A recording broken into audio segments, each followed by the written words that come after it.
and she could make out the reflection of Gu Wish in her clear eyes. Potpourri. Gu Wish smiled up at her and said warmly, "Little sister, you're so pretty. Pretty auntie. Little sister has inherited your beauty yet." The temperamental young woman sniffed and became even happier in her heart. "Gee, you're a good talker." The temperamental young woman looked at Xia Qingyan, who was playing with the rocking car next to Guan, and she felt as if she had seen it somewhere. "How old is little sister?" "A little over 3. Just started kindergarten." "Do you guys live around here?" Gu Wish said. "Right. Are you in the neighborhood too, pretty auntie?" The temperamental young woman smiled and said, "It's over there in the Hanhai Imperial Capital." Hanhai Imperial Capital is also a rich neighborhood in Tianhai. It is a large flat, right next to the Sandalwood Palace, just one street away. After all this temperament young woman or their own neighbor. "Pretty auntie, we're neighbors then," Gu Wish said. "Yeah, what building do you live on?" Gu Wish said. "We live next door in the Sandalwood Palace." The temperamental young woman suddenly remembered that she seemed to be the one who had seen Xia Qingyan come out of the Sandalwood Palace.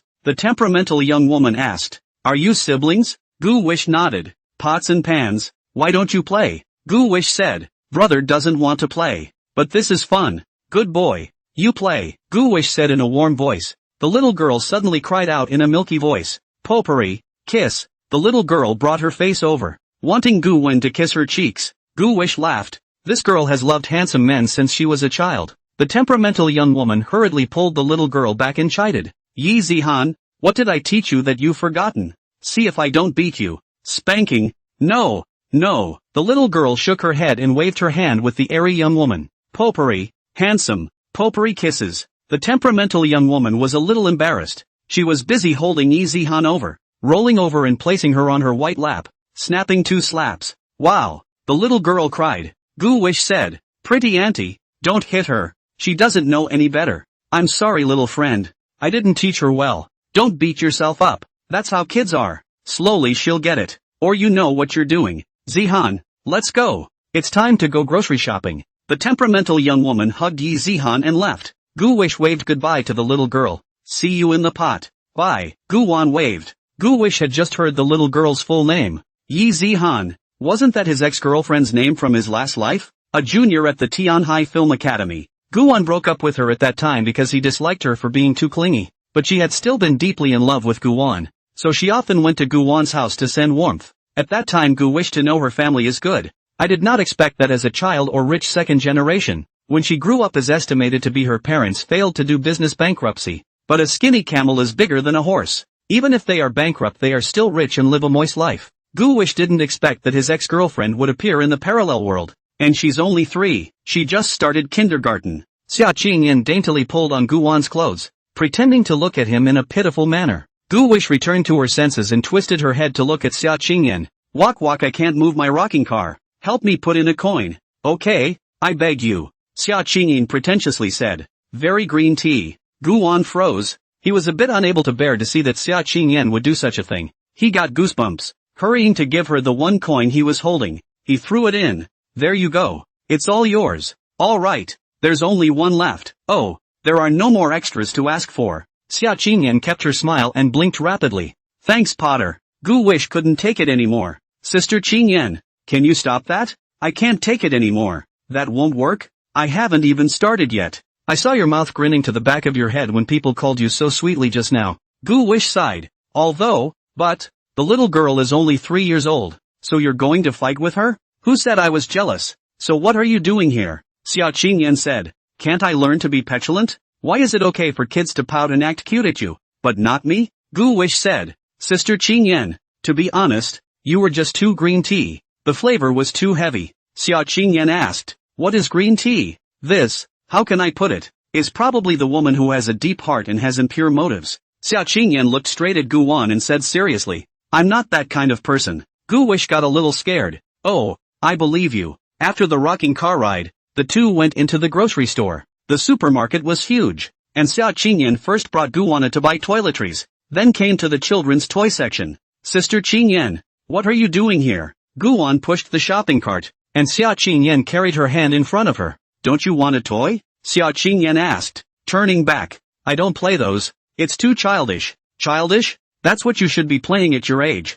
Do you want to buy the divine light rod?" "Don't." Xia Qingyan put it into the shopping cart. "Do you want an AK toy gun?" This one seems to shoot plastic bullets. Do you like shooting? Day. Xia Chengyan held the toy gun at Guwan. Ha, I don't shoot guns. Gu Wish had a black line. When Guwan said no, Xia Chengyan put whatever in. Whatever Xia Chengyan took, Guwan put it back in its place for her. When Xia Chengyan turned back, she realized that there were only some toiletries in the shopping cart, and all those toys had been put back by Guwan. Xia Chengyan looked at Guwan very seriously and said, Guwan, this is very bad of you. You know? Gu Wish was unsure. Sister Chengyan, what's wrong with me? You tell me. I'll listen carefully. Xia Chengyan looked at him and said, I know you know things. You're a kid. You know a lot. But you're after all an 8-year-old child. An 8-year-old child, he is to release his own nature. Childishness. Don't repress yourself. Okay? Sister is really afraid that you will suffocate yourself and get sick. Listen to me. Say what you want. Say what you want to play. I will satisfy you. Okay? Gu Wish was a little happy. Xia Chengyan was genuinely thinking of herself. She was worried that she had psychological problems, so she was enlightening herself in her own way. Gu Wish smiled and said, Thank you, Sister Chengyan. I do have a favorite big toy. I don't know if you'll buy it for me. What? Buy? It's not like you can't afford it. Guwan looked at Xia Chengyan and said, I want a game console. Xia Chengyan looked at Guwan. This is it?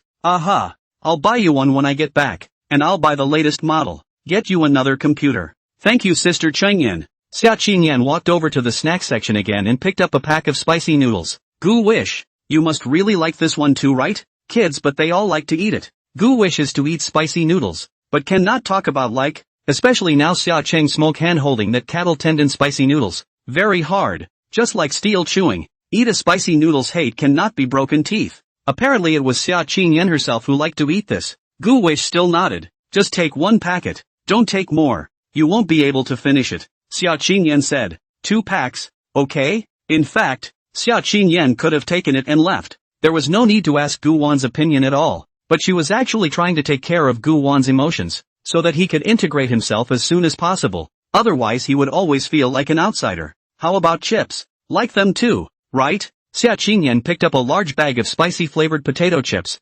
Guwan pushed the shopping cart. You can buy 2 packs of this. Xia Chengyan weighed in her heart. 4 packs then. She banged and took, and the cart was full in a moment. Xia Chengyan turned back, looked at the full shopping cart, and was satisfied. Come on, let's go home. The two of them headed to the checkout counter, and Gu Wish happened to see Yi Zihan's mother and daughter pay and leave the supermarket. He thought that since Yi Zihan was in the Hanhai imperial capital, it was not far from him. He just didn't know which kindergarten. He wanted to protect this ex-girlfriend of his. After all, she was also his woman in her last life. At 8 years old, he should have no problem punching kindergarten. Xia Chengyan stopped again. She looked at the freezer next to her and looked at the ice cream. Xia Chengyan asked, Gu Wish, you must be thirsty. Let's eat ice cream. Good. Gu Wish was like coaxing a child. Under Xia Chengyan's high and cold appearance, she hit a child's heart, even making Gu Wish feel that the 8-year-old was Xia Chengyan and he was the elder. Well, he would have been an old man too. After opening the freezer,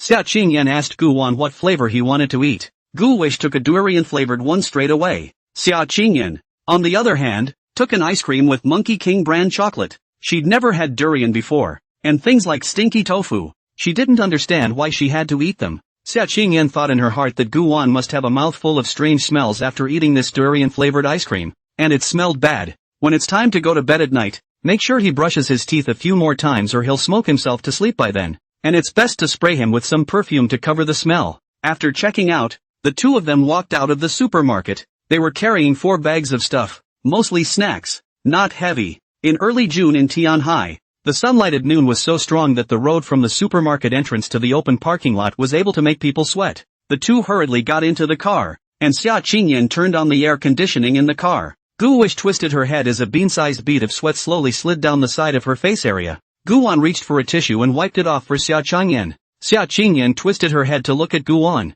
and after 2 seconds of silence, she said, "Thank you." Guwan peeled out the ice cream he had bought and handed it to Xia Chengyan. "Sister Chengyan, eat quickly. It's going to melt away in a while." Xia Chengyan opened her own Monkey King, which was the brand of ice cream she had been eating since she was a child. The cold ice cream enters your mouth and dispels the heat. It made Xia Chengyan's mood much better. Next to him, Gu Wish also ate up. This durian-flavored ice cream doesn't have much flavor and you can only smell it if you get closer. She watched Guwan eat so well and thought to herself, "Is it really good?" Gu Wish, is this fragrant or stinky? Guan looked at his ice cream. You'll know when you taste it. I don't want it. Xia Qingyan immediately refused, but she still stared straight at the ice cream in Guan's hand. Melted, Gu Wish reminded her. Xia Qingyan hurriedly shivered a mouthful of her own Monkey King. Her little pink tongue resembled the spirit of a snake. Gu Wish continued to swim. This one really smells quite good, as long as you kinda take the first bite. Although Xia Qingyan refused with her mouth, her body was honest and her mouth pursed. I've had this side. You can have this side. Guan handed it over and brought it to Xia Qingyan's mouth. Xia Qingyan pinched her nose, then opened her cherry mouth to take a small bite, and then instantly the flavor topped that, right up to the ceiling. Vomiting. Xia Qingyan hurriedly got off the car, but also she did not vomit. Gu Wish also hurriedly got out of the car and went over to pat her back. Sister Qingyan, are you alright? Xia Qingyan said. You are a net liar. The first bite won't hold up at all. I won't listen to you anymore. But the bite of durian-flavored ice cream she just held back and swallowed really didn't seem to stink. It smelled, but it does smell bad. This is the kind of thing she's not blessed with. Gu Wish said. I'm sorry. It's okay. It's also something I want to taste myself. The two of them sat back in the car and rinsed their mouths with water. Then Xia Qingyan started the car and returned to the Sandalwood Palace. All sweaty. Take a shower. Brush your teeth. More often. Xia Qingyan urged Guan. The two went back to their rooms and each took a shower. Gu Wish was done in 3 minutes. He changed and came down, replugged in the TV and turned it on. He didn't look at it, though, but found the large living room too quiet for his comfort. Gu Wish was sitting on the sofa, holding his cell phone and staring at the big stock market. He purposely searched and that demon stock existed. Xia Qingyan came out of her room and saw that Guan was already downstairs. Also saw that the TV that was broken last night is now working again. Gu Wish, what are you doing? Writing a novel for you ah? Gu Wish lied. Xia Qingyan revealed a smile. Where is it written? Let me see. Gu Wish said. Squeezing toothpaste bit by bit to show you is not enjoyable, and will also lose patience and sense of anticipation. Wait for me to save up some manuscripts to show you piece by piece. It's just like unit dramas, where an episode is over and it's just for me. Okay, no problem. Xia Qingyan sat next to Guan and looked at the small snack pack on the table. Let's split this, Gu Wish said. Just leave it there. Whoever wants to eat it can't just take it? No way. It has to be divided. Xia Qingyan snapped. Gu Wish had no choice but to be forced to agree. Xia Qingyi unzipped the plastic bag. Start dividing the dirty. 1 packet for you. 1 packet for me. I'll take a pack. I'll take a pack. 1 packet for you. 1 packet for me. I'll have a packet. I'll have another packet. Gu Wish has a black line. If you don't want to share it with me, just say so. There's no need to go through the process of humiliating me. In the end, Gu Wish split a bag of potato chips, and a bag of chili fries. Having just finished dividing, Xia Qingyan had bagged hers and was about to hide it in her snack cabinet when someone came outside. Xia Qingyan went over to open the door. A couple of master workers walked in carrying a large TV. Gu Wish asked, Sister Qingyan, what is this for? Xia Qingyan said, get a new TV. Gu Wish thought to himself, well it's time to change. He didn't stop him. The masters over here were installing the TV when the property manager came through the door with a few more people. In their hands, they were also carrying several camera rigs. Xia Qingyan walked out, her expression clear and cold, her hands wrapped around her. Ms. Xia, I assure you that the security of the Nine Tang Palace is top-notch, and no outsiders will come in and out at will. Is something missing from the house? We can work with you on our side of the property to find it, or we can call the police now. Xia Qingyan faintly said, there's nothing lost. Just do as I say and put up cameras for me. 8 of them. That property manager said. Okay Ms. Xia, then I'll have them install the camera for you now. This one is networked to your cell phone and can be viewed at any time. If you need anything else, please contact us and we will make sure to help you out properly. Please. Gu Wang stood next to Xia Qingyan, and that property manager glanced at Gu Wang one more time before leading someone to find a suitable location to put a camera outside Xia Qingyan's villa. Now they're replacing the TVs inside and installing cameras outside. It seemed that Xia Qingyan was also aware of last night's commotion, which was why she was so guarded today. She should have been scared and gone to sleep in her room piece by piece. Ha! The tough-talking woman. Gu Wish looked up. Sister Qingyan, do you know about last night's incident? Xia Qingyan looked at Gu Wan with some surprise and asked, you heard the commotion? Gu Wish said, all I know is that the TV in the living room goes off on its own, so I turned it off, but it still rings on its own when I turn it off. I was so scared,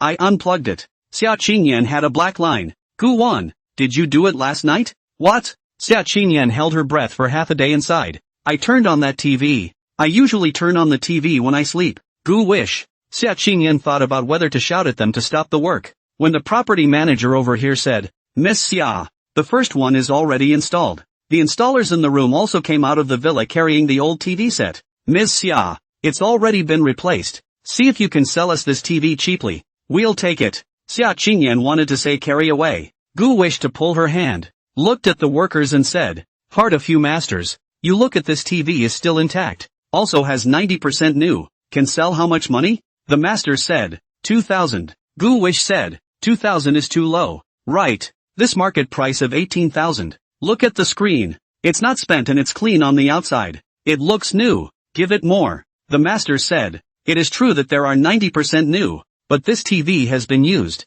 Then its price cannot be predicted by the market price. It will be greatly discounted. I give 2,000 is really a high price. There is no nonsense. Gu wish looked at the master teacher, and from the look on his face as he spoke, he shouldn't be lying. I believe you. Look at it this way, okay? Another $500. This TV is not damaged, not worn, and not repaired. You say to the public that it was recycled from the Nine Tangos neighborhood. There must be a lot of people to buy it, and you can make money when it changes hands. Several of the masters laughed. That teacher master said, Oops, little friend, you know so much.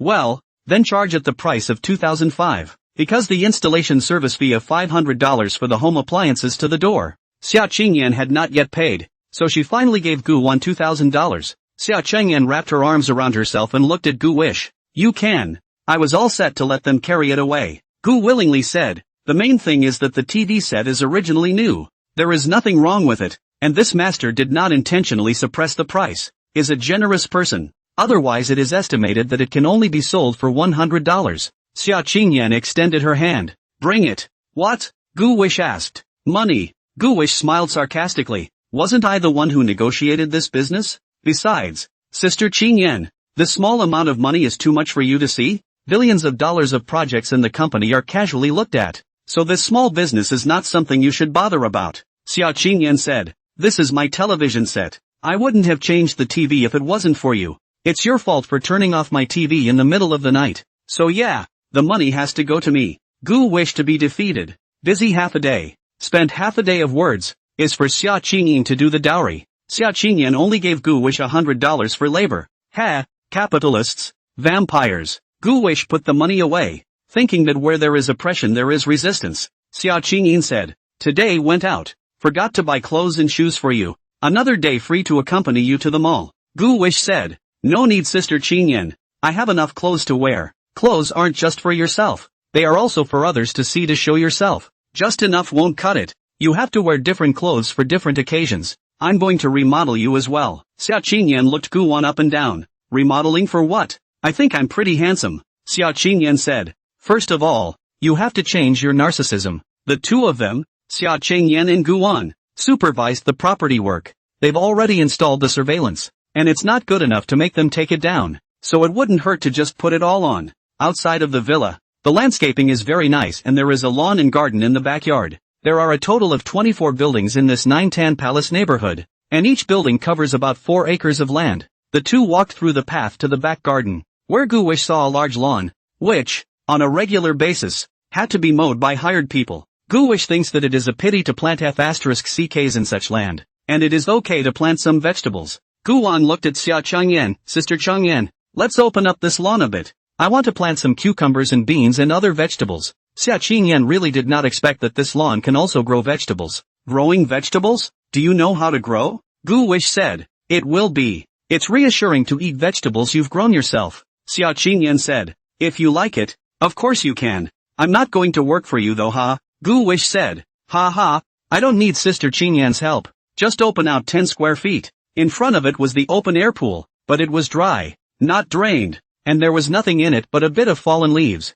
Sister Qingyan, why isn't this pool draining? I'm afraid of water. I can't swim. Oh, pity, Gu Wish whispered. Who knew that Xia Qingyan had sharp ears and she heard it? Unfortunately what? Gu Wish said. It's a pity that I can't see Sister Qingyan's good figure. Xia Qingyan's face blushed slightly, then became serious. Good for you, Gu Wish. Not learning at a young age. The two of them returned to the living room through the back door, where Xia Qingyan had just turned on the TV and turned on the chips again. while Gu Wish was sitting next to her writing a novel when someone else came to the door. It was the game console and computer that Xia Qingyan had bought for Gu Wan that had arrived. Xia Qingyan put down the chips and went to let them in. Gu Wan didn't move. He watched as Xia Qingyan opened the door and put his hand towards Xia Qingyan's chips. In the dark, as if Xia Qingyan had a telepathic connection with the chips, she sensed that someone had moved her chips and turned back, just in time to catch Gu Wish stealing food. Gu Wish smiled awkwardly. Xia Qingyan gave Gu Wan a warning look. Only then did Gu Wish resentfully retract his hand. Do bad women watch their chips that closely? Please, all of you, put on your shoe covers. Xia Qingyan looked at the two staff members who were installing the computers, and the security guy. The security guy is here to watch these two load computers. The three of them put on their shoes and covers, which was led by Xia Qingyan to go upstairs. Gu wished to see that it was the game console arrived, so he followed up. He was still a little bit looking forward to it. There will be games to play in the future. Gu Wish ran to the front of the line and opened the door to his room, trying to let them in. As a result, Xia Qingyan let the three into her own room. Gu Wish froze in place. He didn't know why Xia Qingyan did this. Didn't he say that the computer he bought for himself also had a game console? Why don't you install it in your room? The corner of Xia Qingyan's mouth hooked up as she walked into her room and told them where the computer was installed. Xia Qingyan's bedroom was large. There was an office computer of her own in it, and there was spare space next to it to put down a large display screen and a computer mainframe. Gu Wish grayed in as he kept his smile and asked in confusion, Sister Qingyan, isn't this for me? Xia Qingyan said, it was bought for you. Why? Were you disappointed just now? No. Gu Wish shook his head. Xia Qingyan bent over. No, liar. I just clearly saw that you lost your smiling face visible to the naked eye, and the light in your eyes dimmed. Gu Wish asked, Sister Qingyan, since it was bought for me, why did you install it in your room? Xia Qingyan wrapped her hands around her and stated the reason. You are a small child with poor self-control, and I am also afraid that you will get addicted to playing, so I intend to supervise you. Right now your main task is to study, and write me a novel. You can't spend too much time playing games. Gu Wish said, I have self-control. I'm definitely not addicted to it. Just put it in my room, okay? Sister Qingyan, please. Gu Wish pulled on Xia Qingyan's skirt and pouted. Xia Qingyan's face was cold, and she decisively refused. She said, word for word, I want to supervise you. It's no fun. It's really no fun. Where is the trust between people? How can you play a game well when you're being watched like this? Hey, he's not a performing personality. Just like playing the league. No one to watch the battle. Gu Wish to be the strongest king. Someone to watch the battle operation is not as good as bronze. Completely different effect. Gu Wish suddenly thought, tomorrow Monday Xia Qingyan will go to work. She is not at home. This how to supervise? You can't just play with yourself. It took two masters 2 hours to assemble a computer, but it came out beautiful. Although this is year 06, the technology level is the same as in the previous world in 2024. This computer mainframe has sci-fi colors, is water-cooled and looks very cool. Xia Qingyan went downstairs to send the master out, while Gu Wish stayed in the room. He sat in front of the computer and couldn't wait to start downloading the game. The games here are much the same as in the previous world, tower pushers, chess, shooters, and adventures. Gu wished to download the League of Glory. While waiting, he downloaded the gaming platform Steam again. There are many games that can be purchased on this gaming platform. Just as he was about to find a fun game, Xia Qingyan came back. She stood expressionless behind Gu Wan, who felt a cool chill behind her. What's wrong, Sister Qingyan? Gu Wish turned back with a smile. Gu Wish, are you hungry? Xia Qingyan asked. I'm not hungry. Xia Qingyan said. I'm hungry, hosting. Let's eat something. Gu Wan scratched his head. I'll go downstairs and see what else is there. The two came to the kitchen. There were chili peppers in the refrigerator and some meat. It just so happened that Gu Wang also bought hanging noodles yesterday. Gu Wan planned to make a fishing noodle. Sister Qingyan, do you want noodles? Xia Qingyan asked. Is it good? Yummy. Gu Wish replied affirmatively. Oh, then eat. Gu wished to clean the chili pepper, and then change the knife and cut into green pepper julienne, and then cut some green onions and ginger minced spare. The meat is already cut into slices. Start a pan to heat the oil. Xia Qingyan touched her little tummy, turned around and went back into the living room, picked up her chips and ate them. She came into the kitchen and watched Gu Wan get busy. You can't steal my chips, okay? Gu Wish mentally spat. Isn't it just a potato chip? You saw it. It's not stealing. And I didn't eat it. If I hadn't turned around, you would have eaten it. Xia Qing smoked kaboom kaboom. We split it up. You got a packet. This bag is mine. Gu Wan picked up the pot and showed Xia Qingyan the shredded pork with green peppers in the pot. Does it smell good? Fragrant. Xia Qingyan nodded truthfully. If you don't give me chips, I won't give you vegetables. Xia Qingyan froze. That tops out at 5 chips for you. As if she really didn't want to part with her chips, she held out 5 fingers. No more. Kids can't eat too much junk food. Gu Wish laughed. Sister Qingyan, I heard that girls will grow mustaches if they eat too much junk food. Really? Xia Qingyan said. I don't believe it. She touched the top of her lips. It was clean. There was no beard at all. It must have been Gu Wish that this little guy lied to himself. Gu Wish deliberately said, it's not like it's going to grow out right away. It will grow out slowly in the future. And by that time, Sister Qingyan will become just like a man. And she'll have to shave every day as well. Don't you lie to me. I won't fall for it. Xia Qingyan looked at her chips and hesitated, thinking about putting them down. Went to the fridge and got a bottle of water to rinse out my mouth. Gu Wish snickered in his heart when he saw that he had scared her. He fishes the noodles into the cool water right after they are dropped to prevent lumping and to make them more al dente. After passing through the cool water a few times, fish into the pot. Then pour the fried green pepper shredded meat into the pot. Stir. A delicious summer heat relief fish noodles are ready. Guwan took 2 cans of Sprite from the refrigerator. Kaba opened them and handed one to Xia Qingyan. Xia Qingyan took the bowl herself and served a bowl of noodles, not placing it in front of herself, but pushing it in front of Guwan. Hard work, Xia Qingyan said. Gu Wish felt warm inside. He sipped some Sprite and looked at Xia Qingyan expectantly, wanting to know what she would say about the flavor of the first bite she took. Well, Guwan asked. The flavor is unusual, but it's quite tasty. It's just that the chili is a little spicy. Xia Cheng smoke inhaled, then took a sip of Sprite and continued to eat. Gu Wish is also hungry. He also began to eat. Eat a mouthful of feeling less something. A slap forehead to remember. Less garlic. He got up and went to the kitchen to get 2 cloves of garlic, peeling one and handing it to Xia Qingyan. Sister Qingyan, eat with this. Xia Qingyan took the garlic. Thank you. At the dinner table, the two didn't have much to say, but it seemed cozy, a large and small group of people, and a bit of a home. Xia Qingyan suddenly looked at Gu Wang and said, Gu Wan, you still need to go to school in the future. The previous school is too far away. Surely you can't go. There's an international school nearby. The teaching quality is okay, and the students are all excellent. We'll go to your school tomorrow first to apply for the withdrawal formalities, and then take the documents to transfer to this international school. Gu Wish asked, Sister Qingyan, you're not going to work tomorrow? Xia Qingyan said lightly, I'm the president, and no one can control me. Gu Wish said, awesome. Xia Qingyan finished her noodles and gazed at Gu Wan. Leave it, I'll wash the dishes. Gu Wish understood what she meant. Our Gu Wish is so smart. Gu Wish said, it doesn't matter, just don't forget to transfer money to me later. Xia Qingyan got up, winked at Gu Wan, and went upstairs to her room. She felt a bit acidic after eating the noodles, and was ready to brush her teeth and rinse her mouth.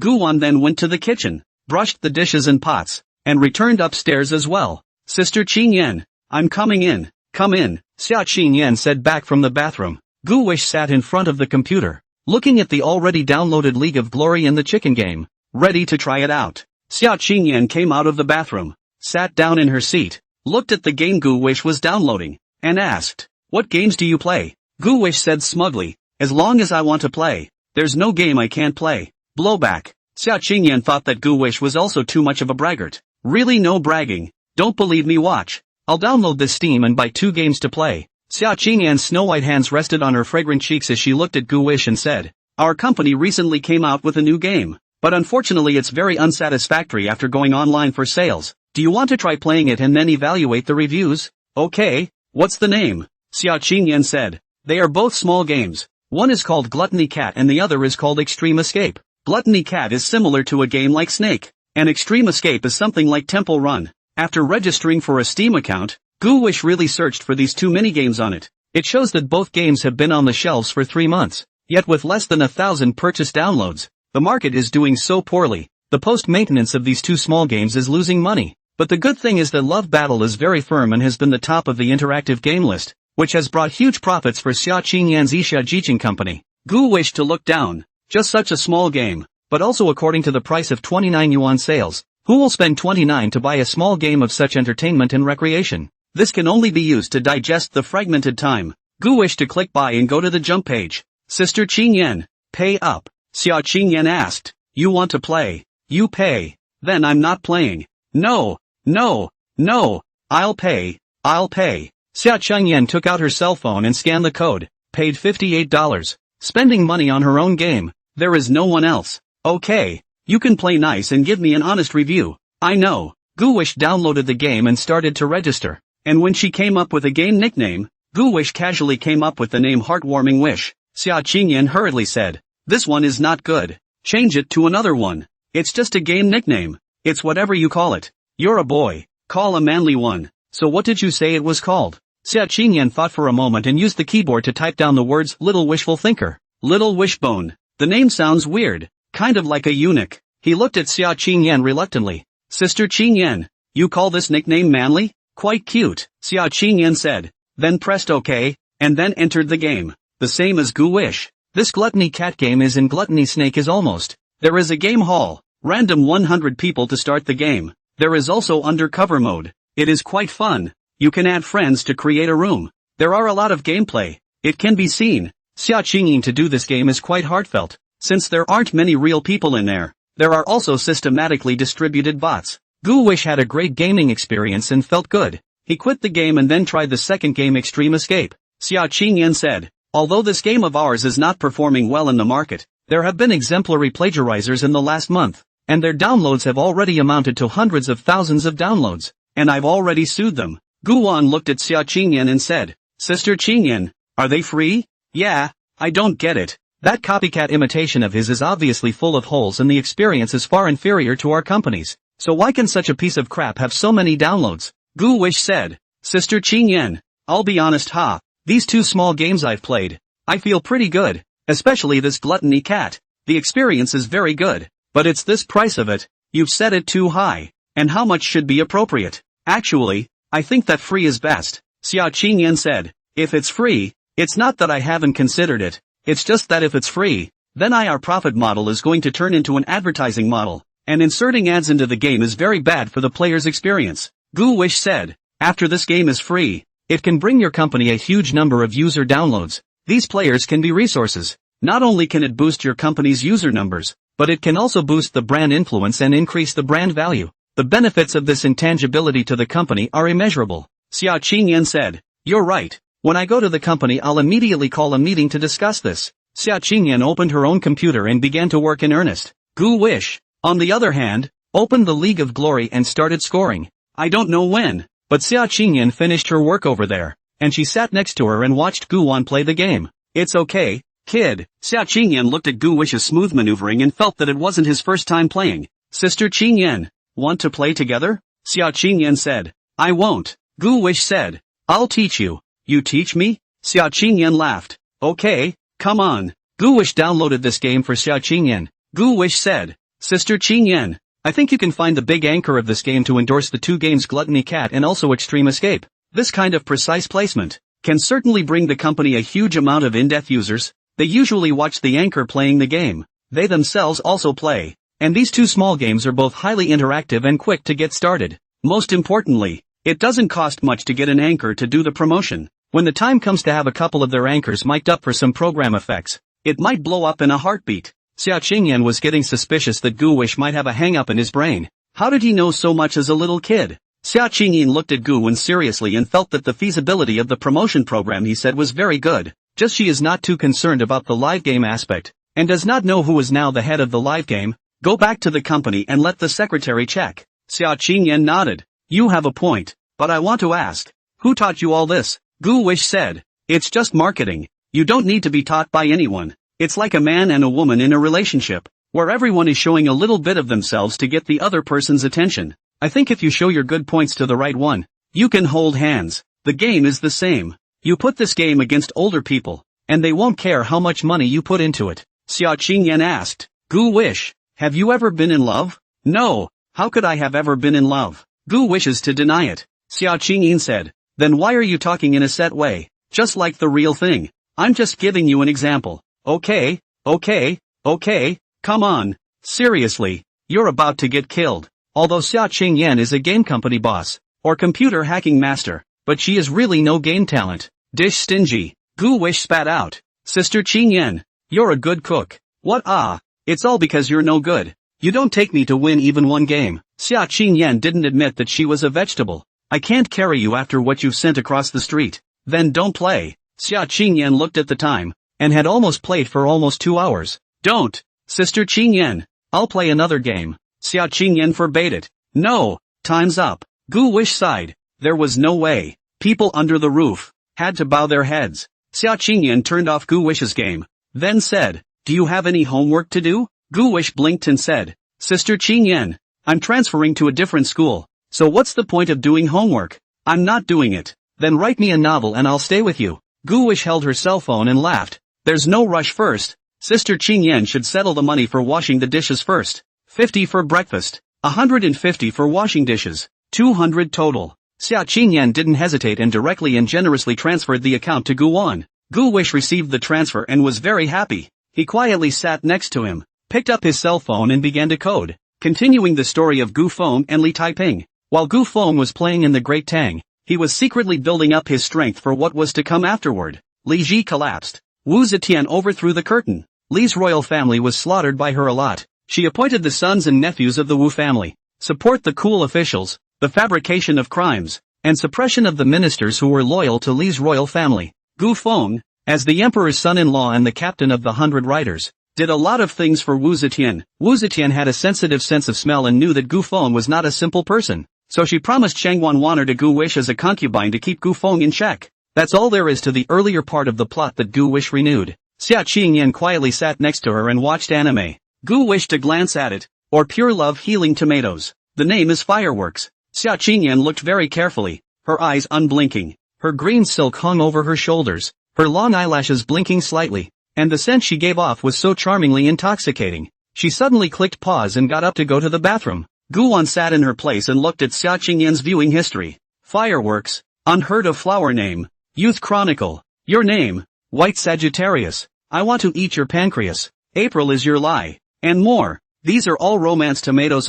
Gu Wish once again wondered if Xia Qingyan really didn't intend to fall in love in this life. Her heart clearly yearned for sweet love as well. Hearing the movement in the bathroom, Gu Wish sat back down in her seat again and then honestly yards. Xia Qingyan did not notice when she came back, and she continued to read on. Gu Wish thought about those anime in his mind. He had seen them in his last life. He didn't realize that there were anime from the Sakura country here as well. He'd previously enjoyed dragons and tigers, and middle childhood disease also falls in love. Some of the anime's lines were also written before in that novel by Gu Feng and Li Taiping. The time they spent alone went by quickly. The sun was slanting in the west, and the dusk sunlight coated the succulents and potted plants on the windowsill with a layer of golden light, and so did the side of Xia Qingyan's face. She took off her slippers in order to sit more comfortably, her little whole body curled up in the chair, her little feet hidden in her skirt. Gu Wish finished writing 4,000 words. His fingers were a bit sore. He hurried to move around, when he received a Weibo message from Yao Xinyue. Gu Wish,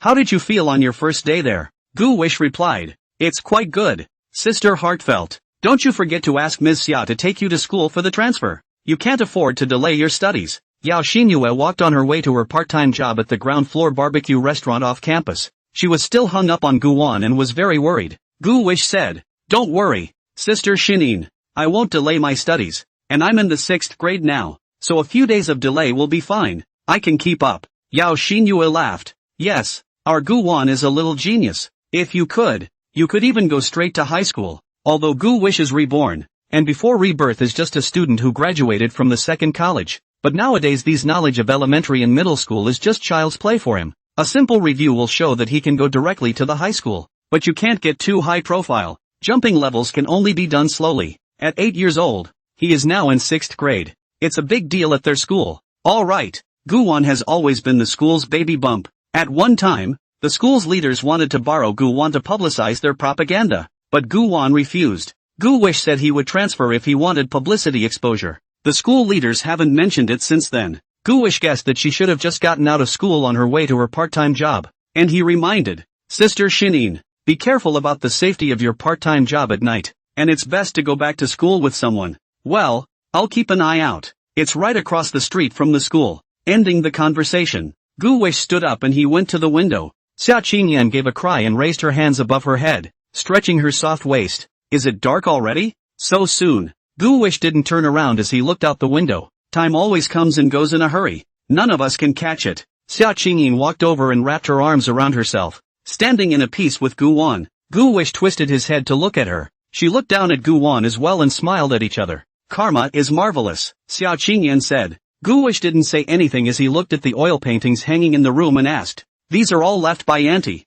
aren't they?" "Yeah, she likes to paint in oils and has had exhibitions." "When is Auntie coming back?" "She didn't say. She came back when she was tired of playing, I guess." "What would you do if she suddenly came back and saw an extra person in the house, and then she got upset and told me to leave?" Xiao Changyan looked at Gu Wan and said, "Adopting you is my decision. It has nothing to do with my mom, but I'm sure she'll like you, and besides, you'll make her happy." Gu Wan pointed at herself. "Me? How am I going to make her happy?" "That's up to you." Xiao Qingyan laughed. "Gu Wish, I'll take you to eat Western food tonight. There's a Western food that still does a good job." "No need. Can't we just do it at home?" Gu Wish didn't want to go because he could still get paid for cooking at home. Xiao Qingyan said, "It's not good to always hold back at home. I'll take you to see the world." "See what? Seeing high society?" Gu Wish was helpless. "That's fine." Xiao Changyan let Gu Wan go out and wait. She reapplied her makeup in her room, and when she changed her clothes and came out again, she looked like a different person. Cool and noble. One word describes it: high ridge flowers. Xiao Qingyan leaned in and smiled. "Let's go." This time, Xiao Qingyan didn't take the initiative to drive. She called the driver. The two of them, Gu Wan and Xiao Qingyan, sat in the back, and he was a little sleepy, so he closed his eyes and rested. Xiao Qingyan had wanted to chat with him, but when she saw that Gu Wish had closed his eyes, she didn't disturb him, and instead looked out the car window at the illuminated Tianhai at night. As one of the largest cities in Daxia and even in the world, there was no doubt about the prosperity of Tianhai. Outside the window of the skyscrapers, one after another, straight into the sky, the endless flow of the street luxury cars such as clouds. Roadside pedestrians issued a laughter. Office buildings are also still fighting the white-collar city, in order to fight for life. Xia Qingyan had never bothered about life since she was a child, but she knew that there were many people in this world who were still living in misery. Gu Wish is a child who lacks love and care, a poor child, and if Xia Qingyan hadn't read the novel he wrote,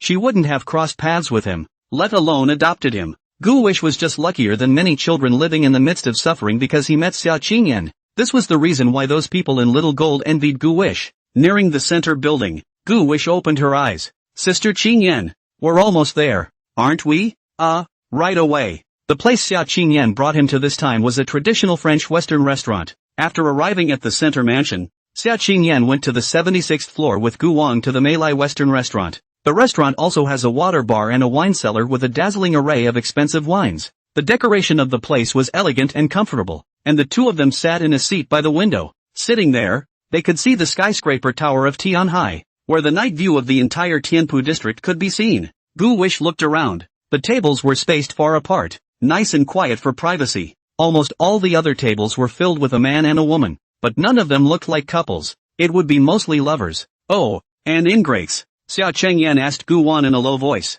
"Aren't you very experienced? Then guess how many of these 4 pairs are boyfriend and girlfriend?" Gu Wish looked at Xiao Qingyan and said, "A pair is not available either. 3 men with lovers or their own secretaries." The chubby young man who should have brought his own green tea goddess was treated like an ingrate. Xiao Qingyan asked, "Gu Wish, how do you judge people by their appearance? What if the person is true love?" Gu Wish said, "That girl didn't even look at the boy squarely. She only cared about taking pictures of herself, and the man wanted to take a group picture together, but she even disliked it. Whether or not they're boyfriend and girlfriend, you can just tell from the details of their eyes." Xiao Qingyan asked, "No, you know what it looks like to love someone?" Gu Wang looked at Xiao Qingyan and said, "Sister Qingyan, look at me." Xiao Qingyan looked at Gu Wan very seriously, still expecting something in her heart. As a result, Gu Wish suddenly gave Xiao Qingyan a flying kiss. It caused Xiao Qingyan's face to blush scarlet. Caught off guard. "Fuck you." Xiao Qingyi laughed out loud. Since the moment Xiao Qingyan stepped into this restaurant, she had already attracted the gazes of the other men, and although those 3 middle-aged old men were in the middle of talking with their female companions, their eyes drifted towards Xiao Qingyan's place a number of times. The restaurant waiter began serving canapes. For example, a snail-flavored popcorn. Popcorn Gu Wan likes to eat, but snails, Gu Wan doesn't like to eat. But there was also some mousse as well as sour lollipops. Most of these desserts are brightly colored, and there's no denying that the desserts are delicious. Summer Qingyan is in love with that snail waffle, and red wine tonkatsu eggs. The waiter brought the bread and cut it with a knife. And here's the main course. Caviar, black truffles, they're all expensive foods, but Gu Wish couldn't muster any interest in it. Hong Kong fish Gu wished to eat some. Xiao Qingyan looked at Gu Wan and said, Isn't it good? Gu Wish said. It's tasty, but it's not enough to eat. That's okay, there will be lamb chops later. Gu Wish ate a lot of dessert. In the meantime a Frenchman came to make flaming crepes. Gu wishes to watch him do it. At this time, the woman at the table closest to Xia Qingyan left her seat to go to the restroom. And then the old man at that table got up and left his seat. Coming towards Xia Qingyan, the man looked to be in his 40s, with eyes and a suit, dressed as an elitist. The watches he wore on his wrist all seemed to be limited editions, costing over $1 million. The man walked up to Xia Qingyan and very gentlemanly and polite took out his business card. This beautiful young lady. I'm a senior partner from the Jin Tianshang law firm. My name is Shang. May I have the honor of getting to know you? The man's face was smiling, and there was a condescending tone in his voice. Xia Qingyan didn't raise her head to pay attention to him, but instead looked at Gu Wan and said, Gu Wan, there seems to be a fly buzzing next to me. It's so noisy. The old man's face changed when he heard that. He was about to speak, but was interrupted by Gu Wish. Gu Wan put his palms together and looked at the old man and said a smooth and authentic French. It made the Frenchman making crepes next to me laugh out loud. Gu Wish's general meaning was, you friggin' thing, can't you see that this beautiful young lady is already accompanied by someone? Disgusting fool, don't get out yet. The man saw Gu Wan open his mouth, then looked at the Frenchman next to him and laughed, although he didn't understand all of the French, but the word break he understood. The little child in front of him was scolding him. I will complain to your owner. How can you accept reservations from such low-quality customers? I will never come to your restaurant again. The Frenchman spoke fluent Chinese. This guest, it is you who harassed this beautiful lady first. You can't be the first to complain, even if you talk about it to the boss. I'm afraid the boss will laugh at you. He didn't say anything more, put away his smirk and huffed and puffed, didn't even wait for his lady friend to come out of the bathroom, went straight downstairs. The Frenchman said to Gu Wan, my little friend, I didn't realize your French was so authentic. Gu Wish laughed. I'm sorry to see you laugh. It's all learned swear words. I think that's fine. I came to the big here too and learned the curse words first, like crouch, by anti-nei. Gu Wish gave him a thumbs up. Xia Qingyan, on the other hand, brightened up and looked at Gu Wan. She didn't realize that Gu Wan was actually a little language genius. What did you just say to him? Xia Qingyan was very curious and asked with a smile. Gu Wish said, I say you stupid shit. Can't you see that this beautiful young lady is already accompanied by a handsome man? Disgusting dumbass, get lost quickly. Xia Qingyan said, a good scolding. Such a person just owes scolding, although scolded cool, but still does not prevent that person to continue to live the life of the upper class. He himself is a Jin Tianshang senior partner, annual salary of 10 million to start. This time does not succeed. There is always success. If you like, the beautiful women around him can be changed every day. The two finished the last of the lamb chops and left the place,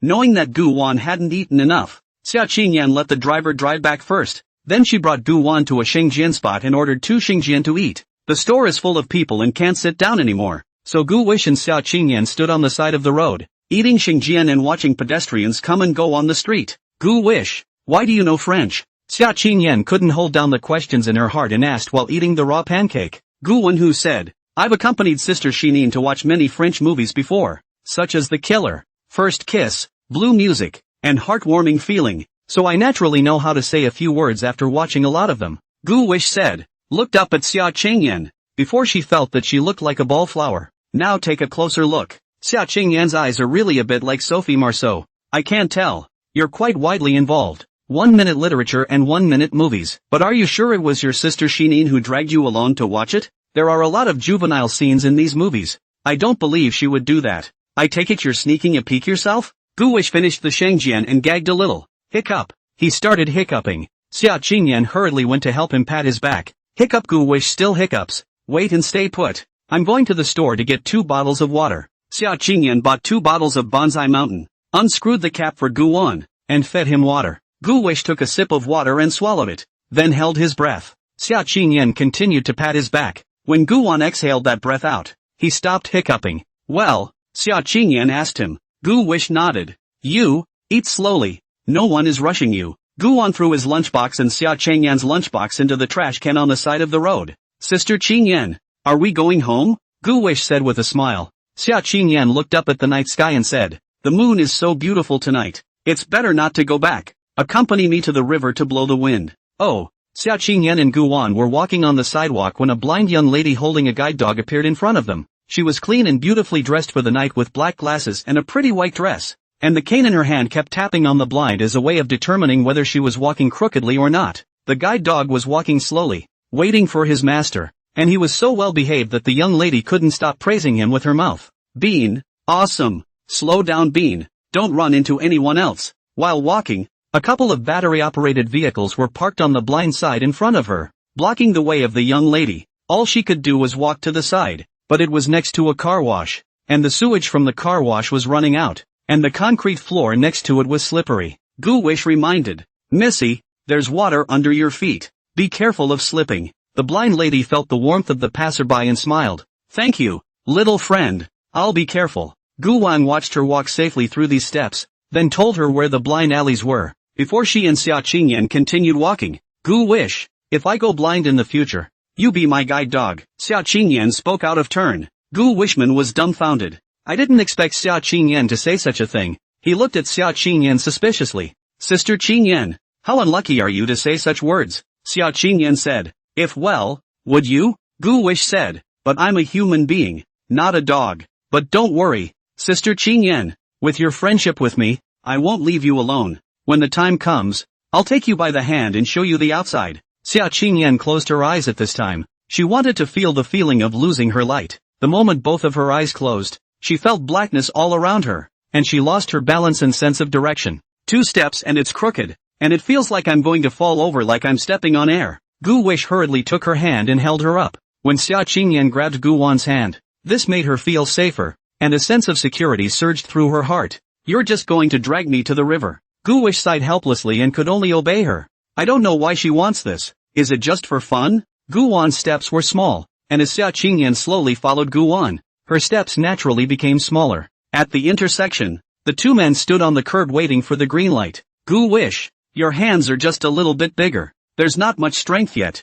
and I always feel as if you might drop me at any moment. Gu-wish said helplessly. Sister Qingyan, you can't ask an 8-year-old child to have as much strength as a grown man. It's a very unreasonable request, and moreover, it hurts me. I'm sorry, I'm asking a little too much, but I'm a girl, and girls will always ask for more. You'll understand later when you're older and actually have a girlfriend. I'm working you out now. Gu-wish said faintly. No, if she dares to treat me like this, I won't hesitate to change. Ha, little scumbag. Can't stand that? Gu-wish said. 2 people are together to be happy and joyful. If it doesn't make me happy, why torture myself? Letting go is what's best for both parties. The green light is on. Gu-wan pulled Xia Qingyan slowly across the street, and Xia Qingyan opened her eyes. The 10 minutes she'd spent with her eyes closed felt as if a long time had passed. A year, 2 years, 3 years or more. She suddenly jumped onto the road edge and walked along the road edge like a little girl. Originally Gu-wish intended to let go of his hand, but it turned out that he couldn't let go in this way. In case Xia Qingyan planted herself into the green belt, she might be disfigured. Sister Qingyan, slow down a bit. Xia Qingyan would have been 19 years old. It is the naive youthful years, the nature of the frank. Only the experience of the young let her have a layer of camouflage of the high cold and strong only. The 2 of them came to the side of the Tianpu River. The river breeze was leisurely. The air was much fresher, and many people were walking and playing here. Ships on the Tianpu River honked their horns. The wide river sparkled, and a bright moon was reflected in the water. Xia Qingyan was lying on the railing, and the river wind blew her long hair as well as the hem of her skirt. The tiny Gu-wish was not yet as high as the railing, and could only look at the scenery on the river through the gap in the railing. His thoughts crossed the river of time and went back to his previous life. It was here that I, once fresh out of college, broke up with my first girlfriend. No, to be exact, I should have been dumped, because at the time, he had nothing. Then it took 10 years of slow hustling to make those fortunes, but his view of love has also long since changed. It's hard for a girl to walk into his heart. Thinking about it, Gu-wish suddenly sang a song. Since you've gone the heart has pined, and the white oleander is strewn in the wind. Falling flowers seem to be in love with the season. The winds of the river are blowing hard and fast. Xia Qingyan looked down at Gu-wan, not interrupting him, and listened to him sing. His voice was childish, but the lyrics had such depth and the melody was catchy and very catchy, except that he had never heard the song himself. When the threads of memory wrap around the past and fall apart, it is panic that takes over. With a flower accompanied by a butterfly, a lone swallow can fly in pairs, wandering alone in the dead of night. Gu-wish forgot the latter and had to hum the melody. Xia Qingyi was very cuddly. She applauded hard. Good to hear. What's the name of the song? Gu-wish said. Lonely sandbar is cold. Pick all the cold branches and refuse to stay. The lonely sandbar is cold. The title of the song is taken from this lyric. Xia Qingyan was puzzled. Why haven't I learned? Gu Wish babbled. This is something you only learn in college. You didn't go to college, so you definitely don't know. The more Xia Qingyan heard, the more wrong. Gu Wish, this kid is saying that she did not go to college. Damn little guy. She was angry as stomping feet. Reach out to the jade hand to grab Gu Wish's ear. You made fun of me for not going to college, didn't you? Gu. I'm wrong, Sister Qingyan. I didn't mean it like that. Xia Qingyan coldly hummed. You are. Poof. If I didn't go to college, you did. And how dare you mock me? You 8-year-old brat. At that moment, a family of 3 walking along the river. A little boy holding his mom and dad's hands and looking very happy. When the little boy saw Gu Wen being taught a lesson by the beautiful young lady, he turned his head and asked his mom, Mom, why did the sister hit her brother? Too skinny. If boys are too naughty, they get beat up. His father took the opportunity to say, You're so skinny. If you had a sister, she'd beat you to death. Mom said, So you still want your sister or not? Don't. The little boy shook his head vigorously, looking at Xia Qingyan with frightened eyes, as if he had seen a monster. The content of their conversation is strange. No matter how to say, it is impossible for him to have another sister, only another sister. But this little guy does not understand. He just thinks that a sister can buy him snacks to eat, because the kindergarten children have a sister to take care of. He is very envious of it, and hope that mom and dad will give him an older sister. Hear this request of their son. Mom and dad also have a head in too big, but now that he knows, it turns out that the kid gets beaten up all day long at home. He is instantly not envious anymore. The little boy pulled his mom and dad quickly past Xia Qingyan and Gu Wan. Xia Qingyan said, Gu Wish, am I mean? Gu Wish nodded. Xia Qingyan let go of her hand. I'm sorry, Gu Wish. I didn't hurt you, did I? Gu Wish laughed. It doesn't hurt. Xia Qingyan stroked Gu Wan's head. You want to hear it again for me? I want to hear it in its entirety. Yeah. Gu Wan cleared his throat, then began to sing. Since you've been gone, the heart has pined, and the white oleander is strewn in the wind. When happy lovers send red to share their joy, close your eyes, sad head, and don't dare to return. Still picking all the cold branches and refusing to rest with a slight regret. Who should I miss on the lonely sandbar? Xia Qingyan listened carefully as she asked, Gu Wish, who wrote this song? I want to buy a copyright and use it in Love Battle. The plot of Love Battle has sad bridges, and it must be especially emotional if this soundtrack is added. Gu Wan looked up with a serious face. It's me. Xia Qingyan froze. How could it be you? Gu Wish, I'm serious. Forget it. I'll check it myself at home. It's really me. Gu Wan looked at Xia Qingyan. This song hasn't been published yet. If you don't believe me, you can search for it now and see if it's there. Xia Qingyan, with doubts, took out his cell phone, opened the music software, did not search the lonely sandbar cold. Did Gu Wish really write it himself? Xia Qingyan looked at Gu Wan incredulously. You're also proficient in music theory? I'm not well versed in music theory, or even know anything about it, except that Pax Remy hair swishes and pulls, but I know the melody. As long as the melody sounds good, isn't singing meant to be heard? It's not like I'm in a singing competition. Xia Qingyan felt that Gu Wish had a point. However, she really had the idea to buy the rights to the song and put it in the game, but now the song hasn't been released, so what can we do? Xia Qingyan looked at Gu Wan and said, Gu Wan, have you ever thought about publishing this song? Didn't think about it. Gu Wish shook his head. Gu Wish is a small child. His voice is not suitable. It's better to find a professional singer. Xia Qingyan discussed with Gu Wish. Sister now wants to use this song as the background music in the game. She needs to record it. I can rent a recording studio for you. How about we go find a producer to publish it for you? Gu Wish shook his head. Sister Qingyan, I'm a little kid. It's better to find a professional singer to sing this song. Xia Qingyan asked. And the copyright of the song? The copyright is mine. Just pay me the royalties. Xia Qingyan pointed at Gu Wan's nose. You're quite shrewd. I'll contact a singer later and see. A gust of wind blew, and Xia Qingyan felt a chill. It's late at night. It's cold. Gu Wish, it's late. Let's go home. Aha. The two of them took a cab and then went back to Nine Tangos Palace together. Back at home, Xia Qingyan went to her room to take a bath. She took off her clothes and lay down in the bathtub with a glass of red wine in her hand. Thinking back to the song Gu Wish had sung, she learned to sing to herself. Since you've been gone, the heart has pined, and the white oleander is strewn in the wind. When the threads of memory wrap around the past and fall apart, it's panic that takes over. Xia Qingyan's singing voice is pure and infectious. She sings very well. If a female version of Lonely Sandbar Cold, it should also be a big hit. What were the lyrics on the back? This little guy, He's getting more and more mysterious. The more surprises Gu Wen brought to Xia Qingyan, the more she felt that this child Gu Wen was not simple, simply the genius of geniuses. She was considered to have picked up a treasure.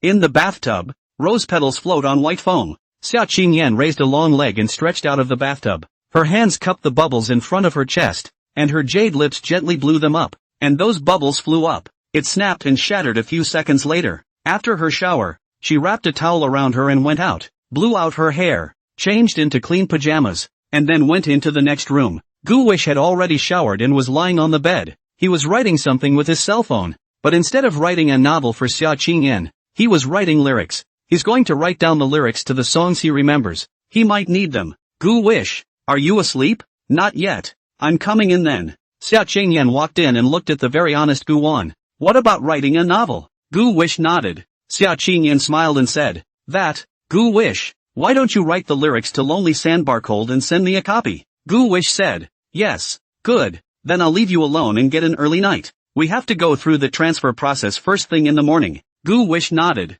Xia Qingyan exited. She came downstairs and, as she had done before, turned on the television and turned the volume up as high as it would go, then went upstairs. Xia Qingyan lay on her bed, looking at the novel that Gu Wang had written earlier, and although she had already read it many times, she went back and flipped through it again, very much looking forward to the customized text that Gu Wang would write for her individually. She lay in bed, humming Lonely Sandbar Cold. Ka-chow, crackle. Outside, there was a sudden flash of lightning and dark clouds. It looks like it's going to rain. Blue lightning lit up the back garden and before long it was clattering and raining. Xia Qingyan went to turn on the lights, but found that the lights were not on, and the house seemed to have a power outage. She turned on the flashlight on her cell phone and took the red umbrella outside, and the TV went dark. Sure enough, the power was out. Xia Qingyan went to knock on the door of Gu Wan's room. Gu Wish, are you asleep? Gu Wang, who had already fallen asleep, woke up again when he heard Xia Qingyan's voice, and he got out of bed with sleepy eyes and went over to open the door for Xia Qingyan.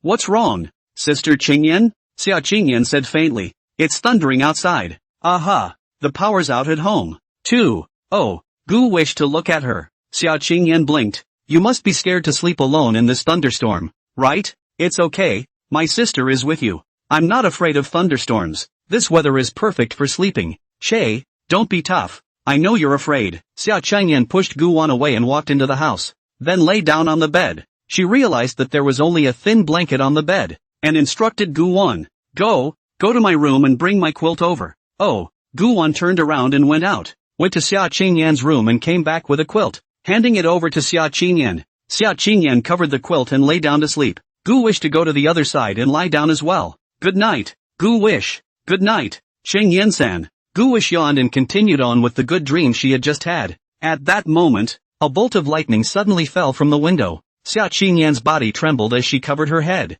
Gu Wan lay next to Xia Qingyan and felt the bed shaking along with her. It seems girls are afraid of lightning. Click, click, click, boom, boom, boom. Xia Qingyan held back from screaming out. She rolled over and hugged Gu Wish. Gu Wish, don't be afraid. There's sister here. Don't be afraid. Gu Wish, there's sister here. Gu Wish sighed in his heart, and wondered which of the two of us was actually afraid. A deep night's sleep. The next morning, Gu Wish was woken up by a hair. Achoo! One of Xia Qingyan's hairs landed under Gu Wan's nose, and Gu Wan was especially itchy whenever he inhaled, and he woke up with a sneeze. He opened his eyes and saw that he was being held tightly by Xia Qingyan, but she was sleeping soundly. Gu Wish didn't wake her up and got out of bed to wash his face himself. He stood on his tiptoes and looked at himself in the mirror, grinning to show his teeth. Life in the mansion has officially begun. He cheered himself up. Gu Wish, go for it. After washing her face and brushing her teeth, Gu Wan went downstairs to make breakfast. He simply screwed up a bacon sandwich, fried 2 eggs, and called it done. This simple meal would get him $50 in startup capital. Gu Wang was about to go upstairs to call Xia Qingyan for dinner when she came down in her pajamas herself. What's for dinner today? Xia Qingyan looked forward to it. Only bacon sandwiches. No fried eggs? Yes. Xia Qingyan sat down and slowly savored it. Gu Wish, I've already contacted the principal of Zhongyao International School, so we can go through the enrollment procedures today. Tianhai Zhongyao International School, founded in the 1990s. The students who attend this school come from wealthy families. Gu Wish knew that studying at this school cost a lot of money a year. For example, he was currently in the 6th grade of elementary school. and the tuition fee for Chungyao International was about $290,100 a year. Gu Wan looked at Xia Qingyan and said, Sister Qingyan, I don't have to go to such a good school, just an ordinary elementary school in this neighborhood will do. Xia Qingyan looked at Gu Wan very seriously. This school is only 2 roads away from our house, very close, and it's convenient for me to pick you up and drop you off. Don't worry about the tuition. Your education is the most important thing. Xia Qingyan also seemed to feel that she had given Gu Wish pressure, and hurriedly said, there is no need to be particularly concerned about academic performance. The most important thing is to have your own preferences, and have your own goals on the line. After eating, the two set off for Brighton Road Elementary School. Gu Wish is in the 6th grade class of Bright Road Primary School. His usual academic performance has always been the first in his grade, and now the class teacher Lu Ming has taken him as the baby bump in his class. This morning to the 8 o'clock, Gu Wan people have not yet arrived in the classroom. He immediately called the orphanage Zhang Yadin, which learned that Gu Wan was adopted. The latter may be withdrawn from school. Lu Ming immediately anxious. This is his performance indicators. Primary school exams. Gu Wish if you can get a first place in the district or the city. That can really give himself a long face. This is also his future to take the results of teaching. Now all of a sudden he heard that his best student was transferring to another school. How could he stand it? He immediately ran to the principal's office to talk about it. Principal Qin Gang looked at the impatient Lu Ming and told him to calm down. Lu Ming, sit down first and calm down. Principal, I can't calm down. It's almost time for the junior high school exams, and Gu Wen is leaving. I'm counting on him to make me look good. Principal, Gu Wen hasn't come to withdraw from school yet, has he? Don't let him go. Qin Gang spread his hands and said, Gu Wish to be adopted by a kind person. It's a good thing. We, as teachers, should be happy for him. It's definitely inconvenient for him to go to another place and come back to school here again. It's normal for people to give him a transfer to another school, so what reason do I have to stop them? Lu Ming immediately said, transferring to another school affects his academic performance.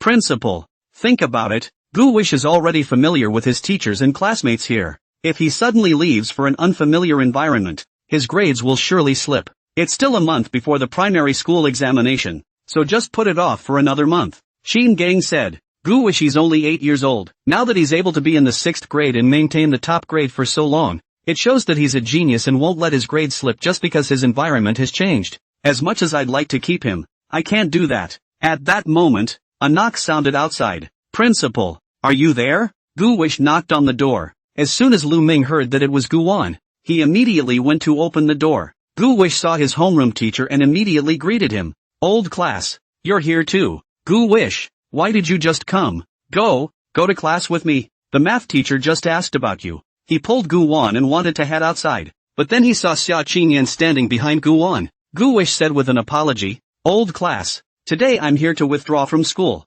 Lu Ming, as the class teacher, did his best, did his duty, and always took good care of Gu Wan, who knew that he was unwilling to leave on his own. Xia Qingyan said faintly, I'm Xia Qingyan, Gu Wan's guardian. Lu Ming looked at Xia Qingyan. This young girl was all noble, looking not only with an aura, but also rich. His aura was pressed down. Qin Gang got up and went to the door, smilingly saying, Gu Wish is here, come in first. Lu Ming went in and sulked. Qin Gang greeted Gu Wan and Xia Qingyan as they sat down. Gu Wang introduced Xia Qingyan, Sister Qingyan, this is my homeroom teacher, Mr. Lu, this is Principal Qin. They're all very nice people who take care of me. Xia Qingyan said, hello you all, Gu Wish for these days here. Thanks for taking care of you all. Today I brought him here, it is mainly for the withdrawal procedures. This afternoon, we also have to go to Chunjiao for enrollment procedures. Lu Ming sniffed and looked up. Gu Wish, you're going to Zhongyao? It's an international school. It's not cheap,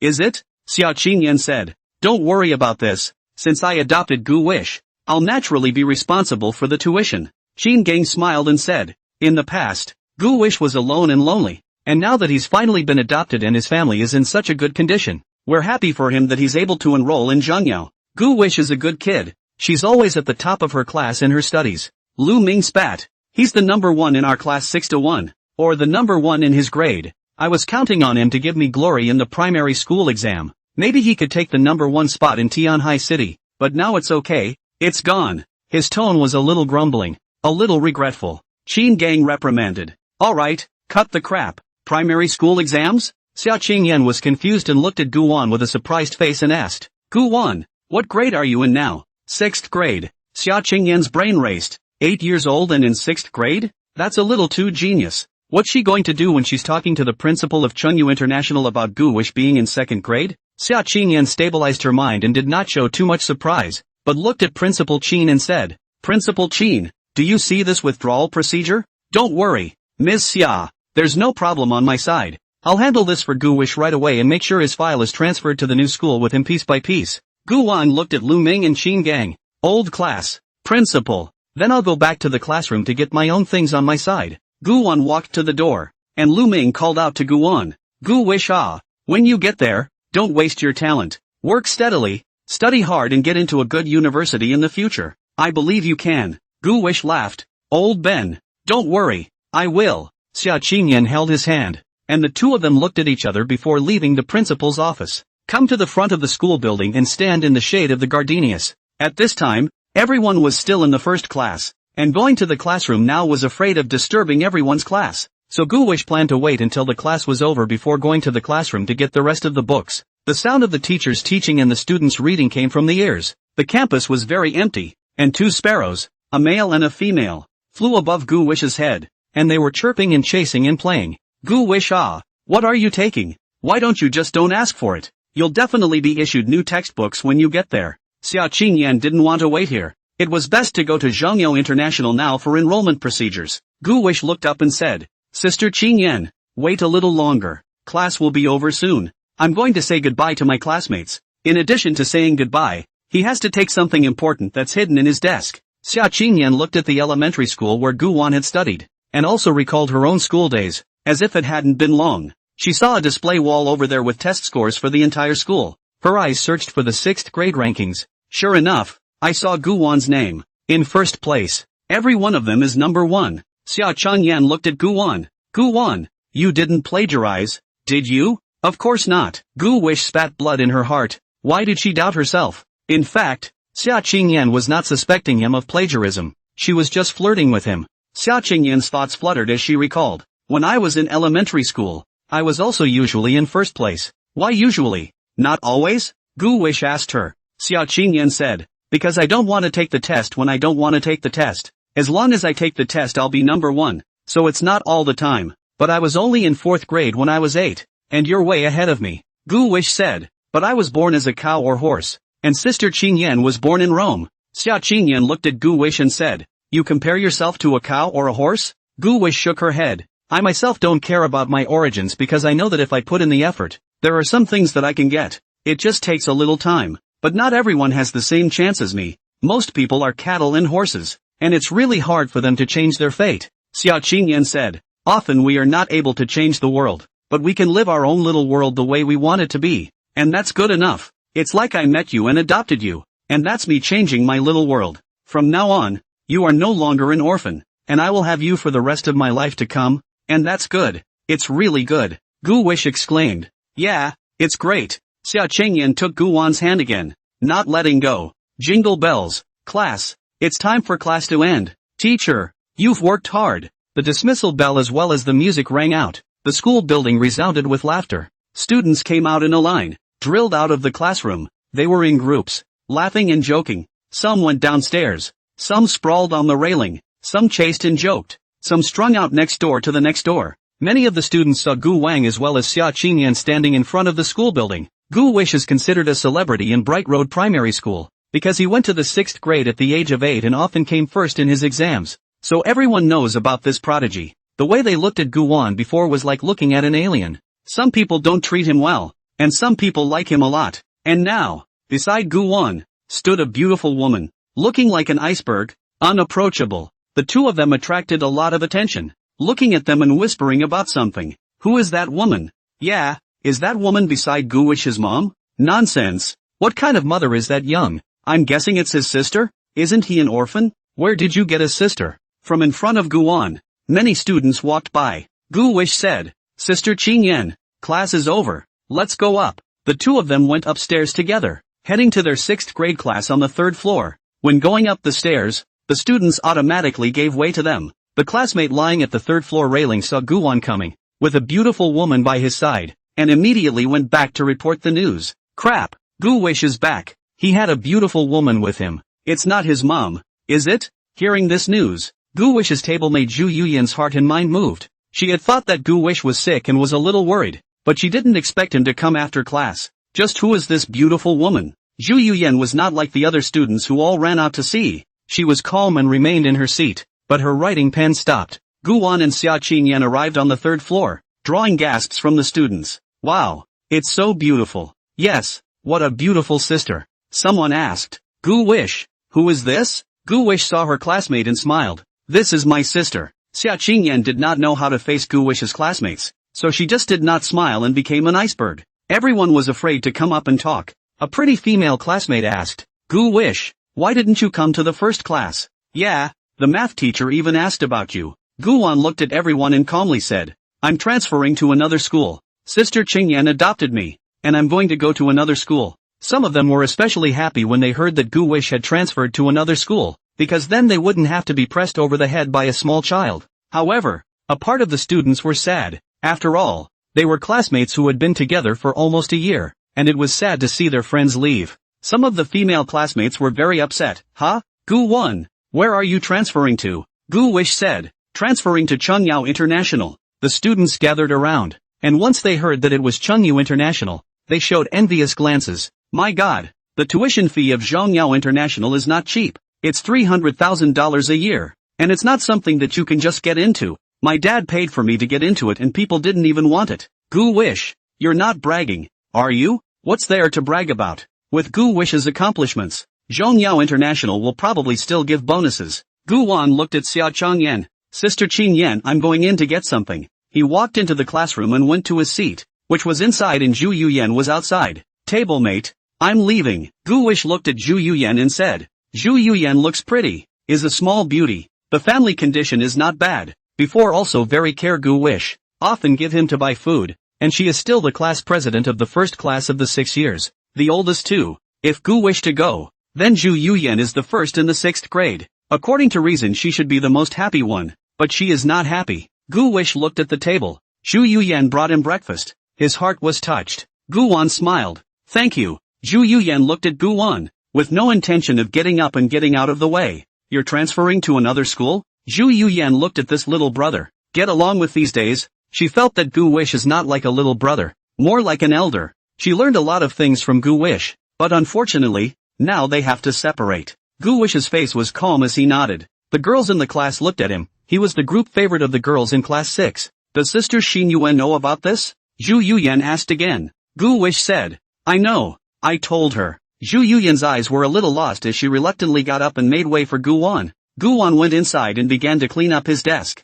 There weren't many books in there, except for writing stationery and exercise books. Gu Wish rummaged around inside, but couldn't find what he wanted. Zhu Yuyan asked, Gu Wish, what are you looking for? Gu Wan replied flatly, love letters. Ah, where did all those love letters I received go? I obviously put them all away and put them in here. Who moved my desk? Although it was a bit outrageous, Gu Wish was only 8 years old, but she really received a lot of love letters, and he would read every love letter Gu Wish received very carefully. In his last life, he had received many love letters, but he didn't understand them at that time, and some of them he didn't know how to deal with, so he simply threw them into the trash without looking at them. To live again, he changed his mind in this life. In the youthful time of rejoicing, is a lot of people can remember in the heart of the matter, they are at this time emotionally ignorant, dissipate carefully with expectations, with good wishes, Gu willing to not want to trample on this good randomly thrown away, so he received the love letters are well preserved. When we get past the young and green days, it will be another joy to pull it out and read it at that point.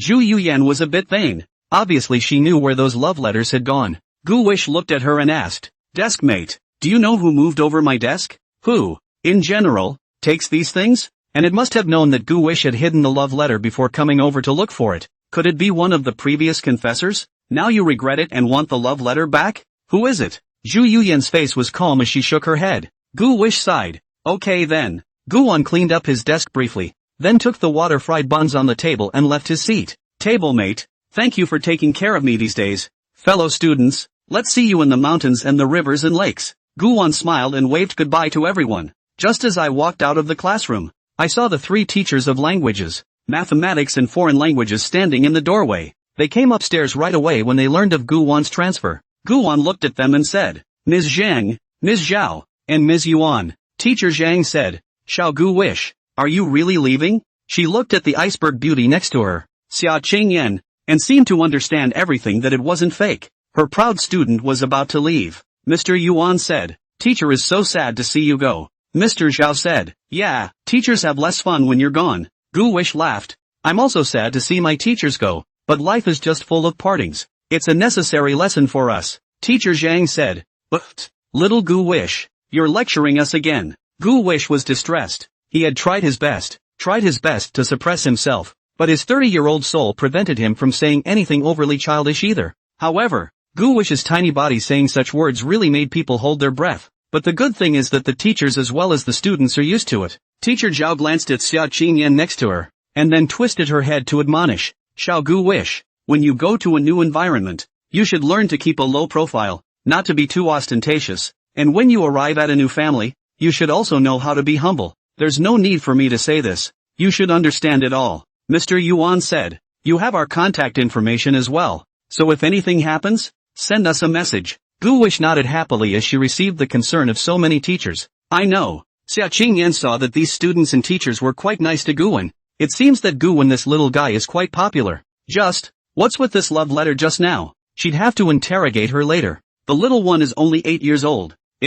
Well, this is not good. As a guardian himself, he must keep an eye on him. Can't let him be oohed and awed by others. Well, he can't be allowed to ooh and ah others either. Gu Wish took a deep breath and waved her hand to say goodbye to everyone. I'm leaving, so take care of yourself, and I hope you all do well on your junior high exams. The sky is clear and the white clouds are floating. The sun is pouring down on the campus. Xia Qingyan's tone was icy. Let's go. The two went downstairs together and the crowd watched them leave. I had just arrived downstairs when the class bell rang. Jingle bells. The students quickly burrowed into their classrooms, and the school's hallways immediately became empty. Gu Wish was a bit frustrated as he looked at the school building, still somewhat attached to it. Xia Qingyan took his hand and led him away, and when she was about to walk to the entrance of the campus, she was shouted at. Gu Wish! Gu Wish! Gu Wan turned around. It was Zhu Yuyan. Zhu Yuyan panted and ran to Gu Wan, with her arched ponytail behind her, and the skirts are swaying. Gu Wish asked, anything else?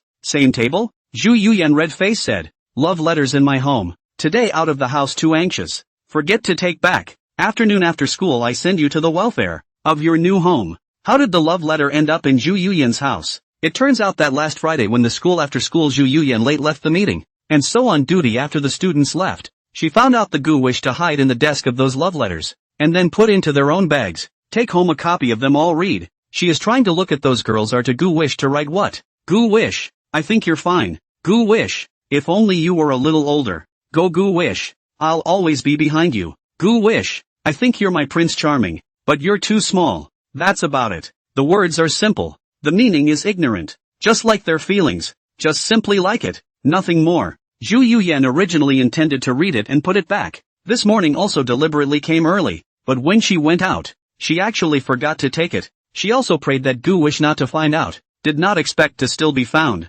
Originally, she did not admit that it is also fine. Gu Wish will not be obsessed with those things. There is better, is a good. No will not do anything. Zhu Yuyan just knew that after Gu Wen left this time, it was possible that the two of them wouldn't see each other again in the future, and she suddenly got up and left the classroom, chasing after him. Gu Wish was also a bit confused, wondering what his tablemate was doing with his love letter. Curious, Gu Wan looked at Xia Qingyan. He knew that Xia Qingyan didn't like strangers going to her house, so he asked for her opinion. Xia Qingyan said to Zhu Yuyan, you tell me the address. Let's go to your house to get it. Zhu Yuyan looked at Xia Qingyan, whose face was like ice and snow, and could only agree. She said that Gu Wish knew where her home was, and that she would contact her on WeChat when the time came, and then hurriedly ran back to the classroom. Xia Qingyan looked at Gu Wan and narrowed her eyes. How do you know where her home is? Xia Qingyan stared at Gu Wan, wanting to get an answer from him. The entrance to the school, at the moment sunny and clean, the streets empty,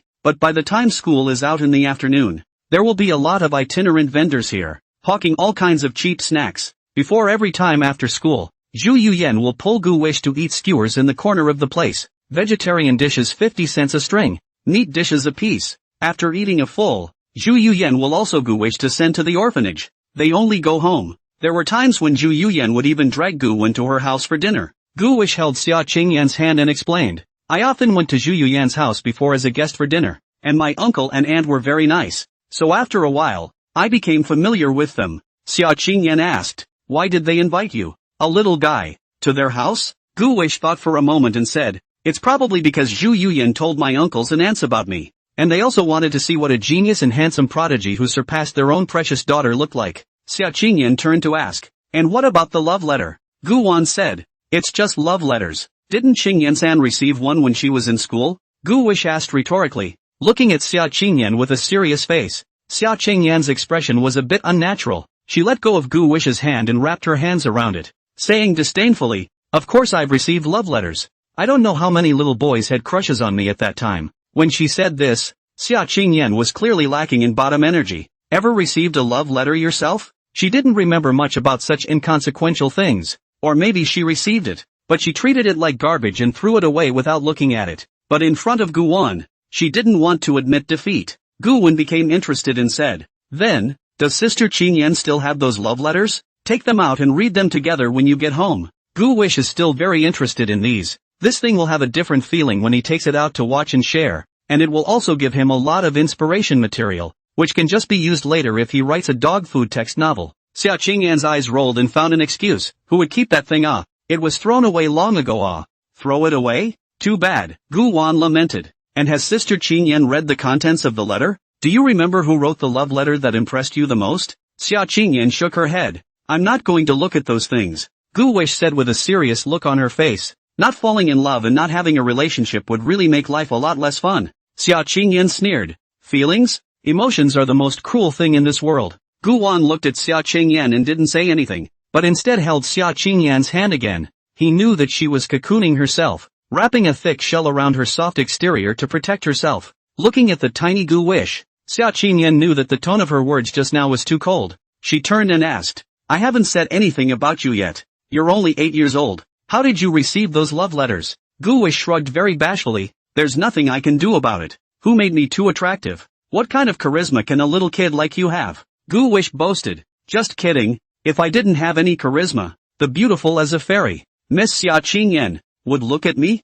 Adopt me? Xia Qingyan laughed and smiled happily. You're the one with the sweet mouth. The two left Bright Road Primary School and headed to the Chengyu International School. The car drove into the school, and after parking the car, Xia Qingyan brought Gu Wan to the principal's office. Principal Ma Zhengjun was personally responsible for the reception. The reason is that Xia Qingyan is Tianhai and even the great summer famous genius entrepreneurs. Just more than a year, the operation of their own game company to the market value of tens of billions of dollars. And even the game has been hot to the neighboring countries. Neighboring countries of the second soil is deeply rooted. The future of this summer to know the Qing Game Company's brand value will continue to increase. For such a figure to arrange for a person to enter the school to study is an advertisement for the school, and he would not be so stupid as to refuse. Gu Wang and Xia Qingyan sat on the sofa, and Ma Jingjun had his secretary pour 3 cups of tea. Mr. Xia, this is the Taiping monkey kuei that I entrusted someone to buy. It's not easy. 100 grams will cost 200,000. You taste how it tastes.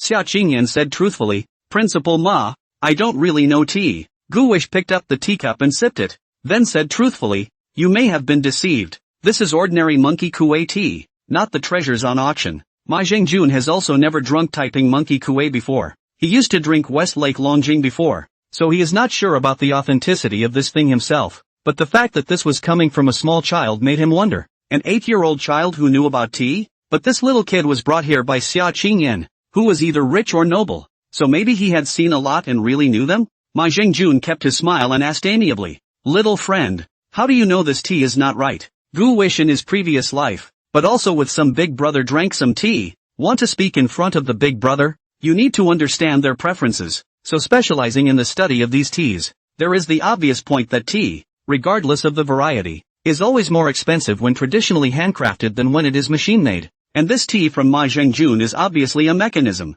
not handmade. Taiping monkey kuei on the auction, the most expensive type of tea, is definitely pure handmade. So Gu wished to say Ma Zhengjun was cheated. Gu Wish said, the tea of the mechanism will have the flavor of the machine. If you don't believe me, you can take the tea in the tea canister and smell it carefully. Although Ma Zhengjun had doubts, what Gu Wan said was indeed not unreasonable. Xia Qingyan looked at Gu Wan and was impressed again. However, with such blunt words, snapping at his face, Xia Qingyan was afraid that this principal would be angry in his heart, and immediately spoke for Gu Wan. Principal Ma, Gu Wana may also be talking nonsense. Don't care. Ma Zhengjun smiled and said, whatever he really fake it, can drink it. He said that, but he never picked up his teacup again. That's right, Mr. Xia. I've already arranged for Gu Wish to go to the second grade class. The students there are all excellent. I believe Gu Wish will be able to get along with the students. Gu Wish looked at Xia Chengyan and blinked innocently. He doesn't want to go from 6th grade back to 2nd grade. It's like a college-bound college student going back to middle school to take a promotion test and not being able to adjust. Xia Qingyan was embarrassed.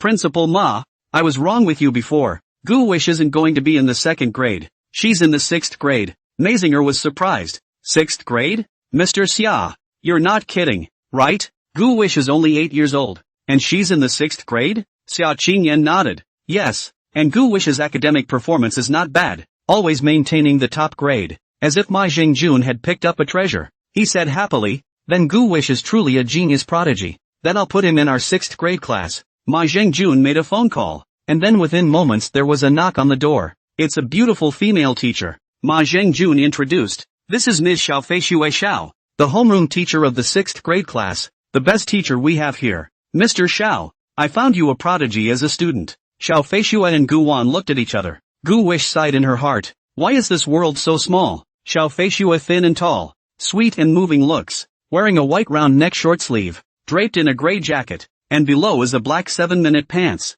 small white shoes. About a year ago, on the afternoon when Gu Wana had just crossed back, originally Gu Wana was walking on her way out of school, when she suddenly fainted, and when Gu Wana, who had crossed over, woke up, she saw her. Theoretically speaking, Xiaofei Xue was considered Gu Wish's savior, right? That was why Gu Wish let out an exclamation in her heart. Gu Wish remembered Xiaofei Xue, but looking at Xiaofei Xue's expression, she shouldn't remember that incident. Ma Zhengjun introduced, Mr. Xiao, this is Gu Wang, let him study in your 6th class in the future. Xiaofei Xue was stunned. How was it possible for this kid to go to the 6th grade as his student? Principal, you're not kidding, are you? How can he be in 6th grade when he's so young? The grade levels at CYI are 6th through 8th grade for middle school and 9th through 12th grade for high school, so it's equivalent to Gu wishing to skip the primary school exam and go straight to the first year. For Gu Wish, there was no difference, but Xiaofei Xue didn't think so. She had to be responsible for her own students.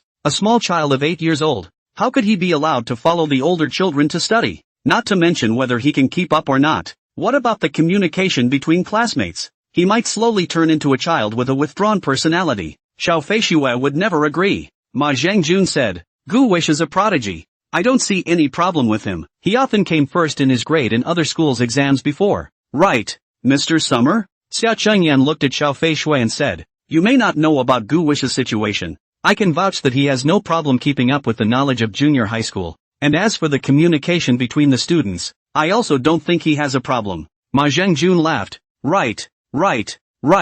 Gu Wish, this little guy gives me a very old-fashioned feeling. Mr. Xiao, I see no problem with that either. Headmaster. But then again, he's only 8 years old and really too young. Gu Wish smiled and said, Mr. Xiao, do you think this is okay? You should have that kind of entrance exam level test paper, or the usual quiz paper. Bring it to me and let me do it. If the answer is okay, I think you won't have any more worries. Xiaofei Xue looked at Gu Wish, who had a smile on his face, and always felt that she had seen him somewhere, but she couldn't recall. With doubt she asked, are you so confident? Gu Wish said, I'm super confident. I will definitely get into your class for school. Xiaofei Xue looked at Ma Zhengjun and said, alright then, principal. I'm going to personally come up with a set of papers to test him. Ma Zhengjun looked at the serious Xiaofei Xue and said, Ms. Xiao, just take the usual test papers, but don't make any difficult problems out to make things difficult. You stay out of this, principal. Gu Wish looked at Xiaofei Xue and sighed. I'm afraid this woman is going to hit herself with the hardest role.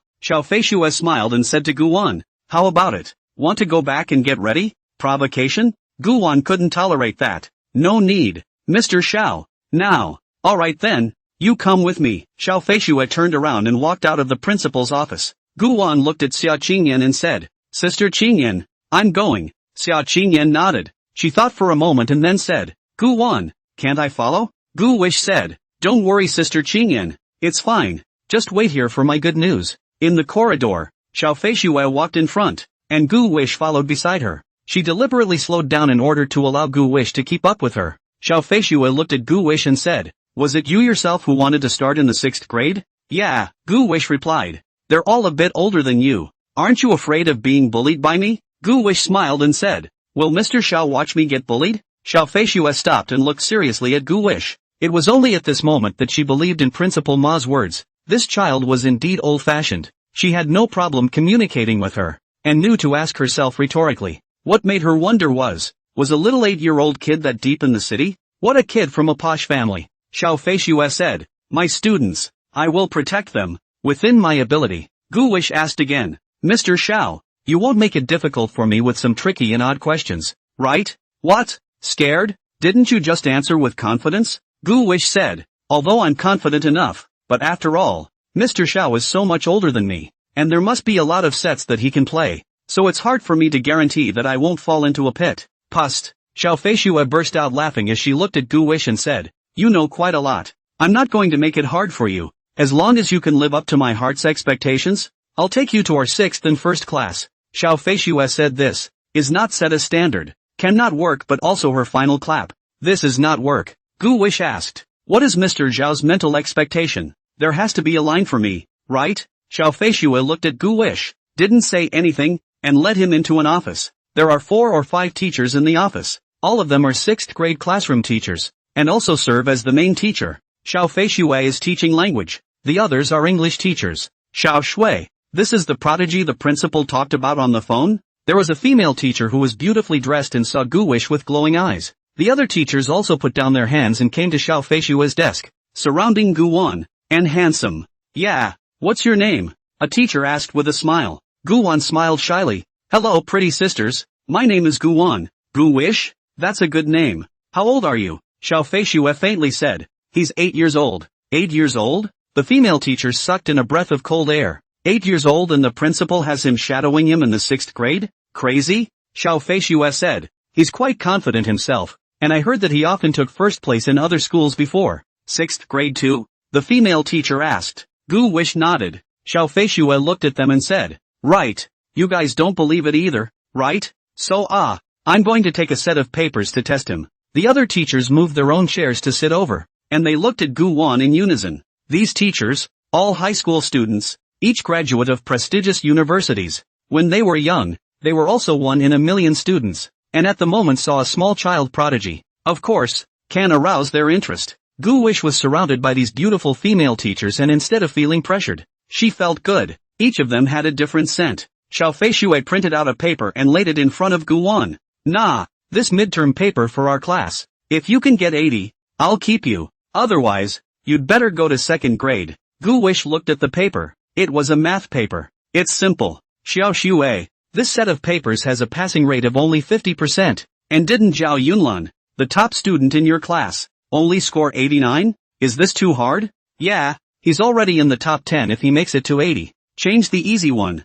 Xiao Feishue scowled at them, and the few of them looked at each other in dismay, and none of them understood what kind of medicine Xiao Feishue was selling. Gu Wish, do you do it? Gu Wish looked at Xiao Feishue and said, Ms. Xiao, you can stay if you get 80 points on the exam, right? Xiao Feishue nodded affirmatively. Pretty sisters, can someone lend me a pen? I'll use my sisters. Gu Wish answered the questions while listening to the teachers' chats, from which she probably learned their names and their personalities. The one in the long white dress was called by Qing Xian, with a pure face and not much to say, just looking curiously at Gu Wish. Gu Wish was embarrassed by her look. The one with the liveliest personality was Ms. Zhou Yao, who had the most to say and kept pulling Gu Wish around to ask questions. The other one was named Zhang He, a small man with very thick glasses and a cute outfit that might have been a contrast. There was another one called Lin Ling. She had boo-boo eyes and a snub nose, kind of like a hybrid, especially with her delicate and smooth skin. However, Xiao Feishue is still the most good-looking of them all,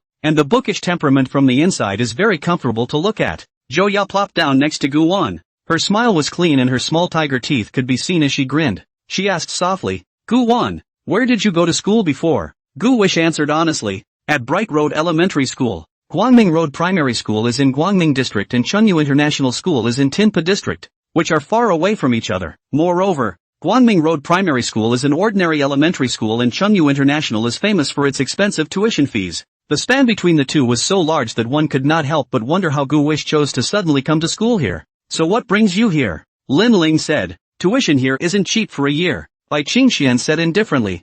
Yao Yao. Let's not ask about this. Xiao Feishue was beside her. She didn't ask about Gu Wish's family, but coming from Bright Road Primary School to Zhongyou International was not simple. This place was not something you could come in with a little bit of money. She remembered the beautiful woman she saw in the principal's office, looking younger than herself, but the principal called her Mr. Xia. It seems Gu Wish's origin is not simple. Xiao Feishue blurted out. Yao Yao. Stop talking and let Gu Wish write the paper properly. Zhou Yao said. It's okay Gu Wish. Take your time to write.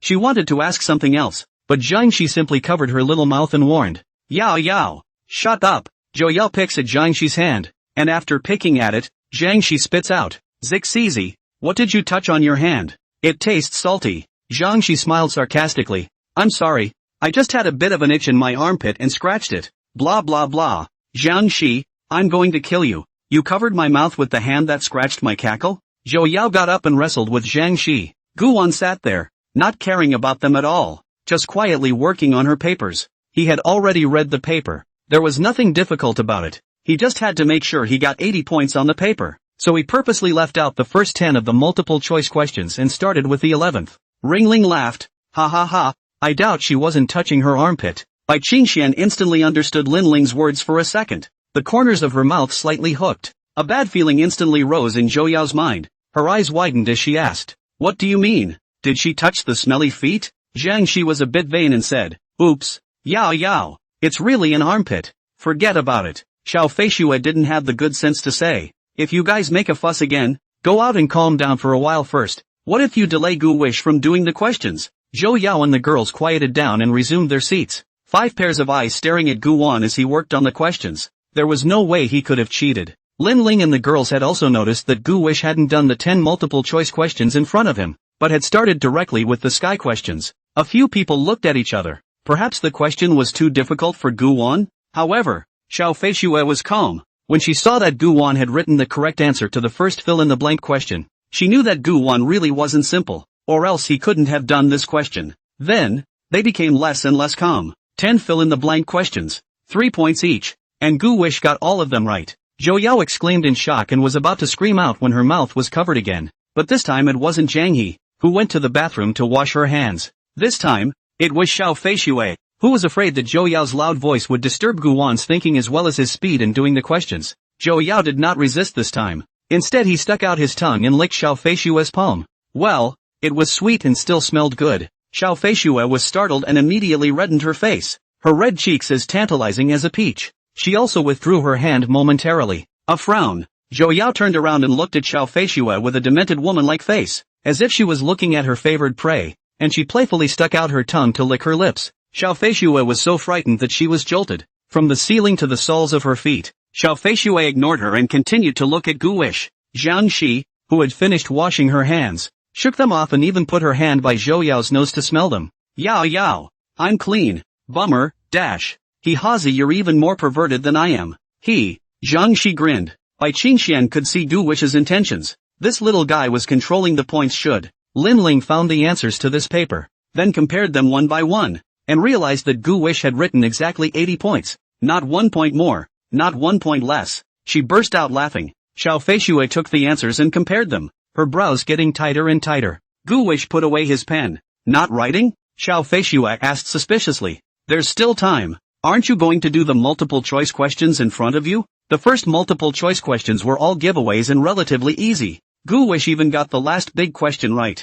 Wouldn't he? So it wasn't that he wouldn't, it was that he didn't want to do it. Gu Wish said faintly, that should be enough for 80 points. Xiao Feishue picked up the paper and matched the answers again. Gu Wish did get them all right. This paper, he took 80 points. Xiao Feishue looked at Gu Wish with an expressionless face, wanting to say something but holding it back. This kid is obviously doing it on purpose. Gu Wish asked with anticipation. Mr. Xiao, can I enter your class? Gu would like to come to this world. The first thing he saw when he opened his eyes was Xiao Feishue, and he was also held in Xiao Feishue's arms. I don't know why. Looking at Xiao Feishue felt very close, very fascinated. Gu would like to keep forgetting that picture. That's the power of the white moonlight, I guess. After that encounter respectively, Gu Wish had actually searched again in the vicinity of the fainting, but unfortunately had not been able to find Xiao Feishue to say thank you to her face, and now that she had so coincidentally come across it again, Gu Wish couldn't easily let go of this opportunity. Xiao Feishue pursed her lips before she could open her mouth. Lin Ling and the girls grabbed their hands and said, "It seems that Yuki doesn't like it, so our class wants it. Come to our class." Zhou Yao hugged Gu Wan. "Our class also wants it." Bai Qingxian hesitated. Gu wishes to be buried in her deep gully by Zhou Yao, and his tender cheeks were flattened by the sublime mountains and mountains fast. "Mr. Zhou, let go of me, I can hardly breathe." Gu Wish struggled and didn't dare to struggle too much. In case he caught something unintentionally, he wouldn't be able to tell. But Zhou Yao had no intention of letting go, daring to realize that holding Gu Wish made her less empty and lonely and more content. Letting go of Gu Wish made his body feel like something was missing. Zhang Shi said, "Actually, it's fine for Gu Wish to come to our class. I can take care of him. And the learning atmosphere in our class 6 to 3 is the best among these classes." "What? Your class is the most rowdy." Lin Ling spat. Bai Qingxian said, "Our class has the best average." Xiao Feishue made a response like the palace. "Ahem. Principal said that Gu Wish is in our 6th class. Gu Wish, you're qualified. Come to school tomorrow. I'll bring you to the class to meet everyone." Zhou Yao sighed softly and said, Xiao Shui, didn't you just not like Gu Wish very much?" "Who said I didn't like him? I didn't say that." Xiao Feishue's eyes warned Zhou Yao not to talk nonsense. Zhou Yao said to the others, "You guys comment, just now Xiao Shue that expression, is not too satisfied with the look. Hesitant. I did not say it wrong?" Zhang Shi nodded furiously like a chicken eating rice, and so did Lin Ling. Bai Qingxian secretly nodded her head. Xiao Feishue took out her own aura and her eyes became domineering. "You guys stop arguing. It's useless. Gu Wish is mine now. Come on, Gu Wish. I'll walk you back to the principal's office." "Okay, Mr. Shaw." Gu Wish smiled and waved goodbye to everyone. "Bye, Mr. Chow. Bye, Mr. Lin. Goodbye, Mr. Zhang. Bye, Mr. White." Bai Qingxuan's presence was low, but Gu Wish remembered her name. Zhou Yao watched Gu Wang and Xiao Feishue leave the office, so she gossiped with her own sisters. "What do you guys say? Could Gu Wish be some chairman's illegitimate son?" Zhang Shi expressed her approval. "I think Yao Yao's analysis is right. Gu Wish was in Bright Road Primary School before, and now she's suddenly transferred to our place. Or the principal personally received her. So 8 or 9 is not far off." Lin Ling said, "It doesn't look like it to me." Bai Qingxian just heard the three of them talking and she didn't chime in. Zhou Yao whispered, "Xiao Shui must know about Gu Wan's situation. We can ask her when the time comes." Gu Wish and Xiao Feishue left the office. It was time for class to end. Many students were in the corridor. They saw Gu Wish beside Xiao Feishue and felt that this little brother was very cute. They thought that this was Xiao Feishue's brother. "Mr. Xiao, is this your brother?" "No, you guys don't talk nonsense." Xiao Feishue hurriedly denied it. "Ha, that's your son? Didn't you just graduate a year ago?" "These are all classmates from the 6th to 4th grade. Xiao Feishue was about to explain when suddenly the class bell rang. Her mouth just opened and closed again. She didn't look too good. It was over. There were going to be rumors about her in school again. Her suspicions were correct, and word of gossip like this spreads quickly from person to person during class time. When class was over again, almost the entire junior high school 6th, 7th, and 8th grade students knew that the beautiful class teacher of the 6th grade, Ms. Xiao, had an 8-year-old son. Gu Wish looked up at Xiao Feishue and said, "Ms. Xiao, why don't you explain?" Gu Wish said, "Although I haven't met my mother, you are too young to be suitable. It's more like being my sister." Xiao Feishue had a black line, but she was still happy about Gu Wish calling her sister. She seemed to have discovered something from Gu Wan's mere words. Gu Wan hadn't met her mother. Quite a poor child. Xiao Feishue looked at Gu Wana and asked very gently, "Gu Wana, who is that in the office for you?" "It's Sister Qing Yan. Sister Qing Yan adopted me," Gu Wish said graciously, not trying to hide anything. Xiao Feishue was a bit surprised. "Adoption?" "Yes, I'm an orphan, and now Sister Qing Yan has adopted me. That's why I came with transfer here." Xiao Feishue stroked Gu Wish's head and thought to herself that this was the case. No wonder this child was so precocious. She should be pretty good to you, or she wouldn't have sent you here to study. Gu Wish nodded. "Sister Qing Yan is a kind person just like you." "As kind as me?" Xiao Feishue pointed at herself. "How do you know what kind of person I am?" Gu Wish looked at Xiao Feishue and smiled. "Ms. Xiao, we've met before."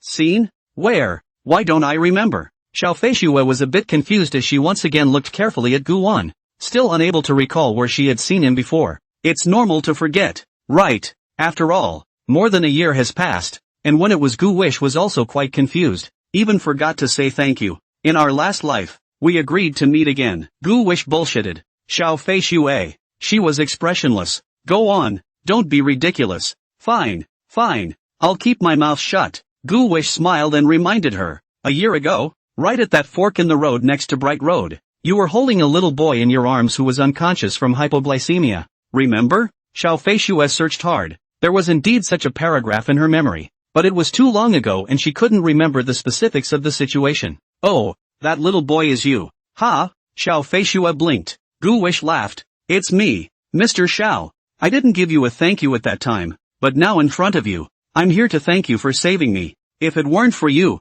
I'm afraid there would be no me. Xiao Feishuo said. How can that be? Without me there will be other people to save you. Whoever is watching won't sit back and do nothing. She smiled and said, we're so connected. Here we meet again. Gu Wish said, Mr. Xiao, please take care of me in the future. Don't worry. I'll make sure to help you settle in as quickly as possible. My students are great people. Where are you staying now? It's quite close to here. Right in the Nine Tan Palace. Gu Wish said indifferently. Xiao Feishuo exclaimed. This side of the school entrance, turn left. Walk 2 streets. 1,000 meters to that Jiutan Palace? Gu Wish nodded. What did you tell Mr. Shaw that this sister who adopted you does? Sister Cheng Yen runs a game company. What game company? I think it's called something like Ixia Jiqing. Xiao Feishuo plays games herself. And recently she has become obsessed with a female-oriented interactive romance game called Love Battle. And she has kryptonized quite a bit. However, she didn't realize that this game was made by none other than Xia Qingyan's company. Xiao Feishuo exuded an envious look. How did you catch the eye of that rich young woman and get her to adopt you? Xiao Feishuo gossiped. Gu Wish said. Maybe it's because I'm too handsome. Pust. Xiao Feishuo gave a thumbs up. Well, you have a point, but it looks to me like she's not even close to my age. So how could her family agree to her adopting a child? Just after asking, Xiao Feishuo realized that what she said was inappropriate and immediately put it back. I'm sorry, teacher crossed the line. Teacher's fault. I take it back. Xiao Feishuo smacked her own lips twice. Gu Wang and Xiao Feishuo arrived at the principal's office and knocked on the door to enter. Xia Qingyan sat on the sofa without saying a word, working with her cell phone, and the principal, Ma Zhangjun, sat in front of the computer, pretending he was working. Seeing Gu Wang and Xiao Feishuo return, Xia Qingyan immediately put down her cell phone. Gu Wish, how's it going? Xiao Feishuo said. Mr. Xia, Gu Wish has passed the exam and will be able to come to class tomorrow. Xia Qingyan was very relieved. She knew that Gu Wish would be able to do it. Ma Zhangjun said. I told you there was nothing wrong with this little guy. Xia Qingyan smiled and said. Principal Ma, Mr. Xiao, then you guys go ahead and get busy. I'll take Gu Wish back first, and I'll send him over early tomorrow morning. Xiao Feishuo nodded. Xia Qingyan stretched out her hand, her own jade hand pulling Gu Wan's small hand, and slowly walked out of the office. Gu Wish said to Xia Qingyan, I'm sorry, Sister Qingyan, for keeping you waiting. That's okay. What did that Mr. Shaw ask you? Just let me do the role. Xia Qingyan asked. Gu Wish, then how do you feel about her? Gu Wish said. Miss Xiao is very nice. She's pretty and kind. Xia Qingyan was puzzled. You haven't even come into contact with her. How can you tell she's kind? Are children really so sensitive that they can sense whether people are good or bad just by their feelings and facial features? She was disbelieving. Gu Wish smiled and said. Miss Xiao once saved me. Only she forgot. Saved you? Yeah, a year ago, I think. I fainted on the way out of school. And it was Ms. Shaw who saved me. I remember her. Xia Qingyan said. Then you guys are quite destined to be together. Thank her later, you know? Aha, I know. By the way, Sister Qingyan, are you still going to the office this afternoon? Xia Qingyan said. Not going. Don't I still have to send you to that girlfriend of yours to pick up your things at 5:30 p.m.? I can get there myself. I know the way. No. How can I let you run so far by yourself? I don't feel at ease. There are still a lot of traffickers in this area. What if I abduct you? Xia Qingyan refused. She looked Gu Wan up and down and said, there's just time now. Let's go get something to eat and I'll take you shopping for clothes. Gu Wish saw how excited Xia Qingyan was. Surely it was her own desire to go shopping, so she could only reluctantly agree. The two casually ate something and then went to the mall. Xia Qingyan held Gu Wan's hand and walked into a high-end women's clothing store. He was very familiar with the process of accompanying a girl shopping. His eyes searched the store for a place to sit, and it just so happened that the store had tables and chairs for guests to sit at. So Gu Wish skillfully walked over to the seats,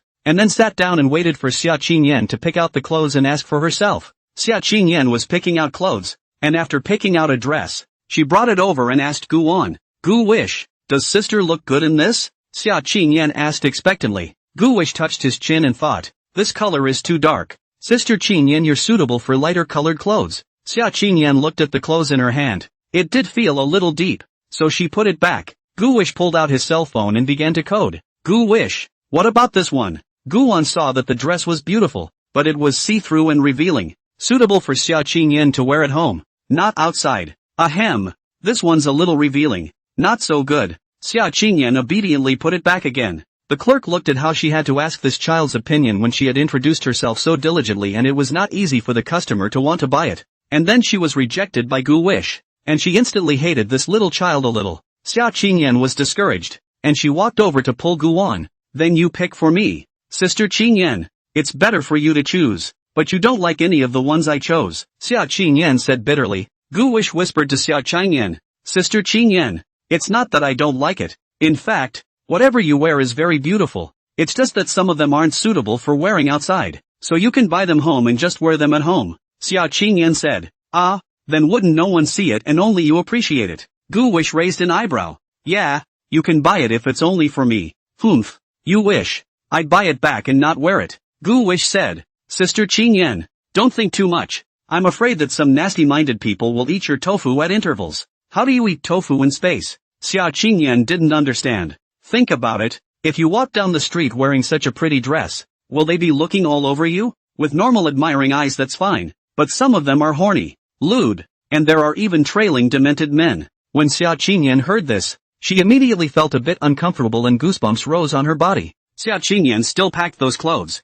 She decided to wear it in her room. After browsing this store, Xia Qingyan led Guwon to another brand store. Gu Wish didn't ask anything more. He directly looked for a place to sit down. As usual, Xia Qingyan picked the clothes and asked for his opinion. There were other girls in the store, too, and their male friends were all sitting outside the door, slapped together in a row, uniformly carrying large bags in their hands, looking down at their cell phones, all of them shriveled up. However, Gu Wish responded to Xia Qingyan on everything, not missing a beat, and had a positive attitude, always keeping a smile and not being impatient. Xia Qingyan had almost bought herself, and then took Gu Wang to buy his clothes. Buying Gu Wish's clothes is very simple, don't even bring to try. Xia Qingyan directly let people pack. Hate can't directly take all the clothes in the store. Gu Wish sighed softly, Sister Qingyan, it's fine. I can't wear it even if I buy so many clothes. Can't wear it and put it on display in the check room. But Sister Qingyan, I'm only 8 years old. I'm at the age when I'm growing my body,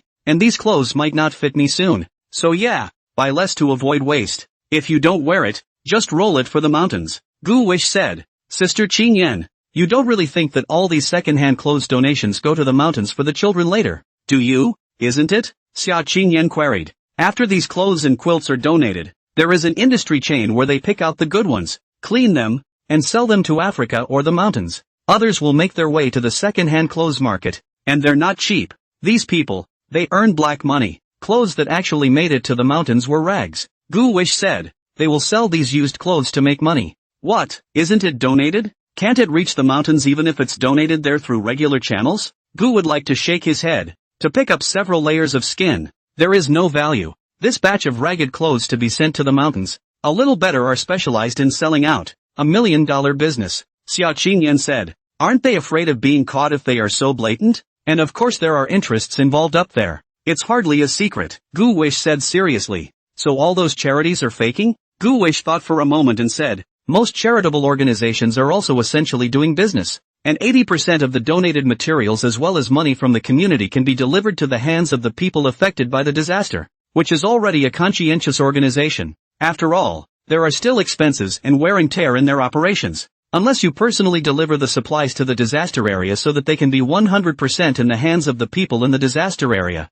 Xia Qingyan was a bit annoyed. Then can I ask them to return the $100 million I donated before? Can't return it. Once your money is on their books, it's not up to you. It's up to them who they send it to. Damn it, I'll never donate again. You can donate. You just have to find a good source of donations. Xia Qingyan looked at Gu Wan and said, Gu Wan, how come you know all of this? Sister Qingyan, I'm the victim. Gu Wish smiled bitterly. Some kind people donated some supplies to our orphanage through some organization before, and all that really came to our institution was some rags. Xia Qingyan suddenly hugged Gu Wan. Gu Wan is now very short, only up to Xia Qingyan's navel there. His whole face is pasted on Xia Qingyan's soft and fragrant stomach. The breath exhaled from his nose is like 2 warm streams. The saliva on his mouth soaked Xia Qingyan's clothes. The men passing by around them were envious of Gu Wan. Sister Qingyan, it's too hot. Gu Wan resisted, but her strength wasn't as great as Xia Qingyan's right now. Xia Qingyan let go of Gu Wan and said, Gu Wan,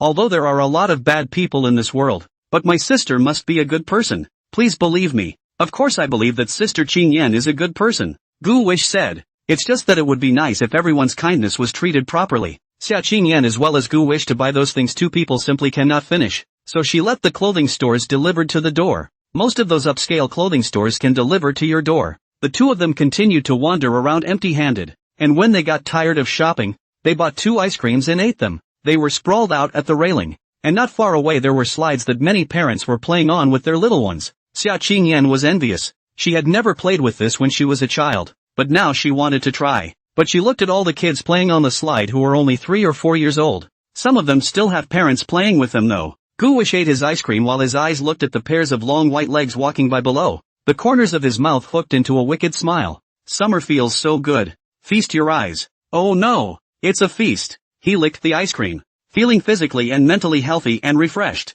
Xia Qingyan twisted her head, saw the smile at the corner of Gu Wish's mouth. She didn't move, followed Gu Wish's gaze down, and saw the pair of big long legs, black silk white stockings Lolita. A hint of murderous aura emerged from Xia Qingyan's eyes. Gu Wish suddenly felt that the air temperature all around her had instantly dropped a few degrees, and felt bad. He turned back mechanically, and sure enough, he met Xia Qingyan's killing eyes. He, Sister Qingyan, what's wrong? Xia Qingyan said. Gu Wish, does Lolita look good? Hungry. This one well, it's not bad. Gu Wish to be coy. Those long legs, they're very white and straight, aren't they? Xia Qingyan pointed at a girl below. Gu Wish coughed twice and reminded. Sister Qingyan, don't point at people. It's bad. Just sneak a couple of glances. So are you spacing out on people like that? Sister Qingyan, you are wronging me in this way. I'm only 8 years old, and I do greatly appreciate those pretty young ladies. If you don't believe me, look at my eyes. Aren't they clear and very clean? Xia Qingyan bent over and met Gu Wan at eye level. She saw herself in Gu Wan's eyes. Gu Wish's eyes were very bright, though the brightness carried a hint of indescribable vicissitude. Xia Qingyan suddenly switched from serious and earnest to smiling. Gu Wish, do you want to play on the slide? I see those kids are having fun. Gu willingly said. I should like it. Xia Qingyan pulled Gu Wish to the slide next to the slide, sliding down the chest from above, about 4 meters high. The pool below is foam. The kids lined up and went down boldly one by one. Ha ha ha ha. Mom, it's my turn. You slow down. Oh, Gu Wish saw that the small children in front of him in line were much younger than himself. All of them were only 3 or 4 years old. He was weirdly embarrassed, but since Xia Qingyan wanted to play, he could only come over with a thick skin. Xia Qingyan pulled on Gu Wan's little thumb and wiggled it. She was in a very relaxed and comfortable mood, and hadn't felt like this in years. When she reached the front, Gu Wish looked at Xia Qingyan, who was wearing a skirt and was not suitable for playing on the slide. Sister Qingyan, your clothes are not suitable for playing this. You'll get naked. Xia Qingyan looked down at her clothes and thought for a moment. Then it's good to change. She led Gu Wan to buy another outfit to change into. The upper body is a white V-neck short sleeve. The next year is a black denim shorts, and bought small white shoes. She immediately changed from a high-cold imperial sister to a neighboring big sister look. Gu Wan carried the dress that Xia Qingyan had changed out of as well as her high heels. The two continued to line up, and when they reached the front, Xia Qingyan sat down, and Gu Wan stood behind her and pushed her, and she slipped. Xia Qingyan laughed happily and dug into the bubbles in a flash. Xia Qingyan felt like her whole body was flying. She had never played this when she was a child. This was her first time. She climbed out of the foam pool and waved at Gu Wan. Gu Wan, come down. It's fun. Okay, I'm coming. Sister Qingyan. At this time, an adult behind Gu Wan impatiently pushed Gu Wan away and said impatiently, this is for children to play with. You're so big, go to the side. Gu Wish looked at the short-haired woman with the ugly, fat, waxy face. He was very angry in his heart. But when he saw her like that, he thought that it was not worth it to get angry with such a person. It was a complete waste of his energy, and the little girl next to him said to her mother, Mama, you can't push your brother like that. It's not right. Seeing that her daughter was so understanding, Gu Wish wasn't going to bother with her, but Xia Qingyan was not willing to do so. Now that she was Gu Wan's guardian, how could she possibly watch Gu Wan being bullied? She walked up angrily and pinched and shoved her.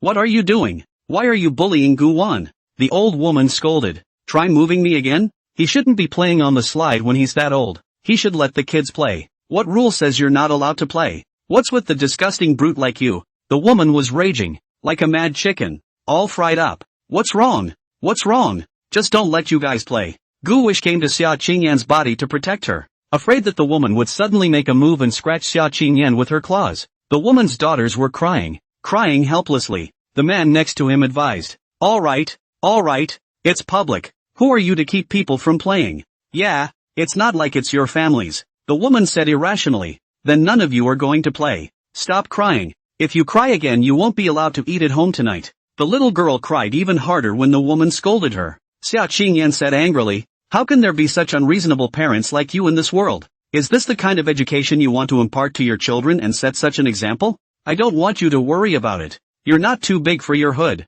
but you're too wide. The people next to her couldn't look away and counted her off together. This woman is tongue-tied and doesn't fall for the crowd of women. And that mouth is all you can eat. Xia Qingyan was about to be infuriated. She still wanted to theorize, but Gu Wish pulled her back and shook her head at her. Sister Qingyan, it's useless. Reasoning with people like this won't work. Guan pulled Xia Qingyan to the side, away from that battlefield. She's been like that all her life. Poor little girl. Let's hope she grows up to be as kind as she is now. Xia Qingyan said, is there any way we can help her, so that she can get out of that kind of growing environment? Guan shook his head. It's useless. No matter how bad that woman is, she's still the mother of the little friend. We can't do anything about it. Xia Qingyan was just affected by her divorced family and grew up in a single-parent family, so she doesn't believe in love yet. She was afraid that the little child would grow up with such parents and become unfortunate as well. In the end, there was nothing to do but sigh. Can't do anything about it. She checked the time. It was 5 in the afternoon. Gu Wish, it's time. Now let's go to your classmate's house. Zhu Yuyan home in the Guangming district. Bike Sinkyo under a locked dragon well. Wells and an iron pot of acacia trees. Said to be the year Xian Kang Emperor planted. 400 years ago. There is also a legend of the locked dragon well. The ancient times, a sin dragon in this place. The flood inundated the land. The first people were killed and injured. The human emperor learned of the Sin Dragon rebellion. The order of the courtier Beixin rate of the suppression of the Sin Dragon. Beixin clan in order to suppress the evil dragon. The whole clan dug this locked dragon well. The evil dragon is good at sex. Beixin clan picked 500 women in the clan into the well. The evil dragon really fell for it, trapped in the well. In order to prevent it from escaping, the Beixin clan forged chains, firmly locked it, and then covered with a lid, and finally suppressed the evil dragon. After the evil dragon was suppressed, the floodwaters of the heavenly sea receded and the ancestors were able to flourish here. The sinful dragon is trapped and spends its days in tears. Its tears flow from the well and slowly wash out a small stream, which then becomes larger and larger. In order to prevent the evil dragon from escaping, the Emperor of Man also ordered the construction of a Beixin bridge to suppress this river of dragon tears. When Emperor Xiankang was the emperor, the sea of heaven was flooded, and the people of the world thought that the evil dragon was going to come out of the world. So the emperor went to Baixinkyo and planted the iron pot acacia in person, and opened the mouth of the emperor. If the iron pot acacia tree does not die, the sinful dragon shall not come out of the world. Over the years, locked dragon well and iron pot Samuel have long been attractions, with many couples coming to hit the tour. The iron pot acacia trees are alive and well today though, and their leaves are as lush as jasper, but the insides have long since rotted, and over the years, it's been all about surviving on nutritional shots. Gu Wish and Xia Qingyan parked the car, and the two of them walked to the Dragon Tear River, whose waters merged into the Tianpu River and flowed into the sea before coming together. I don't know if it's really dragon's tears, but the water in this river is salty anyway. As the sun set, Gu Wish and Xia Qingyan arrived at the head of the Beixin Bridge. The orange-colored haze was plated on Xia Qingyan's body, as if she was a fairy. This verdant stone bridge has stood through thousands of years of wind and rain. You can marvel at the wisdom of the ancients clever. On the bridge, there were also a lot of love locks that many couples were taking pictures of and buying locks to put on them. These locks, the government has to clean them out every year, otherwise the bridge would be impossible to cross. Xia Qingyan looked at Guan. Guan, let's buy locks too. Gu Wish said. Sister Qingyan, people are couples? What are we? Xia Qingyan said. Then take some pictures of me. Gu Wish said. Why don't we wait for the night? It's pretty here at night, and it's still lively. How do you know? I've been here. With whom? With Sister Heart. Xia Qingyan didn't say anything. Guan walked in front of her, her face expressionless, her small fists clenched as she followed. A little man, an adult, walking across a stone arch bridge, the other side of the bridge. It's that locking dragon well and Gouda's iron pot of acacia. If you were to see the scene,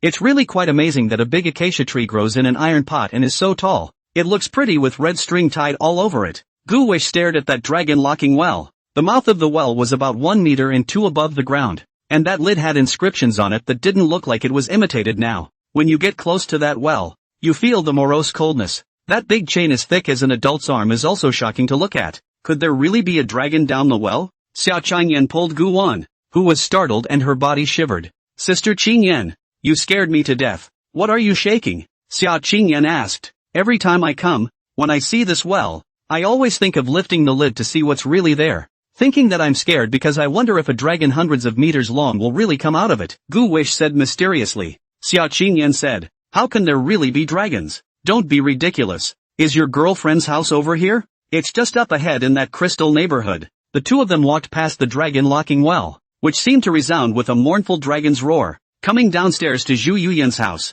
Gu Wang took out his cell phone and sent a message to Zhu Yuyan. Tablemate, are you back?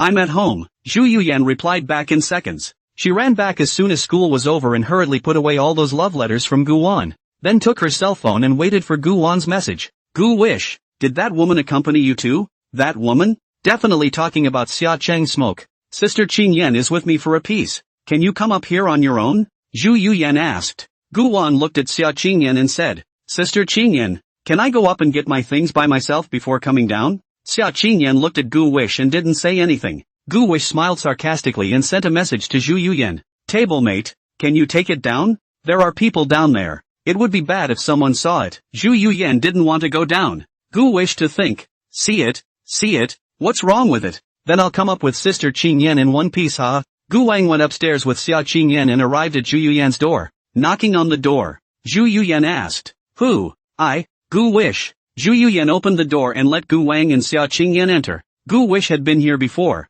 so he was still familiar with Zhu Yuyan's house, and he went straight to Zhu Yuyan's bedroom and saw the love letters on the table. They say it's a love letter, but there's all sorts of material in odd shapes and sizes. Some of it was a note, some are red herrings, some are written on toilet paper, and 1,000 paper cranes. Paper frogs? Xia Qingyan looked at Zhu Yuyan. Her face was cold. She didn't have any good feelings towards this girl who was peeking at other people's love letters. How could she just take other people's things home? This violated someone's privacy. Zhu Yuyan saw Xia Qingyan and was also suppressed by her aura. Not daring to speak, Xia Qingyan looked at those love letters and was also startled. Why are they all so oddly shaped? She was instantly interested in opening it as well. Well, this understands Zhu Yuyan. Gu Wan lifted the love letter and planned to leave just like that. Zhu Yuyan lowered her head in great shame. Gu Wish, I'm sorry. I shouldn't be taking your stuff willy-nilly. Gu Wish said faintly, it's okay, these love letters should all be anonymous. Zhu Yuyan raised a finger. I just unwrapped and looked at one.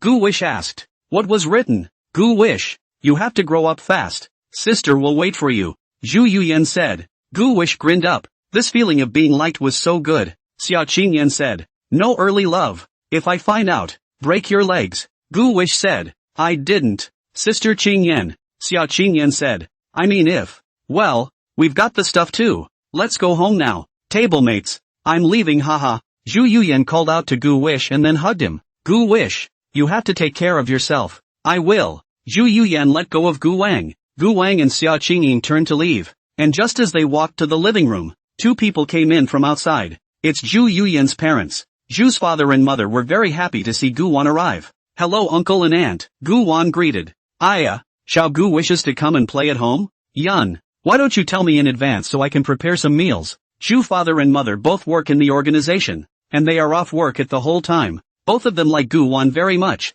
They had invited Gu Wan to their home for dinner for the first time before, and after learning about her life, they also wanted to adopt her. But considering Zhu Yuyan's feelings and fearing to hurt her, they shelved the idea. Mother Zhu saw Xia Qingyan next to Gu Wan. They didn't recognize her, so she opened her mouth and asked, who is this? Gu Wish opened her mouth to introduce herself. Uncle and auntie, this is Sister Qingyan.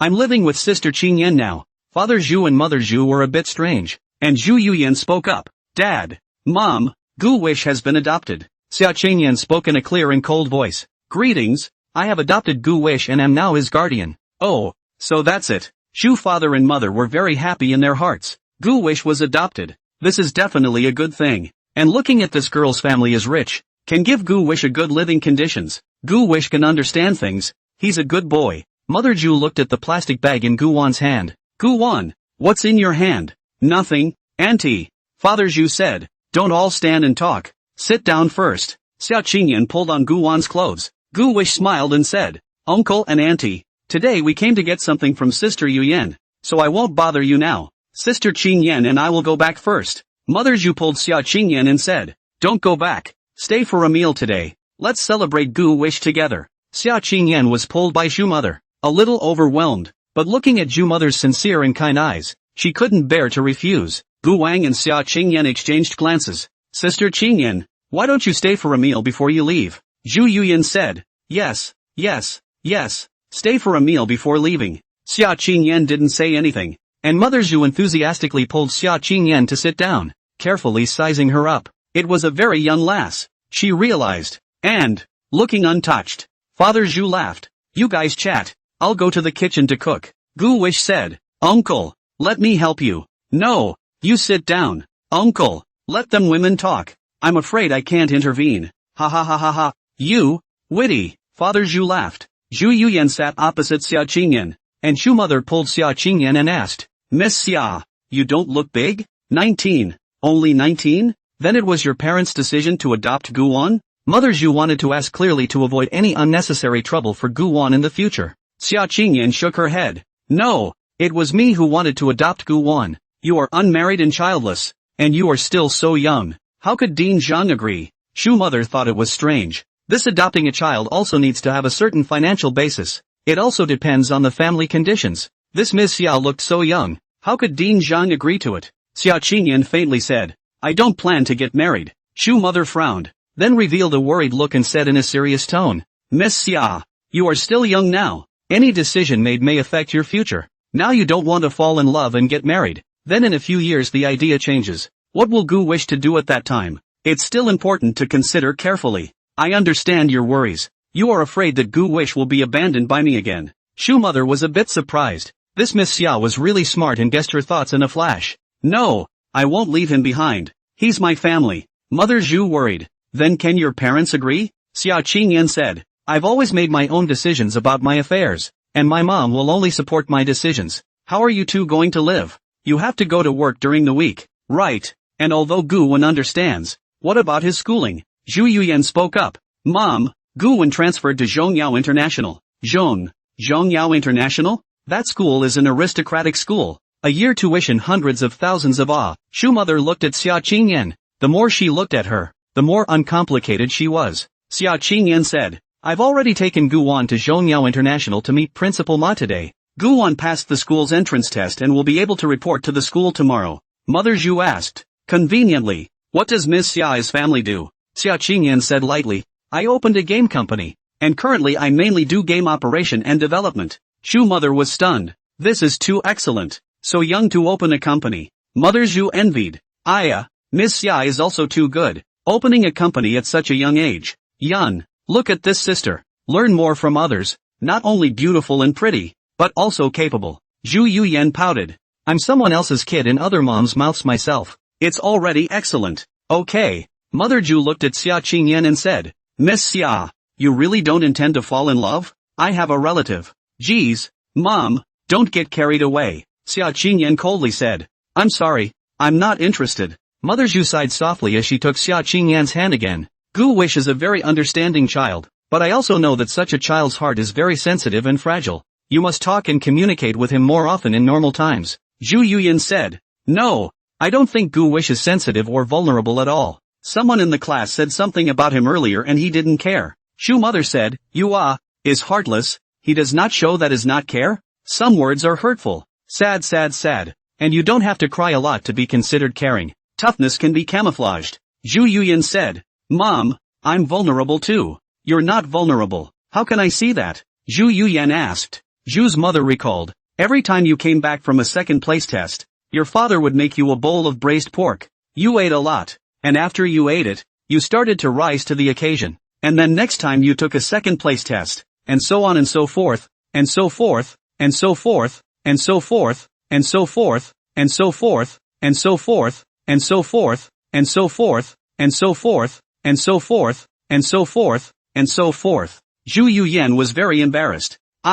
Mom, is that how I am in your eyes? Before Gu Wan came to our class, I was number 1. Mother Zhu said. Mom doesn't care if you take first place or not, as long as you're happy and joyful. Mother Zhu asked again. By the way, Gu Wen said she came to get something from you. What? Oh, just getting the exercise book. Zhu Yuyan lied. Xia Qingyan looked at Zhu Yuyan, who unnaturally lowered her head. In the kitchen, Zhu's father skillfully cooked. The two men did not say a word. Very quiet, in sharp contrast to the hot fire outside. Gu Wish liked the feeling of simplicity. Father Zhu suddenly opened his mouth and asked, Gu Wish, that Miss Xia out there is a rich second generation? I don't know if it counts as the second generation of rich people. But anyway, Sister Cheng Yan runs her own company. She doesn't look too big. Well, only 19. What? 19? I was still playing in the mud at 19. Father Wish laughed to himself. Why would she adopt you if she's unmarried and childless? Gu Wish sighed. Uncle Zhu, as you know, I'm too charming. But there's no such thing as a beautiful woman who doesn't like a handsome man. Father Zhu, I've never seen such chutzpah. Drip. Gu Wan's cell phone rang with a beep. He wiped his hands and took out his cell phone, opening it to see that it was a message from Yao Xin Yue. Gu Wish, have you taken care of the transfer? Gu Wish replied. It's already done, and it's now having dinner at my former cohort's house. Are you still going to your part-time job today, Sister Heart? Yao Xin Yue was sitting in the library at the moment, wearing headphones and studying. No, I'm in the library. Finals are coming up and I have to study for my homework to get a national scholarship. Go Heart Sister. Love you mwahaha. Can I come see you this weekend? That's fine. But Sister Qingyan doesn't like people going to the house. Yao Xining sniffed and lost some of her chi. Gu Wish said, you can come pick me up and let's go play outside. Where do you want to go play? Sister will take you there. Gu Wish said, I haven't thought about it yet. Let's talk about it then. Good. Xia Qingyan left the living room and came to the kitchen as well. Gu Wan collected his cell phone and was carrying the dishes out. Can I help you guys out? Gu Wish said. No need Sister Qingyan. The kitchen is too small for 3 people to stand. Xia Qingyan stood just outside the kitchen, watching Gu Wan as they cooked. She felt that Zhu's mother was a bit nagging, as if she had endless words and questions, and she was tired and didn't want to talk. Father Zhu simply made some home-cooked food, and then a few people sat down at the dinner table. Mother Zhu greeted. Gu Wish wash your hands, don't be busy, let your uncle clean up himself, come and sit down to eat. Ms. Xia, why don't you sit down as well? Gu Wan sat with Xia Qingyan, who looked calm, but was actually restless inside. She had never eaten with strangers before and sat at the table feeling overwhelmed. Gu Wish was in stark contrast to her behavior. He was more familiar and didn't treat himself as an outsider at all. Uncle, come sit down and eat. Don't mind him. Let's eat our food. On what grounds? Just wait for my dad. This meal is all cooked by my dad. Zhu Yuyan was indeed still Zhu father's little cotton wool. Wish's father came over after washing his hands and sat down next to Wish's mother. Honey, try this. I feel like today's meat foam tofu is one of the best. Zhu's father completely ignored the other people at the dinner table, picked up chopsticks to pick up the food, fed Zhu's mother, and showed his love, spreading dog food. In Zhu's father's eyes, there was only Zhu's mother. Mother Zhu looked at Zhu Yuyan provocatively. Zhu Yuyan slammed her chopsticks in anger and, snap, Dad, I'll eat too. You eat it, aren't those chopsticks? Zhu father said faintly. Honey, you made it so good. Zhu Yuyan had a head full of black lines. Dad, there are still guests. Mother Zhu looked at Xia Qingyan and said, don't be polite Ms. Xia, just treat it like your own home. We also treat Gu Wish as our own child's. Please take care of him in the future. Gu Wish had already gotten used to Zhu's father and mother's mode of getting along, and he quietly ate his meal. Xia Qingyan was obviously not yet comfortable. I will. As the meal ended, Gu Wish and Xia Qingyan were ready to say goodbye and leave. Uncle and Auntie, we've eaten well, so we'll go back first. Slow down on the road. Hey, Zhu Yuyan was ready to go back to her room to study. You go downstairs and see Gu Wish and the others off. Zhu's father took out $100 and shoved it into her daughter's pocket. Take this money, go spend it and wait until 10 o'clock and then come back to bed. It was obvious that Zhu father was trying to deliberately distract Zhu Yuyan and then study the Kuan character technique with Zhu mother. Wish's mother's eyes were dilated. Zhu Yuyan understood it all. Gu Wish also understood. Only Xia Qingyan didn't understand. Zhu Yuyan had a red face and went downstairs with Gu Wan and the others. Xia Qingyan said, it's not too safe for you to stay out there alone until 10 o'clock, is it? Zhu Yuyan sighed. Usually at this time, I would take this money and go fishing at the mahjong parlor, and the grandparents at the mahjong parlor all know me. It seems that Zhu Yuyan has long been familiar with her parents' workflow. Why would they want you to go back after 10? Gu Wish looked at Xia Qingyan and said, Sister Qingyan, Uncle and aunt will usually exchange feelings often and need a quiet and undisturbed environment. Right, tablemate? Zhu Yuyan said in embarrassment. You might get to hold your little brother next year, Gu Wish whispered to her. Zhu Yuyan embarrassed. Tablemates, let's go haha. On the main street, there are a lot of people, and the place does get a lot more lively at night, especially couples, who come to lock up the dragon well Samuel tree to pray. Wait, Zhu Yuyan called out to Gu Wish, who was walking away. Gu Wish to turn back. Gu Wish, you'll still come to my house, right? I'll definitely come back if I get the chance. Zhu Yuyan asked again. We'll meet again, right? Sure. Gu Wan and Xia Qingyan disappeared into the sea of people. In the evening, both sides of the Long Tier River are crowded and noisy with various food stalls. The two walked past the locked dragon well. Many red candles were lit under the big acacia tree. Call it some kind of lifetime candle. Many couples buy it and light it under the big acacia tree. There are a lot of them that are half burned out, just like their love. It couldn't go all the way. Xia Qingyan looked at the couples walking past her, talking and laughing, sweet and mushy, and did not envy them. Xia Qingyan looked down and said to Gu Wan, I want to light candles too. That's only for couples to buy candles to light. I didn't mean anything else, just simply wanted to light the candle and see if it would burn out. It doesn't say a person can't light candles, does it? Xia Qingyan walked next to the grandfather selling candles. She asked, is there a candle for a separate one?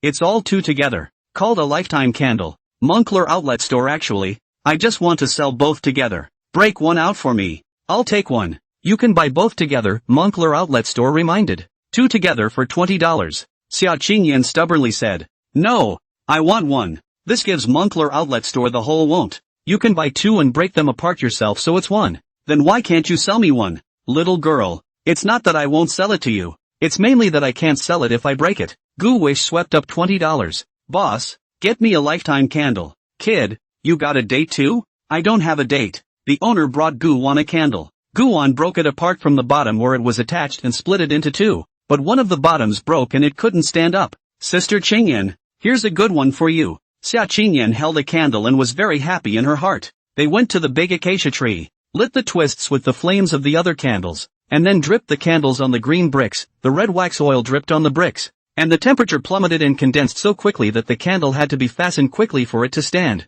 The people around them all looked at Gu Wan and Xia Qingyan with strange eyes, but Xia Qingyan didn't care about other people's gazes. Gu Wan's candle couldn't stand up because it wasn't level anymore, so Gu Wan simply gave up. Xia Qingyan took Gu Wan's candle and dabbed it together with wax oil again. Doesn't this work? Re-glued together. The lifetime candle is clearly one large and one small, though the flame is very strong and the wax oil burns quickly. Gu Wish and Xia Qingyan didn't wait for it to burn dry before leaving the dragon locking well. The two banks of the Dragon's Tear River were brightly lit and bustling. In order to keep an eye on Gu Wan and prevent getting separated from him, Xia Qingyan could only hold Gu Wan's small hand tightly. The evening breeze blew along the river and the weeping willows swung on the embankment. It brings a touch of coolness to the progressively hotter summer days. The roadside food stalls are full of flavor. Gu Wish knew that Xia Qingyan hadn't eaten much at Zhu Yuyan's house just now and knew that she was still hungry. Gu Wish took the initiative to speak. Sister Qingyan, I'm not full. Let's buy something else to eat. Good. Xia Qingyan nodded and pulled Gu Wan around the place.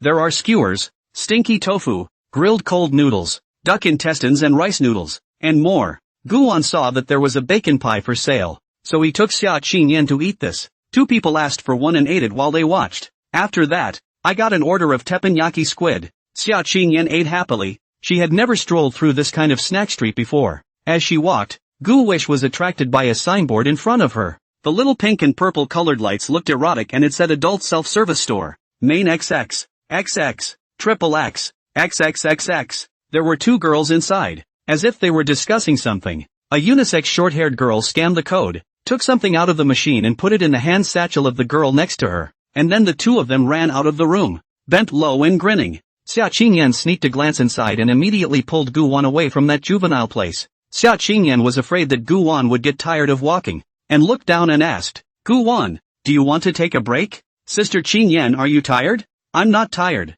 I'm afraid you are. Gu Wish smiled. I'm not tired. That smoked meat pie and the iron plate squid just now were delicious. What else is good here? Xia Qingyan inquired about Gu Wan. As Gu Wan said that he had been here with Yao Xinu, Gu Wish thought for a moment, pointed ahead and said, there's a roasted rabbit store over there. His hand-torn spicy rabbit is very delicious. Xia Qingyan had never eaten rabbit meat before. She thought that how could a rabbit, Such a cute animal. Be eaten? It was really hard to understand. Gu wish the rabbit is so cute. How can you eat the rabbit? Well, people who haven't eaten it do, and when they do try it, it triggers the law of true flavor. Gu wish said, but it's really delicious. Xia Qingyan was skeptical about this, but she was curious in her heart and thought of going to see what kind of cruel businessman would actually make a delicacy out of a cute rabbit. She took Gu Wan's hand and walked forward to the store that roasted rabbits.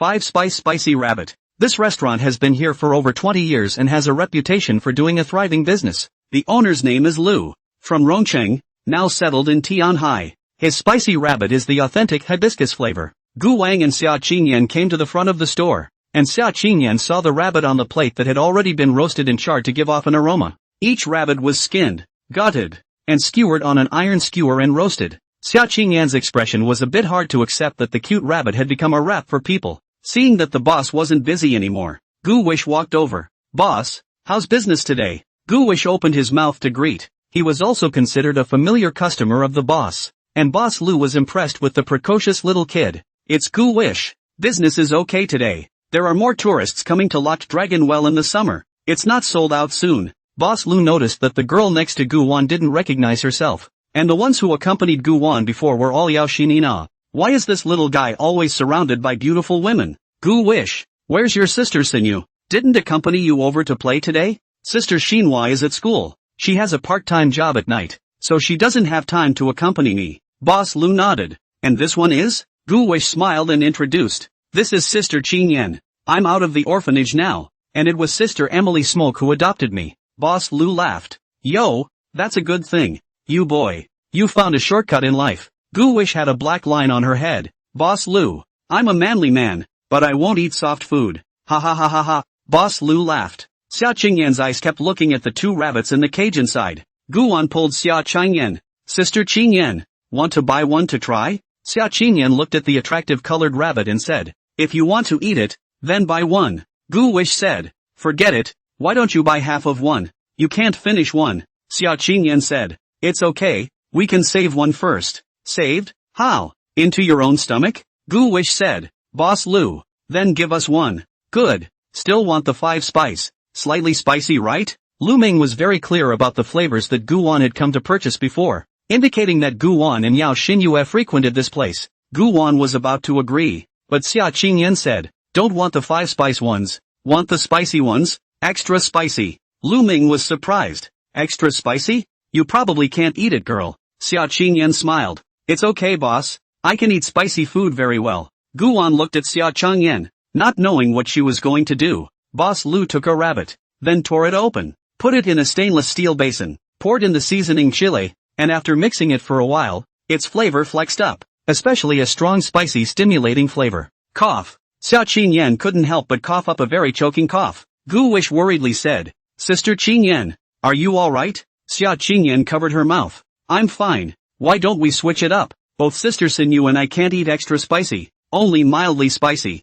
Xia Qingyan waved her hand. No, I want extra spicy. Extra spicy. This stuff makes your brain smoke. It's like ascension. Xia Qingyan inquired. Boss, how many rabbits can you sell in a day? Boss Lu replied. 300 a day. Sell out and leave work. Where did you get all the rabbits from? Farmed. Killed now? Yeah. Boss Lu packed the bags for Xia Qingyan and them and handed them to Gu Wan. Xia Qingyan asked. Gu Wish, how much is it? 172. Xia Qingyan swept the code and paid. Thank you, Boss Lu. We'll leave first. Gu Wang took Gu Qingyan's hand. Sister Qingyan, just take this back and eat it again. Xia Qingyan nodded. Gu Wan pulled her to leave. Xia Qingyan looked at the cage behind Boss Lu. Boss, are the rabbits in that cage behind you for slaughter too? I've sold almost all of them today, so I'll save them for tomorrow's kill. Xia Qingyan looked at the rabbit in the cage and said, the rabbit is so pitiful. Gu Wish, let's buy them, but there's no room in the house for it. Just put it in the back garden. Sister Qingyan, have you thought about it? Xia Qingyan nodded. Gu Wish sighed. This thing can't be saved at all. Boss Lu, can we buy those 2 rabbits? Yes, it's yours, Boss Lu said generously. Xia Qingyan said, no, I'll pay you. You're in business, can't let you lose money. Just sell them to me at 72 apiece. Boss Lu said, I didn't process this thing, so I can't charge you at the finished product price. Let's charge one at $50. Okay. Xia Qingyan even paid for the cage. Then the boss carried the cage and handed it over to Guan. Guan looked at Xia Qingyan with a helpless expression. Click. Rumble. The night sky, which had been dotted with stars, was suddenly covered with dark clouds. Tianhai belongs to the south of Daxia, and is the mouth of the great river. And it is now the season of prune rain, with humid air and cloudy rain. There was already a thunderstorm yesterday and now it's back. The oncoming wind blew against his face with a slight coolness. People here are used to this kind of weather, so they don't panic. Their pace is steady, and they still swim at their own pace. Before long, raindrops as fine as hair fell from the sky. It's raining, Sister Qingyan. Let's take a cab and hurry back. Gu Wang looked up and saw the oxhair rain falling on Xia Qingyan's shoulders, flashing a white light under the illumination of the neon lights on the street. His hands carried the rabbit cage, in which the rabbits were hopping back and forth with terrified faces. Xia Qingyan nodded and said, "Okay, I was going to get them something to eat." Gu Wish said, "No need to buy them. Just feed them some of the rotten vegetable leaves at home." The two walked out of the snack bar and stood at the intersection waiting for the light. An old man slipped and fell between two stone piers. He was gray-haired and stooped, as if he couldn't stand up. The people around him walked past him, and even if they saw him, they didn't dare to go up and assist him. Some kids wanted to go over to help and were even stopped by her mom. Seeing this scene, Xia Qingyan hurried over and tried to help the old man up. "Gu Wish, let's help Grandpa stand up." "Wait a minute, Sister Qingyan." Gu Wish stopped her as well. Xia Qingyan stopped. "What's wrong?" Guan put down the rabbit cage, took out his cell phone, and turned on the camera to record the video. "We have to leave evidence." Xia Qingyan's brows frowned slightly. "What evidence? Prove that we didn't bring down the old grandpa. Or what if we get blackmailed then? There have been a lot of bad people who specialize in blackmail before." Gu Wish walked to the old grandpa's side and said, "Old grandpa, it's you who fell down, haha. Now my sister is going to help you up. You can't blackmail me. I'm recording the video too." Old grandpa sighed. "I'm not blackmailing. I just want to visit the locked dragon well." Xia Qing Smoke slowly assisted the old grandfather stood up. He wore a green uniform, with a hat. There are red on the top of the five-pointed star. This look is the old generation of soldiers. Gu Wish also saw a few military medals on his chest, and although the old grandfather's face was withered, his eyes were resolute, and he looked very powerful, with just a hint of sadness flowing through him. Ahem, the old grandpa coughed twice. Xia Qingyan helped him sit on the stone pier to rest.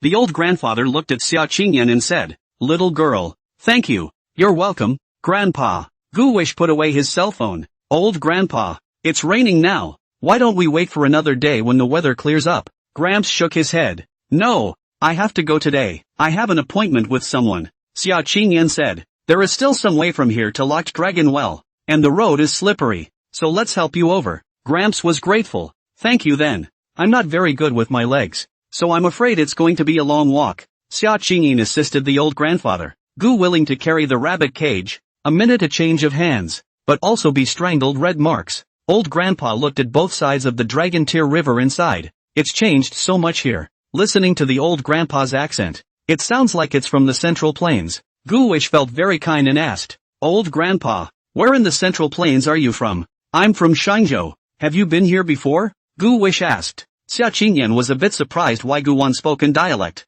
"Came here once 60 years ago. The Dragon Tear River was a very shallow river back then." He said the river was shallow because of a war that filled it with corpses and colored it red. The old grandpa lamented, his eyes vicissitudes, as if he was back on the battlefield. The old grandfather looked at Gu Wish and said, "Little friend, why do you speak Shangzhou?" Gu Wish laughed. "I've seen the TV show and imitated it haphazardly. Your Shanghainese is authentic, not like an imitation." Gu Wish said, "Thank you for complimenting me." The three of them walked towards the dragon locking well. Gu Wish thought, what kind of appointment is it that deserves the old man to dress up and take it so seriously? Even if it was raining, he still had to go to the appointment? The rain fell on the old man's shoulders, broad shoulders that once carried machine guns. It's just that the old man walks light on one side and heavy on the other. His lower leg was amputated and fitted with a prosthesis. Back by the locked dragon well, the candles that the couples had lit had all gone out. The lifetime candle between Gu Wish and Xia Qingyan had long since burned clean. The rain is getting heavier and heavier.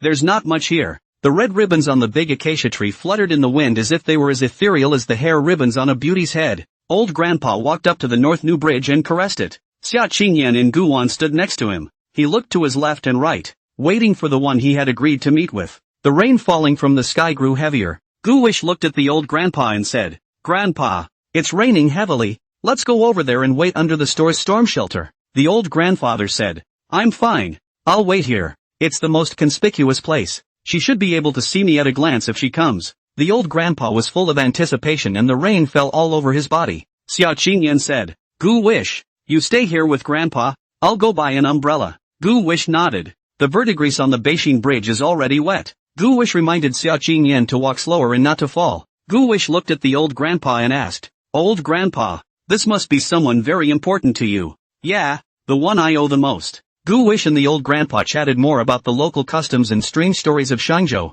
The old man's name is Chen Brezi and he is a veteran. Gu Wish quietly listened to the old man recount a past event. The past is as refreshing as this gentle rain. Back then, a spirited young guy signed up for the army and became a soldier in order to guard Daxia in these 8,000 miles of mountains, rivers, sun and moon. He was wounded in the Tenkai War and was transferred to the Locked Dragon Well medical site for treatment of his wounds, where he met a girl, fell in love, and lit the lifetime candle under the Locked Dragon Well. The candle burns out. The two are set for life. But old grandpa said, as long as the enemy is not destroyed, there is no home. The girl also said, I'll wait, the day the war is won, I'll marry you. Later, the Tenkai War was lost. The youngster had to follow the troops on a strategic move, lost contact with the girl. The battle was fought for many years, and after a lot of hard work, the invaders were finally driven out and the war was won. But the guy never saw the girl again. The guy never forgets the promise he made, and he asks people around. Before we could find the girl,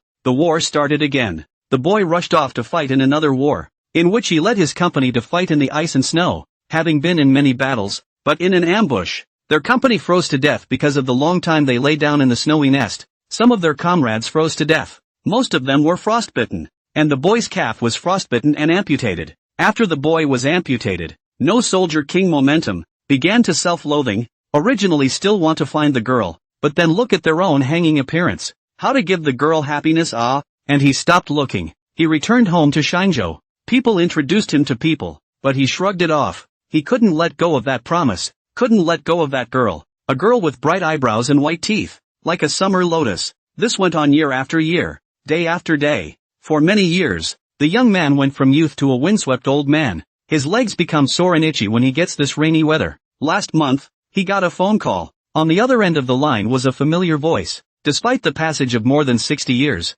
he remembered. It's her. There was a long silence between the two men, and a few simple pleasantries were exchanged, as if they were easy and unintentional. Both of them wanted to see each other again, so they agreed to meet today by the Locked Dragon Well, the place where they had set their love for each other back then. Today is the day when the two were engaged. Gu Wish knew that the young man Grandpa Chen was talking about was himself. Grandpa Chen, I think she will definitely come. Chen Bailey's gaze searched, his eyes filled with unease and nervousness. In the cage at Gu Wan's feet, two rabbits snuggled together, sheltering from the storm. Xia Qingyan was in a small supermarket up the street and took a red folding umbrella. After coming out of the supermarket, she happened to bump into a grandma with an outstanding temperament. Grandma has a head of white curly hair, a cheongsam, although the face is full of wrinkles, the flow of light to throw people life, but still cannot block the grandmother from the inside out. That kind of beauty. She was on her feet, heading forward. The cold rainwater fell diagonally around her feet, splashing muddy water onto her white shoes,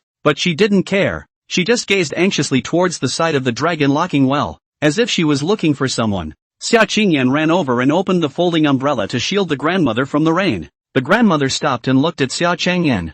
Thank you, girl, Xia Qingyan said. You are going to Locked Dragon Well, right? The grandmother smiled kindly. Her eyes curved into a crescent moon, so you can imagine how touching her smile would have been back when she was young. I'm going on an appointment. I'm going over there too, so it's a good time to join you. The grandmother nodded. Xia Qingyan and the grandmother footsteps hurriedly passed. From the footsteps can also be seen. The grandmother to this appointment is very important. She is eager to see that person. Xia Qingyan asked. This appointment is important to you, isn't it? Instead of answering Xia Qingyan's question, the old grandmother told Xia Qingyan a story. Back then, a girl studying in Tianhai. Unfortunately, that time just happened to be a war. She went to the front line to support the medical point as a volunteer, where she ran into a wounded soldier. The girl to the soldier boy to take care of everything. The boy is also often to make the girl happy. Gradually they fell in love. Two people set their love under the big acacia tree of Locked Dragon Well and light the candle of a lifetime. But the war is cruel. The mountains and rivers are broken. Compatriots suffered massacres. The boy said that the war victory can only talk about children's love. The girl said that she waited for that day. The war victory will marry him. Later, when the Tenkai War was lost and the students were forced to move to the Great Southwest, she lost contact with the boy. She didn't give up, though, and stayed in school, keeping an eye on the battle ahead and asking people for news of the boy. Later, after chasing away the invaders, the girl came back to the locked dragon well and settled in the neighborhood and lived. But she never waited for the boy to return. When she taught at a girls' school, she had a long line of suitors, all attracted by her beauty as well as her temperament. But she still couldn't let go of the boy, remembering the promise in her heart, and she couldn't believe that the boy had died in battle. In the era of turmoil, she was sent down to the farm for rehabilitation, and despite the bullying, she never gave up hope of living at any time, and it was the boy who gave her the idea of living, a beam of light in the darkest years of her life. When she returned to the city, she still taught at the school, slowly became a professor, then dean, and retired 10 years ago, where her daily life consists of reading books, painting, and making cheongsams. She never gave up looking for the boy until last month, when she finally inquired about the man. After the man left Tianhai that year, he moved around the country to fight in the war, and also participated in the campaign to eliminate the bandits in the southwest, and later went to the peninsula to participate in the war. But he was wounded in that war, had his limbs amputated, and returned to his hometown. She also knows that men never marry in their lives. When she found out the news, she couldn't stop the tears from flowing, not knowing if they were tears of heartache for the man or tears for a lifetime of waiting. After her own mind calmed down, she still dialed the phone number of the man's village committee and found the man, and then after a few brief words, she agreed to meet again at Locked Dragon Well. Today, she sat at her dresser at home for a long time to dress up. She has also been trying on all kinds of beautiful clothes, but her pale face in the mirror makes her anxious. Will she get old? Will she not be beautiful anymore? What if a man doesn't like who he is now? In her mind's eye, the man was still the same handsome, spiritual young man he had been over 60 years ago. After listening to the story, Xia Qingyan felt very moved. Her nose was sore. The two of them also came to the edge of the dragon locking well. Under the red umbrella, Xiao Haitang stood at the head of the Beijing Bridge and looked up at the old grandfather Chen Bailey on the bridge, who was thin and pale. She was heartbroken that the boy of the day was now an old man in his senior years, but he still looked spry in that uniform. Xiao Haitang lowered her head again and saw Guwan standing beside Chen Baori. She was a little curious. Who was this little guy? Xiao Haitang is a very smart woman. She knows that Chen Bailey old grandfather has never married in his life, but now he is carrying a little boy by his side. This is just an actor who is looking for a good way to make himself have no regrets. Out of the corner of her eye, silent tears flowed. His lips held in movement, but he could not speak. Old Grandpa Chen Brezi saw the begonias at the end of the bridge. A quick glance recognized the girl from back in the day. It's still so beautiful. Just, how is she with Xia Qingyan? Chen Bailey's eyes were filled with guilt towards Jotong. The two men looked at each other for a long time without speaking. To my ears, the only sound was the snapping rain. Gu Wine looked at the grandmother beside Xia Qingyan and guessed that she was the one Grandpa Chen was waiting for. Xiao Haitang knew that the old grandpa's legs weren't very convenient, so she stepped onto the bridge and came in front of Chen Bailey. With a kind smile on her face, she watched her old grandfather. It's been a long time. Yeah, it's been a while. It's been 60 years. Xiao Haitang deliberately asked. Is this your grandson? Chen Brezi looked at Gu Wish and said, ha ha, yeah, Gu Wish. Xiao Haitang said, this is my granddaughter, Xia Qingyan. Chen Baoji laughed because he knew that Xia Qingyan was not. Xiao Haitang frowned. What are you laughing at? Chen Brezi withdrew his smile. Gu Wish sighed. Hello grandma, I'm not Grandpa Chen's grandson, and Sister Qingyan isn't your granddaughter, so you should stop creating misunderstandings between both sides. Xiao Haitang looked at Gu Wish and said, you know each other? Xia Qingyan looked at Xiao Haitang and said, Grandma, Gu Wish is my brother. Xiao Haitang was a bit embarrassed. She said angrily, why didn't you tell me that you knew Qingyan, causing me to make a fool of myself? Chen Bailey scratched his head. You didn't ask me either. Women, no matter what age they are, love to play games. It's the first time in so many years that Begonia has been like this. It's weirdly cute to look at. Xiao Haitang questioned. You're not married, much less have grandchildren, so why did you lie to me? Chen Bailey asked back. What about you? Why did you lie to me? You control me. Xiao Haitang coldly snorted. Alas, Kaito, I'm sorry for all these years. You are sorry for me. You said you would come and marry me when the war was won. Why didn't you come to me? Ugh. Old Grandpa Chen Brezi had 1,000 thoughts in his heart. 1,000 words he wanted to say to Grandma Qiu, but when the words reached his mouth, he could only let out a heavy sigh. Go ahead. I won't forgive you until you give me a reason. You made me wait 60 years. Tears streamed from the corners of Grandma Autumn's eyes and she choked on her words. Old Grandpa Chen Bailey slowly stretched out his hand and raised it to wipe away Grandma Cho's tears, but when he thought that his old hands were black and marshy, with calluses, he was afraid that it would hurt her, so he retracted it again. Xiao Haitang looked at Chen Bailey's hands that worked all year round, and her heart was even more distressed. Perhaps the autumn begonias transformed the rain into their own tears. The rain in this part of the sky of Loch Dragon Well gradually decreased, the dark clouds dispersed, and the clear moonlight sprinkled down. With a bright moon hanging high above Baixinkyo, old Grandpa Chen Brezi explained. Haitang, it's all my fault. After we parted that year, we lost your news, but I heard that you moved to the Big Rear and landed in the southwest, and I had written a letter. Just maybe you hadn't received it. After I left Tianhai, I moved around the country to fight in the war, and then I went to the southwest to fight the bandits, and I even went to see the Union University where you guys used to be, but by then you had already left. Then went to the western frontier and was stationed there for over a year, in the middle of nowhere and no contact with the outside world. But when the Peninsular War broke out, I signed up and was wounded and lost a leg to freezing while leading a company ambush there. I was sent back to the country to recuperate from my injuries, and after I realized that I had lost my leg, I gave up on myself for a long time, and I thought about looking for you, but then I saw myself again, and even if I found you, what would I do? I don't think I'm good enough for you. It would be better for you to find a good man to marry. Xiao Haitang said. But have you forgotten our agreement? We made a vow here, and you said you'd come to marry me after the war was won. You don't think you're good enough for me because you don't have a leg? And did you ask my opinion? How did you know I'd resent it? I'm sorry. Chen Brezi apologized. If being sorry worked, I wouldn't have to wait 60 years, Xiao Haitang said angrily. Gu Wish thought that when Grandma Qiu was angry, she looked as cute as a girl. It must hurt. Xiao Haitang looked at Chen Bailey's missing leg. It doesn't hurt. It stopped hurting a long time ago. Chen Bailey smiled.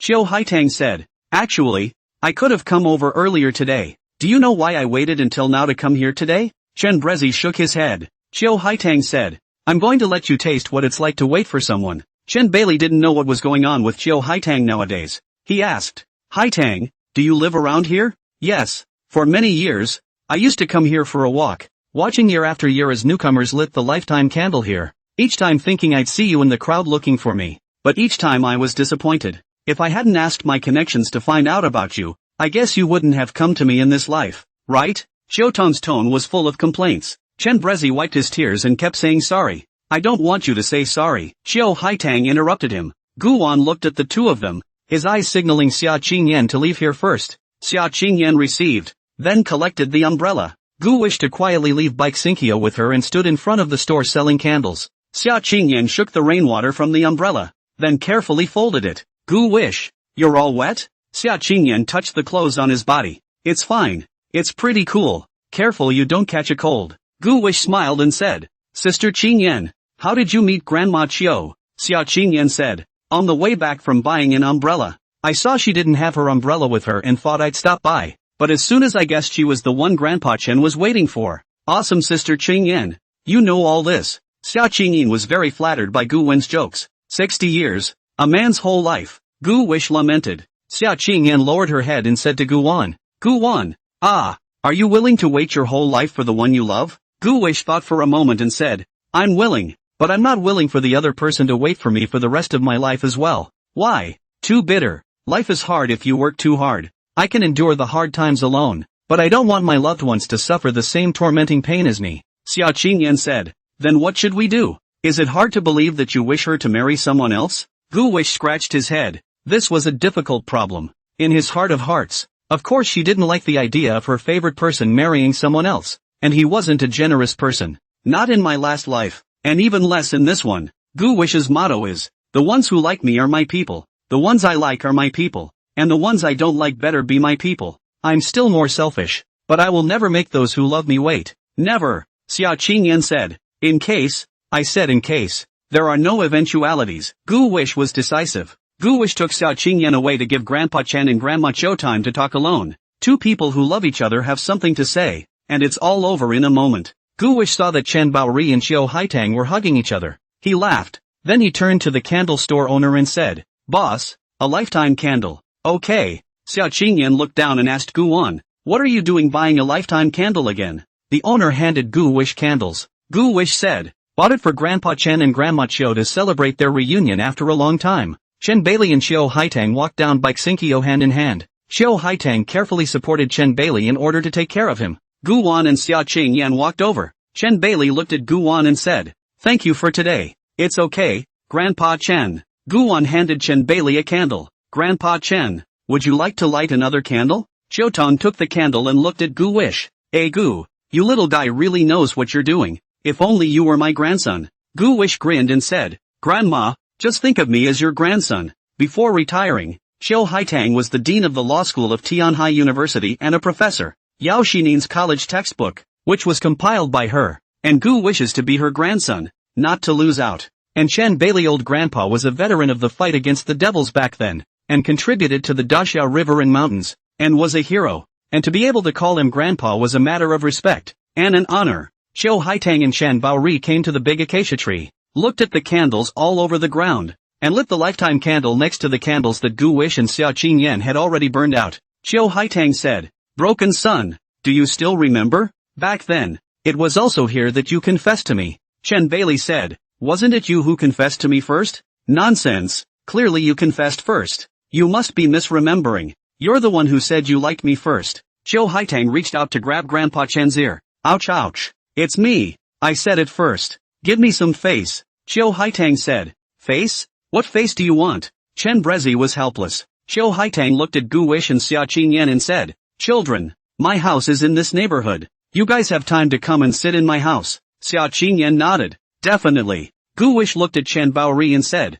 Grandpa Chen, it's getting late. It's cool outside. You guys also go back to rest earlier. Sister Qingyan and I will go back first. Xiao Tong nodded. Good. The four men were separated at the edge of the locked dragon well, two facing west and two facing east. Gu Wish turned back with the rabbit cage in his hand and looked at Grandma Chiu and Grandpa Chen holding each other up, their backs slowly moving away, and he broke into a smile. He looked up and asked, Sister Qingyan, can you reimburse me for the candle I just bought for Grandpa Chen? Xia Qingyan looked at Gu Wan speechlessly and said, $20 and you want it too? Gu Wish looked at Xia Qingyan seriously with a small face. Sister Qingyan, $20 is also money, but doesn't this count as a token of your appreciation for Grandpa Chen and Grandma Chiu? Gu Wish said, yes, but the money has to come out of Sister Qingyan's pocket. Would Sister Qingyan let a little kid pay for it? I know that Sister Qingyan is not that kind of person. The corner of Xia Qingyan's mouth hooked up. How do you know I'm not? I am. She strides forward. Gu Wish sad face,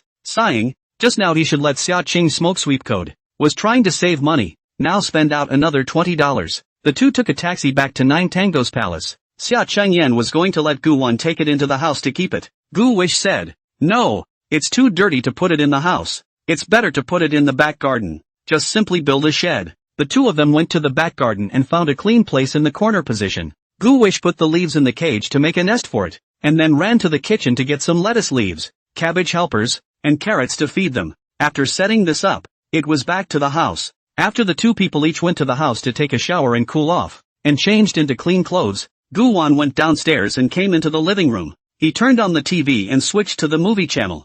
I didn't realize that Liao Jiayan Tan was playing on it. Fuck. This is a third grade movie. How did you get it up here? Is it censored? Gu Wish sheepishly looked upstairs. Xia Qingyan had not yet washed up. He hurriedly picked up the remote control to turn down the volume. Then both eyes stared daggers at the TV. Nothing else. Just wanted to see if the TV channels here would be as bold as the Six Princesses in showing anything. He is looking at it with a critical attitude. The heart is very bright and pure and holy and inviolable. When it came to the critical moment, Gu Wish still saw that this was actually the uncensored version. It's too powerful. Gu Wish swallowed a mouthful of saliva. At this time, Xia Qingyan changed her clothes and walked down. Gu Wish was quick on his feet and hurriedly turned off the TV. Then sit on the couch and pretend to look at your phone. Luckily, Xia Qingyan didn't notice. Xia Qingyan walked down the stairs and looked at Gu Wan sitting quietly. Gu Wish, you're done with your shower? It's washed. Did you wash it? Of course it's cleaned. Xia Qingyan came next to Gu Wan and sniffed close to him. Why doesn't it smell good? Didn't you use body wash? Gu Wish snapped. I simply flushed it. That's not good enough. Next time use body wash and wash yourself cleaner. Okay? Otherwise you'll be rubbing all over your body. You are all grown up now, so your sister can't scrub you. Gu Wish said. Sister Qingyan, I'm clean. Xia Qingyan picked up Gu Wan's small arm, then rubbed it vigorously. I'll check it. She was rubbing red for Gu Wish. Sister Qingyan, if you're like this, I'm going to have to zoom in on you. Big move. What big move? Xia Qingyan clasped her hands together. Gu Wish hooked his finger at her, and Xia Qingyan moved closer to him. Suddenly, Gu Wish stood up, turned around, and farted at Xia Qingyan. With rattles, or a chain of rattles. But, blah blah blah blah. Xia Qing smoke gasped and blushed. Good you Gu Wish, how dare you fart at me? Let's see if I don't beat you up. The 8-year-old Gu Wan was definitely no match for Xia Qingyan, but for a while, Gu Wish ran faster and Xia Qingyan couldn't catch up. They chased and fought in the living room, and after a while, Xia Qingyan was tired and panting. No more games. No more games. Sister Qingyan, it's getting late. I have to go to school tomorrow and you have to go to work. Xia Qingyan said. Alright, then we'll suspend it for today. I'll keep this account. Xia Qingyan touched her stomach. But I'm hungry. Let's eat that rabbit. Xia Qingyan headed over to the sofa,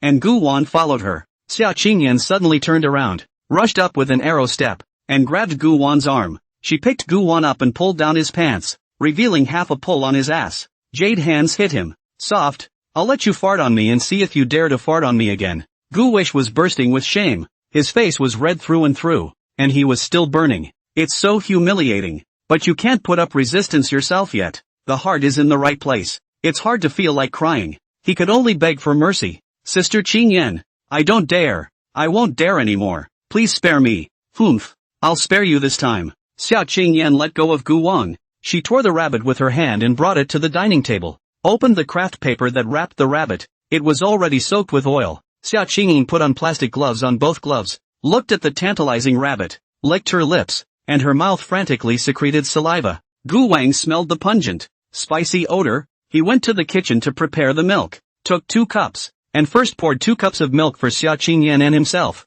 Xia Qingyan picked up the fragrant rabbit meat and summoned up the courage to try to take a bite. Gu Wish, who was on the side, looked at her curiously, wanting to see what her reaction was. Xia Qingyan was spiced up after taking a bite. She stopped, not chewing, and had to reduce the spiciness by secreting saliva. Gu Wish asked, Sister Qingyan, is it spicy? Isn't it spicy? When he saw that Xia Qingyan didn't say anything, he sighed. Alas, I told you, it's really spicy. Sister Shinin and I both eat mildly spicy food, and we can't eat extra spicy food at all. Xia Qingyan was angry in her heart. Can your sister Xinu be compared to me? It's not spicy, it's delicious. Xia Qingyan opened her mouth and lightly said, Ha?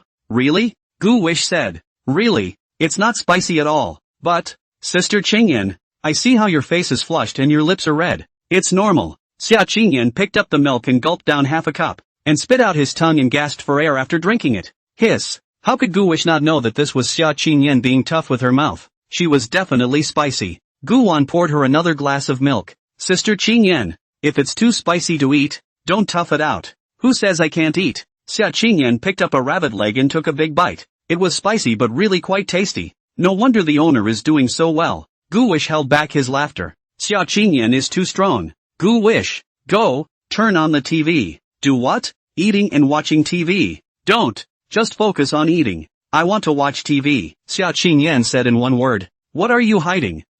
No. No. There must be something in your mind. Xia Qingyan put down the rabbit meat, took off her gloves, and gulped down the milk, then got up and went over to the sofa, picked up the remote control, and turned on the TV. Gu Wish prayed in her heart that it mustn't be a childish drawing. He was relieved to see that it wasn't. But soon it is. This third-grade movie fragrant lens quite a lot, which also has a full exposure of the lens. In the third-grade movie full exposure is not much, and is not to fight the real army. Gu Wish had to find a way to get Xia Qingyan to change the channel. He smiled and said, Sister Qingyan, I want to watch cartoons. I thought you didn't like childish things? There's something not childish about it. Xia Qingyan switched channels, and there was a channel that was broadcasting Divine Soldier Little General. Nangong Astia, touching whoever is stupid. Is this okay? Okay. Xia Qingyan twisted her head away and kept taking deep breaths as a way to alleviate the burning sensation on her lips. She was still sticking her tongue out from the spice, and this extra spicy rabbit had too much aftertaste.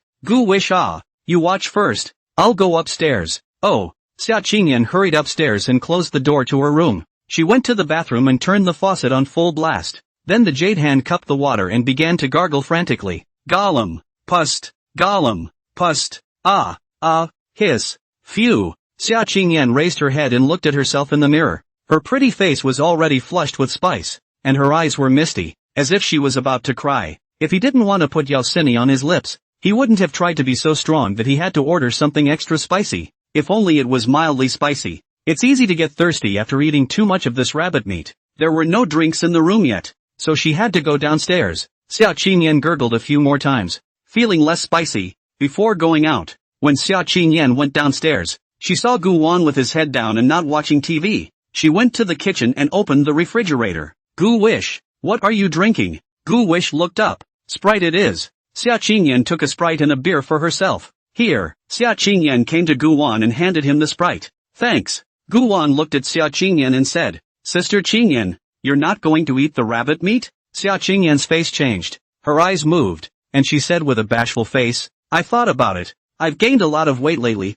so I'd better not eat it. Leave it for you to eat. I'll lose weight. Gu Wish looked at Xia Qingyan and said, Sister Qingyan, you need to eat rabbit meat even more if you're on a diet. Huh? Why? Xia Qingyan couldn't figure this out. Rabbit meat is all lean meat, and it digests its own fat when you eat it, so you can lose weight by eating rabbit meat. Xia Qingyan was speechless. It could still be like this. Her mind raced, thinking of what excuse to use to dismiss Gu Wish. Can't he see he doesn't want to eat? Poof. Xia Qingyan's spirit asterisk moved and looked at Gu Wan and smiled. Although this rabbit meat is delicious, I'm afraid that eating too much of it will cause fire, and it won't look good in case of acne. It's normal to have acne during puberty, right? Who doesn't have acne? Lu Tianxian also has acne. Xia Qingyan asked. Who is Lu Tianxian? Gu Wishbone said.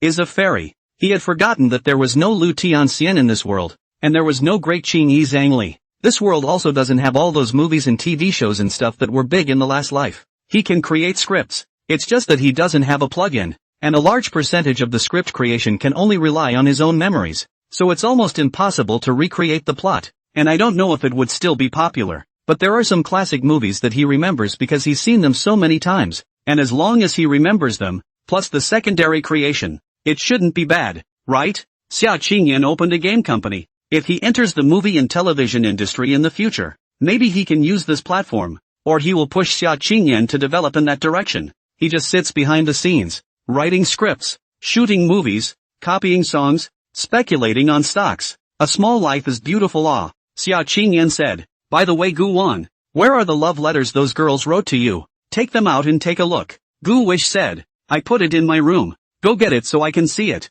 Gu Wish said. Sister Qingyan, let's forget about it. I'm saving it for myself. Would it be weird for you to follow it? It's just a souvenir he keeps for himself. Xia Qingyan said. What does it matter? Are there any benefits? Gu Wish asked tentatively. Xia Qingyan said generously. Big deal. I'll add $10 to your fee. Deal. Gu Wan went upstairs and brought down all the love letters from his room, placed them on the table. There were over 100 letters in all. Oddly enough, it's made of anything. Xia Qingyan laughed out loud with a note of toilet paper. But, no. Are you guys so casual about writing love letters now? Gu Wish said. Sister Qingyan, it's not funny at all. It's someone's heart. Xia Qingyan pursed her lips and stifled a smile. I'm sorry. She took the love letter and opened the contents. Watching it bit by bit was fun. It's got everything written all over it. Xia Qingyan looked at Gu Wan and said, Gu Wan, I feel like they don't like you either. They just think you're fun as a kid. They're just messing with you. Probably. Gu Wish automatically blocked Xia Qingyan's bad comments.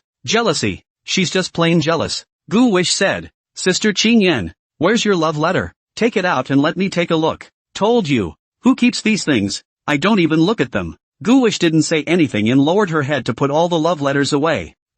What are you doing? I haven't finished reading it yet. Not for you to see. Yo, angry, Omega? Xia Qingyan laughed. No. Really? Xia Qingyan went to tickle Gu Wan's armpit. Ha ha ha ha. Don't scratch Sister Qingyan. I'm really not mad. Xia Qingyan asked. Gu Wish, if you one day bump into a girl you like, you will write her this what? Xia Qingyan sat on the sofa, her hands clasped on her knees, her eyes full of anticipation. Gu Wish said with a calm gaze, I've been a staunch materialist all my life, and you're the only one I wish had an afterlife. Xia Qingyan's mouth grew and she looked at Gu Wan incredulously. She couldn't believe that this was coming from the mouth of an 8-year-old child. It's so jarring. Where did this guy see all that? This was not said by Gu Wish, but by the beloved Prime Minister. There was another line that Gu Wish also liked. Love is long and paper is short. Xia Qingyan asked. Gu Wish, where did you know this from? Gu Wish said. This was said by a beloved old man, and I think it's very good.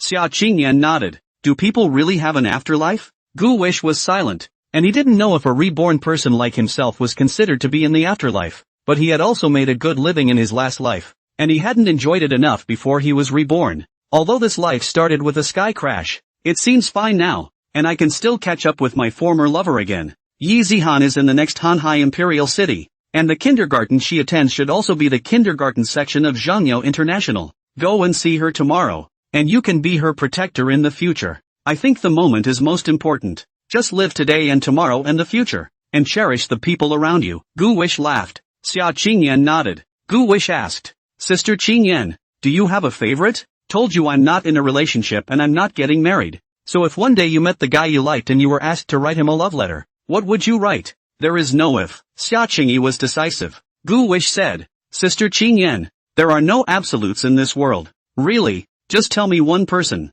I'll make sure not to tell anyone outside. Gu Wish held up his hand. Xia Qingyan touched her chin and said, if I meet my Prince Charming in the future, I will write 2 words on my love letter. Gu Wish asked curiously, which 2 words? Marry me. What? Feeling Xia Qingyan is trying to door. Gu Wish had a head full of black lines and smiled politely. Sister Qingyan, that's 3 words. A blush appeared on Xia Qingyan's stunningly beautiful face as she hurriedly changed her words. Oh, I said it wrong. It's the word marry me. Guan looked seriously at Xia Qingyan and said, what if he can't marry? Then it's goodbye and good riddance. Determination was written all over Xia Qingyan's face, and she resumed her cool face again. Alright, it's getting late. Quickly go back to bed. Xia Qingyan said to Guan. Aha! Guan put on her slippers and slowly walked up the stairs to her room. When Xia Qingyan saw him go up, she turned on the TV again and turned the volume up to the maximum. Then she stretched herself, looked at the rabbit meat on the table, and twisted her head to go back to her room.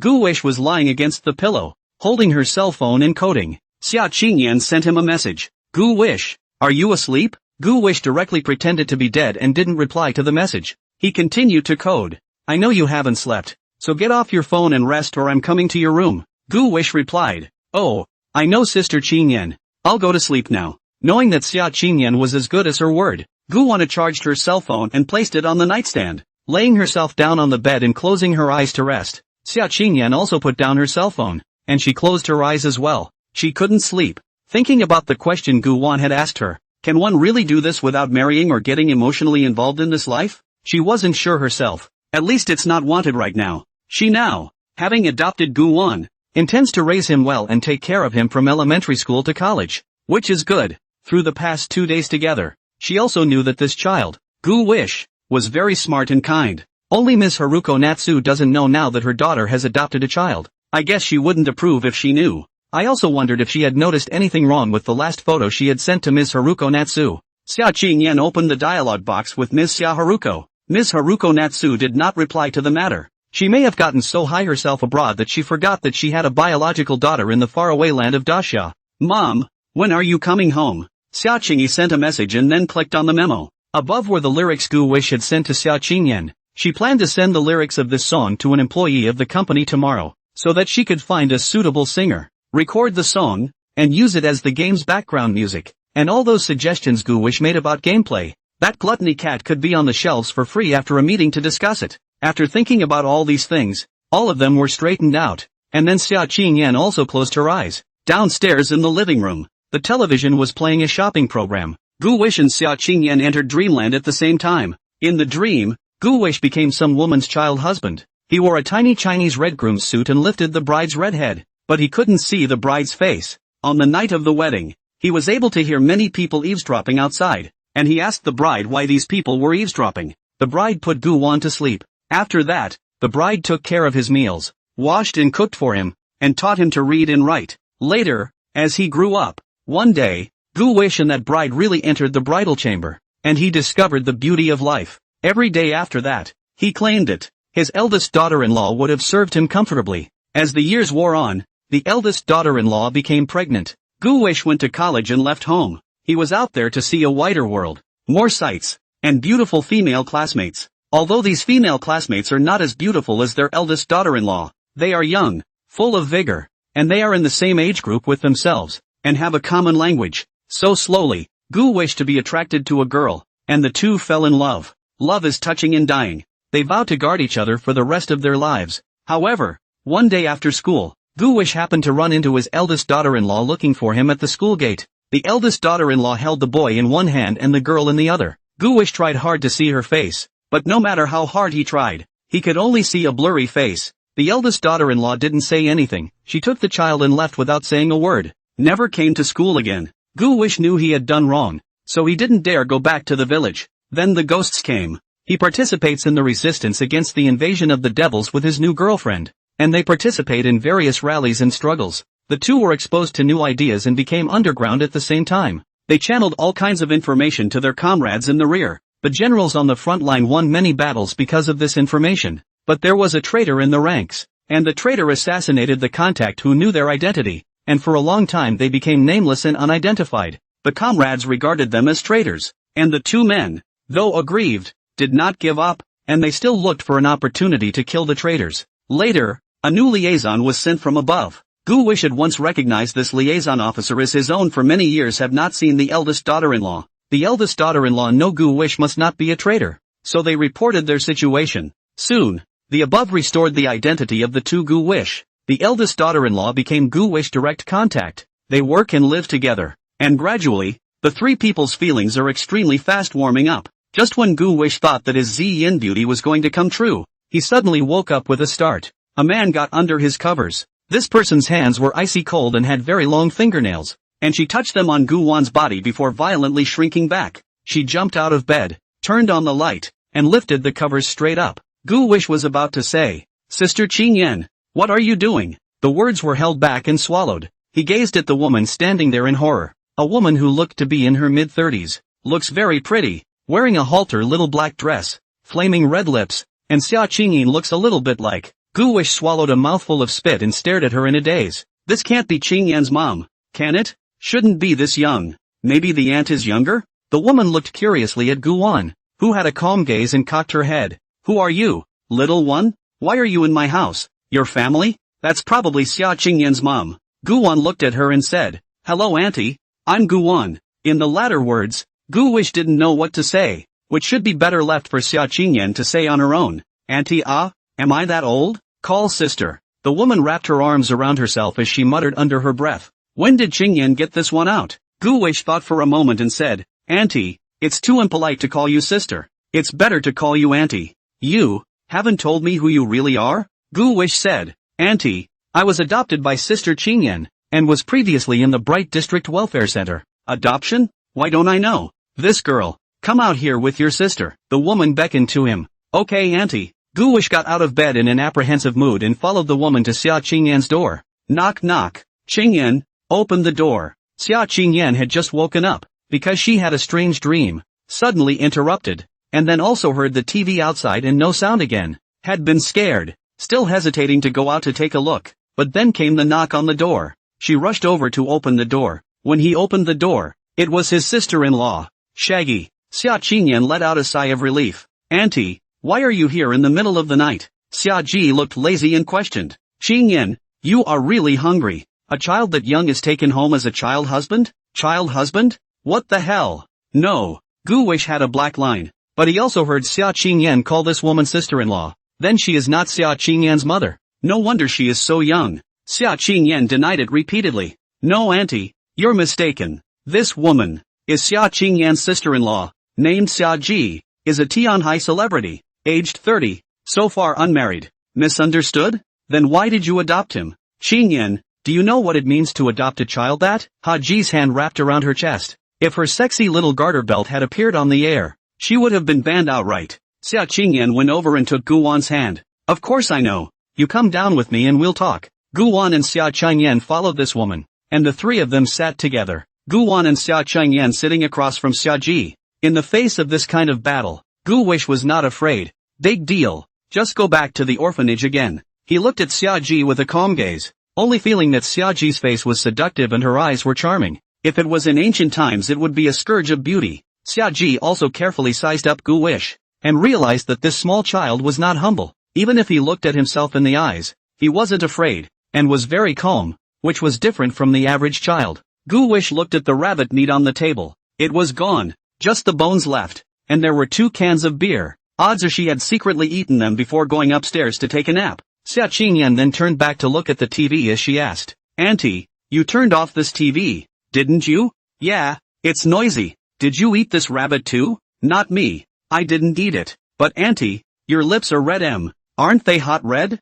"No, I'm wearing lipstick," Shaggy wisecracked. Gu Wish had just thought that she was born with red lips, but now it seemed that she should just be a spicy red. Looking at it this way, this Xia Qingyan's sister-in-law was quite cute. She tapped lightly on the table and crossed her legs, her crystal heels glittering beneath her feet and her long legs snow white. "Don't change the subject. Now I'm the one asking you." "Ahem," Shaggy cleared her throat. "You answer my questions honestly. I can tell you to come clean and resist and I'll snitch. Say, why did you adopt this little guy?" Xia Qingyan looked squarely at Xiaoji and said, "I adopted it if I wanted to. Gu Wish is very good, very smart, and very kind. But have you thought about it? You're only 19 now. Are you not going to fall in love and get married in the future?" "I don't fall in love or get married. How can people not fall in love and not get married? Just don't talk about it," Xiaoji said bitterly. "Qingyan na, Auntie told you. Fall in love but very good, very happy. Married is also very good, very happy. Then why doesn't sister-in-law get married?"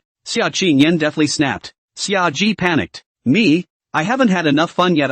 When I've had enough fun naturally I'll get married." "Come on sister-in-law, I think you're afraid of getting married too, aren't you?" "What am I afraid of? I'm not afraid of anything. I'm not afraid of anything." Xiaoji said with great bravado. "Come on sister-in-law, I've made up my mind and you can't change my decision." Shaggy said, "But you don't even know how to take care of yourself. So if you adopt another child, who's going to take care of who? You too?" Xia Qingyan thought about it. Gu Wish can cook and wash clothes, and she has money, so the two of them are quite complementary. "I'll pay for it. Gu Wish will do my laundry and cook for me, and we'll both help each other out." "But he's so little, can he cook?" Gu Wish said. "I will." Shaggy faded. "What would you do?" "Don't tease. Home cooking is basically the same. Can you beat a poached egg?" Shaggy would only poach her own deviled eggs, and loose ones.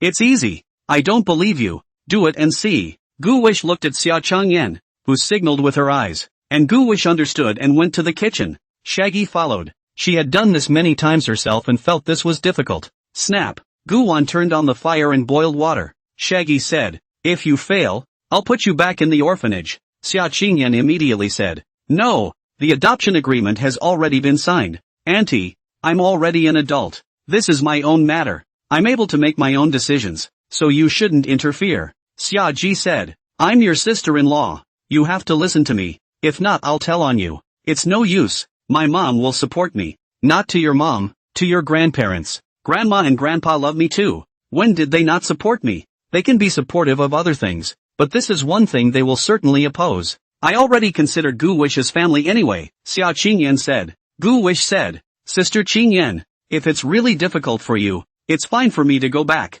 Xia Qingyan squatted down and softly said, "Gu Wish is good. Sister won't give up on you." The water boiled, and Gu Wish cracked an egg into the boiling water. After a while, Gu Wish fished out the eggs. "Nah, this one's a poached egg. Still loose." Gu Wan took a chopstick and poked the egg, and the orange yolk flowed out. Shaggy was very surprised. This was hard in her eyes. "Don't waste it. Give it to me." Shaggy ate the egg in one bite. "Not bad, little one. Ruffled eggs all the way." Xia Qingyin had a black line. "Auntie, are you so far gone? It's just a poached egg, but Gu Wan can make fried eggs, and the fried ones are also loose." "Seriously? That's awesome, isn't it?" Xia Ji bent down and cupped Gu Wan's cheeks with both hands. "The little guy is a genius. What's your name again?" Xia Qingyan said proudly. "His name is Gu Wish. Orthopedic bones? No, it's Gu of Gu Wish." Xia Ji looked at Gu Wish and said, "Seeing as you're not bad at making poached eggs, I'll pass this hurdle. Just don't rat on me yet. But if your grandma and grandpa ask, I won't cover for you." "Ah." Shaggy stretched and yawned. "Come on, it's late. Let's go to bed." Xia Qingyan wrapped her arms around her and questioned, "Auntie, I haven't asked you yet. Why did you come in the middle of the night? It's weirdly scary to not say a word." "Yeah, that's really scary. Groping around in the dark." Xia Ji looked a little unnatural as she laughed. "My sister-in-law made a midnight raid to see if you had a man in your private stash, and it turned out that there really was one. It's just too small to use." Xia Qingyan, Gu Wish, "Auntie, Don't talk nonsense and bring Gu Wish down on me. Yo, the child husband hasn't even grown up yet and you're worried about it? Ching Yin, you don't have a special fetish yet, do you, auntie? If you keep talking nonsense, I'll kick you out. Don't. Don't. Don't. Don't. Don't. Don't. Don't. Don't. Don't. Don't. Don't. Don't. Don't. Don't. I won't say it just. Xia Qingyan asked, Auntie, are you being urged to get married again by Grandma and Grandpa and purposely came to me to hide? No. I just came to see if you're doing well lately. Afraid that you're lonely, came over to keep you company. I'm not alone. You can go. Hey, I'll stay. Sharji pointed at Gu Wish and said, I'm going to supervise you guys. Xia Qingyan said, Gu Wish, why don't you sleep with me today? Let sister-in-law have a room to herself. Shaggy said, No, you can't sleep with him. He's a boy. So what happened? Just know. Xia Ji went over and pulled Gu Wan's hand and said, Go, sleep with me today. Auntie me. Ah, I'll give up my life today and sleep with you in my arms. Xia Qingyan still wanted to fight for it, but when Xia Ji raised her chest towards her, Xia Qingyan still felt inferior and she stumbled back 2.5 steps. She looked down at her own, comparing the, damn it, I'm no match for you, the difference is too obvious. An apple, a duck pear. Gu Wan looked up, looked at Xia Qingyan, and then looked at Xia Ji. He's just an accessory, just a plaything for the victor. Xia Ji pulled Gu Wan upstairs. Gu Wish wasn't very happy, because it might get ravaged later. It had been a long day and he was now sleepy and just wanted a good night's rest. Shaggy closed the door, then took off her heels, craned her neck, and went right down on the bed. The curve of her ass was fascinating, like a ripe peach. Very surfeit. Gu Wan stood there, not knowing which side of the bed she should lie on. Shaggy rolled over, one leg propped up on the bed, the hem of her skirt sliding down to the base of her thighs. She propped her hands back and looked at Gu Wish with a lazy and curious expression. Gu Wish, come on, come to bed. Don't be afraid. Auntie won't eat you. Previously, she let Gu Wish call her sister because he didn't know Gu Wish's real identity yet. Now that she knew that Gu Wish was Xia Qingyan's adopted child, it would be a generation away from herself, and although she was brash, her generation couldn't be messed up. Gu Wan had been a man for 2 lifetimes, so what kind of storms hadn't he seen before? This was all a small scene, and his gaze was calm and deep. Xia Ji also patted the bed, signaling for Gu Wan to lie next to her. Gu Wish could only obey the order and lay beside Xia Ji. He smelled the faint odor of wine and incense. Xia Ji didn't make a mess, and she plopped down next to Gu Wan, then asked, Gu Wish, why did you become an orphan? Gu Wish said, because mom and dad are gone. Not a single relative left? Where are the aunts and uncles? I heard Dean say it was because none of them wanted to raise me. So do you hate them? Shaggy's voice softened. No hate. Gu Wish shook his head. It is a grace to feed me, and there is no sin in not feeding me. Shaggy said, it seems like you're really smart and understanding. How did you and Qingyan meet? Xia Qingyan had read the novel written by Gu Wish and looked up his LP to find him. He couldn't tell Xia Ji that he was writing a novel. Gu Wish said, I don't know. She came to the orphanage to adopt a child. Saw me, and adopted me. Shaggy said, what's she doing running off to the orphanage for no reason? Gu Wish said, Sister Qingyan said she didn't want to fall in love or get married. Gu Wish, can you accept it? Not falling in love or getting married for the rest of your life? Xia Ji asked. Gu Wish said, then I might die. Sweet love and happy marriage is what life is all about. Xia Ji laughed out loud and pinched Gu Wan's face. Ha ha ha ha ha, at a young age, do you see through it? Not bad, not bad. I have a lot of girlfriends. They all have daughters. When you grow up, Auntie will introduce you to someone, okay? When I'm older. Xia Ji stroked Gu Wan's head. Sleepy, sleepy. Gu Wish breathed a sigh of relief in her heart, then lay down flat, not daring to move around, directly closing her eyes to sleep. Xia Ji lay on her side and looked at Gu Wan. Gu Wish, can you sing children's songs? A little bit. The ant in the yard sang it. You sing it. Gu Wish opened his eyes. The two men looked at each other in all directions. Ahem. The pond is full and the rain has stopped. The thin mud at the edge of the field is full of loaches. Xia Ji took Gu Wan's hand and placed his small hand on his hip, then patted it. Then she closed her eyes. Gu Wish was confused. Aren't you putting yourself to bed? Is this to put her to sleep? Gu Wish sighed inwardly. His hand patted gently. Before long, Shaggy fell asleep. Outside, the TV show didn't ring. Gu Wish closed his own eyes for a while and fell asleep as well. He went back to the dream of the child husband. At 6:30 the next morning, Xia Qingyan and Gu Wan opened their eyes at the same time. Gu Wish tried to get up, but there was a large octopus mother octopus wrapped around her body. Gu Wish felt warm. He removed Shaggy's hand, then bared his entire body and slid out. Shaggy felt a wave of emptiness as she pinned up the blanket. Unfortunately, the blankets are also so thinly squeezed together that you don't feel them. Shaggy woke up too. She got out of bed in a daze, barefoot, and made her way to the bathroom, taking off her tiny clothes without saying a word and sitting straight down. Gu Wish, who was brushing his teeth, was stunned. He didn't dare move or speak either. Xiaoqi badgered and slapped Gu Wish's butt. Gu Wan,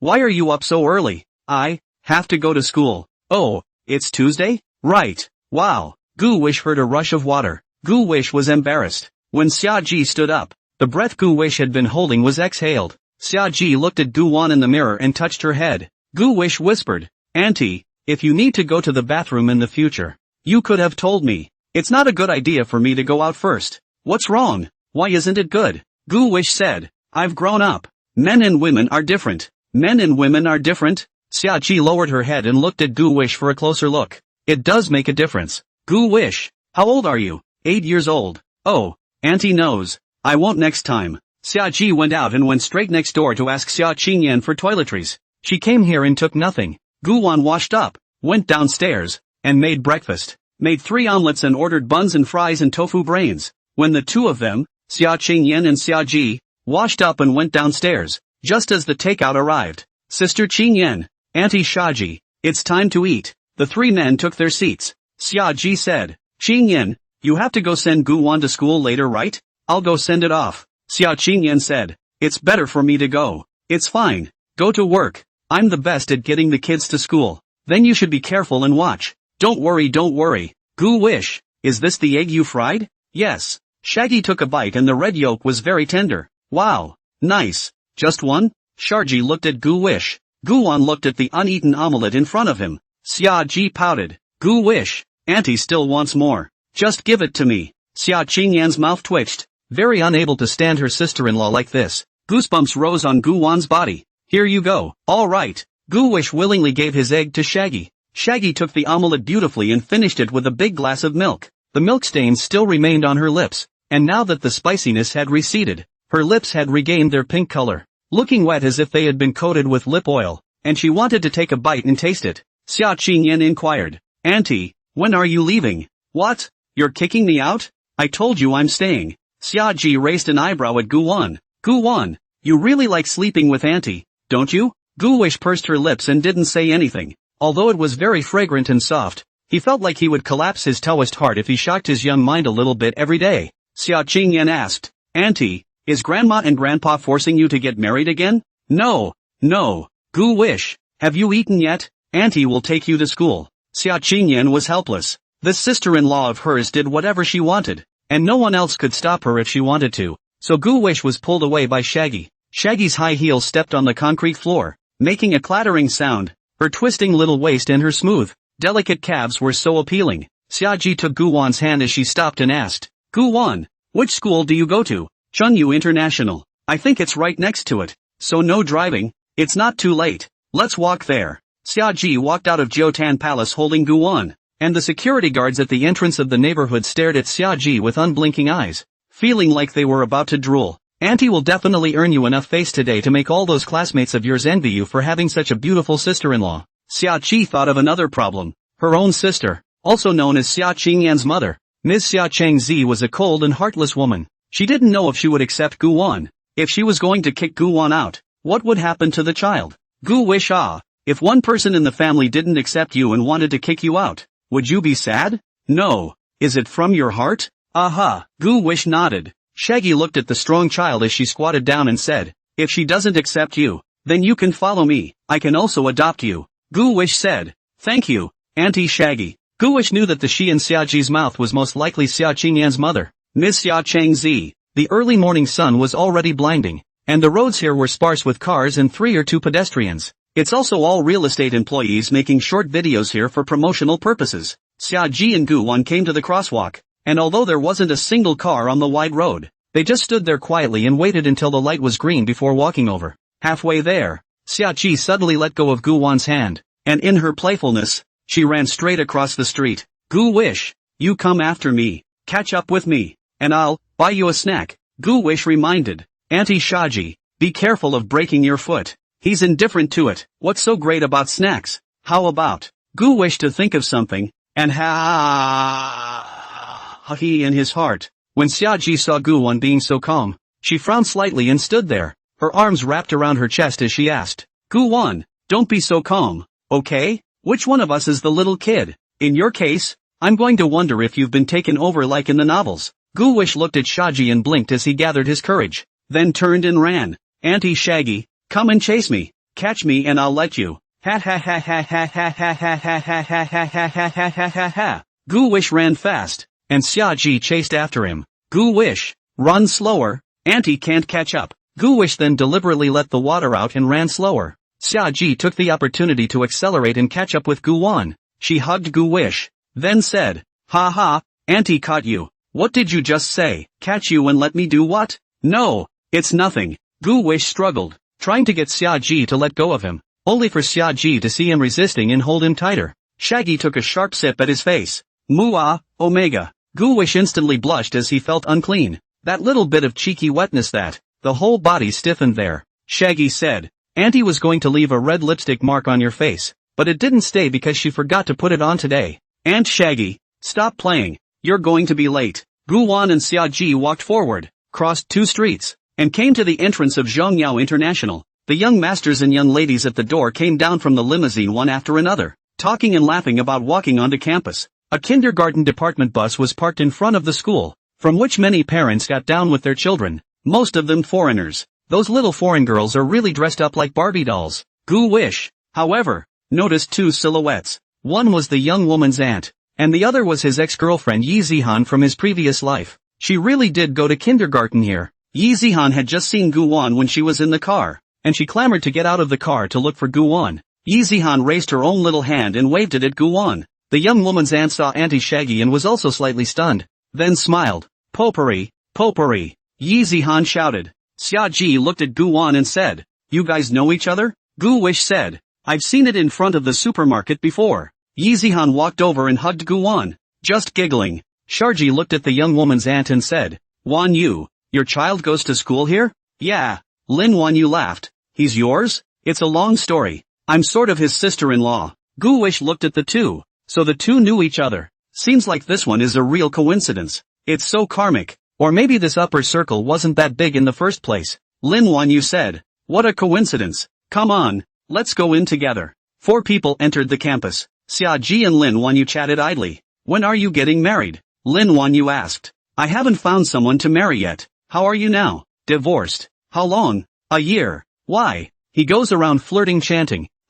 Lin Wan Yu, would never want a man like that. Shaggy said. I told you before we got married that I didn't think much of him, and you didn't listen. In the beginning, the two were great BFFs, but they broke up because of this incident. Now seeing her best friend living a bad life makes Shaggy angry inside. Angry at you for not listening and angry at the man for being negative. Lin Wan Yu laughed. It's fine. I'm sick of him too. Zihan is the child I had with someone else. Shaggy, her brain nearly smoked from the dryness. Awesome. All I could say at the end was awesome. Gu Wish pulled Yi Zihan and said, Sister, if you're bullied by other students, come to me, okay? Brother will definitely protect you. Yi Zihan laughed. Yi Zihan waved goodbye at him. Lin Wan Yu followed Xiaji, and the two of them were ready to catch up. Shaggy asked, Gu Wish, to the elementary school department. I'm not here. So where are you? Aren't you in 2nd grade? No. Shaggy said. You're not just in kindergarten, are you? She was going to call and ask Xia Qingyan what was going on. Gu Wish said. No. I'm in 6th grade. 6th grade? Middle school? Holy crap. Gu Wish. You're not kidding, right? Lin Wan Yu was stunned. This 8-year-old kid is in the 1st grade? Genius? Gu Wish said. Auntie Shaggy, I'm not joking. At that moment, a man came alongside. Gu Wish called out. Mr. Xiao. Xiao Fei Shui today wearing a simple light blue shirt, white knee-length work skirt, black low-top high heels, black beautiful hair simple ponytail, light makeup, delicate face white and tender, outstanding temperament. Standing in the crowd will ignore others. Xia Qi saw the young and beautiful Xiao Fei Shui and carefully sized her up. She stood up defiantly. Her waist was 3 times straighter, and her whole person exuded a unique temperament. Lin Wan Yu stood there quietly. Xiao Fei Shui was very happy to see Gu Wish. Gu Wish, how are you guys? Gu Wan looked at Xiao Fei Shui and said, Teacher Xiao, this is Auntie Xia Ji, Sister Qingyan's sister-in-law. And this is Auntie Lin Wanyu. Xiao Feishue looked at the two of them and smiled. Hello, Shaggy inquired. What grade are you a teacher of? Xiao Feishue said. I'm the homeroom teacher of the 6th class, and I'm also in charge of the language class of the 6th class. Xia Ji nodded her head. It seemed that this kid Gu Wish hadn't lied. He really was a 6th grader. Xia Ji twisted her head and said happily, Gu Wish, you kid can do it. Lin Wanyu was also surprised, not expecting him to be a real genius. Seems like I need to get my own daughter to play with him more often. Gu Wish looked up and said, Auntie Xia Ji, it's getting late, so you guys should go back first, and I'll go to the classroom with Mr. Xiao. Okay, you have something to contact me no fa. Aha. Xia Ji pinched Gu Wan's cheeks before saying goodbye to Gu Wan as well as Xiao Feishue. Mr. Xiao, I'm counting on you to take care of this child. Gu Wish, don't worry, I'll keep an eye on him. Lin Wanyu waved her hand and said,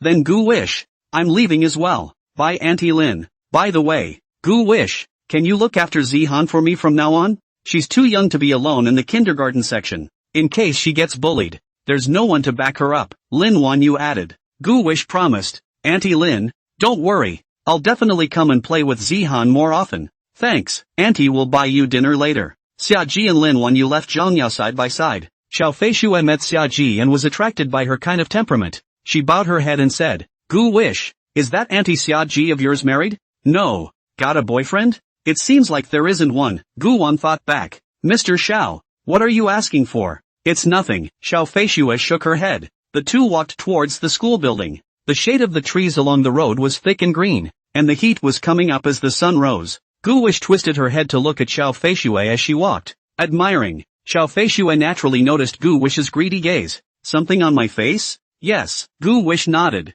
Xiao Feishue reached out and touched nothing. What? She asked. A little bit pretty. Gu Wish uttered some earthy words of love. Xiao Feishue froze. She did not expect to hear such earthy love words from Gu Wish's mouth, although she was very happy. But when she thought that this child was so young to be inculcated by such earthy love words, she felt that he would turn into a scum after he slowly grew up. Gu Wish where did you learn that from? Online. Xiao Feishue shook her head. Children nowadays are really precocious. I don't know if it's because the internet has been exposed to the world too early, but they're actually not mature enough to get lost easily. Gu Wish, you're so smart. You should know what's good and what's bad, right? But don't ever learn something vain and bad. Gu Wish said. Don't worry, Mr. Xiao, it won't happen. This beautiful girl, I see you for the first time today. I feel you are so pretty. Can I add your contact information? The two of them walked up the stairs, and Gu Wish was still entertaining Xiao Feishue. Xiao Feishue's face was calm as she stepped up the stairs, her high heels stepping on the steps,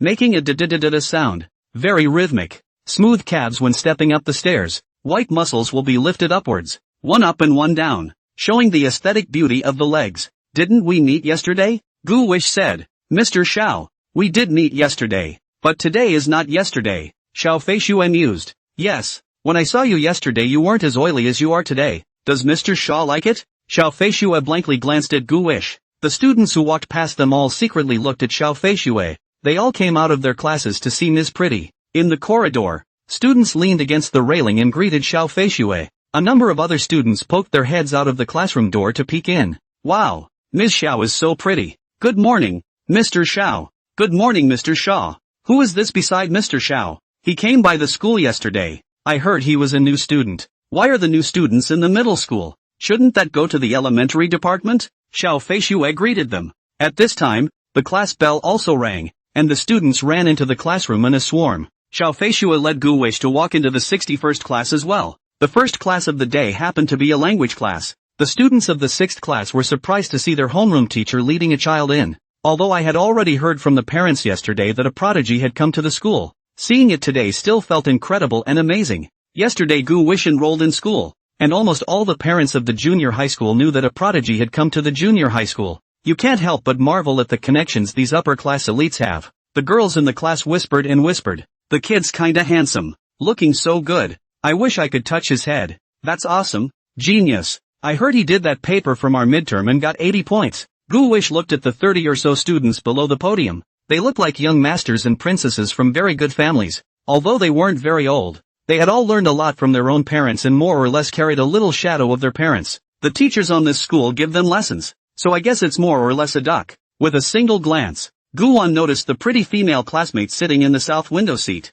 She seemed to be a fairy walking out of a painting, her face cool and untainted, her eyes indifferent, as if she was separated from the world around her, appearing out of place. Also, the seat next to her was still empty, as if no one dared to sit next to her. Xiao Feishui introduced, "Classmates, there is a new student in our class today. Let the new student introduce himself below. Gu Wish, come." Gu Wish looked at the students under the stage and opened his mouth. "Hello everyone, my name is Gu Wish, Gu of the Gu family, wish of wishing, not much of a hobby. I hope you will take care of me in the future." A female student in the second row wearing glasses asked, "Classmate Gu Wish, how old are you? Really 8 years old?" Gu Wish nodded, "Really 8 years old. No lie, I was born in 98. Wow, that's awesome." Xiao Feishui clapped her hands and said, "Alright, class, be quiet. Gu Wish you can sit next to student Zhao Yunlan." "Yunlan, is it okay?" Xiao Feishui asked. It turned out that the cool girl by the window was Zhao Yunlan, first place in 6th grade, female schoolteacher. Zhao Yunlan looked at Gu Wan, who smiled at her. Gu Wish smiled at her, just maintaining the bare minimum of politeness. Zhao Yunlan nodded lightly. Gu Wan then walked over and sat next to Zhao Yunlan. The moment she sat down, Gu Wish felt the temperature around her plummet, feeling that the person sitting next to her was not a person, but an iceberg. Zhao Yunlan was wearing a beautiful short JK skirt, white shirt with the cuff position pulled up, a red string on her hand, long straight black hair down to her waist, and the scent of roses that she had on her body. The feet are what are commonly known as piggyback shoes and cute little cream-colored socks with little flowers on them. Despite being only 12 years old, Zhao Yunlan already had everything a pretty girl should have. It just kind of felt like she wasn't very accessible. Her family's Hanhai Group was a famous real estate company in Tianhai, of which the Hanhai Imperial Capital next to the Nintang Palace was a high-grade neighborhood developed by her family. It could be said that Zhao Yunlan was the most veritable golden girl in this group of classmates.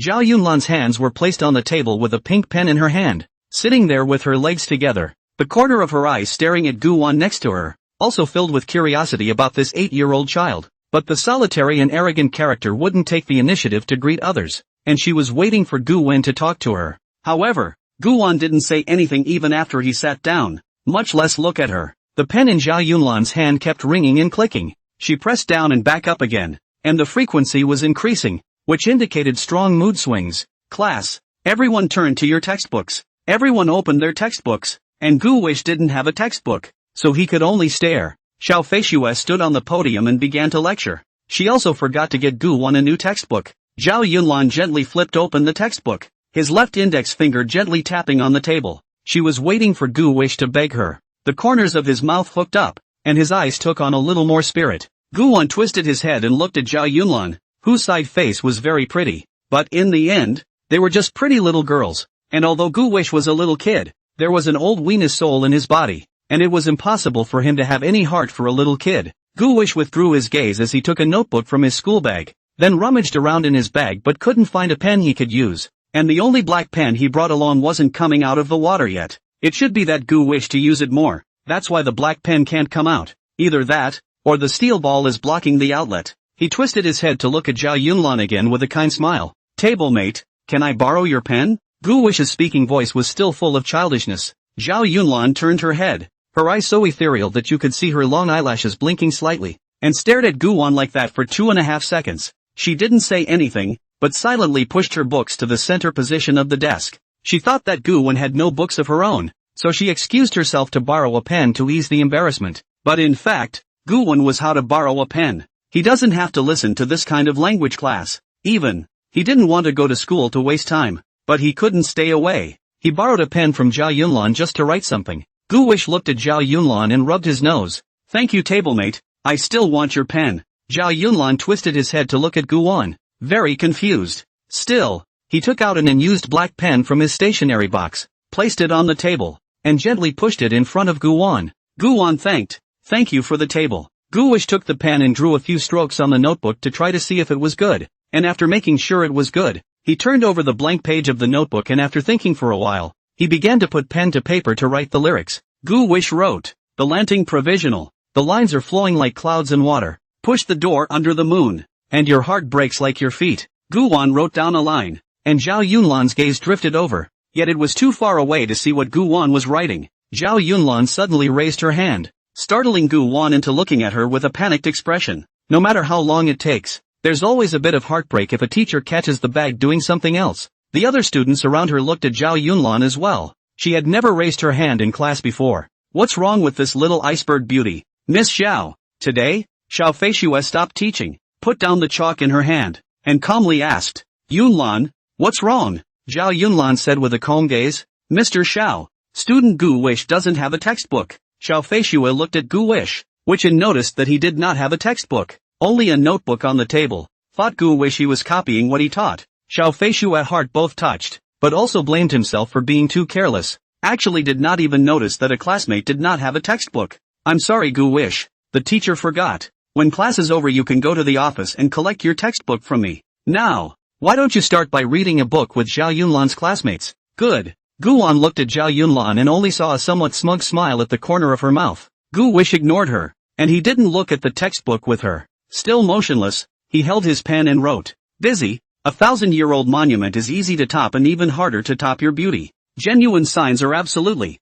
genuinely to whom they can be given. Zhao Yunlan saw that this child still didn't look at a book with himself and was writing something there. She became even more curious and sat straighter than ever. Finally saw it this time. Zhao Yunlan mumbled in his heart what Guan had written. The Lanting Provisional. The lines are flowing like clouds in water. Zhao Yunlan naturally knew about the Lanting preface. This world also had certain poems and paintings from her past life. And her grandfather had copied the Lanting preface before. But what is this that Gu Wish wrote? Zhao Yunlan suddenly raised his hand again. Gu Wish was startled again. He put down his pen and looked at Zhao Yunlan very puzzled. Auntie, what are you doing? No one else is willing to answer the question. You've learned to grab the question. He was a little speechless. Xiao Feishue looked at Zhao Yunlan. Although there was no change on her face, there were still questions in her heart. Usually Zhao Yunlan didn't interact so actively. She spoke very little. Why was she so active today? What's your problem, Mr. Yunlan? Zhao Yunlan said. Teacher, I want to know if stop is a generic character?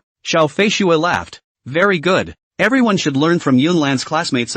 Ask more questions and learn more. Stop is a generic word. Same as only. For example, stop having leftover bones. Stop showing your coccyx tail. And stop having laughed. Do any of the students know where these three sentences come from? Zhao Yunlan twisted his head to look at his tablemate. Teacher, my table knows. What? No. Sister, are you okay? Guan was confused. She hadn't done anything. Why did she draw the fire on herself? What do you want? Xiao Feishue looked at Gu Wish with an expectant look. Gu Wish smiled as he said, I can't remember. I think it's from an article in Liujiai Zi, called The Wolf, I think. Zhao Yunlan looked at Guan with some surprise. He had wanted to mess with him, but he didn't expect him to really know. Xiao Feishue praised. Not bad. Not bad. It's from Liujiai. This article, which is in the 7th grade language arts textbook, will be learned when you come back from summer vacation and take another class. Guan's face was calm, but there was a hint of a murderous aura in the corner of his eyes as he looked at Zhao Yunlan. He tore off a piece of paper and wrote on it, We have nothing against each other. Why are you messing with me? Zhao Yunlan used his own pen to write a reply. If you're in class, you have to listen carefully and you can't do anything else. The words were full of arrogance. Gu Wish wrote unconvincingly, I'll do it. Zhou replied, then I'll continue to raise my hand to answer questions. Gu Wish was completely out of temper as he raised his head and gave Zhao Yunlan a sideways glance, then gestured a middle finger at Zhao Yunlan under the table. Not only did Zhao Yunlan not get angry, the curve of his mouth instead grew a little wider. Gu Wish put down his pen and paper and quietly looked at Zhao Yunlan's books. Her books were clean and the writing on them was very timeless and soulful, as beautiful as her person. However, Gu Wish thought that his personality was quite eccentric. Slowly, he stopped reading and leaned on the table with his hands on his cheeks, staring at Xiao Feishue on the podium lecturing. Xiao Feishue in the classroom has an additional layer of filters, and looks more majestic and imposing. Very flavorful. Zhao Yunlan noticed the way Guan looked at Xiao Feishue, and she was suddenly a little curious about Xiao Feishue's relationship with Guan. Zhao Yunlan tore off a piece of paper of his own and wrote on it, What is your relationship with Mr. Xiao? Zhao Yunlan had his own guess in his heart. Gu Wish was a bit puzzled when she saw the note Zhao Yunlan passed over. He eyed his iceberg deskmate oddly and replied, Teacher-student relationship. Zhou writes, there must be another layer of invisible relationships, right? What? Gu Wish herself didn't even know what kind of invisible relationship she had with Xiao Feishue, so what was this Zhao Yunlan blindly guessing on her own? What was going on in her head? Are you okay? Zhao Yunlan wasn't angry as she wrote, Ms. Xiao should be your mom, right? I know. Although Ms. Xiao claims to be unmarried, I don't think Miss Xiao is as simple as she seems. It's very likely that you're her illegitimate child, and she sent you to the orphanage when you were small. Now that I'm your teacher again, it's really just so I can recognize you one day. Do you think I'm making sense? When Gu Wish saw those words that Zhao Yunlan had written down, he was truly shocked by her strong brain hole. This average person would never come up with a plot like this. However, Gu Wish recalled the previous episodes where he fainted on the way out of school and bumped into Xiao Feishui, and now he bumped into her again at school just as she became his teacher. It really felt like it was arranged. It felt strange. Surprisingly, he felt that Zhao Yunlan had a point. However, there was one thing that made Gu Wish suspicious. How did she know she was an orphan when she hadn't said she was? She investigated? Who told you I was an orphan? Gu Wish asked. Zhao Yunlan honestly wrote, all the people who come near me, my dad checks them out. Your name is Gu Wish. You're 8 years old. You'll have your birthday in December. You grew up in an orphanage. And a few days ago you were adopted by Miss Xia, and lived in the Nine Tan Palace. I forgot to tell you that I also live in Nine Tangos. We're in the same neighborhood. Gu Wish was surprised. What number? 7. Xia Qingyan's house is the 9th house, and the center is not very far apart. I'm in the 9. What kind of business is your family in? Real estate development. Zhao Yunlan said. Miss Xia Qingyan is my idol, and I love that game she developed. I've never had the chance to meet her before. Can you introduce me to her? I'd like to get an autograph from her. Which game are you talking about? Gu Wish asked. He saw little stars twinkle in Zhao Yunlan's eyes. It's a big love fight. It was fun. I drew the full set of cards, and I have the figures hand-me-downs. And yeah, ask for me. When are you going to add new characters? I can't wait to explore the new plot. Zhao Yunlan wrote down so many things in his head that the sheet of paper was full. Gu Wish said, I'll go back and ask for you on this one. As for the autographed photo, this Qingyan sister can't easily give it away. She's very busy. Zhao Yunlan tore up another piece of paper and wrote, so how about getting a signed picture of her? Gu Wish replied and wrote, such a precious thing must have cost something. What are you willing to pay in order to get it? Zhao Yunlan thought for a moment and replied, I'm poor. I have nothing but money. Gu Wish had a black line. What do you mean? You're poor and only have money left, aren't you? It's a real people pleaser. He's still worried about startup capital. Would it be too vulgar to give money? Zhao Yunlan asked. Ms. Xia isn't short of money either. Gu Wish hurriedly said, not vulgar not vulgar at all. This matter you leave it to me. I'll do it, to ensure that you get Sister Qingyan's signature photo. Thank you so much. How much? Zhao Yunlan inquired sincerely. Gu Wan sized her up and coaxed the price up considering she was $1,000 lady. He asked tentatively, 10,000? May I? Zhao Yunlan said, yes, but, can consign me in a designated place, like on my character deck. Yes, you can just give it to me when the time comes. 10 in all. 10? That many? I thought one sheet. No? Zhou Yunlan asked cautiously. I can add money. Gu Wish said. It's not a matter of adding money. It's mainly because Sister Qingyan is a very difficult person to deal with. It's already a lot of work to get her to write a signature. Is 20,000 okay? Zhao Yunlan asked nervously. Gu Wish hesitated. Is 30,000 okay? Gu Wish's heart was moved, and he was just about to agree. 50,000. No more. That's half my allowance for the month. Deal. Gu Wish replied. We'll exchange contact information after class. Zhao Yunlan was very happy as she flashed a smile. Ending the note conversation, the two men listened to the lesson in silence. Class was over in no time. Gu Wish took out her cell phone and prepared to scan Zhao Yunlan's QR code to add her as a friend. Gu Wish, come with me, Xiao Feishui on the podium shouted. I'll lead you to the office to get your new textbooks. Wait until I come back. Gu Wish whispered to Zhao Yunlan. Aha! Zhao Yunlan put away her cell phone as she quietly brought Gu Wan's notebook to herself and read what Gu Wan had written. Gu Wish got up and left her seat, following Xiao Feishui to her office. Xiao Feishui waited for Gu Wish to catch up with her, and her face turned serious. Gu Wish, why aren't you doing well in class? Is it because I'm not speaking well? No, I did listen carefully. Gu Wish was a little flustered. It seemed that standing on the podium, the teacher really could see everything. Lie, Xiao Feishui chided. I saw it all. What you and Zhou Yunlan were writing on the note. Zhao Yunlan is the number 1 in our class, and the number 1 in her grade. She's never been like this before. How come she doesn't do well in class once you're here? You can't be like this. What if Zhao Yunlan's grades slip? This is a very serious problem. Mr. Xiao, I'm sorry, I was wrong. Gu Wish hurriedly apologized. It's good to know your mistakes. Don't ever do anything in class that isn't related to studying again. What did you guys write on the note? Xiao Feishui asked. Gu Wish lied. Zhou told me she would take care of me. I said I would learn more from her. Is that so? Xiao Feishue's eyes rolled, clearly not believing what Gu Wish had said. Zhao Yunlan was usually very high-strung and didn't open her mouth much, so it was unlikely to say that she took the initiative to help her new classmates with their studies. However, Xiao Feishue did not continue to ask. Xiao Feishue looked down and could barely see her toes. This dress on her is very capable of emphasizing her delicate figure. Gu Wish followed beside her. Xiao Feishue carried her hands behind her back and laughed softly. Gu Wish although I said you didn't do anything, but passing small notes in class isn't very good after all. I need to have a chat with your guardian. You push Ms. Xia's WeChat to me. Gu Wish. He rubbed his nose in embarrassment and laughed in embarrassment. Ms. Xiao, there's no need to tell the parents about this small matter, right? It's not a big deal. It's not a small deal. And as your homeroom teacher, I have to let your parents know how you're doing in school. Gu Wish asked. Must I? Definitely. So, should I call out my parents too, Mr. Zhao Yunlan? She doesn't need to, Xiao Feishue faintly said. Guan felt it was unfair. Why was she treated differently? Why? Because she's number one. If I get first place on the test, do I not have to call my parents? Depends. But this has to be resolved today. It's just the elders, right? Right. Then I'll push Aunt Shaggy on you. Gu Wish felt that Xia Ji definitely wouldn't care about this kind of thing. She would still protect herself.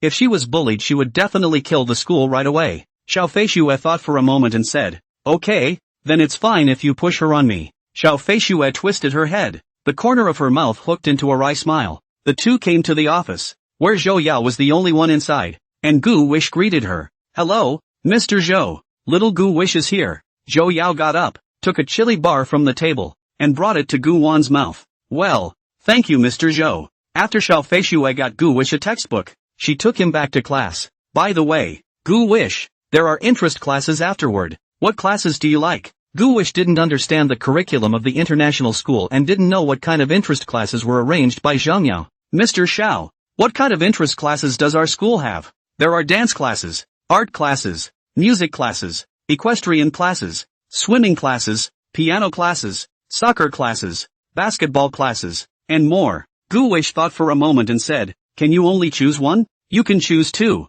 Then I'll take piano and art. Gu Wish had wanted to sign up for swimming and dancing, but he didn't because he thought he might be a bit lewd like that and didn't know how to swim. Okay, I'll report it to you then. When they returned to the classroom, the doorway was crowded with people, all coming to see Gu Wan, the little prodigy, mostly pretty girls. Zhao Yunlan saw the clamor outside the door and knew that Gu Wan and the others had returned, so he hurriedly put Gu Wan's laptop back to its original position. Gu Wan held her textbook through the crowd in the hallway, and some bold girls reached out to touch Gu Wan's face, as if they were molesting a good woman. They were cheeky as sparrows. Gu Wish could only hurry over with a smile. After returning to her seat and sitting down, Gu Wish breathed a sigh of relief as if she was relieved. It seems that the star is not good to be a plain fans surrounded up feel like they were LJ-like. Gu Wan sat there, and the bystanders just watched from afar and didn't dare to go over or point, because next to Gu Wan sat classmate Zhao Yunlan. Who dares to point a finger at Zhao Yunlan? Gu Wish looked down at his laptop and was keenly aware that it had been moved.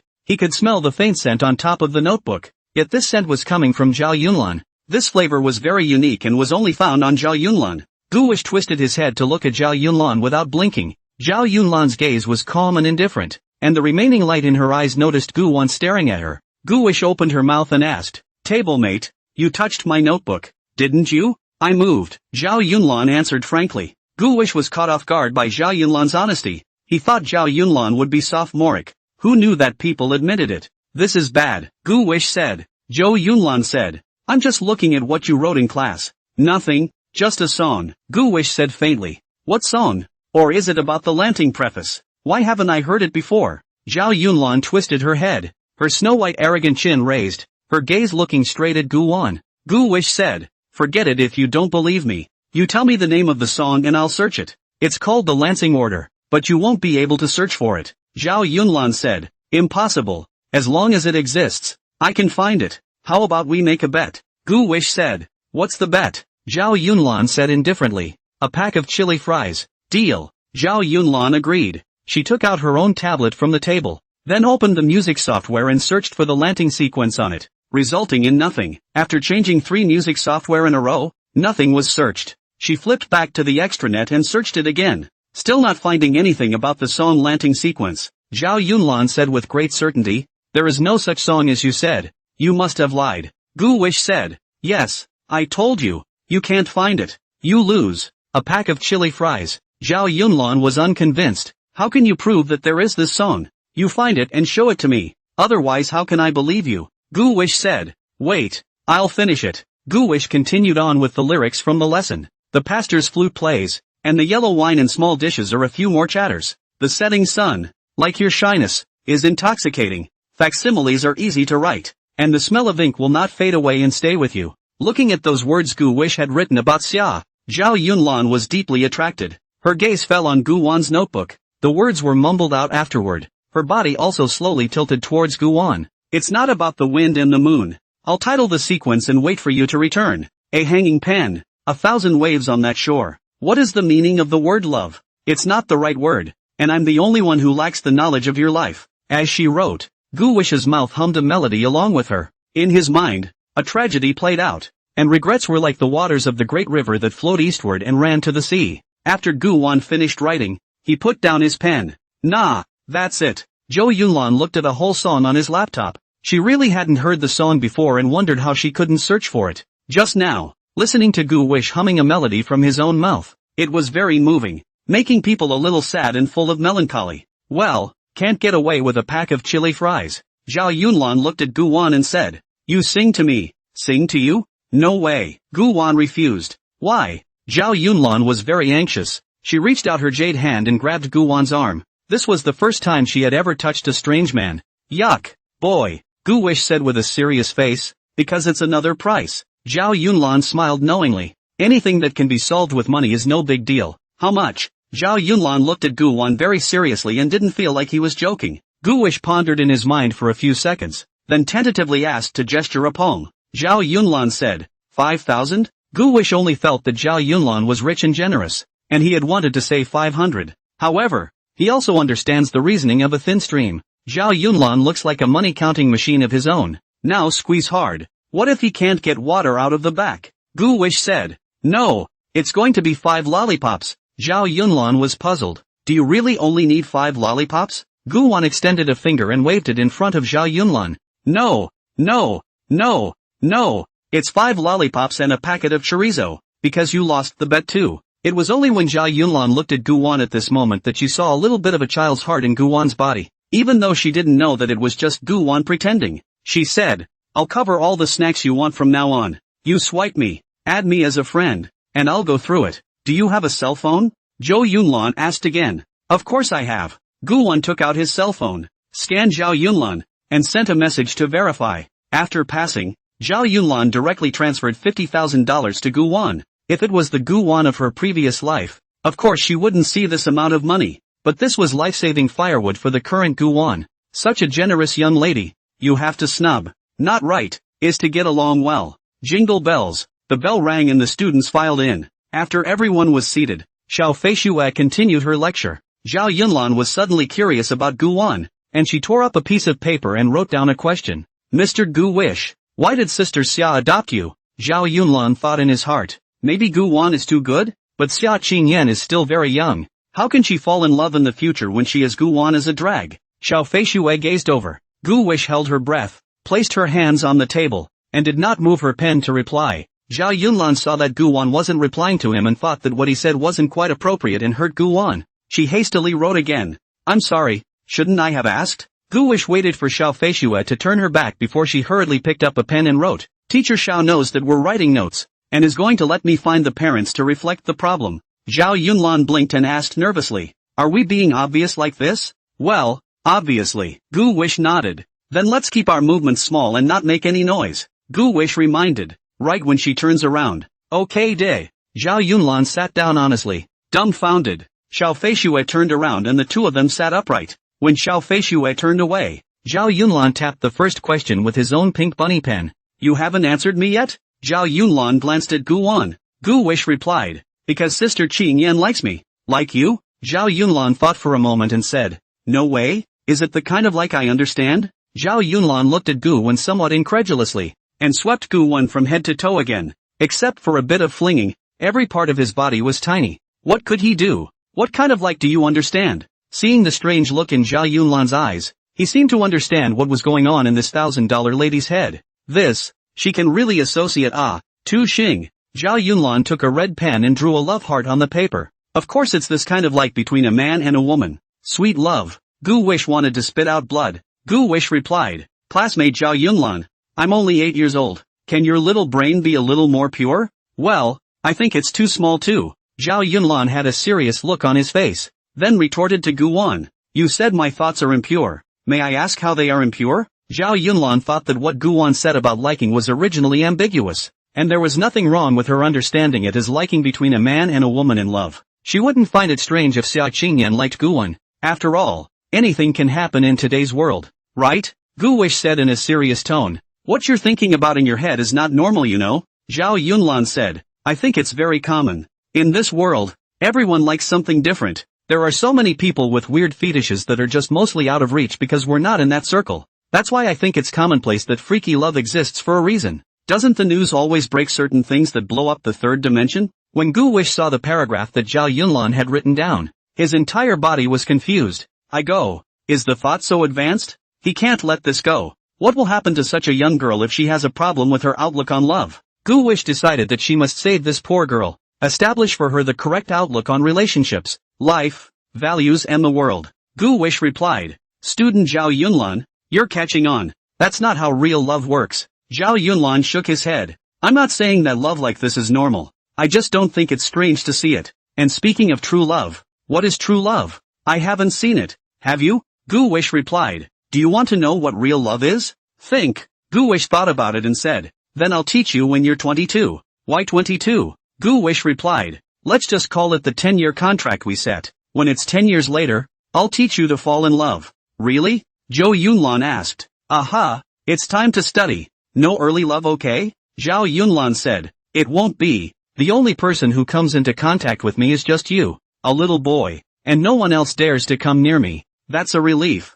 Keep it up. Gu Wish swept a glance at Zhao Yunlan and asked again, classmate Zhao Yunlan, how many times do you corn? Zhao Yunlan saw what Gu Wan had written and guffawed. She pursed her lips, afraid she'd burst out laughing. She replied, I corn whoopee. Corn oh, it's very doable. She's only 12 and still has a lot of room to grow. What about you? Gu Wish replied, I corn 4'3". Zhao Yunlan said, 12 centimeters difference. We are the most adorable height difference, hey. Gu Wish said, there will always be a day when I am 12 centimeters taller than you. That's not necessarily true. What if you're short? Joke, how can I be short? Absolutely not. I'm considered very tall for my age now. Impossible. Absolutely impossible. Although she said so on her lips, Gu Wish was still vaguely worried. That's when the bell rang for the end of class. Gu Wish was getting a little anxious. What if she really couldn't grow taller? I'm worried to death. Zhao Yunlan got up and said, class is over. Let's go. Let's go to the kiosk to buy something.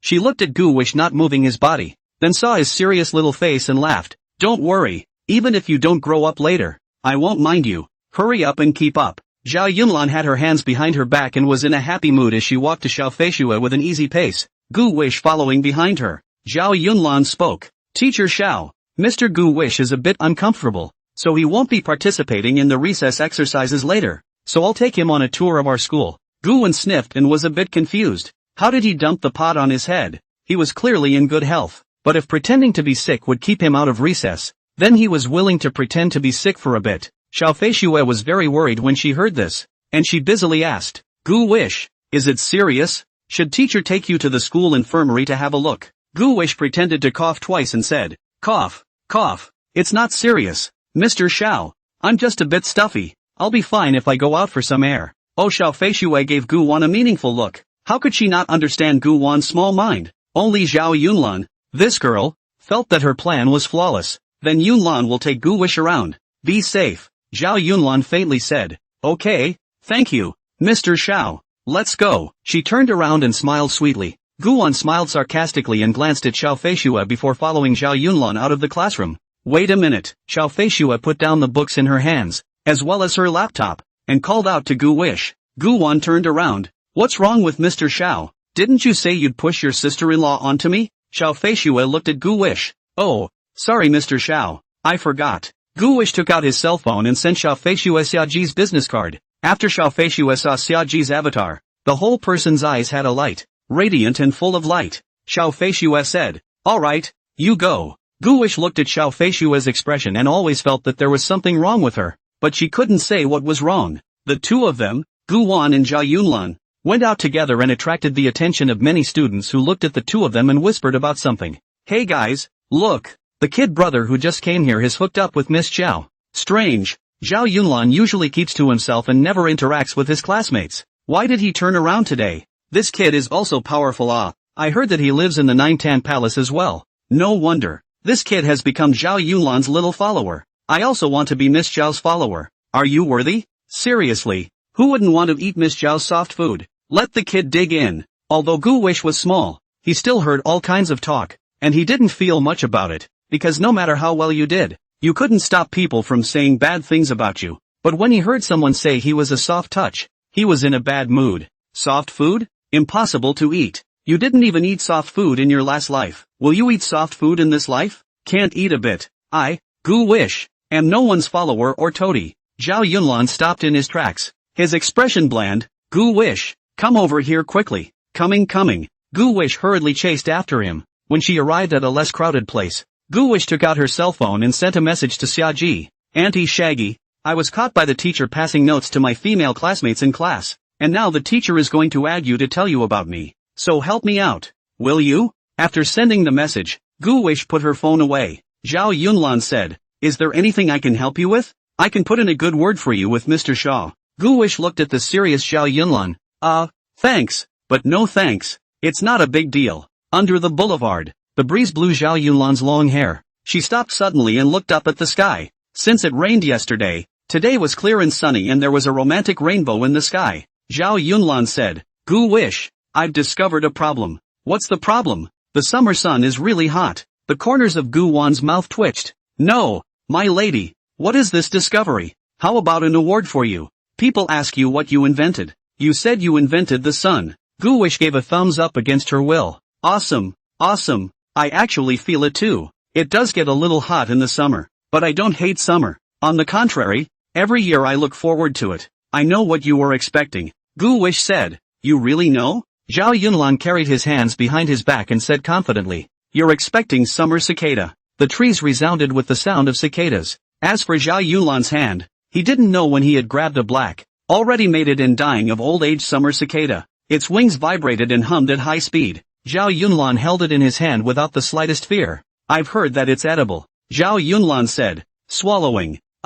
It's edible, but this one is old and not usually eaten. You've eaten? Sure, crawling grasshoppers? I've eaten a lot of them. Is it good? What flavor? Zhao Yunlan was very curious. She had never tried it before. It's just about the season for creeping grasshoppers, so I'll bring you some then. Thank you, Gu Wish student. Zhao Yunlan thanked. Is there anything you want to eat that we can swap? Gu Wan looked at Zhao Yunlan and swept her up and down. For now, no. Zhao Yunlan led Gu Wan around the school. He now realized how rich the teaching resources were in the international school. There was no denying that the children here were excellent because they received a great education from a young age. From the eyesight as well as all kinds of social resources. It is 1,000 times better than those children from ordinary families. There is a saying that is quite right. You study hard for 10 years. How can you compare to the accumulation of my ancestors for 3 generations? It's so hard for kids from ordinary families to cross the class line. Zhao Yunlan took Gu Wan to the school supermarket, which was quite large and had everything the students wanted to buy. Gu Wish really picked out a pack of chili fries and 5 lollipops, and bought nothing else. Zhao Yunlan looked at Gu Wan and said, is it really enough to buy these? Really? Gu Wan put the lollipop in his pocket and opened the chili bar. He eats it up himself, then handed it to Zhao Yunlan. She reached for one. It's too hot. Is there anywhere else we can visit? Over there is the swimming pool. Zhao Yunlan pointed to the cube-shaped building next to him. Gu Wish's eyes lit up. A swimming pool? Swimming pool is good. Let's go see how swimming lessons usually go. I haven't had one yet. Zhao Yunlan shrugged. Nothing, it's just swimming and it's pretty boring. The two entered the pavilion just as a student was in class. Gu wished to look at those students. There is no beautiful scenery to see. Gu Wish asked. Student Zhao Yunlan, what class did you enroll in? I signed up for piano and art. What about you? Zhou Yunlan finished a chili bar, her mouth secreting saliva, which she sucked in. Coincidentally, I'm also piano as well as art. Then we can take classes together then. Zhao Yunlan laughed. Gu Wish suddenly felt the urge to urinate and he asked, where is the bathroom? Zhao Yunlan pointed in the direction, and Gu Wish handed Zhao Yunlan the spicy noodles and ran to the bathroom there herself. Just turned the corner and met up right with a woman. The woman's face hung flushed. Gu Wan took a closer look. Isn't this Mr. Zhang Shi? Mr. Zhang, why are you here? Zhang Shi laughed. I came here to swim. Indeed. Zhang Shi was wearing a pink swimsuit at the moment, with a pair of slender jade legs standing crossed. Why are you here? I've come to visit the swimming pool. Zhang Shi held onto the wall, her legs twisting unnaturally, and her expression was a bit strange, her shell teeth slightly biting her lower lip. Gu Wish looked at her very wrong. Mr. Zhang, what's wrong with you? Why do you seem to be shivering? Is it a fever? Fever? Well, it does burn. Gu Wish thought to herself. Mr. Zhang isn't completing his master's mission, is he? Or is it just pure excitement? Zhang Shi pretended to be calm and tried to stand up straight, then bent down and pinched Gu Wan's cheeks. Gu Wish, teacher is fine. She took a deep breath and walked her long legs towards the pool. Gu Wish looked at her back and silently shook her head. He went to the bathroom and released the duck pairs. When he came out again, Zhao Yunlan was standing at the door waiting for him. Let's go, Gu Wan said to her. Zhao Yunlan's chin lifted as he looked into the pool. You're not looking? Nothing to see here. The corner of Zhao Yunlan's mouth hooked up. There is. Gu Wan was puzzled. He looked at the pool and didn't notice any bright spots. Zhou walked towards the pool and he followed. In the pool, besides the female students in class, there was only one adult female teacher, Zhang Shi. Gu Wan looked at Zhao Yunlan. Could she also see that something was wrong with Zhang Shi? Zhang He weaves her way through the middle lane of the pool, her butterfly pose as captivating as a real black butterfly.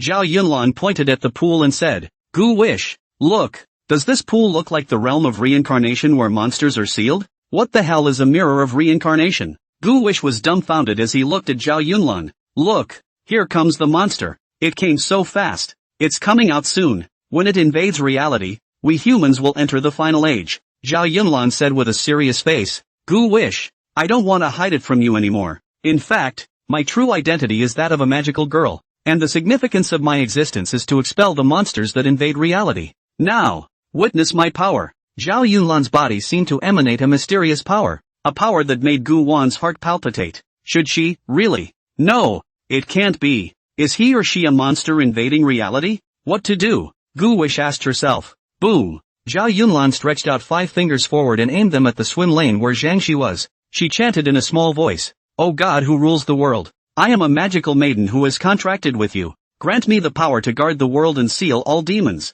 By this time, Zhang Shi butterfly swam to the end of the lane and she dug out of the water. Zhao Yunlan looked at Zhang Shi and said in a voice only she could hear. Seal you. Zhang Shi was a bit confused as she looked at the strange Zhao Yunlan and dived down again. Swimming back, Zhao Yunlan lightly turned around, her skirt fluttering, her fingers making a shape and placing it under her chin, the corner of her mouth hooking up into a very smug smile, as if she was showing off with Gu Wan. Gu Wish took a look at Zhang Shi, who had swum across the room, and then took a look at Zhao Yunlan, who had a smug look on his face, and now formally made up his mind for Zhao Yunlan in his heart. Not only is she a rich white girl, she's also a middle-aged girl. Gu Wish walked over and applauded. Bull, beautiful and pure magical girl. I am a brave man from the other world. May I ask if you and I can make a contract? Zhao Yunlan's eyes sparkled. She was happy in her heart that she had finally met someone who understood her, even though the man is only 8 years old. She nodded with mock reserve. Yes. However, signing a contract with me is something that requires very harsh conditions that you have to fulfill. On what terms? Zhao Yunlan carried his hands behind his back, his body swaying lightly. Well, I haven't thought about it yet, so I'll make a list for you tomorrow. Under the crowd's strange gazes, Gu Wan and Zhao Yunlan happily left the swimming pool. They saw the students in the playground who were doing recess to music. It's nice to have a big sister to cover you. No need to do drills, and all kinds of preferential treatment, like a star in the sky. Gu Wan tore open a lollipop and handed it to Zhao Yunlan. Here, thanks. Zhao Yunlan took the feed from Brave. Gu Wish's favorability is added 1 to the circle of her skull. Zhao Yunlan walked in front, and Gu Wan walked behind. They ate lollipops and walked past the students who were doing recess, kind of bitchy and almost angry enough to bite their teeth, but couldn't say anything against it. The teachers don't care. Gu Wish felt mighty. Guts. Let's go. Zhao Yunlan beckoned. The two walked in the shade again, the cicadas filling their ears. You said you were going to make this for me to eat, is that true? Zhao Yunlan asked Gu Wan. Don't worry, I'm not going to lie to you. You just need to offer some energy stones. Beautiful magical girl. Zhao Yunlan was very happy. She stopped suddenly. Put 2 fingers on your chest and chant the true words. The wind comes. Wow. A gust of wind blew through the otherwise windless boulevard. It only blew on the tree above Zhao Yunlan's head, and that tree even responded to the request by dropping 2 yellowing leaves. Zhao Yunlan picked up 2 leaves and gave one to Guan. Brave heart, this leaf is the leaf of life. Use it and you will get a chance to bring back the dead. This is a precious magic potion in Delcetri continent. Even the evil dragon sleeping in the Crystal Palace doesn't have a few pieces of it. Now, I'm giving it to you. Don't use it at will. Got it? Thank you for the gift of the beautiful magical girl. Guwan's face was expressionless. Acting is really tiring. Physically and even more so mentally. Zhao Yunlan said, brave heart, you haven't sung to me yet. Guwan looked at Zhao Yunlan and said, here, let's find a place where no one is around. It's not a good influence to be seen here. Well, indeed, Zhao Yunlan said, I know of a room that's empty and hidden. Let's go there. Gu Wish said, but there's no time. Class is about to start. It's okay, I have ways of slowing down the flow of time. What way? Zhao Yunlan suddenly pulled Guwan's small hand. Then run. Her long hair flowed up and behind her. The scenery around them was flying backwards. Only the shadows of the 2 men kept following them. Run! Zhao Yunlan shouted, racing against time. That was Zhao Yunlan's method. Ta-da-da-da. The 2 were panting and gasping for air. Hoo-hoo-hoo-hoo-hoo. They stood in front of a door that also had a seal on it that said no doors were allowed. Crap. There's a seal on this too, Zhao Yunlan said. Since we can't go in, we'd better go. No, don't go. A mere seal is just a seal. Don't think you can trap me, Zhao Yunlan. There must be some secret in here. Guts. Let's go in and explore. This is a school seal. Can it be opened easily? Of course Gu Wish didn't believe this. He was just worried that he would be penalized. Zhao Yunlan didn't answer as she stood in front of that door. Poses, then squeezes his eyes shut. Suddenly, her large eyes opened as if a purple light shot out of them. Zhao Yunlan droned out in a delicate voice. Evil King's true eyes. Activate. Open. With a dainty cry, Zhao Yunlan moved. She walked to the door, took a deep breath, and slowly stretched out her heavy hands, trembling slightly,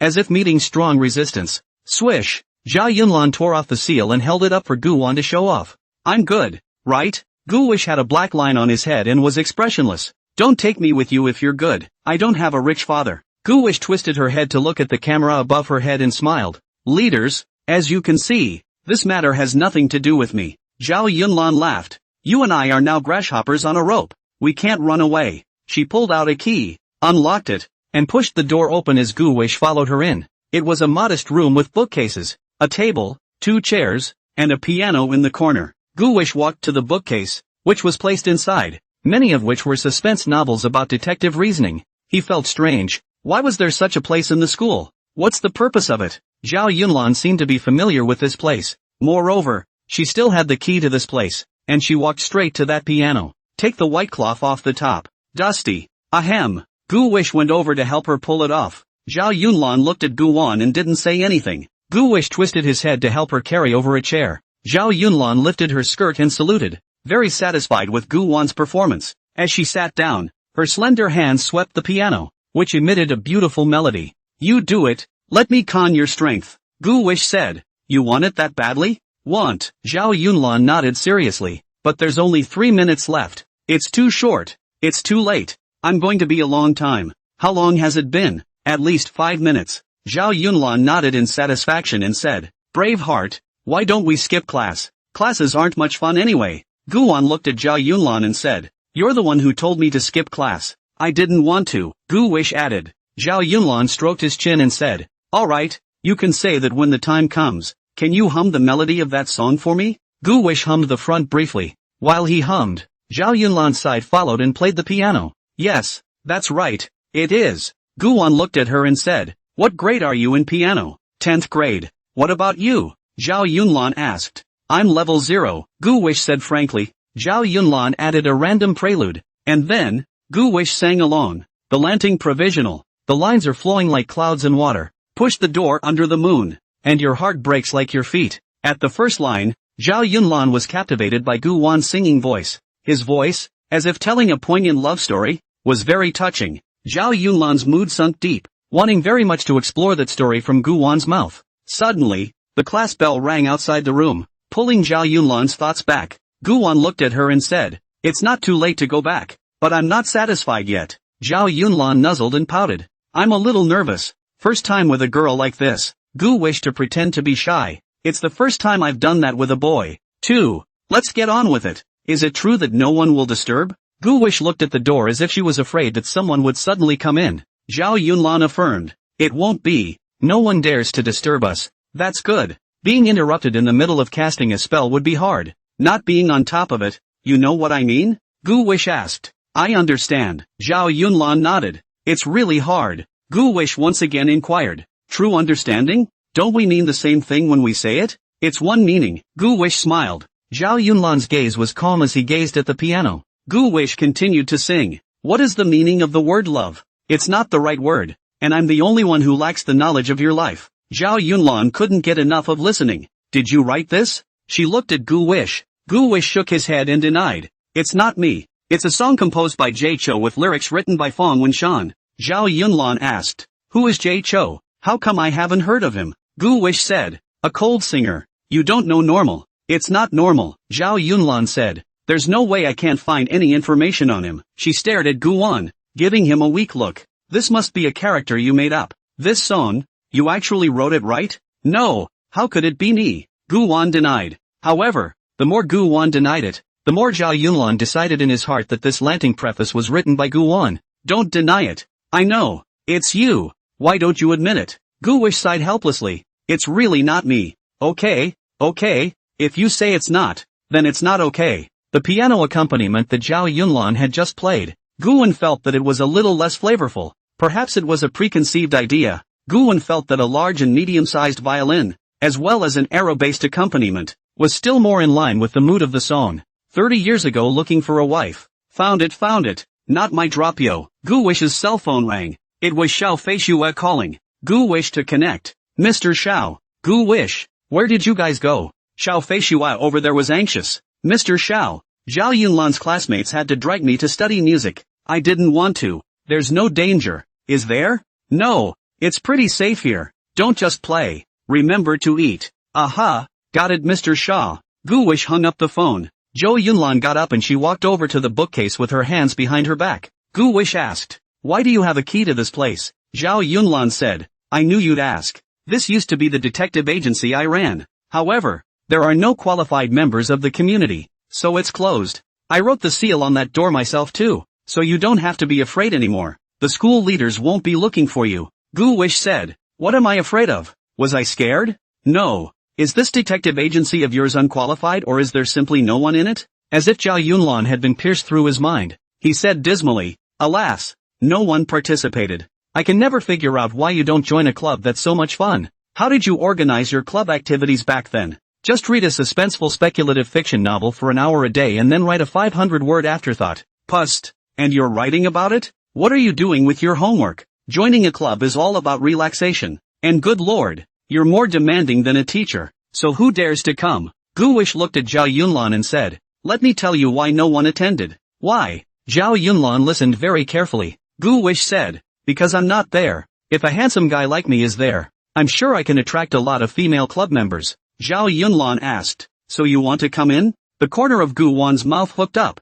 I'm not going in. Come in. No entry. Enter. Zhao Yunlan spat out a word. Then I can come in. You take it easy. Take a deep breath and relax your body. Gu Wish said as such. Zhao Yunlan wrapped his hands around the baby bear. His glittering star-like eyes narrowed to a slit. His ultra-fierce eyes pushing right into Gu Wish's heart as she queried. What are you talking about? Why should I be nervous? Just getting you into my detective agency. Gu Wan smiled. That's what I meant. You're not. Gu Wish snapped. He touched his nose, pulled a chair and sat across from Zhao Yunlan, turned his voice and said, I mean I enter your detective agency, if it is smarter than you this president position shall not abdicate to give way, by the time the duck pair is big? Zhao Yunlan also sat down and crossed her legs. She had a very haughty look, her snow-white chin raised high, her eyes looking down on Gu Wan. Are you okay? She teased. Zhao Yunlan was very confident. She felt that she had read a lot of deduction novels. All kinds of routines were familiar, and she had even put pen to paper to write a 1,000-word deduction novel before,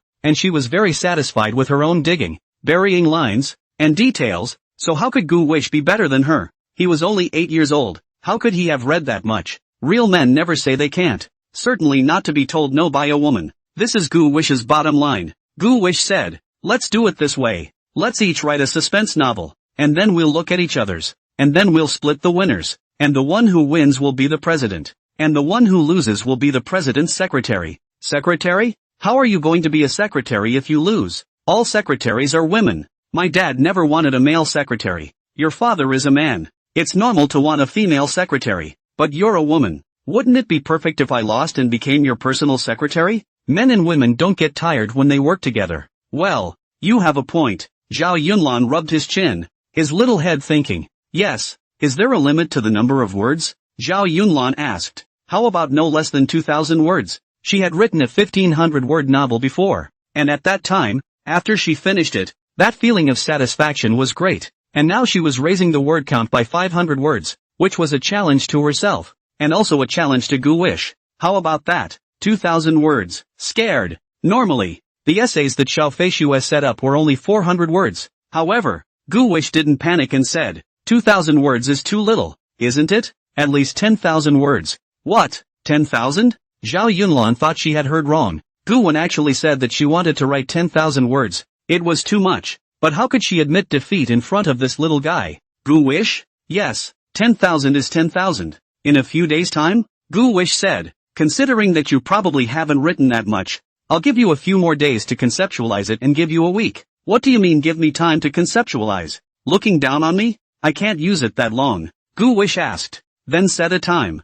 3 days? I only need 3 days. Zhao Yunlan stretched out 3 fingers of his left hand and said rather confidently. Gu Wish smiled as he said, okay, 3 days then. Zhao Yunlan was now as anxious as an enemy. She acted relaxed though. Gu Wish, just wait to be my personal male secretary. That's not necessarily true. Zhao Yunlan said, I've read all the suspense and deduction novels in this bookcase. How can you compare to me? You must not have seen what I've seen. Gu Wish looked at her. Such as? Zhou Yunlan listened. You'll know later. Gu Wish laughed. Of course Gu Wish couldn't possibly compete with her to write any novels for no reason. He didn't have the free time to fool around with this young lady. The only reason I said I was going to write this was just to pinpoint the little middle-aged girl. Since this niece likes to read suspense and deduction novels, she herself will write one out, seduce her, to attract her appetite, and let her pay to watch it at that time. After all, this is a guy who is willing to pay $50,000 for an autographed photo. Zhao Yunlan stared at Gu Wan and said,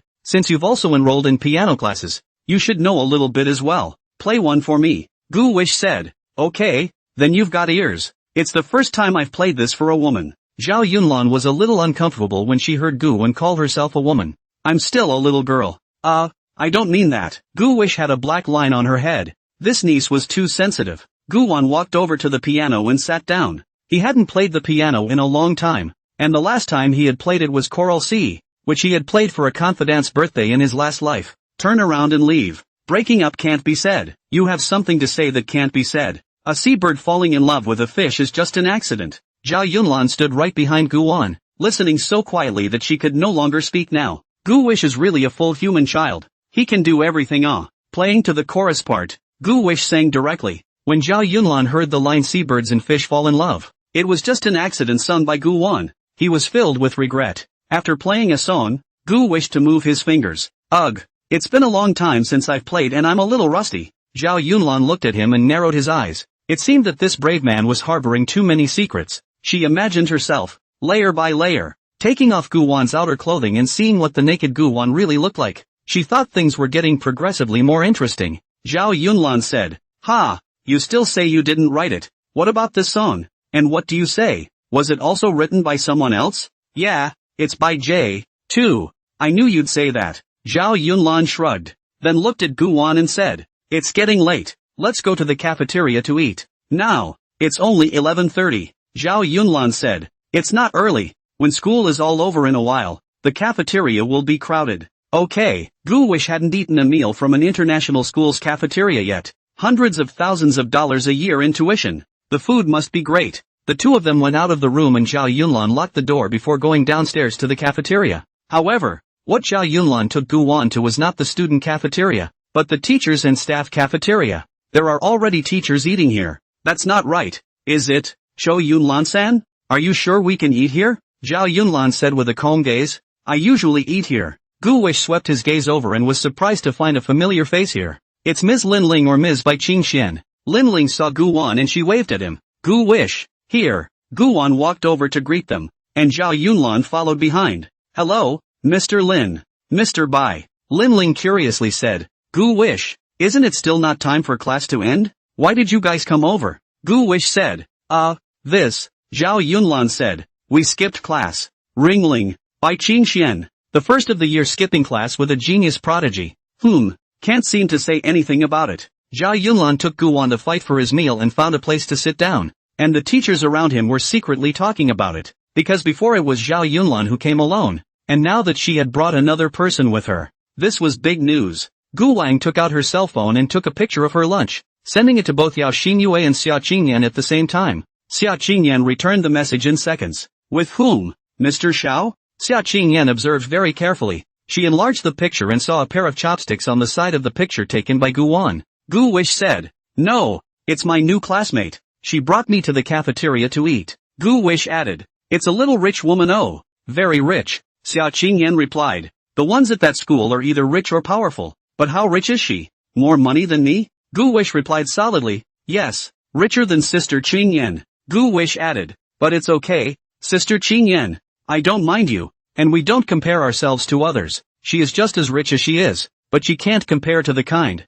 beautiful, pure and pretty Sister Qingyan. Love you, yo." At this moment, a summer no Qing game company, Xia Qing smokes opposite. She took the phone. Exasperated, she only saw half of Gu Wan's words and automatically ignored the second half, and she was already getting angry. "More money than me? A little rich girl younger than me?" Xia Qingyan felt in crisis. "Ha, man, just arrived at school half a day ago and you're mesmerized by a woman? Damn Gu Wish, damn Gu Wish, damn Gu Wish." Xia Qingyan thought in her heart, when Gu Wish gets out of school, she will go home and make sure to beat his ass, so that he can flirt around. I told you not to let him fall in love early, and hooking up with little rich girls. Thinking about it, Xia Qingyi seemed to have burrowed into the ding-dong and couldn't get out. "Why are you so angry with yourself? Gu Wish is just an 8-year-old kid. It's normal to play with pretty female classmates, right? It would be strange if he didn't like pretty female classmates. But whose girl is it anyway? How come she's so good?" Xia Qingyin also thought of the Gu Wish in the future will be with the little rich girl classmates, a piece of learning, a piece of class writing homework, but also a piece of dinner and play games and chatting, and even, may also quietly play house. It's one of those, you play the wife, I'll play the husband kind of passes, or the little rich girl plays the mommy and Gu Wish plays the son, or Gu Wish plays the father and the little rich girl plays the daughter. No, no, no, absolutely not. The more Xia Qingyan thought about it, the more angry she became, and she was already completely unmotivated to work. She was in a foul mood. Xia Qingyan rested her hands on her cheeks, lying on her desk. Her mind had drifted to the school, wanting to follow Gu Wish and see what he had done with the little rich girl. Thinking about it, there was a knock on the door. It was her secretary and best friend, Liang Frost, who came in. "Mr. Xia, it's time to eat." Liang Frost walked in carrying a lunchbox. She was wearing a black coverall and black stockings, with short burgundy hair. She looks very competent and looks a lot like actress Du Wan, although the two of them were bosom friends. But during working hours, Liang Frost was still very measured, and both addressed Xia Qingyan as General Manager Xia. It's a very comfortable way to spend time together, with a clear distinction between public and private, without letting feelings get in the way of work. Xia Qingyan twisted her face away and huffed. "No food." Liang Frost thought that Xia Qingyan was angry because of the meeting in the morning, so she laughed and said, "Still angry? Didn't they all agree in the end? I thought about it. If Gluttony Cat and also Extreme Escape 2 games are free, it can really add a lot of traffic to the company, and it can also enhance the brand value. Also what you said about recording the song, I've contacted the singer's side, and when there's a reply, the matter will be ready to go right away, and the planning department will be able to create a game plot around the song. Well, let's eat first. We have your favorite lion's head today," Xia Qingyan said. "I'm not angry because of this." Liang Frost was curious. "And because of what?" "Just now Gu Wish sent me a message." Liang Frost said. "Just the kid you adopted? What did he say?" Xia Qingyan said. "It's nothing, just hooking up with a little rich girl." Liang Frost laughed. "What's wrong? What are you worried about? Why do I feel like you have an old mother's mentality now? Like you're afraid your baby boy will be abducted. He's a boy. What can he lose? Besides, he's only 8 years old, isn't he? What do you know? What? Don't talk nonsense. I am his sister. How can I be his mother?" Liang Frost waved his hand, sat down, opened his lunchbox and ate his meal. I get it. Aren't you just going to raise him and spend time together as a sibling?" So that you can shift to a different level of relationship in 10 years when he's an adult? Another layer of relationship? What relationship? Xia Qingyan asked. Liang Shuang said, playing dumb with me, right? Forget it, I'm hungry, for dinner. The lion's head smells so good today. Liang Frost picked up a piece. Is someone eating it or not? Xia Qingyan glanced at it and said, it's definitely not as tasty as what Gu Wan makes. Gu Wish is so young and still cooks? Liang Frost was a bit surprised. Yes, he grew up in an orphanage. He had to learn how to do everything himself, and he would go to the kitchen and help his aunt cut up vegetables in order to have more good food. Xia Qingyan said herself, heart more and more heartache Gu Wish, feel that he owed him something. If only met him earlier, he could have suffered less. Liang Frost said, when will you let me meet him? Weekend, I guess. He's got school. Xia Qingyan picked up her cell phone and saw the message that Gu Wan had sent behind her, then revealed a smile. Her desire to win came up and she said, sneak a picture of the little rich girl for me to con. I'll see how good it looks. Gu Wan, who was eating, saw the message replied by Xia Qingyan and looked up at Zhao Yunlan, who was chewing and eating quietly, and Zhao Yunlan, whose large eyes flickered as he met Gu Wan's 4 eyes, said, what's wrong? Nothing. Sister Qingyan wants to see you. Really? Aha. Gu Wang directly made a video call over, and Xia Qingyan directly hung up. She posted, letting you sneak a peek is not a video call. Gu Wish said helplessly, but Sister Qingyan, stealing photos of other little girls will make me look a bit lewd. It's okay, you're a kid. It's okay if you get caught. Gu Wish. Sister Qingyan, do you have to see it? Well, okay then. Zhao Yunlan put down his chopsticks and was filling his eyes with anticipation. She liked Xia Qingyan very much, and it would certainly be best if she could meet her. Earlier in the neighborhood, she had been to wander outside Xia Qingyan's yard, but unfortunately, she hadn't encountered Xia Qingyan by chance. Gu Wish said shyly, Sister Qingyan is in a meeting, so why don't we forget about it? Oh, Zhao Yunlan's eyes were lost in the flesh. Gu Wish said, that's fine. You can be a guest in my home in the future. Of course, with Sister Qingyan's permission. Yeah, Zhao Yunlan cheered up. The two ate and left the cafeteria. School just got out too. Students flooded into the student cafeteria and teachers into the teachers' cafeteria. From a distance, Gu Wish saw Xiao Feishui and Zhou Yao. Gu wished to nod his head in greeting. Zhao Yunlan and Gu Wan took a stroll around the campus and walked to the playground. Gu Wish took out her cell phone and asked, wow, today's weather is so nice. The scenery here is also nice. Classmate Zhao Yunlan, let me take a few beautiful pictures of you? Yeah, but how are you at taking pictures? I'm a professional. All poses and angles, guaranteed to be perfect. Close-ups are fine. Gu Wish acted as Zhao Yunlan's photographer. Smile and watch your expression. Yes, the little short skirt lifted halfway up. Very nice. Running back will you? Ness perfect. Gu Wish pointed to the audience stage over there and said, go shoot over there. There's no one there. Over there? Gu Wish had coached Zhao Yunlan well, and she had learned several poses, as well as angles, for photo shoots. Haha. Okay, let me see. Gu Wish said, I'll send it to you. After Gu Wan sent the photo to Zhao Yunlan, he forwarded it to Xia Qingyan. When Xia Qingyan saw the photo, her heart became even more angry. Gu wished that he would take such nice pictures of another woman. I told you to take a sneak peek, and you put it aside for a modeling photo shoot? Xia Qingyan looked at Zhao Yunlan in the photo and carefully compared them. To summarize, she's still too young, not a match for himself at all. However, there is some potential, so should we nip the potential in the bud? Xia Qingyan replied, remember what I told you, right? No early love, or I'll break your legs. Gu Wish replied, Sister Qingyan, don't be jealous, she's just an ordinary female classmate. I'm not jealous. Xia Qingyan stiffened her mouth. Really? I have to press the playground with her later. He. Xia Qingyan replied with 2 words and added an emoticon with blood on the knife. Xia Qingyan put down her cell phone. She decided to starve herself. In the evening, they would return home and then let Gu Wish cook for them, and punish him hard. Gu Wan knew that Xia Qingyan must be jealous. He was all about making her jealous. He did it on purpose, because it slowly draws the two of them closer together. Not until this distance becomes -20 centimeters. Only, the process is long. You all watch and wait. Gu Wang was about to put away her cell phone when Yao Xinyue also sent a message. Wow, that's not bad food. What did Sister Xinyu eat? Yao Xinyu took a picture of a bowl of egg noodles. This cafeteria one isn't as good as the pasta you laid down. Gu Wish said, when Sister Qingyan isn't home, I'll secretly bring you to the house, and I'll give you food below. Yao Xinin was sitting next to the cafeteria window. The creepers outside the window climbed over half of the window. Wisps of sunlight fell on her face through the creepers.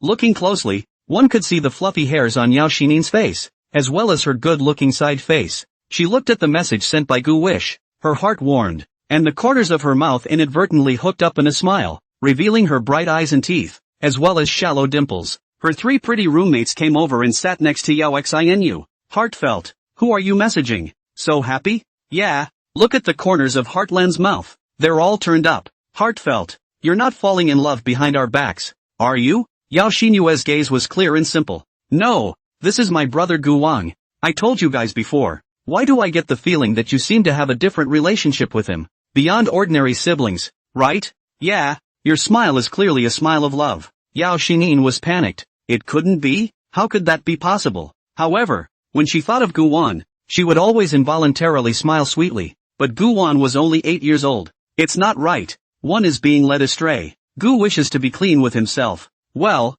squeaky clean. Yao Xinyu said. Gu Wish is my brother. My own brother. What kind of blood brother? Aren't you not related? Oops. Not to talk to you guys. Gu Wish is only 8 years old. I'm done eating and going to my part-time job. Yao ate half of it in his heart and left with a bag made of portable plastic bags. Gu Wish looked at the photo Yao Xinin had sent. There was only a marinated chicken egg in that noodle. Clear soup. This was what Yao Xinin usually ate. His nose was sore. Sister Heartfelt was too bitter. Zhao Yunlan looked at those photos that Gu Wang sent her. She liked every one of them. She didn't realize that Gu Wang knew so many poses. She used to take photos although she was also very good. But after Gu Wang's tutelage, she is now better. Gu Wish student. You can be my royal photographer from now on. No problem. What about the labor fee? Gu Wish looked at Zhao Yunlan with his eyes like torches. Zhao Yunlan looked at Gu Wan and said, are you very short of money? Aha! It's in short supply. How much is missing? The more the merrier. Zhao Yunlan said, you wait for me tomorrow. Gu Wish looked at this niece and asked, you're not trying to steal your father's bank card and give it to me, are you? Zhao Yunlan was very surprised. Her eyes widened. How did you know? I don't have a lot of money saved on that card. Just over $1 million. And my dad has a little more on his card. Gu Wish hurriedly said, don't steal your father's card, or I'm afraid I'll be arrested when the time comes. That card of yours will do. Is that enough? Zhao Yunlan asked. Pretty much. Zhao Yunlan said, then I'll bring it to you after school this afternoon. Aha! Gu Wish thought that with this card, he would even have the startup capital to lay out the stock market. Buying from the current lows and waiting 6 months to sell off straight away would be a tenfold gain. The leaks in the stock market one crop after another. You do not cut. I do not cut. All to the institution's cut. Then why don't we just cheapen Gu Wish and let him have some soup? The playground. The wind is picking up. It blew Zhao Yunlan's short skirt, ruffled her tender cheeks, and blew away her long, flowing black hair. Where are we going to play now? Zhao Yunlan asked. Gu Wish said, I'll take you to meet a new friend. Who? Those who could be friends with Gu Wish must not be bad characters. However, Zhao Yunlan didn't want to know anyone else. It was enough to know only Gu Wan. Go on. Follow me. Gu Wan led Zhao Yunlan and headed to the kindergarten department of Zhongyao International. The kindergarten section is separated from the middle school section by an elementary school section. They arrived at the entrance to the garden. And by this time the children had been taken for a nap by their teachers. But he saw a small child in the garden who was not asleep. Looking closely, it was none other than Yi Zihan. She's on the slide. Gu Wan led Zhao Yunlan over. Yi Zihan saw Gu Wan running towards her with her short little legs. The two men were separated by an iron fence. Yi Zihan happily shouted, Potpourri, Potty, you came to play with me. Gu Wish asked, Zihan, have you eaten yet? Eat? Why don't you take a nap when all the other kids do? I met Gu Wish Potpourri today and I was so happy I couldn't sleep. I wanted to play with Pot, but our teacher wouldn't let me. What's your teacher's name? Is she pretty? Yi Zihan said, pretty, but not as pretty as the sister who rode the rocking car the other day, and not as pretty as my mom. Yi Zihan pointed at Zhao Yunlan and asked,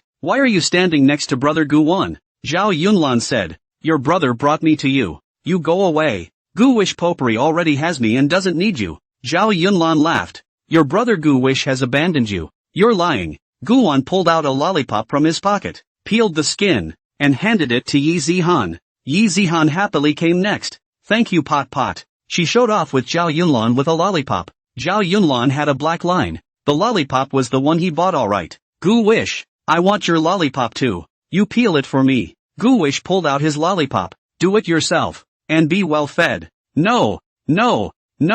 I want you to send it to my mouth. Zhao Yunlan pouted. Gu Wish didn't have eyes to see. Don't steal brother Gu Wish from me. Yi Zihan pouted and glanced at Zhao Yunlan with blank eyes. Even though she was small, she knew that this sister was a threat to her position. Gu Wish said, serves you right. What's the point of competing with a little kid for favor? Zhao Yunlan said, you don't like me being pampered? Ahem. You can secretly spread it with me. Gu Wish pursed her lips. Zhao Yunlan's silver teeth glittered. Very pleased with himself, Gu Wish asked, Zihan, can you come out? No. Need to wait for my mom to pick me up. Oh. Yi Zihan shivered her lollipop, her mouth secreting saliva. Is brother's lollipop good? Yummy. Yi Zihan nodded like garlic. Sweet or not? Sweet. Gu Wish said, after school, you wait for your brother, okay? Let's go home together. Good ah good ah. Yi Zihan's small hands clapped. Still so well behaved and obedient, Gu Wish mouthed. Yi Zihan in her previous life, she was obedient to him,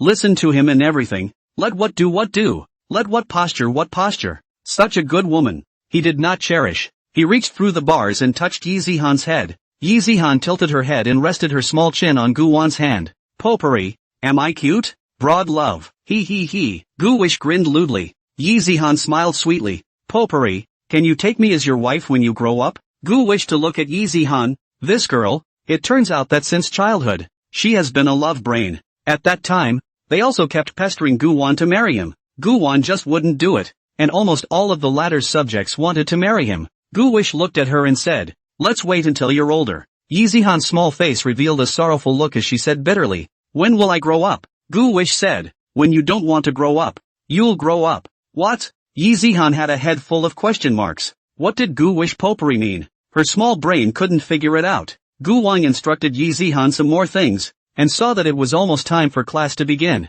and that the teacher from the kindergarten department came out and saw Yi Zihan playing with two strangers over there, so she came over and carried Yi Zihan away. Gu wished to see that this teacher is okay. I think her name is Miss Xiaoyu. She looks quite quiet. Originally, Yi Zihan didn't want to go back and wanted to accompany Gu Wan to play here, and Gu Wan told her to follow Miss Xiaoyu back before she reluctantly waved goodbye to Gu Wan. Gu Wan turned around. Let's go. It's almost afternoon class. Let's go back to class or keep skipping. Zhao Yunlan said, go back to your class. There wasn't much to hang out at school, so it wasn't as exciting as passing notes in class with Gu Wish. On the way back, Zhao Yunlan asked, classmate Gu Wan, who is that little girl? Common little sister. A pretty auntie asked me to look after her. Zhao Yunlan's eyes twinkled as he asked again, how pretty is it? Gu Wan thought for a moment and said, the smell of having given birth. You know? Zhao Yunlan realized, so you like human wives. Who doesn't like a wife? I like it anyway. I am a strong advocate of the Chao Wei legacy. After all, it's not wrong to like pretty ants. The two returned to the class and immediately attracted the attention of the other students in the class. The little prodigy had just arrived on his first day, and Miss Zhao had taken him to skip class, which was big news. Gu Wan and Zhao Yunlan sat in their seats, deaf to the others' comments. Zhao Yunlan tore off a piece of paper and prepared to act as a chatting tool during class. Gu Wish, on the other hand, took her phone and wrote a custom novel for Xia Chengyan. After class, Zhao Yunlan started looking for Gu Wan to pass notes again. Meet me at my house after school. I'll bring you the character deck and you have Sister Summer sign it on the back of the card. Okay, I promise. I'll sign it for you. End the conversation. Gu Wish took his notebook and continued to write those songs he remembered, copying them all down and selling them. In the office, Xiao Feishua sat on her desk with her cell phone in her hand, staring at the cell phone message page all the time, waiting anxiously and expectantly inside for Xia Ji to pass the friend verification. She opened Shaggy's circle of friends over and over again,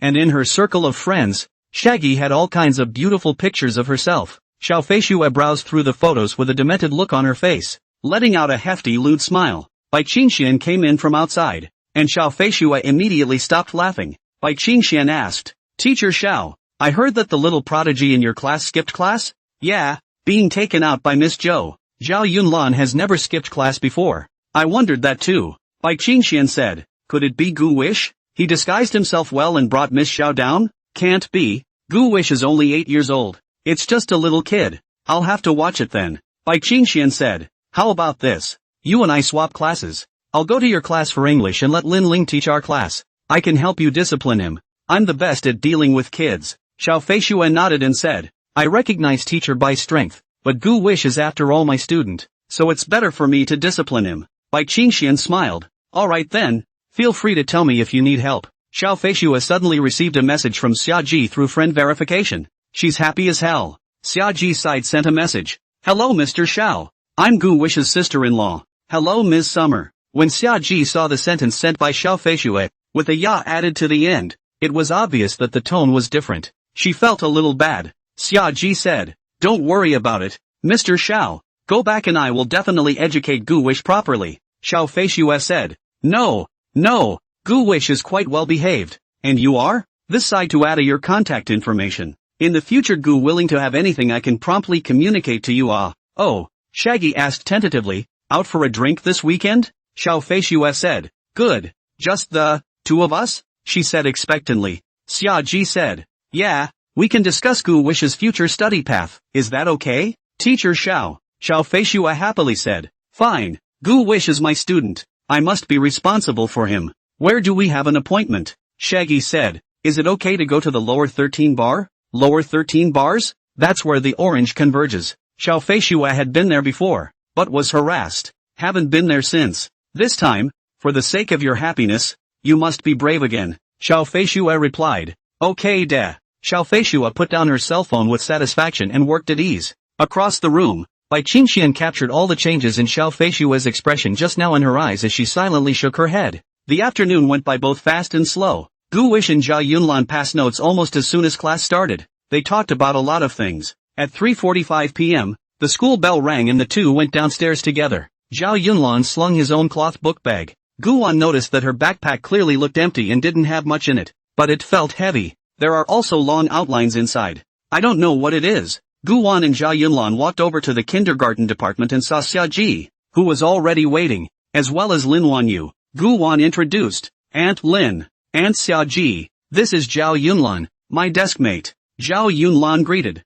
hello auntie. Shaggy nodded. She laughed, you brat can do it. You picked up the prettiest sister here on your first day. You're not so bad, Ms. Shaggy, picking up the prettiest teacher here on your first day. Oh, no. Xiao Feishua and her are still not sure who is picking up who. Wait a minute, does the color orange distinguish between offense and offense? If Guan knew about their situation, he would have found a way to break them over. The color orange is not as important as being good to yourself. Hey, all together. Of course, one must grow into adulthood. Zhao Yunlan waved goodbye to Guan. Guan, see you tomorrow. See you tomorrow. Guan watched as Zhao Yunlan walked to the school's entrance, got into a black car, and drove away from here. Lin Wanyu, who was on the side, spoke up, this is the daughter of the Hanhai group. Gu Wish, auntie has to admire you. Gu Wish looked at them helplessly and said, auntie, I'm still a child. He himself is actually enjoying this kind of time as a child now, because when he grows up, the feeling is completely incomparable to now. Time will always slip away and we will always grow up and then grow old. What matters is the person who accompanies you through these times. Xiaoji spoke without surprise, it's okay, you can slowly cultivate your feelings when you grow up. Just get married. Oh no, I thought wrong. You're from Emily Smoke. How could she give you away? Gu Wish had a black line. Why did he say that? I'm not Qing Yan's child husband? She's just forcing me to write her novels. Stop by to cook, warm the bed and wash the dishes. Hey, what's going on? Is this the right way for things to go? Gu Wish's thoughts drifted, feeling out of place. The afternoon sun was not strong and the light was soft. 4 figures on the side of the road. The big one is in front, 2 little ones in the back. The mature and stable Gu Wang took Yizihan's small hand and felt like he was pulling his own baby daughter. If he had had a baby daughter in his previous life, he would have spoiled her like a little princess himself. Gu Wish looked down at Yizihan. Well, this one won't work. This one is his clingy ex-girlfriend. It feels weird. The little girl walks with a bounce in her step and is very happy. As she walked, she suddenly stopped. Potpourri, kiss. Yizihan's eyes flickered as she whispered. Gu Wish immediately corrected her. No, oh, Zihan, you can't just kiss a boy or let anyone kiss you. Is it okay for mama? Yizihan asked in a milky voice as she put a finger on her mouth. Your mama can. Then I'll just let mama and pot kiss. He, Yizihan said so. Gu Wish stroked her head and said, ahem, let's wait until you're older then. Yizihan said happily. I want to grow up quickly so I can kiss Gu Wish pot. Yizihan is really top love brain. Could it be that her love for her past life was preserved in her memory? Or is there really something about herself that attracts her? Like unparalleled charm? Guan smiled at her words and pinched her little nose. Yizihan also declared her sovereignty. Gu Wish potpourri. You can't let anyone else kiss you either. What if Aunt Shaggy kisses me? Yi Zihan thought about it and said, then you pretend to have a cold so she won't kiss you. Pots and pans, let's pull the hook. I'm not pulling with you. Gu Wish expressed her refusal. No, no. Hurry up and pull the hook. Yi Zihan felt that as long as he pulled the hook, he had to keep this agreement. Gu wished to run forward. Yi Zihan, the little girl, was chasing after her. Running, an ugly duckling came out from the side of the road. It looked at the world with blank eyes. It's a swan signet. Not far away next to it is a park with an artificial lake where swans make their home. How did it get here on its own? Did its mom and dad bring it here? Swans are very protective of their young and have hot tempers. Its teeth are so horrifying that those with an intense phobia should not be curious to search for them. Of course, don't scold me if you go searching and come back. Gu Wish looked around and didn't find the swan's parents. This little guy should have gotten separated from his parents. It was terrified and kept screaming, supposedly calling for its siblings. Yi Zihan pointed at it and said, duckling. Gu Wish corrected her. It's not a duck. It's a baby swan. Duck, Yi Zihan stubbornly said. Lin Wanyu and Xia Ji, who were in front, heard the commotion behind them and turned back. Shaggy's eyes lit up. I've only seen fresh meat ducks with 8-pack abs, not really cute little ducks. Lin Wanyu said. It was separated from its mom and dad, right? Gu Wish said. Auntie Shaji, it's not a duck. It's a swan. Swan? Yeah, ugly duckling to swan, don't you know? Shaggy shook her head. I don't know. How does an ugly duckling turn into a swan? Magic? Guan looked at Lin Wanyu. Aunt Lin, you should have heard of this, right? No. Gu Wish sighed. Maybe this world didn't have this story. This little swan will soon starve to death if not rescued.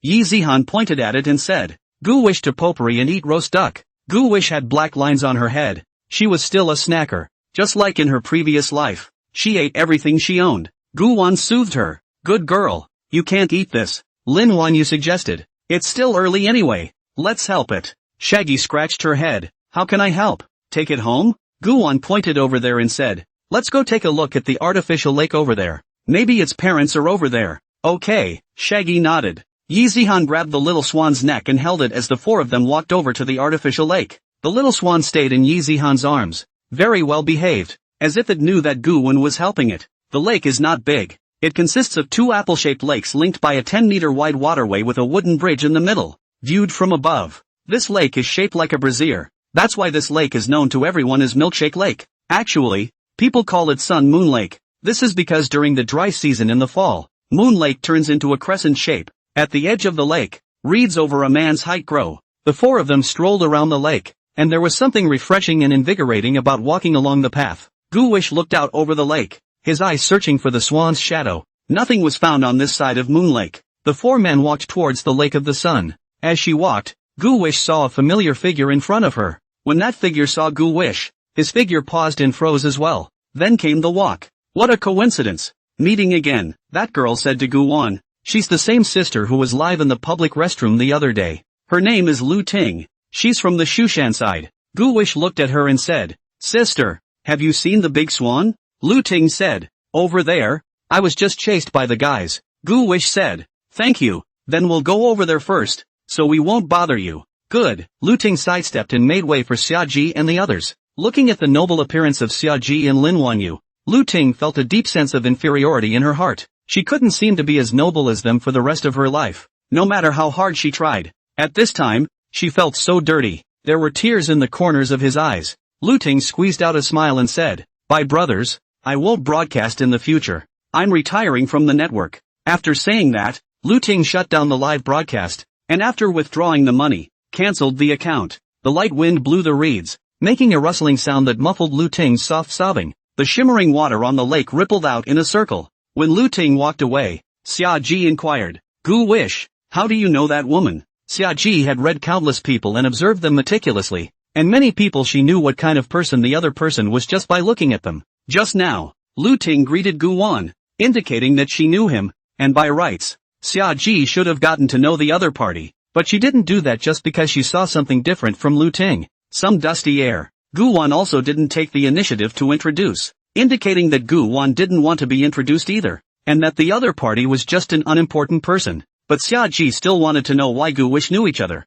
Gu Wish truthfully said, I just met him once before at the park next to Dale City. Just one side? Aha. Xia Ji wrapped her arm around Guwan's shoulders. letting him lean against her soft waist, and gently admonished, "In the future, deal less with strangers, okay? What if she's a trafficker? I know, traffickers are bad." Gu-wish was forced to lean tightly against Xiaji, and through her cool skirt, she could feel Xiaji's delicate body temperature. Gu-wish, in his previous life, loved this feeling. "Zihan, let go of your hand. Don't strangle the little swan." Lin Wanyu looked down and hurriedly told Yi Zihan to let go of her hand. "I'm afraid it'll run away." Yi Zihan didn't let go. Lin Wanyu didn't dare to go up and grab it either. Gu-wish said to Yi Zihan in a warm voice, "Zihan is good. Let go of it first." Yi Zihan sniffed and looked down at the little swan before putting it down. The swan landed on the ground, wobbling and almost falling without standing still. Lin Wanyu laughed in exasperation as she said in a stern tone, "Zihan, why don't you listen to Mom and instead listen to Brother Gu-wan?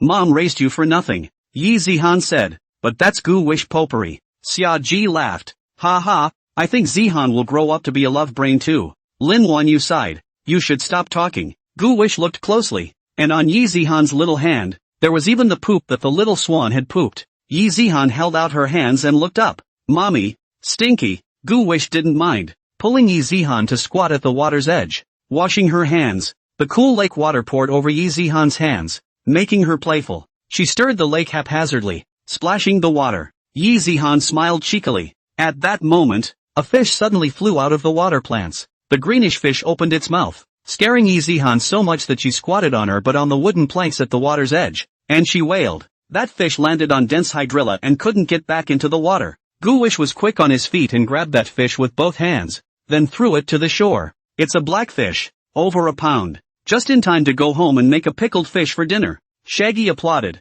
"Wow, Gu-wish is so great and awesome, Omega. Hey, Auntie likes it." Gu-wish a black line. Gu-wish helped Yi Zihan up first and asked, "Zihan, how is it? Does your butt hurt?" "It hurts." Yi Zihan wiped her tears. Lin Wanyu squatted and wanted to hug her. She didn't let Lin Wanyu hug her and instead burrowed into Gu-wan's arms. Gu-wish for a potpourri hug. Gu-wan hugged her and patted the crumbs of leaves on her butt. "Brother will rub you so it doesn't hurt. Look, brother caught it for you." Yi Zihan cupped her hands and said, "Pots and pans, you're awesome." Gu-wan scratched her nose. Lin Wanyu, who is a mother on the side, stood next to her, looking at her own daughter and other people close. She not only did not have a feeling of jealousy, but was very pleased, and had a feeling of having found a son-in-law as desired. "Zihan, Mommy doesn't want you anymore. Why don't you go with Brother Gu-wish?" "Good," Yi Zihan playfully agreed. Lin Wanyu laughed. "Gu-wish, I see that my family Zihan is closer to you than I am." Gu-wish laughed. "Aunt Lin, because you have been accompanying Sister Zihan, people will always ignore those around them. In fact, the people around them are the important ones. It's just that Zihan is still young. She can't realize it. If she is allowed to be away from you for a day, she will definitely cry and clamor for you." Lin Wanyu felt that Gu-wan had a point, and she lamented, "Sometimes I really think that you're not a child." "Yeah right, I feel the same way." Shaggy followed. "This child, Gu-wish, knows a little too much. That's not good. What if I don't develop later?" Shaggy worried. Lin Wanyu thoughtfully, with a bad smile on her face, scolded Xiaji. "Ji, what are you worried about?" Shaggy frowned. "What's going on in your head? It's not what you think, ha. How do you know what's on my mind? I don't have to guess. I know you're thinking bad thoughts." Gu-wish looked at the still flopping blackfish, all caked in mud. He got up and went over to the reeds, broke off a thin one, then took the blackfish, opened its gills, put the reed through it, and lifted it in that way. "Come on, let's go over there and see if there are any swans." Gu-wan handed the blackfish to Shaji and took the little swan himself. The four men took 2 steps forward and a large rat came out from under the boards. Black tail, black fur. It runs on the boards and is fast. Right there in the chair in front of them, there happened to be 2 stray civet cats, who noticed the big rat and immediately pricked up their ears, pupils dilated, and one front foot raised, ready to launch an attack. The big rat stopped and stood up on both hind feet, giving the illusion of being very tall. It scratched its whiskers, as well as its large yellowed incisors, hesitantly, and apparently noticed the death coming. Gu-wish stopped and watched them. The big rat turned to flee, and the 2 civet cats, seeing their chance, darted after him and caught him at once. One bites the rat's neck, and one bites the rat's pansy. Neither of the 2 civet cats would let the other go, and they made whimpering noises, just stood on a plank at the water's edge and pulled the rat's body straight up, its intestines crumbling out. The mouse shed tears of remorse. "Bye Mom.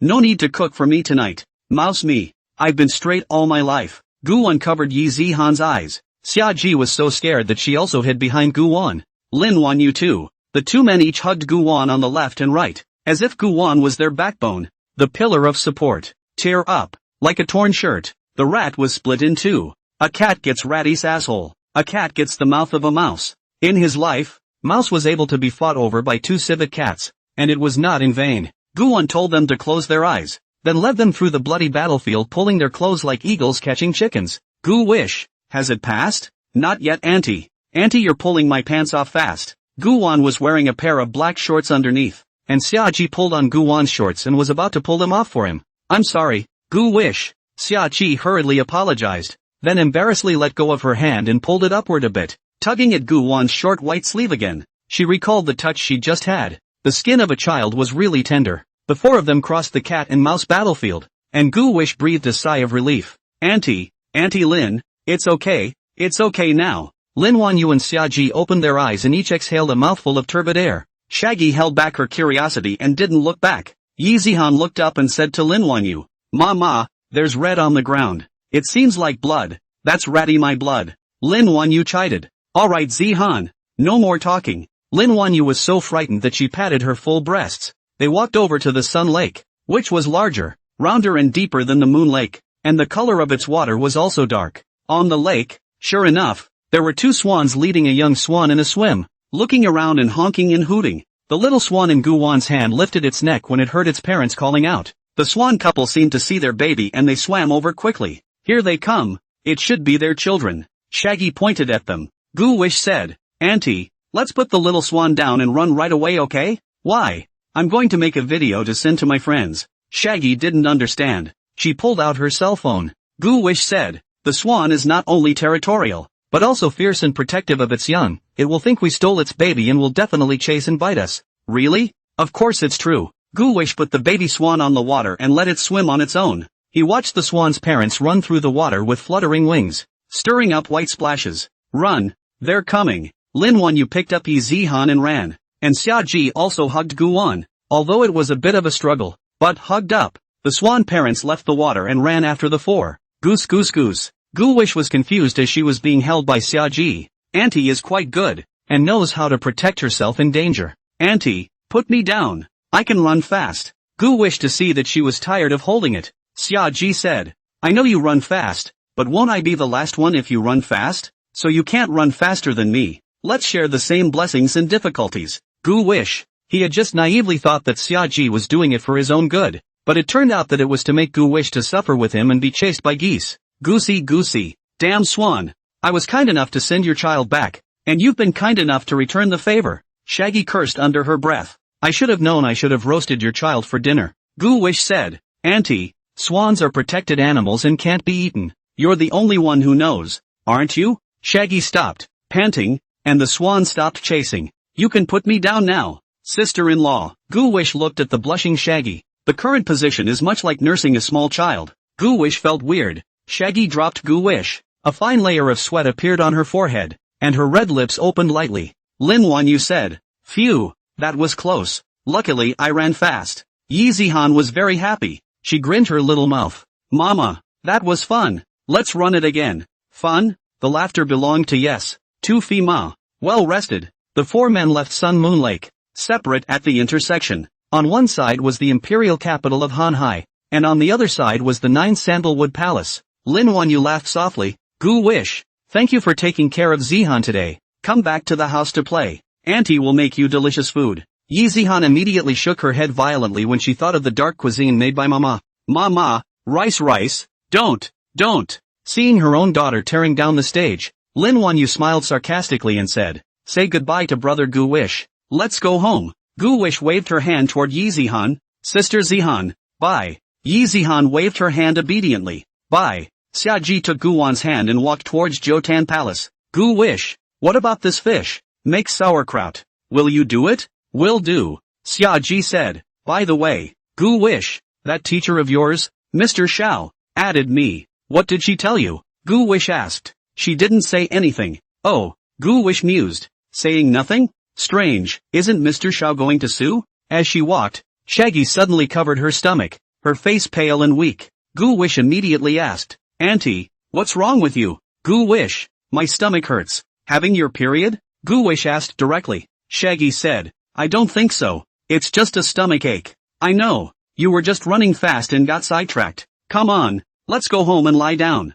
I'll just rub it for you. Back at home, Shaggy lay in bed. She felt a pain in her stomach where her ribs were. Gu Wish helped her pat her pillow. Auntie, I'm coming, haha. You do it. Shaggy took a deep breath. Gu Wish placed her small hand on Shaggy's ribs, then massaged it clockwise, rubbing it a little. Don't worry about it. Just smooth out the gas. Aha. Xiaoji looked at Gu Wan's skillful movements and asked, Gu Wan, do you do it often? Which it is, just once in a while, but I see you're very skillful in your movements. Gu Wish had a black line. Auntie, it's just a massage. What kind of skillful technique do you need? Much better now. Xiaoji closed her eyes, enjoying Gu Wan's stroking. Gu Wish asked, Auntie, why don't you get married? Shaggy said, what's the advantage of getting married? I don't know. Marriage is good, I guess. Shaggy laughed. You're so young. What do you know? When you're married, you're not free. Freedom is good? It's been good for me so far. Gu Wish, I want to drink water. Wait for me. I'll get you some water. Gu Wan left the room and ran downstairs, catching a glass of water upstairs. Shaggy drank the water and lay down again. Curvy. Gu Wish's mind was free of distractions, and her small hands were placed on Xiaoji's body to massage it. Shaggy asked, what's your situation with that Miss Zhao? It's just the same table. Don't fall in love early. Won't la. Shaggy said, you're not mentally mature enough to know what love is right now. This love thing, it's very mysterious. Of course Gu Wish knows that love is something that can be found, and few people can say what love is, but Gu Wish understood a simple truth. As Gangnam first deeply said, putting your heart into it doesn't always result in a response, but exertion must reverberate. Hiss, Gu Wish, your hand is too strong. It hurts me. Sorry, Auntie, I'll be gentle. Gu Wan pressed the button for a while longer and watched Xiaoji slowly fall asleep. That's when he took out his cell phone and prepared to write a novel. Suddenly a message was received. It's from Zhao Yunlan. Gu Wish, why haven't you come to my house to find me?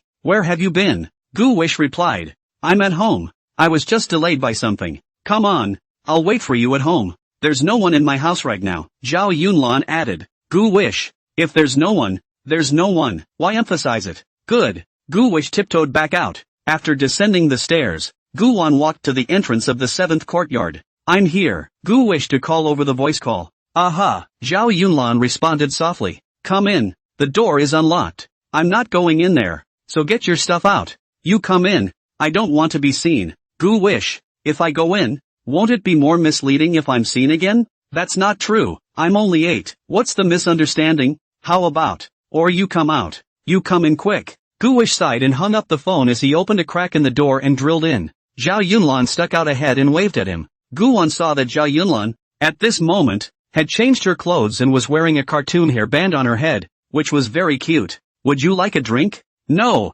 I'll just get my stuff and go. Okay, have a seat and I'll go upstairs and get it for you. Zhao Yunlan went upstairs and Gu Wan sat on the sofa. Her home was even more lavishly decorated, with a gilded roof as extravagant as a palace. Before he had time to sigh, a pretty young woman came in through the door. She had purple hair, tied up in one of those manwife hairstyles from Yenmu. Looking in her 30s, she has a lot of style and flavor. When she saw Gu Wan, she was also slightly stunned. She looked at Gu Wan carefully. Gu Wish also looked at her very warily. Who is this young woman? Definitely not Zhao Yunlan's sister. It's not like Zhao Yunlan's own mom either. The young woman asked, whose child are you? Why are you in my house? Before Gu Wan could reply, Zhao Yunlan came down from upstairs. She said with an icy face, Gu Wish is my classmate. When that young woman saw Zhao Yunlan, she immediately smiled and said, it's Yunlan's classmate. Ah, sit. When the young woman thought about it, there was something wrong again. This child is so small. How is he a classmate?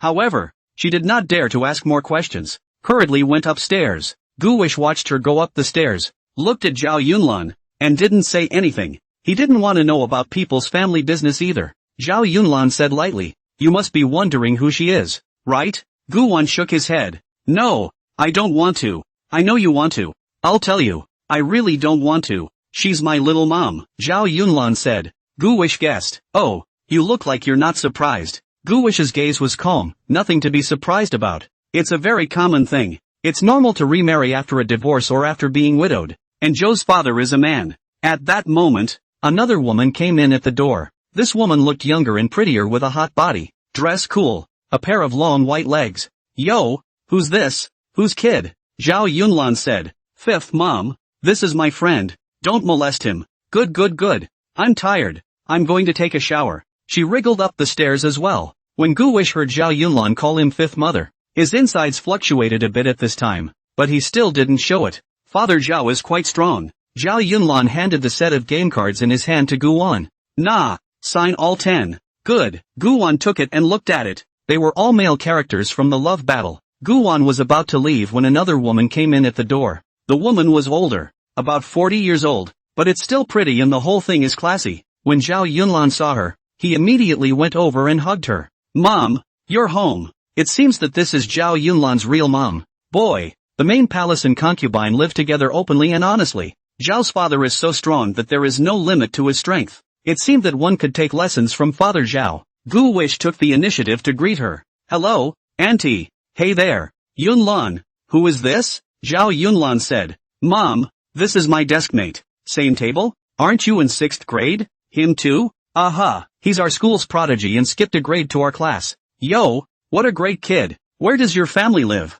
Next door to the 9. The 9th house is Miss Xia's home. I haven't heard that she's married. Gu Wish said. I'm Sister Qingyan's adopted child. Oh, so, Yunlan, this is the first time you've let a classmate to your home to play. How about this? Let him stay home for dinner today. Zhao Yunlan said. No need, Mom. He's not comfortable here. Of course it was uncomfortable. Gu Wish thought. If she sat down to dinner with this family of his, I'm afraid the scene would be comparable to a palace fight. I'll walk him out. Gu Wish, let's go. Zhao Yunlan went out with Gu Wan and came to the door. Now what? Zhao Yunlan asked. Gu Wish gave a thumbs up. Awesome. How did your dad do it? Teach me. Zhao Yunlan frowned slightly. Ha, man. You're so young and you want to be a scumbag? Hey, just trying to learn a little something to be prepared. I'll go first. Gu Wish waved goodbye to Zhao Yunlan. He didn't go far with the deck that Zhao Yunlan gave him. Another call was received from Xia Qing Smoke. Sister Qingyan. Gu Wish, is school over now? Xia Qingyan was lying on her desk in boredom. The day's work was done. She hadn't eaten at lunch, and now she was hungry. Gu Wish said, school's already over, and now I'm at home with my sister-in-law. So what are we going to eat later? I caught a fish. How about we eat pickled fish tonight? Yeah, just do it quickly. I'm heading home now. Okay, Sister Qingyan, you take your time on the road. Gu Wish returned home and went upstairs to check on Xia Ji. She was sleeping soundly. Gu Wish was afraid she would catch a cold and covered her with a thin blanket, then gently exit the room. He went downstairs, to the kitchen, and gutted the blackfish, removing the entrails. Take your time getting ready. Gu Wish ordered another rice cooker and a bag of rice from the shit yellow software. He had just put the fish in the pan, cooing and bubbling. Xia Qingyan came back from outside. She excitedly ran to the kitchen and stood next to Gu Wan. Sister Qingyan, why are you so fast? Isn't it not time to get off work? I'm the president and I can get off when I want. When can we start dinner?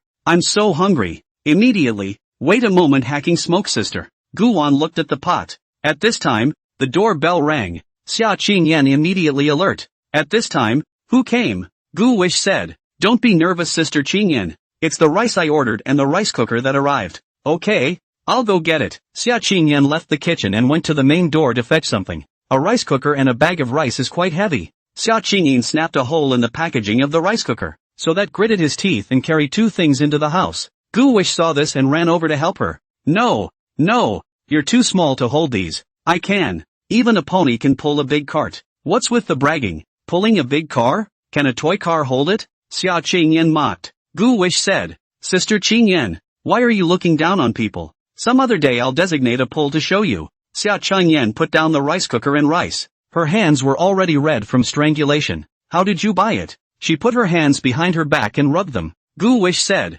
I bought it on the software. Sister Qingyan, what happened to your hand? Gu Wan carefully noticed that Xia Qingyan had put her hands behind her back. It's okay. Let me conk out. It's really okay. Hurry up. Gu Wan walked over and pulled Xia Qingyan's hand in front of him, and when he looked at it, it was already red and had marks on it. I'll just blow and rub you. Xia Qingyan said. Don't make a big deal out of it. It's just a matter of taking something. Although Xia Qingyan said so on her lips, she was still very happy to see Gu Wan so concerned about herself. The corners of his mouth couldn't stop rising. Gu Wish said. This is not a trivial matter. Sometimes when the blood does not circulate for a long time, the cells will be necrotic. You can't be sloppy. Gu Wish's small mouth blew out the wind, which tickled Xia Qingyan's palms. The pot is smoking, Xia Qingyan reminded. Gu Wan turned around and snapped the fire off. Smells good. Xia Qingyan helped Gu Wan fetch a basin, then poured the fish in. Pour some rice, Gu Wish said. He removed the rice cooker's box,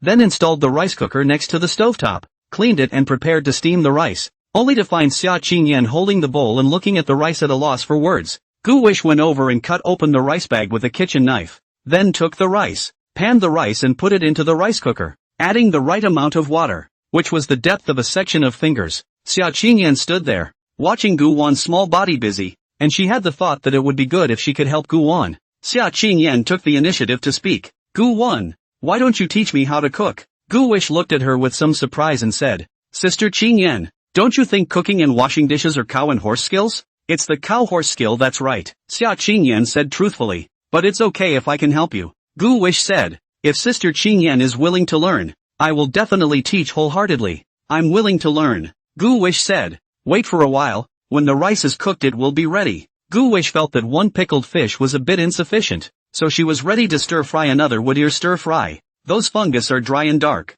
The only way to revitalize it is to add some water and soak it. Taking advantage of this, Gu Wish cut up the pancetta. Xia Qingyan recalled the events of this afternoon, and it seemed that Gu Wan had a new deskmate, and this tablemate is even prettier than Zhu Yuyan. The bottom line is that it's surprisingly richer than you are. Damn it. The only advantage one has, I'm afraid, is, Xia Qingyan looked down. The advantages are great. Xia Qingyan inquired. Gu Wish, what does the tablemate you mentioned do? Gu Wish replied. She's the Hanhai Group's golden girl. Oh Hayes Group. Her house is right next to it. Sister Qingyan, don't you know? Xia Qingyan was surprised. Right next to it? I didn't know much about it. Xia Qingyan had been immersed in her own world and hadn't paid any particular attention to anyone. But today there was. Gu Wish would be the one she paid special attention to from now on. Gu Wish laughed. Sister Qingyan, my deskmate likes to play your company's games. She treats you as her idol, and asked me to let you sign her autograph today. Can you sign it for her later?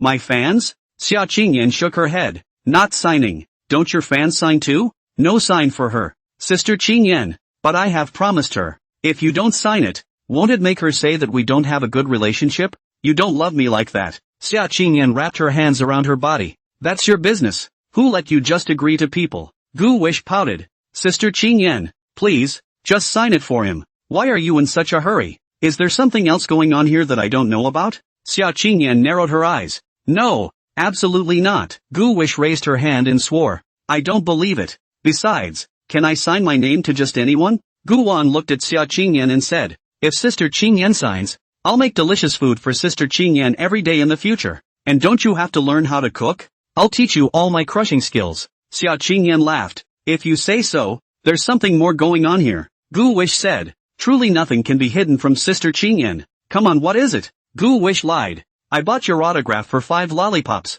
What? Xia Qingyan had a head full of question marks. Taking less? 5 lollipops? My signature is worth 5 lollipops? Xia Qing Smoke was furious. Gu Wish, is my signature so worthless? Gu Wish grinned and said, Sister Qingyan, don't be angry. There are still 2 lollipops left here. One for each of us. Gu Wan pulled out the last 2 lollipops from his pocket, peeled them for Xia Qingyan, and handed them to her. After Xia Qingyan took it, she looked at Gu Wen and said, 5 lollipops are too few. You need at least 10 you know? Aha, I know. Where is it? What's signed above? Gu Wish ran over and took Xiao Yunlan's character deck from the couch. Xia Qingyan took it and saw that it was indeed her own character card from the game. And they're also all rare character decks, each of which is speculated to be very expensive. The little rich girl should really be her own fan. But fans are fans, and fans can't dig their own corners. Xia Qingyan said to Gu Wish, you go to school tomorrow and tell her. Just tell her that I know. And I hope that you will study well in school and do well every day.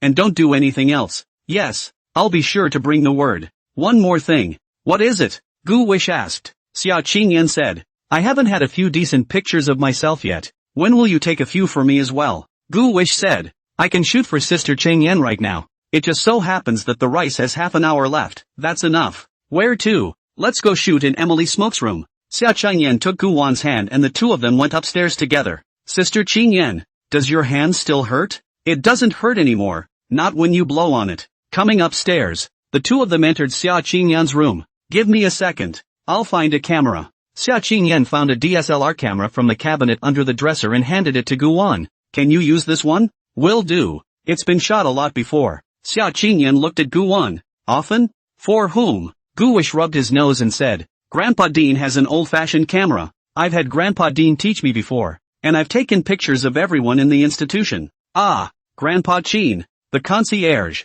has also taken pictures of it, as well as Sister Shinin. Xia Qingyan didn't care. She smiled wryly and said, You'd better look good for me today. You can't be worse than that little rich girl of yours. Don't worry. As far as Sister Qingyan's stunning face is concerned, if I casually take a picture of it, then it will be beautiful and beautiful. Gu Wish commanded. Sister Qingyan, stand by the windowsill first. I'll take a set of beautiful photos for you to find out. Xia Qingyan took off her shoes and walked over to the windowsill. She just stood there quietly, and a temperament from within radiated out. Noble and pure. Very attractive. Click. Gu Wish to take a picture. Sister Qingyan, grab the curtains with your hands. Xia Qingyan obediently pulled the pink curtains with her hands. Eyes slanted at me. Yeah, that's it. Click, click, click. Gu Wish captured a few more in quick succession. Gu Wish put her finger to her mouth, her little tongue sticking out a little. Sister Qingyan, this way. Xia Qingyan's eyes were calm as she said, Why?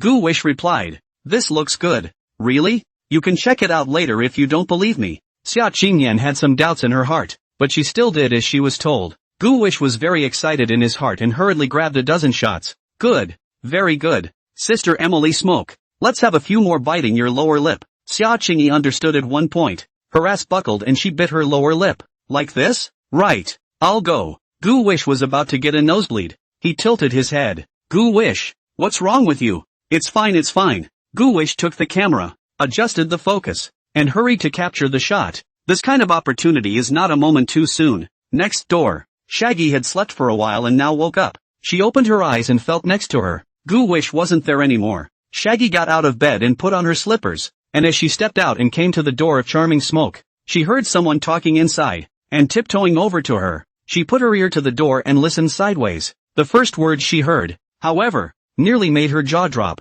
Xia Qingyan asked without thinking, By the way, where did sister-in-law go? Didn't she pick you up from school? Auntie is sleeping next door. Sister Qingyan, let's keep the noise down or we'll wake her up. Oh, let's keep it down. Xia Qing Smoke shushed. What? Shaggy's head is spinning with questions. What for? What are they going to do? Shaggy narrowed her eyes. Guan pointed to the bed. Sister Qingyan, let's shoot on the bed. Shaggy might have gotten sidetracked, because of the door. She heard Pata's snap. One word. 1,000 different things. It's not the same thing at all. Shaggy was about to die of fright. She was dumbstruck and covered her mouth to keep from making a sound. Qingyan, she finally went after Guan? No. No way. Xia Ji slammed the door directly. She couldn't watch Xia Qingyan get into trouble. When she barged into the room, what she saw was Xia Qingyan adorably sprawled on the bed, while Guan stood at the end of the bed, kneeling there with a DSLR camera to take pictures. Guan and Xia Qingyan were confused when they saw Xia Ji suddenly barge in.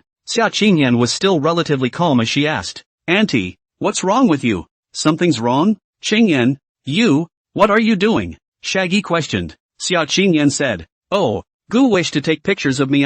Do you want to shoot, sister-in-law? Gu Wish is very good at taking pictures. Let me conk out. Shaggy winked. Gu Wish took the DSLR camera and showed it to Shaggy. Shaggy looked at the photo and commented, Qingyan, that's a bit of a burn. How did it burn? Gu Wish said it was pretty. Xia Ji looked at Guan and frowned, but once she thought about the fact that Guan was a boy, she didn't feel strange. It's pretty. Shaggy couldn't tell. It felt weird somewhere. Gu Wish hurriedly changed the topic and said, Sister Qingyan, sister-in-law, the rice should be ready. Let's go down and eat. Good. Wait. I'll save the photo to my phone first. Gu Wish took the SLR and began to operate it. Xia Qingyan said, Just send it directly to my cell phone. Me too. What do you want it for? Gu Wish laughed. Tomorrow, I'll show it to my deskmate, so she can see how beautiful and pretty my sister Qingyan is and envy her to death. Xia Qingyan gave Gu Wish a nod that could. The three of them went downstairs together. Gu Wish to come to the kitchen. Saw the rice is good. Opened the rice cooker.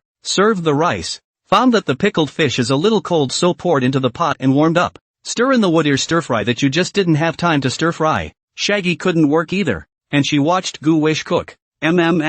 This fungus stir-fry is delicious. Especially this fungus. The darker it gets, the better it tastes and the more flavor it has. Did you soak? It's what it was when it was soaked. It tastes soft and crunchy. Gu Wish said. Soak it up. Xia Ji said. Qing Yin, see this fish? This fish was caught by us and Gu Wish over at Sun Moon Lake to release the baby swans. Gu Wan can be too good. This fish attacked little Zihan and was caught by Gu Wan. Xia Qing Yin asked. Besides you, there are others? Yes. Besides me, there's also Zihan and my previous bestie Lin Wan Yua. Purple Han? The name is a bit familiar. Xia Cheng Yan looked at Gu Wan and asked. Gu Wan, you only told me you caught a fish. You didn't say there were other women following? Gu Wish smiled sarcastically and said. Sister Qing Yin, you know, it's the mother and daughter who rode in the rocking car with us in front of the supermarket that day. I didn't know until today. That little sister goes to the same school as me, and she's in kindergarten in the smallest class. Oh, Xia Qingyan said one word. So you guys just came back from school together?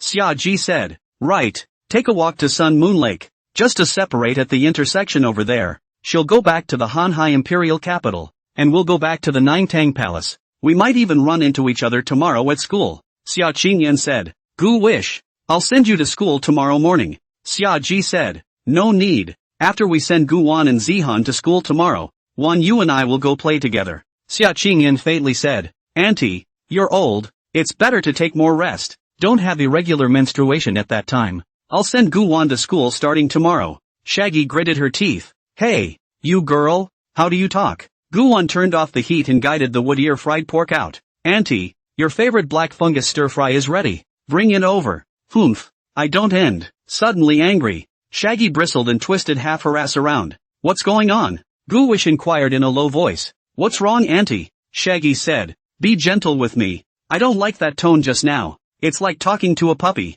But Gu Wish was going to spit out blood. What a puppy. One is just talking normally. Gu Wish wore a smile on her face and said in a warm voice, My dear sister-in-law, can you bring this plate of your favorite dishes to the dinner table? Dinner is served. This one's okay. It's pretty magnetic, Shaggy commented. She's 30 years old, but her personality is still the same as a little girl's. But when she goes out she's back to being a royal lady. Gu Wish summarized that perhaps the Xia family's women were all contrasts. He himself had not seen Xia Qingyan's mama until now, nor had he seen her picture, and inferring from Xia Ji's looks, Xia Qingyan's mama might be more beautiful and more flavorful, and with all those canvases she painted in the room, she must have been emotionally stable inside. Gu Wish was kinda looking forward to meeting her. Shaggy carries the food and bounces out. Xia Qingyan shook her head as she looked at the two who were so mushy. She followed her out with 2 bowls of rice. Gu Wan brought the chopsticks over with the dishes. Then the 3 of them sat down to eat together. Gu Wan sat with Xia Qingyan, and Xia Ji sat across from the two.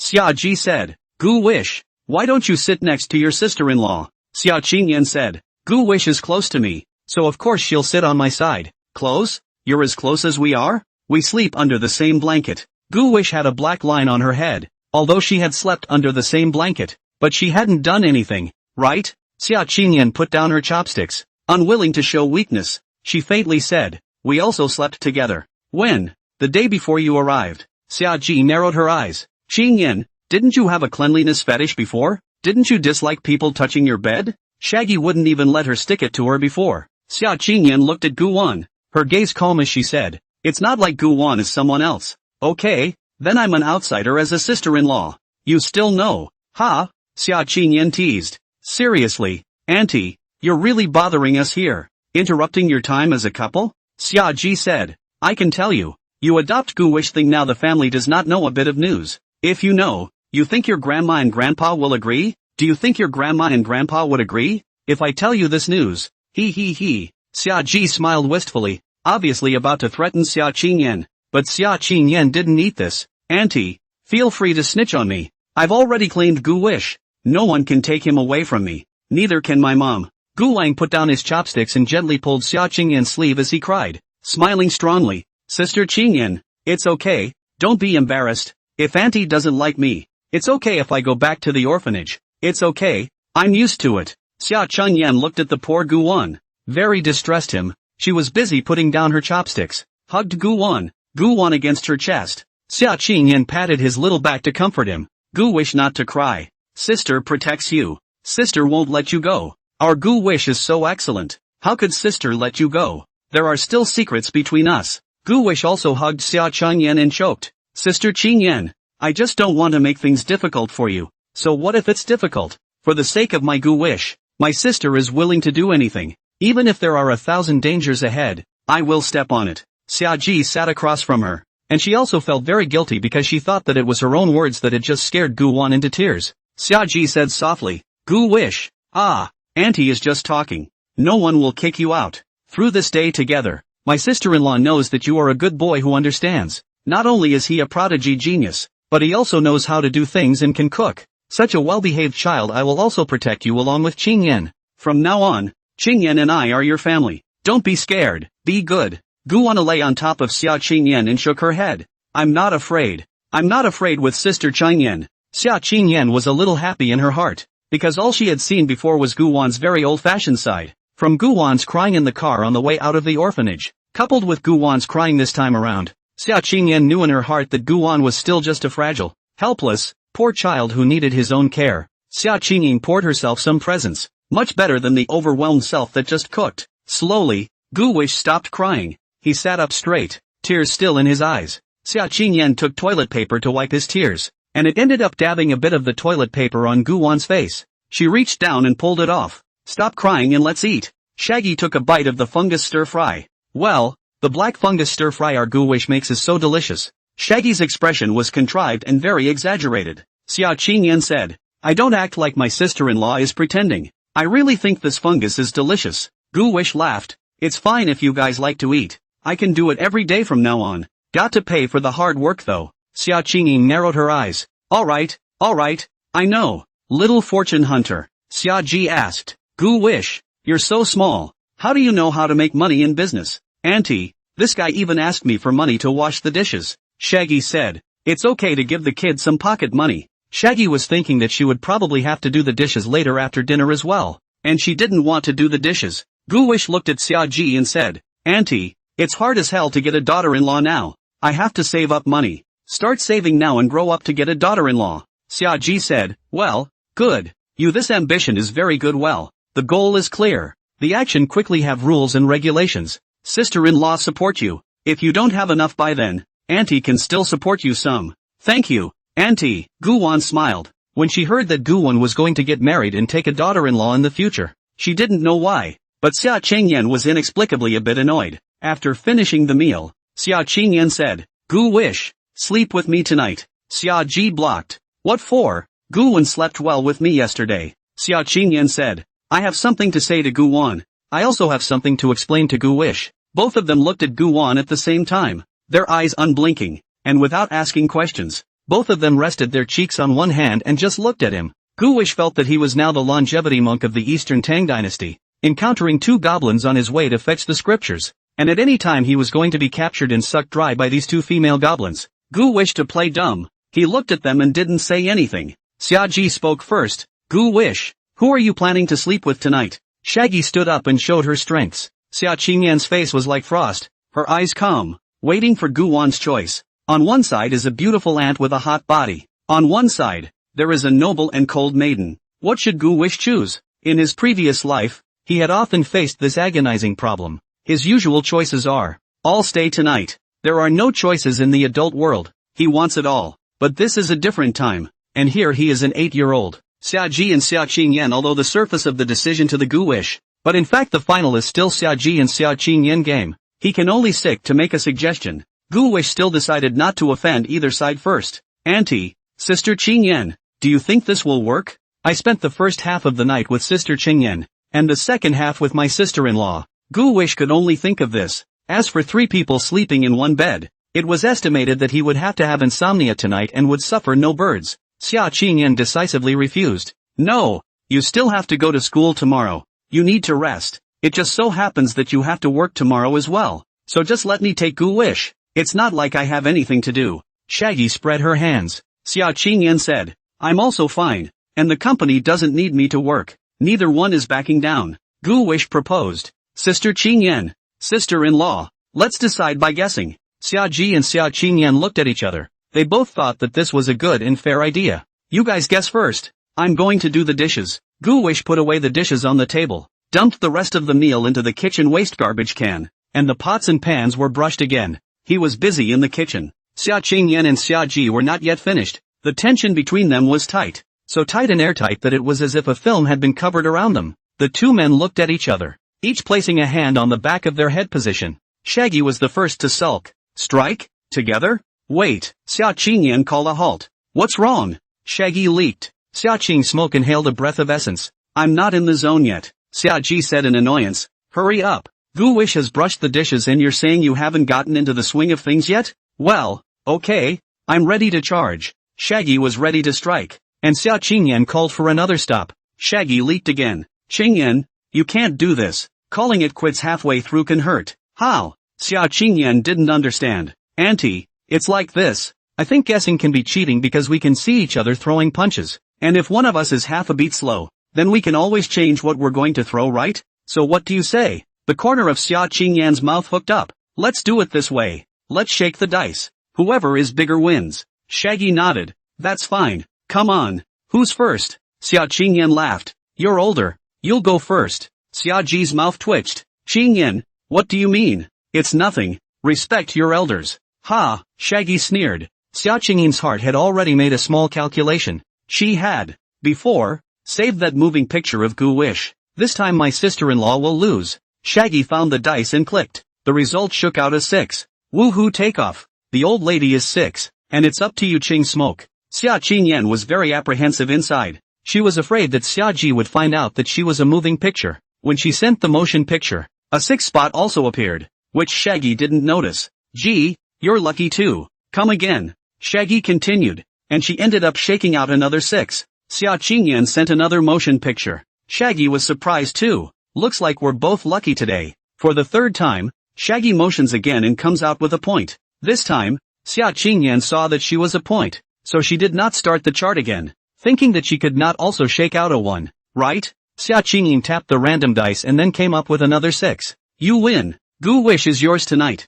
That's weird. Shaggy spat. Xia Qingyan finally breathed a sigh of relief, thinking that this sister-in-law is really hard to kill off. Shaggy went upstairs alone and returned to her room. Guan watched them finish before coming out of the kitchen. He's also holding a cucumber and a carrot. Xia Qingyan looked at him and said, What are you doing with them? Haven't you had enough to eat? Guan shook her head. No, I haven't fed the rabbit yet today. Throw it in the cage. Oh, Xia Qingyan herself forgot that she took the rabbit back. Gu Wish asked. Sister Qingyan, you won, didn't you? That's for sure. This young lady is extremely intelligent, and my sister-in-law is no match for me. The two walked to the backyard. Xia Qingyan took her cell phone and turned on the flashlight to illuminate it. But thanks to you. Gu Wish didn't understand why Xia Qingyan said that. What do you mean? Xia Qingyan laughed. Do you think I don't know? The last time you modeled dice with me to wash the dishes, you used a moving picture only. I actually found out then. Just didn't poke you. Gu Wish froze, but on second thought,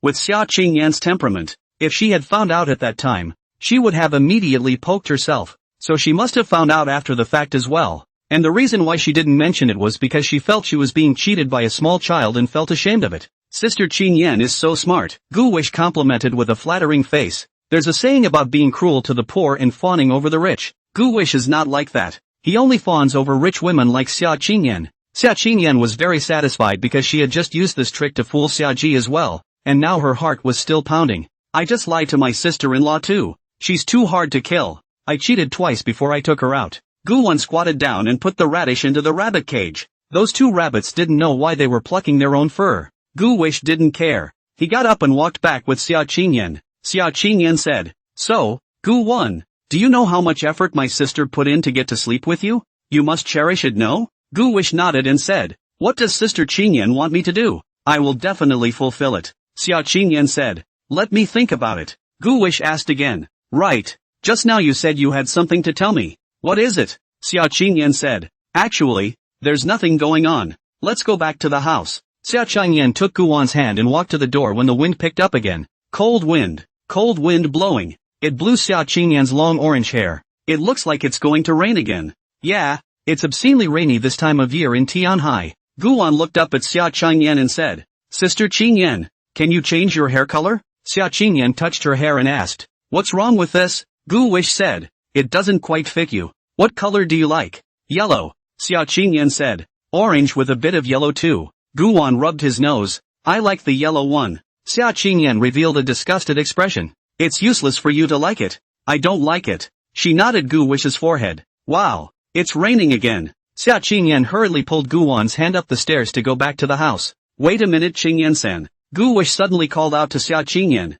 Xia Qingyan twisted her head and asked. What's wrong? Gu Wish said. It's raining. There's no cover on that rabbit cage. I'm afraid the overnight rain is going to freeze the rabbits to death. Put something over the cage. Xia Qingyan understood what Gu Wan meant and immediately said. I'll go upstairs and get the umbrella while you find something. Good. Gu Wish nodded. He thought of the box of the rice cooker he had bought. The paper box was still large if disassembled. Enough to cover the rabbit cage, and with a brick pressed on top of it, it wouldn't be too much of a problem to make it through the night. Xia Qingyan quickly went up the stairs, and Gu Wan eyed her, looking from the bottom up, waiting for Xia Qingyan to enter the house. Gu Wan Yuan withdrew his eyes and came to the kitchen, tearing open that paper box. He compared it. Just enough, not too big and not too small. Xia Qingyan came downstairs with that red umbrella, wearing slippers on her feet, revealing her red toenails. Her toes are long and thin, her ankles are like icy jade, and her insteps are luscious, complementing her smooth, delicate calves.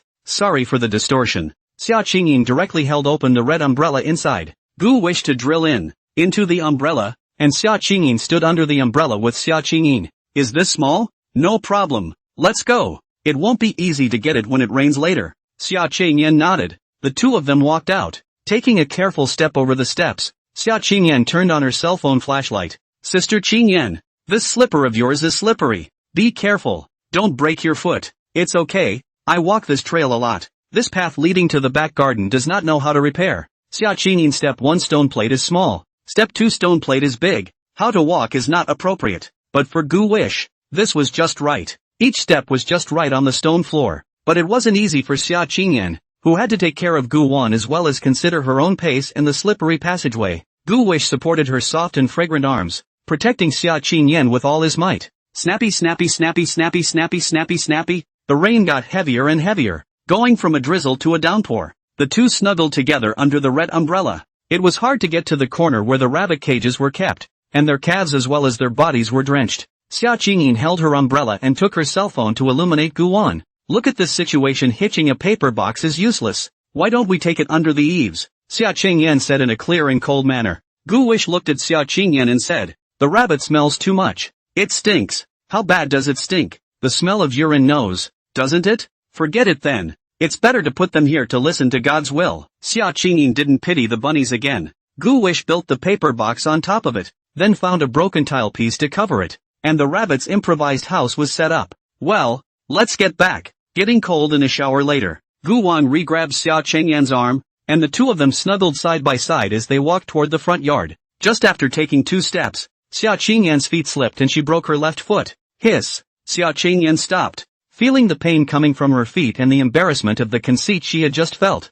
Sister Qingyan, you broke your foot, didn't you? Aha! Xia Qingyan was a little embarrassed. It's okay, let's slow down and I'll show you when we get to the house. If it's a serious problem, you might have to go to the hospital. Do I need to take an injection? Xia Qingyan was a little scared. To be if it's serious. Is it okay if I don't get a shot? Xia Qingyan asked sheepishly. Sister Qingyan, don't be afraid. Let's go inside first and see what's going on. Gu Wan helped her slowly walk back. Xia Qingyan's hand holding the umbrella became unsteady due to her broken foot. Next to the pouring rain, clattering underground, Gu Wish and Xia Qingyan walked forward in the dark night holding their red umbrellas. Gu Wish said, it's all because the road was poorly repaired. So we'll rework it and rebuild it tomorrow. Xia Qingyan looked down at Gu Wan as she revealed a smile. When the two of them returned to the house, Xia Qingyan noticed that half of Gu Wan's body was already soaked. Gu Wish, are you cold? Xia Qingyan was a little distressed for him. Gu Wish laughed. It's not cold. It's quite cool. Here, Sister Qingyan, sit on the couch and wait. Gu Wan helped Xia Qingyan sit on the sofa as he put away the red umbrella, shook off the raindrops on it, and put it aside. Gu Wan squatted next to Xia Qingyan, took off her slippers, and held her jade feet. His Xia Qingyan wanted to retract her jade foot. Gu Wish's grip was tight. Don't move. Let me con. Does it hurt here? Gu Wan touched Xia Qingyan's ankle. A gentle squeeze. Xia Qingyan's body trembled in pain and winced. Her décolletage frowned slightly and she nodded. Yes, that's where. It's broken. Gu Wan carefully touched and checked. There was no swelling. It should be relatively light, and it would be fine if he rubbed it. Sister Qingyan, bear with me, I'll rub it for you. Guwon sat on the sofa, then put one of Xia Qingyan's legs on his lap as he carefully and earnestly took Xia Qingyan's jade foot and rubbed her injured ankle. Xia Qingyan gradually relaxed. Gu Wish said, Sister Qingyan, is this better? Aha, Xia Qingyan blushed. She asked again. Gu Wish, this kind of doesn't need to go to the hospital for an injection, right? Gu Wish said, it's okay, it's not necessary. I guess I'll be fine in one night. Xia Qingyan was visibly relieved. She watched carefully and attentively as Gu Wan rubbed her feet. Then he said, Gu Wish, I've already talked about the program you told me about earlier in today's meeting. Gluttony Cat and also Extreme Escape have started for free. And I've also contacted the singer for you. That song Lonely Sandbar Cold could be online by then. But it's still up to you to decide if it's suitable or not. Gu Wish looked at Xia Qingyan and was very satisfied. Lonely Sandbar Cold, the song, is a masterpiece of Mr. Gang? His kind of voice on the singer is very characteristic. Want to find a singer like this is not an overnight thing. Gu Wish nodded. Crabby Sister Qingyan. It should. It's your song, after all. Gu Wish rubbed Xia Qingyan's feet even more vigorously. However, since she had just been outside in the rain, her feet were still wet, and Gu Wish's hands were all wet as well. He put his hand on it and sniffed. It doesn't stink.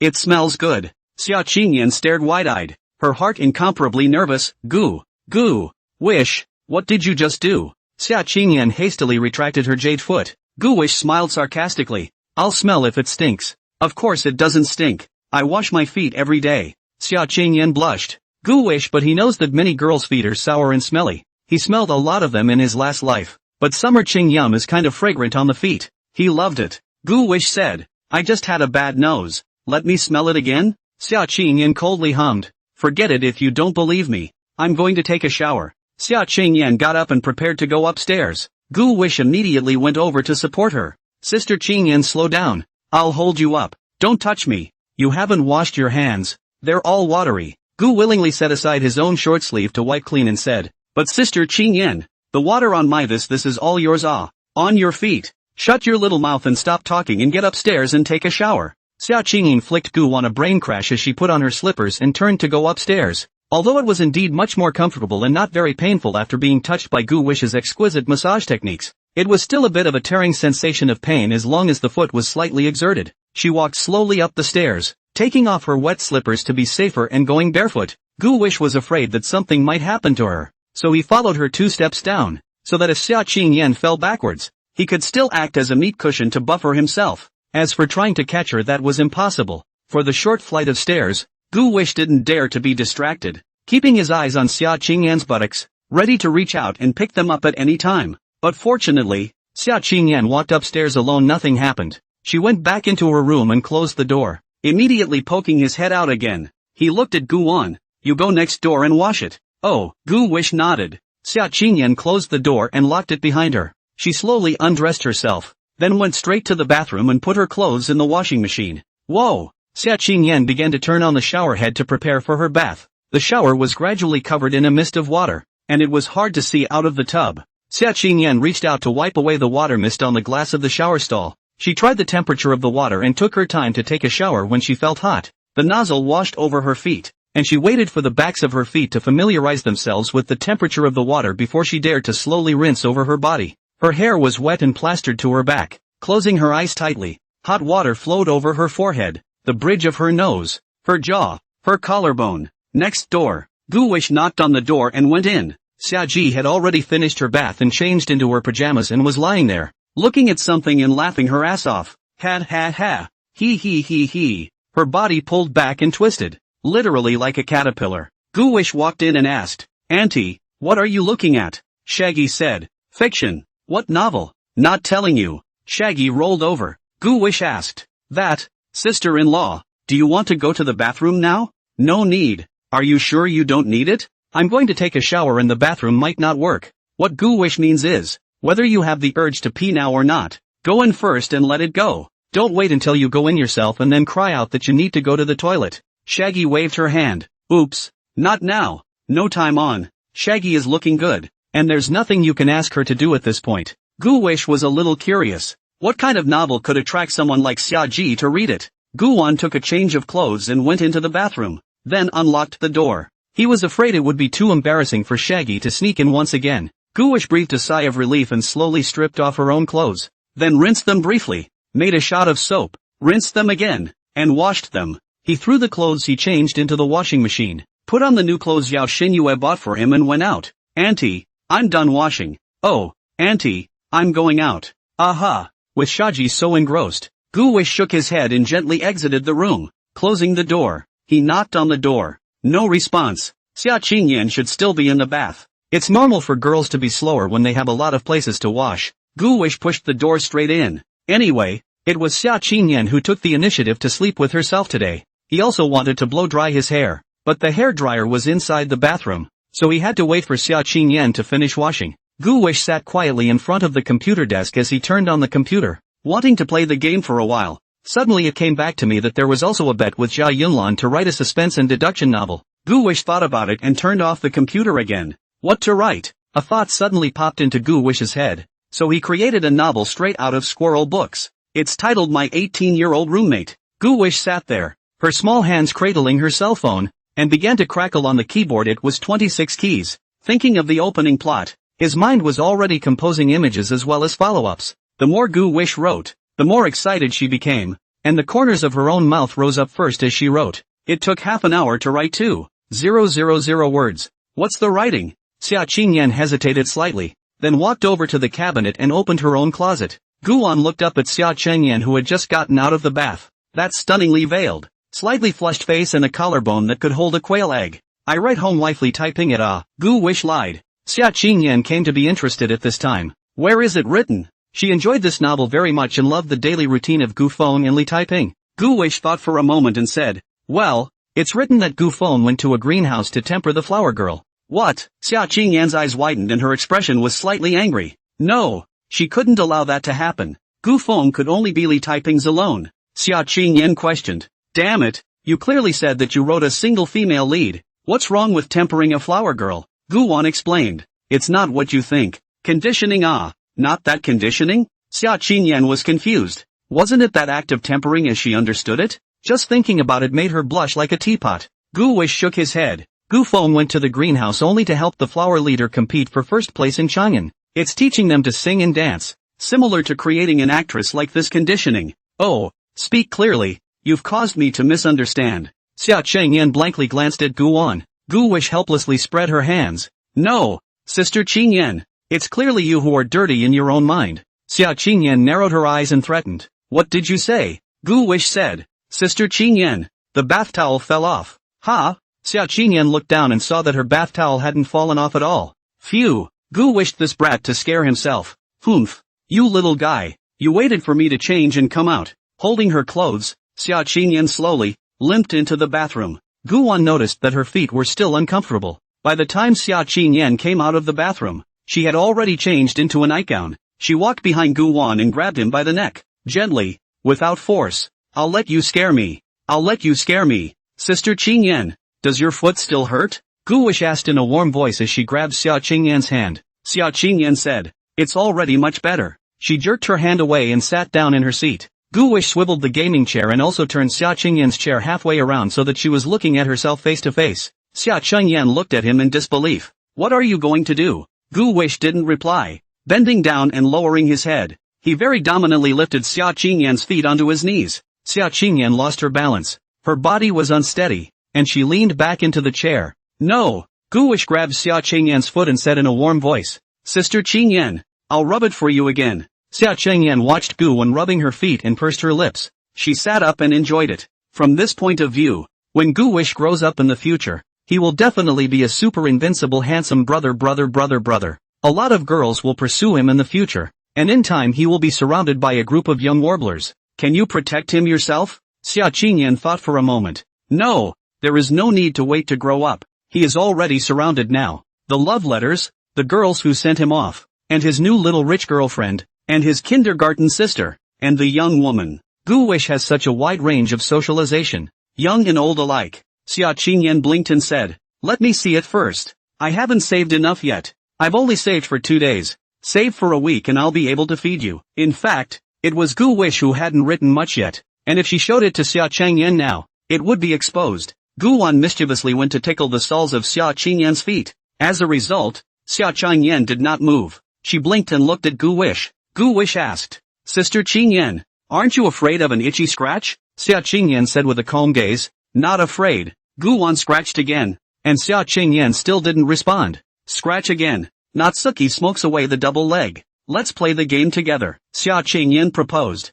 and play the last League of Glory. Gu Wish said. Come on. Gu Wan turned on his computer and entered the game. Shaggy asked. Still playing that combo, right? You Ash me nurse. Love. Ash is a scrapper. I play Draven. Gu Wish rubbed his nose. The two entered the game. Xia Qingyan was still a little rusty. Gu wished to teach her by hand. They play games. In the middle of the late night, Yao Xinyue finished her part-time job and headed to school. She took out her cell phone to send a message to Gu Wan. Gu Wish sister did tutoring today, earned money. This parent is very good. She let me from now on for her family's children tutoring, to give a very high hourly rate. An hour $150. I earned $450 today. It's your birthday next month. What kind of present do you want this year? Sister will buy it for you. Yao Xini finished sending the message and looked beside her. It was empty. She waited for Gu Wan to reply. Before, at this time of the day, when she sent messages to Gu Wan always replied in seconds. But today, he didn't. Probably sleeping. Yao Xinyue thought about how Gu Wan was already a young master in a luxurious family. On the one hand, she was happy for him, but on the other hand, she was afraid that Gu Wish would be estranged from herself in the future. She pursed her lips as music played from her Bluetooth headphones, hands cupped around the phone, staring at the chat screen. But there was a delay there. All the way to school, Yao Xinyue hadn't received a reply. She tried to comfort herself by reassuring herself that it was Gu Wish who had something going on. There must be something going on. Otherwise she wouldn't have not replied to herself. The bottom of Yao Xinyue's clear eyes were still a bit lost after all. She had nowhere to talk. When she got to the front of the school, she put away her cell phone and swiped her campus card to enter the school. Returning to the dormitory, there is a section of the road street lights are broken. Yao Xinyue, because the mood is lost, also did not turn on the flashlight of the phone. It was dark around the roundabout. She just walked on. Suddenly, around the corner rode a bicycle. Clunk! That bike hit Yao Xinyue. Yao Xinyue's entire body fell to the ground. What are you doing? Walking without looking ahead. The man accused Yao Xinu. Sorry. Yao Xinu didn't want to cause trouble. She kept apologizing. Until the man left on his bike. She continued on. Walked to the school lake. Looking at the moon and the sky reflected in the lake. The lotus leaves by the lake he Tian. She reached out to grab the bright moonlight, only to find that a crimson bloodstain appeared on her palm. Turns out it had just been knocked over and scraped the skin. Yao Xinyue didn't feel any pain. Compared to all the pain she had suffered since she was a child, this was really nothing. She's always been a strong girl. But if Gu Wan were by her side right now, Yao Xinyue would have been so aggrieved that she would have cried out to Gu Wan about the pain and asked him to help her blow on her hand. Yao Xinin walked along the lake. The weeping willows by the lake blocked the way. She folded one in her hand and held it in her hand. Walking down to the dormitory floor. It was almost 9:55, 5 minutes before closing time. The hostess aunts know Yao Xini and know that Yao Xini often comes back very late. They all know that she is a kind and understanding girl. So they will always sit in the hostess duty room and wait for Yao Xini to come back. And only when she comes back will they feel relieved. Auntie, I'm home. Heartfelt is back. Tired? Quickly go back to the dormitory and rest. Yao Xini nodded, climbed the stairs, and returned to the dormitory. Her roommates were hotly chatting about which of the dudes at the recent school basketball game was the best looking, and how one of her roommates had her eye on one and wanted to go after him. Heartfelt, you're back. What's in your hand? Willow. Xinyue, why are you acting like a child? So that you can easily be cheated by bad men in the future. I'm worried for you. What happened to your hand? It's okay, I slipped folding a wicker. I have a band-aid here. Sterilize it first. Don't get infected. When her roommate had thoughtfully helped her with her wounds, Yao Xini sat down to chat with the three of them. What are you guys talking about? Yao Xinyu asked. We were talking about who's the best looking on the school basketball team. Mind, tomorrow we'll go to the playground after school. In case there's one you like. No, hey. I'll pass. I have tutoring tomorrow. Do it for what? It's a good time to find a date. And if you don't find a date when you're in college, it's going to be harder to find one when you graduate. At that point, you're not thinking about the relationship anymore. It's not as pure. You're thinking about the fag and the fit. It's better to find it now. Now that both of them have nothing but feelings and a sweet relationship. What if it doesn't fit? Yao Xinyu asked. If it doesn't work out, just break up. The next one is better. The next one is better looking. Yao Xinyu shook her head. I don't want to talk about it. You just think too much. Yao Xini was in deep thought. Was it really good to fall in love? She remembered Gu Wan again and took out her cell phone. But Gu Wish still didn't reply. Gu Wish taught Xia Qingyan to play a few games. Then Gu Wish gave up. Still playing? Xia Qingyan thought it was fun. Not playing. Are we? Why? I'm sleepy. Let's go to bed. Sister Qingyan. Gu Wish was afraid that he would curse. Xia Qingyan nodded. It is indeed getting late. She got up, ready to go downstairs and turn on the TV. Sister Qingyan. There's no need to turn on the TV. You have me with you today. Xia Qingyan looked at Gu Wan and revealed a smile. Good. Gu wishes to burrow into the side of the comforter. Xia Qingyan also lifted the thin quilt and lay down. Comfortable? It's okay. It smells good. Good night, Qingyan-san. Good night, Gu Wish. The two had just closed their eyes when they heard Shaggy next door sit up from her bed in exasperation and yell, "Ah! Which dog money author? Ran away halfway through writing. I'm going to kill you. Pissed off. Don't let me catch you now. I'll torture you to death if I do. Whip you hard. Whip you like a gyroscope. Spinning in place." Shaggy put down her cell phone and gasped as she pulled the covers over her head and fell into a big sleep. Gu Wish and Xia Qingyan opened their eyes again in synchronization when they heard the commotion coming from next door, and the two of them tilted their heads, looking at each other silently. Xia Qingyan whispered, "Gu Wish, you should now understand what I was feeling at the time, just like the state of my sister-in-law. So yeah, you're going to have to write for me from now on. Also, no harem." Gu Wish sniffed and shivered in fear. He shrank his neck and pretended to be afraid. "Sister Qingyan, I'm still young. I can't withstand the whip." Xia Qingyan had a black line on her head. "Who said anything about a whip? I didn't mean that. I'm not a pervert. Why would I whip you?" Gu Wish timidly said. "But, you said you have the same mindset as sister-in-law. Didn't my sister-in-law just say she caught that author with a whip? Just an analogy. I am not trying to make you a eunuch. Sometimes more eunuchs really become eunuchs," Xia Qingyan cautioned. Gu Wish said, "Sister Qingyan, I know. I'll write it properly. Please give me some time." "Well, take your time and write better. Maybe I'll give you more pocket money if I'm happy." Crabby Emily Smoke Sister. Xia Qingyan rested her hands on her head and looked at Gu Wan. "Gu Wish, go to sleep. Sister will watch over you." Gu Wish said, "Sister Qingyan should also sleep. I'm creeped out by the way you keep staring at me." "Why? I don't know. It feels like I'm prey. Like I'm going to be eaten by you at any moment." "No, how could I eat you?" Gu Wish said. "When you're really hungry and desperate, you probably will be." "Ha ha, good. I'll sleep too then." Xia Qingyan reflattened her back and closed her eyes. "I'm going to count to 1, 2, 3 and sleep. 1, 2, 3. Gu wished to close her eyes again, fade into sleep, and his cell phone, still on the computer desk. He didn't see the message Yao Xinyi sent him. At this time, Yao Xinyu sent him another message. "Good night, Gu Wish." Outside the window, the rain stopped and the moon hung high like a jade disk. The clouds are half covered. The 10,000 lanterns of the heavenly sea finally had a Gu Wish as well. In the morning, Gu Wan opened his eyes and blew on the long orange hair of Xia Qingyan that had fallen into his mouth. Then Xia Qingyan's long legs and her snow-white jade arms moved away. He got out of bed, walked over to the window, and stretched. "I don't know why, but my back is sore after a night's sleep doing nothing. The muscle is still pretty strong though. A beautiful day has begun." Gu Wan walked over and picked up his cell phone, wanting to listen to music while making breakfast. When he saw the message Yao Xinyue had sent last night, his heart suddenly tightened. She must have been very lost and unhappy when she didn't reply to Sister Heartfelt's message all night. Gu Wish hurriedly replied, "I'm sorry Sister Xinhua, I fell asleep yesterday. I don't want a gift, as long as Sister Heartfelt is with me." Yao Xinin over there returned the message in seconds. "I don't know if she's already up or if she's been up all night. I'm afraid I won't be able to accompany you then. Miss Summer will be celebrating your birthday too." Gu Wish replied, "Sister Xinhua, you woke up so early?" Yao Xinhua replied, "The early bird gets the worm." Gu Wish replied, "Sister Qingyan gave me a birthday without delaying the two of us quietly. I'll arrange it when the time comes." "What are you going to arrange? Set me up with a diversion?" Gu Wish said, "I have my own way."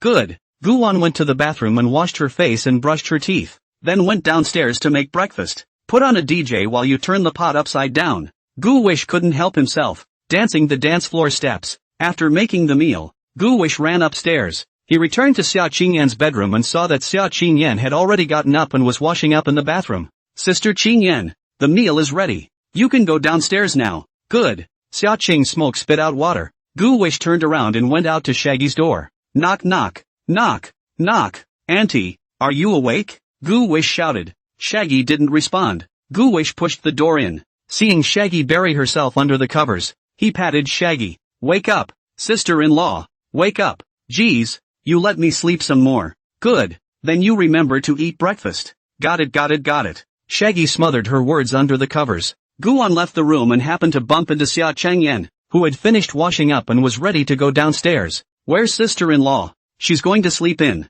Xia Qingyan said. Just like that. Who dares to marry home? No wonder I'm not seeing anyone. Gu Wish said. You can't say that about sister-in-law either, Xia Qingyan said. You don't know. Grandma and grandpa are all anxious. Gu Wish said. Could it be that auntie has something difficult to say? She's fine. Don't see anything wrong with her, Gu Wish said. Or maybe he really doesn't want to get married too early. The two went downstairs, sat down and started eating. Xia Qingyan ate happily. She drank a glass of milk. The white milk stains on the side of her mouth. Gu Wish wanted to personally help her wipe them off, but held back. Sister Qingyan, there's milk in the corner of your mouth. Oh. Xia Qing Smoke drew a piece of paper to wipe it off. You have too, Xia Qingyan reminded. Gu Wish was about to wipe it himself. Xia Qingyan suddenly said, Don't move. She stood up, took a piece of paper, and wiped Guwan's mouth like an ass. Gu Wish had a black line on her head, and her whole body was embarrassed. It doesn't work like that. After eating,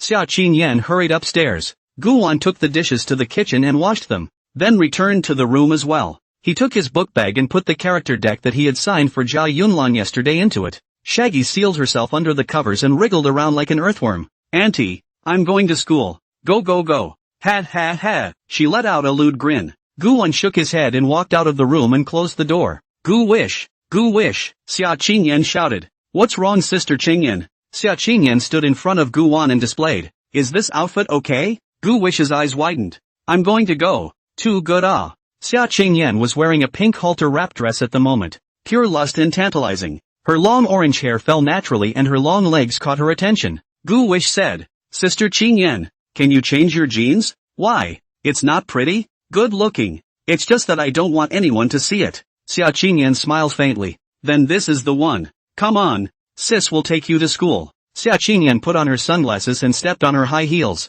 Taking Gu Wan's hand, he left the house. Gu Wish they walked out of the neighborhood and onto the street. Xia Qingyan asked, Where did you meet your Zihan sister by chance? What? Gu Wang knew that Xia Qingyan was trying to compete with Yi Zihan's mama Lin Wanyu, and he held back his laughter. Ahem. Sister Qingyan. They take the school bus to school in the morning. They can't meet each other by chance here. Maybe they can run into each other at the school gates. Why didn't you say so? If I had known, I would have driven you to school in the Cullinan. Sister Qingyan, you'd better practice driving when you have time. Gu Wish looked at Xia Qingyan helplessly with a small face. Or I'm afraid you'll kiss the trash can on the side of the road someday. A hint of resentment flashed across Xia Qingyan's icy face. She let go of Gu Wan's hand and wrapped her arms around the small papaya. What do you mean? You think I'm a lousy driver? No, absolutely not. Sister Qingyan, I'm worried about your safety. You just resent it. Xia Qingyan turned around, walked forward, and ignored Gu Wan. Gu Wish knew he had messed with Xia Qingyan and hurriedly went forward to apologize.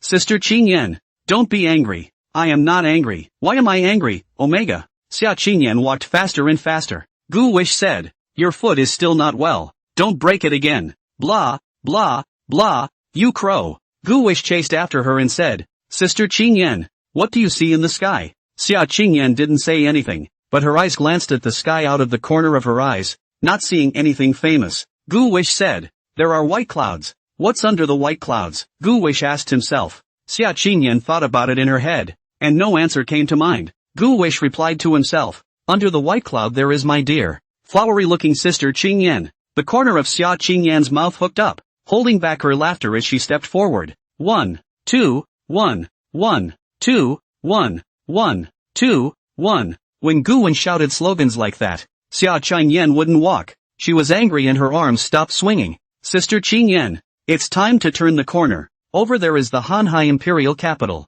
As soon as Xia Qingyan heard Hanhai Imperial Capital, she immediately braked sharply and turned the corner. Sister Qingyan, I was wrong. Gu Wish finally said those 3 words. In front of a woman. You can only bow your head first. Xia Qingyan was about to ask, Where did you go wrong? Gu Wish was the first to speak. I shouldn't tease Sister Qingyan about her lousy driving skills. Sister Qingyan's car skills need no flirting. They just suck. The smile on Xia Qingyan's face froze and she was already furious. Gu Wish, let's see if I don't beat you up and break your ass. Guwon hurriedly ran, and Xia Qingyan chased after him. Little bastard. Running pretty fast. Xia Qingyan's high heels stepped on the ground with a sharp tap-tap-tap sound. Sister Qingyan, come and chase me. Yesterday's Guwish hadn't been willing to play with Shaggy. Today, when it was replaced with Xia Qingyan, Guwish was as happy as could be. As the two ran, a yellow kindergarten school bus came up behind them. Guwish stopped in his tracks. Xia Qingyan caught up. Ha! Can't run anymore. Xia Qingyan grabbed Guwon's ear.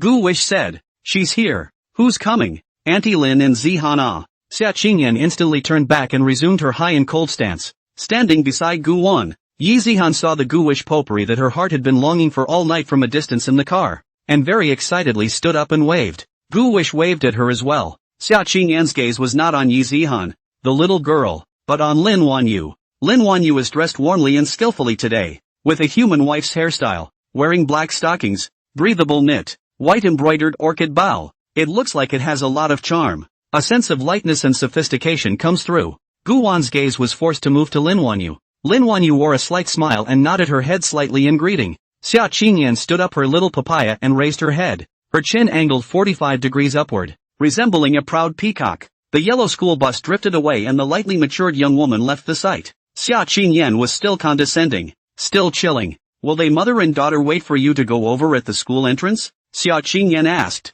looking down at Guwon.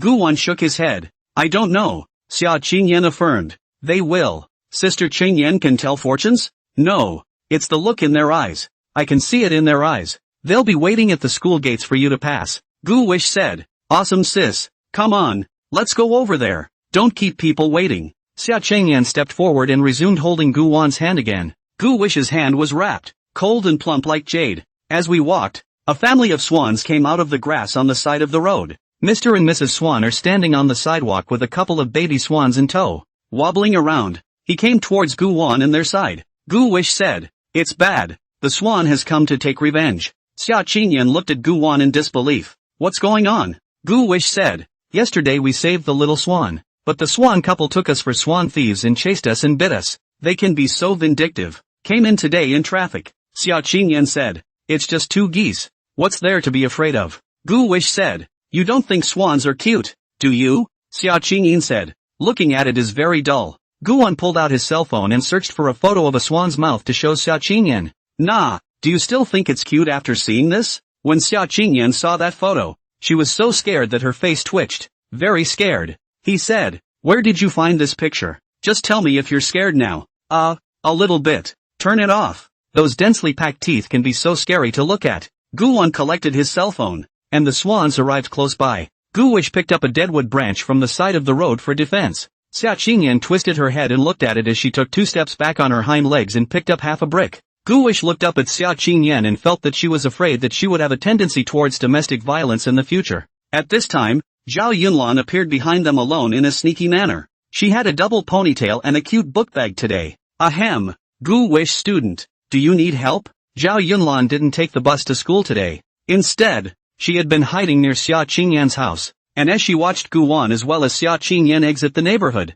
she followed them herself. She was due for attire today, and she was wearing a hat to cover herself up tightly, so Guwish didn't recognize the young girl who had been following them as Zhao Yunlan. At this moment, Zhao Yunlan took off her hat, revealing her double ponytails, and only then did Guwish recognize her. Zhao Yunlan had always wanted to pretend to have a chance encounter, but hadn't found the right opportunity. It just so happened that Guwon and Xia Qingyan were in danger now. She hurried up. Gather your courage and say hello. Xia Qingyan turned back and looked at this bright-eyed young girl. She's the one. Younger and richer than herself. It looks even better in person than it did in yesterday's photo. Zhao Yunlan is the type of person who is not photogenic. Gu Wang looked at Zhao Yunlan and introduced. Sister Qingyan. This is my new deskmate, classmate Zhao Yunlan. Student Zhao Yunlan, this is your idol. Zhao Yunlan said nervously. Even. Idol. Hello. I'm Gu Wish's deskmate, Zhao Yunlan. Xia Qingyan's gaze was calm and unperturbed. Hello. Goose called the swan couple across the street. Gu Wish said. Tablemate, do you have a weapon? Zhou Yunlan blinked and pulled out a large, long strip of a big guy from his own little book bag. Gu Wan and Xia Qingyan froze when they saw the big guy Zhao Yunlan pulled out of his book bag. How could they not expect that a hallowed young lady, female schoolmaster, little rich girl's school bag, even took out this thing, the car mechanic's tetanus wrench? Zhao Yunlan held a wrench and stood to Gu Wan's right. Xia Qingyan and Gu Wan both stared at her. Zhao Yunlan said lightly, "I'm a tender young girl. It's reasonable for me to carry a wrench in my book bag for self-defense, isn't it?" Gu Wish said. Reasonable. Ever since she knew that Zhao Yunlan was a middle child, Gu Wan had actually considered it reasonable in her heart for her to do anything out of the ordinary. Xia Qingyan did have a few admiring glances towards Zhao Yunlan. The trio confronted the swans. Goose Papa Swan craned his neck and cocked his goose head. The expression seemed to say, "Come and beat me if you can." Just that bitchy look. Mama Swan seemed unhappy with her husband's actions, and she pecked Papa Swan's long neck with her own sharp beak. "It's all pecked out." Papa Swan ducked away like an aggravated man and didn't dare to talk back. Swan Mama took 2 steps forward. The pace is dainty. Dull eyes. Gu Wish's trio made a defensive stance. Swan Mama spits a small fish out of her mouth. It's already dead. It spat the fish out in front of Gu Wan. Then the goose head nods at the dead fish on the ground. Gu Wish seemed to understand now. The swan couple didn't come here today to take revenge, but to return the favor. They caught this fish as a reward. Gu Wish sighed in relief as he threw away the branch. "It's okay, Sister Qingyan. They're not here to seek revenge. They're here to return the favor." Zhao Yunlan put down the silver wrench in his hand. "Gu Wish, why do they return the favor?" Zhao Yunlan asked. Gu Wish said, "I saved its child yesterday." Xia Qingyan said, "Is the swan so smart and spiritual?" Gu Wish said, "Everything has a spirit. Okay, let's go." Oh, Gu wished to walk towards the front, and the swan couple volunteered to make way. After walking away, Gu Wan turned back, and Xia Qingyan was still holding the half brick in her hand. "Sister Qingyan, the bricks can be thrown away. Mr. Zhao Yunlan, your tetanus wrench can also fit in your book bag." Although Gu Wish didn't find it strange anymore, she was still curious as to what Zhao Yunlan was using it for. It couldn't really be used for self-defense, could it? Zhao Yunlan collected the wrench and the 3 of them walked towards the school together. Gu Wan whispered to Zhao Yunlan, "Why didn't you take the bus to school today?" Zhao Yunlan lied and said, "The driver had a family member who died, and he went home to eat a white banquet." Oh, Xia Qingyan gradually fell behind the two. She furrowed her nice thin willow-like brow. How did Gu Wan forget about himself? Xia Qingyan coughed twice. "Gu Wish, remember what I told you yesterday?" Gu Wish himself had forgotten. He looked at Xia Qingyan with some confusion, hoping she would give a hint. 10. Xia Qingyan said one word. Gu wished to understand in seconds. He shut up right away. When Zhao Yunlan approached him again to ask something, Gu Wish answered her question with his eyes. Zhao Yunlan was a bit confused. He was just fine. Why did he stop talking? What's going on? Zhao Yunlan suddenly felt an extremely domineering and icy aura behind her, and she turned around to look at Xia Qingyan, then smiled. Although Xia Qingyan was her idol, but Xia Qingyan was too high and cold and looked unapproachable. Zhao Yunlan didn't dare to talk to her. You can only ask Gu Wish. At this moment, when she felt Xia Qingyan's pressure, she no longer spoke, and the 3 of them walked in silence all the way. Gradually, Xia Qingyan walked between Gu Wan and Zhao Yunlan. Then, Xia Qingyan was still holding Gu Wan's hand, as a declaration of sovereignty. Gu wishes to be mine. When Zhao Yunlan took out the wrench when he had just faced the swan couple, the kind of admiration that Xia Qingyan had for Zhao Yunlan had vanished. Gu Wish was being held by Xia Qingyan's hand, and she could also feel the icy currents coming from her body. Gu Wish was electrified with goosebumps. Turn across the street. The 3 came to the school entrance. Xia Qingyan saw 2 figures at the door. Lin Wanyu's mother and daughter were indeed standing at the door waiting for Gu Wan to go over. Xia Qingyan said, "Gu Wan, was my guess accurate?" Gu Wish said with a fawning face, "Sister Qingyan is really great." Zhao Yunlan didn't understand what the 2 of them were saying in code, and she quietly followed alongside. Anyway, Xia Qingyan will be leaving soon. Gu Wish they walked over. Pots and Pans Yi Zihan saw Gu Wan and immediately detached herself from Lin Wanyu's hand, briskly running to Gu Wan's side for a cuddle. Gu Wish said, "Zihan is good. Brother also wants to hold you, but you're too heavy now. Brother is straining to hold you." Gu Wan held Yi Zihan's hand and arrived in front of Lin Wanyu. "Auntie Lin, why didn't you guys go in?" Lin Wanyu laughed. "Oops, Zihan. She had to wait for you. She wanted to go in with you. I can't argue with her." Xia Chengyan looked at Lin Wanyu and said, "Zihan should like Gu Wish." Lin Wanyu said, "How would a child know what it is to like? Probably just for fun. It's that kind of kids like kids can feel the aura on a person the most. Zihan should just be attracted by the aura on Gu Wish." Lin Wanyu said, "Speaking of which, I also need Crab Gu Wish to help me take care of her at school,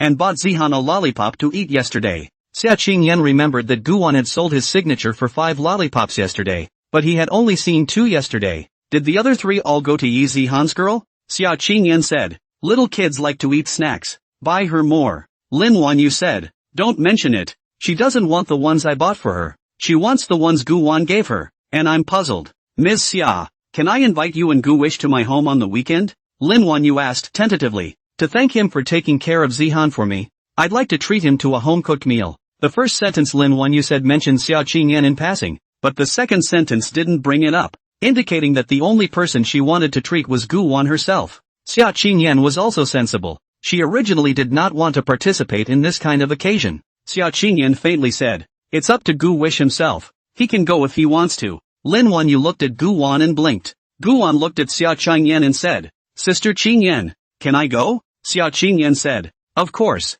You can't play too late, though, because you can't fall behind on your homework." Gu Wish said, "Don't worry Sister Qingyan. I'll go back early." Xia Qingyan nodded. "Okay, then you go in. I'm back." "Oh, Sister Qingyan, take it easy on the road." Xia Qingyan turned to leave. Yi Zihan pulled Gu Wan's hand. "Pot pot pot pot. Pots and pans, and I want your lollipop today." Lin Wanyu taught. "Zihan, didn't mom teach you? You can't just ask for things from others. It's rude." Yi Zihan's little face was written with a big doubt. In her heart, Gu Wan was not someone else. Gu Wan was her favorite potpourri. But the potpourri lollipops are really good. Lin Wanyu was helpless. This daughter couldn't be controlled. "Aunt Lin, it's fine. It's just buying a few lollipops. Zihan is still young. It's good to have something sweet." Lin Wanyu said. "Then you can't always be allowed to buy and eat." Gu Wish laughed. "Aren't you going to treat me to dinner?" "This will do." Lin Wanyu smiled. "Okay, I'll do it myself when the time comes.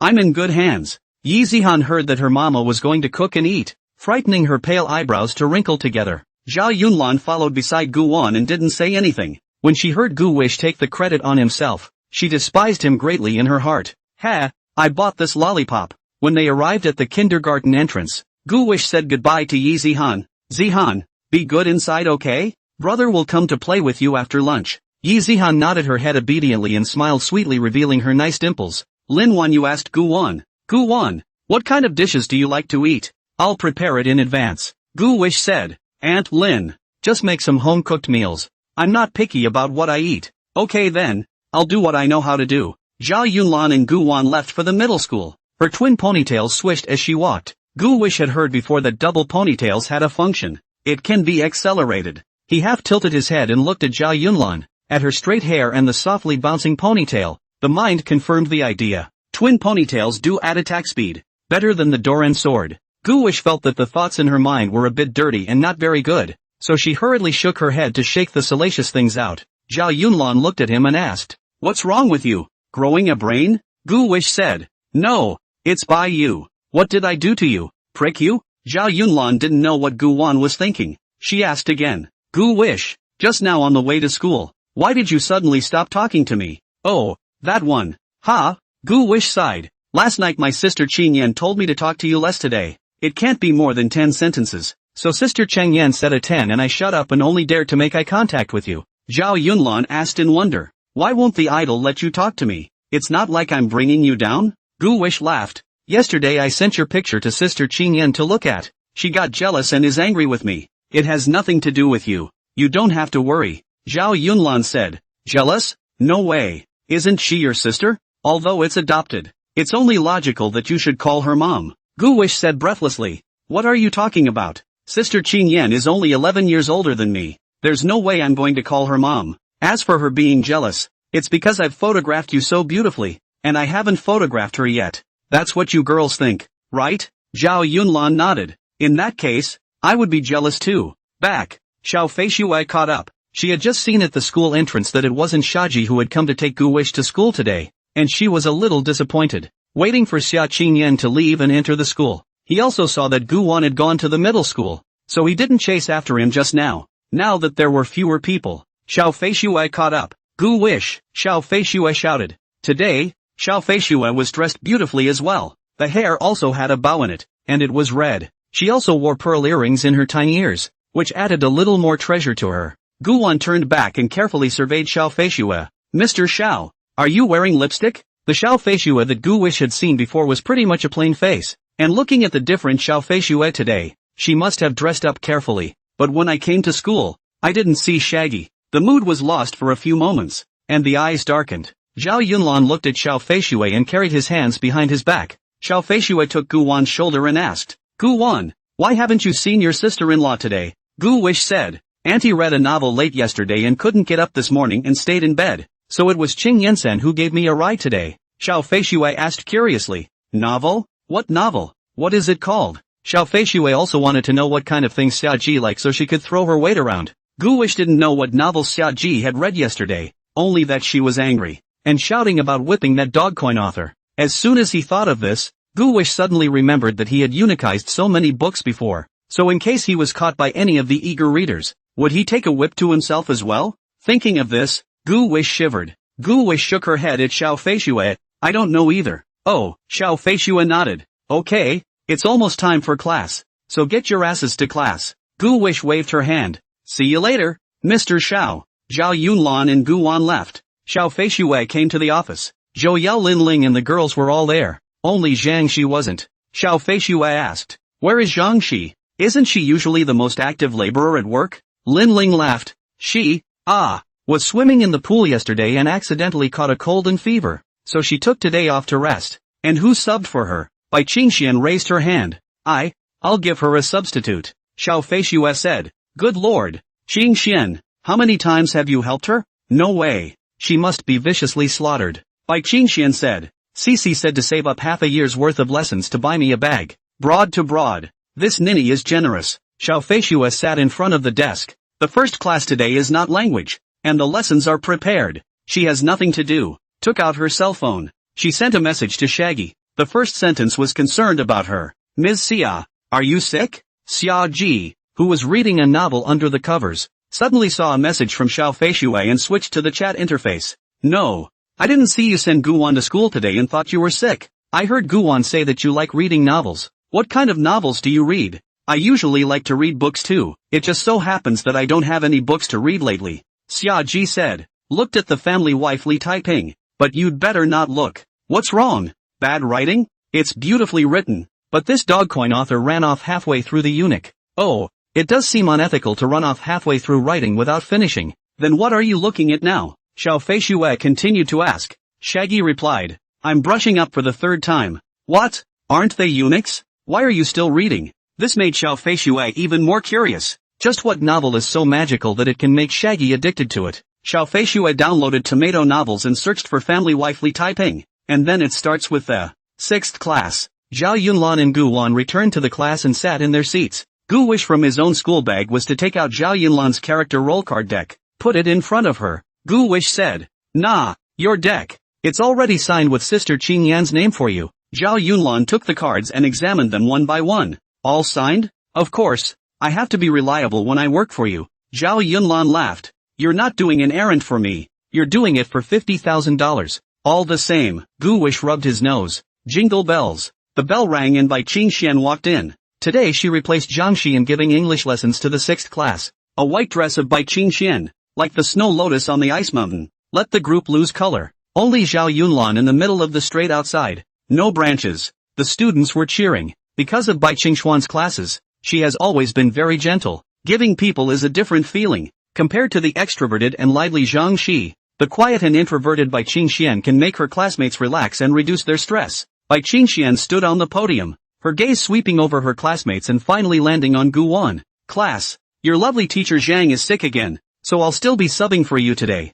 Now turn to page of your textbook. Gu Wan arrested her chin and looked at Bai Qingxian, and the moment the two of them looked at each other, Gu Wan revealed a smile. Zhao Yunlan took out his textbook after putting the character deck away. She didn't listen carefully either, but she at least had her textbook open. As for Gu Wish, he didn't even bother to flip through the book, but it looked as if he was listening very attentively. Zhou poked him in the arm with her own pen. Gu Wish twisted his head to look over. Zhao Yunlan had already torn off a piece of paper and written down a sentence. Turn over the textbook. Act like it. Gu Wish replied. I'm not pretending. I'm listening mega hard. Zhao Yunlan sighed. This tablemate of his really lied without blushing. Are you listening to the lecture? Or are you looking at Mr. White? Also watch and listen. Gu Wish suddenly thought of a question. He was curious about who Zhao Yunlan's father slept with last night. Gu Wish asked carefully. Am I able to ask you something? What is it? Don't get mad at me for asking. Ask me and listen. Zhao Yunlan frowned. Gu Wish wrote.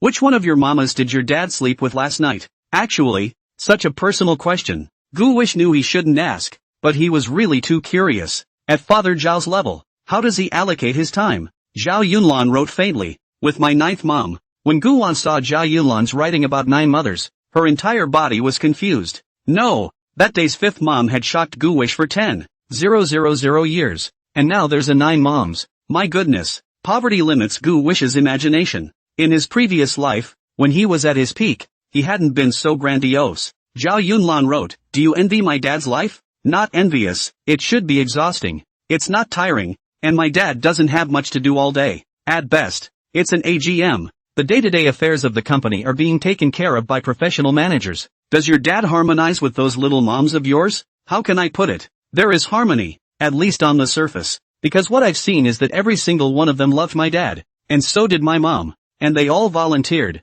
and didn't say that they came to be aunts because of their family's bad situation. Take for example the 5th mom you met. Her family is also a bit powerful, a listed company, and she is an only daughter. So as a matter of fact, it's not hard for her to find a good boyfriend and a good husband, right? But why does she still want to follow my father? I can't think of any other reason other than the thought that it's love. Gu Wish looked at Zhao Yunlan's writing and admired Zhao's father more and more, and wanted him to start a class. Sit down by yourself and listen to the lesson. Isn't your mom jealous? Jealous? But what can be done about that? My mom loves my dad too. Besides, my mom was the original wife, the rightful wife. It's just like being a queen in a harem, with her hands on the reins of power and control over my little moms, and I see my mom kind of likes that feeling. But sometimes there are fights with my dad over jealousy. If little mom and my mom had a fight, my dad is definitely on my mom's side unconditionally. Gu Wish thought of another problem. How come none of these little moms have gotten pregnant over the years? Father Zhao only has one daughter,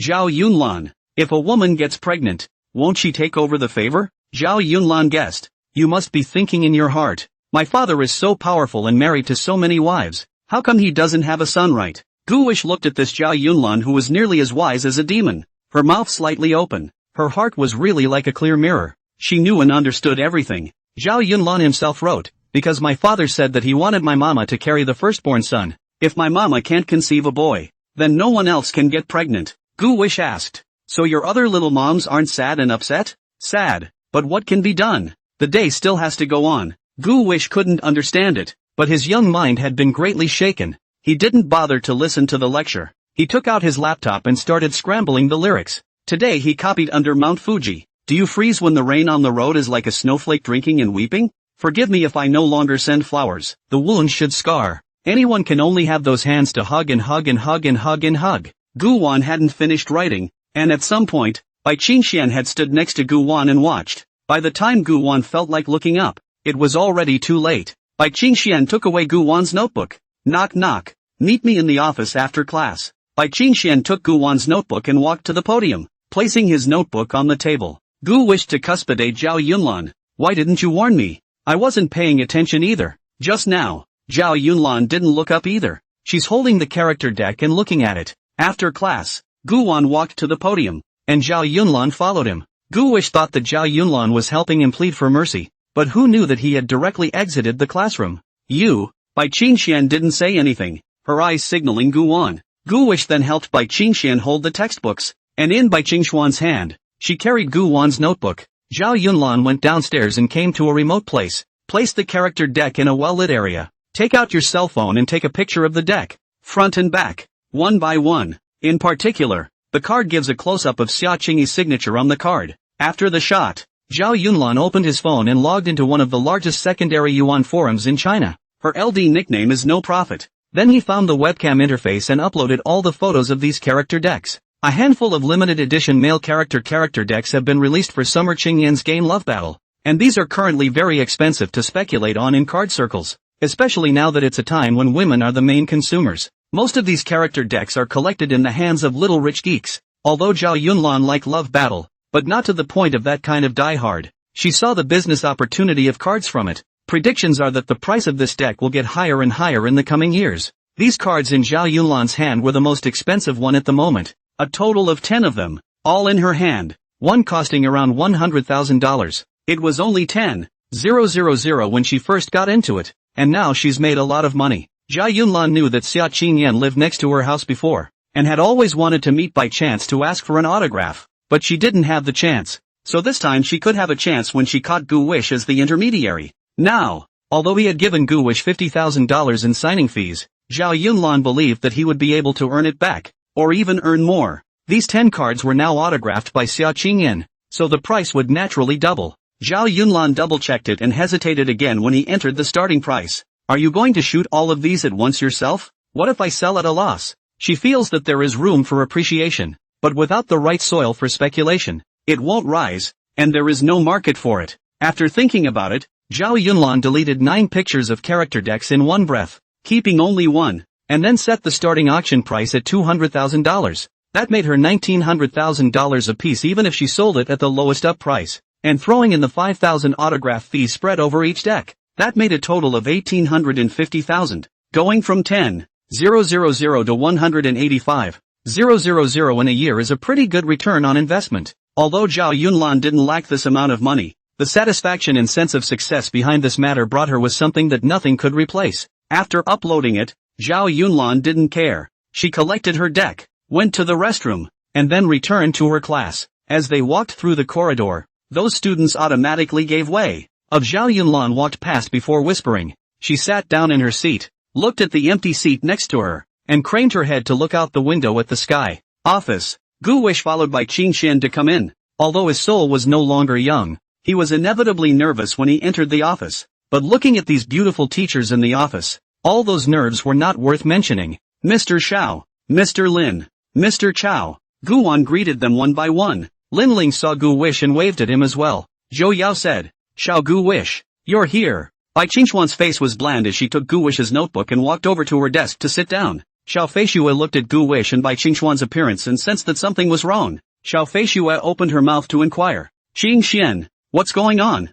Bai Qingxian took a look at Gu Wang and said, this kid Gu Wang doesn't listen carefully in class. Not only does he write little notes, he also writes lyrics in his notebook. Xiao Feishue was aware of this, and she pretended not to know. Gu Wish, is there such a thing? Xiao Feishue was Gu Wan's homeroom teacher, and her students were naturally disciplined by him. Gu Wish nodded. Lin Ling opened her mouth to speak for Gu Wan. Qing Xian, Gu Wan is after all a small child with an unsettled heart. As long as he doesn't delay classes and his grades aren't affected, I don't think it's very serious. Zhou Yao came interested and said, what lyrics did Gu Wish write to make me Kong Kong? She got up and walked over, flipping open Gu Wan's notebook. Under Mount Fuji, is there this a song? Xiao Feishue said with a stern face. How is it not serious? He's definitely not the only one who passed the note. There's another one, right? It's Zhao Yunlan? Zhao Yunlan is the pillar of our class. Delaying her studies is delaying our entire class and affecting the collective honor. Gu Wish, not this time. I have to inform your sister-in-law.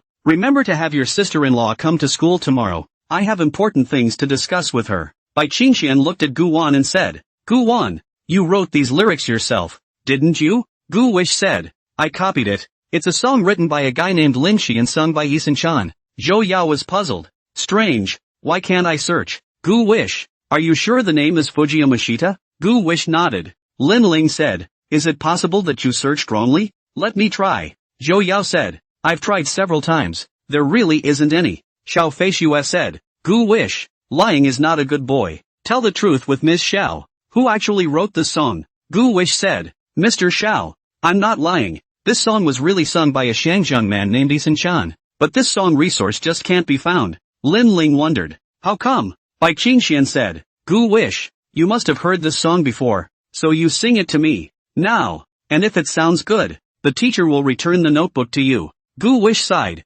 Ugh 3, I'll try. Xiao Feishue sat over there. Her ears perked up. Zhou Yao as well as Lin Ling also put down their hands. The rain on the road is like snowflakes. Sobbing you freeze? Everyone knows those hands. It's hard to hug and let you have it. To have, you must know how to accept loss. Gu Wish sang once, and Xiao Feishue and the girls were moved to hear it. Inner touch. Bai Qingxuan's grandmother's family was from Huacheng, so she also knew Cantonese. Gu Wish's fluent Cantonese is very standard. Didn't Gu Wan grow up in the Bright Orphanage? How come Cantonese is so bad? The crowd applauded Gu Wish. Zhou Yao marveled. I didn't expect Xiao Gu Wish to sing so well too. It does sound good, Lin Ling said. Xiao Feishue looked at Gu Wish as she fell silent, thinking to herself how many amazing things this little guy was hiding. Bai Qingxian opened her mouth and inquired, Gu Wish, how do you know Cantonese? Gu Wish said, I often watch Cantonese movies. Ah, and I slowly learned it. It's not quite standard though is all. Bai Qingxian said,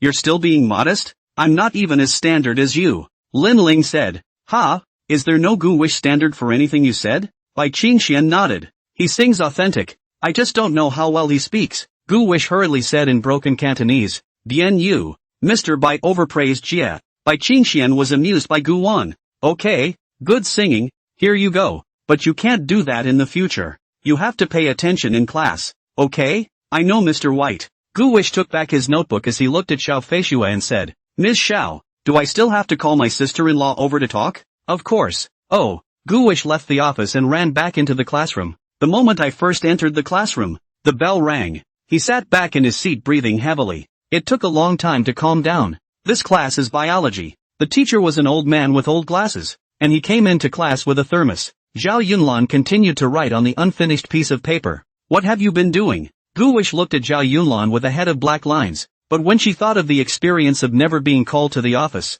she didn't get angry with her, equal smiley face. Nothing. Mr. White likes me too much and asked me to come to the office to talk. Really? Zhao Yunlan dug in. Then do you like Mr. Bai or our homeroom teacher? Gu Wish said. Children only make choices. I want them all. I like them all. Don't be greedy. Gu Wish said. Why not? Your father is my role model. Zhao Yunlan's mouth was slightly open, and his eyes stared at Gu Wan for half a day. She then wrote, I just asked you if you preferred Ms. Bai's or Ms. Zhao's class, and you ended up telling me that you want to marry them when you grow up? Gu Wish. You're really bold. Gu Wish read it and wrote with a sarcastic smile. I'm just kidding. Ha ha ha ha ha. Zhao Yunlan frowned. Feeling that Gu Wan's mind was not pure, she cautioned, a man can marry a woman who is smaller than he is, but not one who is older than he is, or he will be said to be a soft touch. Like my dad. He married younger than him. Gu Wish wrote, it's actually quite nice to eat soft food. What's the saying? When you're young and don't know your aunts, you mistake a girl for a treasure.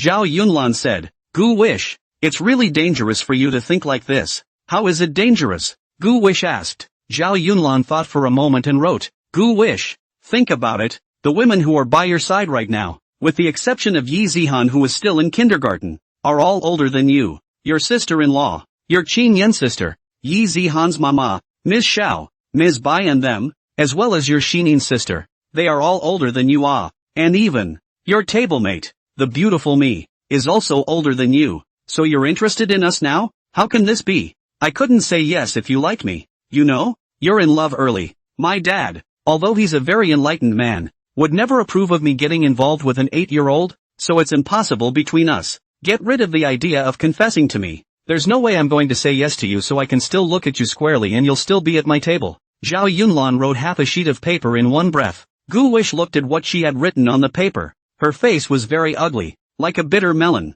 What's going on? This woman is too associative, isn't she? There was absolutely no logic before or after what she said. This is trying to lead himself into a ditch. I'm only 8 years old. How can I fall in love? Absolutely not. It's going to be at least 10 years before you can fall in love when you're an adult yourself. Moreover, Gu Wan hadn't said that she liked Zhao Yunlan. This girl is a douchebag. Making shit up. Gu Wish replied. Classmate Zhao Yunlan, you're catching on. This lady is wide awake. Zhao Yunlan asked again. By the way, how is your novel idea coming along? Zhao Yunlan last night has thought of a good topic. The outline is being conceptualized, and this evening when he goes back, he can start writing. She felt that she was progressing quickly and wanted to pry into Gu Wan's progress. Gu Wish said, 5,000 words have already been written. Zhao Yunlan was inwardly shocked, but he had already written 5,000 words. Horrible as hell. No, I can't. I won't sleep tonight myself. It's imperative to catch up. What genre do you write? Gu Wish said.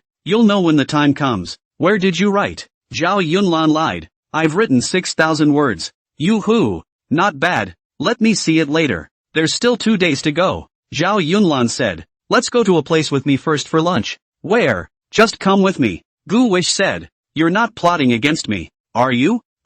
You're too small to get down okay. Zhao Yunlan had a black line. When class ended in the middle, Xia Qingyan sent a message to Gu Wan. Gu Wish, did you keep your promise? Gu Wish replied. I'm keeping this in mind. I don't talk to Zhao Yunlan for more than 10 sentences. I ignored her when she approached me to talk. Xia Qingyan said. Very good. Go back and give you a reward. What reward? You'll find out when you get out of school. Gu Wish had anticipation in his heart again. What reward would Xia Qingyan give him? After replying to Xia Qingyan's message, Gu Wang sent another message to Xia Ji. Shaggy said, "What again? Still passing notes. You said the richest man's daughter insisted on pestering me for a chat. Can I not chat with them? Right, auntie?" Shaggy replied, "I don't think there's anything wrong with it. You pepper her well and try to make her fall in love with you later. Zhao Changkuan only has this one daughter, and the family business in the future will be his son-in-law's. That's one thing to work toward." Shaggy admonished in a serious tone. Gu Wish, "But auntie, I'm only 8.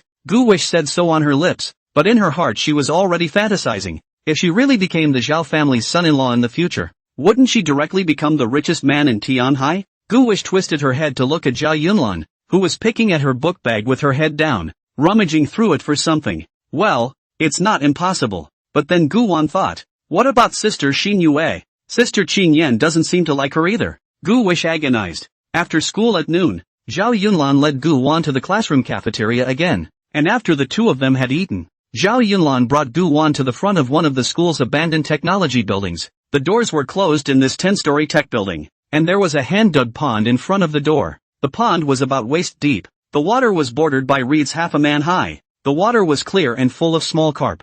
Zhao Yunlan came to the water's edge with his school bag on his back. Gu Wish looked around. It was quiet with no one around. "What are we doing here?" Gu Wish asked. Zhao Yunlan didn't say anything as she opened her book bag and pulled out a lighter from it, as well as a pack of Diamond Thunder small red cannons. Gu Wish looked at her dumbfounded, her face twitching. "What's this girl doing?" "It's lighters and drill mines again." "Want to fry the fish?" Zhao Yunlan looked at Gu Wan and said, "Let's have a snog."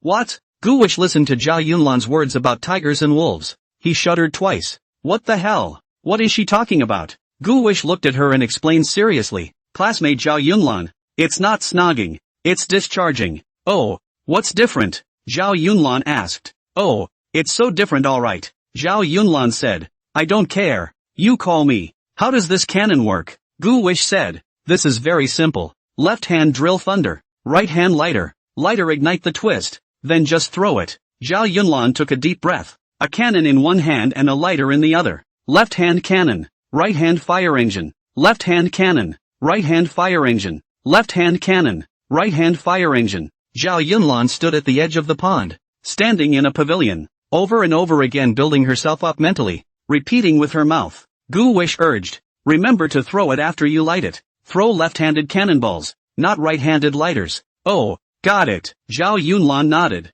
"Throw left, not right. Throw left, not right." Pa! Zhou Yunlan struck the fire, drilling blue flames from the lighter. She lit the twister and, bared, cannonball in the left hand, lighter in the right. Seeing this, Gu Wish exclaimed, "Crap! Throw it." "Throw which one?" Zhao Yunlan hurriedly shook off the lighter in his hand, and threw it at Gu Wan's face. Gu Wan cursed. "Fuck." He hurriedly knocked off the drill Heavenly Thunder in Zhao Yunlan's hand, which exploded just as it fell into the water. White splashes exploded, and Gu Wish hugged Zhao Yunlan as he shielded her from the clear, fishy liquid. Most of that fishy liquid was blocked by Gu Wan, and a small portion splashed onto Zhao Yunlan's pants leg. Gu Wan hugged Zhao Yunlan and asked, "Are you okay?" Zhao Yunlan shook his head. "I'm fine. You're holding me too tight. Can you let go?" Gu Wish said. "Ahem. I was afraid of booming you." "It's okay." Gu Wan added. "Didn't I tell you to throw your left hand? Why did you throw the right-handed lighter?"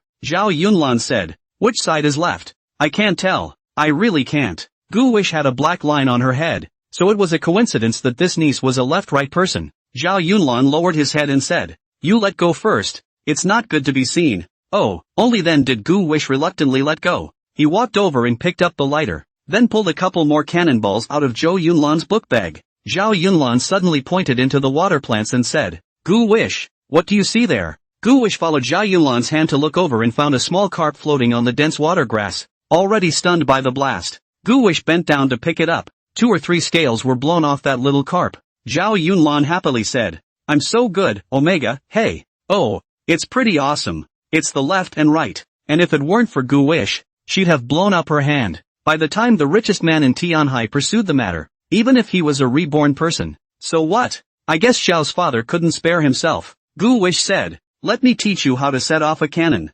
Pa! Gu wished to strike the fire and light the twist again. then quickly throw the cannonball into the distance. Bang! This splash blew up big time. Zhao Yunlan applauded. Wow! That's awesome, Omega. Hey! Gu Wish! Yours is so big. Bigger than mine. Zhao Yunlan was very supportive. And Gu Wish, despite his second life, still indulged in compliments from pretty girls. The corners of his mouth were gradually restrained from rising. Ahem! Classmate Zhao Yunlan, speak clearly. What's so big about me? A water column. The sunlight poured over the pond water and sparkled. A breeze blew the low reeds. The ripples in the water went out in a circle. The fish that had just been startled by the cannonball converged again, not noticing that they were missing two of their sisters. Gu Wish had a cannonball that stunned two small female carp. I think a lot of readers are wondering how to tell the difference between a carp and a carp. Let me explain it to you here without you searching with a doohickey. Regarding the male and female carp, it is actually hard to tell them apart through the naked eye, but there are still differences.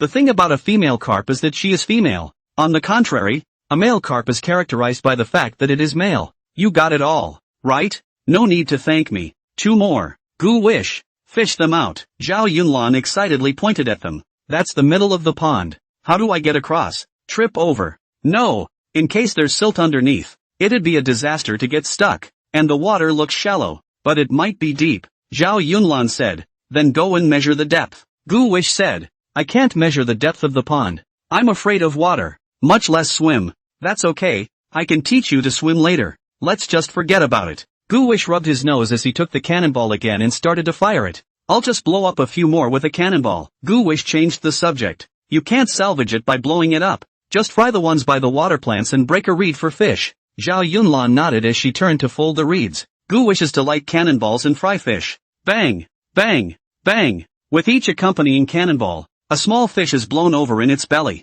Zhao Yunlan followed behind Gu Wan, stepping on the water plants. Her shoes were already soaked, and she didn't care. There was a carp that was more than a kilogram farther away from the shore. Zhao Yunlan took off her shoes, white jade socks, and her jade feet stepped into the cold pool water. Stepping on the water plants to walk over, she picks at the small carp with a reed pole, schemes them to the shore, and then picks them up and puts them in her book bag. She was very content. This kind of fulfillment was brought to her by Gu Wish. Gu Wish to turn back. Any more cannonballs? When she turned back, Gu Wish realized that Zhao Yunlan was in the water, and had already taken off his shoes and pulled up his pant legs, his jade feet immersed in the crystal clear water like sheep's fat white jade. She smiled a light smile and opened her book bag to look at it. There doesn't seem to be any. That's it then. Gu Wish walked back, picking up the small, palm-sized carp right at the water's edge in the process. Gu Wan came to Zhao Yunlan's side and reached out to pull Zhao Yunlan. After going ashore, Zhao Yunlan opened his book bag and showed Gu Wan his results.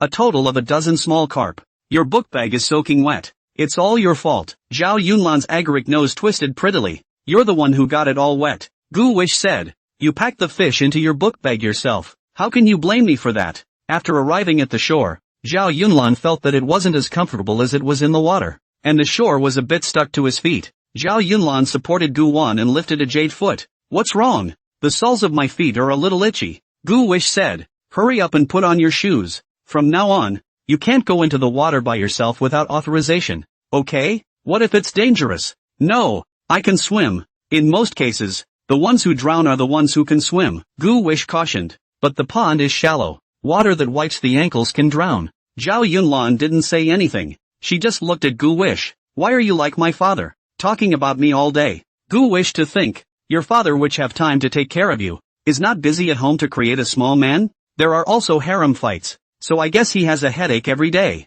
Ahem. I'm doing this for your own good. Gu Wish squatted down, grabbed Zhao Yunlan's jade feet, and put her shoes on. Put on your socks before you put on your shoes. I can do it myself. Zhao Yunlan held Gu Wan's young shoulders and watched as Gu Wan helped herself put on her socks. Her heart thumping. It's a strange feeling. Gu Wan touched Zhao Yunlan's soft, fragrant feet, put on her socks, and then her shoes. Zhao Yunlan blinked and looked at Gu Wan. What about these fish? Gu Wan said. Throw it away. Throw it away for what? No. I picked it up. Gu Wish looked at her and said. Shall we roast it? He stood on his tiptoes and looked over towards the pond. After all those cannonballs, there was still no school escort rushing over. It did seem remote. Grilled fish? Can you do that? Zhao Yunlan's eyes lit up. She had camped many times before, and had also gone fishing with Zhao father, but that was all about bringing food over from home, and frying a fish like this and baking it directly on the spot had never been done before. and Zhao Yunlan found it very novel. Of course I do.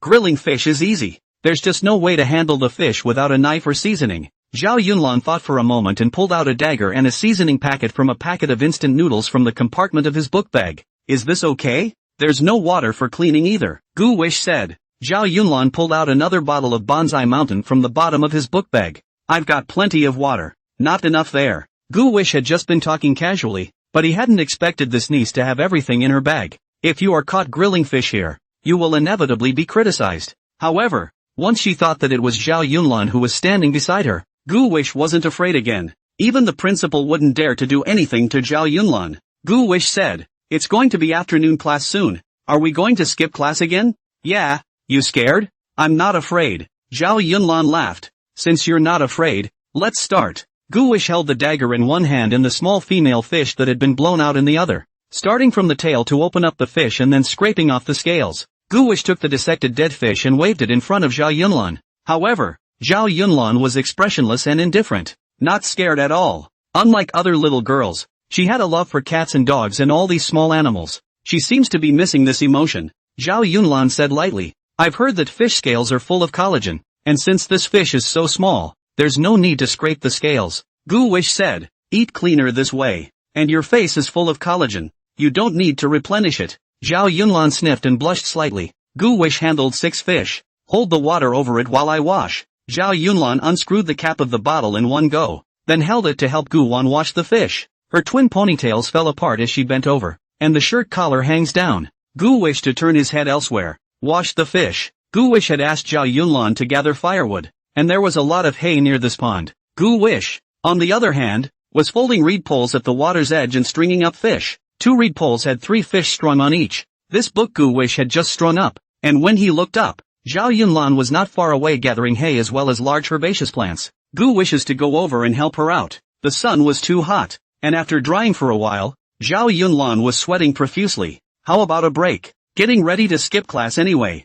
Zhao Yunlan said, "I'm not tired. Let's continue." Gu Wish said, "You change your position. This will strain your back." Zhao Yunlan vainly asked for advice. "What position won't make you tired?" Gu Wish said, "Don't move like this. I'll just put my hand underneath to make it work. You just need to assist me in pulling it upwards. 1, 2, 3, pull." With Gu Wish's slogan, the 2 men pulled a large hay. "Well, it's true that I'm not tired," Zhao Yunlan commented, "but that would tire you out, wouldn't it? I'm fine. I'm a man. This kind of thing should have been done by us men." Gu Wish said as such. Zhao Yunlan said, "I'll try to make you work as little as possible." Ding, ding, ding, ding. The first bell rang for the afternoon session. The campus was instantly quieter. Gu Wish looked furtively into the distance. Phew, still no one coming. "Okay, that's fine," Zhao Yunlan said. "I feel like it's enough too. Just one more final sprint." Saying that, Gu wished to pluck another one with her. "Well, these will suffice." Gu wished to hold the hay to find a clean place, in order to prevent it from spreading into a big fire. Deliberately chose a piece of open space in front of the Science and Technology building, paved with tiles, and there is also a half-a-person high dirt slope to block the wind. Gu wished to use a lighter to light the pile of hay as well as some leaves, and Zhao Yunlan saw a dead green tree next to the road and pushed it down and then broke off some branches to bring it over. Gu Wan took the reed pole and put the small carp on top of the fire to roast. These little carp are only the size of a palm and are easily cooked. Gu Wan kept flipping and roasting, and then also sprinkled chili noodles on top. Gu Wish remembers that in his previous life, when he was a child, he always used a Haijia instant noodle seasoning packet, and after kneading the instant noodles, he put in chili noodles and poured it on his hands to eat. Gu Wish misses that flavor, but then after he grew up, this instant noodle disappeared. Gu Wish thought it went out of business, until he saw it online later. He didn't know that it had always been there, just that there was no more market share. Zhao Yunlan squatted next to her and watched, her hands resting on her fragrant cheeks as she blinked, her long eyelashes trembling slightly. "Wow, that smells good," she sniffled. "The grassy ash scent is really nice. Meals made on a gas stove really don't taste as good as those made by burning grass. Is it ready to eat?" Gu Wish said. "Wait a little longer, until you've browned its skin." "Oh," Zhou replied very nicely. Gu Wish mouthed the words, "Student Zhao Yunlan, seriously, I really feel like you're my daughter now. If I ever have a daughter like you, I'll spoil her rotten." Zhao Yunlan frowned. "Tell that to my father and see if he beats you up." "Oh, I'm kidding. Don't tell your dad." Gu Wish immediately conceded. He flipped the grilled fish again before handing it to Zhao Yunlan. Nah, well, just taste the flavor. Zhao Yunlan opened his small mouth and took a bite of the fish. The charred flavor of the fish immediately stimulated the taste buds and secreted a lot of saliva. It smells good. Gu Wish, you taste it too. Good. Zhao Yunlan wants one side. Gu Wish bites the other side of the fish. Not bad. Eat while I grill these 3 more. I was grilling a fish when suddenly 2 men came up to me. Gu Wan was confused when he saw those 2 people. Zhao Yunlan, however, looked indifferent and continued to eat the grilled fish. She commanded, Gu Wish, it's charred. Don't dawdle. Hurry up and flip it over to roast. Gu wishes to flip the grilled fish. The 2 men came over as well. One was none other than the principal, Ma Zhengjun, and one was his secretary, Anrun. Ma Zhengjun was also confused when he saw Gu Wan and Zhao Yunlan here. This is his secret base. Whenever he had nothing to do, he would lead his secretary, Anrun, here to report on his daily routine when it was time for class. Yes, that's right. It's a simple daily routine. Anrun broke away from Ma Zhengjun's hand and smiled as she walked over to Gu Wan and Zhao Yunlan. She knew Zhao Yunlan's identity, so she didn't reprimand them. Ma Zhengjun walked over with an odd expression on his face. Gu Wish greeted, Headmaster, would you like some fish? Ma Zhengjun said in a deep voice, it's better to forget about it. Where did you get the fish? Zhao Yunlan didn't say anything and didn't look up as he continued to eat the fish. Gu Wish had to reply, the fish was fished from the pond. Oh, okay, the pond is clean. It's fine. Eat, but remember to put out the fire. Okay, principal. Ma Zhengjun wanted to pull Anrun upstairs. He felt that everyone in the school should know about the relationship between the two, and there was no need to deliberately avoid anything. And the current Zhao Yunlan and Gu Wan were just 2 small children who definitely didn't understand anything. Anrun didn't want to go up. She pouted. Principal, the fish they bake smells so good. Why don't you try it? Is it good? Ma Zhengjun couldn't help his body from softening as he listened to Anrun's petulant voice. He had to agree. Okay, then taste it. Gu Wish then distributed one to them. Anrun took it and opened her little lipstick-coated mouth to take a bite. It tasted really good. It's delicious. Little one, did you bake this? Anrun stroked Gu Wan's head. Although Gu Wish was upset in his heart, he crouched there and had no way to struggle. Headmaster, try it. It's really delicious. Ugh. Anrun handed the grilled fish to Ma Zhengjun, who took a bite and also thought it was good. Zhao Yunlan's corner of her eye revealed a murderous aura. She was very dissatisfied with Gu when handing the grilled fish to Anrun, and now she was giving it to Ma Zhengjun, the obnoxious old astringent critic of the principal, which made her angry in her heart. But on the surface she was still as cold as ice, and her gaze was calm and didn't show it. My fish. That's all my fish. Damn Gu Wish. Why did you share the grilled fish with them? Anrun smiled and asked. Gu Wish, you're great. She held Gu Wan down and rubbed her chest. Gu Wish couldn't see anything with his 2 eyes. He still had the reed pole in his hand, roasting the fish, and didn't dare to lose the fish to pick away at Anrun with both hands. It was all he could do. Seeing that she had been like this, Gu Wish couldn't take it anymore and spat, and Anrun's clothes got wet. Yikes! Anrun exclaimed as she pinched Gu Wan's cheeks. Naughty! Ma Zhengjun was a bit jealous of Gu Wish as he asked with a stern face, did you guys take a leave of absence from Miss Xiao Feishui? Zhao Yunlan faintly said, please. Seeing this, Gu Wish knowingly asked, Principal, what are you doing here? Anrun's expression was a bit unnatural. Ma Zhengjun suddenly laughed. I'll take secretary in to inspect the building. There seems to be some work left undone inside. Oh, then you guys go ahead. I'll go back to class after I eat the fish with Zhao Yunlan's classmates. That's when the school's inspectors finally realized there was smoke and a fire, and immediately brought someone over. They rushed over in their patrol cars and immediately chided the figures they saw crouching next to the fire from a distance. Hey, what do you guys do? Setting fire here in broad daylight? Don't you want to die? As it turned out, when they got closer, the 4 people turned out to be the principal and secretarian. The patrolman was embarrassed. Principal, what are you doing here? We thought the bears were setting fire to the school. Ma Zhengjun said lightly. It's fine. I'll eat some grilled fish with these 2 kids. I'm watching. It won't ignite the pond's hay. If it was an ordinary child,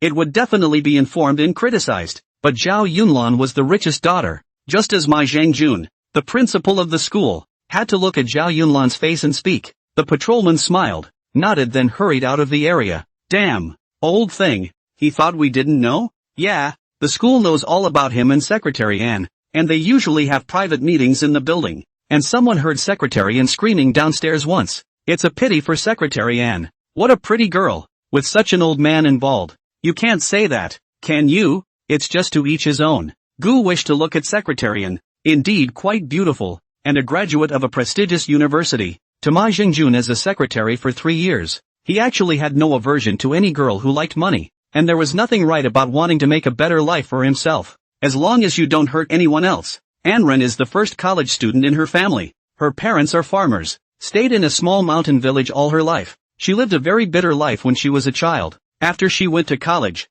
Anren saw a wider world. She didn't want to go back to that small mountain village, and she didn't want to live a poor life like that again. So her goal in life is to marry a rich man. After graduating from college, Anren relies on her beauty to enter Zhanyo International, where she can meet a lot of rich people. But it's still Ma Jingjun who steals the show and takes care of Anren, who also becomes Ma Jingjun's young lover. Gu wished to kinda admire Anren. Ma Zhenggun such a man also under the mouth. This money is really not easy to earn. After finishing the grilled fish, Ma Jingjun pulled Anren upstairs. Zhao Yunlan watched them go up the stairs, then asked Gu Wan in exasperation. Hey, why did you give them our grilled fish? Gu Wish spread his hands and said, I was just making a casual remark.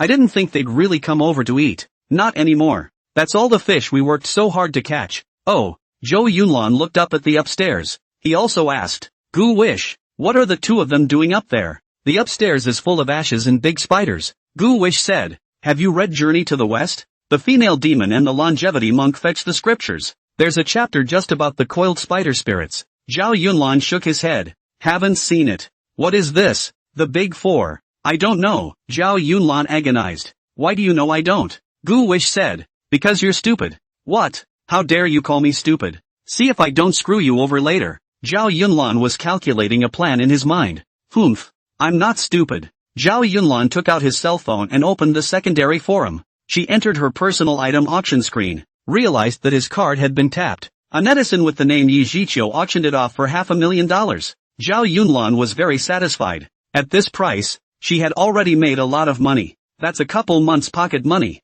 There really is money to be made in speculation. Zhou Yunlan still had 9 more in her hand, which she felt could be sold at a frequency of 1 per week. Selling 1 for $500,000, and selling 4 a month, you can sell up to 2 million. 2 million a month, 20 million a year. Theoretically, Zhao Yunlan got in touch with that Yi Jiqiu and added the other party's friend. And the follow-up was offline item trading. This kind of webcam, which is spontaneous, is not officially organized, so people are also wary of each other, fearing that the other party is a scammer. Zhao Yunlan and the other party agreed on a location, and the time was set for this Saturday. She put down her cell phone, only to see that Gu Wan had also taken out his cell phone and was operating it on a beat. Gu Wan was holding his cell phone and was replying to the message sent by Xia Qingyan. Xia Qingyan said, Gu Wish, I've thought about it. Why don't I go to Lin Wan Yu's house with you at night? Why? I'm going to protect you. Knowing people, what if that Lin Wan Yu is a pedophile? What if she wants to hurt you? It won't. Gu Wish was helpless.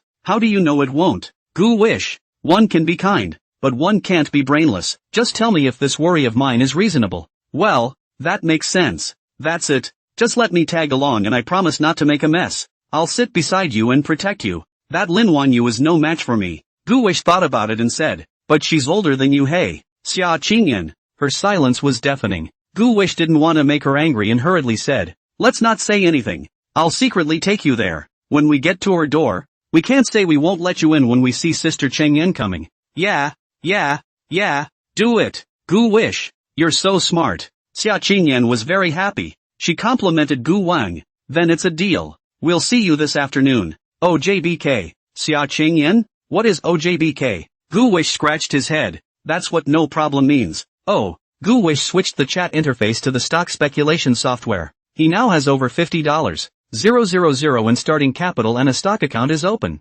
Getting ready to enter the stock market for a rush. Gu wishes to remember that at this point in time, the 2 demon stocks that rose fast, one is Anzhou Medicine, one is Chuanlian shares. Anzhou Pharmaceuticals jumped tenfold in 2 months and will continue to climb in the future, earning $15 billion in 6 months. A 7-fold increase in Tronox shares in 2 months is not to be underestimated. They go up in exactly the wrong time frame. And 9 Medicine is 2 months from September to October. The Genesis League is 2 months from November to December. Gu Wish can just finish investing in Anzhou and then enter Chonglian. But these are still small amounts of money. No more than one in a previous life. But money begets money. Gu Wish understood. And he was only 8 years old, with more opportunities waiting for him in the future. Gu Wish's 2 eyes reddened as he saw the mountains of red tickets. While money isn't everything, you can't do without it. Just like Gu Wish, young age, still have no money, can only rely on their own not lose Chung Guanxi. By Gu's appearance by the high cold female president of the package. Yuck. Is adopted.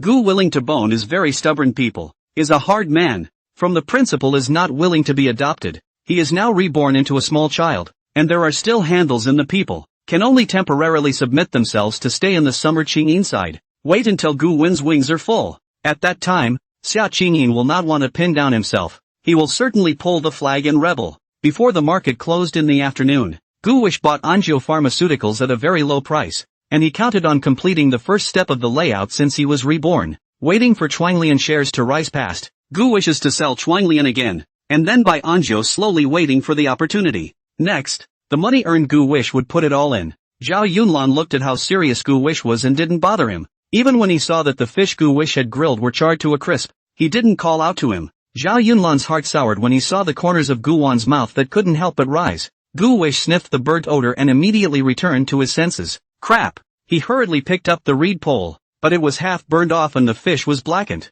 Gu Wan looked up at Zhao Yunlan, who was wide-eyed with him, and stared at each other. Why don't you call me? Zhao Yunlan said indifferently. I didn't shout at you since I saw how serious you were. Who are you talking to? Sister Qing Yan. Oh, what's the chat? Zhao Yunlan asked curiously. We're going to Zihan's house for the evening. Be a guest? Can I go? I like Sister Zihan a lot too. Gu Wan looked at Zhao Yunlan and said, just don't go. Go home and play mahjong with your little moms. I don't know how to play mahjong. I'll teach you later. How do you teach? Gu Wish said. Hands down. Then we're even. Ha? Gu Wish was confused. You teach me to play mahjong.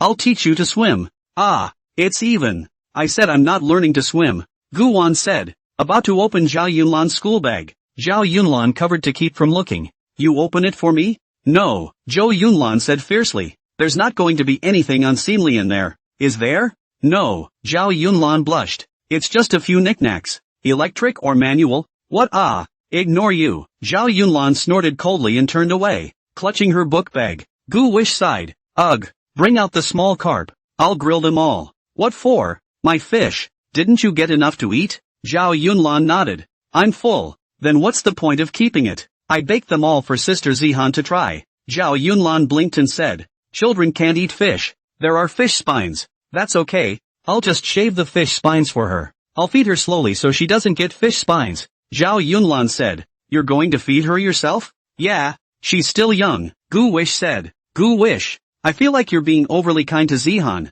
Better than you are to your own sister. What's your relationship with that Auntie Lin anyway? Gu Wish said faintly, it's just plain old Auntie Rhyme. It's just that I like Zihan's sister better. In his previous life, he owed Yi Zihan, the love brain, too much. In this life, want to make it up to her as much as possible. Zhao Yunlan didn't believe Gu Wan's words at all. Gu Wish is a liar. Zhao Yunlan took out all of the small carp from his bag before handing them all over to Gu Wan. Gu Wan all dissected it, washed it clean with the remaining water, and refolded 2 reed poles, and then began to roast the fish. As she roasted, Gu Wish suddenly heard enraged shouts from upstairs. He looked up. Enron's body was seen in front of a landing on the 6th floor. Her hands were against the glass and her forehead touched it. Zhao Yunlan's ears twitched as if he had heard the sound as well. When she looked up, Enron had left the glass front. Gu Wish, I think I heard shouting. I told you there were big spiders upstairs. That woman must have been scared, right? Gu Wish nodded. That should be the case. Big spiders scare me too. Gu wished to turn the fish over. Zhao Yunlan rested his hands on his cheeks and waited for Gu Wan. Although Gu Wish was grilling the fish, he was cursing Ma Jingjun angrily in his heart. This hairy guy, he's a vegetable and a fun-loving guy. And he's not even a minute in. And he's done with the fight? Cut. Not as good as one of your own, the readers. Gu Wan grilled the fish and handed it to Zhao Yunlan for a sniff. And Zhao Yunlan couldn't help but open his little mouth and want to bite it. Gu Wish hurriedly took it away. This is not for you to eat. Zhao Yunlan's expression was grudging and her small mouth pouted slightly. Looking very cute. Come on. Let's get out of this creepy place. Zhao Yunlan heard shenanigans? She looked around in fear. Yet it was 2 o'clock in the afternoon, and the young was in full bloom. Isn't there an old ballad? PPO. Don't come. Don't show your face after lunch. When Gu was a child, when he walked alone in an open area or a deserted alley, and the sun was shining, he always felt that the surroundings were eerie and terrifying. It's hard to describe that inner tension. Zhao Yunlan swallowed and moved closer to Gu Wan in fear. Gu wishes to scamper away, shouting under his breath, "Guile ah ah ah ah." Zhao Yunlan's entire head was confused. Her little face went white with fear. Carrying his own school bag, he also went after them. As he ran after Gu Wan, he couldn't help but want to look back. Zhao Yunlan was furious. This damned Gu Wish even left himself behind and ran away. What if I'm captured by King Creepy to be his wife? Aren't there always those weird movies? What ghost king wants to capture 77 and 49 virgin ghost brides to be his wife, and then suck their blood dry after playing enough to cultivate into an immortal body? There is always a hero who saves the heroine in the end. The male and female protagonists are paired with an ensemble kung fu in order to defeat the ghost king. Gu Wish,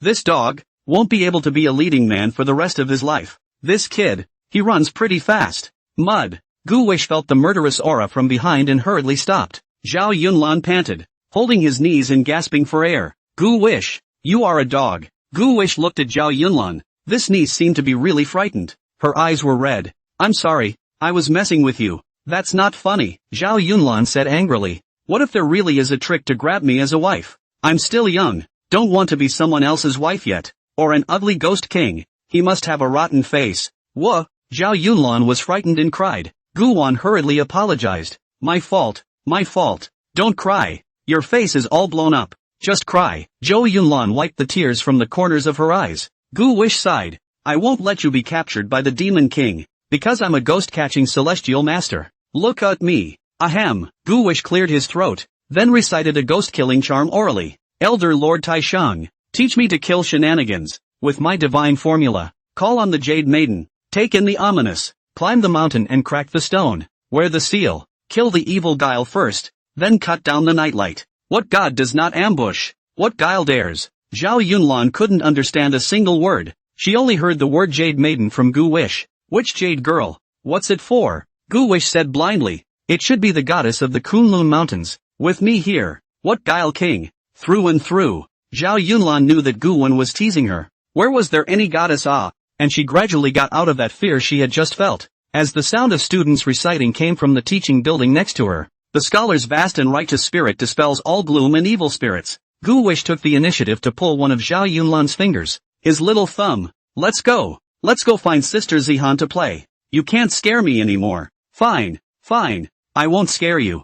Zhao Yunlan hummed arrogantly. That's more like it. But as we walked, the figure of Ms. Zhou Yao suddenly appeared in front of us. She had an upset stomach and was heading to the infirmary. Gu Wish was afraid that Teacher Zhou Yao would see him holding a girl's hand, and hurriedly spread Zhao Yunlan's pinky while Teacher Zhou wasn't paying attention here. Zhao Yunlan was not happy. I'm not even afraid? What are you afraid of? Zhao Yunlan reached out to pull Gu Wan again, and Gu Wan dodged. At this time, Mr. Zhou Yao looked over. Gu Wish they had welcomed them over. Zhou Yao looked at the duo and did not advise them to go back to their studies. A little prodigy and the richest girl in the world can't be messed with. Gu Wish, where did you guys go to play? Zhou Yao looked down and saw that Gu Wan was carrying 2 reed poles in his hands, and the previous year he had skewered roasted and fragrant grilled fish. Gu Wish said, went to play in the pond over there. Mr. Zhou, want some grilled fish? Zhou Yao swallowed her saliva. She wanted to eat, but her stomach was acting up and it was hard right now. I can't eat. Is this the fish you caught from the pond? Gu Wish hurriedly set aside the relationship and said,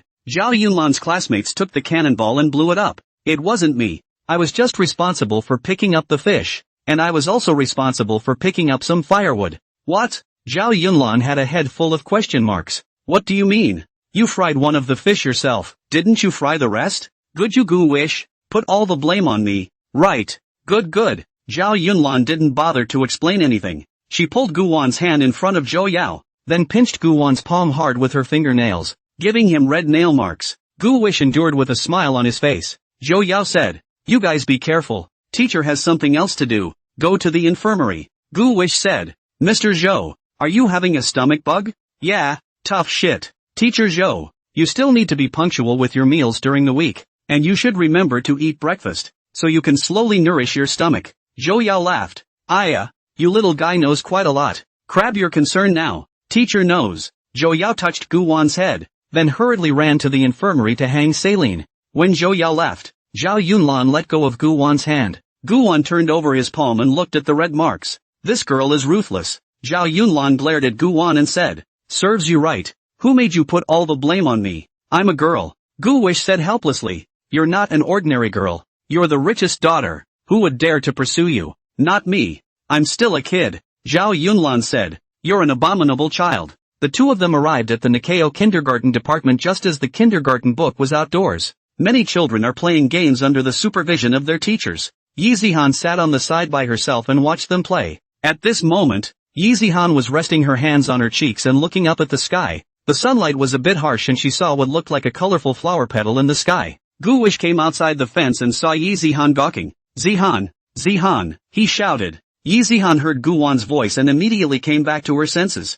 A divine light welled up in her brilliant star-like eyes, reflecting Gu Wish's shadow. Gu Wish potpourri. Yi Zihan got up and bought her short legs to run over cheerfully. Teacher Xiaoyu saw that it was Gu Wan and knew that they knew each other, so it didn't bother, only tending to the other children on the side, glancing at Yi Zihan from time to time. Zihan, have you been good today? Yi Zihan stood back up and replied. Potpourri, people are very good today. Really well behaved? Gu Wish to blackmail her asked. While fixing the messy hair on her face, she tucked it behind her ear. The sunlight on her cheeks looked very childish. Yi Zihan obediently said, Really, if you don't believe me, you can ask Ms. Xiaoyu. Teacher Xiaoyu, Teacher Xiaoyu. Yi Zihan ran over and pulled Teacher Xiaoyu, and the two of them came to the fence. Teacher Xiaoyu, Gu Wish potpourri is asking me if I've been good today, so you should tell him that I've been good. Nye Xiaoyu looked at Gu Wan with an indescribable feeling. Looking at Gu Wan's eyes, he looked as if he was facing Yi Zihan's parents, a bit like Yi Zihan's father. However, since Yi Zihan came to school, she had never seen her father. It's all about Ms. Lin picking up and dropping off the kids. Zhao Yunlan leaned his back against the ginkgo tree behind him and wrapped his arms around it, his eyes looking away. Doesn't seem to care about not caring about these things at all. Nye Xiaoyu said, Zihan is quite well behaved and polite, but when I asked her to play the game along with everyone else today, she always wanted to sit alone and said she'd wait for her Gu Wish potpourri to come and play with her. Gu Wish said, Zihan, this is not good. You need to play with other children more often, you know? Don't. I want to play with Gu Wish potpourri. Gu Wish shook her head as she looked at the stubborn Yi Zihan, who was also like this in her previous life. She refused to leave herself no matter what she did to her. Just have to pester yourself. Gu Wish said helplessly. Teacher Xiaoyu, please take care of Zihan more. Here's the fish I baked. Will you try it? Nye Xiaoyu looked at Gu when handing over the grilled fish and asked with some hesitation. Gu Wan, where did you get this fish from? If it's from a cesspool, you can't eat it. Gu Wish said. Ms. Xiaoyu, don't worry. This fish was fished out of the pond in front of the science and technology section. And the principal ate one too. The principal ate it too? Right. Nye Xiaoyu took the fish. There were 3 of them on top of a reed stick. Enough for several of their teachers. Thank you, Gu Wish. Nye Xiaoyu took the fish and called out to the other co-workers to eat the fish. Some children wanted to eat, so Nye Xiaoyu had to feed them the grilled fish one bite at a time.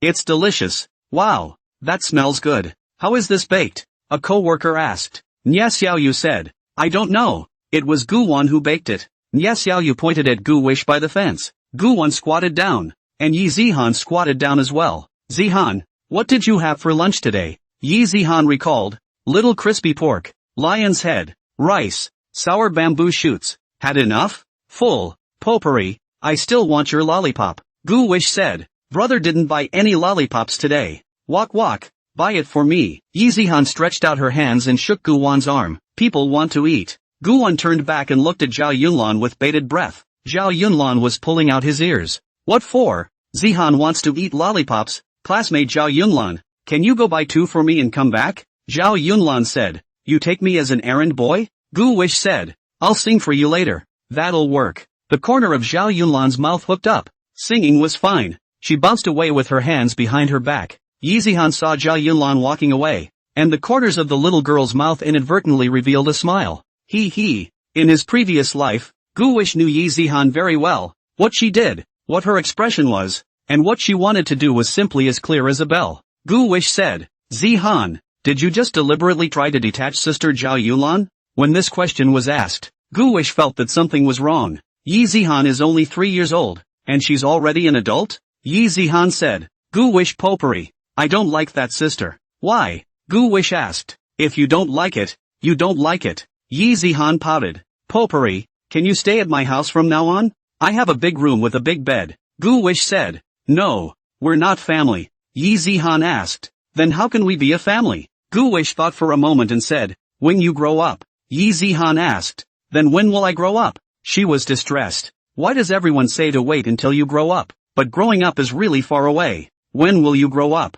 Gu-wish said another nonsense. You'll be grown up when you don't want to be grown up. Ha! I remember Gu-wish Potpourri saying that. Gu-wish to touch his nose. The little guy is smart. Not good to fool. Gu-wish added at this time. You eat more, eat well, and slowly grow up. Yi Zihan replied. I eat a lot of it. 2 bowls of rice for lunch. That's a lot. Gu-wish said. Yi Zihan pointed at the roasted fish in Gu-wen's hand. Gu-wen Potpourri. Is this roasted fish for me? Right. Are you going to eat it or not? I'll feed you if you want. I want to eat. I want to eat more. Grow up fast. And be a family with Gu-wish Potpourri. Yi Zihan's eyes were firm, making some sort of determination. Gu-wen smiled and stroked Yi Zihan's head. Potpourri feeds you. Gu-wish carefully pulled off a bit of fish meat, carefully checking whether there were any fish spines, and picking them out for her if there were any. Then it was fed into Yi Zihan's mouth. It's delicious. Gu-wish Potpourri to feed me. Yi Zihan obediently opened her mouth. Gu-wen slowly fed her.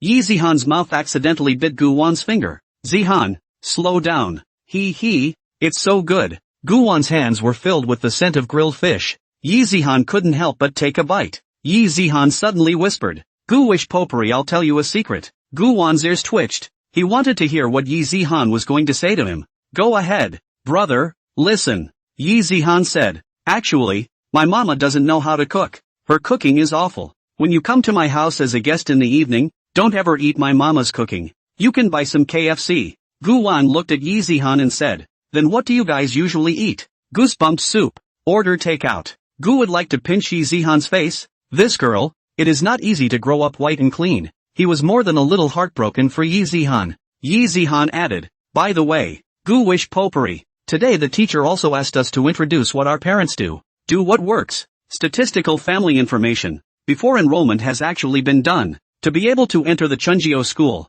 are not simple families. So what did you say? Gu-wish asked. Yi Zihan said. I introduced that my father died. My mama sells een.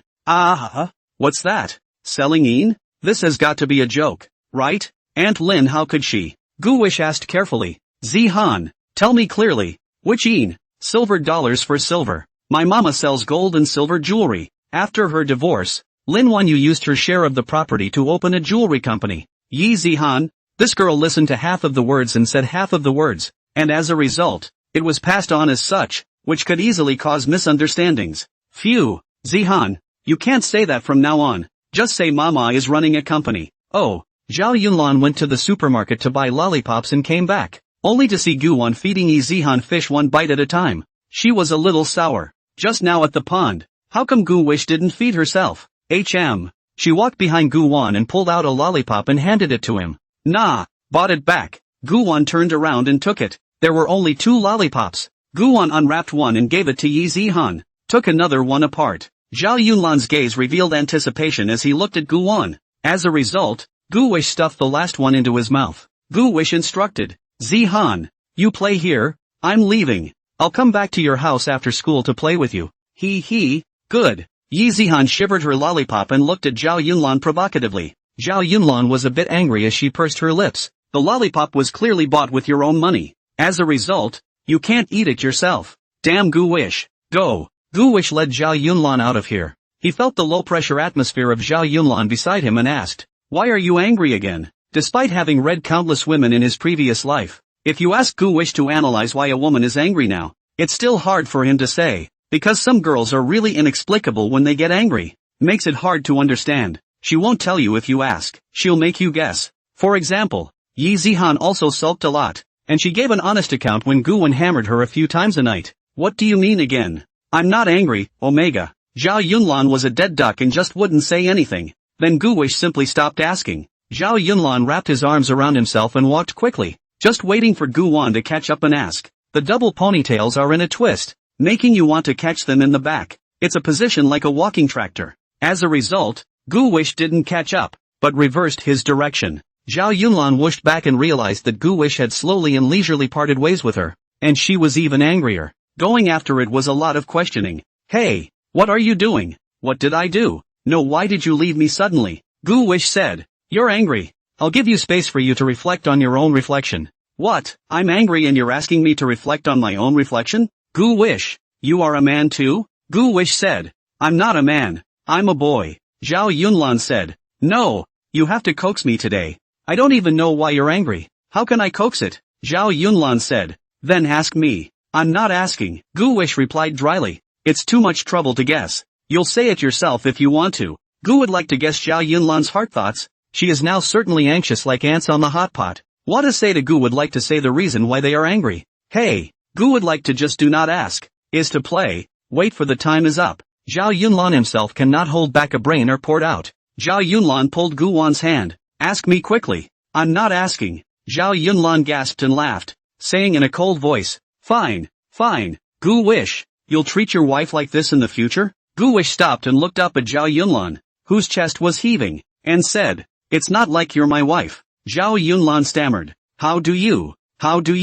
No, in case, later, forget it. What forget it? Look at you. You're a 12-year-old girl, you talk halfway and stutter, besides being a little bit prettier and having a little bit of money. What else do you? Who would dare to want you? Zhao Yunlan huffed. Who stammered? Forget it, this girl is not going to talk to a kid like you. However, her heart was still happy when she heard Gu Wan compliment her on her good looks. The two walked and came to the supermarket. What's the point of coming here? Zhao Yunlan inquired. Gu Wish said, Buy something. Gu Wan walked in and took 2 lollipops next to the cash register, and after taking out 2 $1 coins from his pocket to pay, he walked over to Zhao Yunlan with the lollipops. Nah, here. Zhao Yunlan twisted his head away. I don't want it. Gu Wish sighed helplessly and peeled the skin for Zhao Yunlan before stuffing it to Zhao Yunlan's mouth. Zhao Yunlan contained it. Satisfied. Only then did Gu Wish say, Because of a lollipop, too? Zhao Yunlan fixed his eyes on Gu Wan. So this little guy knew why he was angry all along.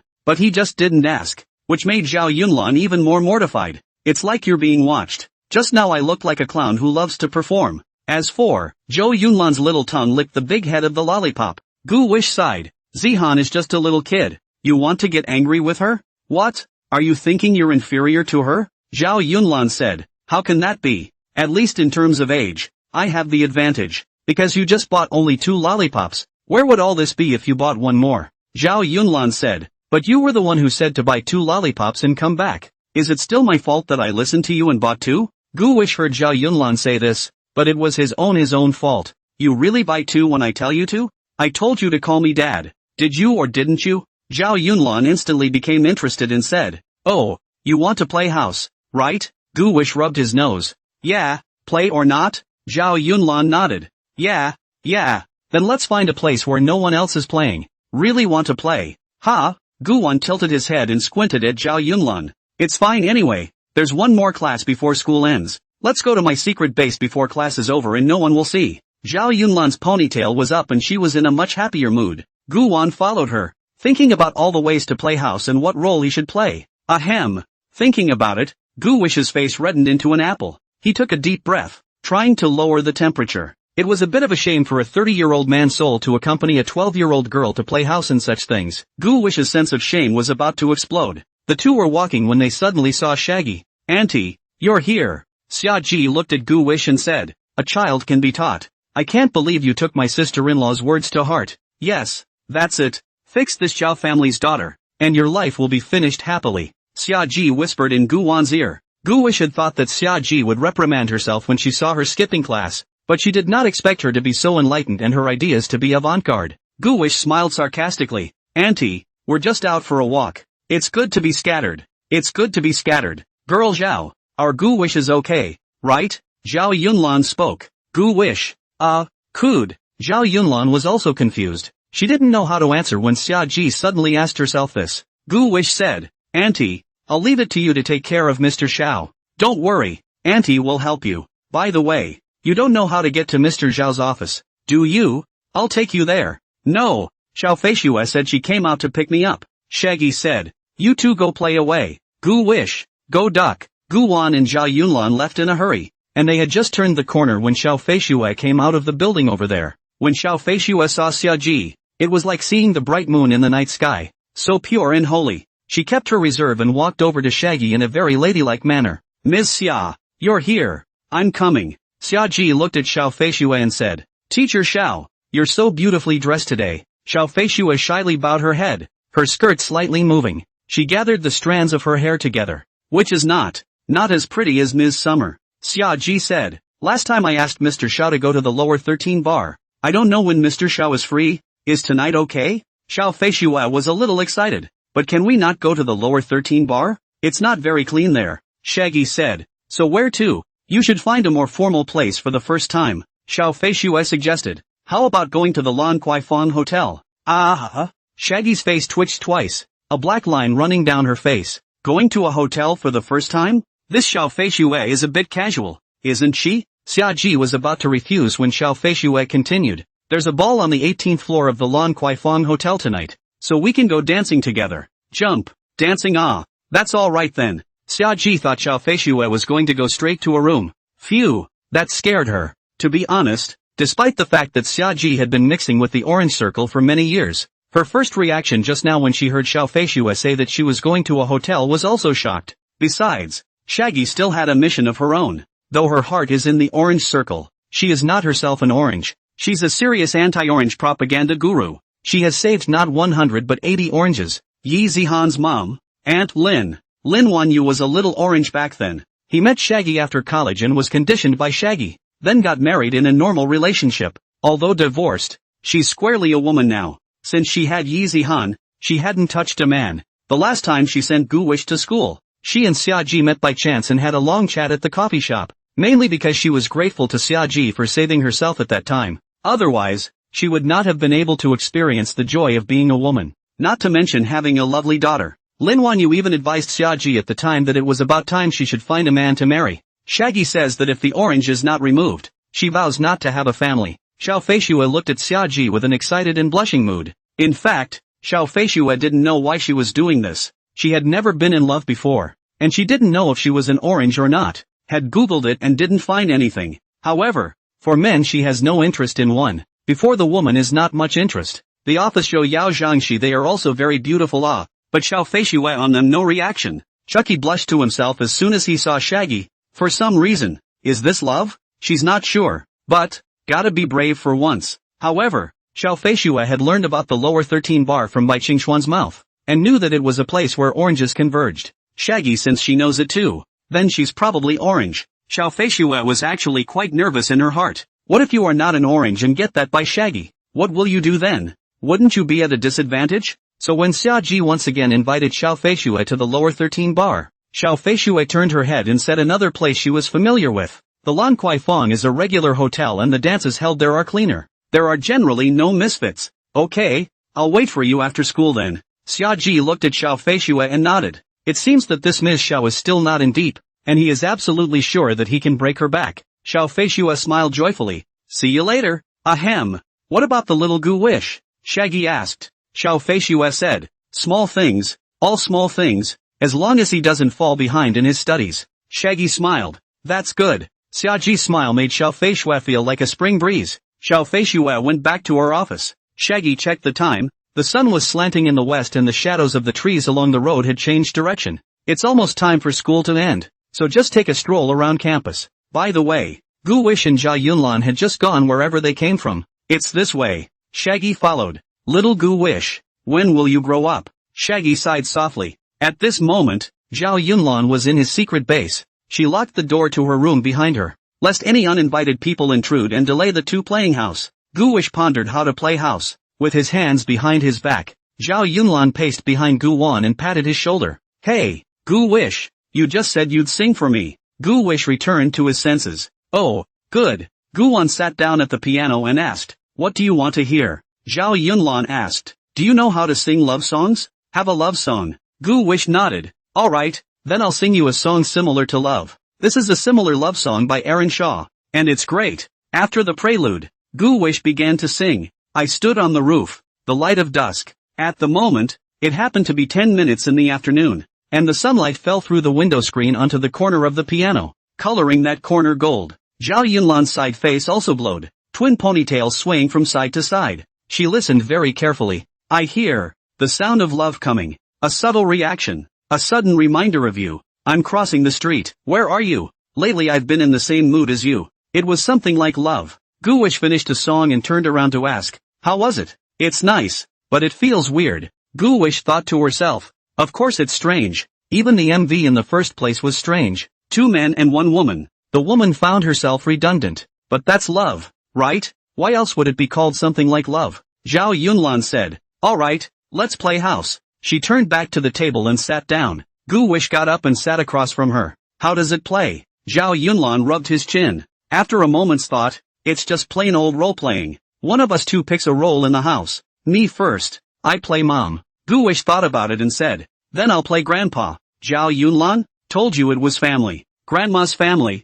too. Zhao Yunlan vetoed. No, you can only pick from the roles of mom and dad, husband and wife, son and daughter. Gu Wish said, then I'm going to play dad. Zhao Yunlan, of course, wanted Gu Wan to play his son. She then said, that's not fun. How about a guessing game where the winner designates the one who loses to play a role? Okay. 3, 2, 1. Rock, paper, scissors. Zhao Yunlan surprisingly won. Ahem. You win. Say it. Let me play what? Gu Wish frowned. The corner of Zhao Yunlan's mouth hooked up. Hey. Of course it's playing my son. Gu Wan sniffed and frowned. His fingers rhythmically tapping on the table. And although he seemed to have a calm face with no ups and downs, he had already cursed inwardly. For no reason at all. Shorter than the opposite side of this middle-aged arrogant silly Nisa generation. Who put aside the heart is not twisted Then look at Zhao Yunlan's hateful face. Gu Wish really wanted to eat her up. But when he thought about it, it was just a child's game or so.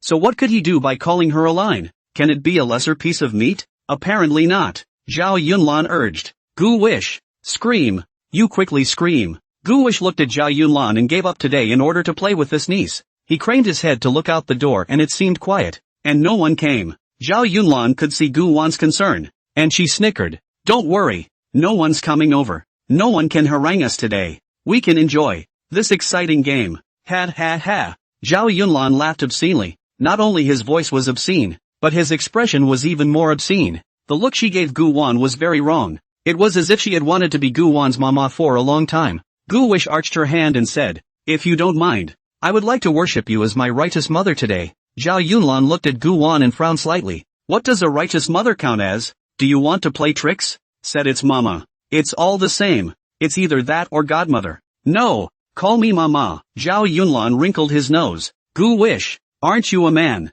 Why don't you keep your words? Zhao Yunlan stomped her foot in anger. Gu Wish cleared his throat and shouted in a low voice. Ma.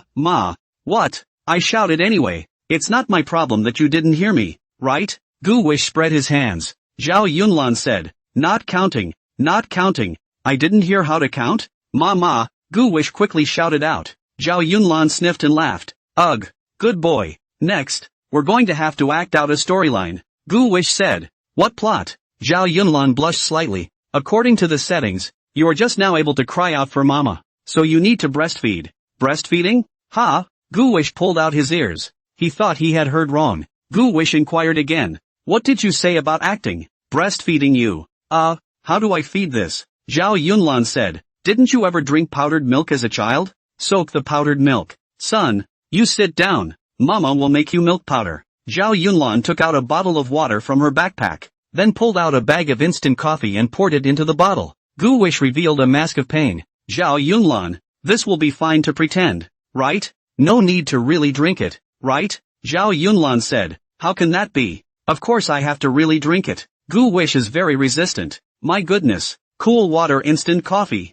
What is that hanging flavor? That's what you're going to feed your little baby later when you're a mom? Aren't you just trying to screw him to death? Zhao Yunlan said. You're not a little baby. We're just acting. I find you quite double standard.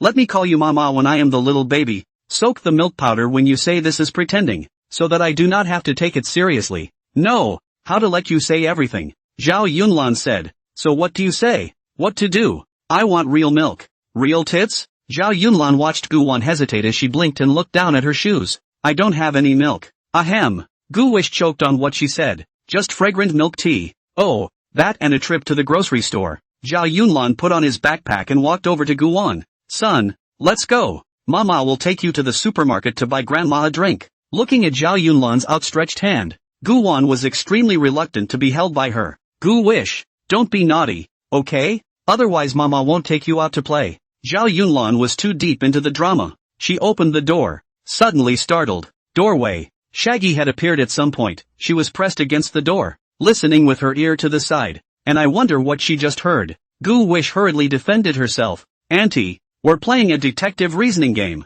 Zhao Yunlan said lightly. Yes, would you like to join? Xiaji smiled mysteriously. Gu Wish, am I also a part of the two of you play? No auntie, we're really playing detective reasoning games. Shaggy gave a meaningful "oh." So where are you guys going next? Zhao Yunlan said. Go to the supermarket and buy milk tea. Gu Wish he was thirsty. Shaggy's eyes fell on a bottle of water on the table in the room. It also has instant coffee brewing in it. Isn't that water? Gu Wish said. That one can't be drunk. It's broken. Let's not talk about this. Auntie, why are you here? Gu Wish pulled on Xiaji's arm. Xiaji said. Mr. Xiao asked to help you get it done. I have nothing to do, so I slipped in the school. Who knows to walk here? Just heard you guys playing. Detective reasoning game inside. You guys go ahead and play. I'll go around somewhere else. Xiaji raised an eyebrow at Guan, then turned to leave. Guan and Zhao Yunlan looked at each other in disbelief. Zhao Yunlan winked and said, Son, come on, let's continue to the supermarket. Step outside. Zhao Yunlan stroked Guan's head. You fall. Ha? Gu Wish was confused. Why do you want to get yourself laid? Do what? Zhao Yunlan said. You're still young now. You can't walk steadily and fall down. Then I'll help you up. Don't want it. Gu Wish looked to his left and right. No one was around. It's so humiliating. Yes, give it to me. I want it. Zhao Yunlan said domineeringly. Gu Wish to lie down quickly.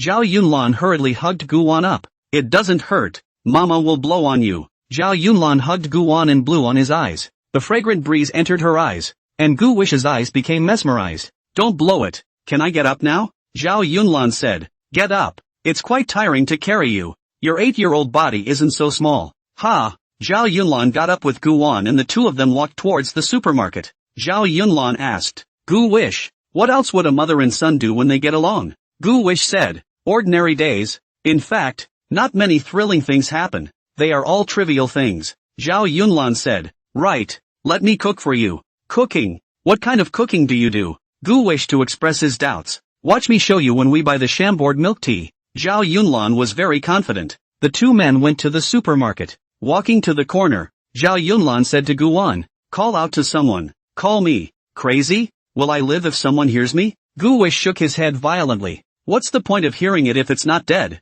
Zhao Yunlan said. You're going to pamper me and say mommy I want to buy this, and then I'll buy it for you. Ahem. Mama I want to buy this. Gu Wish whispered close to Zhao Yunlan's ear. Gu Wish to be good. Children can't eat too many snacks. It's easy to mature early, and it's easy to grow taller early. Zhao Yunlan touched Guwan's head and taught with a smile on his face. Gu Wish has a black line on her head. What do you want me to pamper myself for if you don't buy it for me? The two of them were going to buy shampoo, but shampoo still had to find hot water to rinse, so they thought about it and forgot about it. Gu Wish took 2 bottles of Nutrifresh from the shelf. Zhao Yunlan shared a bottle with him. They left the supermarket, and Guwan unscrewed the lid and disliked a large mouthful. Still the same recipe, still the same flavor. In her previous life, Yi Zihan often drank Nutrient Express. Guwan told her that it was not at all nutritious and told her not to drink it again. Yi Zihan naively said, there is. Gu Wish Potpourri's Nutrient Express is somewhat useful. My skin is tender. There was nothing Gu Wang could do with her.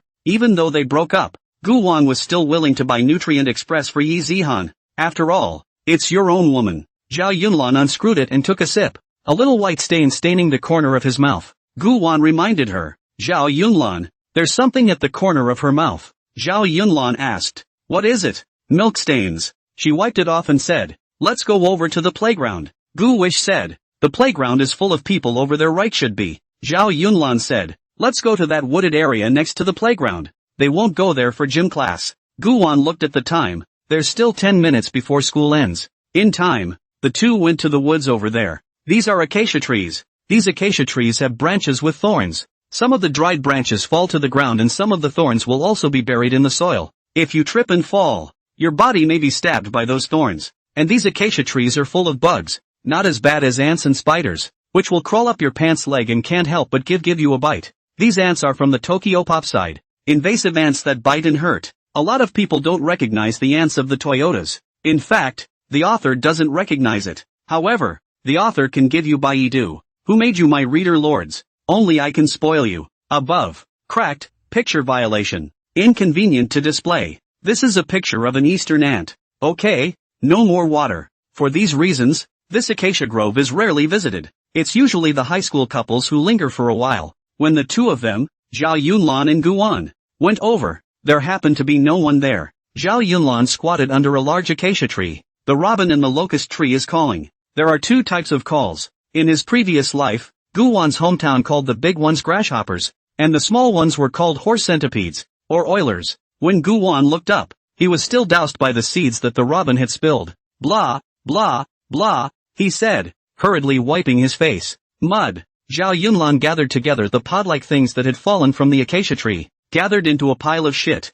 She saw another ant nest next to her, pulling a bag of raccoon crispies out of his bag. Rip, rip, break off a little and sprinkle it next to the ant's nest. It doesn't take long for an ant worker to find food, and they spread the word by secreting pheromones. Soon more and more ants were running out of their nests to carry food. Gu-wish also squatted down, and he asked, "What are you doing?" "Cooking for you." "Ha?" Gu-wish felt like her cerebellum was now atrophied. He really couldn't figure out Zhao Yunlan's brain circuits. If he were to spend more time with her, I'm afraid his IQ would have to follow suit. Gu-wish got up and looked down at Zhao Yunlan. Zhao Yunlan pulled out a dodgy firelighter from his book bag. She gave the pitch-black ants a barbecue. The air smelled of acid burnt. Then, Zhao Yunlan found a dry branch and dabbed those bird ants on the dry branch, placed the dry twig, with the pile of shit that was just there. "Alright, Gu-wish, your favorite meal is already done. Eat it." Gu-wish said. "What kind of dish is this?" Zhao Yunlan said. "Great dish, a black mountain demon, an ant up a tree." "No, you call this the Black Mountain Demon? Oh, be careful of the old demon of Black Mountain going after you. But this ant up a tree is a real ant up a tree, and it really couldn't be more true." Zhao Yunlan was very proud. "How was it? These two dishes are tough enough, right? Hard, too hard, but it's less interesting than I am." No reader hard. The mother robin in the tree spills her babies. It landed in Zhao Yunlan's neck. Zhao Yunlan thought it was Guwan messing with her. "Guwan, you're so annoying, why did you spit in my neck?" Gu-wish is unprovoked dipped in trouble. He can obediently stand there, did not do anything. "It wasn't me. I didn't move a muscle. Who else is there if not you?" Guwan touched his nose. "Is it possible that it's a robin in the tree? They've finished mating this year, and before they die they spill their seeds, usually on dry branches, and drop these as a gift." Zhao Yunlan looked up, and she did see a number of molting crawling grasshopper shells. "By the way, Gu-wish, you said last time that you would make me crawling grasshoppers to eat. When will you make them for me?" Gu-wish said. "There's no rush. I'll make it and send it to you later. Can we catch it ourselves?" Zhao Yunlan asked. "Happy to, but this is the city and you'll have to find a good spot to catch enough crawling grasshoppers. The neighborhood doesn't have one? There are quite a few trees in the Jitanyugang neighborhood, and I've heard robins calling. I just don't know if there are many of them. Also, why don't we catch grasshoppers together tonight then?" Zhao Yunlan looked at Guwan with great anticipation. "I can't tonight. I'm going to Zihan's sister's house as a guest." "When are you coming back?" Zhao Yunlan sniffed, the light in his eyes gone. "I don't know. You message me when you get back. I'll be waiting." Zhao Yunlan had just finished speaking when the school bell rang. "School's out." Guwan pulled Zhao Yunlan to wash his hands. Only after washing their hands did the two of them make their way off campus. Arriving at the kindergarten department side, Lin Wanyu and Yi Zihan were already standing at the door waiting. Next to him, there was Xia Qingyan, who had arrived early. She just stood there like a fairy, like a snow lotus, noble and holy. Many people cast envious glances. Maybe it's because of the sale of autographed decks. Zhao Yunlan was a little weak when he faced Xia Qingyan. She said softly, "Sister Xia, Gu-wish, I'll go home first. See you tomorrow." Xia Qingyan looked at Guwan with a smile on her face. "Sister Qingyan, you're off work so early?" Xia Qingyan said. "There's no way. I can only give up my job in order to accompany you." "Guwan, sister hurts you, doesn't she?" Xia Qingyan pinched Guwan's cheeks. Gu-wish could only be ravaged by her, and don't dare to resist. Guwan was about to open her mouth to Lin Wanyu about how Xia Qingyan was going to be a guest at her house tonight as well, when Xia Qingyan was the first to speak. "I've already talked to Ms. Lin, and she's given me permission to go." Yi Zihan ran to Guwan's side and kept her hand on Guwan's short sleeve. "Potpourri, I'm going to have more grilled fish tomorrow." Lin Wanyu was a bit surprised. "Zihan, you ate grilled fish today?" Yi Zihan nodded. "Ma, the grilled fish made by Gu-wish Pot is so fragrant. Our teachers all praise it as delicious. Gu-wish Potpourri was feeding me." When Xia Qingyan sniffed, her aura around her body instantly dropped. Gu-wish felt like falling into an ice cave. Xia Qingyan narrowed her eyes. "Gu-wish, Where did you get the grilled fish? Zhao Yunlan fried the fish with a cannonball. Sitting in the limousine going home, Zhao Yunlan suddenly sneezed. Gu Wish came to her mind. Could it be that Gu Wish misses himself? Xia Qingyan admonished. Gu Wish, you can't follow Zhao Yunlan's girl and learn from her. Okay? Don't worry, Sister Qingyan. I know in my heart. That'll do. Xia Qingyan asked again. Is the grilled fish really good? Gu Wish said. It's delicious. It's that kind of wild crucian carp, palm-sized, gutted and sprinkled with chili noodles, tastes great. Do you want to eat it, Sister Qingyan? Why don't we go home and we'll roast it ourselves? Xia Qingyan's snow-white chin raised. Since you said it's delicious, then I'll try it. At this time, a little girl came out of the kindergarten, and there was a lightly mature young woman next to her. That little girl came up, her eyes curved into crescent moons. Zihan, grab your grilled fish. Yi Zihan was also happy to see her. He. Yeah, no need to thank me. It's all made by my Gu Wish potpourri. Little Ye twisted her head to look at Gu Wan and instantly reddened. This girl's name is Tang Yuer. Her father is a senior partner in one of the 4 major law firms in Tianhai, and her mother is also a lawyer. Tang Yuer said, Zihan, why don't you play at my house today? Yi Zihan shook her head and said with an apology, I can't. Today Gu Wish potpourri to come to my house for dinner. Tang Yuer looked at Gu Wan, her small expression a little lost. The lightly mature woman looked at Xia Qingyan and Lin Wanyu and handed out her business card.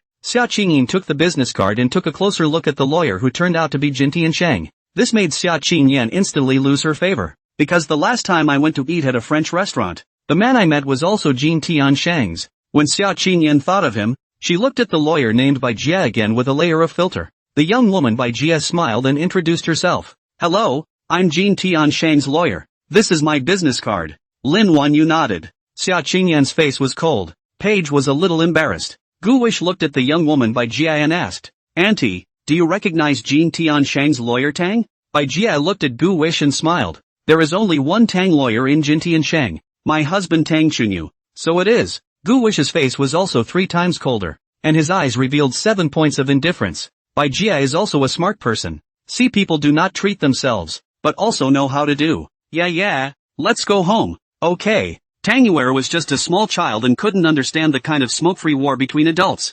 Ma, shall we invite Zihan and this big brother to play at home? Bai Jia looked at Gu Wan and then at Xia Qingyan. Behave yourself. Be good. Big brother doesn't have time today. Let's talk about it later when we have the chance. Okay? Tang Yuer's face was dejected. Reluctantly, he left with Bai Jia. Gu Wish recalled that the name Bai Jia sounded strange. He believes that since Bai Jia can enter the Jin Tiansheng as a lawyer, naturally, is also a smart person. The heart with a mirror. Her own husband, what is like her heart is clearer than anyone else. And someone like that is still willing to live with him. What's her component? Probably all the way. Gu would not want to be in contact with such a person. And there was no need to. This little girl is innocent. Tang Yuer looked at Gu Wen and shouted, Big brother, my house has a little train to drive. Do you want to come and play? Gu Wish looked at Tang Yuer's expectant expression, couldn't bear to shanghai her, and smiled. Little sister, when there's a chance in the future, I'll go find you to play again. Okay. Young woman Bai Jia pulled Tang Yuer and left with 3 steps. Tang Yuer even waved goodbye towards Gu Wen and the others. Lin Wanyu looked at Xia Qingyan and said, her husband is quite famous in the Tianhai lawyer circle, but it's not a prestigious name, it's a flower name. Xia Qingyan frowned and looked at Lin Wanyu. Playing with flowers. Why doesn't she get a divorce? Living together like this is also living? Xia Qingyan did not understand why she had to find a man like this. Was it impossible to find a man? Just have to have such a man as a husband? Lin Wanyu said. He gives her status and position. She sells her flesh. Each gets what they want. Moreover, this Ms. Bai is now Jin Tiansheng's big boss's person. And Tang Chunyu wouldn't dare to touch it. Gu Wish listened, feeling like her brain wasn't enough as she listened to every word that popped out of Lin Wanyu's mouth. Forget it. These have nothing to do with themselves either. It would be better to let the 2 little rich girls, Xia Qingyan and Zhao Yunlan, pop some more gold coins for themselves. Xia Qingyan didn't say anything, and Gu Wang covered Yi Zihan's ears, afraid that she would hear this. Yi Zihan asked nicely, Gu Wish potpourri, are we going back to my house now? Gu Wish said, no, you and your mama go home first, we'll go over to you when it's later. Why? Lin Wanyu pulled Yi Zihan and said, Zihan is good, let's go home first. Your Gu Wish potpourri will be here in a while. Let's go back and get ready. You're going to prepare some surprises for your Gu Wan pot, like gifts or something, right? You don't want your wishful thinker to come to our house without anything, right? Yi Zihan shivered her fingers as she thought of something and laughed happily. I'll see you later, Gu Wish Potpourri.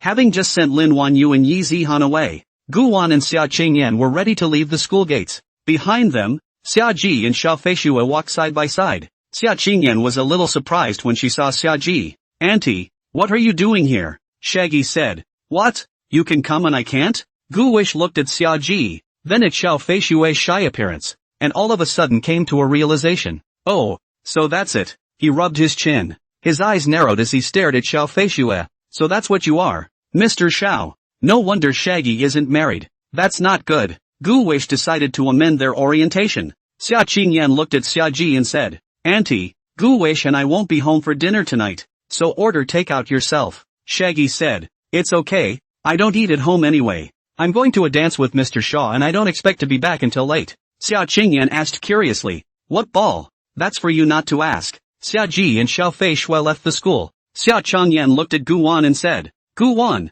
how do you think Auntie knew this Mr. Xiao? How did you meet? I was in the middle of it all. Damn it, you're being used and you don't even know it. At the thought of this, Gu Wish felt like there were ants crawling on her body. It made him think again of the old demon of Black Mountain that Zhao Yunlan had made for him. Ants on a tree. Sister Qingyan, let's go. Go where? Go home and wait for dark? Gu Wish said, when you go to someone's home as a guest, of course you have to buy some gifts. You can't go to dinner empty-handed. Xia Qingyan said, that's also true. It's still you who thought of it thoughtfully. Xia Qingyan knew nothing about these human affairs. She didn't want to understand it herself, because there was no need. Now that Gu Wan had told her, she felt it made sense and was willing to learn. Which was good. Xia Qingyan was driving to pick up Gu Wan, and after the two of them got in the car, they took him to drive to the mall. Shortly after driving the car, dark clouds gathered in the originally clear sky, and the blistering wind and rain fell down instantly. Gu Wish rolled the window up. This day is changing all the time. Sister Qingyan, let me do a magic trick for you, Gu Wish said. Xia Qingyan looked ahead. Don't. Why? Xia Qingyan sighed. I'm driving. If you trust my car skills enough, just go ahead and use your little magic trick going me. Outside the car window, the rain was pouring down. Gu Wish said, Sister Qingyan, I didn't want to go you. I just wanted to relieve my boredom. Xia Qingyan said, hold your tongue. Let me concentrate on driving. Ha, Sister Qingyan, you have something on your face? What is it? Xia Qingyan's eyebrows knitted slightly as she took a look at the reverse mirror. Kind of pretty. Fuck you. Told you not to tease me. It's really dangerous. Gu Wish said, it's okay Sister Qingyan. Drive slowly. Take a long time and consider it a ride. This rain came in a hurry and I guess it left in a hurry. Although Xia Qingyan told Gu Wish to speak less on her lips, she couldn't suppress the corners of her mouth anymore. This kid is not blind. The car stopped at the stoplight, and Gu Wish twisted her head to look out the window. On the side of the road, a young couple had their hands full. The rain was pouring down and the young husband took a raincoat out of his bag and he put it on for his wife. The young daughter-in-law, who was already 6 months pregnant, was about to get soaked to the skin, but did not complain a bit and had a happy smile on her face. Honey, come on in. Today is the young husband accompanied his daughter-in-law to do a maternity checkup day. I did not expect to ride a battery-operated car to the halfway point, but it was pouring rain, but fortunately there is a raincoat in the bag can be given to the young daughter-in-law to block the rain. There was only one raincoat, and the young wife, fearing that her young husband might get wet and catch a cold, made her own husband get into the white raincoat to hide from the rain as well. Young and with guilt written all over her husband's face. It was raining so hard that I couldn't tell if it was tears or cold rain rolling down my face. The young daughter-in-law hugged her husband as she jabbered on. It's raining so hard. If only I had been prepared before I left home. I could have had 2 raincoats. Don't be afraid, baby. Mommy and daddy are here. A loving look came into her eyes as she gently soothed the baby in her womb. Honey, do you think the baby looks like you or me? Hubby said, like you, I guess. The young daughter-in-law said, I've heard it's all about boys looking like moms and girls looking like dads. The young husband's mind wasn't on it. All he could see in his eyes was his daughter-in-law staying with him in the rain. The road was full of cars, but none of them belonged to me. At this point, the young daughter-in-law makes no mention of the fact that if they had an automobile of their own, they wouldn't get wet. Young husbands vow at this time to work hard for their wives and babies and their family and try to make a good life for them. Hubby, cover the seat of the electric bike or you won't be able to sit on it. Hubby said gently, it's okay wife, let's find a place to get out of the rain first. That's when the green light came on. Xia Qingyan drove away from the couple. The rain fogged up the car windows, gradually blurring the figure. Gu Wish didn't turn around. He was afraid of getting sand in his eyes. The second generation still can't see this. Gu Wish said. Sister Qingyan, if I get married in the future, will you give me a car? Xia Qingyan said faintly. It depends on who you marry. I told you before, if I'm not satisfied, I won't even give you the dowry. And you want a car? Gu Wish said. So what if that woman wants to fall back on Callie for me? Reverse posting? Xia Qingyan sniffed and frowned. What do you mean? Gu Wish, you want to be a door-to-door son-in-law? No talent. Gu Wish said. It's not a door-to-door son-in-law. It's that woman who might be possessive and willing to give her man money. Not really a dowry. Is it? It's a dowry. Xia Qingyan laughed. Gu Wish, do you think all the women in the world are like me? Willing to adopt you and spend money on you? Let me tell you, there aren't many good rich women like me. This woman, has she finally realized she's a rich woman? Gu Wish said. Of course I know that Sister Qingyan is the best. Humph, just so you know. Gu Wish had thought of a beautiful silhouette. Thinking of that silhouette, Gu Wish silently added in her heart, Sister Shinin is also good. Very good. Very good. The rain suddenly stopped when the two got to the mall. The clouds soon cleared, the sun slanted west, and a beautiful rainbow appeared across the sky. The wind blew Xia Qingyan's long orange hair. He remembered an old song by Rin called Orange Soda. Xia Qingyan tucked her hair back and looked up to see Gu Wan staring straight at her. She reached out her hand and pulled Gu Wish. Go. What would be good to buy? Gu Wish said. Yi Zihan said her mom was a kitchen assassin. I think we'd better simply buy something directly edible to take with us so we don't starve. But wouldn't it be impolite not to come out of the host family's cooking? Xia Qingyan said. Gu Wish said. Sister Qingyan, don't condescend to yourself. Let's not open our mouths for something difficult to eat. Ha ha, I'm quite a picky eater. It's a good thing we have you in our family. Gu Wish said. As long as Sister Qingyan is satisfied, an extra tip will be fine. Xia Qingyan said. Gu Wan, I'm touched in my heart. But you mentioned money to me? What a bummer. Don't mention money anymore. Our relationship is so deep. How can we measure it with money? It's simple. Sister Qingyan, just hire child laborers and super double it. You can't mention feelings in an employment relationship, and when feelings are involved it's priceless. Xia Qingyan said. Little fortune hunter. And I wonder what you're saving up for now? Gu Wish said. Save up to surprise Sister Qingyan. You can still surprise me? Sure. It's going to be a while though. You definitely won't feel it for a short while. Okay kid. I'll wait. Gu Wan saw that there was an egg tart for sale, so he pulled Xia Qingyan over to it. Why don't you buy some of this egg tart? Sister Qingyan? Xia Qingyan said faintly. I don't like to eat this. Gu Wish didn't even look at Xia Qingyan and said. It's okay. This isn't for you. It's for Zihan's sister. She likes to eat this. Xia Qingyan. Well, you've got a sister and you've forgotten her, haven't you? Xia Qingyan laughed. Just get along for 2 days. Even what people's tastes are clear? Gu Wish's heart thumped. He had forgotten that egg tarts were what Yi Zihan loved to eat in her previous life. I don't know if Yi Zihan loves it nowadays. Gu Wish hesitated. Forget it then. Why don't we buy something else? Don't. You've come all this way. Just buy some back. Xia Qingyan took 9 egg tarts and asked Gu Wan to carry them. What else to buy? Small Gu General? Mr. Gu? This title Gu Wish didn't like. Gu Wish looked up and said. Sister Qingyan. Just call me Mr. Gu. Remove the small word crab. Xia Qingyan flicked Gu Wish a brain crash. Okay little Mr. Gu. I know. The two bought some more bread and some fruit. For example, mango bodhi. Gu Wish asked. Sister Qingyan, do you eat papaya? Xia Qingyan looked at Gu Wan and said. I still need to eat papaya? Don't need it at all okay. I didn't mean that. What do you mean? I want to make you papaya milk soup to try. Is it good? Xia Qingyan asked. Gu Wish said. It should be good to drink. It's mostly beauty and skin care. Xia Qingyan's eyes lit up. Then buy a few more. Gu Wish and the others did their shopping and came to the cashier. Pay up. Sister Qingyan, Gu Wish said to Xia Qingyan. Aren't you paying for it? You go see your sister Zihan. None of this stuff is mine. Isn't there a papaya for you there? Oh, just a few papayas. Gu Wish smiled to please Xia Qingyan and said. Sister Qingyan, when I grow up in the future, I'll definitely give you even more things. Don't you be jealous of a little kid. Screw you. Xia Qingyan paid and the two left the mall. On the way back in the car, I passed a roast duck restaurant. Gu Wish spoke up and said. Buy another roast duck to piggyback on. Still buying? Gu Wish said. I want to eat. Okay, buy. Sister buy for you. Xia Qingyan looked around. Parking is not allowed here. I'll find a place to park first. The car drove a few dozen meters forward and found a parking space. Xia Qingyan came to a sideways parking in a very dashing manner. Gu Wish cupped her hands and said. Wow. Sister Cheng Yan's car skills have grown.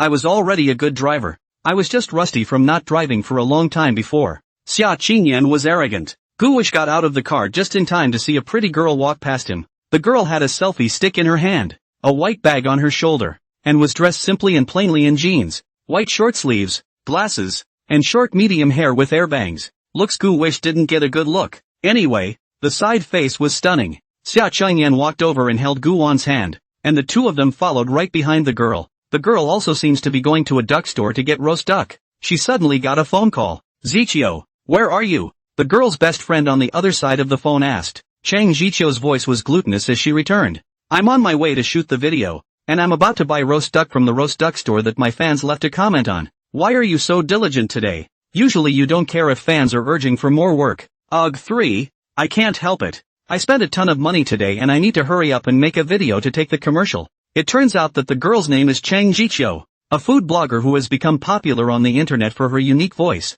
which her fans jokingly call the voice of Jiangnan wisdom. She's usually very sociopathic, and she just started making videos because she wanted to push herself to get out and meet people more often, and she didn't expect to catch fire. In addition to shooting videos, she is a heavy nerd and loves to play games. I'm especially addicted to Love Battle and love the cast of characters in it. Earlier, she tried to buy the limited edition character deck that just came out, but didn't grab it and it was bought by someone named No Profit. Today, she had nothing to do. She logged on to the secondary forum. In the online auction interface saw the netizen without profit. This netizen will be one of the limited edition character card deck auction. And, on top of that, there is also a Xia Qingqing Game Company's president Xia Qingyin's autograph. Chang Zichio even more like it. She participated in the auction. Unexpectedly, there were quite a few people competing with her, and the price was raised a lot. From the starting price of $200,000, all the way up to $500,000. Luckily, the last $500,000 took it, but $500,000 also happens to be all the money she's made since making the video.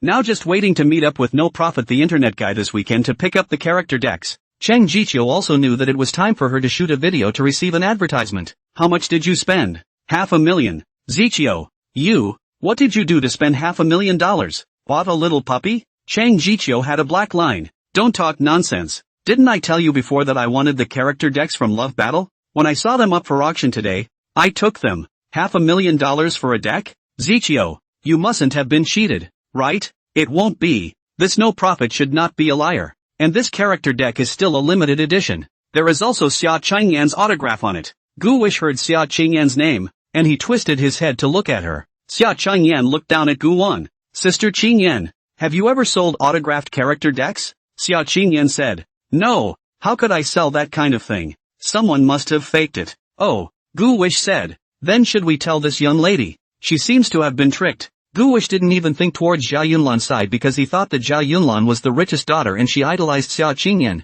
so she was neither short of money nor would she betray her idol, right? She wouldn't sell out her idol if she didn't need money, would she? But now, just out of the blue, the deck was still the one that Zhao Yunlan was selling. It's no surprise that this ninny has done anything. Xia Qingyan said. Wait first, don't be in a hurry to talk. Chang Zichio said. Okay, I'm at the place. I won't talk to you anymore. I'm going to start shooting the video. Chang Zichio hung up the phone and walked to the front of the roast duck restaurant with her cell phone. She spoke first and inquired in a whisper. Boss, can I take a video? Shoot it, good boy. Just shoot it. Ha ha. Auntie looked at Chang Zichio and said. Crab you. Chang Zichio opened her cell phone camera and began to shoot. Guwan and Xia Qingyan stood behind her. This duck restaurant is a husband and wife store, and the owner is busy with both husband and wife. Chang Zichio's voice was timid and full of wisdom. Boss, what kind of work do you do? What's wrong with this girl? Why do you ask that question? Isn't it a duck restaurant? And you ask the owner what he does for a living? The owner obviously froze as well, not knowing how to answer for a moment. The owner said, it's a duck maker. Oh, Chang Zichio asked again. So boss, how long have you been a duck? Guwish didn't hold back his laughter as he listened in the back. Xia Qingyan, on the other hand, was not smiling. She didn't know what Guwish was laughing at. What's so funny? There's nothing wrong with this girl asking. Ask the boss how long he's been a duck. Any laughs? The boss was dryly confused by Chang Zichio's two questions. I've been making roast duck for 22 years boy. Oh, you've been doing this for a long time then boss. Not tired? Chang Zichio asked. The boss spoke more gently, for the sake of life. Even if you are tired, you still have to do it. So boss, how many roast ducks can you sell in a day? Haven't counted them. A couple hundred is something. Chang knew to take his cell phone and film the boss couple working. It looks so fragrant. Boss, give me a 5-spice one. Want to cut it up, boy? The owner asked. Cut. Chang Jiqiu asked again. Do I have to pay extra for cutting? No money. Chang Jiqiu sighed in relief. At the same time she bought it, Gu Wan and Xia Changyan walked up and asked the boss's wife for a spicy one. Husband and wife are busy together. They removed 2 roast ducks and placed them on a cutting board to be cut and packaged. Chang Jiqiu twisted her head to see Xia Qingyan next to her, and she whispered close to her cell phone. Wow, the sister next to me is so pretty. Chang Jiqiu wanted to look at Xia Qingyan, but didn't dare to. The boss handed her her roast duck, and as she was about to leave, Gu Weish called out to her. Hello sister. Chang Jiqiu legged back 2.5 steps in some fear. Are you up to something? Chang Jiqiu looked at Gu Weish and then at Xia Qingyan. These two people didn't seem to have any malicious intent. The fear in his heart was much smaller. Xia Qingyan said, Hello, we mean no harm. Just heard you say you took a picture of a limited edition character deck for Love Battle and wanted to warn you not to get ripped off. Chang Jiqiu patted her small chest and said, I'm not being cheated. I haven't paid yet. I just agreed with the seller on the place of transaction, and I'll transfer money to her only after I see the cards. Xia Qingyan said, That's not too late. The kind of limited edition character decks you're talking about were indeed released, but there is no a Xia Jiqing president autographed paragraph circulation. Chang Jiqiu was surprised. It's impossible. That seller is very powerful. She's famous on the forum. She shouldn't be able to cheat me, right? Gu Weish said. Sister, it's better to be careful about everything. There are a lot of scammers on the internet. Chang Jiqiu looked at Xia Qingyan and said, But how do you guys know that there is no Xia Qingyan's autographed model cards in circulation? Xia Qingyan said, If I say no, then it's no, because I am Summer Qingyan. Ha? What? Chang Jiqiu's mouth opened into an O shape, very shocked. He went out to shoot a video and met the president of a game company? Besides, she looks so young and pretty. Chang Jiqiu was at the same time very excited in her heart, as excited as if she had seen a star. Are you really the president of Xia Jiqing? It's me. You designed the Love Battle? It was designed by our company's team. Xia Qingyan said, Now you should believe me. The one selling my signature deck online is a fraud. Chang Jiqiu heart puzzled. Looks like she really is Xia Chang Smoke. But that signature from the no profit not early that's a big, well-known blogger on a secondary forum. How could she lie? Chang Jiqiu muttered. It shouldn't be. Gu Weish said. Sister, like this. Is it okay if you show us what that deck looks like and who sent it up? Chang Jiqiu looked at Gu Wan, then nodded. She opened her cell phone and logged into the secondary forum. Then show Gu Weish and the others that online auction interface. The first thing Gu Wan noticed was her screen name, which was Yi Jiqiu. And the guy who started the auction is called No Profit, No Early Bird. Xia Qingyan didn't pay attention to this. Her gaze fell on that character card deck. This is indeed a limited edition character deck released by their company. It did have her signature on it too, and the signature looked kind of familiar. Now it was Xia Qingyan's turn to be confused. What's going on here? That signature looks like the real thing, but I haven't gotten any autographed decks in circulation myself. Xia Qingyan didn't think on Zhao Yunlan's side either. Because Zhao Yunlan is the richest daughter. Will she be so poor that she'll sell her cards to make ends meet? Apparently not. Gu Weish said. Sister Qingyan, why do I look like it's really your signature? Xia Qingyan said. Hey, with the current technology, it's not like my signature can't be copied and imitated. She looked at Chang Jiqiu and said, Girl, it's true that I haven't messed around with autographed character decks, and since you haven't paid for them yet, it's better to be cautious about everything. Chang Jiqiu thanked Krabby you guys for the reminder. Ms. Xia, can you sign an autograph for me? I also like the game Love Battle. Xia Qingyan nodded. Of course, you can tell me if you have any suggestions, and I'll have the designer optimize then. The experience was great, immersive, each character was very distinctive and I enjoyed them all. Chang Jiqiu said excitedly,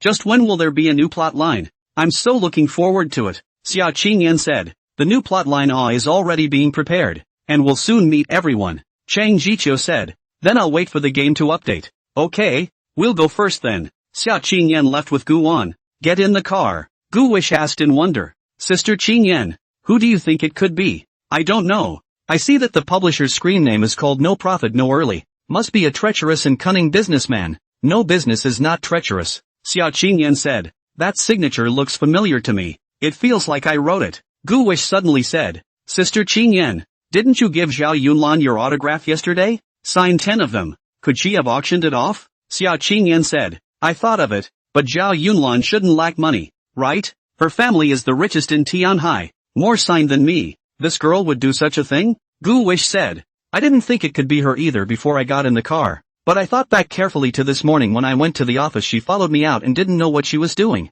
She was also operating something with her cell phone when she was grilling fish in front of the tech building pond. It's kind of weird now that I think about it. And this ninny is an out-of-the-box one. So maybe it's really her. Xia Qingyan said, posing as my fan, using 5 lollipops to trick me into signing my autograph, and turning around and buying $500,000. This shrewd mind is indeed like a profit-oriented businessman. Gu Wish, I'm a little angry now. Gu Wish said, Sister Qingyan, don't be angry first, I'll ask her later. If it really was Zhao Yunlan, then she couldn't manage to sell Xia Qingyan. The thought made me even more angry. Zhao Yunlan deceived them. Gu wished to think in his heart, this ghost girl, there is such a good thing how not to think of their own? There's money to be made together. Turn around and blackmail her. Gu Wish suddenly said, oops, forgot one thing. What is it? Xia Qingyan asked. Forgot to add that young lady's contact info. Xia Qingyan said, Gu Wish, did you want to add someone because they look pretty or are a food blogger? No, I'm afraid that simple young lady will be cheated. It's good to remind her when we investigate. Or go offline with that young lady piece to ask that no profit to come out. Xia Qingyan said, you remind me when you say that. We can also register a secondary forum account, so when the time comes, we can send a private message to that no profit, saying that we want to buy character cards at a high price, and ask her out. Won't we know who it is? If it's really Zhao Yunlan, she definitely won't admit it even if you ask her. Gu Wish laughed. Yes, Sister Qingyan, that's a good idea. Sign up to see it when you get back from Zihan's sister's house. What are you waiting for? Sign up now. That's fine. Gu Wish pulled out his cell phone and opened the iSecondary forum, entered Gu Wish's own cell phone number verification code. Sister Qingyan, what's the name? Just name it whatever you want. Oh, Gu Wish made a 4-character nickname, called Heartwarming Star Wish. Xia Qingyan took a look. Xin Yue? Isn't it Yao Xin Yue? Star Wish? Isn't that Gu Wish? So Guan still likes that woman the most in his heart? Xia Qingyan always had some loss in her heart. A few days of affection is not as deep as someone's 8 years of affection after all. She asked in a low voice, Gu Wish, can you change it? What's the name of that? Xia Qingyan said, it's called Wild Fatty. Xia Qingyan did not feel the slightest bit of shame about the name she had given herself. The name was the same as the account nickname she had used for her previous novels, which was called Wild Fatty. Gu Wish remembered that she had used this nickname account to reward herself with $10,000. He now wondered why Xia Qingyan favored this name in particular. Sister Qingyan, do you know what chubby means? Gu Wish asked with some embarrassment. Xia Qingyan said, I certainly know. It's not like you little guys understand anyway. Gu Wish rubbed his nose. How could he not understand what fatty meant? According to the first law of anime, Fuso high school students don't have to have fat stems on a daily basis. For example, Ni, did you peek at what color Rin's chubby is today? Another example. Kenta, da get out of there. Another example. Hokage-san's chubby today is cute too yo. Makoto, do you want to come with me to the restroom to take a look? Gu Wish coughed. Well, get up. It wasn't until 10 years later that he discovered the reason why Xia Qingyan liked this nickname. Of course, at that time, when she thought back to the present, Gu Wish would just smile. Xia Qingyan commanded as she drove. Let's register this new number for private messaging and there's a good chance she won't respond. So take a picture of my car keys on your cell phone. Guan asked. What's the point of filming this? Xia Qingyan said. Don't care. It works. Guan did as he was told and took a picture of Xia Qingyan's car keys. This Maserati has cute pink kittens on top of the car keys.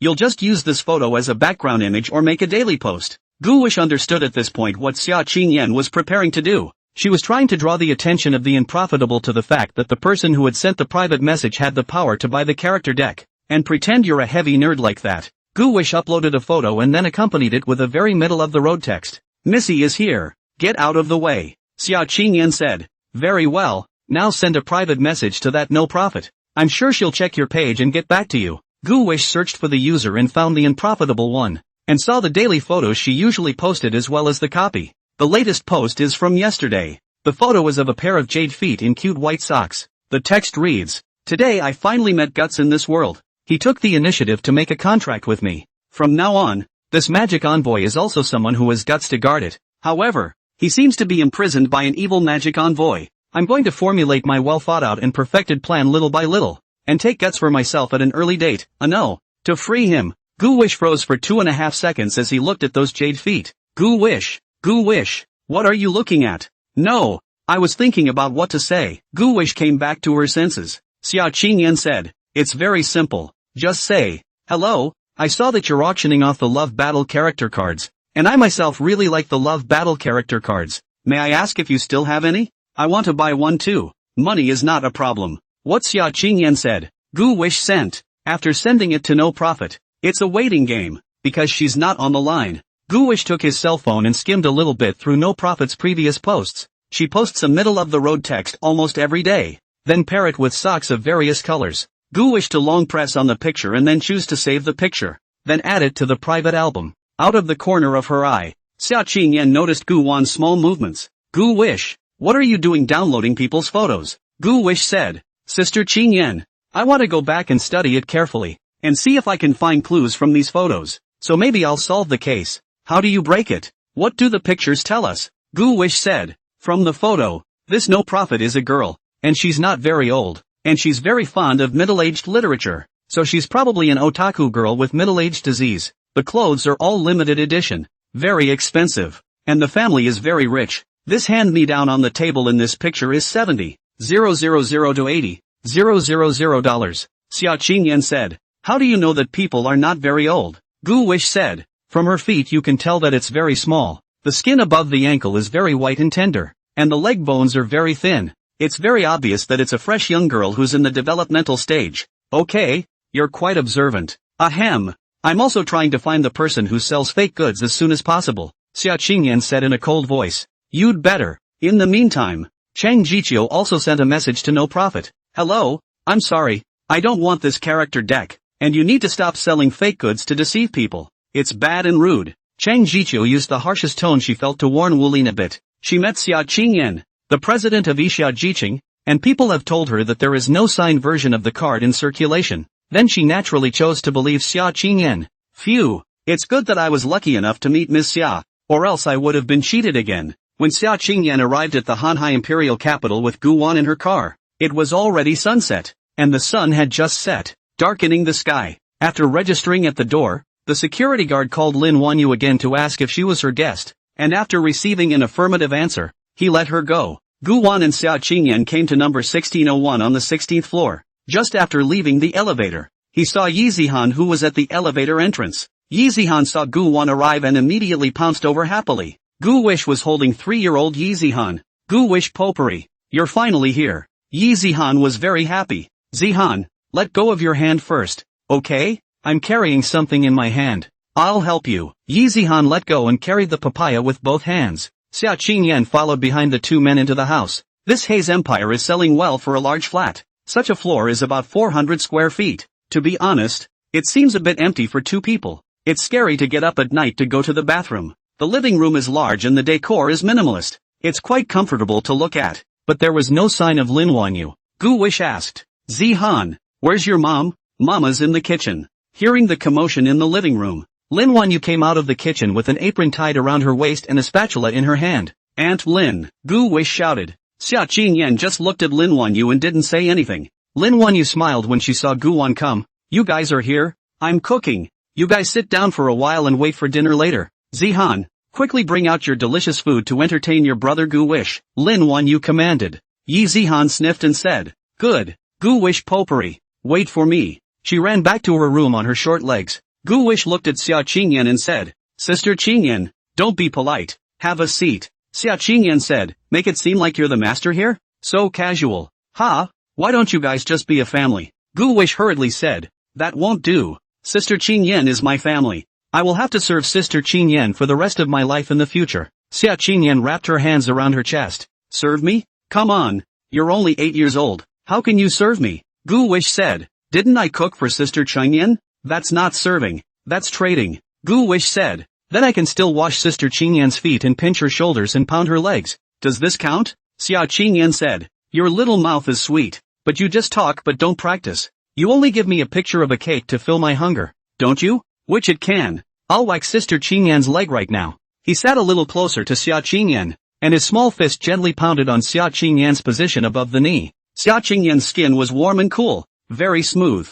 Readers who have not touched it are advised to touch the soap. Sister Qingyan, your legs must be tired from driving. Let me rub them for you. Gee, I'm just saying. No need. Xia Qingyan put her legs together and looked at Gu Wish, who was seriously pounding her legs. She twisted her head to look at the kitchen. Lin Wan Yu did not come out. Besides, it's in someone else's house. It's not good for them to see. At this time, Yi Zihan ran out with something. Gu Wish potpourri. I'm bringing out the goodies. Xia Qingyan hurriedly removed Gu Wan's hand. Get up. Zihan is coming over. Gu wished to sit back down again. Yi Zihan came around, carrying some food in a basin in her hand. There's still white stuff in there. Gu Wish asked. Zihan, what is this? Yi Zihan brought the delicious food to Gu Wan. Gu Wan's nose sniffed, and an ominous feeling rose from his heart. Yi Zihan said, this is delicious, and I added milk. Xia Qingyan said, is this an Oreo? It doesn't look like it. Yi Zihan said happily, Gu Wish potpourri. Try it, it's delicious. Gu Wish said, forget it, I'm not eating. Oh, Yi Zihan was a bit lost. She thought Gu Wan would like to eat these. This was usually her favorite snack at home. Xia Qingyan said, Gu Wish won't eat it. I'll eat it. Zihan, come, give sister a taste. Yi Zihan stared at Xia Qingyan and said, we're rivals. I don't share my good things with you. Xia Qingyan was a bit surprised. What kind of rivalry are we? It's not like I'm robbing anything from you. Sister, you're stealing brother Gu Wish from me. Xia Qingyan said, I didn't snatch it from you. Gu Wish belongs to himself, and is no one's appendage. Yi Zihan shook her head. I don't care. Gu Wish potpourri is mine. It's Zihan's. Gu Wish potpourri. Promise Zihan. Will you marry me when I grow up? Xia Qingyan laughed out loud. But, this girl has been a love brain since she was a child. Hopeless. She got up, snatched a piece of the black stuff from Yi Zihan's basin, and brought it into her mouth. Gu Wan was about to stop her, but it was already too late. Sister Qingyan, you're so quick with your mouth. Xia Qingyan said, not fast enough, she won't give me food. Yi Zihan was a bit angry as she protected her basin. Nasty, dash. No more food for you. Gu Wish's mouth twitched as he thought of that thing. Sister Qingyan, what's that smell? Xia Qingyan said, it tastes weird, but it's okay. What the hell is this? It's not chocolate either. Gu Wish looked down at Yi Zihan next to him, and ate it one bite at a time. Gu Wish asked, Zihan, where did this come from? You take it out and show it to your brother. Good. Yi Zihan put down the basin and quickly ran into her room with her short legs. While she was walking away, Xia Qingyan wanted to take 2 more bites. Gu Wan stopped her. Don't eat. Why don't you let me eat? I'll just eat. Xia Qingyan grabbed a bit and was about to send it into her mouth. Gu Wish told her, it's dog food. What? Dog food? Xia Qingyan was frozen on the spot. Her mouth couldn't be closed. I can't believe she just ate dog food. Then he looked at what was in his hand and recoiled in disgust. However, she was still holding out for a chance. Yi Zihan didn't have a dog at home. So where did she get dog food? Gu Wish must be lying since. Yi Zihan ran out of the room with a bag in her hand. Nah, Gu Wish potpourri. That's it. When Xia Qingyan took a look, it was really dog food. She grimaced up. Again, I feel ashamed that I just ate dog food. Or in front of Gu Wan. I'm afraid that this will be a shadow that will follow them for the rest of their lives. And they will be mocked by Gu Wish for the rest of their lives. Gu Wan took the bag and looked at the recipe. Nice guy. Better than what he had been eating at the orphanage before. Nutritionally balanced with all kinds of vitamins. Phew. It's okay, Sister Emily Smoke. This is pretty healthy. Xia Qingyan said.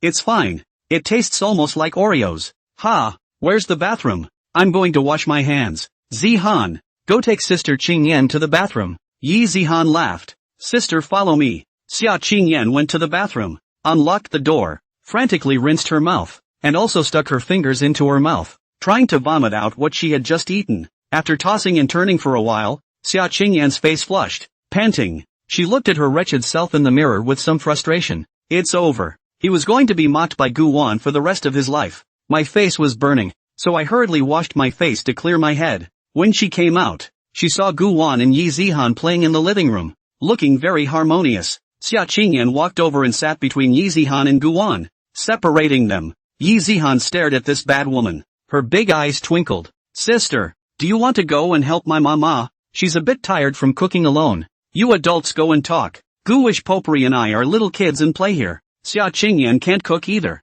but after being told by Yi Zihan, he was indeed an adult and should help out a bit. Xia Qingyan thought in her heart, forget it, it's better to go to the kitchen and be a guest. How could Lin Wan Yu really let herself help cook? After all, He himself was also a guest. Then you guys be careful. Don't bump into anything. Gu Wish. Watch her. Don't let her eat any more dog food. Xia Qingyan got up and went to the kitchen. Gu Wish played with Yi Zihan's little train again. Zihan, why are you eating dog food? Did your mama buy it for you? Yeah, I made my mama buy it. Gu Wish potpourri. Didn't I tell you? My mama's cooking is hard to eat. Gu Wish said. It's okay, my brother has brought delicious food, so I'll bring it out for you to eat later. What's so delicious? You'll know later. Gu Wish stroked Yi Zihan's little head. Yi Zihan got up, ran to pick up a picture she had drawn, and sat in Gu Wan's arms with the brush. Gu Wish looked at what she drew and asked, Zihan, who are you drawing? We're a family of 3. Oh, is it your dad, mama and you?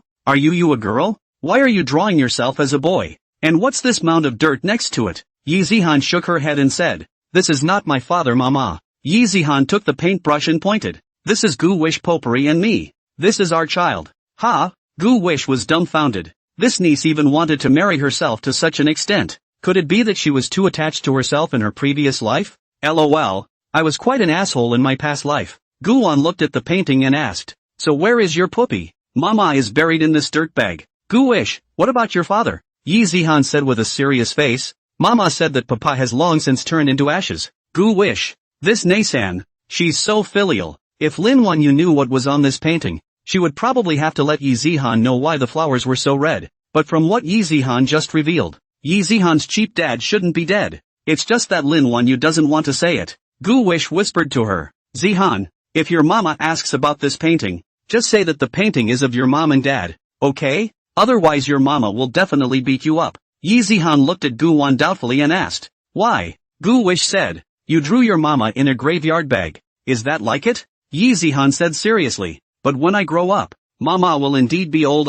Gu Wish had a black line and nodded her little head. You don't have to die when you're old. It's probably just more wrinkles on your face. Yi Zihan asked, Gu Wish potpourri, is there a way to keep mama from getting old? I want mama to never die. Gu Wish laughed. It's enough that you have this filial piety. In the future, whether at home or outside, listen to your mama. Be good and don't make her angry, and she'll grow old slower. I'm very obedient, and I'll make lumpy soup for mama. Gu Wish laughed. Then you're very good. At this time, Yao Xinyue sent a selfie to Gu Wan, and said, part-time on the road. Gu Wan heard the message ringing and pulled out his cell phone to check. He smiled slightly when he saw Yao Xinyu's beautiful photo. Sister Xinyu, be safe and come back early. Yao Xinyu replied in seconds. Just serve 2 hours of plates at the ground pot of chicken in front of the school and then go back. What about you? Have you eaten yet? Gu Wish replied. I'm at a little sister's house as a guest. Yao Xinhua stopped. Little sister. What little sister? Did he have another competitor?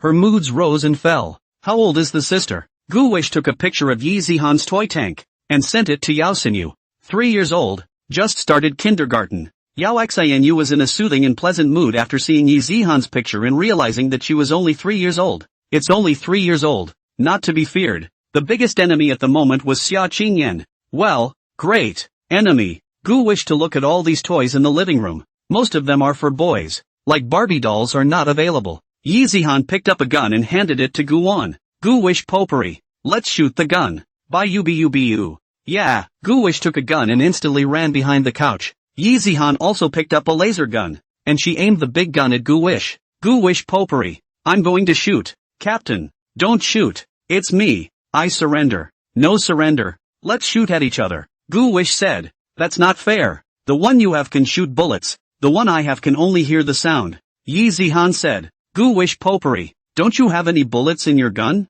Gu Wish checked that none of the magazines were removable and said. No. Yi Zihan said. You can't shoot without bullets. Gu Wish potpourri for a gun with bullets. Gu Wish walked over to Yi Zihan, who was shooting at herself with a gun. In the kitchen, Xia Qingyan stood next to Lin Wanyu and watched Lin Wanyu cook. Ms. Lin, is this your cooking? Yeah, right. You don't think it sells well, but it still tastes good. Xia Qingyan asked. What is this? Manhwa tofu. This mapo tofu seems to be given by Ali. When she thought of Ali giving, Xia Qingyan would remember the bite of dog food she had just eaten. What's going on? Watching Lin Wanyu cook, she suddenly felt that those dog foods were surprisingly acceptable. No wonder Yi Zihan uses dog food as snacks at home. It turned out that Lin Wanyu, the mom, didn't know how to cook. It's okay if she can't cook. It would be fine to hire a nanny to cook for her. but she was stubborn and insisted on learning how to cook by herself. She fell in love with cooking, and Yi Zihan could only silently bear the magic attack from her old mom. Xia Qingyin really couldn't look at it anymore. Ms. Lin, why don't you let Gu Wish come? No, no, no, your guests. Just wait for dinner. There are 2 more dishes, and they'll be ready soon. Ms. Xia, help me put the rice in the pot and cook some rice. Xia Qingyan was a bit overwhelmed when she received the mission order. She can't cook rice, but the last time Gu Wish had done it at home, she'd watched from the side, and now she was trying to recall the details. Where's the rice cooker? Lin Wanyu pointed. Over there. Xia Qingyan took a deep breath and walked over to the rice cooker. She opened it and looked at it.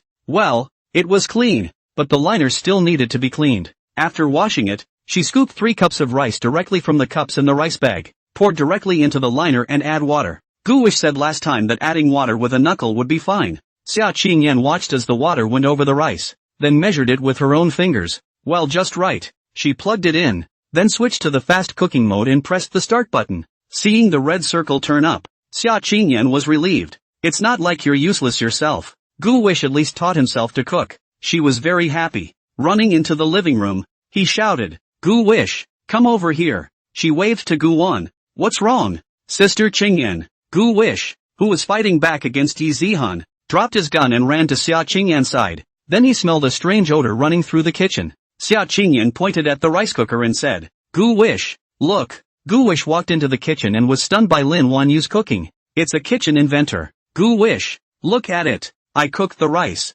Gu Wish perfunctorily complimented. Wow, that's amazing, Sister Qingyan. Whoever marries you will be blessed for several lifetimes. Xia Qingyan arrogantly raised her snow-white chin and said, That's not true. I said I wouldn't marry. If it's a man as fine and handsome and rakish as I am, doesn't he have a heart? Too? Xia Qingyan looked down at Gu Wan. You're only how old? You're not talking nonsense. Lin Wanyu smiled and said, Gu Wan, let's see if these meals made by Auntie are to your liking. Oh, Aunt Lin. It must be hard to cook so many dishes. Unfortunately bitter. 2 more dishes and we're all set. Gu Wish stopped. Aunt Lin, why don't I do it? You go out with Sister Qingyan and rest for a while. Lin Wanyu said. Gu Wan, you can cook? Xia Qingyan said. Gu Wish's cooking is delicious. Lin Wanyu was in a somewhat depressed mood. Gu Wan, do you dislike Auntie's cooking? How come? I didn't mind. It's good enough for Auntie to take the initiative to cook. But I'd like to make a 2-course meal to treat you and Zihan. Is that okay?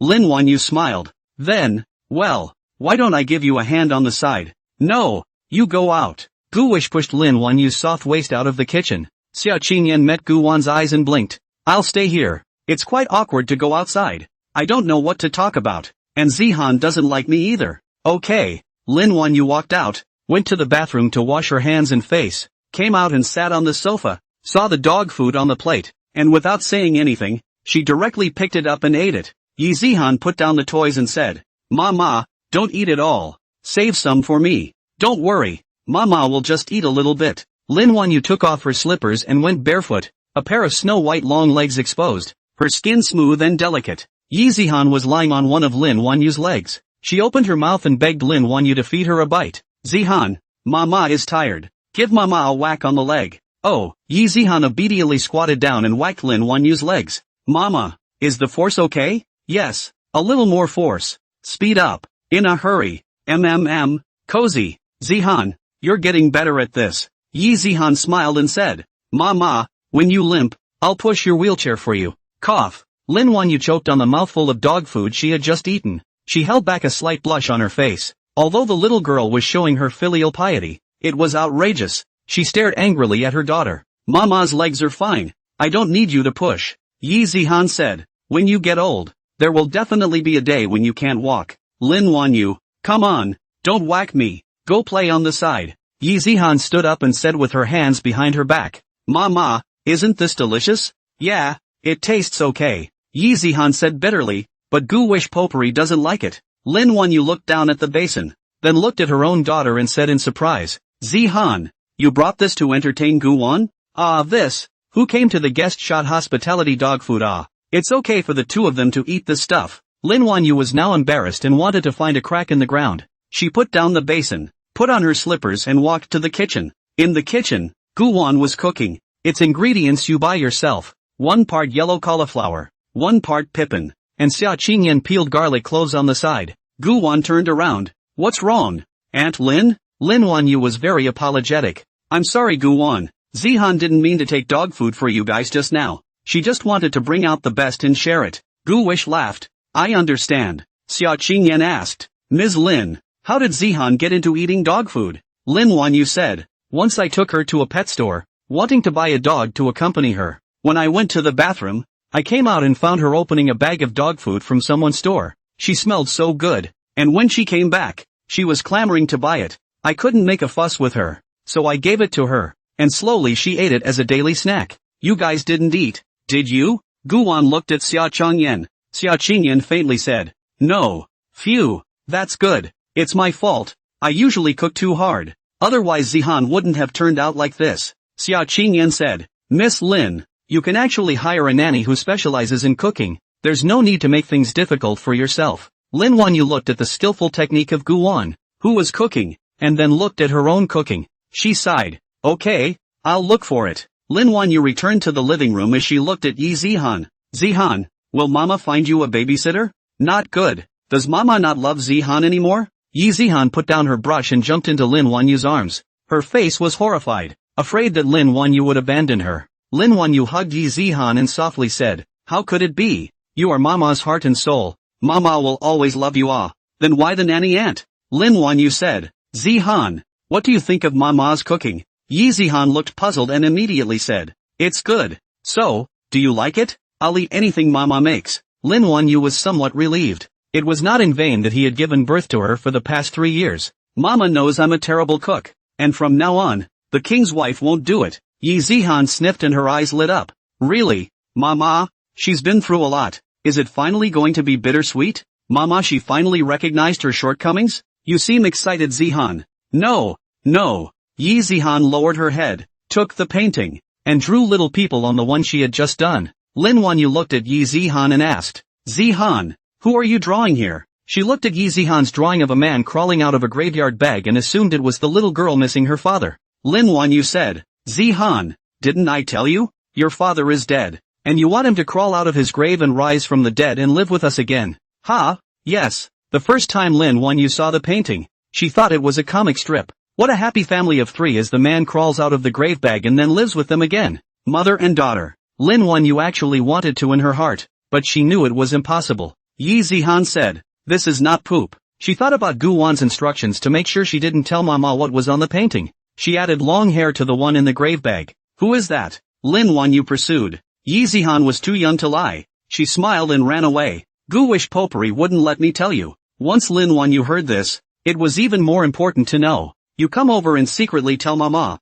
Mama will not only give you a secret, but also give you an order for new dog food. Really? Yi Zihan came energized. When has Mama ever lied to you? Yi Zihan walked over, took the painting and said, this person is Mama Lin Wanyu was completely dumbfounded when she heard this. She became the one who ran away from the graveyard bag. So who is this family of 3? Where are the 3 of them? Lin Wanyu held back her anger. Yi Zihan said, this is me. This is my baby. This is Gu Wish Potpourri. Our family of 3. I originally drew Mama died of old age. Just now Gu Wish Potpourri said this is not good. When I grow up Mama just have wrinkles on my face. Will not die. So I want Mama to crawl out of the graveyard bag to rise from the dead. So we can live together. Lin Wanyu's eyes danced as she listened. Well, this girl is so dutiful. Lin Wanyu wrapped her arms around her and lowered Yi Zihan onto her lap. Then the crackle is the greeting. Yi Zihan, however, did not cry. Seeing that Yi Zihan didn't cry even after she hit so many times,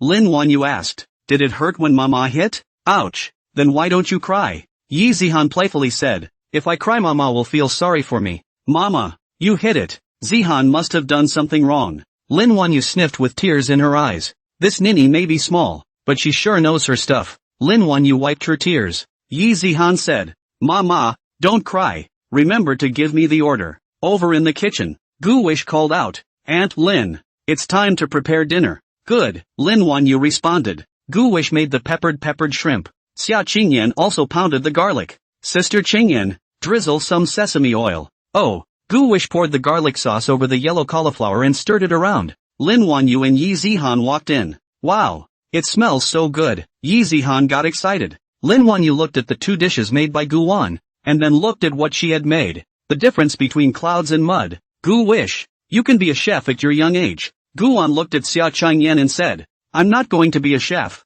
I'll only cook for Sister Qingyan. Xia Qingyan's pretty face blushed when she heard this. She looked down at Gu Wish with a smile. Lin Wanyu and Xia Qingyan each carried a plate of food to the dining table. Gu Wish was in the kitchen serving rice. After putting down the cold yellow cauliflower, Xia Qingyan ran to the kitchen. I'll help you serve. Okay, here, you take the bowl. Xia Qingyan obediently cupped her hands to take the white porcelain bowl. Be careful, don't get burned, Gu Wan reminded her. Aha!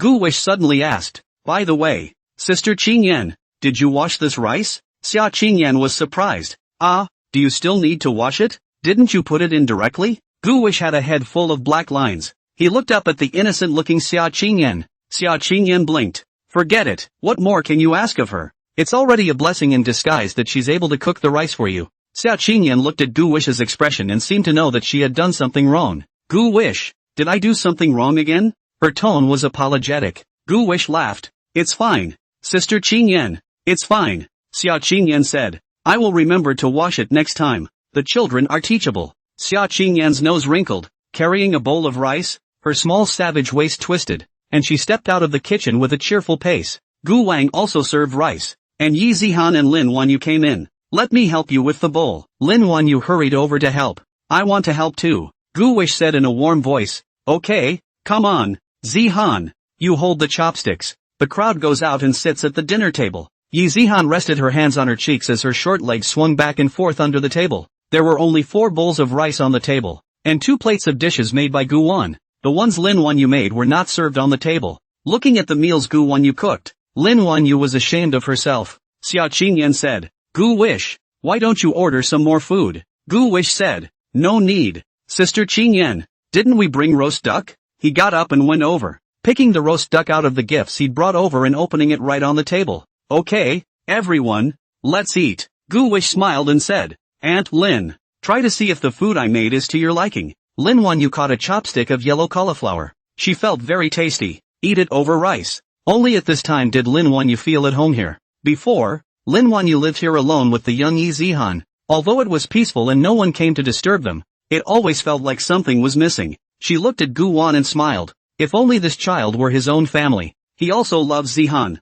Zihan also likes him a lot. Gu Wan chucked up a duck leg, and Xia Qingyan looked at him with her bowl. Gu Wan directly placed the duck legs in Xia Qingyan's bowl. Xia Qingyan was very relieved. Sister Qingyan, eat the duck legs. Yi Zihan was anxious. Gu Wish potpourri. I want it too. I want it too. Okay, here you go. Gu Wan clipped another duck leg to Yi Zihan. Eat. Gu wished to eat up with his own bowl. Sister Qingyan, don't you love peppered shrimp? Here, have some more. Yi Zihan, I want it too. I want it too. What Xia Qingyan had, she was going to have. Lan Kwai Fong Hotel. Venue. Shaggy was dressed in a beautiful, regal blue evening gown. She was half dressed up at home and dressed up for tonight's ball. She was standing at the entrance to the ball. It wasn't the orange ball, so there were plenty of men, too. Many men came over and hit on Sharky, trying to get her to be their dance partner, all of which Sharky ruthlessly refused. After waiting for a while, Xiao Feishua arrived late. She was also stunning tonight,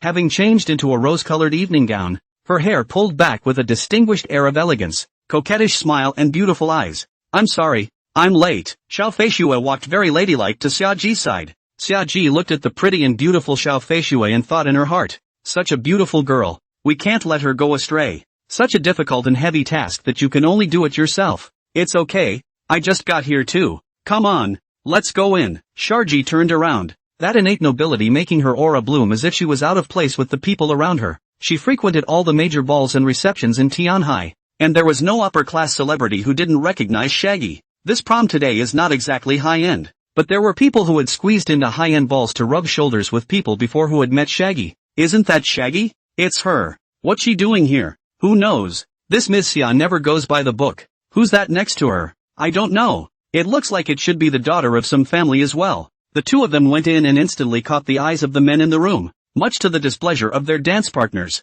But there's no way around it. Both are so amazing. Xia Ji led Xiao Feishua to find a seat first. There were still plenty of men coming over and inviting the two. After Xia Ji dismissed them, she said to Xiao Feishua, these men are all very vulgar. Ugh, have you ever been with anyone before? Xiao Feishua shook her head. No, Xiao Feishua's voice was smaller and softer when she spoke in front of Xiaji, feeling like her little petite wife. Shaggy wipes her nose. No one's ever chased after one like you? Xiao Feishua answered truthfully. Yes, but I don't like it. Shaggy asked directly. So you like me? Xiao Feishua's face flushed as she couldn't speak. Stammering, I don't know. Shaggy didn't ask again. The two of them sat for a while and got to know each other briefly, and Xiao Feishua's questions gradually increased. Asked everything from Shaggy's birthday, to her preferences. Xiao Feishua boldly got up, and she sat a little closer to Xiaji. Ms. Summer, I read that novel you were talking about. It's really pretty. Right. Too bad the author eunuch ran away.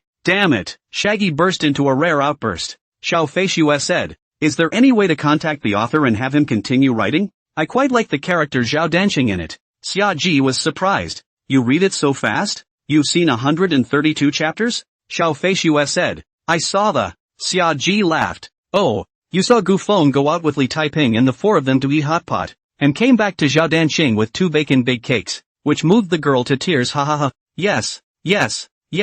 I think the kid Zhao Danqing is too miserable. Xiao Feishua asked. Can't he see the message to the author? Shaggy was exasperated. He can see, but he'll play dead. The two had some dessert and some wine. Xiao Feishua was slightly drunk. That's when the music started and everyone went to the center of the dance floor. Xiao Feishua got up and invited. Miss Xia, can you dance with me? Good. Yi Zihan finished a bowl of rice. She patted her little belly. Gu wish potpourri. I want more rice. Guwan pinched Yi Zihan's cheeks. Not bad.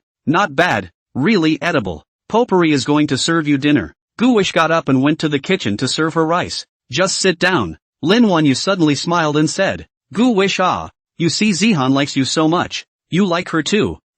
For one. Look at you pretty good too. Xia Qingyan looked at Lin Wanyu alertly. What did this woman want? Gu wish was uncertain. What is Aunt Lin trying to say? Gu wish, why don't you recognize me as your godmother? Lin Wanyu spoke out of turn. Godmother? Gu wish was confused. Although Lin Wanyu is very nice, an airy young woman, 20 years older than himself, but Gu Wan wasn't ready to recognize her godmother. Before Gu Wan could say anything, Xia Qingyan spoke first. She put down her chopsticks and said firmly, no, absolutely not. How can Gu wish recognize someone else as her godmother? If he's going to call, he should call my mom too. Gu wish coughed. Ahem. Sister Qingyan, haven't we talked about this? Xia Qingyan signaled him with her eyes. Don't say anything. Ms. Lin, although you're very nice, and Zihan is also very nice, Gu wish is my adopted child. I won't let him recognize anyone as his godmother. I'm his guardian, and no one is of any use if I'm not willing. Yi Zihan also raised her hand as she shouted.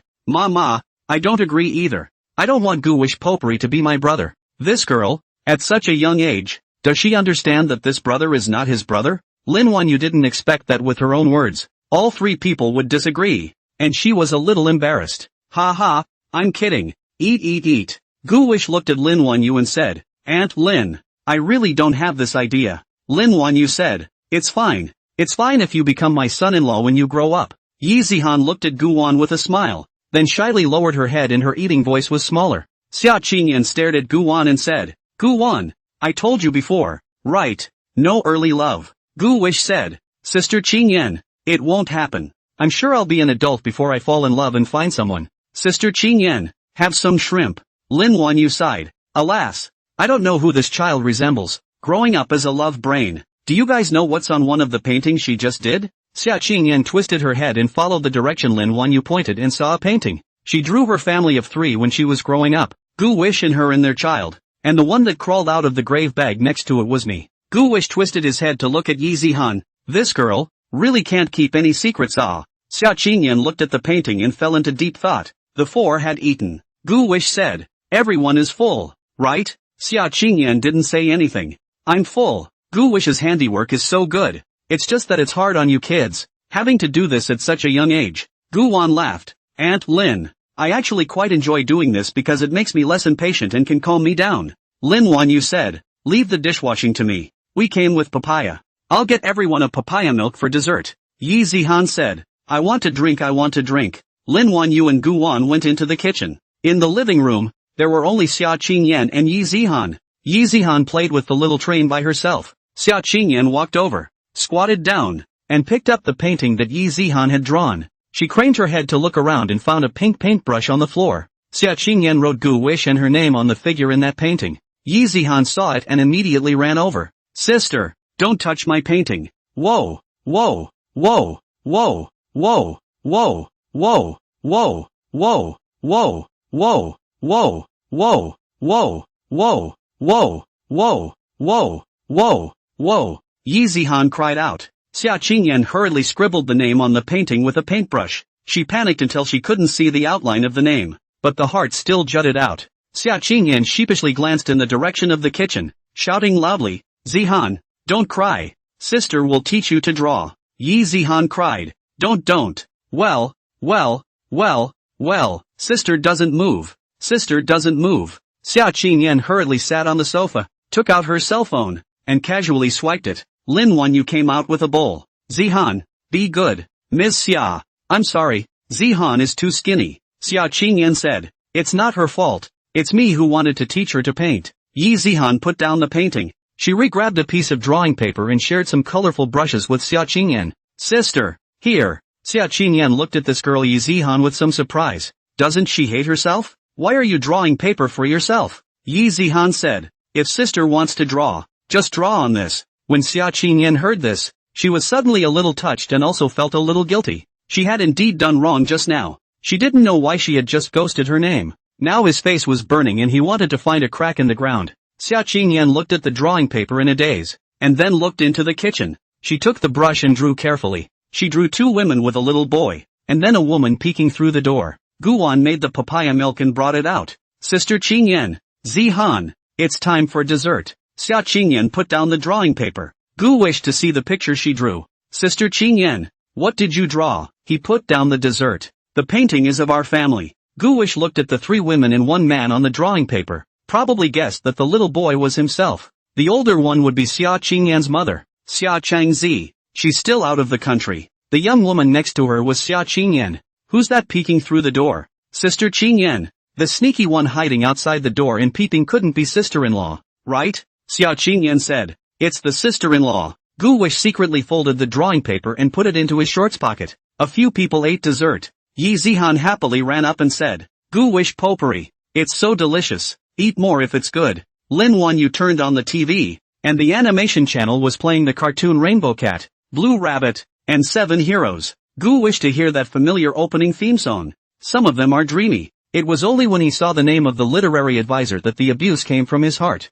Xia Qingyan looked at the time and said, Gu Wish, it's getting late. Let's go home. Good. Gu Wish got up and said, then, Aunt Lin, we'll withdraw first and come back to play another day. Yi Zihan tugged on Guwan's pants leg. Guwan potpourri don't go. Stay, okay? Gu Wish said, where will I sleep if I stay? Sleep with me. Let my sister sleep with my mama. Lin Wanyu educated. Zihan, what did mom say? Not to sleep with boys. Yi Zihan tilted her neck. Her light eyebrows slightly twisted. Why? Gu Wish said, because men and women are different. Well, you have to listen to Auntie Lin at home and be good. I'll come to play with you more often in the future. Okay? Yi Zihan said helplessly. Gu Wish potpourri. You have to keep your word. Don't worry. Guwan scratched her nose. Yi Zihan reluctantly waved goodbye to Guwan. Xia Qingyan and Guwan left the Hanhai imperial capital and returned home. Just arrived at the house. Xia Qingyan said, I don't know if sister-in-law has eaten. Gu Wish said,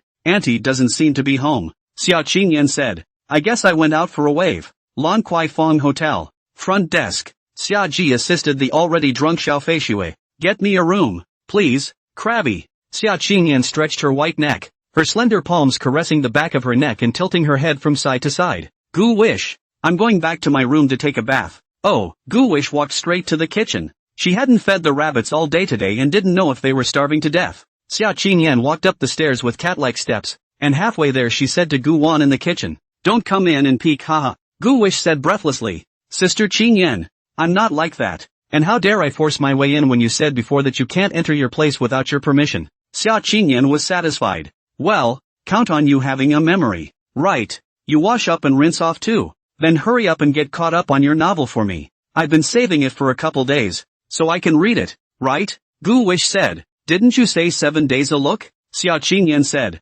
I'm backtracking. Can't wait any longer. I'm distracted every day. Gu Wish nodded. That's fine. Xia Qingyan went upstairs, entered her room, threw off her shoes, took off her clothes, and entered the bathroom naked and barefoot. Instead of using the tub today, she just rinsed off with the showerhead. Also used the jasmine-scented body wash. After washing up, he wrapped a towel around him and walked out. Get a set of pajamas out of the closet and change into them. Then blow dry your hair. Whoa.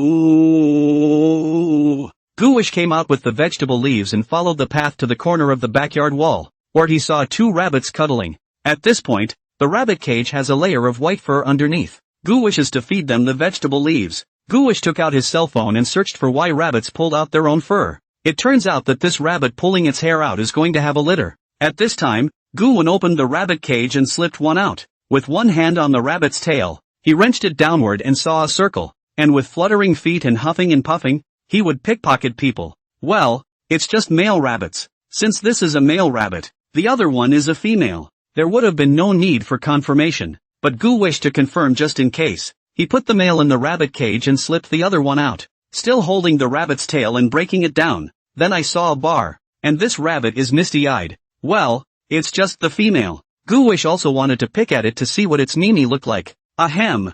Goowish is not a pervert, haha. He's still a kid. Kids are curious about everything. Goowish stroked the mother rabbit's stomach, only feeling her plumpness, not touching the baby rabbit. Putting it back, Goowish returned to the villa and just went to her room, preparing to take a shower. His phone rang. Goowan took a look and it was Zhao Yunlan calling. Hey, Mr. Zhao Yunlan, what's up? Zhao Yunlan whispered. Goowish, I'm in the grove in the neighborhood. I caught a summer cicada, but I can't reach it. It's still climbing upwards. Goowan was surprised. You went to catch the crawling grasshopper? Crawling grasshopper? What's a creeping grasshopper? It's a summer cicada. Goowish said. Alias, come on you. I'm afraid it'll run away. It can't run away, but it will transform.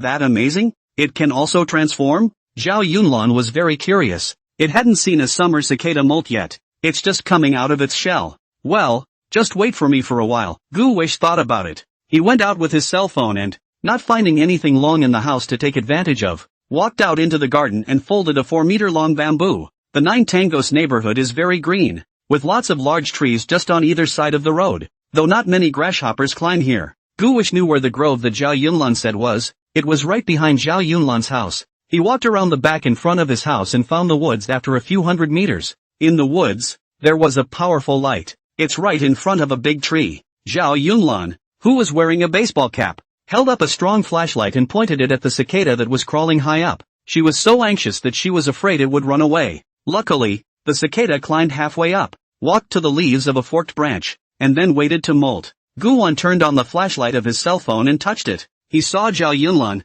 who was wearing a sweatshirt with loose hair, a baseball cap, and a large strong flashlight around his neck. Zhao Yunlan was very happy to see Goowan come over. Goowish, you're here. Look, it's not moving under that leaf. Goowan walked over, just as his cell phone ran out of battery and turned itself off. He put it in his pocket, looked up, and saw a crawling grasshopper on the leaves. It was so high I couldn't reach it and had to fight to see it climb up. Goowish said, it's okay, I brought my stick. He raised the cuirass in his hand and swept it straight down. Snap! The crawling grasshopper that was about to molt landed. Yikes! It's not going to fall to its death, is it? Can't die. Goowan picked it up. Did you bring the bottle? No. Zhao Yunlan took off his hat. Is my hat okay? That's okay. Is this expensive though? He pointed to the baseball cap. It's fine. It's only $2,000. Oh, a baseball cap is $2,000 and a crawling grasshopper is only 50 cents. Never mind. You can have it. This thing will stain your hat and it's hard to wash.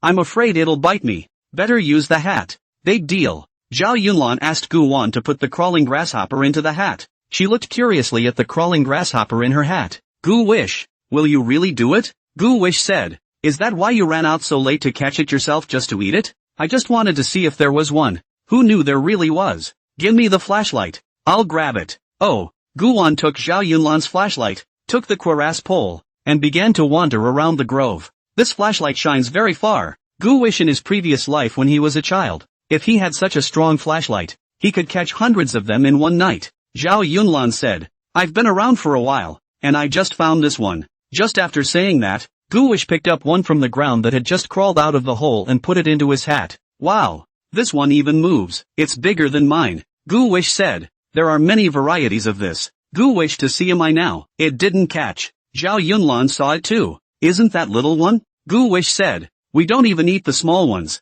We just eat the big ones. Gu Wan's eyesight was very good, and he led Zhao Yunlan to catch a dozen crawling grasshoppers in a while. A few of them have turned out. The flesh is tender. Wow. Gu Wish, you have sharp eyes. Gu Wish said. What's wrong with that? I used to be able to catch a lot of them in one night. This forest is too small. Before? Do you still catch grasshoppers at night at the orphanage? Gu Wish realized she had said the wrong thing and immediately lied. Yeah, every year Grandpa Dean would take us to play. Nah, there's another one. Gu Wish held up a strong flashlight and aimed it at a leaf that had turned halfway to a crawling grasshopper. It's about to stretch its wings. Zhao Yunlan said. Gu Wish, wait a moment. What's the matter? Getting soft? That's not exactly qualified eating. Zhao Yunlan blinked. No, I mean this, let me sweep it down. Gu Wish smiled and handed her the cuirass. Zhao Yunlan took the cuirass pole and lifted it up, then swept the crawling grasshoppers from the leaves, climbing the grasshopper and falling off. Zhao Yunlan was so happy to get up that her eyes fell into something dirty. Zhao Yunlan closed his eyes. Yikes. Gu Wish. Something went in. Into where? Gu Wish couldn't be bothered to pick up the crawling grasshopper. Zhao Yunlan rubbed his eyes. In my eyes. It hurts. Gu Wish said. Don't move. I'll get it out for you. Gu Wish carefully peeled back Zhao Yunlan's eyelids, and Zhao Yunlan's body trembled as his eyes trembled. Ouch. Gu Wish said. Just bear with it. It'll be over soon. Get it out and get comfortable. He blew out his breath as he carefully peeled out the small black thing that was hiding under his eyes. Zhao Yunlan's eyes were dry and secreted tears. By the time Gu Wen got that dirty thing out, Zhao Yunlan's eyes were red and teary, and she felt like she had been spoiled. Is it out yet? I can't stand it. Zhao Yunlan's small face collapsed, looking pathetic. Gu Wish said. It's well out. Zhao Yunlan blinked and realized that there were no more foreign objects. Gu Wish said. I used to catch crawling grasshoppers and often lost my eyes, so it's good to get them out. Zhao Yunlan said. But it really hurts. So do you still have the bamboo pole? Take. Gu Wan continued to lead her around the place, touching about 40 or 50 in total. He watched as it was almost time and planned to take her back. Xia Qingyan changed her clothes and came out of the house. She came next door and pushed open the door of her room. She didn't see Gu Wan's figure. Gu Wish, she called out, and no one responded. Pushing the toilet open, he realized that there was no sign of washing in the bathroom at all. She exited and walked downstairs. She was alone in the empty living room. Not a sound. What's going on? Where did Gu Wan go? Xia Qingyan shouted. Gu Wish, are you going to play hide-and-seek with your sister? Well, don't let me catch you out. Xia Qingyi began to patrol around the house. First she turned on the TV show and turned up the sound, then walked to the first floor bathroom. You're in there, right? Sister's coming, haha. Xia Qingyan opened the door, but found no one inside. Gu Wen was not there. She went to look elsewhere, yet there was nothing. There's nothing upstairs or downstairs. At this time, Xia Qingyan panicked. Why did Gu Wan suddenly disappear? She was apprehensive. It was clearly there just now. Had all these days together been a dream of their own? Xia Qingyan walked upstairs and saw that the computer she had bought for Gu Wan was still there. Phew!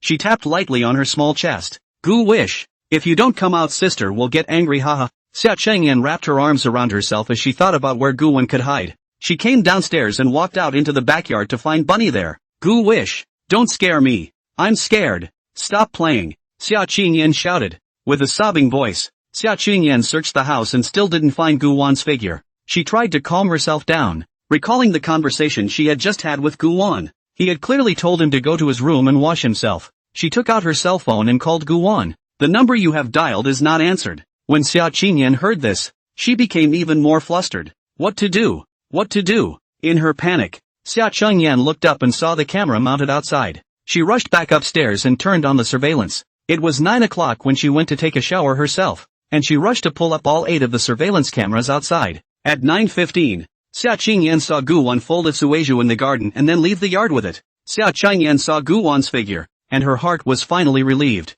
Only, this big night, Gu Wan took the sueju pole to go out to fuck his mom? Xia Qingyan picked up her own big red umbrella and hurriedly went out to look for it. She looked in the direction Gu Wan had left. The thought crossed my mind that if I found the kid, I'd make sure he knew why the flowers were so red. The Nine Tang Palace at night was quiet. The night sky is starry. As Xia Qingyan walked on the path leading to the grove, she looked around warily. At the same time, he also looked openly for Gu Wan's figure. Then, just ahead, he saw someone coming his way. Judging by the position of the flashlight being held, it's a kid all right. However, it seems to be 2 figures. She walked over. Gu Wan led Zhao Yunlan towards his home. Gu Wish said, "Leave these crawling grasshoppers to me. I'll make them and bring them to school for you tomorrow." Zhao Yunlan nodded. "Good." Gu Wish suddenly asked, "Student Zhao Yunlan, there's something I want to ask you." "What is it?" Zhao Yunlan was on alert. She logged on to the secondary forums in the afternoon and received a private message. That private message made her suspect that it was Xia Qingyan's trumpet.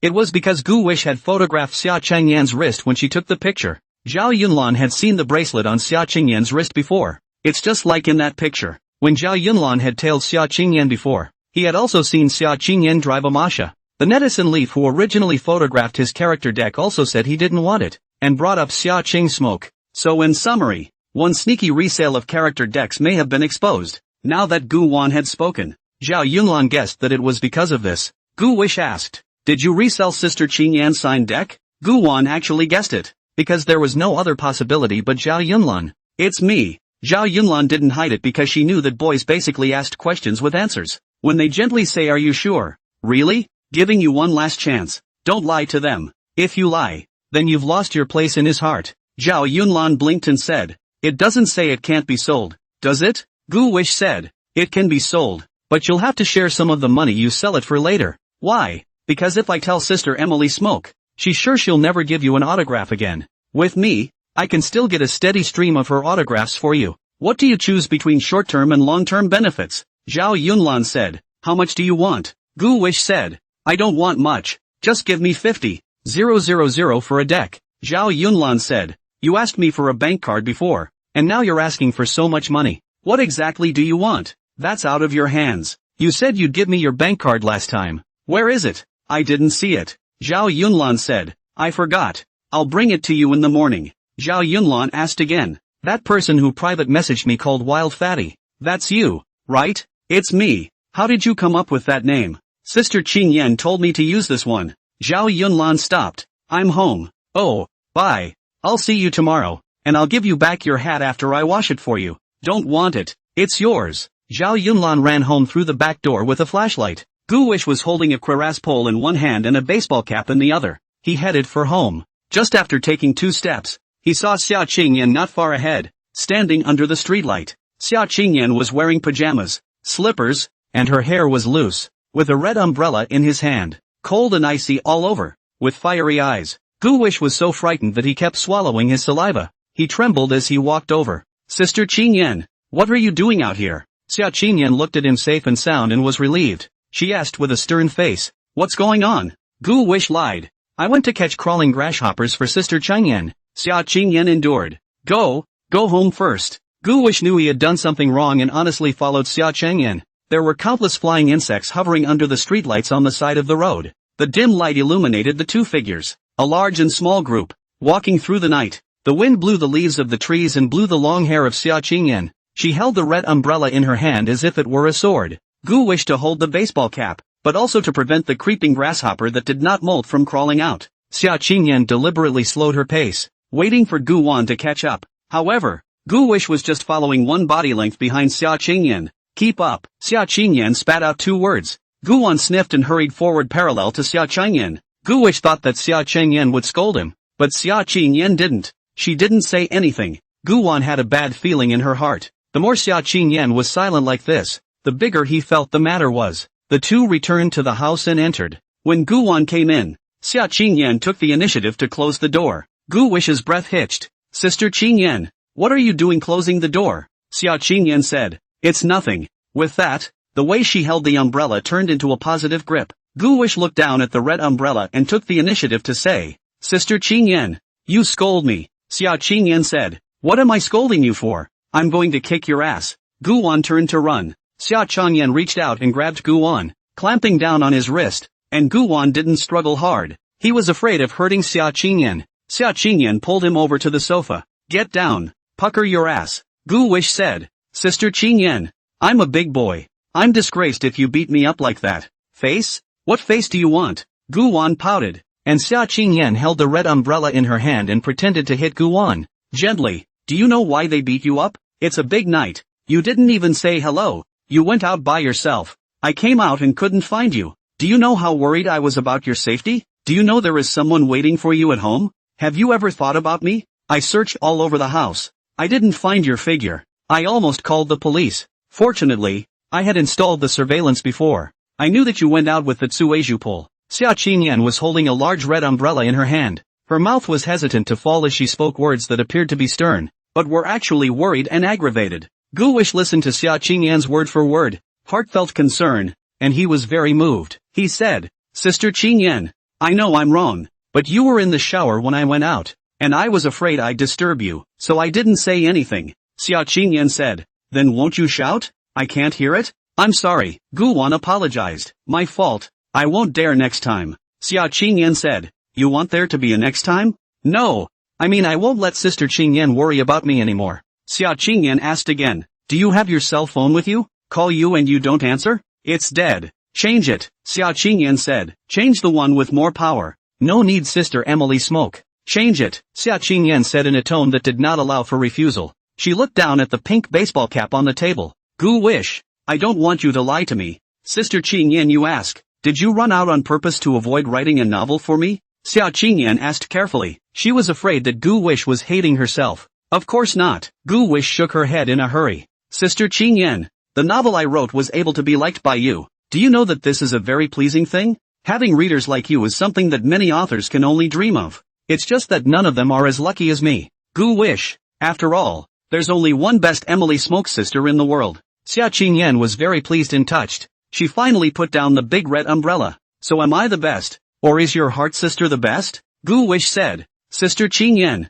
this is incomparable. If all the world's problems need an answer, that answer is destined to be imperfect. You and Sister Heart are both the most important people in the world to me. Both good. As Xia Qingyan listened to Gu Wan's answer that wasn't an answer, she was actually satisfied because if Gu Wan had answered that it was her Oryao Xinu, she would have felt that something was missing. Gu Wish, this kid, is really something else? Not bad for your own son. Adopted child. Gu Wish saw her put down the big red umbrella and breathed a sigh of relief in her heart. Sister Qingyan, can I get up now? Pouting like this is a bit tiring. Xia Qingyan heavily slapped Gu Wan's butt. Get up. Spare you this time? There will be no next time. Gu willingly got up. He asked, Sister Qingyan, this umbrella of yours is a bit different from the others. Why is the handle of the umbrella so thick inside? Xia Qingyan said proudly, this umbrella was specially customized by me. There's a little mechanism in there. Gu Wish curiously said, what kind of organ? Not telling you. Now go write me a novel and show it to me when you're done,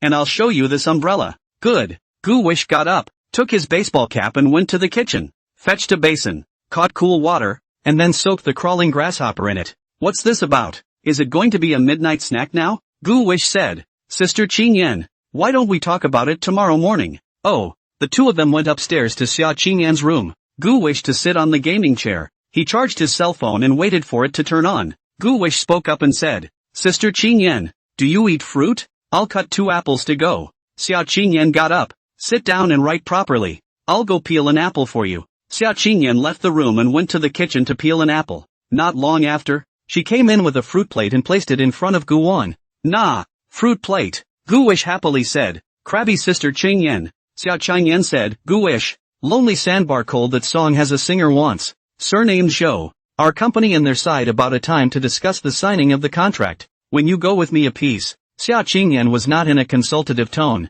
but rather a notification. Gu Wish doesn't want to show his face. Sister Qingyan, is it okay not to go? No, it's your song. You always have to be the gatekeeper. It's settled. Gu Wish said. Sister Qingyan, I have other songs. Why don't you sell them for me in one piece? Sure, you send it to me. I'll give it to you when I'm done. Gu wished to write for a while and eat the fruit plate. Sister Qingyan, I want to drink milk. Xia Qingyan said. Wait, I'll go pour it for you. Xia Qingyan came in with a glass of milk and fed it to Gu Wan. Sister Qingyan, why is this glass of milk a strange color? Yeah, got it this morning. Gu Wish opened his mouth and grunted as he drank half the cup. Are your shoulders sore? I'll rub it for you. Xia Qingyan was trying to take advantage of rubbing Gu Wan's shoulders to peek at what Gu Wan had written. No need, Sister Qingyan. There's still 1,000 words left to write. It's done. You can read it in a while. Xia Qingyan was happy as she sat back in her seat. Gu Wish chatted with her. Sister Qingyan, those 2 rabbits at home are pregnant. It's going to calve in a few days. The house will be full of rabbits by then. Xia Qingyan said. How come? So fast? Gu Wish said. Rabbits lay quickly. Xia Qingyan looked at Gu Wan and said. Gu Wan, When will you grow up? I'm growing up every day. Too slow. Xia Qingyan crossed her legs and narrowed her eyes to survey Gu Wan. If there's some kind of fast-growing potion, I'll buy you a drink. Gu Wish said. Ha ha, Sister Qingyan. Why do you want you and I to grow up so quickly? Isn't it nice that we're taking our time like this? Xia Qingyan thought for a moment and said. Well, it is very good. Gu Wish questioned. Sister Qingyan. I haven't heard anything from Auntie. When will she be back? Xia Qingyan said. I don't know. All my messages to her are read and not returned. Gu Wish said. Is Auntie a very high-strung person? Xia Qingyan said. My mom is a cold-faced person with a warm heart. You don't have to be afraid. Gu Wish wasn't worried about Xia Qingzi suddenly killing back. Ants naturally have a way of dealing with ants. Teenage girls have a way of dealing with teenage girls. In his previous life, Gu Wish was experienced in many battles. He was kind of looking forward to it. What kind of ant is a woman who can give birth to Xia Qingyan? Okay, Sister Qingyan, it's written. Here. Gu Wan handed Xia Qingyan the 8 chapters he had written in the past 2 days. Xia Qingyan was like a treasure and patiently studied it. He would also discuss the plot with Gu Wish from time to time. And Gu Wish had already turned on his computer, ready to play a Kago and snipe at the center door. Xia Qingyan said. Gu Wish, why did you write it like that? Why do you have to have the male lead take a concubine? Why does Li Taiping even have to help him take a concubine? And Shangwan Wanner, she's still Li Taiping's best friend. You promised me a single female lead. Gu Wish said. It's a single female lead. The single heroine doesn't say you can't have concubines, either. Shangwan Wanner is just the female counterpart, but she and Li Taiping share a husband with 2 women. Xia Qingyan was very unhappy with this episode. No, you change it for me. Gu Wish took off her headphones and said. Sister Qingyan, it's not that I don't change, it's that I can't. You can also see from what happened earlier that Gu Feng's concubinage was completely forced. It was Wu Zetian who was jealous of Gu Feng and wanted to place Shangwan Wanner, her closest female official, by Gu Feng's side so that she could keep an eye on Gu Feng's movements at all times. Xia Qingyan said. You mean Gu Feng is favoring Li Tang? Gu Wish said. Gu Feng is inclined to the historical momentum. The martial Monday dynasty won't last long. Xia Qingyan said. But I look so hard. I don't want to look at it. Gu Wish said. Sister Qingyan. The story isn't over yet. Don't be impatient. Look down slowly. From the beginning to the end, the only person Gu Feng liked was Li Taiping. So is Li Taiping. Li Taiping actively helped Gu Feng take a concubine and marry Shangwan Wanner, also because she was trustworthy. That's all I can say. Xia Qingyan continued to read down the page and would giggle when she saw where the hero interacted with the heroine. After reading it, she felt something was missing. Xia Qingyan got up. Hurry up and update. She knocked on Gu Wish. Gu Wish said. I know. Xia Qingyan stretched her legs, wanted to go downstairs to turn on the TV, and stopped again when she reached the door. She turned back to look at Gu Wish, who was seriously shooting a gun, thought about it and walked back, lay down and went straight to sleep. With Gu Wish, she didn't feel as scared as she used to. Xia Qingyan admonished. Gu Wish, rest after playing this hand. Oh. Xia Qingyan closed her eyes. She had a strange dream. In her dream, a pair of dragon and phoenix babies chased after her and called out for mama. Xia Qingyan was getting confused. A cold sweat broke out. What the hell is this? Your own child? A nightmare. An absolute nightmare. Xia Qingyan gasped loudly as the room went dark. She reached out and touched it. Gu Wish was not on the bed. Looking at the time, it was 2 in the morning. Xia Qingyan lay down and listened to what sounded like a noise next door. Could it be that Gu Wan is still awake? Xia Qingyan walked out of bed barefoot and came to the wall. Her ear pressed against the wall. Taba. Xia Qingyan vaguely heard these 2 words. And then there was. President. Don't. Ma'am. You don't want your husband to lose this job, do you? If you don't comply with my demands, I'll send him to jail. Xia Qingyan frowned. Gu Wish. This kid. What's he doing up in the middle of the night? Xia Qingyan gently pushed open the door and walked out. She arrived in front of Gu Wan's door and held the door handle in her hand, twisting it quickly, only to find that it was already unlocked. Dum dum dum dum dum dum dum dum dum dum dum dum dum dum. Gu Wish. I know you're still awake. Open the door. Xia Qingyan shouted outside the door. Kappa. The door's open. Gu Wish looked sleepily at Xia Qingyan and said, Sister Qingyan. It's so late. What's wrong? Xia Qingyan walked into the room. What did you just do? Didn't do anything.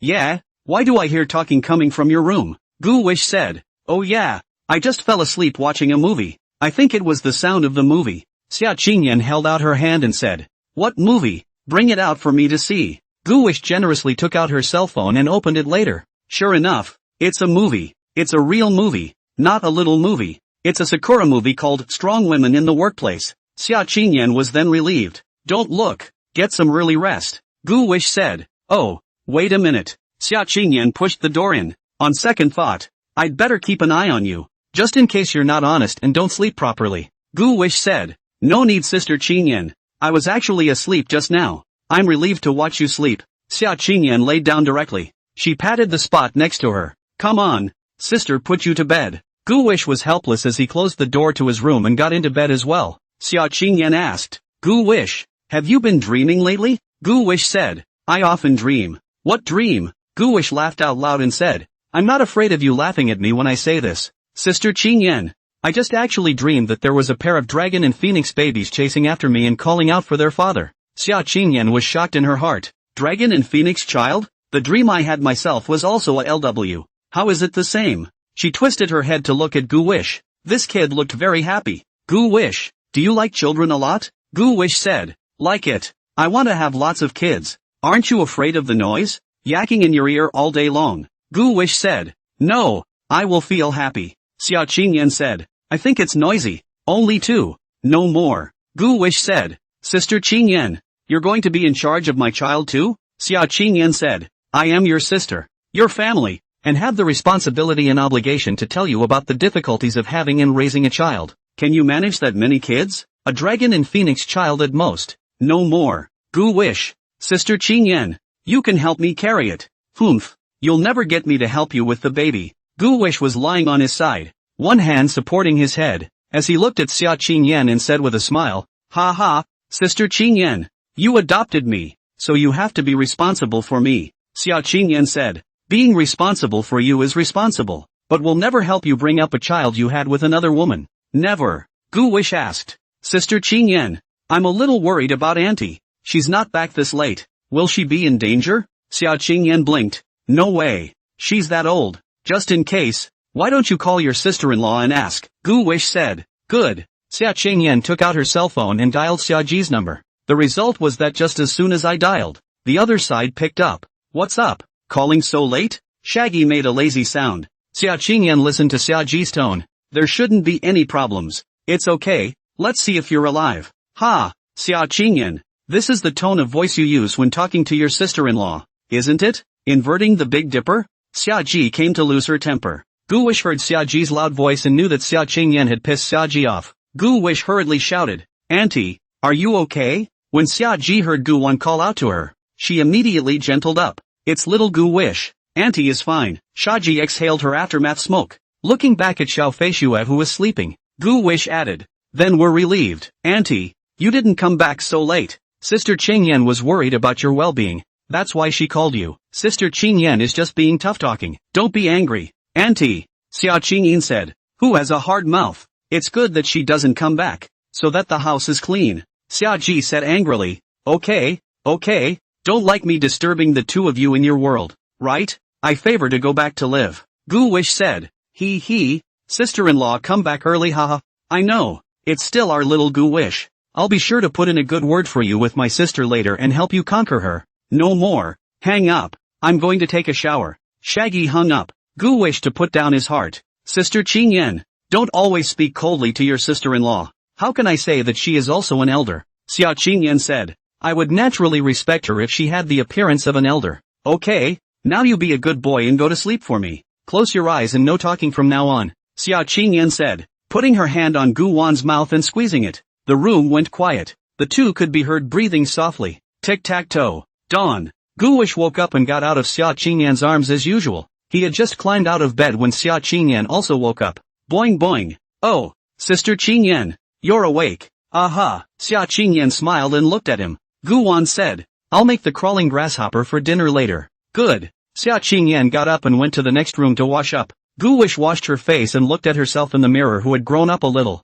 revealing a smile, her white teeth flashing a light. Gu Wan came downstairs and first cleaned the crawling grasshoppers in the basin a few times, which were completely dead after a night of soaking. Turn on the heat, pour in the hot oil, then put the crawling grasshopper in, using only a little saltpeter and nothing else for seasoning. The crawling grasshopper gradually turns golden brown in the frying pan. In order to thoroughly flavor the grasshopper, Gu Wan also used a spatula to flatten the grasshopper.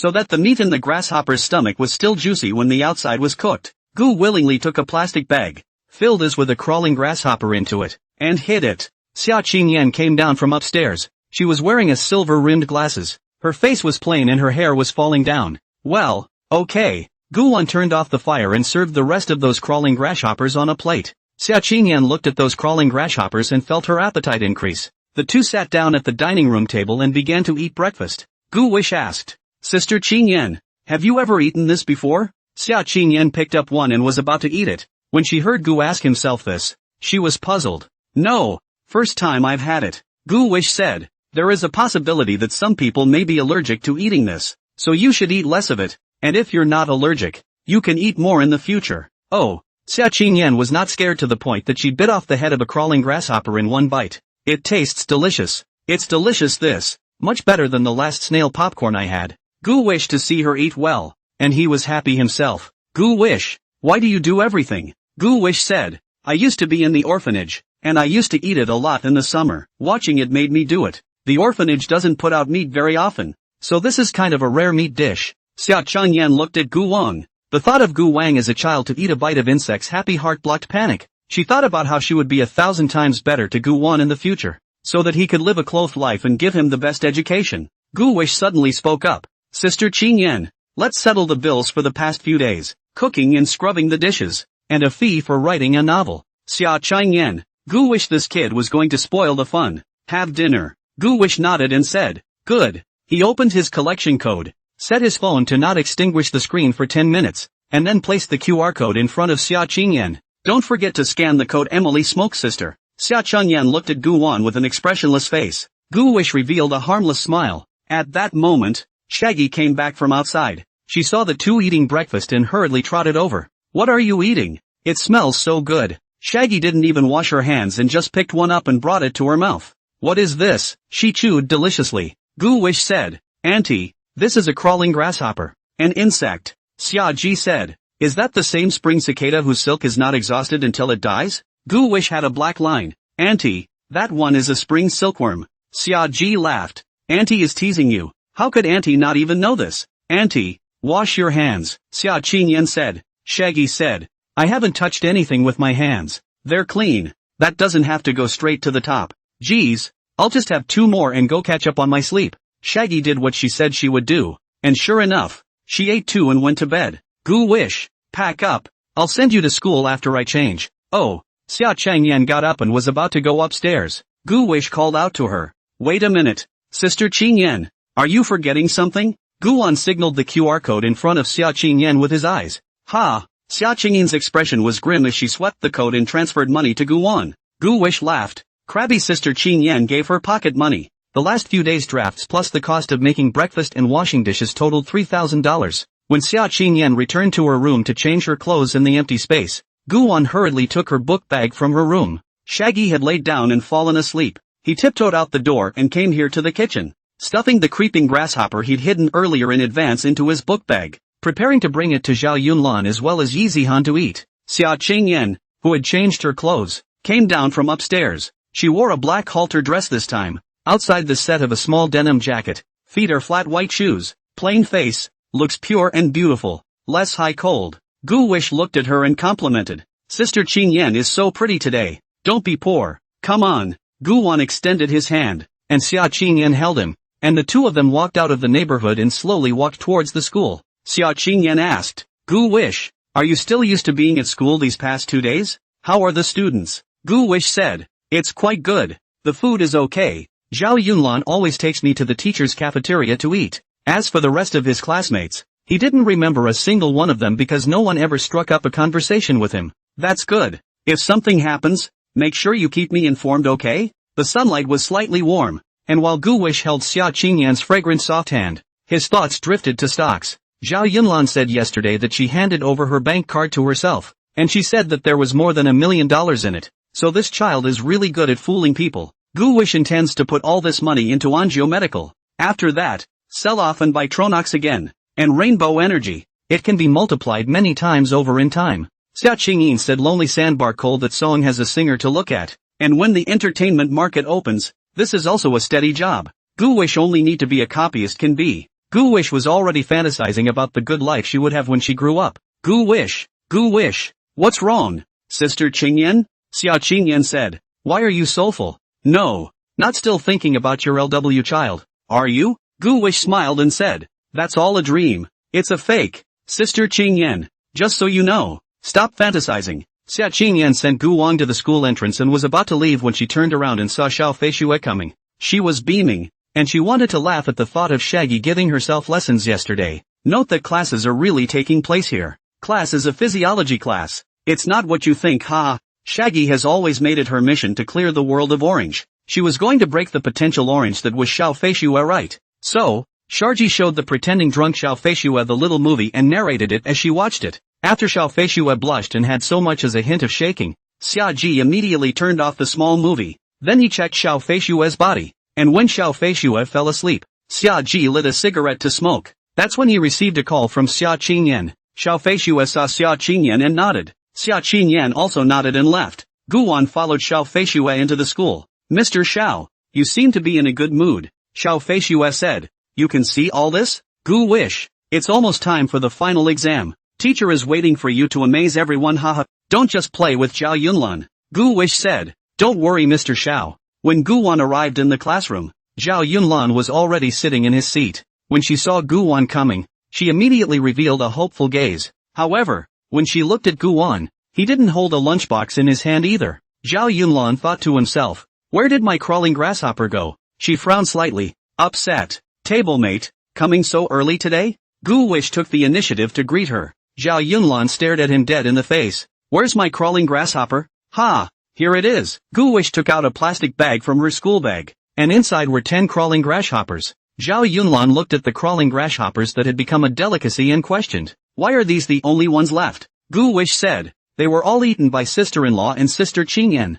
These are still in my secret stash. You know, they're jealous, and if they knew I was cooking for a girl, I guess I'd have a hard time. Zhao Yunlan expressed his understanding. Okay then. Zhao Yunlan gulped as he watched the crawling grasshopper. She was about to reach for it when Gu Wish said, wait a minute. What's wrong? One hand for the bank card. One hand for the crawling grasshopper. Zhao Yunlan took out a Tianhai bank card from his own wallet and handed it to Guan. There's $1.5 million in here. It's all yours. Just like that. Gu Wish got $1.5 million of startup capital with a few crawling grasshoppers. Gu Wish asked, why are you so relieved? What if I can't pay it back? Zhao Yunlan shook his head. That won't happen. You have Sister Xia behind you. Although I don't know why you didn't ask Sister Xia for money. I'm sure you have your own considerations. Consider these my investment in you. Years later, Zhao Yunlan would realize that this investment back then had made her a fortune. Even, the pregnancy is bursting at the seams. Zhao Yunlan looked at the crawling grasshopper, and although there was a little bit of fear in his heart, his saliva overcame his fear. She took a careful bite and realized it tasted fantastic. Gu Wish, how did you do this? It's easy, just saute it in oil. Gu Wish said, you can't eat more, ha, you can only eat 5. Why? These are mine. Zhao Yunlan nursed the food. Gu Wish said helplessly, I was afraid you were allergic. Some severe allergies can be deadly. Ha! Zhao Yunlan was startled as she tried to spit out the crawling grasshopper she had eaten. A little lightness and you get a red spot. Hearing these words, Zhao Yunlan was relieved again. It's just a red dot. She's not afraid at all. After eating 5, the class bell rang. Zhao Yunlan put the crawling grasshopper in the desk. The first class was language, and Xiao Feishue was on the podium. Zhao Yunlan and Gu Wish were writing things on paper. That deck was returned and couldn't be sold. Do something, Zhao Yunlan said. Gu Wish said, leave it to me. When the time comes, I'll make it clear to that young lady and tell her that this is indeed Sister Qingyan's autograph. What's that young lady's nickname on the forums? Zhao Yunlan wrote. Yi Zhiqiu. Okay. Zhao Yunlan asked again. Gu Wish, where are you in your novel? Tomorrow could be the time to split the winners and losers. Gu Wish said. I've already written it. That fast? Zhao Yunlan was surprised. She had only written half of it when Gu Wish had already finished. She's got to work at it. But it's not a matter of writing fast and writing well. You still have a chance to win. As she wrote, Gu Wish suddenly realized that red dots the size of pinholes appeared on Zhao Yunlan's arm, then slowly expanded to the size of green beans. Gu Wan was startled. This is an allergy. Tablemate, does your arm itch? It doesn't tickle. Zhao Yunlan looked down. Yeah. What's this? Am I going to die? Gu Wish said. That's what I call an allergy. Looks like you can't eat a crawling grasshopper. And when class is over, you'll have to be taken to the infirmary to get hooked up to saline. A shot? I don't want a shot. Is it possible to skip the injection? Gu Wish? Zhao Yunlan's expression collapsed. Gu Wish said, no, it has to be injected. Zhao Yunlan asked, Gu Wan, can you give me an injection? A shot? What kind of shot? I'm not a doctor. How can I give a shot? Gu Wish only knew that the injection had to be injected into a vein vessel, but nothing else. Ahem. I don't know how to give a shot. Zhao Yunlan said, you can study medicine when you grow up, so you can give me injections, right? Gu Wish said, I don't want to be a doctor. Then what are you going to be? Gu Wish said, I want to be like my uncle, doing business and being a capitalist. Zhao Yunlan said, my father is not a capitalist. He's a philanthropist. Do you know how much money my family donates every year? Gu Wish said, let me become a capitalist. And I'm willing to donate, provided I have the money. Zhao Yunlan said, you're so persistent. What do you need so much money for? Tablemate, you're a stand-up guy. Why don't you give me all your family's money? Gu Wish wrote this. Zhou Yunlan said, well, I'll have to ask my dad if he's willing then. I'm joking. Don't ever ask. Gu Wish knew that since Zhao Yunlan, this girl, dared to say this, she really dared to do it. It wouldn't be good if Zhou's father came looking for him. Gu Wish thought in her heart that she hadn't really met Father Zhao once when he was such a legendary figure. Ding bell. After class ended, Gu Wish hurriedly pulled Zhao Yunlan's hand to Xiao Feishue to ask for leave. Teacher Xiao, student Zhao Yunlan has an allergy and needs to go to the infirmary to hang a saline solution, so we're asking you for a leave of absence. Xiao Feishue was surprised. What's going on? How come you're suddenly allergic? Gu Wan said. She ate the crawling grasshopper and became allergic. Xiao Feishue was a bit nervous. Zhao Yunlan being sick with allergies was no small matter. Zhao Yunlan, how do you feel now? I'm fine. Mr. Xiao. Zhao Yunlan looked as if he was fine, quite relaxed. Xiao Feishue said after seeing the red spots on Zhao Yunlan's arm. No, this is a bit serious. I'm going to notify your parents to come over immediately. Zhao Yunlan hurriedly said. Mr. Xiao, I'm really fine. Gu Wan said that some of the people who eat this will be allergic to it. Don't worry. I'll just go to the infirmary and hang up a saline solution. You don't have to notify my father. He's very busy every day. Xiao Feishue said. Alright then. I'll take you guys over there and tell the teacher right away if there's anything going on, okay? Zhao Yunlan nodded. Xiao Feishue led the two to the infirmary, and she instructed the infirmary staff to take good care of Zhao Yunlan. The doctors in this infirmary are also highly paid people with excellent medical skills, not generalized. They checked and found that Zhao Yunlan was only mildly allergic, so they hooked her up to saline. Zhao Yunlan said, Mr. Xiao, you go ahead and get busy. Just let Gu Wish stay here with me. Xiao Feishue said. Alright then, Gu Wish, take good care of student Zhao Yunlan. Teacher will go back and get busy first. Okay, Mr. Xiao. After Xiao Feishue left, Zhao Yunlan said, Gu Wish, the smell here is really bad. I don't like it. Gu Wish said, is that so? So, do you like this? Gu Wish threw her a hand-grabbing fart. Zhao Yunlan had a black line. Gu Wish, don't think that just because I'm hung up on salt water right now that I won't dare to get up and beat you up. Gu Wish changed the topic and said, classmate Zhao Yunlan, it just so happens that it's quiet now. Let's code. You didn't write it well. Come on and write it again. Zhao Yunlan said. Good, but didn't you already write it? Gu Wish said. I can write other things. In fact, Gu Wish was not writing something else, but proceeded to write, because what he had written before was the content of the first 15 chapters of my 18-year-old female tenant. That is, the content of the first 30,000 words. He's going to keep writing. When the time came, show this to Zhao Yunlan as well as Xia Qingyan. Their brains will surely look like they've been bombed with an atomic bomb, and their outlook on relationships will surely change. Zhao Yunlan was hanging on to saline in one hand, so she typed slowly, while Gu Wish familiarized herself with cell phone coding, crackling and writing fast. She saw how fast Gu Wan was writing, and her heart became anxious. Doesn't this guy have any creative bottlenecks? You're telling me that this kid's a good spammer? Gu Wish knew that some authors like to flood their writing with water. Water of all kinds, just like the ocean. Gu Wish wouldn't do that. And the readers have big eyes. When Zhao Yunlan finished hanging up the saline solution, she became drowsy. After the doctor removed the needle, she lay down in the hospital bed and went to sleep. Gu Wish was right there with her, been coding like crazy, except for going to the bathroom. In one morning, Gu Wish wrote a full 15,000 words at 5,000 per hour. By the time Zhao Yunlan woke up, Gu Wish had also finally written my 18-year-old female tenants. Tablemate, you're awake. Let's go eat. Ha, what time is it? It's 12 o'clock. Zhao Yunlan said. I've slept for so long? Gu Wish nodded. Are you feeling better? I see the red spots on your body have gone away. Zhao Yunlan sniffed and pressed her hands against her small skirt. You peeked? You ask you to give me a shot and you don't. And you peek? Gu Wish was confused. What the hell? No, the red spots on your arms are gone. Zhao Yunlan said. Oh, you say it clearly, but there is a little difference between the arm and my body. Previously, Zhao Yunlan also had red dots on his chest position. She thought Gu Wish had seen it. The two walked out of the hospital and into the teacher's cafeteria. He just met Zhang Shi, by Qing Xian, who was eating. Zhang Shi waved at Gu Wan.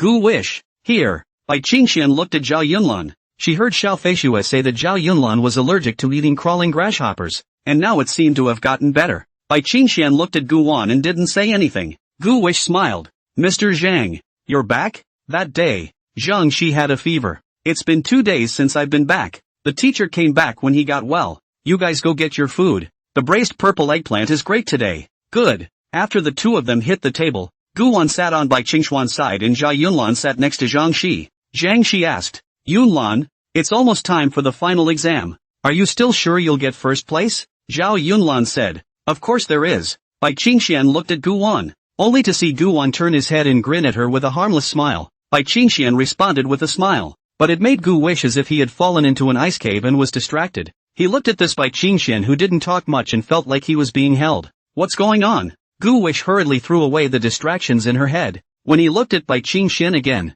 Bai Qingxian lowered her head and drank the soup, saying, I'm done eating, you guys take your time. She left with her bowl of rice. Gu Wish looked at her back and felt strange. Was that feeling just now an illusion? This white teacher is a bit dangerous. The two of them ate and went to the kindergarten department, where Miss Xiaoyu was leading the children to play eagle catching chickens. Yi Zihan stood last, and she was having a great time. Gu Wan and Zhao Yunlan stood outside the fence, watching her play happily. Zhao Yunlan said, Gu Wan, I'm allergic to eating this, do you still want to give Zihan a taste? What if she's allergic too? Gu Wish twisted his head and said, this child can eat dog food. This area of summer cicadas. No matter. Big deal. Give her a shot too. He didn't call out to Yi Zihan, so he quietly watched her play. When Yi Zihan was dodging the eagle, she suddenly saw Gu Wan outside and immediately scattered the clothes of the students in front of her and ran to Gu Wan with a brisk pace. She dutifully called out, Gu Wish Potpourri. Yi Zihan was wearing a small purple dress, cute little sandals, 2 ponytails up and 2 pink hairbands, a pair of big eyes blinking, looking cute as hell. Gu Wan touched her head, and Yi Zihan intimately came over to feel Gu Wan's caress. Yi Zihan sniffed, and she smelled a peculiar fragrance. Gu Wish Potpourri, you brought Zihan something delicious, right? Get it out. Gu Wish said. Aya, Zihan is so smart. Gu Wish handed her the crawling grasshopper. Zihan, have you eaten this before? Gu Wish asked. Yi Zihan shook her head. She swallowed. You taste one. Gu Wan picked up one and fed it to her, taking one that had molted its shell, such that it was full of meat. Yi Zihan opened her small mouth to eat it. The first flavorful bite. In the second bite the little faces were deformed and squeezed together. What's wrong? Is it hard to eat? Spit it out if it doesn't taste good. Gu Wish said. Yi Zihan closed her eyes and kept chewing, and when she opened her eyes, she said, it's a bit salty. Maybe the salt wasn't spread out when Gu Wan fried it, and it all squeezed into the crawling grasshopper's stomach and legs.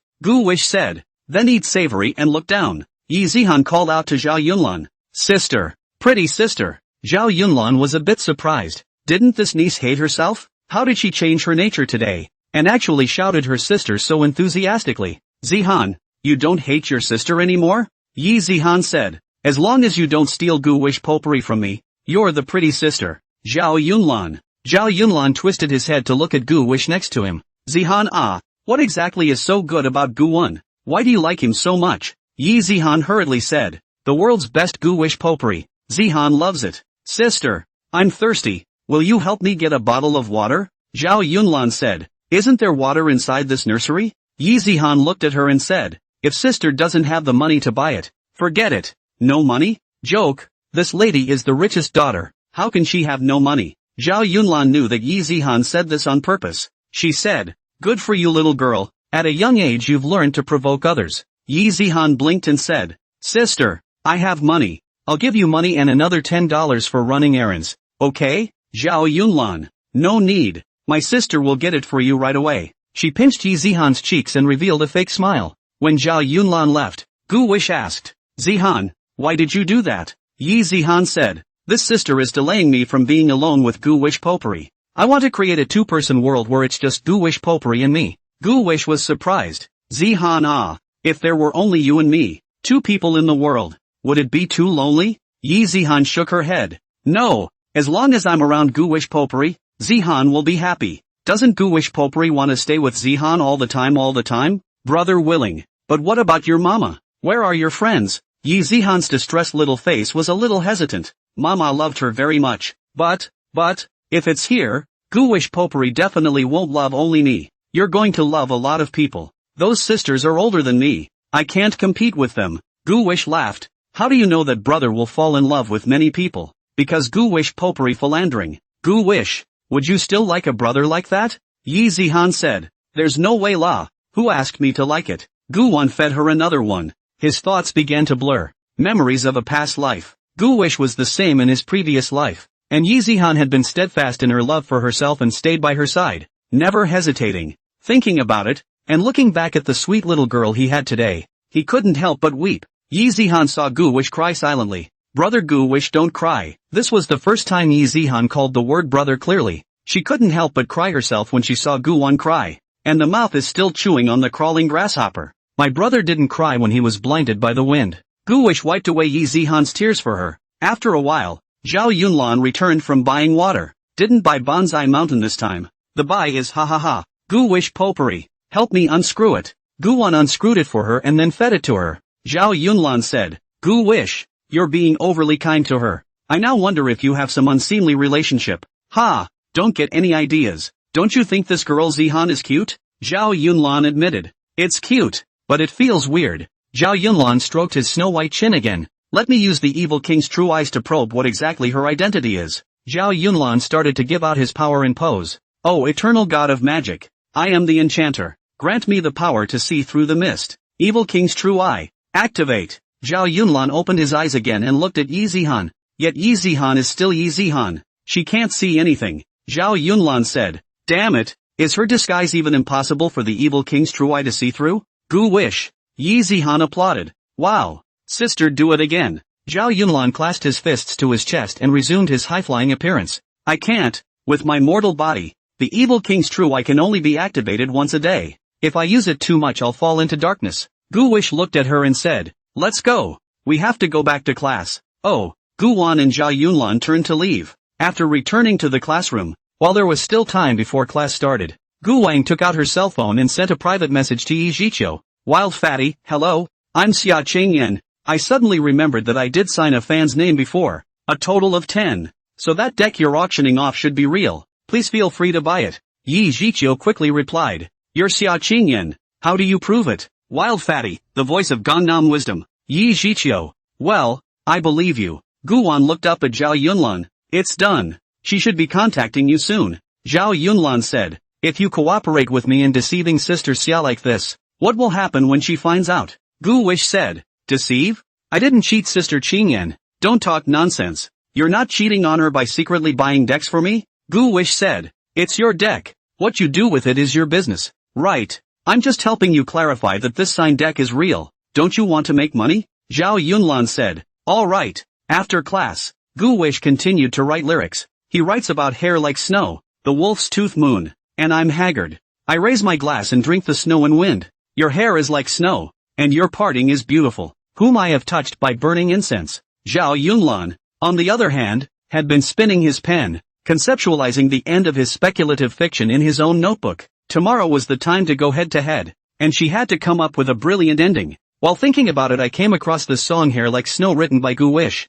The setting sun spilled over the side of her face. A few stray strands of hair flowed across his forehead. Her brilliant eyes were attracted to the words in Gu Wan's pen. Zhao Yunlan's face was calm as she thought to herself. Why does this kid always have something new? Could it be that he really is a one-in-a-million genius? The second class of the afternoon happened to be a piano class. Students who have self-selected piano lessons go to the piano classroom together. The teacher who taught piano called Gu Wan up to play the piece in order to find out his level. This teacher's name is Fan. She is very pretty and has a good figure. Singles. She looked stylish and playful in a long black halter top with a little pink jacket over it. Those eyes smiled as if they could talk. Teacher Fan said gently, Gu Wish, it's your first time coming to teacher's class. Can you show us your piano foundation? Teacher would like to understand it and then teach you individually according to your level. Gu-won looked up, looked at Mr. Fan and said, Teacher, play anything? Either way, whatever. Good. Under everyone's gaze, Gu-wish walked onto the stage. These students who have taken piano lessons have been learning the piano since they were young.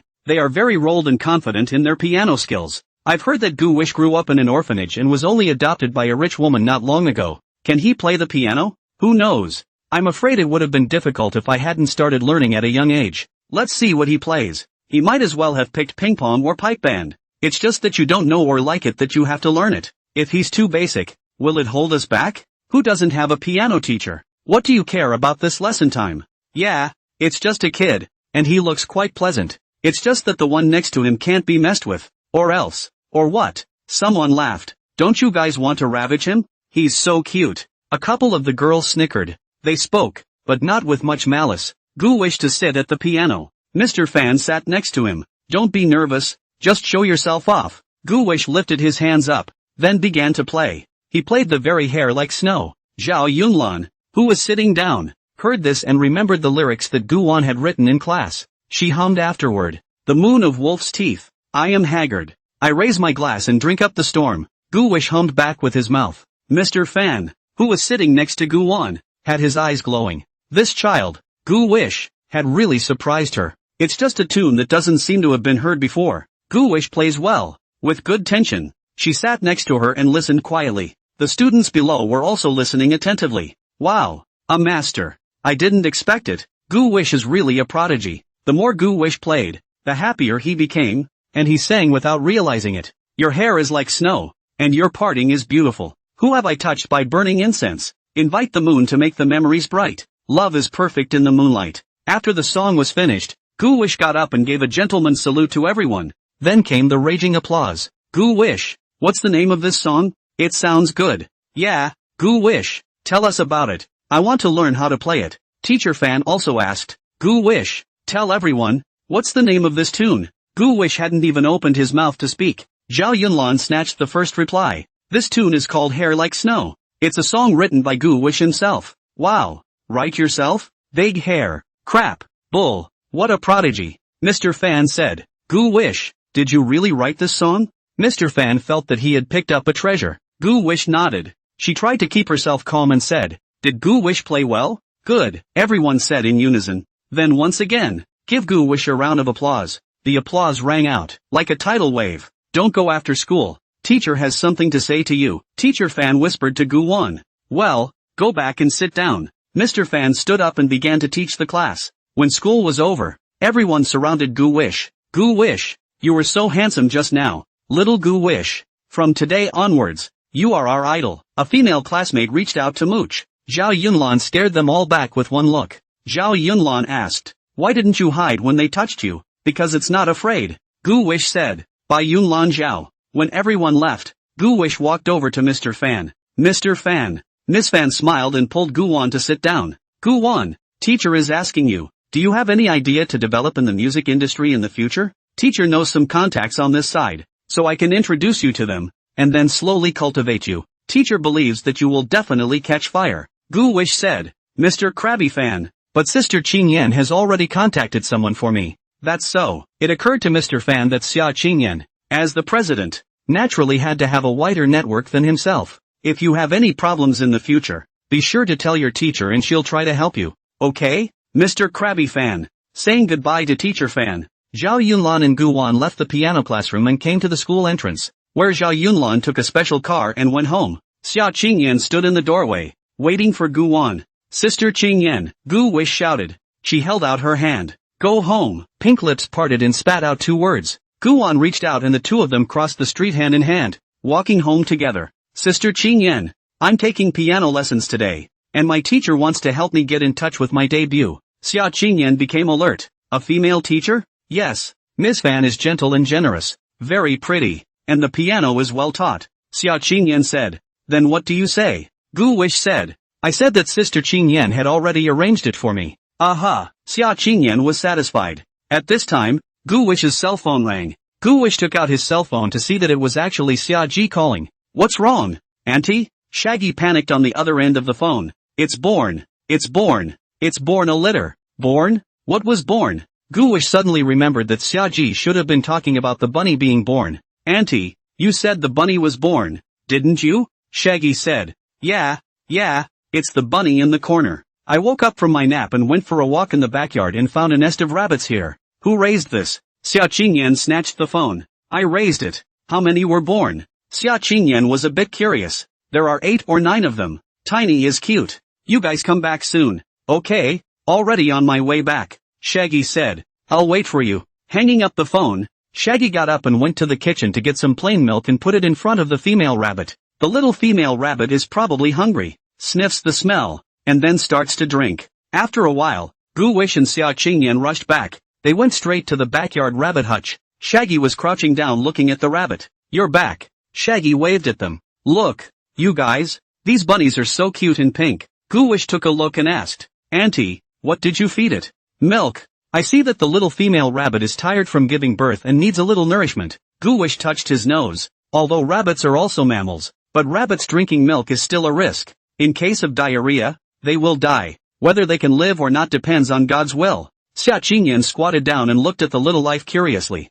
A lot. Guwish said. There will be more and more in the future. 1 litter a month. Xia Qingyan looked up and asked. Then when we raise them up, will we be able to sell roasted rabbits as well? Guwish. Good lord. Guwish thought how loving Xia Qingyan was, but it turns out she wanted to be a rabbit killer herself. Sister Qingyan, you raised them yourself. Do you dare to kill them? Xia Qingyan said. I don't dare. Do you? Guwish said. I wouldn't dare. Shaggy held up her hand. I dare you. That spicy rabbit from last time was delicious. Guwish, you'll do it? Guwish said. It would be true. Auntie, are you going to kill it without feeling guilty? Shaggy shook her head. Rabbits are cute, but they taste better. Xia Qingyan nodded in approval. Those newborn bunnies just can't understand the conversations of these human killers either. If it's understood, it should look like this. What? How can you eat a rabbit when it's so cute? Guwish realized that the bunny, which had just had a litter, didn't seem to have any milk. These baby rabbits have no milk. Guwish said. Rabbit mama has no milk. Gotta find a syringe to feed the bunnies. Sister Qingyan, do you have any syringes at home?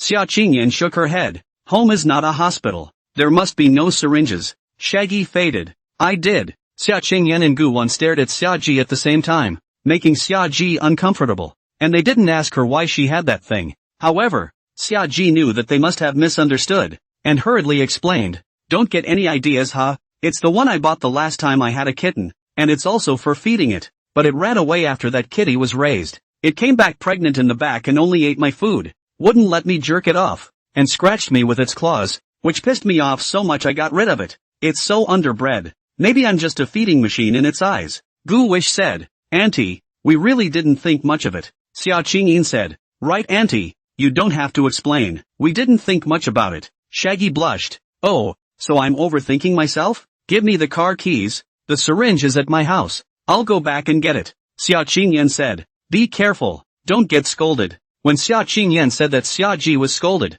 she meant that she was scolded by her grandparents. It won't. Your grandpa loves me. Xiaoji drove away from Jiutan Palace, leaving Xia Qingyan and Guwan at home. Guwish joked. Sister Qingyan, look how fertile this rabbit is. 9 in a litter. What do you mean? Want me to have 9? 2? Ahem. No. Xia Qingyan said. Xiao Guwish, I think you should marry a rabbit in the future. Not only is it forbidden love, but I don't have to pay you a dowry. Guwish had a black line. The more Xia Qingyan spoke, the more outrageous she became. Sister Qingyan, take back what you just said. It's too perverted. It's a heavy blow to my young mind. Xia Qingyan narrowed her eyes. Dusk. The light fell on the two of them through the shadows of the trees, and the father rabbit in the rabbit cage couldn't turn over because of the many extra pups, and he was pressed against the side of the cage, looking as if he was very uncomfortable. Get him a bigger rabbit cage, or simply let go of them, Xia Qingyan suggested. Guwish said. I can't. Let go of it and you'll hit the hole. When the time comes, this backyard will be impossible to claim. Are rabbits that good at making holes? Yeah, the hole will get bigger. Xia Qingyan got up violently. She wanted to go to the kitchen to get some vegetable leaves. As a result, the lack of blood supply to the head due to the violent rise produced vertigo. She was unsteady on her feet and almost fell. Luckily, Guwan had done his best to hold her up. Sister Qingyan, are you alright? Xia Qingyan shook her head. I'm fine. Gu Wish had just breathed a sigh of relief when she realized that Xia Qingyan seemed to have come to visit her relatives. Xia Qingyan should have found out as well. That, Gu Wish, sister went to her room. Oh, Gu Wish pretended not to see it. Xia Qingyan hurried back to her room. She saw the dirty things stained on her clothes and felt ashamed of herself. Guwan doesn't know, does he? You didn't see it, did you? He's 8 years old. Well, he certainly doesn't understand. Xia Qingyan thought like this. How could Gu Wish not understand it? He can know too much. I even bought tampons for Yao Xinyu before. By the time Xia Qingyan came out again, she had already changed her clothes. And Gu Wish was already in the kitchen boiling brown sugar water for Xia Qingyan. Xia Qingyan saw Guwan busy in the kitchen and asked, Guwan, what are you doing? Gu Wish said, I don't know why, but I suddenly want to drink something sweet. I tried to boil some myself and added red dates. Does Sister Qingyan want some? Xia Qingyan walked over to take a look. Isn't this brown sugar water? Her pretty face flushed as she looked at Gu Wish. This kid, it seems like he knows. Ahem, Gu Wish, who taught you? Xia Qingyan asked gently. Xia Qingyan thought, Guwan is only 8 years old. Although he is precocious, does he know these things? Unless he had been in this situation before. Then there's only one possibility. At the orphanage, only her heartfelt sister had this. Gu Wish replied. No one taught. Sister Xinyue had this before. When she came, I cooked this for her. Drinking it would make her feel better. Xia Qingyan is a very smart girl. Gu Wish this time cannot deceive. To say the truth. After Guwan was done, he helped Xia Qingyan pour it into a cup, and then he also helped her blow on it. Xia Qingyan took the teacup and sucked around it in a circle before blowing on it. She looked at Gu Wish and said, I admit, Yao Xinhua taught you well. It's only right that you be affectionate. She's also a very good girl. Xia Qingyan looked at Guwan and asked, do you miss her? Gu Wish looked at Xia Qingyan's eyes and said, I want to. How could I not want to? Xia Qingyan smiled and said, then bring her to the house sometime, so she can come and see your life here, so that she can be reassured. Gu Wish looked at such an understanding Xia Qingyan, and was honestly a bit stunned. Gu Wish was touched in his heart as he softly said, Sister Qingyan, thank you. Xia Qingyan said, thank me? Gu Wish, do you still treat me as an outsider in your heart? Gu Wish hurriedly said, no Qingyan sister, I am. That, how can I treat Qingyan sister as an outsider? Yeah, then why so out of the way? Or do I have no authority if I let you call me sister? Disrespect? Xia Qingyan said nonstop. In that case, you'd better call me mom. Doesn't this seem closer? Woman, when it comes down to it, you still want me to call you mom. This is so sick. Guwan would never agree to that. Guwan smiled and got up, walked behind Xia Qingyan, wrapped her arms around her neck from behind, and pouted. Sister Qingyan, you're the best. Xia Qingyan pointed to her face. Gu Wish knowingly gave Xia Qingyan a kiss on the cheek. Sweet, that's more like it. Xia Qingyan hummed daintily. Guwan couldn't let go. He was still lying on top of Xia Qingyan. Sister Emily Smoke, is this weekend okay? I'll see if Sister Heartfelt has time to come over. Could be, but one thing is agreed. What? Gu Wish asked. My room is off limits. Understood. Xia Qingyan slowly drank the brown sugar water that Guwan had boiled. Her heart was warm, and the small of her stomach was also warm. The corner of her mouth hooked up, and her eyes became gentle. Gu Wish returned to her seat, picked up her cell phone, and sent a message to Yao Xinyu. Sister Heartfelt, are you free this weekend? Sister Qingyan promised to let you come over to the house to play with me this week. Just after the message, Shaggy came back. She had a syringe in her hand. I'm back. The three of them took pure milk and took it to the backyard to feed the bunnies their milk. Guwan pumped a tube of milk, lifted up a bunny and started feeding it. Whether or not these bunnies survive depends on how well their digestive tracts can resist pure milk. If 5 of the 9 bunnies survive, it's a success. Xia Ji looked at Guwan's operation and said, Guwan, why are you so skillful with the syringe? Oh, of course it slipped. In his previous life, Gu Wish, but this is a toy. Xia Qingyan said, maybe it's playing house and playing with needles. Gu Wish hurriedly said, yes, that's what you play when you play house. No, I'm just saying, and you actually played? With who? It suddenly occurred to Xia Ji that earlier in school, she had heard Guwan and Zhao Yunlan playing house in their room. Thinking about it, Shaggy said lewdly, hey, I've seen it. Just the daughter of the richest man next door. I think his name is Zhao Yunlan. That day I saw Guwan playing house with her in a classroom with no one there. Gu Wish. Guwan signaled with his eyes for Xia Ji to stop talking. Shaggy acted as if she didn't see it, and still talked on and on. Qingyan, If Gu Wish becomes the Zhao family's son-in-law in the future, then if our Xia family and the Zhao family join forces, won't the entire Tianhai be in the bag? The marriage of the century. Gu Wish, you have to cheer up. My sister-in-law can cheer you up. Gu Wan pretended to cough violently and coughed. Gu Wish, what's wrong with you? Xia Ji tensed. It's okay, one breath didn't come. Xia Qingyan wrapped her arms around herself, her gaze biting. She didn't say a word. It was only just now that she heard Gu Wish and Zhao Yunlan playing a house game with needles in their room. By the time I finished feeding the bunnies, it was dark. Ah, Shaggy stood up. What's for dinner? Gu Wish said. Where's the lumpy soup to drink? Stir fry another retort. Yeah. Xia Qingyan followed Gu Wan to the kitchen, and she didn't wait for Gu Wan to organize her work before she started panning the rice herself and then cooking it. Before Xia Qingyan would not even learn to do these things. Just after a few days of inculcation, Xia Qingyan also slowly began to do it, and do very well. Gu Wish looked at her recognizing the busyness and was happy in her heart. It's good to change slowly like this. After he sautéed the gyros, he started making the lumpia soup. He made a savory, lumpy soup with tomatoes and other side dishes. It's delicious. Xia Qingyan looked at the flavorful back to the pot of meat and her mouth was watering. It sure goes down well. Gu Wish said. This soup is only good. Xia Qingyan brought the dishes to the dining table and shouted upstairs. Stinky sister-in-law, it's time to eat. Oh, Shaggy responded from across the room. Shaggy came out of her room and went downstairs. Qingyan, you're so disrespectful. I'm going to tell your mom and see what she does when she comes back to teach you a lesson. Xia Qingyan said. My mom won't be able to come back for a while. The three sat at the dinner table. Xia Ji looked at the back to the pot of pork Gu Wan had made, as well as a plate of patted cucumbers, and a pot of lumpia soup. She worked up an appetite. Is it ready to eat? It's okay. Shaggy shallowly tasted a mouthful of the retort. Qingyan ah, you adopting Gu Wish was really the best decision you've made in your life. Gu Wish is like your child husband. Ha ha ha. Child husband? Xia Qingyan's body trembled when she heard this word. Auntie, don't talk nonsense. What child husband? Sinning. Shaggy sipped her lumpy soup. What's not to like? You guys aren't really that far apart. One is 8 and the other is just 19. 11 years old and perfectly acceptable. Xia Qingyan was angry. Auntie, if you keep talking nonsense, I'll kick you out, and you won't be allowed to drink any more of this lumpy soup. Don't. I'm just kidding. Say what Gu Wish can do. Gu Wish silently lowered his head to eat, not daring to raise his head. And don't dare to interrupt. Xia Qingyan looked at Gu Wan and said, Gu Wan, ah, my sister-in-law is talking nonsense. Don't pay attention to her. After dinner, back in their room, the three of them showered. And not long afterward Shaggy got a phone call and headed out the door.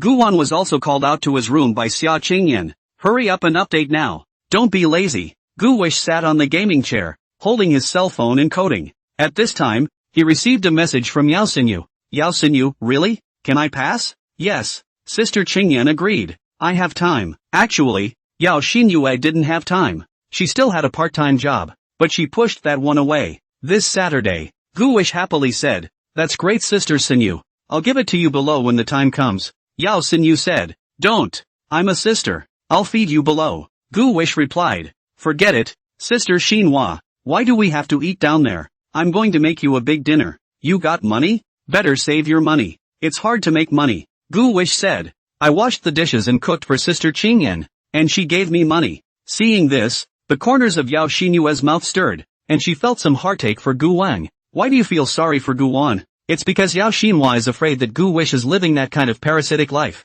Those days are tough. Yao Xinyue was once adopted by a couple when she was very young. Before that couple adopted her, they showed great love and care for Yao Xinyue. After Ding Zhang had agreed to adopt and signed the adoption agreement, Yao Xinyue was brought back home by that couple. They changed their faces, became irritable and easy to anger, and beat and scolded Yao Xinyue at every turn and spoke ill of her at the slightest time. Those months were the toughest days Yao Xini had ever lived. She thought it was something she hadn't done enough to anger her new parents, so she was careful with everything she did, helping with laundry and cooking, doing all the chores, and at the age of 4 or 5, she was expected to do the couple's 3 meals a day as well, and she had to be scolded if she didn't do a good job. Yao Xinyu endured for half a year. She felt that having a family was good, nothing that couldn't be passed. However, one day, the animal foster father even wanted to take advantage of the foster mother out of the house, roughing up Yao Xinyue, but fortunately the foster mother came back in time. Yao Xinyue took advantage of the two men tearing each other up and sneaked out of the house. Back to the orphanage. Ding Zhang had learns about Yao Xinin's life in the past 6 months. and is pained in his heart. The couple in the back wants to take Yao Shinin back, and Dean Zhang decisively beats them up and drives them away. Yao Shinin asked carefully, Gu Wish, my sister's birthday is also coming up. What kind of gift are you planning to give my sister? Gu Wish was a bit surprised when he saw this message, and he said, Sister Xin Yue, are you testing me? Isn't your birthday in Lunar New Year? Yao Xin Yue breathed a sigh of relief. It seemed that the person she was chatting with was indeed Guan himself. Gu Wish, tell your sister the truth. Are you really good there? That Miss Ya didn't bully you, did she? Gu Wish knew that Yao Xin Yue was worried about herself. He looked at Xia Qingyan who was lying on the bed twisted into a maggot, still giggling from time to time, and replied to Yao Xinu. No, Sister Qingyan is very good to me. Well then, I'll see you on Saturday then. You're small, rest early and don't play too long. Sister Heartfelt also rests early. I can't yet. I'm helping someone write a soft copy ad, and they want it tomorrow. What kind of soft advertising? Yao Xinyu said. It's an advertisement for a health supplement called Brain Gold. I haven't thought of a good jingle for the core headache. Gu wish to take a look. Brain Gold? Isn't this the same Brain Platinum that was advertised all over the place in the previous life? This year, we will not accept gifts for the holidays, but Brain Platinum. It's a ready-made jingle. Change the words and it works. Gu wish replied. Sister Heartfelt. See how this sentence goes. No gifts for the holidays this year. Just Brain Gold. Yao Xinhua replied. Ha ha ha, I don't know why, but I want to laugh when I see this sentence. A bit of magical brainwashing. But isn't that what advertising is all about? I used that phrase to try it out. Gu wish. Good night. Slightly frowning face, slightly frowning face, slightly frowning face, slightly frowning face, slightly frowning face, slightly frowning face, slightly frowning face. Good night. Slightly frowning face, slightly frowning face, slightly frowning face, slightly frowning face, slightly frowning face, slightly frowning face. Sister Heart.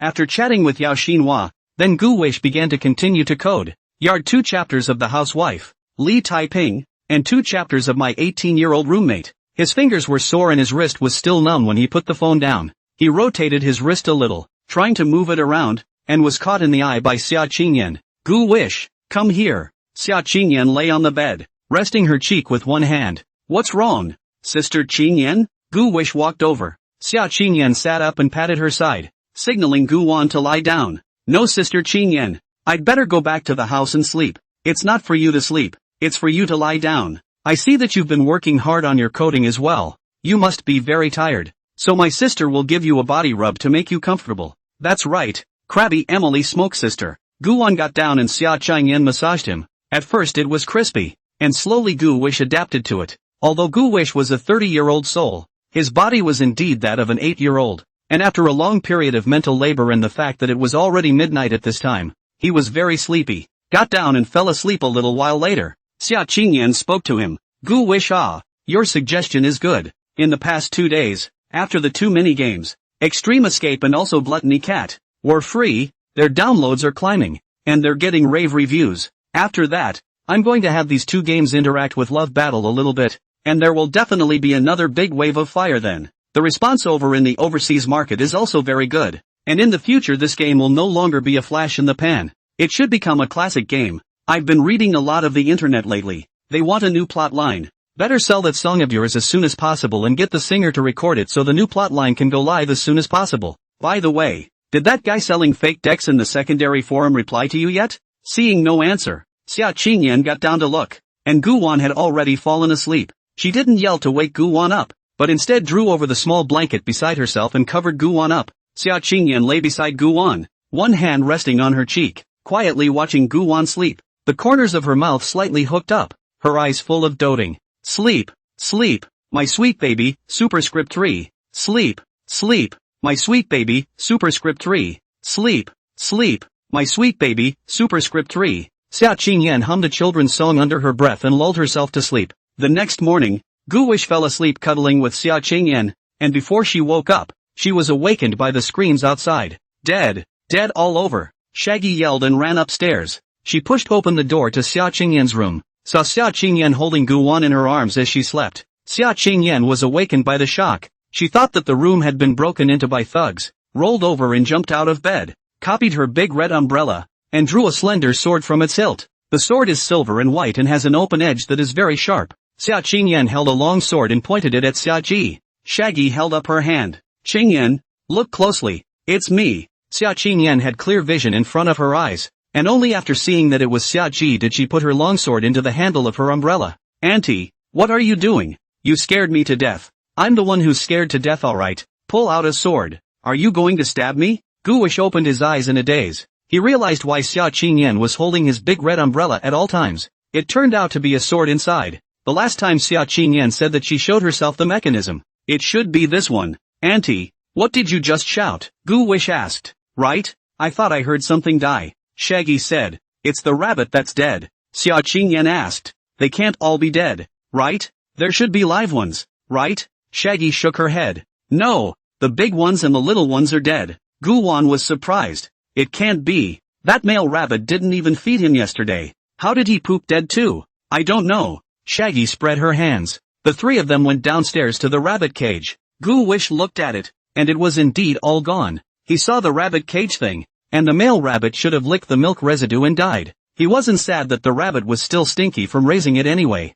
It's better to be dead. Xia Qingyan was a little sad. She said to Guwan, Guwan, the bunny is dead. So poor. That can't be helped. Dead is dead. I'll dig a hole and bury them. Xia Qingyan stopped Guwan. Don't. It's a pity to bury it. Can it still be eaten? It shouldn't be poisonous, right? Now, Guwish asked. Why don't we wait until we get back from school this afternoon? Shaggy said. Does it stink in the afternoon? Xia Qingyan looked at Guwan and asked. Is your class important today? Not important. Then I'll give you a leave of absence from Mr. Xiao. Xia Qingyan took out her cell phone and prepared to call Miss Xiao, but it turned out that she didn't have Xiao Feishue's contact information. Guwish, you have Mr. Zhao's contact information, right? Before Guwish could say anything, Xia Ji excitedly said, I did. Xia Qingyan looked at Xia Ji in doubt. Auntie, why do you have Mr. Zhao's contact information? Sharji said, I sent Guwish to school before plus. She took her cell phone and sent a message to Xiao Feishue.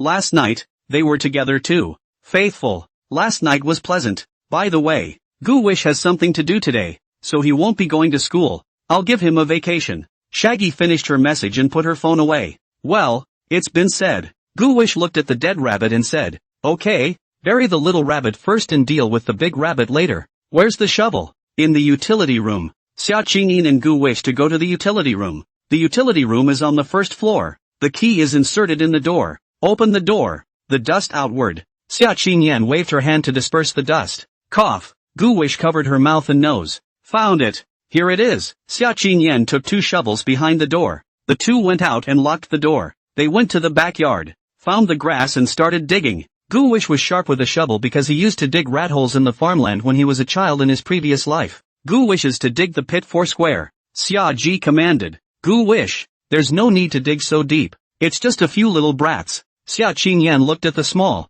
pitiful pink bunny and also felt that digging so deep was unnecessary. Guwish, is that okay? Guwish said. Sister Qingyan, didn't I say before that I would start a plot of land in the backyard to grow vegetables? I'd like to just open this field. The soil is black, and it's loose and fertile. Bury this bunny deeper, so that when the time comes to plant vegetables it can still be turned into nutrients to nourish them. I see. So bury it deeper. After Guwan buried the little rabbit cub, he came to the big rabbit and lifted it out of its cage. Auntie, go to the kitchen and get a kitchen knife and a catch basin of water. I'm going to butcher the rabbit. Shaggy was a little excited. Okay, I'll go. Xia Qingyan looked at the dead rabbit. She was a little scared in her heart. Guwish, can you close its eyes? Guwish looked at Xia Qingyan and smiled. Sister Qingyan, if you're scared, go back upstairs. The picture is a bit gory later. I'm afraid you won't be able to take it. Xia Qingyan stretched her neck. What am I afraid of? I'm not afraid of anything. She swallowed a mouthful of saliva.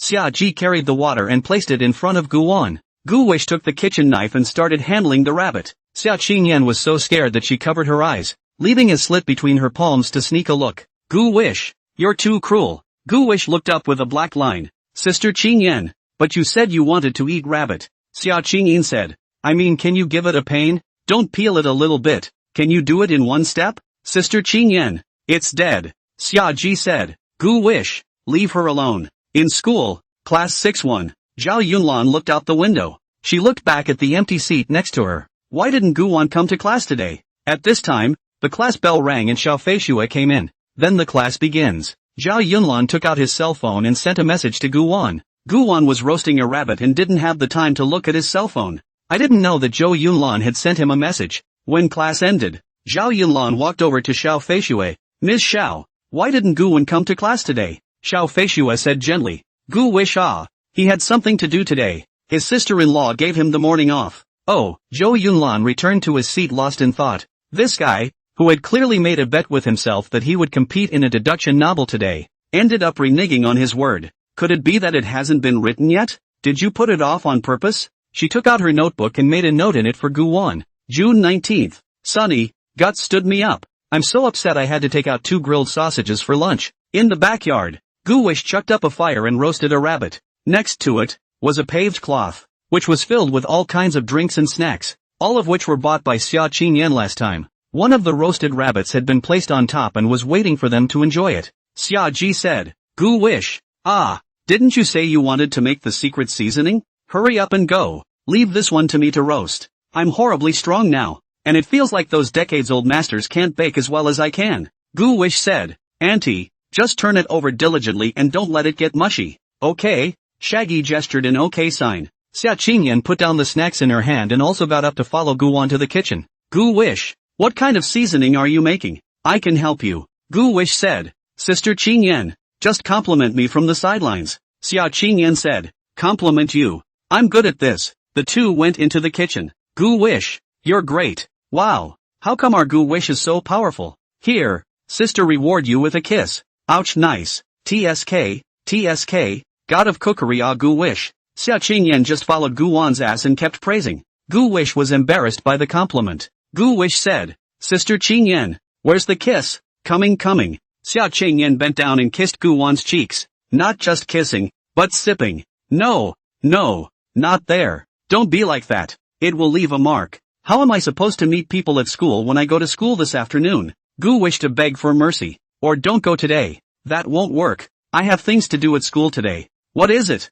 Guwish said. I'm competing with Zhao Yunlan to write a speculative fiction novel. Today is the day we both turn in our manuscripts. Xia Qingyan said. A speculative novel? You secretly wrote a new novel? What about the family wife, Li Taiping? I didn't fall behind. My family wife, Li Taiping, is also writing. Where are the judges for the contest? You too? Someone has to be the gatekeeper, right? Come on, show it to me. I'll see if you can beat her. Guwish said. Later, wait until you've eaten the roasted rabbit. Okay, spice it up. Let's go. Guwish went out with the material sauce and the two of them went to the backyard. Shaggy had almost finished roasting the other one as well. Auntie, it's tuned up. Eat it. Good. Wow, that smells good. The sun is shining today, but it's not hot. The breeze is not dry, and the air is fresh and cool. The well-fed trio lay on the ground with their heads against each other. Shaggy yawned. I'm sleepy. I'm going to my room to sleep. When Xia Ji entered the house, Xia Qingyan patted Guwan. Come on, show me the speculative fiction you've written. Guwan took out his cell phone and handed it to Xia Qingyan. Xia Qingyan asked, what's the name of your new speculative fiction novel? Guwish replied, my 18-year-old female tenant. Xia Qingyan took Guwan's cell phone, held it and began to read. She saw it. A loud boom froze her expression. What's this? This is too powerful. It instantly aroused Xia Qingyan's reading interest. Guwish watched as Xia Qingyan leaned over the bed, holding her cell phone and reading carefully, while she herself moved her wrist knuckles and secretly clicked the computer's on button. While Xia Qingyan was mesmerized, she hurriedly played a game to relax and prepare for Xia Qingyan's wrath later. It's just good that she doesn't get depressed reading the contents of these 10 chapters. Guwish had been shooting for a while when he suddenly felt a cold and murderous aura behind him. He took off his headphones and turned around with a smile. Sister Qingyan, do you want to shoot a gun too? Xia Qingyan wrapped her arms around herself, bent her head down, and said in Guwan's ear, Guwan, do you call this a deduction novel? This is clearly stomachache literature. Gufan is clearly a big scumbag. Guwish, Gufan, you couldn't have written about yourself, could you? Xia Qingyan grabbed Guwan's ear. Gently, Guwish followed and got up, begging for mercy. Sister Qingyan, I'm 8 years old. Don't pull my ears anymore. You should. Who told you to write that? Pissed off, Guwish said. Being able to mobilize your emotions means I'm a good writer, doesn't it? But you say it's a speculative fiction. What kind of speculative fiction is it? Guwish said. Why did Gu and Jane break up? What exactly is Jane's stated reason? You don't want to know? Xia Qingyan said, some houses in here were bought by Xia. Why is Gufan still relying on not leaving? Won't the hostess call the police? Really think others are fools? It's a loser fantasy at first glance. Guwish said. If you look for logic in novels, then all the stories will be untenable. Logic serves the story, not the story is used to illustrate logic. Xia Qingyan touched her chin. I admit, you have a point, but you wrote that the heroine inherited the company at 18. It's a bit outrageous, isn't it? Sister Qingyan, aren't you starting a business at 18? Gu Wish asked rhetorically. Xia Qingyan said, that's right, then you change the others. Change what? The age of the heroine. Change it to 19. You can change your birthday too, right? Just change it to my birthday. November 10th? Okay, no problem. Xia Qingyan said. The title of the book should also be changed. Change it to my 19-year-old female tenant. Okay. Regarding Xia Qingyan's every request, Gu Wish tried to fulfill it as much as possible. Xia Qingyan said, but if you bet with Zhao Yunlan, you'll definitely lose. Gu Wish said, I know I must lose, but on the other hand I'll win. That side? Gu Wish asked. Sister Qingyan, if I let you pay to read this novel, would you read it? I won't even look at it if you give me money. Xia Qingyan stiffened her mouth. Don't worry, Sister Qingyan. This one is free. If I show it to Zhao Yunlan, she'll definitely spend the money. Also, this author account of mine is ruined. I'm going to have to make a new one and upload this book. Sister Qingyan, just use your ID number. My ID? Xia Qingyan was a bit surprised. Yeah. Gu Wish opened the writer's assistant, then re-registered, and after the information was filled out, he began to take pen name nicknames. Xia Qingyan looked at Gu Wan with some anticipation. Gu Wan asked her, Sister Qingyan, do you have a good name? Xia Qingyan was just about to open her mouth. Gu Wish knew what she was going to say. Ahem. Sister Qingyan, how about a pen name that isn't Wild Fatty? Xia Qingyan sniffed. A little lost. Wild Fat. How nice. Called Wild Socks? Sharing Smoke had another idea. A wild white rabbit? Wild little suckling pig? Wild. Good guy. Xia Qing Smoke, this is with the wild fuck. She is not taking the name. She is using the wild to make a sentence it. Gu Wish said. Sister Qingyan, how about just calling her Gu Qingyan? Gu Hingyan? Isn't this Gu Wan's last name plus his own? Xia Qingyan thought like this. That soon became the title of husband's surname? Xia Qingyan blushed. Ancient sayings of whoever's lady of the house. Zhao Li's. Zhang Wan's. Xia Qingyan's voice trailed off. Is this good? Yes. How nice. Gu Wish said. Okay then. After receiving Xia Qingyan's approval, Gu Wish registered her pen name and then uploaded the book with 20,000 words in preparation for signing. The title of the book was also changed to My 19-Year-Old Female Tenant. Xia Qingyan said. The family wifely Taiping should not be left behind either. You should write well. No problem. At this time, Gu Wish suddenly remembered that Xia Ji was still sleeping next door. If she heard that she was the author of the family wifely Taiping, wouldn't she be whipped? Sister Qingyan, keep your voice down. Don't let your sister-in-law hear you. What's wrong? I'm afraid of getting my ass kicked. You forget. Last time she said she was going to beat me up. Xia Qingyan laughed in a small voice. He. Are you afraid at this time? What did you do when you ran away? Gu Wish said. Sister Qingyan, I still have to thank myself for choosing to run away in the first place. Why? Xia Qingyan was puzzled. Gu Wish said. Think about it. If I didn't run away in the first place, you wouldn't have thought to look for me. I'd still be in the orphanage. And I wouldn't have become a family with Sister Qingyan. So every choice in life is actually the arrangement of fate. It is fate, but also the destiny of heaven that makes us sit together at this moment. Xia Qingyan nodded as she listened to Gu Wan's words. Well, you have a point. Xia Qing touched her stomach. Gu Wish, what's going on? I feel so hungry. I've obviously eaten a lot. Gu Wish said. Eating rabbit meat is like this. The more you eat, the hungrier you get. What then? Should I eat down there for you? What side? Fritters. Good. The two men got up, walked to the door and opened it, just in time to find Shaggy standing in the doorway. Auntie, what are you doing? Shaggy stammered.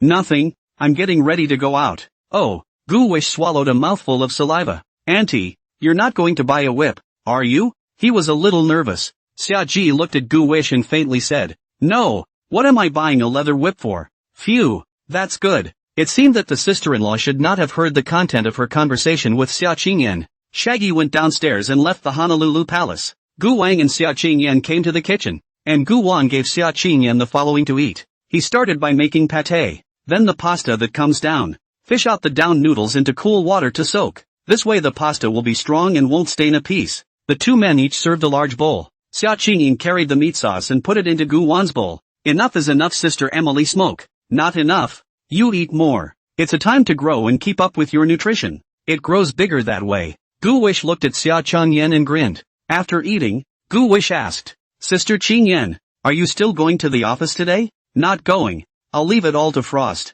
She'll contact me if something happens. Gu Wish asked, who is Sister Frost? My BFF doubles as a secretary. Gu Wish said, listening to the name should be beautiful. Xia Qingyan narrowed her eyes. Ha, Gu Wish, isn't it true that you like all pretty sisters? Who said that? I like pretty sisters too, like Zihan. It just so happens that it's not yet time for afternoon school, so get to coding and updating. Gu Wish said, got it. Sister Qingyan, I suspect that you adopted me simply to force me to write a novel. Hey, yeah, I'm trying to urge you not to be a salty fish. The two returned to the room. Xia Qingyan sat in front of the computer and played a game, playing her Gluttony Cat, which had an undercover mode that was very fun. There are a lot of players now. There are even bloggers posting spontaneous tips on short videos. You don't even need to advertise with Xia Qingyi. Gu Wish also wanted to play, but Xia Qingyan wouldn't let him, saying that he wouldn't be able to do it until he finished writing 4,000 words. An hour later, Gu Wish wrote and saved it.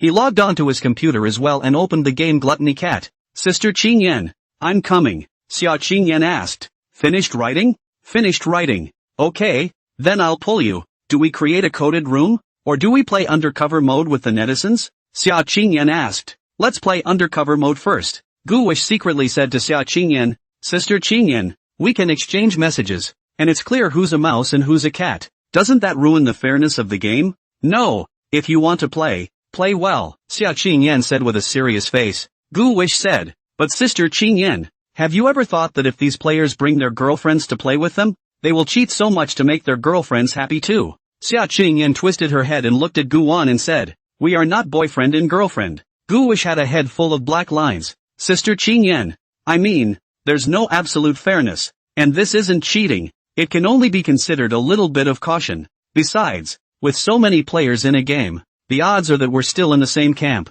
and the probability of being split into different camps is very small. Xia Qingyan was ultimately convinced by Gu Wan. Well then, only cheat a little bit.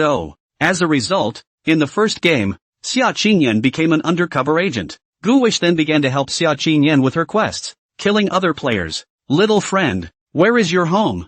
I'll send you some souvenirs, said the brother who played the game to lose the broken defense. Where is he sending souvenirs? I'm afraid he's sending exercise books. Little friend, sister likes you so much. You tell sister where you are? Or let's add a friend. Let's have an online love affair. I don't mind you being small. Xia Qingyan spoke in a high and cold voice. Gu Wish is mine. Then she quit the game. After that the two went back into the code room and the two began to race to see who would end up eating who. The cats here were all custom set by them. So Xia Qingyan's cat looks were also set by her. That cat is really wild and nicknamed Wild Kitty. Not so for Gu Wish, whose cat is a cute pink feline. The pinker the cat, the more scummy the person. Xia Qingyan laughed and said, Gu Wish, yours is so big. Gu Wish said, Sister Qingyan, yours isn't small either. Humph, watch me eat yours. Gu Wish said, want to eat me? Not for you to eat. Gu Wish's kitten ate a lot of mice and her body became bigger and bigger, and so did Xia Qingyan. The two cats ended up kissing together and then quickly disintegrated back to their original form.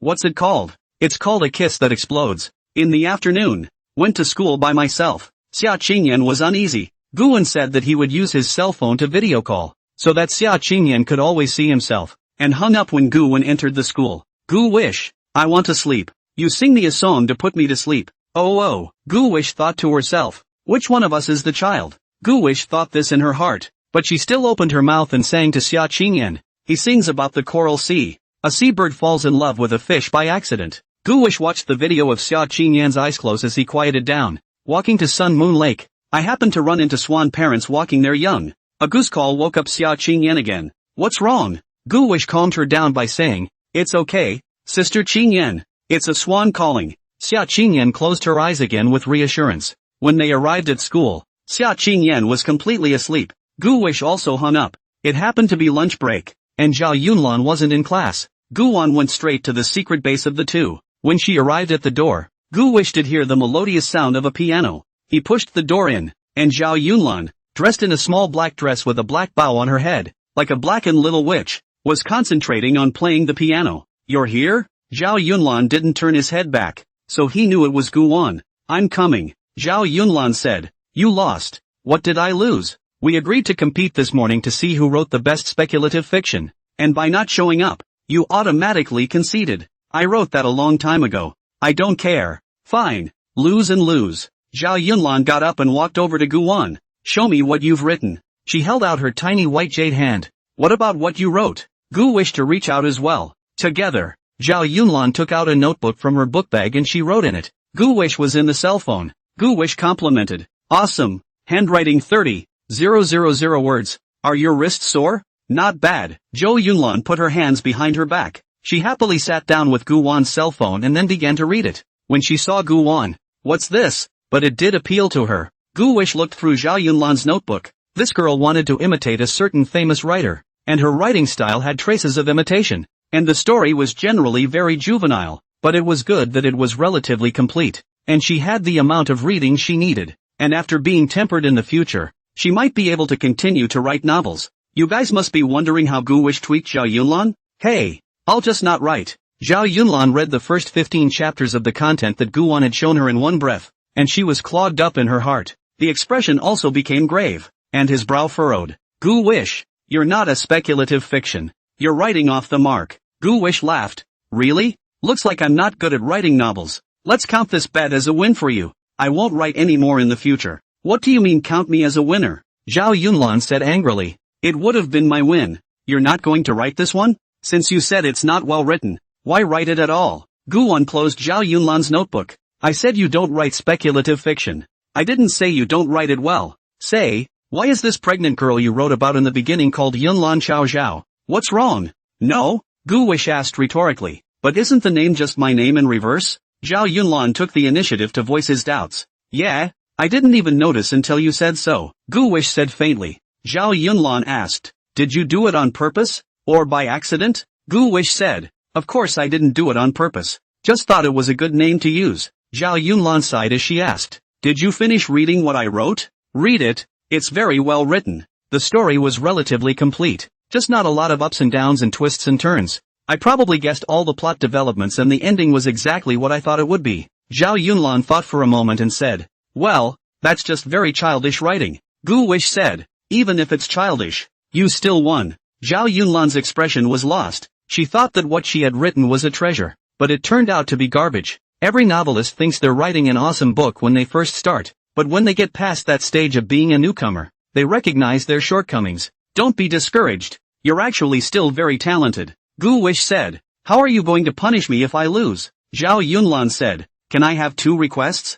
I don't do things that violate my principles. Don't worry about that. Go ahead then. Zhao Yunlan said, why don't you dance with me? Dancing? What kind of punishment is that? Come on. Gu wish originally thought that this girl would bring up some kind of pie-in-the-sky puzzle, but she didn't expect it to be just dancing. Wait a minute. Zhao Yunlan took out his cell phone and turned on a little song from that time in 10 Mile Yanchang. The song is ancient and mellow, and Gu wish seems to see the women in beautiful Cheongsams laughing and cursing in the 10 miles of ocean. Gu Wan extended his hand and invited Zhao Yunlan in a very gentlemanly manner. Zhao Yunlan said, would you? A little bit. It's okay. Follow my lead. How could Gu wish not be familiar with it? In his previous life, if he wanted to have some fun with those girlfriends, he would always have a dance first to help him out. What's this called? Foreplay? Coughing. Gu Wan held Zhao Yunlan's hand, and the two of them worked well together. Zhao Yunlan was a bit surprised that Gu Wan didn't step on her feet. Why do you want to do this dance? Zhou Yunlan said, because mom and dad would dance to this at home. Gu wish, this Yunlan Chao you wrote, is she the female lead? I guess not. It's one of the heroines. Zhao Yunlan asked, first or second? Gu Wan shook his head. No. So it's the third female lead? Neither. Zhao Yunlan was speechless. She's even aborted for the male lead, but she's not even the third female lead? The male lead is also a bit too scummy, right? Gu Wan asked. Ha? What did your father say then? 9 wives. Zhao Yunlan said. What 9? 13. My dad calls them the 12 golden hairpins. I blew a wipe. Gu wished to think that 9 is already the limit. I didn't realize it was 13 wives. Zhao Changkuan, the richest man in Tianhai, really has a skill. No. I have to go and see for myself someday. This is awesome. Zhao Yunlan grew up in such an environment, so perhaps she's more receptive to my 19-year-old female tenant? Gu wish, you wrote the age of the female tenant, the last name, and you took it randomly too? Sister Xia is also surnamed Xia and is also 19, alas. Gu wish said. Art comes from life, and novel creation is based on what I've seen and heard, as well as my life experience. Zhao Yunlan asked. So, your fictional piggyback's last name is Gu, and you're bringing in a substitute for yourself? Ahem, don't you think Gu is a nice last name? Zhao Yunlan looked at Gu Wan and didn't say anything else. After a dance, Zhao Yunlan let go of Gu Wan's hand. Gu Wish shrugged easily. What about the second request? Zhao Yunlan said. The second request is that you continue to write this novel.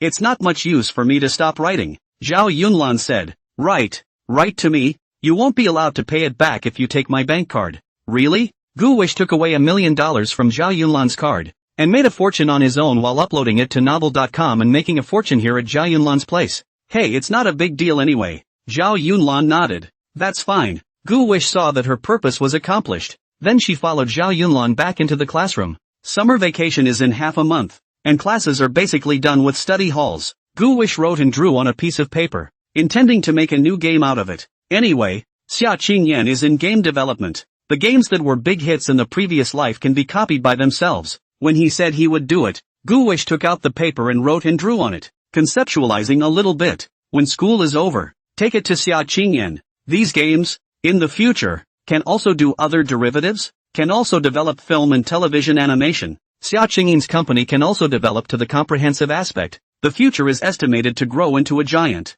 For the first game LP, Gu Wish aimed for the Immortal Sword series. This LP has endured in previous generations. The heat is always on the line. The premise is that the production should not be shoddy. Zhao Yunlan rested her chin on one hand and looked out the window, seemingly preoccupied as she kept thinking about the Yunlan dynasty in her head. At the end of the school day, Zhao Yunlan suddenly came to say, No, on what grounds? Is love so unreasonable? Gu Wan put down his pen and twisted his head to look at her. The other students in the class also looked at Zhao Yunlan. It caused Zhao Yunlan to lower his head in great embarrassment. After school, this girl threw Gu Wan a hateful look and urged her to hurry up and write, after which she hurriedly ran away. Gu Wish arrived at the school's entrance and was surprised to find a familiar figure. It's the sister who did the live broadcast. She was holding Yi Zihan's hand. Gu Wish was a bit surprised. Why was the sister with Zihan? Xia Qingyan stood next to them. Yi Zihan saw Gu Wen and immediately waved happily. Gu Wen Popuri. I'm here. Gu Wish walked over.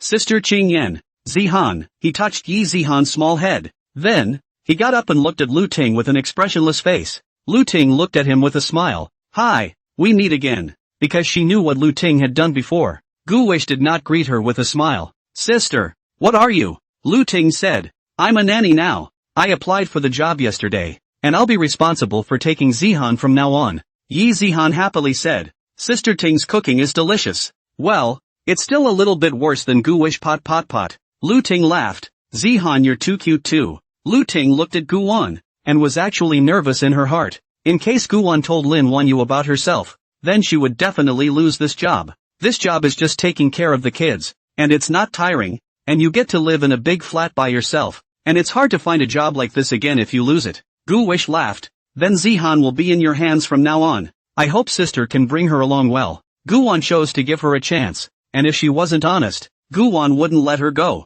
Don't worry, I'll work hard. Lu Ting let out a sigh of relief. Xia Qingyan said to Gu Wan, let's go. It's time to go home. Gu Wan reached out, holding Xia Qingyan's hand, and the four of them walked home. Yi Zihan bounced around, very happy. When she returned home, Gu Wish told Xia Qingyan about her thoughts. You said you had an idea for a new game? Xia Qingyan looked at Gu Wan and asked. She knew that Gu Wan was also very talented in games, but she was still a little surprised when she heard him say that he wanted to create a new game. Gu Wish looked at Xia Qingyan, who was as beautiful as an ice lotus, and nodded. Yes, Sister Qingyan, follow me into the house. Xia Qingyan pulled Gu Wan into her room, and the two sat in front of the computer. Tell me about it. Xia Qingyan did not think that Gu Wish was joking, and she herself was extremely serious about this matter. Although Gu Wish was young, but it was undeniable that the creativity and imagination of a child was boundless. Maybe Gu can actually provide a game idea that will help himself. Gu Wish then began to talk eloquently about the idea of starting a series of Immortal Sword games.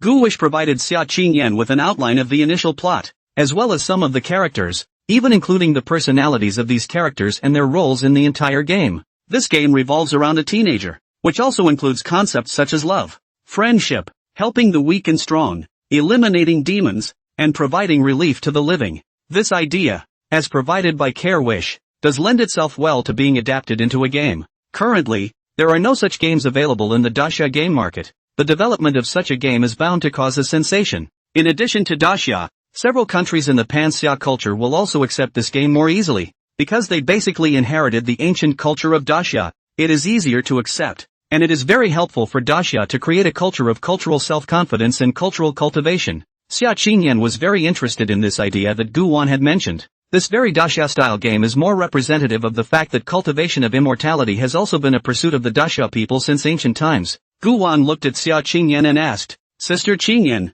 what do you think?" Xia Qingyan nodded and said, "I think it's great. I'm going to a meeting at the office tomorrow to talk to them about it. Isn't tomorrow Saturday? I put them on overtime on short notice. Tomorrow you'll just spend time with your heartfelt sister." Xia Qingyan looked at Gu Wan and laughed. Gu Wish looked at Xia Qingyan with infatuation and was very touched in her heart. It turned out that Xia Qingyan was trying to make space for herself and Yao Xanu to be alone. Is this the generosity that comes with being the mother of the house? Thank you, Sister Emily Smoke. That's very kind of you. Ha ha ha. To show my appreciation, I'm giving Sister Qingyan an extra shift tonight. Count on your conscience. You update more words tonight. I'll have a reward in time. What is the reward? Don't ask. You'll know naturally when the time comes. Gu Wan wrote until dinner in the evening before stopping. His knuckles clicked. When it was time to eat dinner, Xia Ji came back from outside, carrying a plastic bag in her hand, and Gu Wish looked at the plastic bag and felt that something was very wrong. He drifted inside, instantly sweating. Xia Qingyan also asked, "Auntie, do you know something?" After dinner, Gu Wish how to say is not willing to go back to sleep in the room with Xia Ji. He pickpocketed the doorframe. Dead not to go in. Gu Wish is a good boy. It's getting late.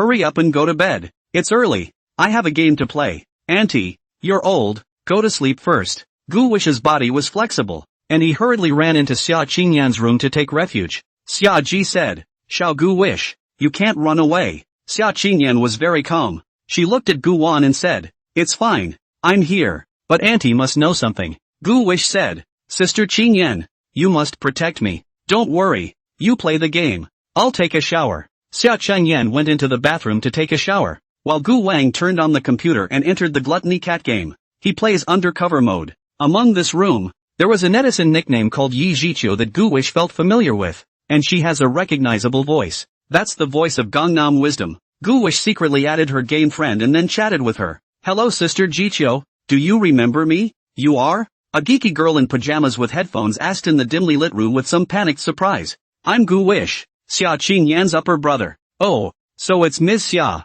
Gu Wish said. "Sister Jiqiu, the character deck that I told you about last time, the person selling it isn't fake. That's Sister Qingyan's fan." Sister Qingyan signed a total of 10 of them. "I saw your message to me on the forum. I've been in touch with that no profit no good. We've arranged to meet at the cafe on Sunday, when we'll pay with one hand and deliver with the other." "Well then, good luck with your deal." Yi Jiqiu asked, "Gu Wish, you seem to be very good at playing this. Can you bring me along?" "It's okay." Gu Wish agreed with alacrity. "Wait, are you going to school tomorrow?" Yi Jiqiu was afraid of delaying Gu Wan from going to school. Gu Wish said, "Tomorrow is Saturday, Sister Jiqiu. I'm also resting." "That's good. I was afraid to hold you up." Gu Wish said, "It's fine. I invited you Sister Jiqiu." "Okay, I'll take it." Yi Jiqiu said, "I just started playing this game and I'm not very good at it." "It's okay Sister Jiqiu. I'll protect you." Gu Wish heard Xia Qingyan come out after her bath, and he immediately Yi Jiqiu said, "Sister Jiqiu, it's getting late. Let's play here today." "Okay." Gu wishes to exit the game. Xia Qingyan came out and saw Gu Wan staring blankly at the computer screen. So she asked, "Gu Wan, why aren't you playing?" Just now Gu wished to play the game to speak very quietly, so Xia Qingyan was in the bathroom bathing, she could not hear. "I'm waiting for you, Sister Qingyan." Xia Qingyan sniffed and was somewhat moved. "Okay, sis will be right there." Xia Qingyan put a mask on her face and then sat down in front of the computer screen. "Playing what?" Xia Qingyan asked. Gu would like to fear that Yi Jiqiu is still in the Gluttony Cat game hall. In case of entering the same room is strange and embarrassing, he is also afraid of revealing, and when the time comes, let Xia Qingyan know that he and Jia Yunlan partner to cheat her to sell character cards, and may not be how to be angry at. Gu Wish said, "Play Extreme Escape. Let's both race." Xia Qingyan said, "The loser will pinch the winner's shoulders." Could be. No matter who pinched who, Gu Wish was not at a disadvantage. Each of them wins or loses, I guess, and they take turns squeezing the shoulders anyway. Both went to bed around 12. Next door Shaggy stood on the bed in her short skirt and pressed her face against the wall at the head of the bed, listening to the commotion next door. But it was so quiet there that she was no longer in a frame of mind to eavesdrop. Shaggy laid down, took out her cell phone, and opened Tomato Fiction. She searched for my 19-year-old female tenant and then saw the author's pen name. Gu Chengyan. Humph. Let me catch you. Gu Wish. I'll eat your handle for the rest of my life. She recharged 100,000 tomato coins, then rewarded Gu Wish with 100 reminder charms and commented, "Author, I'm really enjoying this novel right now. Can you update it faster?" While 2 shifts a day is pretty consistent and short and cute, it's simply not enough to feel anything at all. Too short. And Shaggy's screen name is Pure Love Warrior. The next morning, when the 3 of them were eating breakfast, the way Xiaji looked at Gu Wan had been out of place. Gu Wish felt as if Xiaji was going to eat herself. After eating, Xia Qingyan said that she would take Xiaji to visit her company, and then the 2 of them left Jiutan Palace together. Gu Wish, you're on your own at home, huh? Here we go. After they left, Gu Wish messaged Yao Xinyue, "Sister Heartfelt, are you awake? I've already left." Yao Xinyue woke up early today, freshened up and dressed herself, then grabbed the delicious food she had brought for Gu Wan and left for school. She was sitting in the hitchhiker's car at the moment and was very apprehensive. It's been a week since I've seen Gu Wish, and it didn't feel the same as when she went back to the orphanage to see Gu Wan. There were few constraints back then, and it was more relaxed. Now that Gu Wang is already that woman's person, it gives Yao Xinyue a feeling of nervous excitement of cheating. It's that feeling of 2 people having to sneak around just to see each other. Most importantly, before, Yao Xinyue felt that Gu Wan was just her brother alone. Now it's someone else's, and it feels like the most important thing in your life has been taken away from you. 2 people who are able to see each other have to become cautious. However, Yao Xinyue didn't want to sever this relationship in her heart. She hoped that Gu Wan was doing well, but what she hoped for even more was that Gu Wan was doing well by her side. It's just a bit of a powerless thing to do for yourself right now. For life, Yao Xinyu has always been positive. She felt able to get through whatever difficulty she faced, and now that she was at rock bottom, she wasn't afraid of anything. But for Gu Wang, Yao Xinyue becomes less confident and she thinks a lot. Like the relationship between the 2 of them,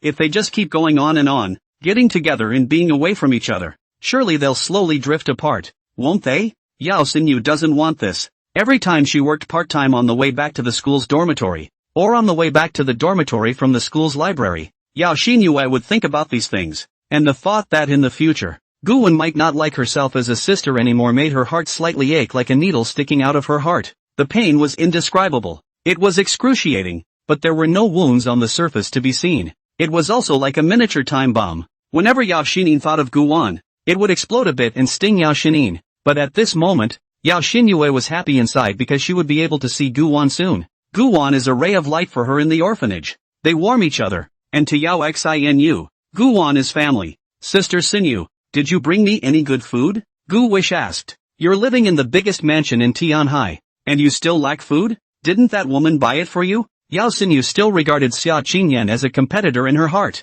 Otherwise her name for Xia Qingyan would be Miss Xia, not that woman. Although, in front of Xia Qingyan, Yao Xinu was really small. Gu Wish said, Sister Qingyan is a glutton herself. I want to eat the yummy food my heart sister bought me. When Yao Xinin saw Gu Wan calling her my sister Xinin, her heart was still very happy. Just as sweet as honey. Yao Xinhua replied, I bought it. I bought the egg sukiyaki that you like to eat. Yeah. Yao Xinyue asked curiously. Gu Wish, is the Nintang Palace very big? It's big. How big? Yao Xinyue went to college in Tianpu District. Tianhai University was actually not that far away from Jiutan Palace, and she also knew that Jiutan Palace was the top mansion in Tianhai, but she had never come to see it. Gu Wish said, a mansion has several acres of land. Yao Xinin was surprised and said, several acres? Wouldn't that make it possible to grow vegetables? The little bit of yard that was in the orphanage before was planted with vegetables by my aunt. She was also accustomed to a hard life and knew frugality from a young age.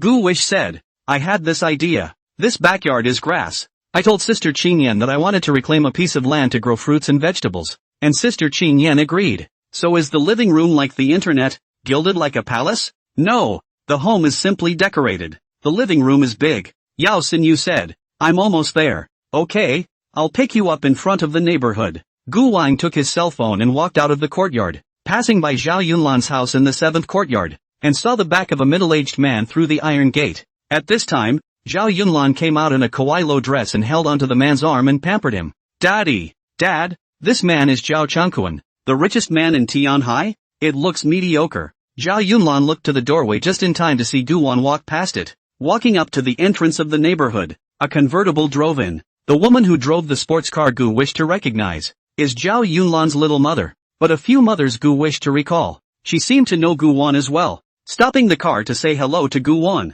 Hello little friend. Gu Wish nodded and smiled. Hello auntie, come to the house to play sometime.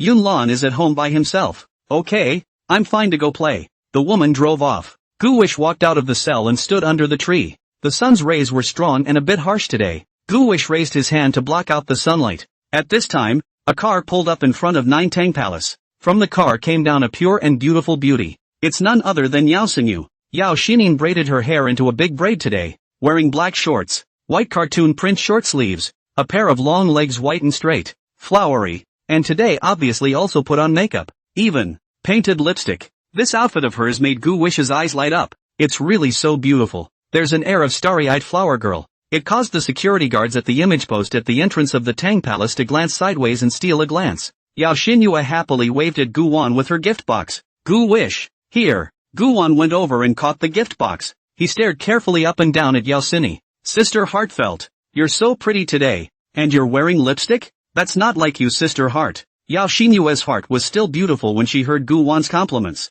I've been putting it on for an hour. Yao Xinyu raised her hand to block the sunlight. Guwan reached out his hand and pulled Yao Xinyue. Sister Xinyu, it's too hot outside. Come on, let's go home first. Yao Xinyue looked down at Guwan and smiled faintly. Good. Guwan pulled Yao Xinyue into the Jiutangong neighborhood. Yao Xinyu walked in, curious everywhere. Wow, that's nice. That's beautiful. Guwan said. It's expensive. Yao Xinyu said. It would be nice if I could live in a house like this in the future. Gu Wish said. Then I'll build a house bigger than Tang Palace for Sister Xinyu to live in later. Yao Xinyue nodded Guwan's forehead. Just know how to paint me a picture. It's really not a pie in the sky, Gu Wish said. The two of them walked all the way over and finally reached the 9th house. Sister Xinyu, we're at home. This courtyard is Sister Qingyan's house. I kid you not. It's really big. Yao Xinin looked at the big house and the yard. Her eyes showed envy. It's so big. Yao Xinu looked at the house. Her heart was nervous. She was going to see the woman who made her feel inferior again.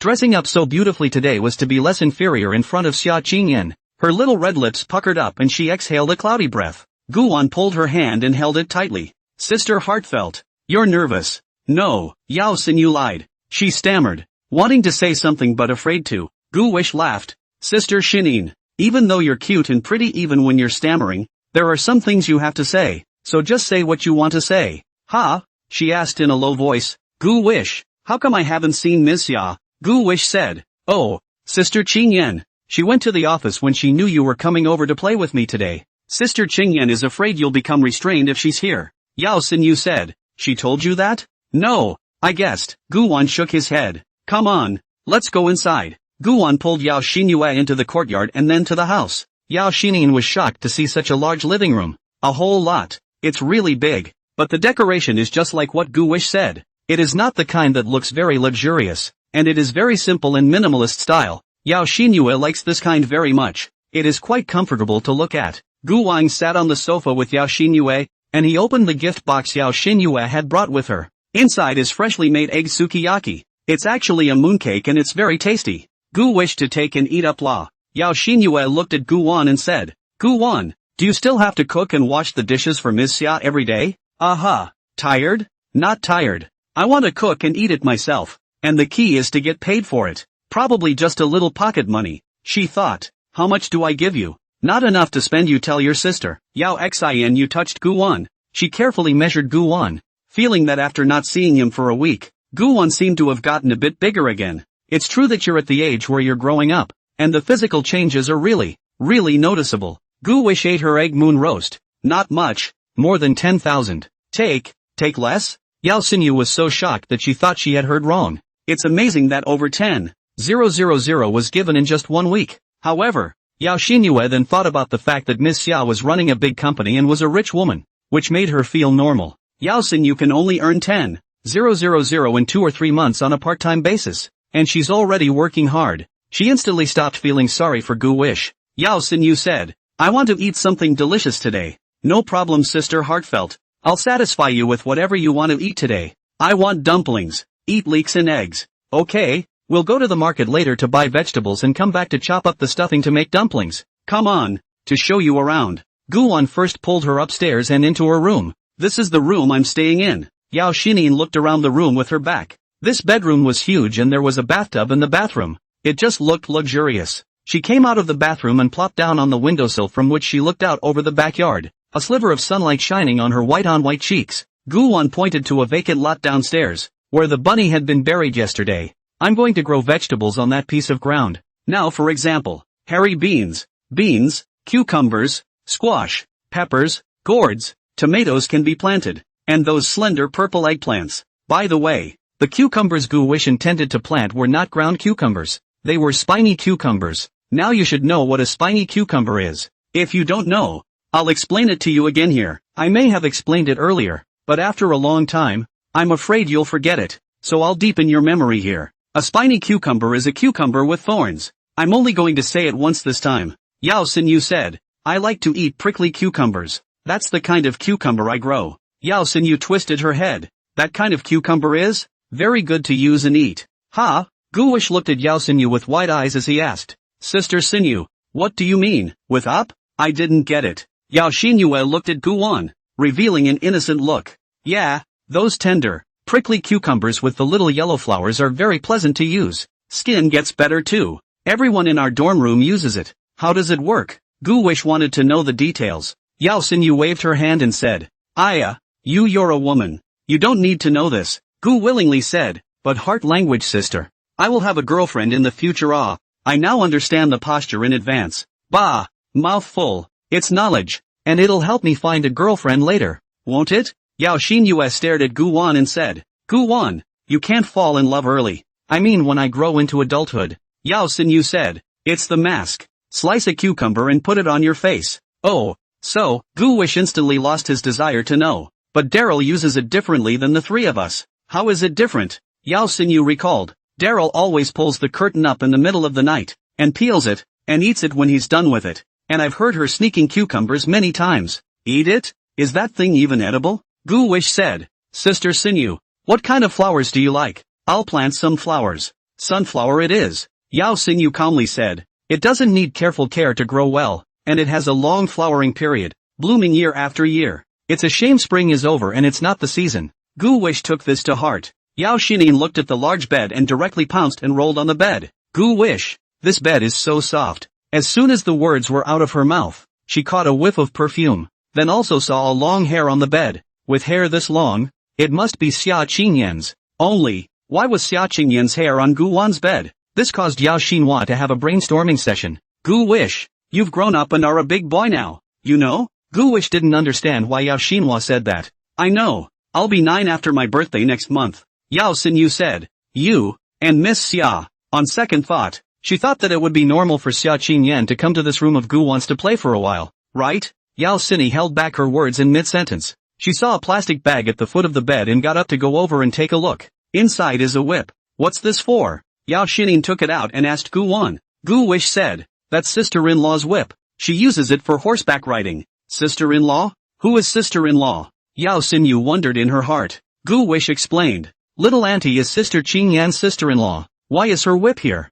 Guwon spread his hands and said, Auntie is in the same room as me. Yao Xinyu's breath hitched. So, that hair belongs to my sister-in-law. Usually, it was the sister-in-law who slept with Guwon in her arms. Thinking about this, Yao Xini had mixed feelings. She looked at Guwon. Guwon, do you remember how I put you to bed when you were little? Of course I remember. Guwon walked over and laid down on the bed. Yao Xini also lay down, and she rested her hands on her head. The two men looked at each other in all directions. That's how Sister Heartland puts me to bed. Gu Wish grinned. Sister Heartfelt. It would be nice if I grew up right now right away. Yao Xinyu said gently. Sister will wait for you to grow up. Let's go to the food market now. I still have to roll out the dough and chop the filling when I get back from grocery shopping. Gu wishes to sit up. Good. Yao Xinyu smiled faintly. The two of them walked out of the room, and Gu Wish pointed to the door of the next room and said, This is Sister Qingyan's room. Qingyan's sister bought the computer and the game console installed in her room. Without her permission.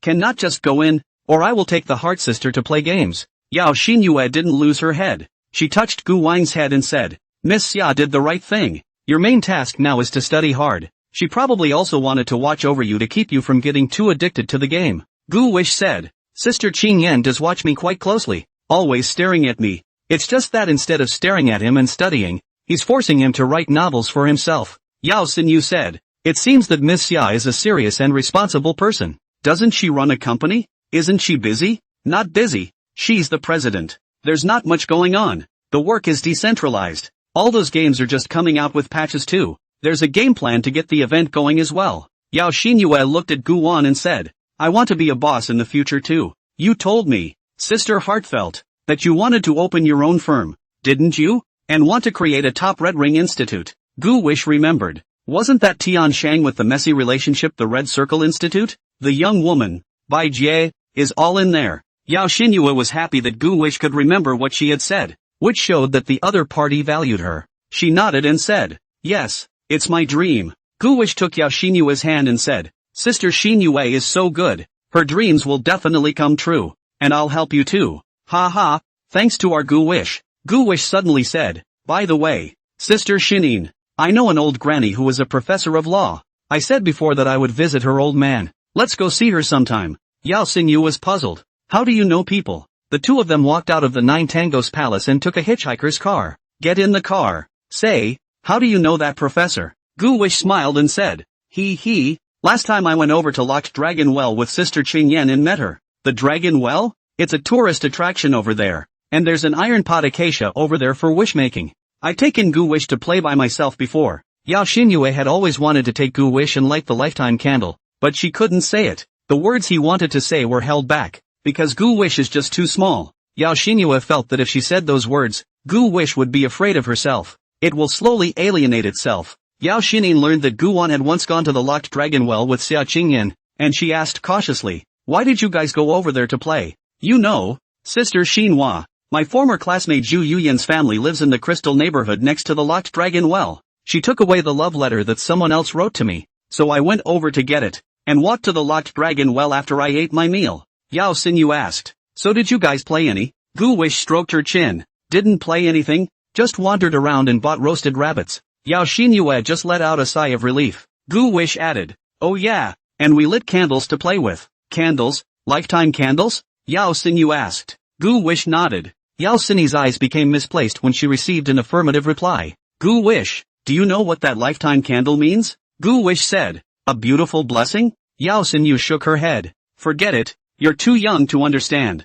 Gu Wish said, Sister Shinin, don't think too much. Sister Qing Yan and I just bought it for a moment because we thought it was fun. Yao Xinyu asked, so is it burned out? Gu Wish said, it was drizzling that day, but it seems to have burned out. Yao Xinyue opened her small mouth and swallowed back what she wanted to say. She craned her head to look out the car window, wondering what she was thinking. Gu Wish pulled Yao Xinyue's hand and said, that's where we met Grandma Chiu. Let's go see her old man together someday. Gu Wish was just thinking that Grandma Chiu was also a retired old professor from Tianhai University, so she should be helpful to Yao Xinin. Yao Xinyu nodded. Good, find a time and go. But you have to promise me one thing. What request? Gu Wish asked. You'll also have to accompany me to Locked Dragon's Well this afternoon and light the lifetime candle. Gu Wish said. Yeah, it's just as well to go back to the orphanage to check on the gang first. Aha. When they arrived at the food market, the two of them got out of the car. This food market is not very crowded in the morning, and the vendors are lazing around,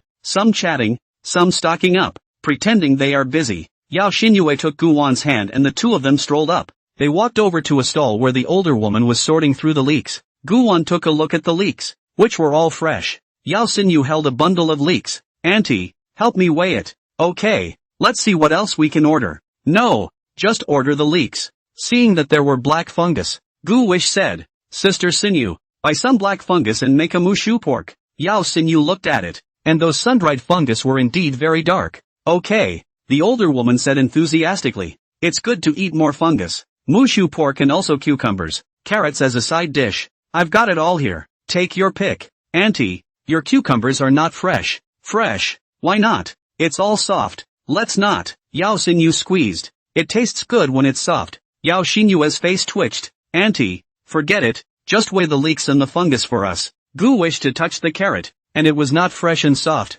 I'll give you guys a bargain. $1 a pound. As soon as the word cheap was mentioned, Yao Xinyi's heart fluttered, but Gu Wish felt that although it was cheap, it tasted extremely bad. Gu Wang pulled Yao Xinyue's hand. Sister Xinyue, it's better to be hard. Forget it then. Don't. The older woman looked at the two of them with strange eyes. Gu Wan, she said, why don't you guys look like siblings? Yao Xinyue took the leeks as well as the fungus. This lady, you're talking strangely. Gu Wan took out his cell phone and scanned the code, then pulled Yao Xinyue away. They found another stall, this one with fresh carrots and also cucumbers, but they were pressed underneath. Gu Wan peeled out fresh cucumbers and carrots. The stall owner didn't dare to squeak, just looking at Gu Wan with a strange look in his eyes. Sister Heartfelt, this cucumber is good, isn't it? Well, it's thick and long, and hard. It sure tastes good. The most important thing is that the little yellow flowers on top are still fresh. Boss, weigh me some cucumbers and some carrots. Gu Wish handed over the cucumbers and carrots that he had picked out to the stall owner. Gu Wish spoke up and said, Boss, if you press the fresh cucumbers underneath, and can't sell them the next day, won't they become unfresh as well? The owner said with a sad face, You're right, so what should we do? It won't sell. Gu Wish said, Now that people come to the food market are older people, and fewer young people can cook or use community groups to buy food, business is going to get harder. At that moment, a woman came this way. She reached out with her long, slender fingers and picked 2 cucumbers. Boss, 2 cucumbers. Gu Wish twisted his head to see that the woman was Ms. Bai Qingxianbai. Since ancient times, students have become wilted at the sight of their teachers. Gu Wish is no exception. Gu Wish shouted in surprise. Mr. Bai, what a coincidence. When Bai Qingxian saw Gu Wan, her complexion didn't show surprise, her gaze was calm and collected. Hello. She twisted her head to look at Yao Xinyi and faintly said, Another change? Gu Wish. Gu Wish scratched his head and explained. Mr. Bai, this is my sister. Bai Qingxian nodded. I understand.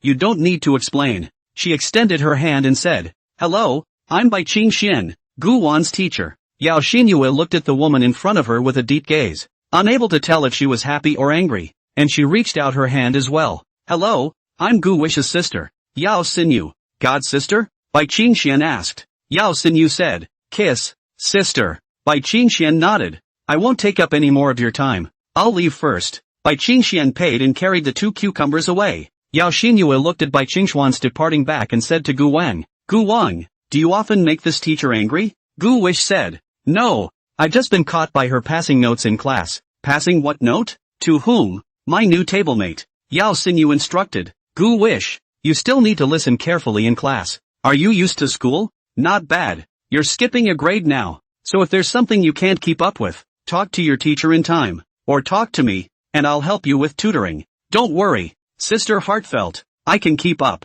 Gu Wish looked at the boss and said, Boss, I see that you carved a nice flower out of radish. It's very pretty. The owner smiled and said, Hey, idly carving for fun. Gu Wish suggested, You can download Shaking Voice and start a live broadcast. Maybe it will catch fire. Even if it doesn't catch fire, playing it live will allow you to chat with netizens and the money you earn will subsidize your family. We're too old to set up all that tech. Gu Wish said, Nothing high tech, just a cell phone on you will do. Just go home and let your child register an account for you. The owner nodded. That's fine. I'll turn around and get my kid to try it. The two of them bought some other vegetables as well as flour before leaving the food market. When he returned to the Nine Tang Palace, he happened to see Zhao Yunlan on the balcony, and she waved her hand towards Gu Wan. Gu Wish waved at her as well. Zhao Yunlan saw the woman beside Gu Wan and was somewhat curious about Yao Xinyue's identity. Yao Xinyu asked, You guys know each other? Gu Wish said, She's my new deskmate, the daughter of Zhao Changquan, the richest man in Tianhai, the only daughter. Yao Xinyue was instantly lit up with gossip. I heard someone say that Zhao Changquan has many little wives. Is that true? Gu Wish said, It's true. Yao Xinyu said, That's too powerful. How many are there? My table told me there were 13. Holy shit. So the rumors of the 13 hairpins are true. Gu Wish asked, Sister Xinyu, are you disgusted by this kind of man? I don't resent it. How awesome is that? He has a knack for balancing 13 women with each other, which is not something an average man can do. Gu wished to touch his nose. In his previous life, he balanced at most 8 girlfriends, compared to Zhao Changquan, slightly inferior. But it's not like he was the richest man in his previous life, so it's not too bad. Yao Xinyu said, Did you pass a note to her too? Right. That girl sure is pretty. Gu Wish said, Even prettier? It's not as beautiful as my sister Heartfelt. Fuck you. Just trying to cheer me up. Yao Xinyu's tone became arrogant as she spoke. I'm not going to eat your ass anymore. I swear. I'm telling the truth. Or else, heaven forbid. Gu Wish had just finished speaking when muffled thunder rang out from the originally clear sky. Then the dark clouds gathered. A gale has risen. The tree motions the leaves to shake and fall yellow. Yao Xinyu said, "Ha! Let you swear indiscriminately." Gu Wish sophistically said, "Sister Xinyu, this has nothing to do with me. The weather in Tianhai is like this." Oops, got it. Back at the house, the two went to the kitchen. Yao Xinyu made the noodles, and Gu Wang squatted on the ground to pick leeks. "Picture harmony." Yao Xinyu asked. "It's raining and I don't know when it will stop." Gu Wish said, "I told it to stop and it stopped." Net bragging. Click. A blue lightning bolt landed in the backyard. The wind outside poured in, blowing the broken hair in front of Yao Xinyue's forehead. She walked over and closed the window, the whistling wind instantly diminishing. Gu Wish to pick a good leek. Wash and cut the spare. Hit the egg fried. Stir in the leeks. Add the seasonings and you have a leek and egg filling. Gu Wish watched Yao Xinu and the noodles from the side. "Sister Heartfelt, your hands are so white." Yao Xinyue put her hand in front of Gu Wan. White.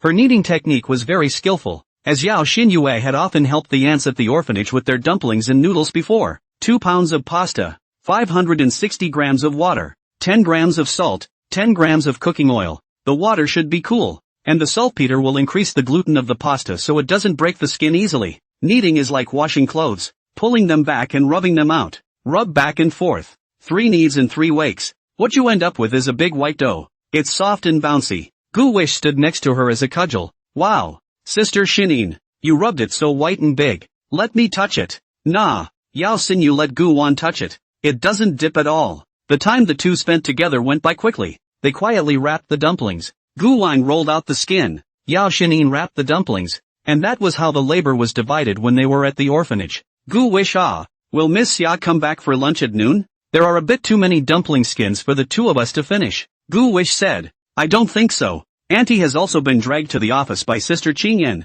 so I guess they'll be eating out." "Okay, then I'll wrap these dumpling skins when the time comes, and then you can put them in the fridge and take them out when you want them." "Good." Gu Wan boiled water and waited until it rolled, then dropped the dumplings and turned them with a spatula to prevent them from sticking. Yao Xini wasn't idle either as she picked up the cucumber and rinsed it. The technique was the same as Xia Qing smoke. Gu Wan realized that girls all had a common problem. That is, when they picked up a cucumber, eggplant, radish, they always had to play with it a few times. Yao Xinyue pulled off the small yellow flowers and jerked off all the thorns on the prickly cucumber with her white palm. And only then do you start cutting. Cut the cucumbers, then the carrots, and the black fungus is soaking over there. They work well together. Yao Xinyue also knew how to cook, so she didn't let Gu Wan stir fry. Took it upon myself to turn on the other burner and fry up the mushu pork. Gu Wan turned off the fire and served the dumplings. He tapped the garlic with a knife, then mashed it, drizzled it with sesame oil, and the sole topping was ready. Yao Xinin served the mushu pork on the dining table, and Gu Wang divided the garlic paste and placed it in front of Yao Xinin. Outside, the sky was dark, it was raining, and the dinner table. Yao Xinyu's smile was bright and her eyes were brilliant. "Gu Wish, let's eat. Sister Xinyu, the dumplings you made are so delicious. As the saying goes, it's not as good as dumplings, it's not as fun as..." Gu Wish looked at the stunningly beautiful Yao Xini and didn't think in that direction. Yao Xinyue pouted and blew on the steaming dumplings, then used her chopsticks to pick up the dumplings and dip them in the garlic sauce. She didn't send them into her own mouth, but instead sent them to Gu Wan's mouth. "Sister's dumplings are delicious, so eat more. Sister will feed you," Yao Xinin said as she smiled like a flower. Gu Wish opened his mouth to eat it. He looked at Yao Xinyue's eyes and said, "Thank you, Sister Xinyue. Sister Xinyue is really too good to me." Yao Xinyu's nice face but brought a trace of sadness. She liked the feeling of staying with Gu Wan. Every second of those days in the past made her miss it. But these days will not be many in the future. There will be less and less. "Can sister come often in the future?" Yao Xinyu asked carefully. Gu Wish said, "Of course, but..." Yao Xinyu hesitated a little. "But what?" Gu Wish said, "Oh, I see. Sister Shinin, you're worried that Sister Qingyan will be angry because of this, right? It won't be. Sister Qingyan is generous. If she gets jealous, big deal. I'll just pamper her more. Sister Xinyue, don't stop coming to see me just because of this, okay?" Gu Wish looked at Yao Xinyue and revealed a pitiful look. At this moment he was in Yao Xinyue's eyes, not to mention how much he wanted to pamper him. This little man, he's used to causing girls' hearts to ache. Yao Xinyue saw Gu Wish so like herself, the stone in her heart fell to the ground. In the future, even if she encountered any difficulties, 1,000 dangers, a mountain of daggers and a sea of fire. She will not give up on this brother. Ah. She stretched out her soft pair of catkins and stroked Gu Wish's head. Sister promises you that she'll come here often to see you. Here, sister, feed you again. Let's feed each other, Gu Wish suggested. Good. After eating the dumplings, the two of them scrubbed the dishes and cleaned up the kitchen. It's still raining outside. This weather is perfect for sleeping. Sister heartfelt. Why don't we go to the orphanage when the rain stops? Okay, but what now? Sleep. Guan pulled Yao Xinyue upstairs. Back in the room, Guan lay on the bed, and Yao Xinyue lay down as well. Gu Wish, sister doesn't want to sleep. It's not easy for me to come here. I want to see more of you. Will you talk with my sister? Yeah. Yao Xinyu suddenly noticed that there were many oil paintings hanging in this room. Most of these oil paintings are landscapes, with very few figures. It's very well drawn. Did Miss Xia paint these pictures herself? It's very beautiful. Guan shook her head. No. Sister Cheng Yen said that Auntie drew it. Auntie? Emily Smoke's sister's mom. The man is abroad. I don't know when he'll be back. Yao Xinyu nodded. When she comes back, do you still have to go through her approval? Gu Wish said. Sister Xinhua doesn't need to worry about me. And you know, ants and stuff love me the most. What if people don't like you? Gu Wish said. Don't worry. I have a way. There are natural ways to deal with Auntie. Gu Wish saw herself in Yao Xinyue's eyes. And only yourself. Gu Wish, is there really a way for you to celebrate your birthday next month? What are you going to do? Or forget it. It's okay if I give you a day early. You can't have it both ways in life after all. Gu Wish said. I favor the best of both worlds. But I don't seem to be in a position to come over. I guess. It's kind of embarrassing. It's been the two of us before. Gu Wish said. I'm going to plan it out. Snub Sister Qing Yen to go out for her birthday. And book 2 private rooms upstairs and downstairs. How about this? Yao Xinyu said. Is this okay? Okay. When the time comes, I'll blow out the candles, cut the cake, and excuse myself to go to the bathroom to find you. Yao Xinyu said. That would be too tiring for you. I don't want you to be like that. Forget it. Gu Wish shook his head and said. I'm not tired. I'm not tired of doing anything as long as I'm with Sister Heartfelt. Yao Xinyu would smile. Gu Wish said. Which means I'm too small now. Just wait until I grow up. Yao Xinyu said. Actually, time has passed very quickly. You were so small then, and now you're a lot bigger. Everyone at the orphanage has grown up too. Yard, his old man has a lot of gray hair on his head. Gu Wish said. Grandpa Qin wouldn't have changed much. Yao Xinyu said. Maybe it's because Grandpa Qin looks significantly older. Or maybe it's because he's an old bachelor who hasn't endured the ravages of marriage? Gu Wish analyzed. Put. Yao Xinyue burst out laughing as she nudged Guwan's forehead. Brat. How do you know that men are destroyed when they go through marriage? Gu Wish said. I observed it. I found that a lot of men get fat and out of shape when they get married and have a short shelf life. It's not easy for women, especially those who have had children, and they go through a lot of pain.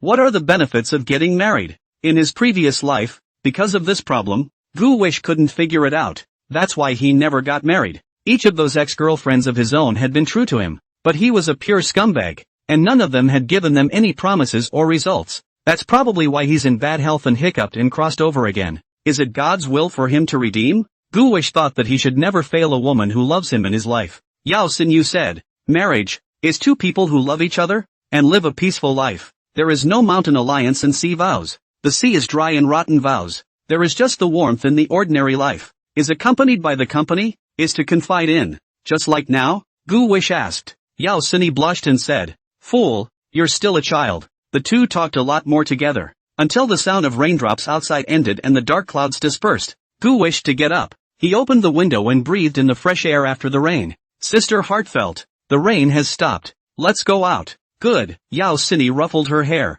All the flavor. Gu Wish said. Since we're going back, we should also buy something for Xiao Jinzi and the others. Yao Xinyu said. Just pass by the supermarket and buy it. The two just went out. Gu Wish then saw a pink umbrella flash past the doorway, and he didn't see who was standing in the doorway peeking. But when you think about it, you know who it is. It must be that ninny Zhao Yunlan. She's the only one who would do such a boring thing. Yao Xinyue and Gu Wan walked out of the courtyard and passed by the entrance of the 7th courtyard, where Zhao Yunlan was indeed standing with an umbrella. It seemed to be waiting for Gu Wan to walk over. Gu Wish said, Sister Xinhua, this is my new deskmate. Yao Xinyu nodded. Hello I'm Gu Wan's sister. Zhao Yunlan's breath stuttered as she felt Yao Xinyu's powerful magic and took 2.5 steps back. Well, it's strong. Hello sister, I'm Zhao Yunlan. Yao Xinyu. Gu Wish whispered. Sister Xinhua, She's just like that, a nerdy girl, a bit middle-aged. So it is. Sister, are you also a maiden with magical powers?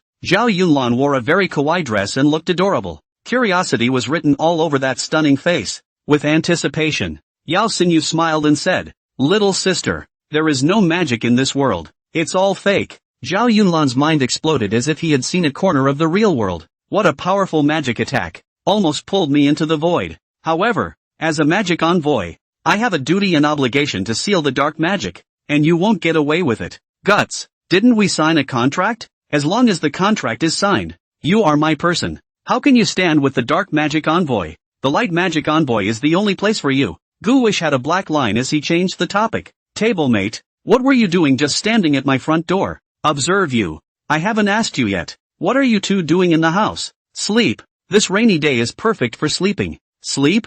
How do I sleep? At this time, the man in the garden shouted, Yunlan, your second mom is calling you to play mahjong. I'm not available, Dad. 3 short of 1. Come on. Dad has something to study with your 12 moms. Joe sighed. Okay, I get it. Gu Wan, write your novel quickly. She twisted her head to look at Gu Wan with deep affection. I'm going to go win you some more runners now. Gu Wish looked at Zhao Yunlan and said, Ahem, you should quickly go back. Yao Xinin was surprised. Gu Wish, what novel? You published a new novel? Why didn't you tell me about it? Yao Xinyu didn't know that Gu Wish wrote web novels. She only knew that he had written storytelling sessions. Now Gu Wan was even more unable to let Yao Xinyu see her author account, because the pen name is Gu Changyan. That's got to be jealous to see that. It's just fooling around with her pocketbook and writing blind. Yao Xinyu said, show me. Okay, I'll send it to you to read when it's done. What's the name? Yao Xinyu asked. My 19-year-old female tenant. Yao Xinyu heard that she was also 19 years old. It can't be. It's written about yourself. The two exited the neighborhood, took a cab, and went to the mall. We bought snacks for the kids, bags of goji berries for the dean, presbyopia glasses for Grandpa Chin, and hand cream for the cooking aunt. Gu Wang and Yao Xinyu arrived at the orphanage with large bags and got off the bus. Careful, there's shit. Yao Xinyu reminded Gu Wish. Gu Wish hurriedly jumped over. Scratch that. Whose dog is unhygienic? It's still hot. Gu Wish spat and looked up to see an old man holding a dog under the bus stop. This old man was the same old couple that Gu Wish and Yao Xinin met on the bus that day. Before they were inseparable. Traveling together today why only the old grandpa and a dog Gramps was just sitting there and the sun came out and he stood up and blocked the sun for the golden hairs around him. The dog's eyes were a little speechless as the golden hair looked at the old grandpa. Just this bit of sunlight is blocking it. But the old grandfather looked sad. The bus is coming. Cut the bar. The door opens. Gramps looked at the bus and then at the old golden retriever beside him. He touched it. The golden retriever sat down and plopped down at the old grandpa's feet. The car is gone. And Gramps is still sitting there. Gu Wish looked at the situation and said, Sister Xinyu, Grandma might be gone. Ha? Yao Xinyu was obviously a bit surprised. When I met the grandparents the other day, it was obvious that the grandma was a bit more physically robust. Why is the grandmother walking ahead of the grandfather? No way. How did you know? Gu Wish said. They all went out together before. Go over and ask. The two walked up to the old grandpa. Hello grandpa, do you remember us? Gu Wish asked. The old grandpa raised his head and looked at Gu Wish and Yao Xini. He flashed a smile at you guys. I recognize you. I was out with my partner a couple days ago when you guys were the ones who helped out. Yao Xinyu asked. Grandpa, why isn't Grandma with you today? Gramps replied briskly. Hey, let's go. Been gone for 3 days. Grandpa, you must be very sad. Yao Xinyu said. The old grandpa is open-minded. Sad what? People to the age. Have to go. No one can escape. The night my partner left, she woke me up and talked to me. She said she had no regrets about marrying me in this life and that she would marry me again in the next. I say forget it. I can't keep you in this life. And the next. After that the man closed his eyes and walked away. Quite nice and peaceful. The old grandpa looked at Gu Wish and Yao Xini and said, Children, looking at the two of you reminds me of when we were young. It's so nice. Life is short. You must cherish the people in front of you. Gu Wish smiled and said, I know grandpa. Gu Wish and Yao Xini leave, leaving behind the old grandpa and a golden retriever. They arrived at the entrance of the orphanage and Grandpa Chin was dozing off. Looks like it went to amusement again last night. Grandpa Chin, Gu Wan shouted. Well, what's wrong? What's wrong? Grandpa Chin's body trembled and woke up in a daze. Oh, it's you kid. Back? Grandpa Chin saw the visitor and said with a smile. Well, back for a visit. Nah, here's some old glasses for you. I thought you couldn't see well? Take this and try it. Goo. I can't use it. Grandpa Chin said he couldn't use it and had already taken it. Goo Wish whispered. With this, you can usually stare at the computer screen and see clearly, so you don't have to lie down on the TV to watch. Ha? What are you talking about? Grandpa Chin opened the door to the orphanage, and Gu Wang and Yao Xinin walked in. In the garden, many children are playing. Gu Wish gave the stuff to Xiao Jinzi so that he could distribute it to everyone. He went to the back kitchen and gave his aunt hand cream. Auntie, this is for you. Hey, where are my old hands for that? Gu Wish said. Auntie, this is good to use. It protects your hands and makes your skin smooth and delicate. Okay, thank you, Gu Wish. It was picked by Sister Heartfelt. Heartfelt is back too? Back to the dean. Auntie said, are you staying for dinner today? No, we have business to attend to. Some other time. Gu Wish walked out of the kitchen and went to the dean's office. Yao Xingyu sat there with Zhang Yud. Dean, Gu Wish is back. Gu Wish looked at the wrong atmosphere between the two and quickly asked, Grandpa Dean, why do you look sad? There's no money in the yard? Zhang Yud shook his head. Yao Xini said, little Jinzi's real parents have found up here and want to recognize each other and take little Jinzi away. That's a good thing. Why? Is there something else? Little Goldie won't identify with them. Gu Wish said. Then I respect Little Gold's decision. Regardless, they're the ones who left Little Goldie in front of the orphanage in the first place. Now that people have grown up and want to come over to recognize each other, I'm afraid that little Jinzi herself can't accept it in her heart for a while. I wouldn't recognize it if I did. Zhang Yud said. The other party is a powerful family in Kyoto. Kyoto gentry? Gu Wish's mouth grew as he got up and ran out to call for Xiao Jinzi. Little Goldie. Little Goldie. Little Jinzi ran over smilingly and looked at Gu Wish. What's wrong, Gu Wish? Something wrong? No. Little Jinzi, are you stupid? You don't recognize the parents of a Kyoto mansion? Hurry up and recognize it. Jin Guangyi is also stubborn. He is angry in his heart. Why should he recognize his biological parents when he grows up?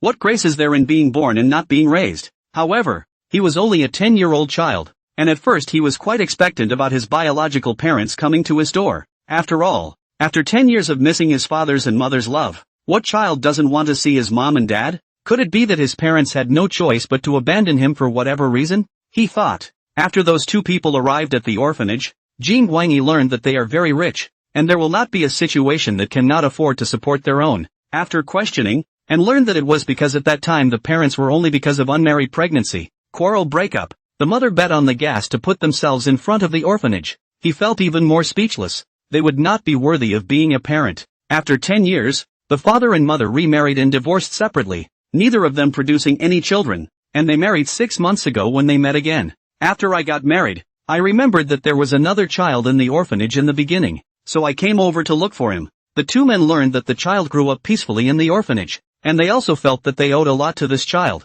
and wanted to hurry to bring the child home. However, Kanamitsuchi was reluctant. These two parents see the child is not willing, but also did not force, leaving a business card to go abroad to travel. Said that if Jin Guangyi figured out to call this number, you can also call this number if you are short of money. The more Jin Guangyi thought about it, the more angry he became. What kind of parents are these? I deny it. Why should I recognize it? Kanamitsu hits the door with a volley of punches. Clunk. Gu Wish helped him analyze. Look your real parents are a wealthy family in Kyoto. If you recognize them, are you a wealthy second generation of a wealthy family? Wouldn't you not have to stay in this small orphanage? In the future, you will definitely live a good life of honor and wealth. Isn't that good? Jin Guangdao said. I'm fine here. Everyone is fine. They have money. It's none of my business. I'll be able to make a name for myself later. Amount. Gu Wish had a black line. This kid, still not socialized. Society is treacherous. It's hard to be a human being, and it's hard to earn money.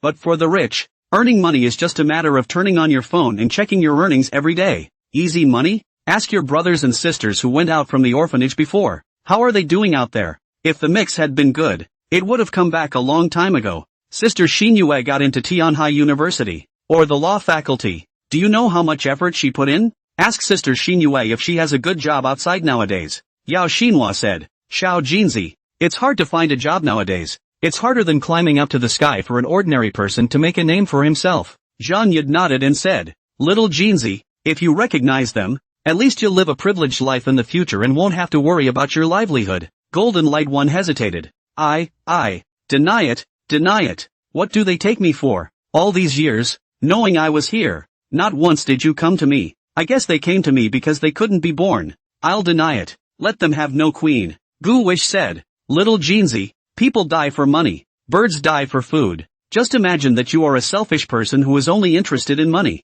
For your own future consideration, you have to recognize this kiss. Just think of them as your boss. And think of it all as working for them. You can still boss them around at home and vent your aggression over the years. They sure didn't have much to say. Little Gold rubbed his chin. Will that work too? Okay, why not? Gu Wish suddenly looked at Zhang Yud and asked, Grandpa Director, it's been a long time since we've renovated the orphanage, right? The children's living conditions are a bit poor. Has the Red Cross allocated any money? Ugh, no. They said they had to go through the process, and it's been going on for a year. Gu Wish stared at Xiao Jinzi again. Look, our orphanage is short of donations for renovations, and the children need new clothes. Just recognize them, and make it contingent on donations to the orphanage, to give yourself a leg up, and to give your real parents a leg up. Jin Guangyi looked at everyone and said, Alright then. I'm willing to sacrifice myself for the sake of everyone. Yao Xinyu laughed. Gu Wish laughed as well. Well, little Jinzi, you have become a rich second generation of a powerful family. Don't forget about us in the future. When I go to Kyoto sometime, you can take me with you. Jin Guangyi looked at Gu Wan and said, Don't tease, Gu Wan. I know you're smart. You're smarter than everyone in our institution. In the future, you'll definitely have a future. But I sure didn't say anything if you ask me for a favor. It's enough to have the word of a brother. Gu Wan looked at Zhang Yud. Dean, make the call. Let them come and get it. Zhang Yud said. They are not necessarily in Tianhai now, probably back in Kyoto. It's okay, just make a call and let them know to pick up little Kim. Zhang Yud took out his business card and dialed the number on it. Dodo dodo dodo. Dodo dodo dodo. After being hung up on twice, the other side finally picked up. Hello, who is it? A woman spoke under her breath. I'm Zhang Yud from the Bright Welfare Institute. Is this Ms. Rong Wan? Is it me? Koichi, he agrees. King Koichi picked up the phone. Hey, I'm King Koichi. I can recognize you guys if you want me to. I want a sum of money to renovate the orphanage. No problem, son. Can you call me Mom? Jin Guangyi blackened his face. I'll shout when the money arrives. Good. When are you coming to take me home? Jin Guangyi asked. Son, your mother and I are on vacation in Feilong Chui. Why don't you let the housekeeper pick you up and take you back to Kyoto? A man grabbed the phone excitedly. This is Jin Guangyi's dad Chu Zhengtian, so Jin Guangyi should be called Chu Guangyi. Rong Wan said from the side. No need. Rong Yin is at Tianhai University. Let her help bring Guangyi first. Yeah, sister-in-law is in Tenkai too. Rong Wan said. Son, wait. I'll have your sister-in-law pick you up. You'll follow your sister-in-law first, and when mom and dad come home, I'll take you back to Kyoto. Kanemitsu's face twitched. Doesn't matter. When does the money arrive? Chu Zhengtian said. How much? Jin Guangyi looked at Zhang Yud, and Zhang Yud looked at Gu Wish. Gu Wish gestured a 5, trying to say that 5 million would be about right. Jin Guangyi looked and spoke. $50 million. There? Chu Zhengtian said indifferently. $50 million. Is that enough? Enough. That's fine. Have Dean send the account number and I'll order someone to call in the money. Hang on. See you back home, son. After hanging up the phone, Jin Guangyi looked at Gu Wan. Gu Wan, thank you. You're welcome. Gu Wish lamented that Little Gold's parents were really something else. Yao Xinyu said, That's great. Little Goldie, you'll have a family from now on. By the way, your last name isn't Kim, is it? You'll have to change it later. What is your father's last name? Jin Guangyi said. It seems that his surname is Chu. Gu Wish said. Ha ha, then you'll be called Chu Guangyi from now on. It doesn't matter. It's just a last name. Gu Wish thought in her heart that the sister-in-law that Xiao Jinzi's mother had just spoken of, her name was the same as the name of one of her lovers in her previous life. Dean, let me see that card. Zhang Yud handed the business card to Gu Wan, who held it in his hand and looked at it. The name on it is Young Gwyn, and her sister, Little Gold's sister-in-law, is called Rongyin. Could this be a coincidence? Because of Yi Zihan's previous situation, Gu Wish felt more and more that this matter was not simple, but in his previous life, he had met Rongyin in Kyoto. At that time, he himself was 26 years old, and Rongyin was 36. Met in a bar at the time. Drunkenness produces a one-night stand. Then Rongyin haunted Gu Wan, and then later Yangyin got pregnant. Rongyin knows that Gu Wan won't marry her, so she tells Gu Wan that the baby was aborted. Gu Wish still clearly remember the day it was raining. Rongyin came to him. Lips white, face bloodless, very weak, like a miscarriage operation. For a 37-year-old woman, An abortion at this point in her life will undoubtedly put an end to her reproductive function. She said goodbye to Gu Wan and went abroad. It was 5 years before we met again, and by Rong Yin's side, there was a cute little girl. Rong Yin tells him she got married and divorced abroad. Gu Wish smiled slightly. At that time Gu Wish was already terminally ill and dying. Before he could find out if the girl was his child, he hiccuped and was reborn. Yao Xin Yue, who was on the side, could see that Gu Wan was a bit distracted and must be thinking about something. Yao Xinyu asked, Gu Wish, are you remembering your aunt and uncle? Gu Wish said, what do I think about them for? They're all dead, both in past lives and in this life. Yao Xinyu thought that Gu Wish was also just being tough-talking. After all, who doesn't want the company of their parents? But she didn't know that Gu Wan really didn't want it. Of course, if it was an erotic game to be played later, he was still happy to do it. Oh, and the Playhouse game is not bad either. Yao Xinyu said, are we going to Locked Dragon Well? Gu Wish said, Sister Xinhua, wait a bit, wait for little gold sister-in-law to come and take him away. It's prettier at night over at Locking Wells anyway. Yao Xinyu asked, then Ms. Xia won't be worried about you, right? Gu Wish said, I'll just report it to Sister Qinyan later. Gu Wish to look at the little gold. This kid mouth does not want to recognize. Now recognize the family. Look at a face of relaxation. But Gu Wish looked at little gold with a strange feeling. In his previous life, Rong Yin was his lover. Does this little jeansy kid have to call himself auntie? During the waiting time, Gu Wish had Grandpa Dean make a cup of fine rainy day dragon well, and the two of them sat in the house and drank tea, and Yao Xinyu accompanied the children to play in the garden, and when they were tired of playing, they began to tutor them in their homework. Grandpa Dean, how are you feeling physically these days? Much better. That 8 Vidra longevity kung fu you taught me last time Gu Wish is very good. I didn't expect this simple movement to harden my body quite a bit. Gu Wish said, that's good. It's only good if Grandpa Dean lives a long life. Gu Wish to think about it. He was in Xia Qingyan's house these days, but slacked off quite a bit. Go back to the daily, also have to catch up on practice. Exercise, for growing up to lay the foundation. Cannot repeat the mistakes of the previous life. It's the body that makes the revolution. Gu Wish to train his whole body until it is hard. Zhang Yud said, Gu Wish, I want to spread this 8-part Vajra longevity technique so that everyone can practice it. Okay? It's good that everyone is practicing and is healthy and hard. So that's good. Just don't practice blindly or obsessively. Practicing until your body is comfortable is about right. Zhang Yud nodded. You have a point. After the two had finished their tea, a man also came to the door of the orphanage. A beautiful woman. The setting sun poured over her, gilding her with a golden light. Her nice side face is so charming. Only the hair is indeed granny gray. Underneath the cool face was a hint of helplessness. The body is enchanting and hot, but it still has a childish flavor. She's little Gold's sister-in-law, Young Yin, also studying at Tenkai University, in the finance department. Sort of the flower of the finance department at Tianhai University. Just 2 hours ago, she received a call from her sister, Rong Gwyn, asking her to come over and pick up her cheap nephew. To be honest, the first time she heard the news, she was confused. She, being the younger sister, had no idea that her own sister had a cheap son who was still attending college back in the day. She thought she was joking until Rong Wan said that if she didn't go to claim the person, her living expenses would be cut off in the future, and only then did Rongyin believe that things were true. To be honest, Rongyin's head was still in a daze as she stood in front of the orphanage now.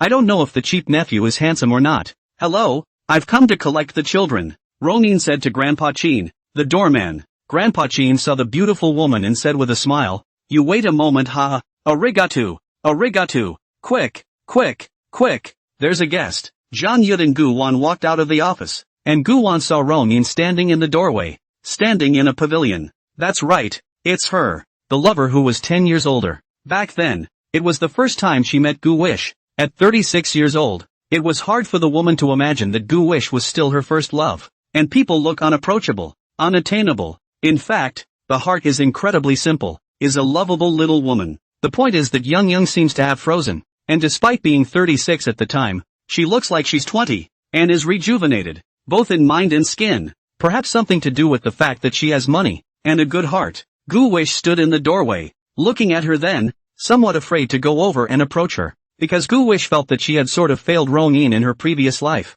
But he walked over to it anyway. Yao Xini and Jin Guangyi also came out of the room. Rongyin looked at these people and was a bit confused for a moment. Hi guys, my sister asked me to collect my nephew. Who is King Koichi? Is that you? Rongyin asked as she looked at Gu Wan. Gu Wan smiled and shook his head. It's not me, it's him. Ronin sized up Jin Guangyi, then smiled. Hello, I'm your sister-in-law. Let's go. Ha, leaving now? Jin Guangyi was still a bit uncomfortable and unaccustomed. He couldn't leave this place. Living here for 10 years. Suddenly have to leave. Certainly will be some uncertainty. Confused. What the future will be. Who knows? Gu Wish suggested. Miss Ronin, why don't you go in first and have a seat? Ronin said. No need. I'll collect the child and leave. Jin Guangyi said. Auntie, let me pack my things. Ronin nodded. Alright then. Gu Wish added. It's not a good idea to stand here. Now why don't you go in and have a cup of tea? Ronin followed into the office, and she sat on the couch, a little constrained. Gu Wan poured her a cup of tea. Miss Rong has tea. Ronin looked at Gu Wan and said, have I seen you somewhere before? Your voice sounds familiar too. Gu Wish was inwardly shocked. No way. How does this bitch know herself? Trying to keep himself calm, he smiled and said, Sister, you may have recognized the wrong person. Ronin shook her head. It shouldn't be. What's your name? My name is. Gu Wish hadn't finished. Yao Xinyu interjected. His name is Gu Wish. It's my brother, she added. Ronin narrowed her eyes. You said your name is Gu Wan? Gu Wish said helplessly. My name is Gu Wish. What's the problem? It's fine. Ronin looked Gu Wan up and down. A strange feeling rose in her heart. Because before, she had asked a fortune teller to calculate her peach blossom luck. And the fortune teller said that she had a calamity in her life. And that calamity was a person. And that man was called Gu Wish. Right now, this child in front of him was named Gu Wish. Was there such a coincidence under the sky? Ronin thought about it and suddenly laughed. The fortune teller was a big liar. How could this child of a few years old be his true destiny? Gu Wish said, Little Jinzi is my friend, so I'll trouble sister to take care of him from now on. Ronin nodded. Don't worry. Little Jinzi came out with her bag and looked at Gu Wan and said, Gu Wan, this is my sister-in-law. If you call her sister, isn't that messing up the generation? It's only okay if you call her sister-in-law too. Gu Wish waved her hand and said, It doesn't matter. We'll talk about each other from now on.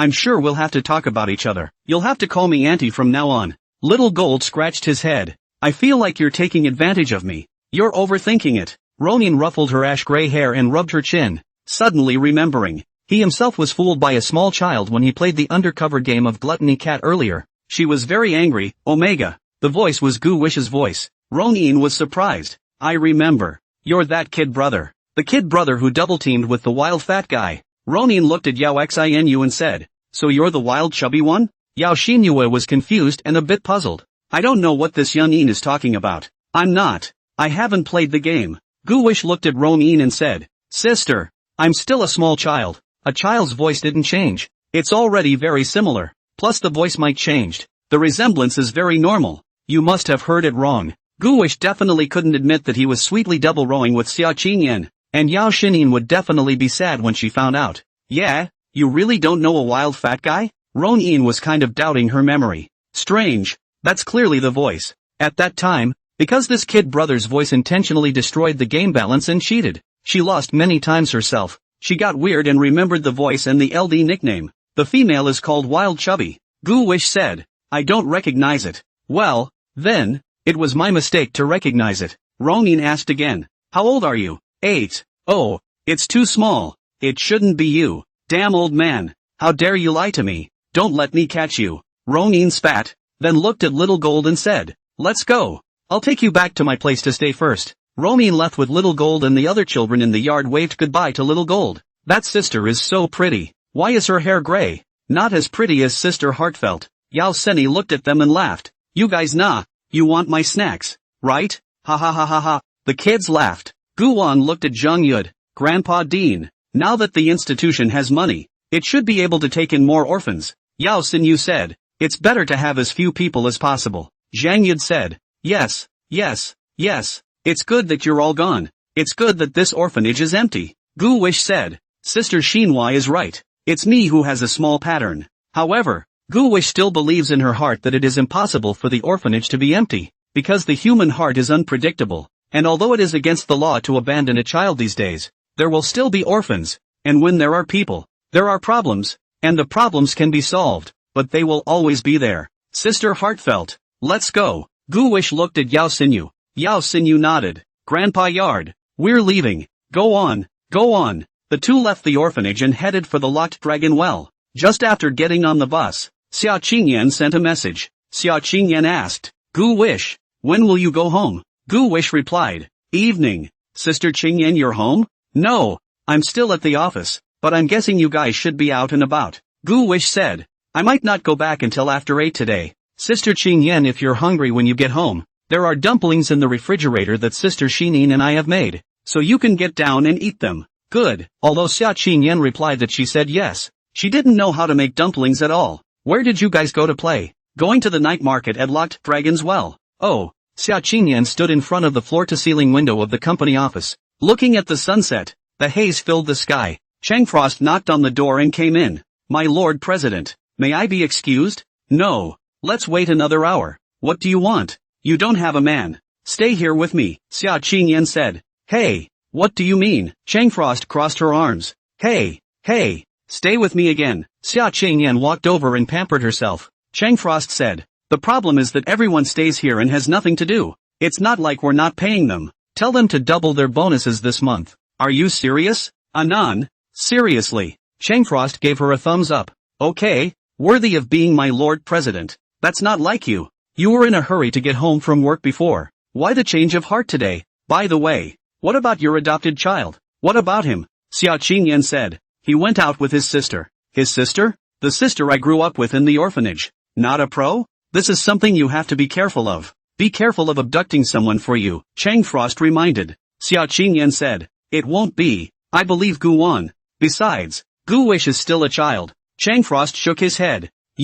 When Gu Wang and Yao Xinyue arrived at Locked Dragon Well, the vendors over here had only just set up their stalls, and there weren't many pedestrians on the street. Yao Xinyue directly pulled Gu Wang to the Beixin Bridge, and they walked up to the bridge hand in hand. The water is bigger. Gu Wish said, it's time for the rainy season. Yao Xinyu pointed at the water and said, do you think there are dragons in this water? Gu Wish said, no, dragons are just legends. But Gu Wish thought in her heart that she had been reborn, so maybe there really were dragons. They came to Baixinkyo many times, and every time Yao Xinyue would stand under the iron pot acacia for a long time, and she would watch the couples coming and going by lifetime candles and light them under the tree. Gu Wish, let's light candles too. Gu Wish said. Good. The two came to the stall and the candle seller changed, replaced by a 12 or 13-year-old girl. Girls these days can't tell their age. They look so mature. Gu Wish thought she was an adult. What about the previous owner? Gu Wish asked. The girl said, my father is sick in the hospital, and I'm watching the store today.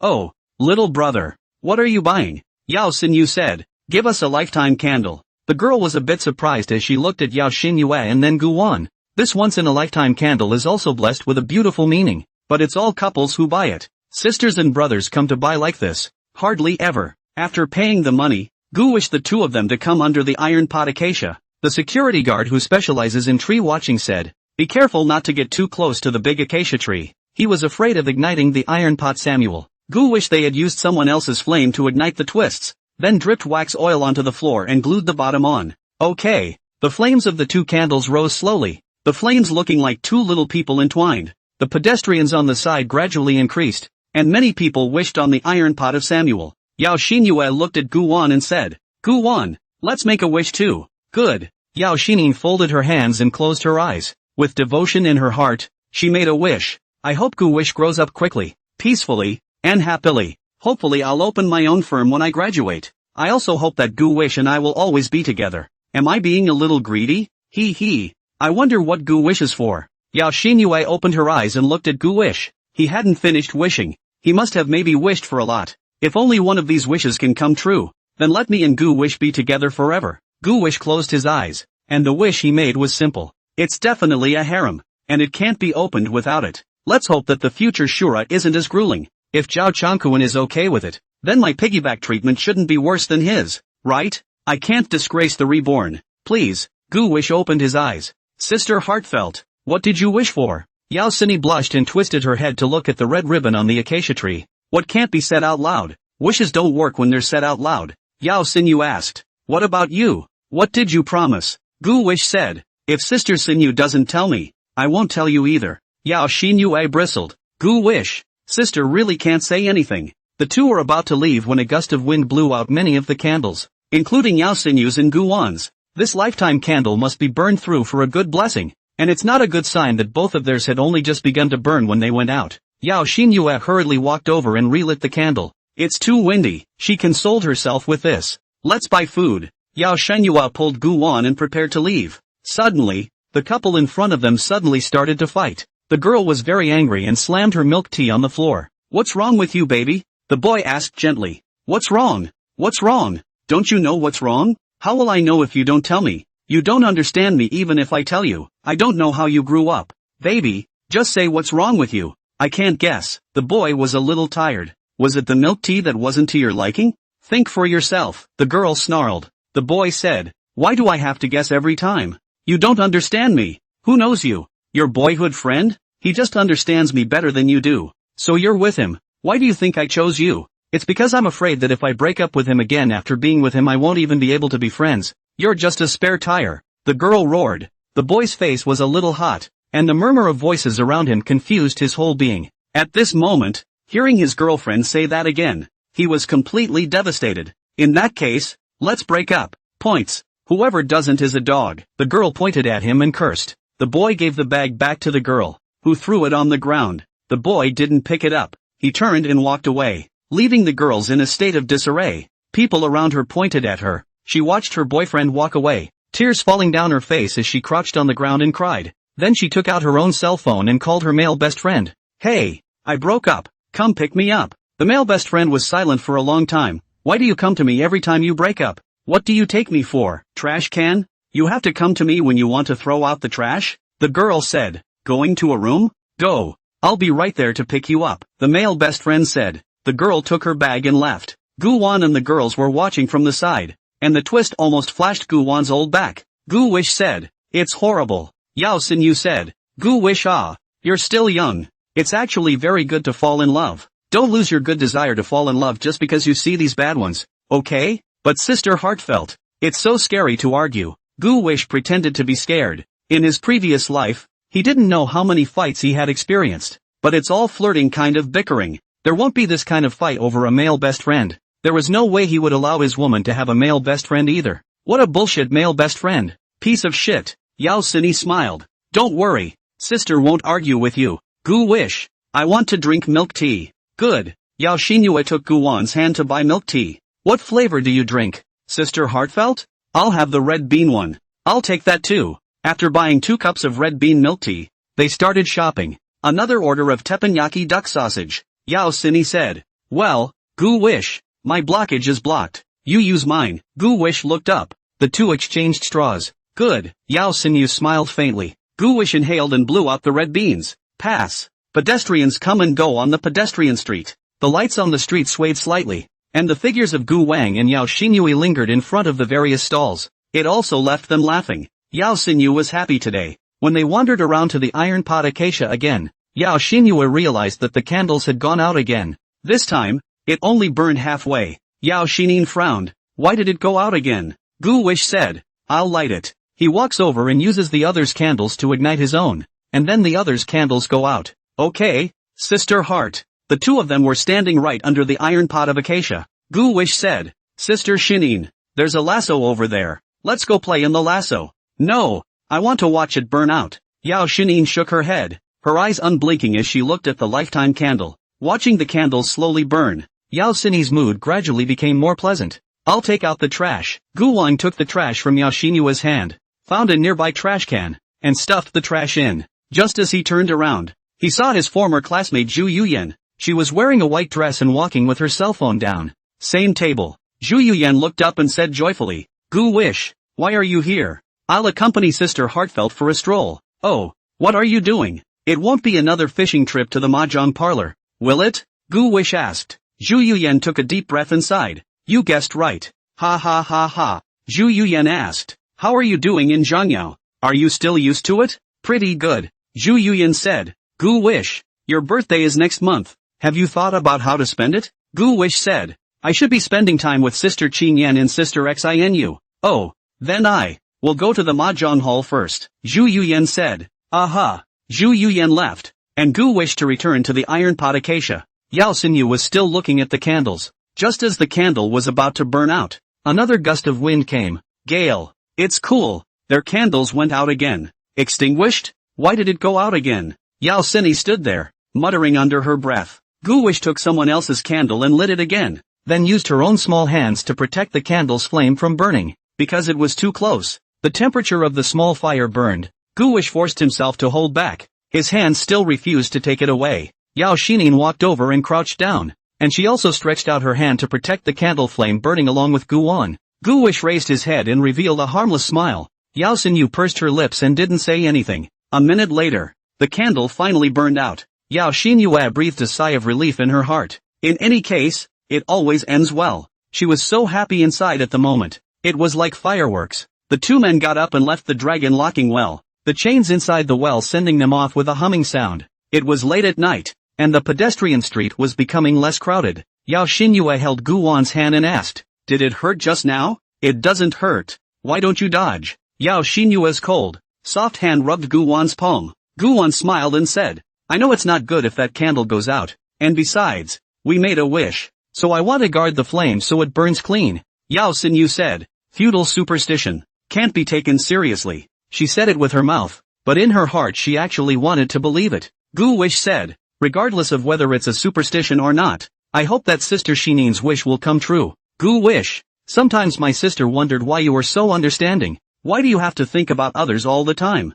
Sister wants you to think for yourself in the future. First try to do well for yourself, live your own life, and then think about others when you have the spare capacity. Please be selfish no matter what, or else you will suffer in the future when you walk into the society. Yao Xinin's eyes were gentle as she instructed in a serious tone. Taking a loss? It was impossible for Gu Wish to take a loss. He gave something. Surely he had to get something. The one who only wants to give and not get back. That's a lickspittle? It seems like licking a dog has to be reciprocated. Like a goddess's line, "You're a good person." No, it's you piece of shit. Gu Wan looked at Yao Xinyue's eyes. "What about you, Sister Xinyue? Why do you also always think about others first and not yourself? I also hope that you, Sister Xinyue, can think more about yourself. Think about yourself more, and don't care about other people's feelings. Otherwise, I'll be heartbroken." Yao Xinyue pulled a hook with Gu Wan. "Okay, sister promises you. It's getting late. Let's go back. I'll take you home and then stop by the school." Gu Wan asked, "Is it too late? Doesn't the school dormitory close at 10:30? Yao Xinyu whispered, "It's okay, Auntie will open the door for me." They walked out of the walk and came to a bend in the road where they saw a little girl sitting on a stone pier. She looked at the stars with an expressionless face and didn't know what she was thinking. It was just her, and there were no adults around to follow. Yao Xinyu said, "Gu Wish, this child won't have gotten lost with an adult, right?" Gu Wish took a closer look, and the little girl looked somewhat familiar. "Isn't this the young woman by Jie's daughter? Tang Yuer, Yi Zihan's kindergarten classmate. Why is she here? Still alone? This girl I know. Let's go over there." Gu Wan and Yao Xianyu walked over. When Tang Yuer saw Gu Wan walking towards her, she thought she had misread the situation. She rubbed her eyes, and after her vision cleared and she saw that it was indeed Gu Wan, the little girl revealed a smiling face. "Brother." Tang Yuer stood up from the stone pier and cheerfully waved at Gu Wan. "Hello there, little Yuer." Gu Wan walked over.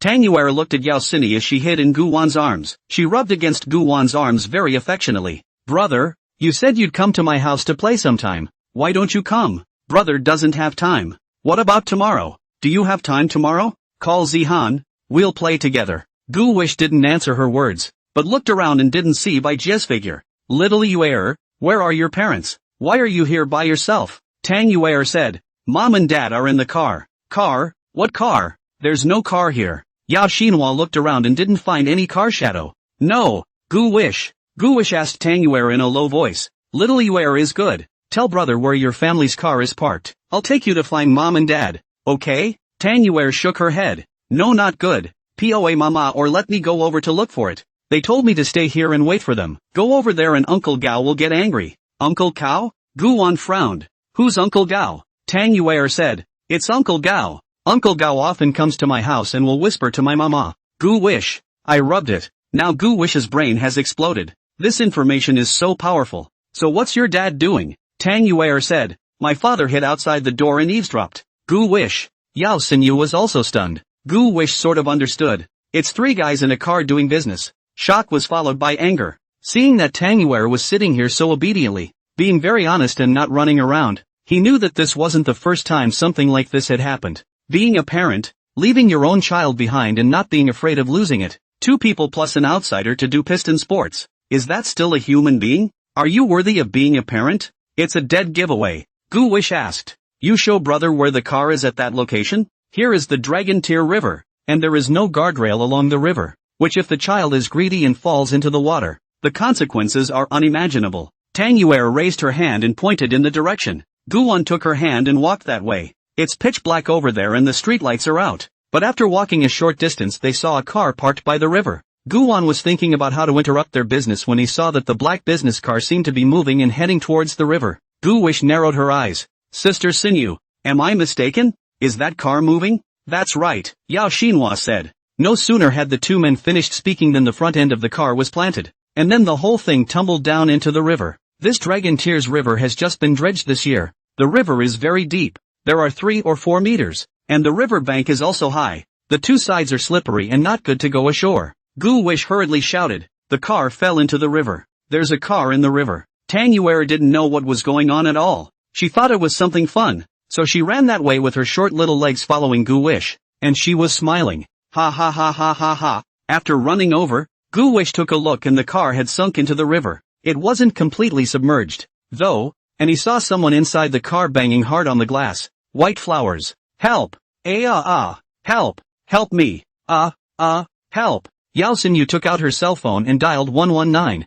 Gu Wish shouted, Help! Someone has fallen into the river. Soon, a passerby heard it and ran over. Although some of them can swim, but they are also afraid of this black light. The water of the Dragon Tear River is deep, and it is not good for people to go ashore, so they all dare not go into the water. Soon the car sank. Tang Yuer took Gu Wen's hand and asked, Brother, can Mama still come up? Gu Wish said, Mama is playing hide-and-seek with you. Wait a minute, Tang Yuer said, I want to play hide-and-seek too. By the time the fire truck arrived, firefighters began to send in salvage and rescue. Rescue is difficult. Still, the firefighters went into the water with safety ropes tied on. He took a hammer and tried to smash the window and pull the man out. But the river was too deep and the car flopped and sank underneath, so it was no good for power. Then called the crane, hooked the car after the whole car hoisted ashore. From Baijia fell into the water has been the past 2 hours. The car door opened to reveal that all 3 people in the car were dead. The 3 naked men were pulled out with great effort by a couple of firefighters,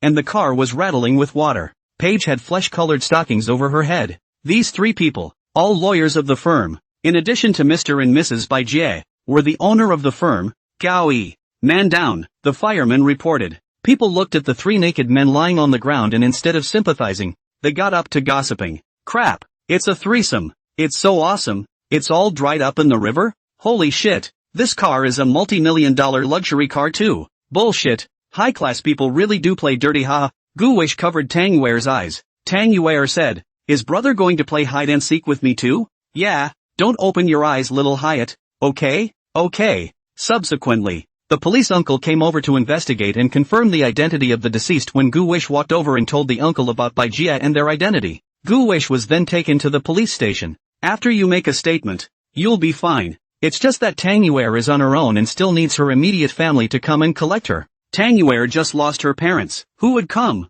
Yao Xinhua and Gu Wish were playing with Tang Yuer in the hall. At this time, Gu Wish received a call from Xia Changyan. There was worry in Xia Qingyan's tone. Gu Wish, why haven't you come back yet? It's already 12 o'clock. Ha, gurgle, gurgle, gurgle, gurgle. Xia Qingyan's stomach growled indisputably. She covered her stomach. Gu Wish said, Sister Qingyan, I'm sorry, I was supposed to go back a long time ago, but I suddenly encountered something, and I'm now at the police station. What? The police department? Xia Qingyan was startled, and she began to panic. Gu Wish, don't scare me. What's wrong with you? Tell me, which police station? Gu Wish hung up the phone after telling Xia Qingyan. Yao Xinhua looked at Gu Wan and said, she's quite worried about you. Gu Wish said, I guess I'm hungry. Xia Qingyan was an arrogant one. She didn't care much about others. Tang Yuer pulled Gu Wen's hand. Brother, I'm sleepy. Why isn't Mama back yet?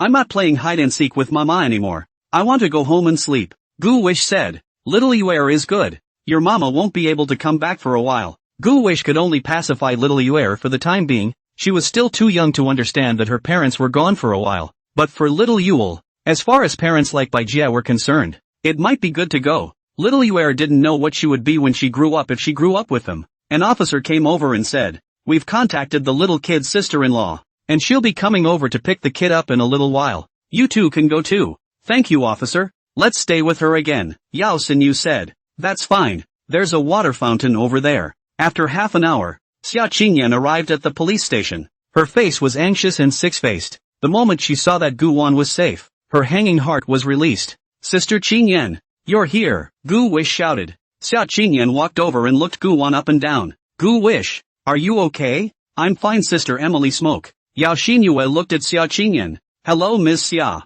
Hello, Xia Qingyan nodded. Xia Qingyan asked, how did you get to the police station? Gu Wish explained. Here's the thing. Xia Qingyan realized after hearing this. It's good that it's okay. She looked to little Yuer. Poor girl. What can she do? Gu Wish said. The officer just said he contacted her only sister-in-law and waited for her to come and pick the person up. Xia Qingyan nodded. At this time, a calm-faced woman walked in from outside. She walked in wearing a sweatshirt with her hair in a ponytail and her hands in her pockets. Gu Wish took a look and was a bit surprised. This was surprisingly Bai Qingxian. I didn't realize that Bai Qingxian was actually sisters with Bai Jia. The two are half-sisters. The personalities are also very different. Gu Wish shouted, Mr. White. Bai Qingxian looked at Gu Wan. Thank you. She looked at Tang Yuer again. Come with me. Tang Yuer was a little afraid of her and didn't want to go with her. No, I want Mama. Bai Qingxian said bluntly. Your mom doesn't want you. You'll have to follow me from now on. No. You're lying. Woo, cried Tang Yuer. Bai Qingxian wasn't gentle at all, and very forcefully took Tang Yuer with her. Perhaps it would be good to let Tang Yuer recognize the reality earlier, so that the long pain would be better than the short pain. Gu Wish said, Sister Qingyan, Sister Xinu, let's go as well. Xia Qingyan and Yao Xinu stood opposite each other. Yao Xinyue spoke first. I'll take a cab back to school. You guys go back. Gu Wan looked at Xia Qingyan. Xia Qingyan spoke. I'm driving. Let's send you back. Yao Xinyu didn't say anything. Gu Wish had another dilemma when he was riding in the car. Will Gu wish to sit in the passenger side, or the back row with Yao Xinin? After thinking about it, Gu wish let Yao Xinyue sit in the co-pilot, and she sat in the back row. That way no one will be uncomfortable. Xia Qingyan smiled. Ms. Yao, thank you so much for today, taking our Gu wish for a day of fun. He didn't give you any trouble, did he? Yao Xinyue returned the smile. Miss Xia is polite. Gu Wang is my brother. We grew up together. It would be out of place to say that we're adding to the trouble. I remember how many times Gu Wish wet the bed. Gu Wish had a black line on his head. Sister Heartfelt, let's not talk about this black history, Xia Qingyan said. Indeed, you are the older sister who watched Gu Wan grow up. Yao Xinyu said. I seem to be in the same year as Ms. Xia, only that Ms. Xia's month is a few months older than mine, right? Then I am the older sister, Xia Qingyan said. Yao Xinyue said. Yes, we, Gu Wish, are counting on Ms. Xia to take good care of us. I will. Gu Wish sat in the back and said with a smile, Sister Qingyan, Sister Xinin, do you know what I thought of when I saw you? Xia Qingyan and Yao Xinin asked in unison. What? Gu Wish said and sang, thinking of the picture of me and you holding hands. Tears turned into rain falling all over the sky. Pust. Both men laughed. There were no words along the way. The car drove to the Tianhai gate and stopped. Yao Xinyue waved goodbye to Gu Wang. Gu Wish,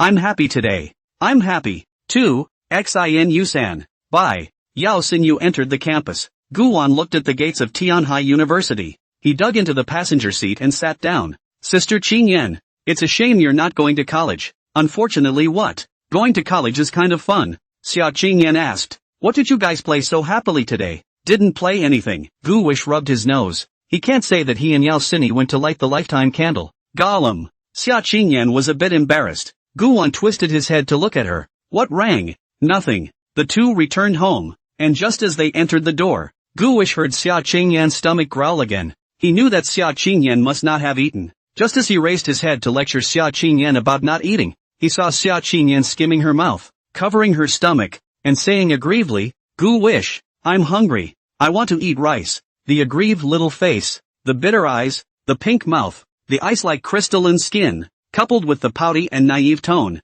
It was really pitiful. Gu wished to look at Xia Qingyan in front of himself like this. The words of reproach finally swallowed back. Who wants to say a beautiful woman? Despite the fact that Xia Qingyan had traces of acting at the moment. But who let Gu Wish like it? Ahem. Gu Wish asked. Sister Qingyan, are you hungry?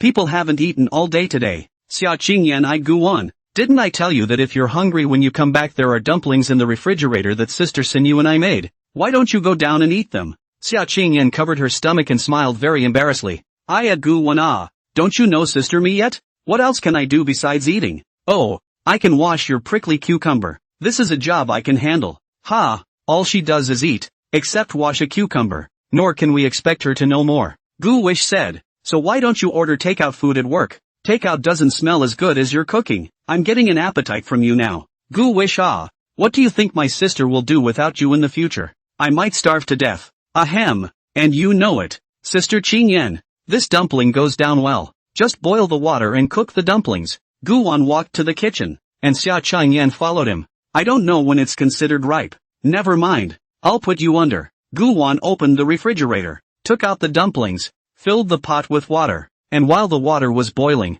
Gu Wan asked Xia Qingyan to wash the cucumbers. He's going to slap a cucumber on Xia Qingyan. Xia Qingyan took a cucumber, very excited to pull off the small yellow flowers, as if holding a trophy in Gu Wish to show off. Look, little yellow flowers. At this moment, Gu Wish remembered a song. The chrysanthemums are broken, and the ground is full of wounds. Xia Qingyan took the cucumber and rubbed the prick up and down and broke off the cucumber but as soon as she could, then used the cucumber but to point Gu Wan's forehead. Ha ha ha ha. Gu Wish asked. Sister Qingyan, stop playing. Xia Qingyan pouted. I just want to play. Gu Wish sighed helplessly. By the way, Sister Qingyan, Auntie went out with you. Why didn't she come back with you? Xia Qing Smoke said. Auntie to the company for a while was called by a phone call and left. Then call your sister-in-law and ask her if she eats dumplings. No fight. These dumplings are mine. Gu Wish said. Don't worry Sister Qingyan. I'm sure I'll feed you so much today that you won't be able to finish it. Xia Qingyan smiled. He. Then you must feed me. Gu Wish said. There's still dumpling skin and dumpling filling left, so you can make more when you've eaten it all. Xia Qingyan took out her cell phone and called Xia Ji. Toot toot toot. Toot toot toot. Forget it. She's not answering. I don't know what I'm doing. Not answering my calls. Humph. Definitely didn't do anything good. Gu Wish said. Sister Qingyan, why don't you try with my cell phone? Not the same? Xia Qingyan suddenly remembered that the last time she called Xia Ji, she also didn't answer. Or she used Gu Wan's to get through. Xia Qingyan took Gu Wan's cell phone and called it with a voice call. Seconds to pick up. Little Gu Wish, did you miss your sister-in-law? Xia Ji's seductive voice rang out. Xia Qingyan grunted with a dark face. Auntie, it's me. Whose real sister-in-law are you anyway? Chang Smoke. What is it? The attitude changed in seconds. Gu Wish made dumplings. No need to come back. Didn't leave them for you. Gu Wish made the dumplings? Don't. I'll be right back. Gu Wish leave some for Auntie. Auntie will be home soon. Gu Wish and Xia Qingyan were looking at each other in all directions. Sister Qingyan, Auntie still loves you. Gu Wish flirted. Fuck you. Gu Wish watched the water boil and hurriedly dropped the dumplings. Wait for the dumplings to roll 3 times. Then remove from the heat and fish them out. Xia Qingyan also pounded the garlic sauce. Gu Wan poured the seasoned garlic sauce over the cucumber. Garlic patted cucumber done. Sister Qingyan, just dip the dumplings in the cucumber sauce. Goo. Cucumber crunch. Xia Qingyan's eyes were glowing and she ate very well. Gu Wish, you two wrapped this? Yeah. Sister Xinhua will make the noodles and I'll mix the filling. Xia Qingyan looked at the dumplings on the plate and thought to herself. Isn't this the harmonious and happy life of a young couple after marriage as staged on TV? Gu Wish, I want to learn how to make dumplings too. You teach me. Ha? Sister Qingyan, you've changed sex? Just tell me if you teach. Teach Gu Wish casually said, because he knew that Xia Qingyan was probably just a 3-minute fever. Even if it wasn't a 3-minute fever, if she entered the kitchen like that, she would be a kitchen assassin who made dark magic dishes. Just like Lin Wanyu. Gu Wish, there's a movie coming out tomorrow. Do you want to go? Sister will accompany you to the movie. What movie? I think it's called something like I Lost You. When Gu Wish heard the name, isn't this youthful herd literature? Alas, a movie like this would be just right for the youngsters, and he's right for 9 to 1. Gu Wish said. Yeah, go for it. Gu Wish, you eat too. I'm not hungry. It's delicious. Maybe because it smells like me? Gu Wish said. What flavor? Xia Qingyan had an innocent look on her face. The smell of hands. Sister Qingyan, smell my hand. What happened to the hand? Nothing, I just farted. Blah blah blah. Gu Wish, I see you wanna find death. Gu Wish hurriedly ran away. Ha ha ha ha. I'm taking a bath Sister Qingyan. Take your time eating. Humph. You'll have a good time when you get out. Xia Qingyan sat down again and ate beautifully. Sniff, sniff, sniff, blah, blah, blah. Xia Qingyan finished the last one and touched her stomach, satisfied. At that moment, Shaggy came back from outside. Ugh, save some for me. Humph, no more. Xia Ji looked at Xia Qingyan and was furious. She walked over and wrapped her arms around the back of Xia Qingyan's neck. Let you dead girls stay for me. Who told you to fool around this late? Xia Ji went upstairs and knocked on the bathroom, where Gu Wan was taking a shower. Gu Wish. What's wrong, auntie? Are there any more dumplings? Yes, there's more in the fridge, so get down. Auntie. Okay. It's still our Gu Wish who's good and knows to save the good food for me. Shaggy went downstairs again, to the kitchen, where she skillfully boiled water, took the remaining dumplings out of the refrigerator, and waited for the pot to boil before dropping them in. Xia Ji was different from Xia Qingyan, and different from Xia Haruko. She could cook, and she did it well. Before, it was all pretend. Even Xia Qingyan didn't know. Xia Qingyan was surprised. Auntie, do you know how to make dumplings? Beware of undercooked diarrhea. The corners of Shaggy's mouth ticked. Just have Gu Wish rub my stomach when it hurts. Xia Qingyan turned around and went upstairs, going back to her room to take a bath. Gu Wang took a shower and blew her hair, then knocked on the door and entered Xia Qingyan's room. Sister Qingyan, I'll play on the computer for a while. Play. Wow. Wow. Wow. Wow. Wow. Wow. Wow. Wow.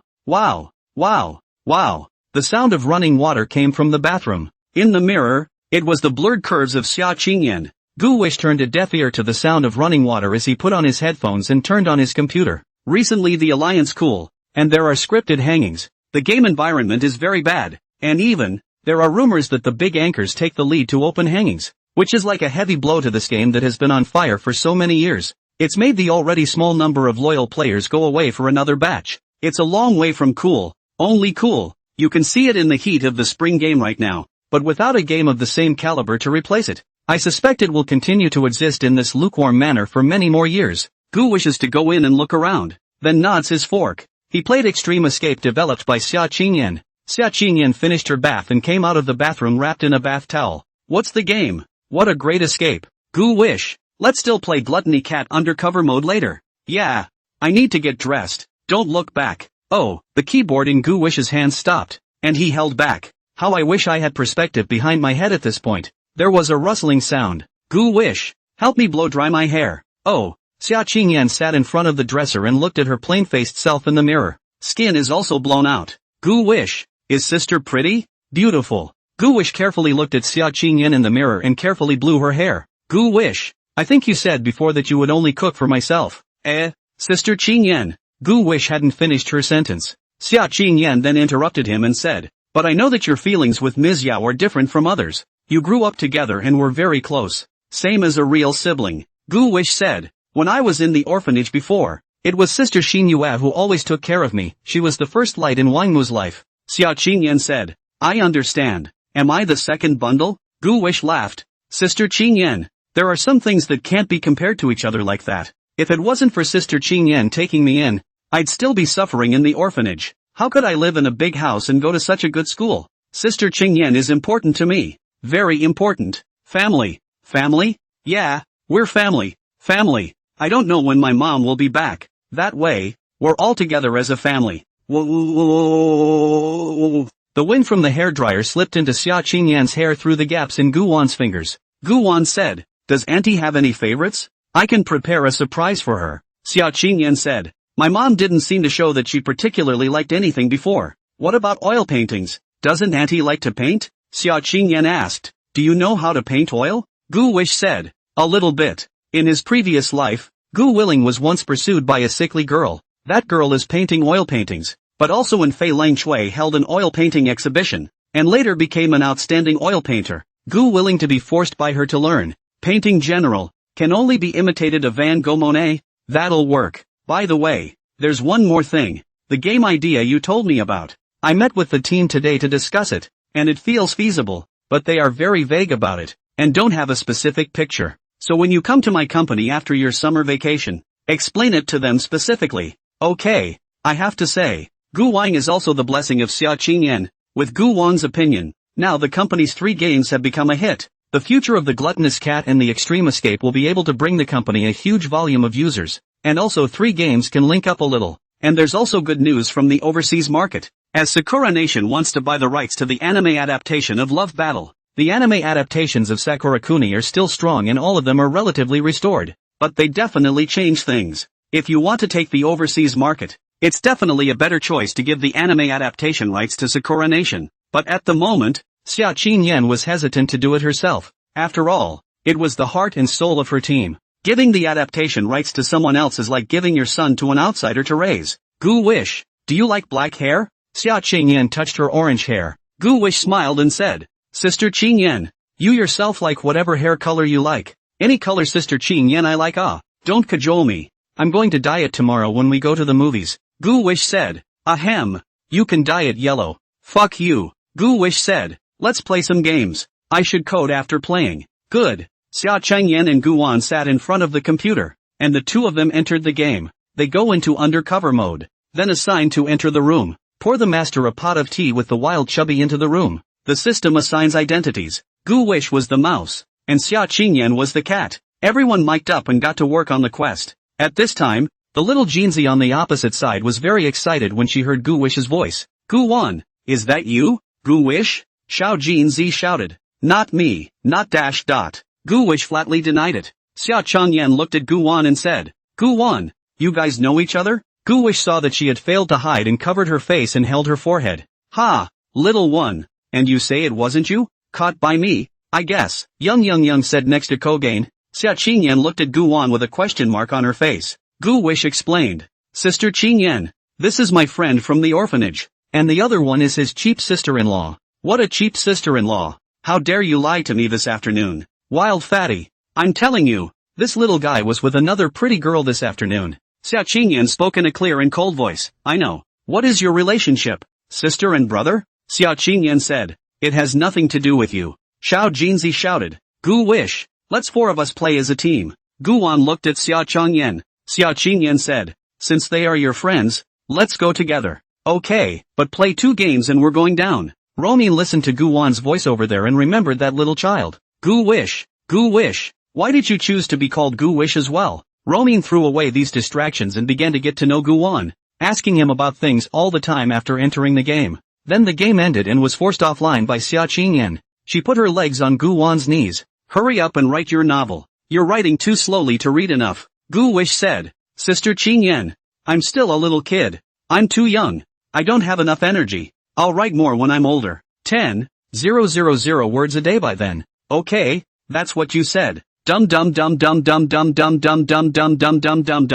Shaggy knocked on the door after eating. Gu Wish, what's wrong auntie? Gu Wish said. Shaggy said, you'll sleep with auntie tonight, and auntie will sleep another night today before she goes home tomorrow. Ha, what's going on? Gu Wan went over, opened the door, and looked at Xia Ji. Auntie, are you leaving? Xia Qingyan asked. Auntie, are you really going back? She looked at the serious-faced Shaji, somewhat in disbelief. Because of what to go back? After thinking around the reasons, she could only think that it was because Grandma and Grandpa were urging her to get married. Is Grandma and Grandpa pushing for a wedding? Xia Ji's face was calm as she looked at Xia Qingyan and sighed. Alas and alas 3. Yes, your grandpa is introducing me to a blind date, letting me go and meet him, saying that he wants me to have to get married this year. Xia Qingyan said, Auntie, you really should get married. At your age, you are also considered an older leftover woman. I can't figure out what you've been doing all these years without finding someone. What older woman?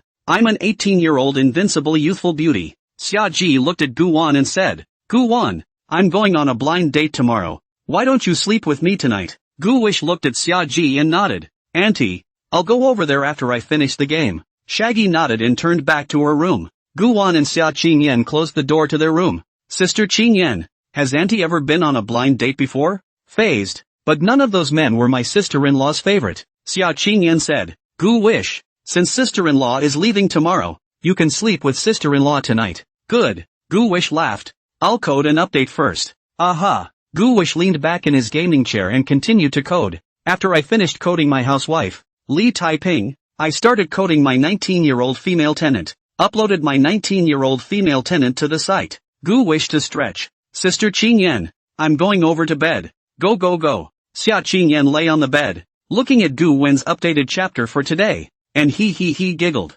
Guwon knocked on the door and entered Xiaoji's room, who sat there in a serious manner and watched Guwon come in. Guwish was a little nervous when he saw Xiaoji's serious look. He was not quite used to seeing such a serious sister-in-law for the first time. "Auntie," Guwish shouted. Shaggy waved him over and gestured for him to sit beside her. Guwish sat down right next to her. Xiaoji inquired, "Guwish, these days, Auntie hasn't been mean to you, right?" "No, Auntie is quite gentle. So do you like your sister-in-law?" Shaggy asked, looking down. Her tone of voice, much different than usual, kind of like a clip. "It's hard to tell, not sure," Guwish said. "I like it. Sister-in-law is pretty and treats me well. I like sister-in-law." Shaggy nodded. "That's good. After spending all these days with you, I also get the feeling that you're a nice kid. Come on, let's rest." Shaggy lay down and Guwish to touch the other side of the bed. Originally, Guwish was lying flat on his back and was about to close his eyes. Xiaoji said, "Guwish, why are you so far away from your sister-in-law?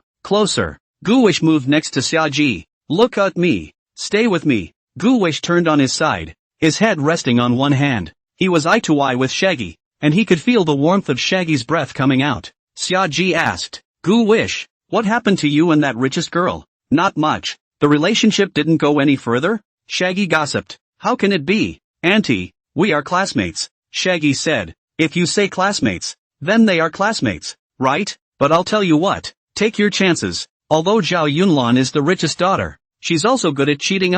There really aren't many girls as simple and good at cheating as her." Guwish said, "I don't have that mind. Auntie, I'm only 8 years old and you're teaching me to be bad?" Xiaoji said, "Auntie isn't teaching you to be bad. She's teaching you to take the road less traveled in the future." Of course, Guwish knew the benefits of eating soft food, and in his previous life, he had tried eating soft food hard. But, ultimately, this life is all about you. But rich women, young women, school flowers, high cold president to their own body that cannot be helped. After all, he's so handsome. Of course, the reader is more handsome. Guwish to be only 1/1,000,000th of the reader. This author is also only that much more handsome than the reader. Guwish looked at Xiaoji and said, "Auntie, I want to rely on myself." Shaggy said, "You can do it, kid. Have a backbone." Guwish, recently Auntie found another good novel. This novel seems like it was written by that little eunuch I read earlier. Say, is there any way to keep them eunuchs from running away? Guwish to look at that thing on the bed, directly scalp numb, trembling, a little fear. "Auntie, he shouldn't dare to eunuch this time." "You really don't dare?" "Aha, definitely wouldn't dare." Shaggy flashed a smile. "That's good. I hope he finishes this properly." Guwish told her, "I dreamed a dream to help you tell this author." Guwish is awesome. Come into my sister-in-law's arms." Guwish to turn around. Haji starts singing some non-vegetarian songs to lull Guwon to sleep. With some coaxing, Shaggy fell asleep. Hearing Xiaoji's steady breathing, Guwon opened his eyes. He breathed a sigh of relief. "Seeing my sister-in-law's stunning beauty, I was quite reluctant to let my sister-in-law get married. What kind of man is good enough for sister-in-law?" When she woke up the next day, Guwish climbed up and briefly washed up before starting to make breakfast for Xiaoji. "She's about to leave. Make sure you make her a nice meal." When Xiao Qingyan got up, she also helped Guwon with his work. After making a hearty breakfast, Guwish went to yell at his sister-in-law to get up. Just heard Shaggy talking in her sleep. "Little brat, I've caught you now."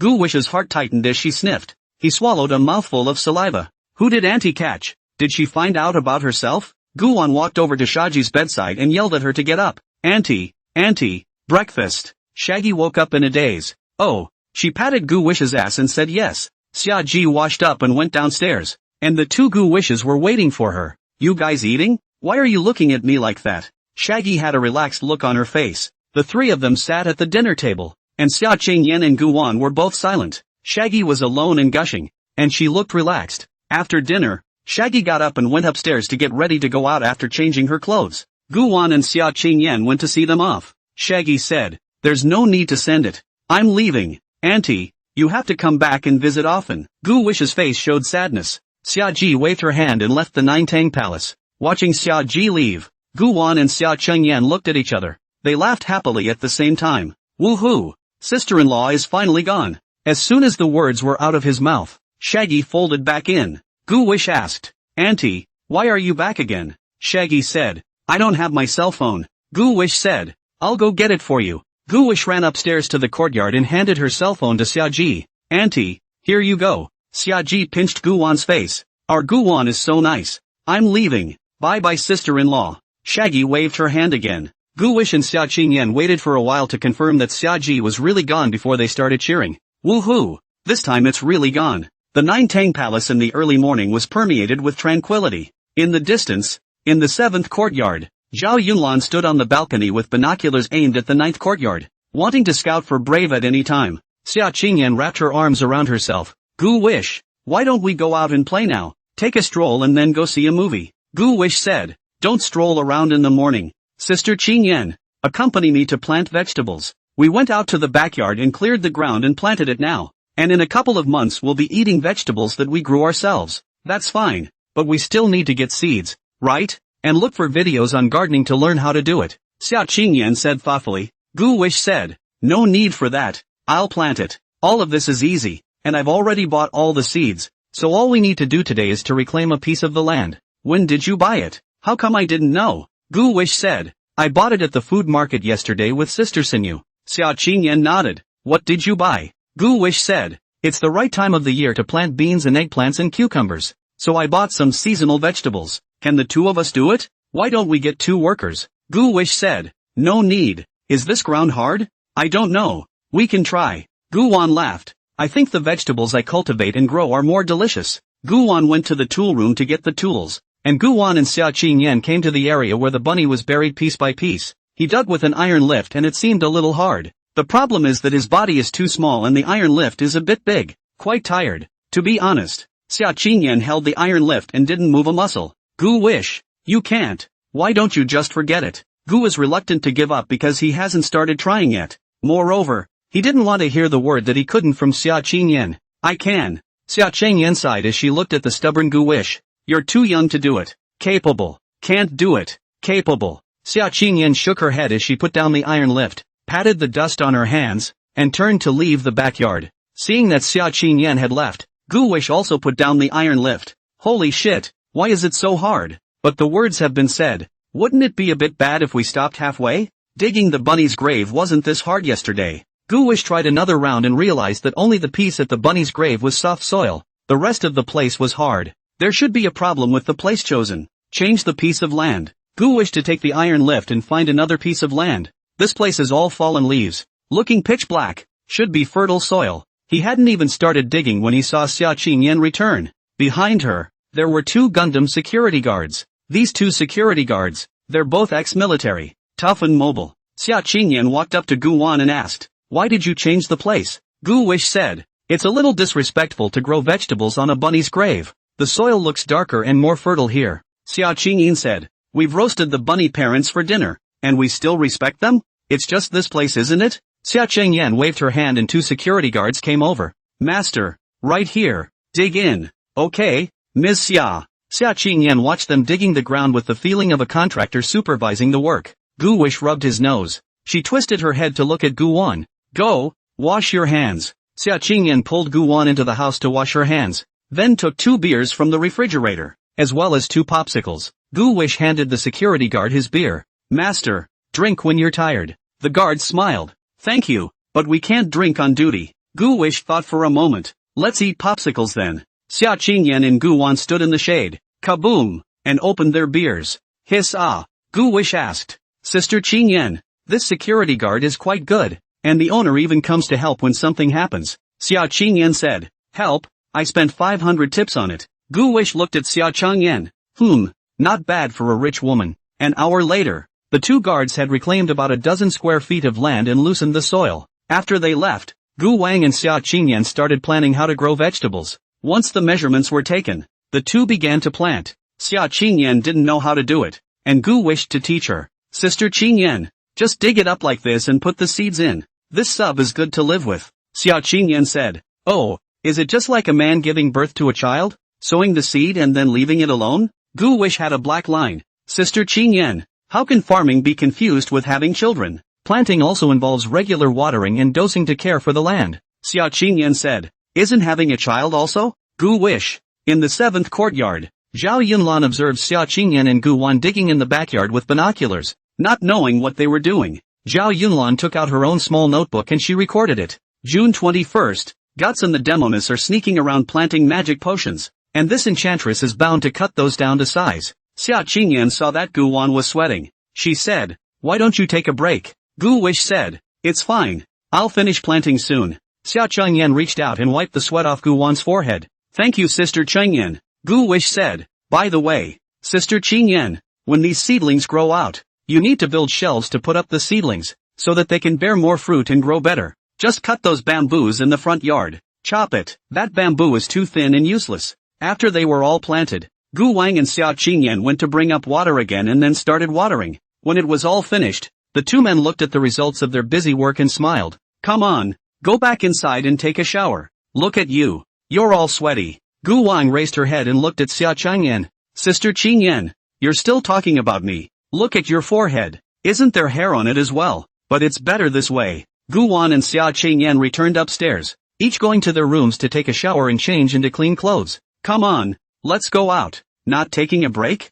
Gu Wish asked. "No more breaks. You'll accompany me to color my hair first." "Good." The two drove away from Jiutan Palace and went to the barber store that Xia Qingyan had frequented before. Once inside, she told her hairstylist, Juanetta, to color her hair black, and Gu Wish just sat over there and waited. Juanetta looked at Gu Wish and inquired about Xia Qingyan. "Ms. Summer, is this your brother?" "No, it's my son." "Ha, I hadn't heard that Ms. Xia was married." Juanita was surprised. "It's my adopted son." "Well, handsome?" Juanita said. "Of course it's handsome. The man Ms. Xia looks at must be handsome." "How old is he?" Xia Qingyan said. 8 years old. "Can't call mama yet though." Juanita was surprised. "Yo, such a handsome little guy. But he's a mute? Pity." Juanita muttered in her heart. Of course she didn't dare to say what was in her heart to the customer in person. That wasn't lack of heart? Xia Qingyan was her old customer, not knowing how much performance she had contributed to her. So naturally she had to coax it. "Ms. Xia,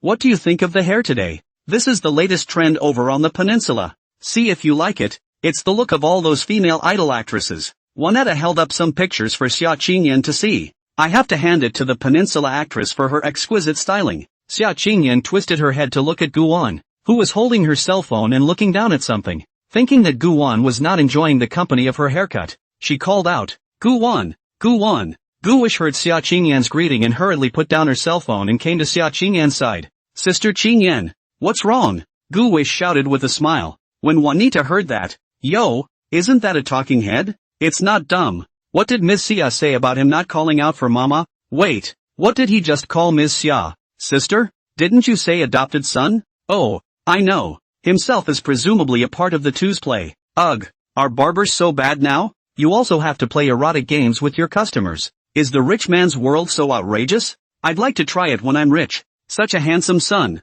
I'd like to adopt one myself. After all, who wouldn't want a painless birth?" Called sister outside, and mama at home. Woohoo! It's a little exciting. Juanita stifled a laugh as she looked down at Gu Wish. Xia Qingyan showed Gu Wan the photo of the peninsula star. "Gu Wish, see which one looks good? I'll do whichever look you want me to do." Gu Wish said. "They're also very delicate and pretty, but they simply can't compare to Sister Qingyan, alright. Sister Qingyan, of course you have to be unique. You don't have to deliberately learn from them." Juanita's eyes lit up. "Yo-ho, this kid's mouth is quite sweet, quite good at talking. No wonder he was brought home by the rich woman to be tempered. So it's the mouth that is powerful." Xia Qingyan's face was calm. In fact, she was happy in her heart, but after all, outside, she had to maintain her high and cold persona. Xia Qingyan spoke up. "So how am I going to do my styling today?" Gu Wish twisted her head and said, "Pretty sister, do whatever I say, okay?" Juanetta nodded as she looked at Charming Smoke again.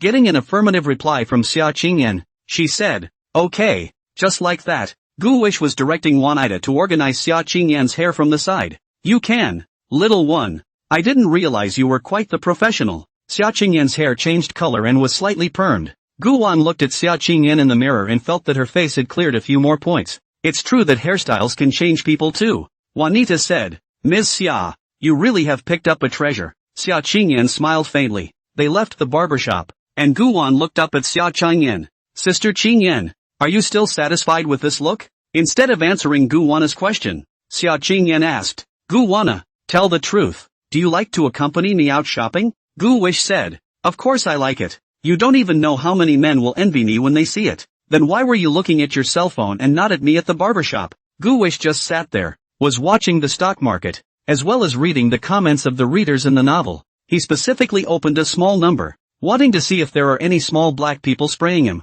A novel. No matter how well you write it, there are spammers spraying you.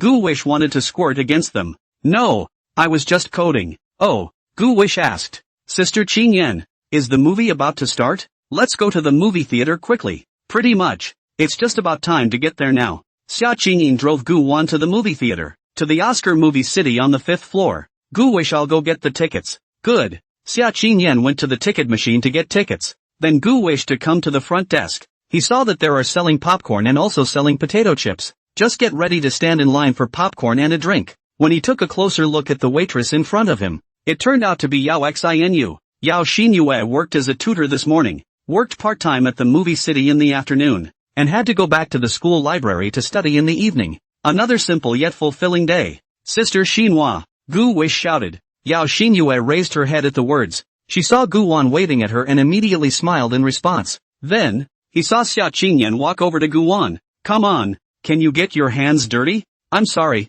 Yao Xinyue hurriedly lowered her head and began to help the other guests. After Gu Wish's turn, Yao Xinyue resumed her smiling face. There were no more customers behind Gu Wan, and she finally relaxed for a while. Gu Wish, you came to see a movie with Miss Xia? Gu Wish said. Aha. Yao Xinyue looked at Xia Qingyan and nodded. Gu Wish, what do you want to eat? Sister's treat. Gu Wish said. Sister Qingyan, what do you want to eat? Xia Qingyan faintly said. Popcorn it is. Yao Xinyue looked at the delicate-faced Xia Qingyin, and a wave of ducks and pears came over her. Not bad for a woman who can knock herself out with a flat A. Yao Xinyu specially served a big bucket of popcorn to the customer. Yao Xinyue looked at Xia Qingyan and said, Ms. Xia, thank you for letting me go out with Gu Wan yesterday. Xia Qingyan said, nothing, you are siblings who grew up together and have deep feelings. In the future, if you have time, you can also come to the house often to play ah. At this moment, Gu Wish looked at Xia Qingyan and felt that she had the majestic attitude of being a big woman.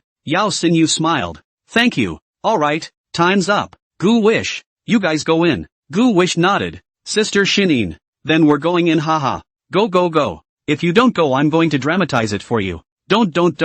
Gu Wang and Xia Qingyan entered the movie theater, and Xia Qingyan kept counting the seat rows. Gu Wish asked. Sister Qingyan, this is your first time coming to the movie theater to watch a movie? I came here when I was a kid. Gu Wish said. Look at the soles of your feet. There are indicator lights. Xia Qingyan looked down. I know. Gu Wish touched his nose. 6 seats in the 7th row. 5 seats in the 7th row. The two walked over, only to find that the seat numbers were incorrect. The 5-seaters are separate from the 6-seaters, and the numbers aren't arranged that way by size. Xia Qingyan took a look. Humph. What a shitty movie theater. I'll go find their boss. Gu Wish said. It doesn't matter Sister Qingyan. Look at this one. There are only 5 or 6 people in total. We can sit wherever we want. The two of them sat down, and Xia Qingyan hugged the popcorn bucket, then began to look at it. Xia Qingyan twisted her head to look behind her, only to find that the two couples behind her people were not watching the movie seriously at all practicing gluing mouth to mouth.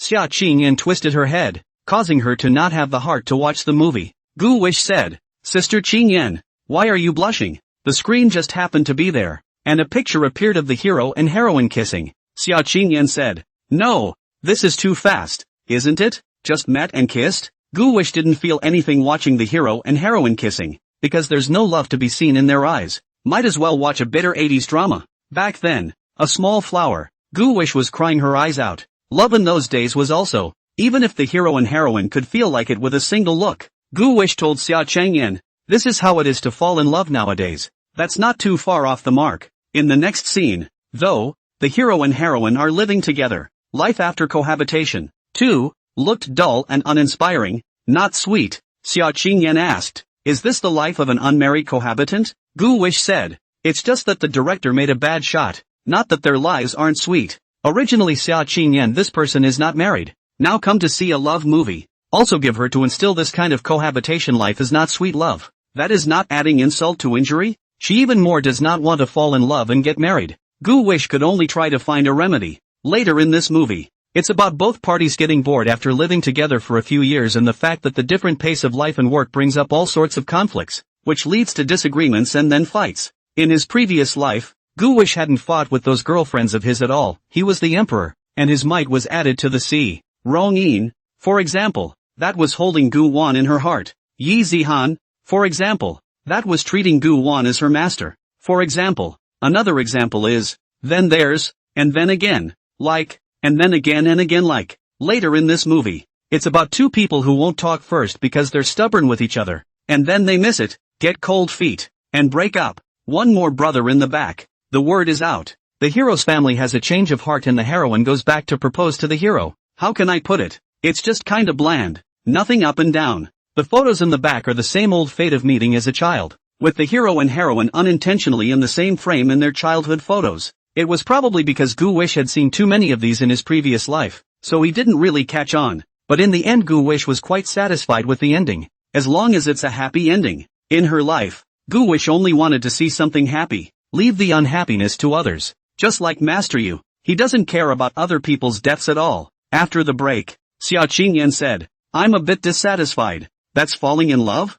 Right. Not sweet. It's not nearly as sweet as it is in your book. Gu Wish said, it would have been. I'm not satisfied with the ending either. Xia Qingyan beamed. Gu Wish asked, why? It's always a happy ending, not a tragedy. Xia Qingyan said, actually, I was expecting tragedy. Gu Wish said, want to see a knife? Fine. Go back and I'll write you a knife. Xia Qingyan threatened. Family wifely Taiping is not allowed to put a knife. Gu Wish said, don't worry, my 19-year-old female tenants are all the knives you love to see. How many cuts? Can knife you silly? Gu Wish said, Sister Qingyan wait for me. I'll go to the bathroom. Xia Qingyan nodded. Just wait here for me. Don't go away even if anyone calls you. Don't eat candy given to you by strangers. Be good. Do you know? Gu Wish instructed. Xia Qingyan, Gu Wish, I'm not a 3-year-old child. And get ripped off? He. I'm afraid that Sister Qingyan has been tricked. Gu Wan went into the bathroom. Suddenly there's shit to be had.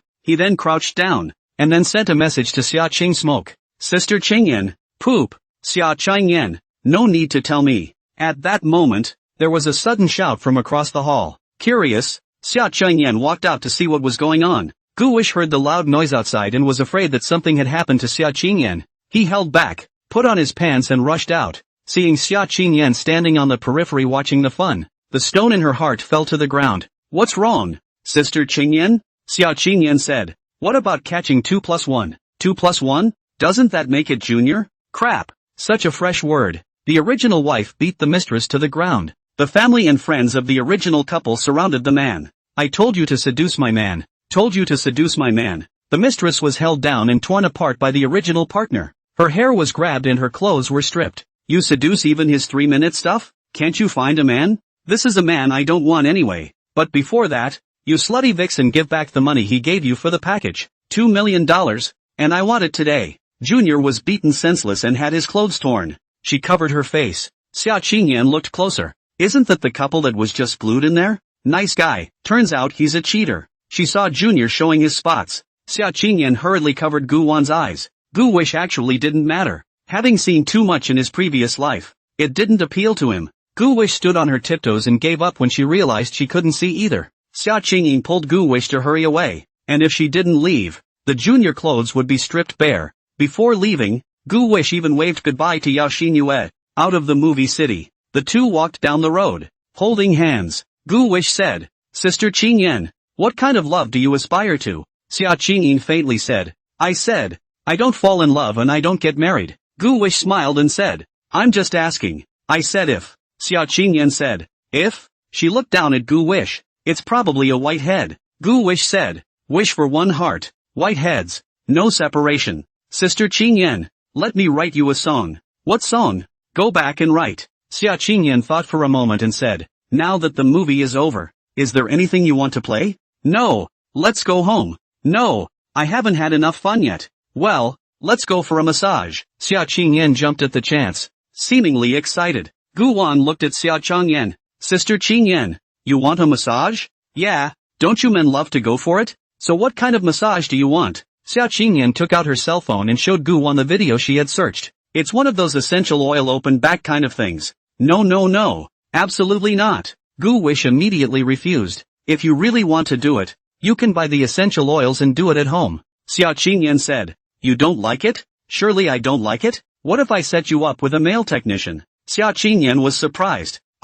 It can't be? What about we just do a regular Thai full body massage? Just order the pretty sister to press? That's fine. Gu Wish nodded. Xia Qingyan searched for a store and the two of them went over. Gu Wish was familiar with massage parlors, and he could tell at a glance if there were any special services. You can see it in the eyes of the clerk. In his previous life, when he went to a massage parlor, some of the technicians looked at him with drawn eyes. The two entered the store and were immediately served, led them into the private room, changed their clothes, and then came to say wash their feet. After washing my feet it was time for a massage. Gu Wan and Xia Qingyan lay flat on their backs and began to enjoy the service. He's technician number 1 for Gu Wan. Hello, this is technician number 1. Xia Qingyan looked carefully. The technician sitting on Gu Wan's body massage is young and pretty. This technician of her own seems to be older. She would like to change. Let this older one press Gu Wan, because she felt the contact was a bit intimate. Technician number 1 said to Gu Wish, if you feel pain or discomfort tell me right away and I'll stop immediately and reduce the intensity. Okay. After the massage, some refreshments were brought in. The technician backed out. Xia Qingyan straightened her hair. She looked a little unhappy. Gu Wish asked, Sister Qingyan, what's wrong with you? Nothing. I'm not feeling very well. What about you? Gu Wish said. Technician number 1 is quite skilled, and he speaks gently, and his strength is just right, so I feel quite comfortable. Xia Qingyan, who had her arms wrapped around her, gazed at the smug Gu Wish, her eyes as if they were extinguishing immortal light. Gu Wish felt the coolness throughout her body and hurriedly shut up. Oh, it's not really very comfortable. Well, I think so too. No, next time. Men are even worse, Xia Qingyan commanded. Xia Qingyan held Gu Wan's hand and said, Gu Wan, let's go home. I'm hungry. Why don't we just eat out? It's not as good as yours out there. Gu Wish asked. What tastes good in my? Xia Qingyan faintly said. You cooked the meal. Gu Wish said. I really can't do anything about you, so let's go back. By the way, there's one more thing. What? I'll give you a vacation day tomorrow and come with me to the office. That Zhou Xiaojiang and his agent are coming to the company tomorrow to talk about the contract, so you'll go over there to listen and see then too. Zhou Xiaojiang? Gu Wish said in surprise. The song Lonely Sandbar Cold would be reasonable if it was sold to him. Okay, great. No classes. Happy? Xia Qingyan held Gu Wan's hand. Of course I'm happy. We have a lot of other pretty sisters in the company who want to meet you. Aren't you happier? Gu Wan raised his head. How pretty can it be? Is it 1/10,000th as pretty as my sister Qingyan? Come on, just kiss my ass. At that moment, a woman of almost 40 years of age came from in front of the duo. She looked ordinary, was of average height, wore glasses, and judging from her demeanor and posture, she should still be a yellow woman. Hello mom? Daughter, the family has found you another man, so take the time to come back and meet him. Mom, why do you always introduce me to second marriages, and with children, and they're all uneducated?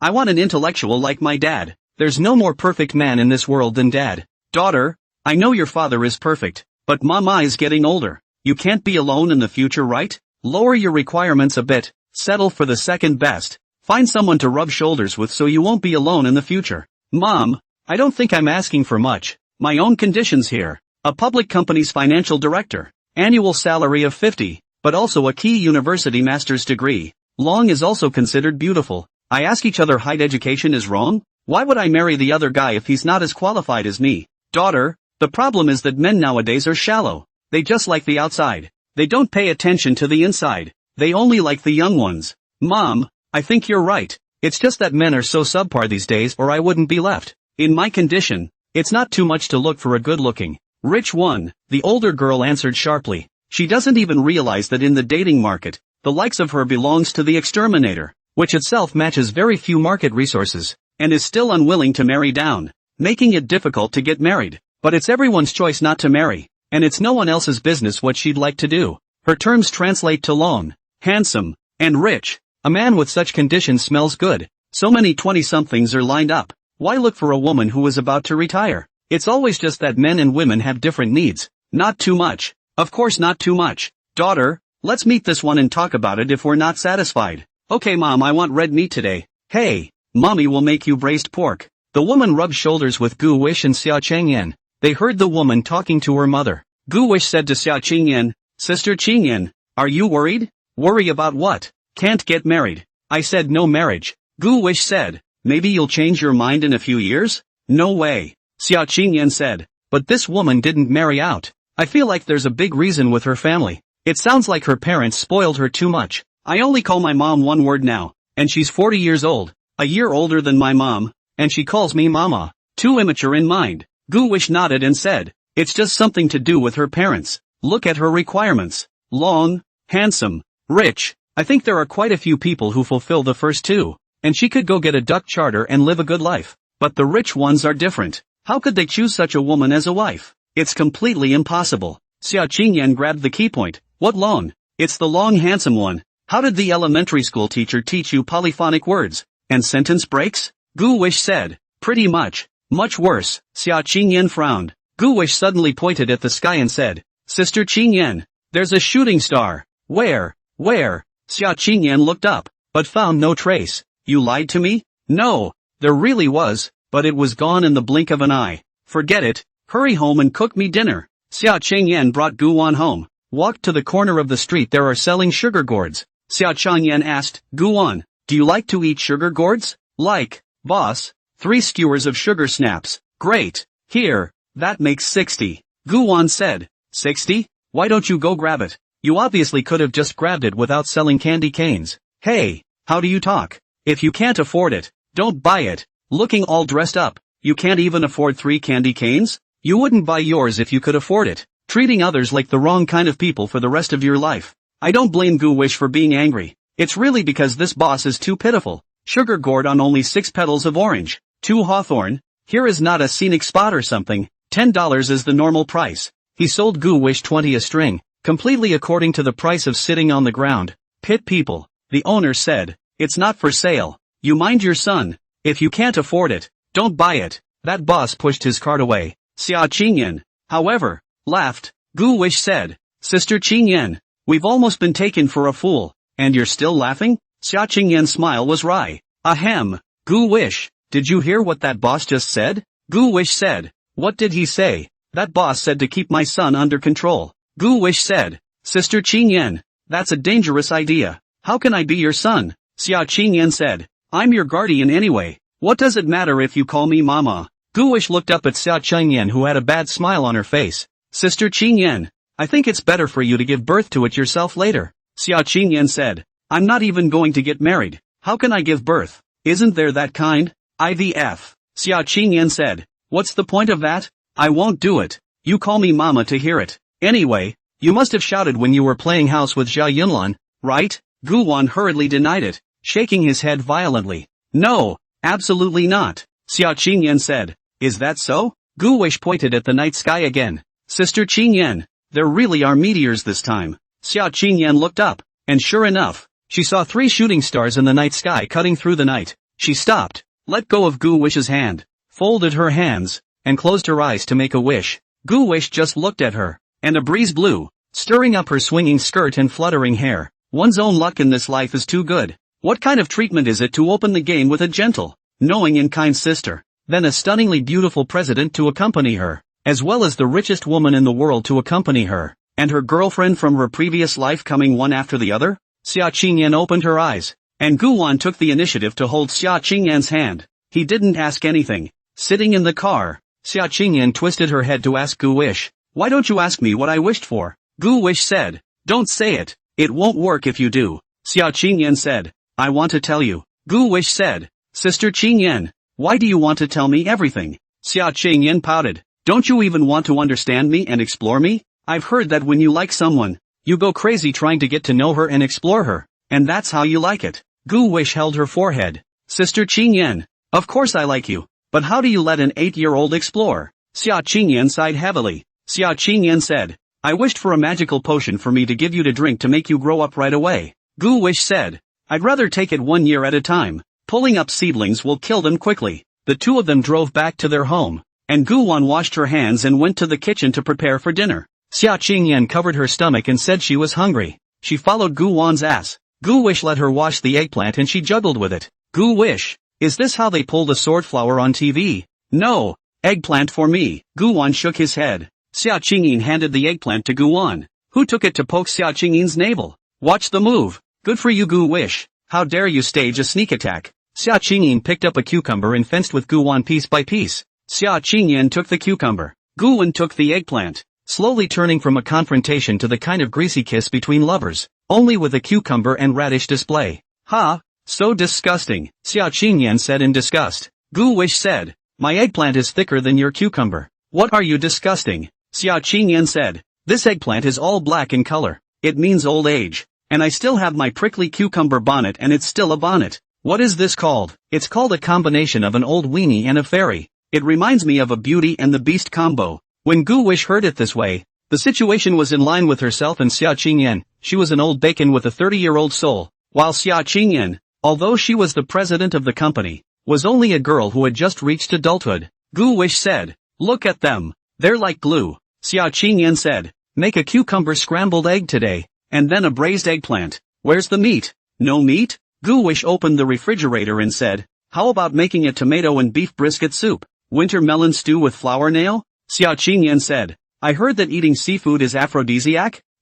Who told you that? Doohickey. This? I'm a little kid. I don't know, Gu Wish said. Xia Qingyan understood. Then let's eat winter melon stewed flour armor. There are no flour armor or winter melon at home. Gu Wish or shelf shit yellow software to buy. He was doing the rest of the dishes first. Waiting for the winter squash and also the cauliflower to arrive before I start making this. Xia Qingyan took a selfie there with her cell phone. Mom, look at the braised eggplant my daughter made. Has her cooking improved again? Xia Qingyan sent a message to Xia Qingzi who was far away. Many days had passed since the last time he had sent her a message, and Natsa Haruko simply had read it and not responded. Sister Qingyan, serve the rice. It's ready. You can start eating. Coming. Xia Qingyan got up and went to serve the rice. Leave the soup for me. You can just take the chopsticks over. Sister Qingyan, be careful. It's hot. Good. The two of them divided the work well and together they brought the meal to the table. Wow. It smells really good. Xia Qingyan smiled with a wide brow. Sniff with your nose. Gu Wish said, when the vegetable garden in the backyard grows, there will be endless vegetables to eat. Xia Qingyan said, used to buy some fertilizer no? Could be, but pesticides are even. No need to fight. By the way, you can also plant some gourds along the yard wall and winter squash pumpkins. When the time comes, there will be a whole bunch of them growing. You simply can't eat them all. How do you eat a gourd? Wouldn't its grandfather? Gu Wish had a black line on his head. Gourds don't have grandpas. Huckleberries have grandpas. Gourds are pretty tasty too. Watermelon rinds are good too. In her previous life, Gu Wish had not only eaten watermelon rind, but also watermelon rind pickled watermelon soybeans, which were very delicious. That was a specialty of the Central Plains. And Gu Wish's hometown of Shangzhou in his previous life had almost every family pickling this, because people back then came from a hard life. Watermelon, soybeans and other foods that had been stored for a long time were what they depended on to survive. Gu Wish thought that when he grew up, he would go back to see his hometown in his previous life.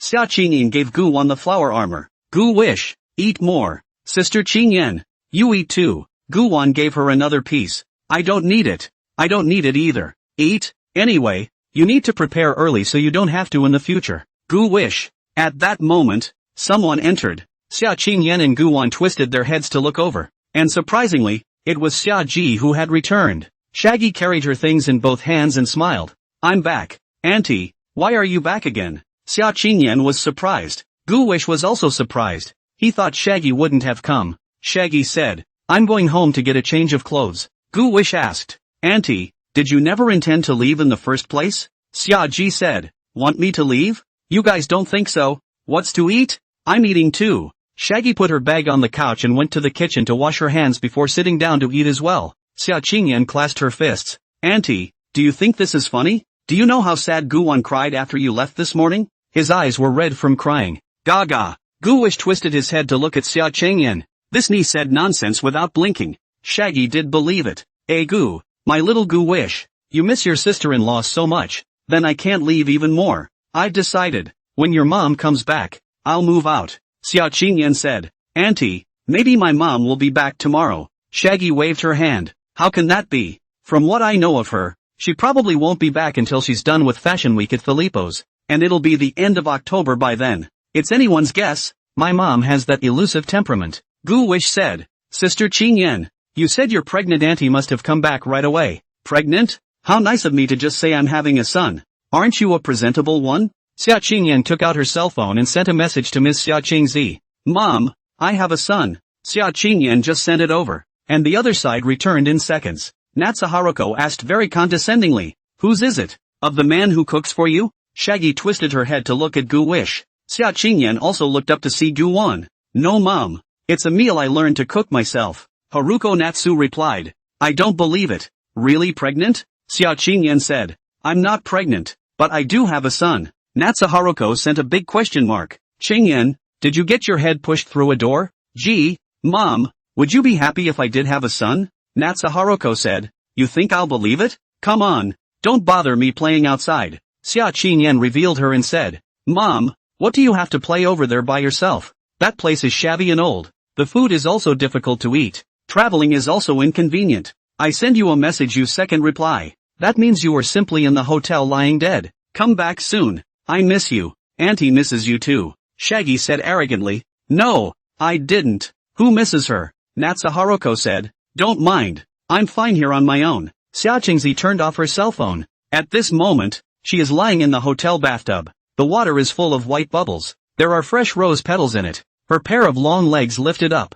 snow white and slippery. Her curved long black hair radiates luster. Her seductive eyes are very similar to Xia Qingyan's, and she is holding a cup of red wine in her hand, gently swaying it, showing all her styles. Xia Qingyan said, Auntie, do you think my mom will come back? Shaggy laughed. Of course I will. Might be back soon. She's a woman who's suspicious. Gu Wish listened. If Xia Qingzi was going to return to the country soon, then Gu Wish would have to hurry up and prepare a gift for Xia Qingzi. Simply draw a sunrise impression. After dinner, Gu Wish went to Xia Qingyan's room to code while Xia Qingyan rubbed his shoulders. Is it sour? Xia Qingyan asked. Not sour. Gu Wish didn't dare to refuse, because Xia Qingyan's expression at the moment was a bit weird. Seemingly smiling, Gu Wish swallowed a mouthful of spittle, and his thoughts ran wild as he coded. Xia Qingyan asked, is it me who presses comfortably, or is it technician number 1? Ahem. Of course it's Sister Qingyan who presses comfortably. Not only does Sister Qingyan's body smell good,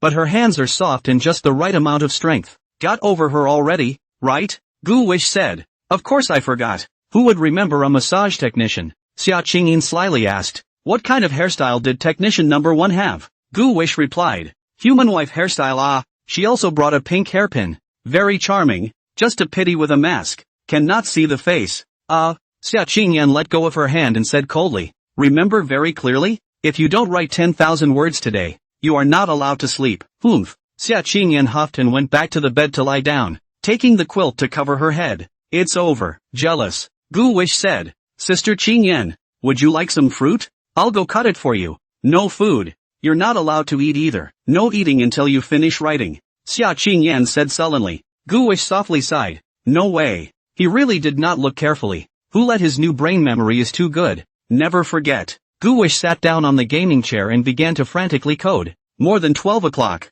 Xia Qingyan lifted the quilt and saw that the light had already been put out by Guan. She got out of bed and walked over, looking at Guan who was silently coding. Why don't you turn on the lights? Qingyan sister, you sleep. I'm afraid to affect your rest. Never mind. It's getting late. Come to bed soon. Give me 5 minutes. I'll wrap it up and finish it. Gu Wish wrote and uploaded it, then loosened his fingers. Okay, Sister Qingyan. You can rest now. Aha. Come on. Guan lay on the bed, and Xia Qingyan covered him with a blanket. Next door, Shaggy was looking at her cell phone, and she immediately clicked on it when she saw the news of the novel update. Watch it and have a heart attack. Fine.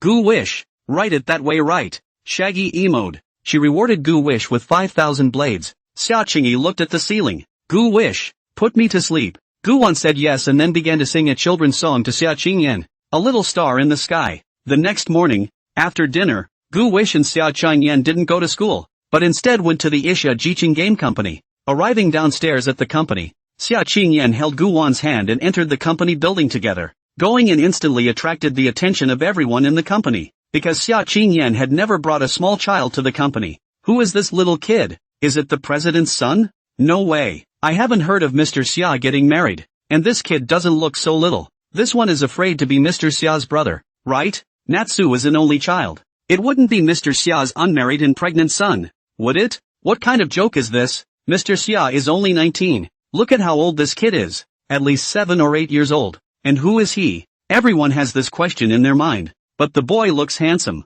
I'm sure he'll be a handsome man when he grows up too. Don't be a nymphomaniac. You're the nymphomaniac. When the others in the company saw Xia Qingyan, they all stood up to greet her. Good morning, Mr. Xia. Good morning, Mr. Summer. Good morning, Mr. Summer. Hello guys. Gu Wish didn't have stage fright. It wasn't like he hadn't experienced this kind of occasion before. It was pretty much the same treatment as when he went to work at the company in his previous life. This company of Xia Qingyin is doing very well. The management is also very good. The company atmosphere is good. Here, there is no company culture. As long as you do your own thing. Many fresh graduates want to enter this rising company to work. But unfortunately, the threshold of Xia Jiqing company is very high. And those who enter to work here are strictly checked by the personnel department. For the employees who controlled the company's core business, and the senior employees, that were all handpicked by Xia Qingyan. Xia Qingyan pulled Gu Wan into her office. Look, how is it? Xia Qingyan said proudly. She had thought that this huge office of hers would surprise Gu Wan, but she didn't expect Gu Wan to have a calm expression. Gu Wish just nodded. Not bad. Not bad? Just 2 words? Xia Qingyan was a bit frustrated. Couldn't this even surprise this little kid? Gu Wish, why aren't you surprised? You have to realize that where you are now is one of the top game companies in the world in the future. Gu Wish laughed. I'm not a girl. Why am I surprised? Xia Qingyan was a bit confused. Her head couldn't figure out what Gu Wan meant by that. Why can't men be surprised? Gu Wish, what do you mean? Xia Qingyan wrapped her arms around herself and narrowed her eyes. Gu Wish walked straight to Xia Qingyan's desk and sat down under her gaze. Sister Qingyan, you usually sit here and work. Ha? You haven't answered my question. Xia Qingyan was about to continue to ask questions when there was a knock on the door. Dum dum dum dum dum dum dum dum dum dum dum dum dum dum. Xia Qingyan guessed that it was her best friend and secretary, Chang Shuang. Come in. Chang Frost pushed the door in. She walked in wearing a professional wraparound dress, black stockings from Parisian house,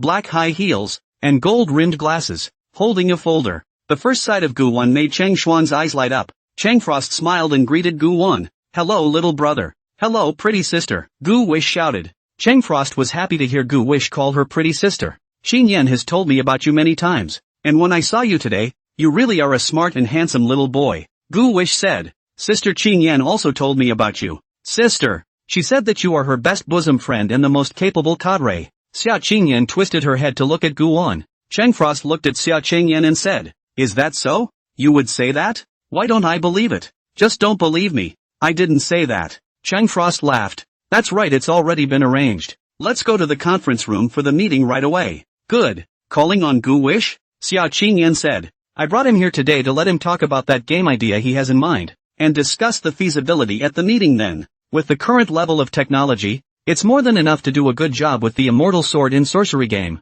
It's not just a game LP, it's also a big anime movie and TV LP with a wide range of future development and a big fanbase. Gu Wish intends to clone not only the Immortal Sword series, but also all those popular games from his previous life. By then, this game company of Xia Qingyan would definitely develop into the top game company in the world. And yourself, be a behind-the-scenes plutocrat, molesting the earth. Ikebana and Jade, Cloud and Smoke and Talon, Consort Laughs and Tunes, Purple and Green Double Remembrance. Xia Qingyan reached out. Gu Wish, let's go. The 3 of them, Xia Qingyan, went to the conference room, and the management of the company of a Xia Jiqing sat on both sides. Gu Wish realized that there were quite a few beautiful women here. When they saw Gu Wan come in, they immediately cast curious glances. Xia Qingyan introduced. This is my younger brother, Gu Wish. Didn't I tell everyone about that game idea before? It was Gu Wish who came up with it.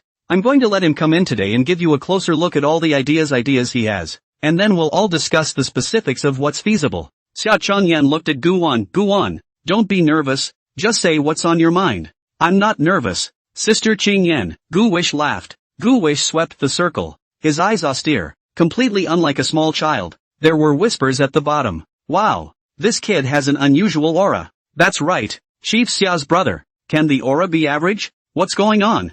I'm still a little scared looking at him. Silly, he's just a kid, but that idea he was talking about does work. Let's listen carefully today. Gu Wan smiled and said, Hello brothers and sisters, my name is Gu Wan. I have inadvertently mentioned the idea in my heart to Sister Qingyan before, and she felt that this idea is feasible and can have the potential to be made into a game. All today I came here to tell you about my idea. Gu Wan began to introduce. From the game plot, characters, and mission design, Gu Wan said very comprehensively, and even already very mature. These as long as the staff executes according to take care of the wish. This game can be done well. As of now, there is no such national style immortal game on the market. So if we, Xia Jiqing, release it first, We will definitely occupy the game market in this area quickly. The conference room erupted in applause when Gu Wish finished speaking. Chang Frost was in awe. Xing Yin, Gu Wish is also too powerful. He's even got the names, personalities, and identifying information for each of the plot characters pretty much figured out.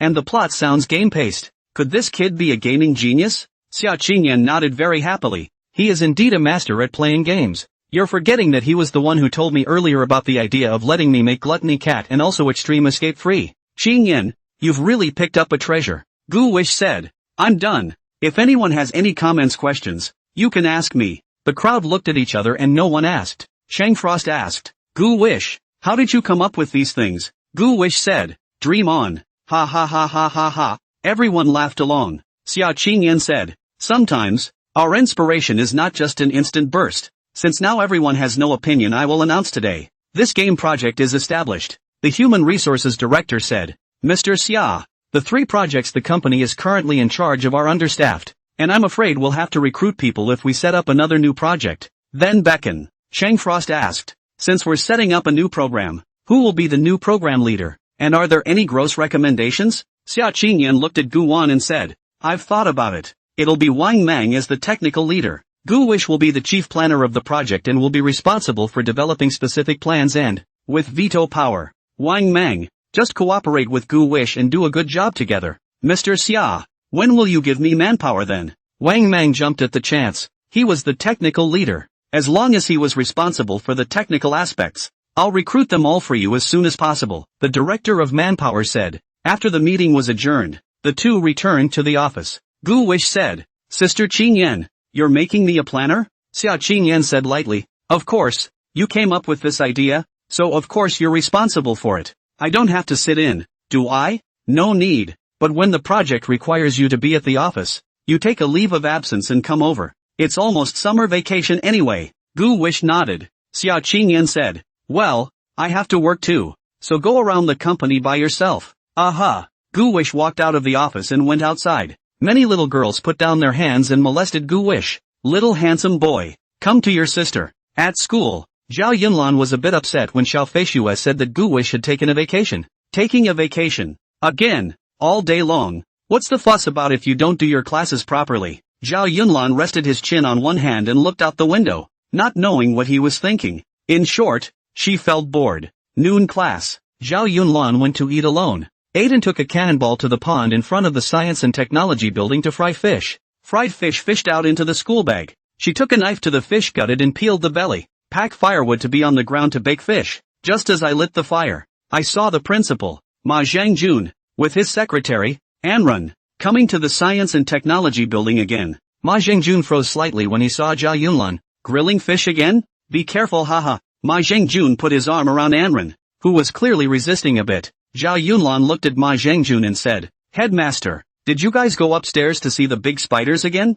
Ha? Yeah. Can I come along? Zhao Yunlan asked. Anrun brightened up. Yunlan, it's no fun to watch the big spiders. Let me accompany you to bake fish. Enron broke free of Mazinger. Ma Zhangjun's face was dark and he didn't dare to say anything. Zhao Yunlan grilled 2 fish, and Ma Zhangjun was about to try them when Zhao Yunlan said, It's grilled. I'm leaving. She took the grilled fish and left, leaving Anrun and also Ma Zhangjun awkwardly in place. Zhao Yunlan took the grilled fish to the kindergarten department. Yi Zihan is playing on the slide alone. She called out to Yi Zihan to come over for grilled fish. Yi Zihan happily took the grilled fish and asked happily, Sister Yunlan, why didn't Brother Gu Wish come with you? He took a vacation. Oh, Yi Zihan laughed. Sister Yunlan treats me to grilled fish, and I'll treat Sister Yunlan to a delicious meal as well. Yi Zihan mysteriously pulled out a handful of small black beans from her pocket. Here, these are the latest ones that Mama bought. Super tasty. Zhao Yunlan looked carefully at the item in his hand.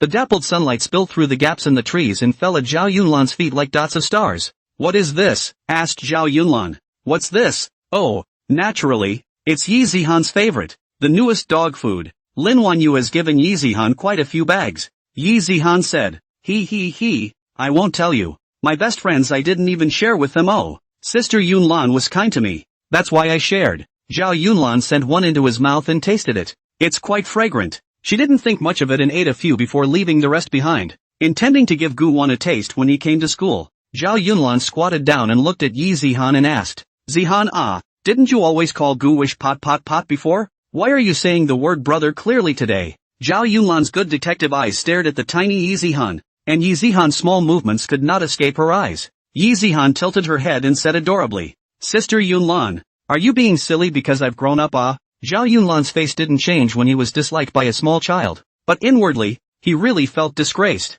Yi Zihan was right. When children grow up, they naturally don't bite their tongues when they speak. Zhao Yunlan said, "Is the fish that sister baked today good?" Yi Zihan shook her head and said, "It's delicious, but not as good as Brother Gu Wish's. Brother Gu Wish's baked fish tastes more fragrant and delicious." Zhao Yunlan asked, "Why?" Yi Zihan said, "If you don't believe me, sister, you taste it." Zhao Yunlan tasted a mouthful. Well, it did feel less fragrant than the day Gu Wish roasted it on. I remember. That day Gu Wish sprinkled chili noodles when he roasted it. I didn't have a seasoning packet left in my book bag, so I didn't put it in.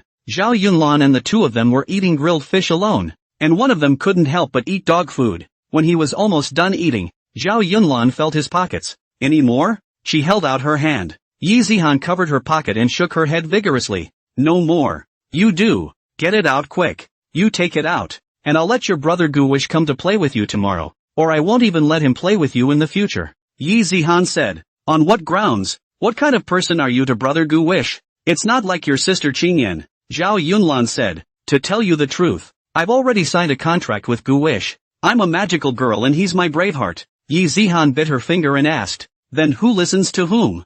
Zhao Yunlan mourned, "Well, a magical girl has to obey the words of a brave man. However, Gu Wish will definitely listen to the opinions of what I say." Yi Zihan said, "I know. Your brother Gu Wish's slave. Ha ha ha ha ha ha. You're not as good as me." "What slave? Don't you talk nonsense." Zhao Yunlan felt thirsty. "Forget it. I'm not talking to you. Give me some quickly. I'll buy you lollipops." Yi Zihan shook her head. "I don't want it." "Why?" Zhao Yunlan wondered. "Didn't this girl like lollipops?" Yi Zihan stared with big eyes and said, "I don't want other people's lollipops even if they're delicious. I only like to eat Brother Gu Wan's lollipops." Want snow cake to eat or not?" Zhao Yunlan asked again. Yi Zihan hesitated at his words. "Only for a little bit." Zhao Yunlan smiled faintly. "Little like, you are such a small girl as not just to take it." She went to the supermarket and bought want snow cake, exchanged some dog food with Yi Zihan, and then went back. When she went back, she carefully placed the dog food in her desk and waited for Gu Wen to come to school to give him a taste. Xia Jiqing Company. Gu wished to quickly get acquainted in the company. Moreover, he could always catch the pain points of these employees and give advice on their work. And in one afternoon, he convinced this group of young people. This kid, full human. Yeah, that's awesome too. Knows everything, more than I do. That's not true. That's genius right there. This is Mr. Xia's brother? I hadn't heard that Mr. Summer had a brother. I heard it was Mr. Summer's adopted child. Crap. Straight up adopted a baby bump. Which orphanage? I'll adopt one too. Ha ha ha ha ha ha. At 3:30 p.m., Gu Wish fell asleep while lying in Xia Qingyan's office. Xia Qingyan sat in front of her desk, looking at Gu Wana, who was sleeping on the sofa, with a smile on her face. At this time, Chang Frost came in. "Qingyan." Xia Qingyi raised her hand to shush. "Keep your voice down. Don't wake Gu Wish up." Xia Qingyan crept up and came to Cheng Shuang's side. Chang Frost lowered his voice and said, "That, Mr. Zhou Xiaojiang and his manager, Ms. Han Laying, have arrived at the company. Take them to the conference room." Chang Frost nodded, then backed out. Xia Qingyan walked over to Gu Wan and sat down in front of her. She reached out her hand to pinch Gu Wan's cheeks, her eyes glancing over Gu Wan's body. "Gu Wish! Gu Wish!" Xia Qingyan leaned down and whispered into Gu Wan's ear and shouted. The sleeping Gu Wish felt her ears itch a little and slowly opened her eyes, then twisted her head and rolled over. Gu Wan's nose touched Xia Qingyan's nose, as if electrocuted. Xia Qingyan's entire body catapulted up. She panicked like a frightened deer and her body shook. Gu Wish said in a daze, "Sister Qingyan, what's wrong with you?"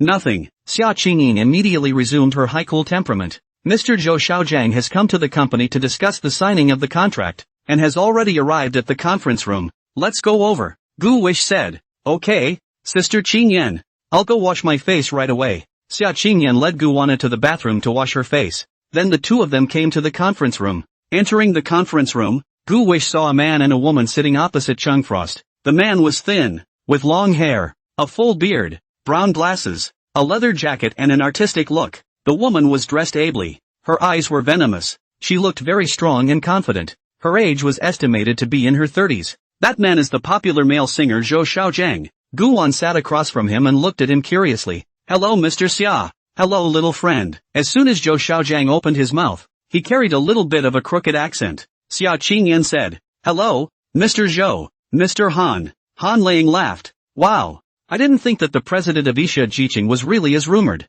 Such a young and beautiful strong woman. Xia Qingyan said, Mr. Han is too kind. Let's get straight to business. This song was written by my younger brother, Gu Wish, and I still need to ask him for his opinion on the specifics. Han Laying looked at Gu Wang. She really didn't expect that Gu Wang, who rode Lonely Sandbar Cold, was just an 8-year-old child. Gu Wish smiled. Hello, Mr. Zhou, and hello, Sister Han.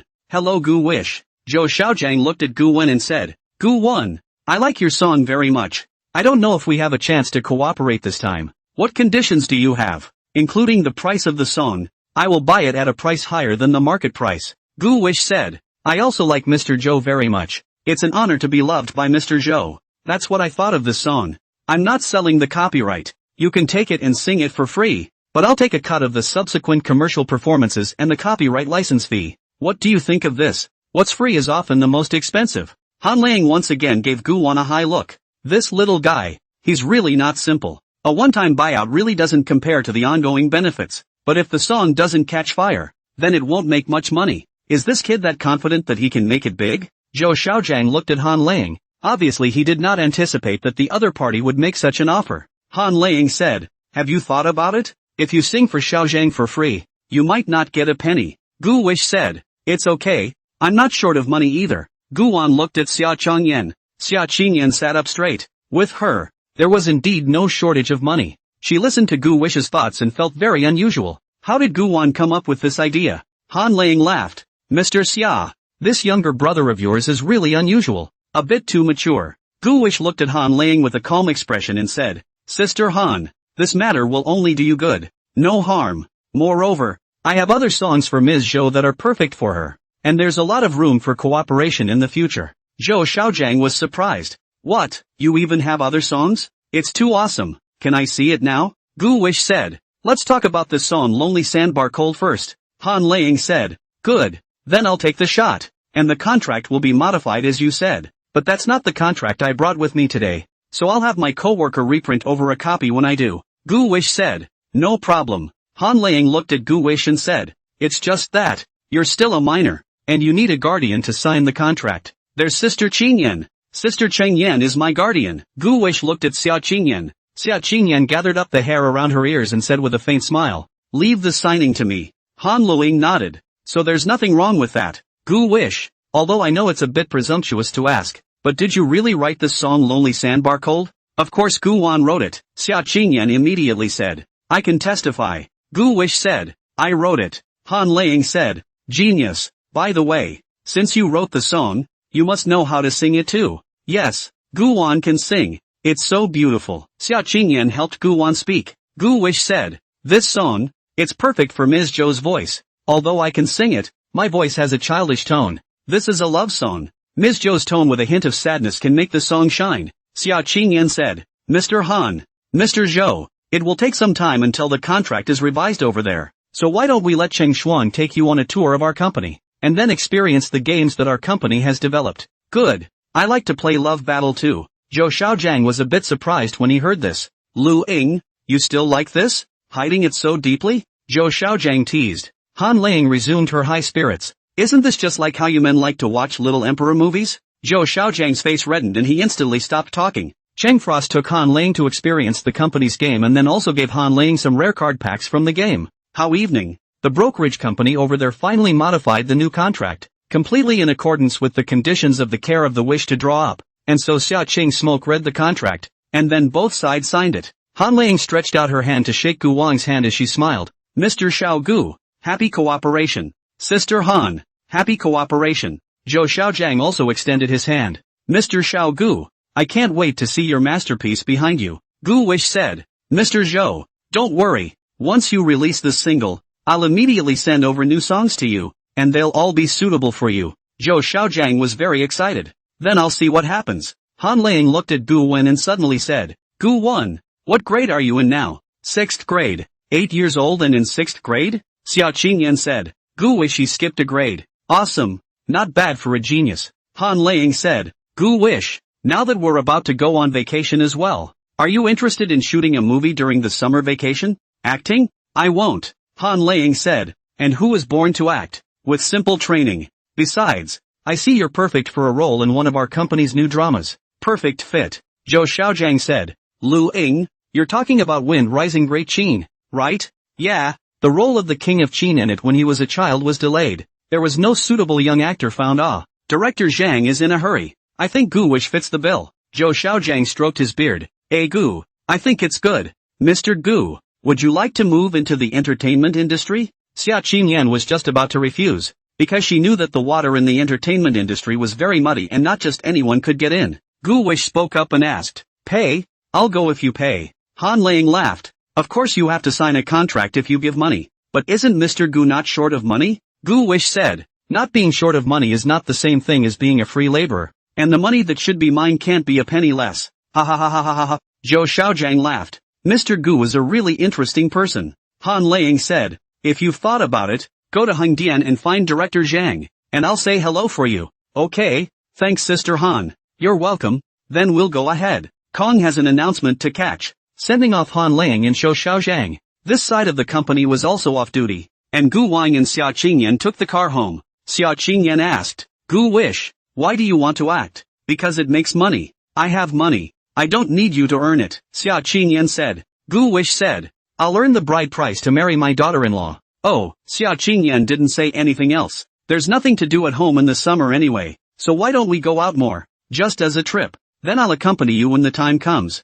Gu wish said, why don't you let Auntie accompany me? Sister Qingyan, you still have to manage the company, so how long does it take to get home from filming? Gu wish shook his head. I don't know, but since it's a role that's a hit and miss, I'm guessing there aren't many scenes. Xia Chengyan was upset when she thought that Gu Wan was going to go away and she couldn't follow. What will you do when you're alone? Back home. There was no Shaggy. Gu wish went to his room to see that the small leather whip had been taken away as well. Sister Qingyan, sister-in-law's clothes are taken. Xia Qingyan said, didn't Auntie just bring the clothes over yesterday? Why did she leave again? It's okay, I guess I'm teasing us again. No, I see she took the little whip she bought. Xia Qingyan took out her phone and called Shaji. Do. Hey, Qingyan. Xia Qingyan coldly asked. Auntie, what tricks are you playing again? Shaggy said. No tricks. I'm waiting for dinner at your grandpa's house now. Not coming back? The old man is forcing me to go on a blind date, so I can't come back without it.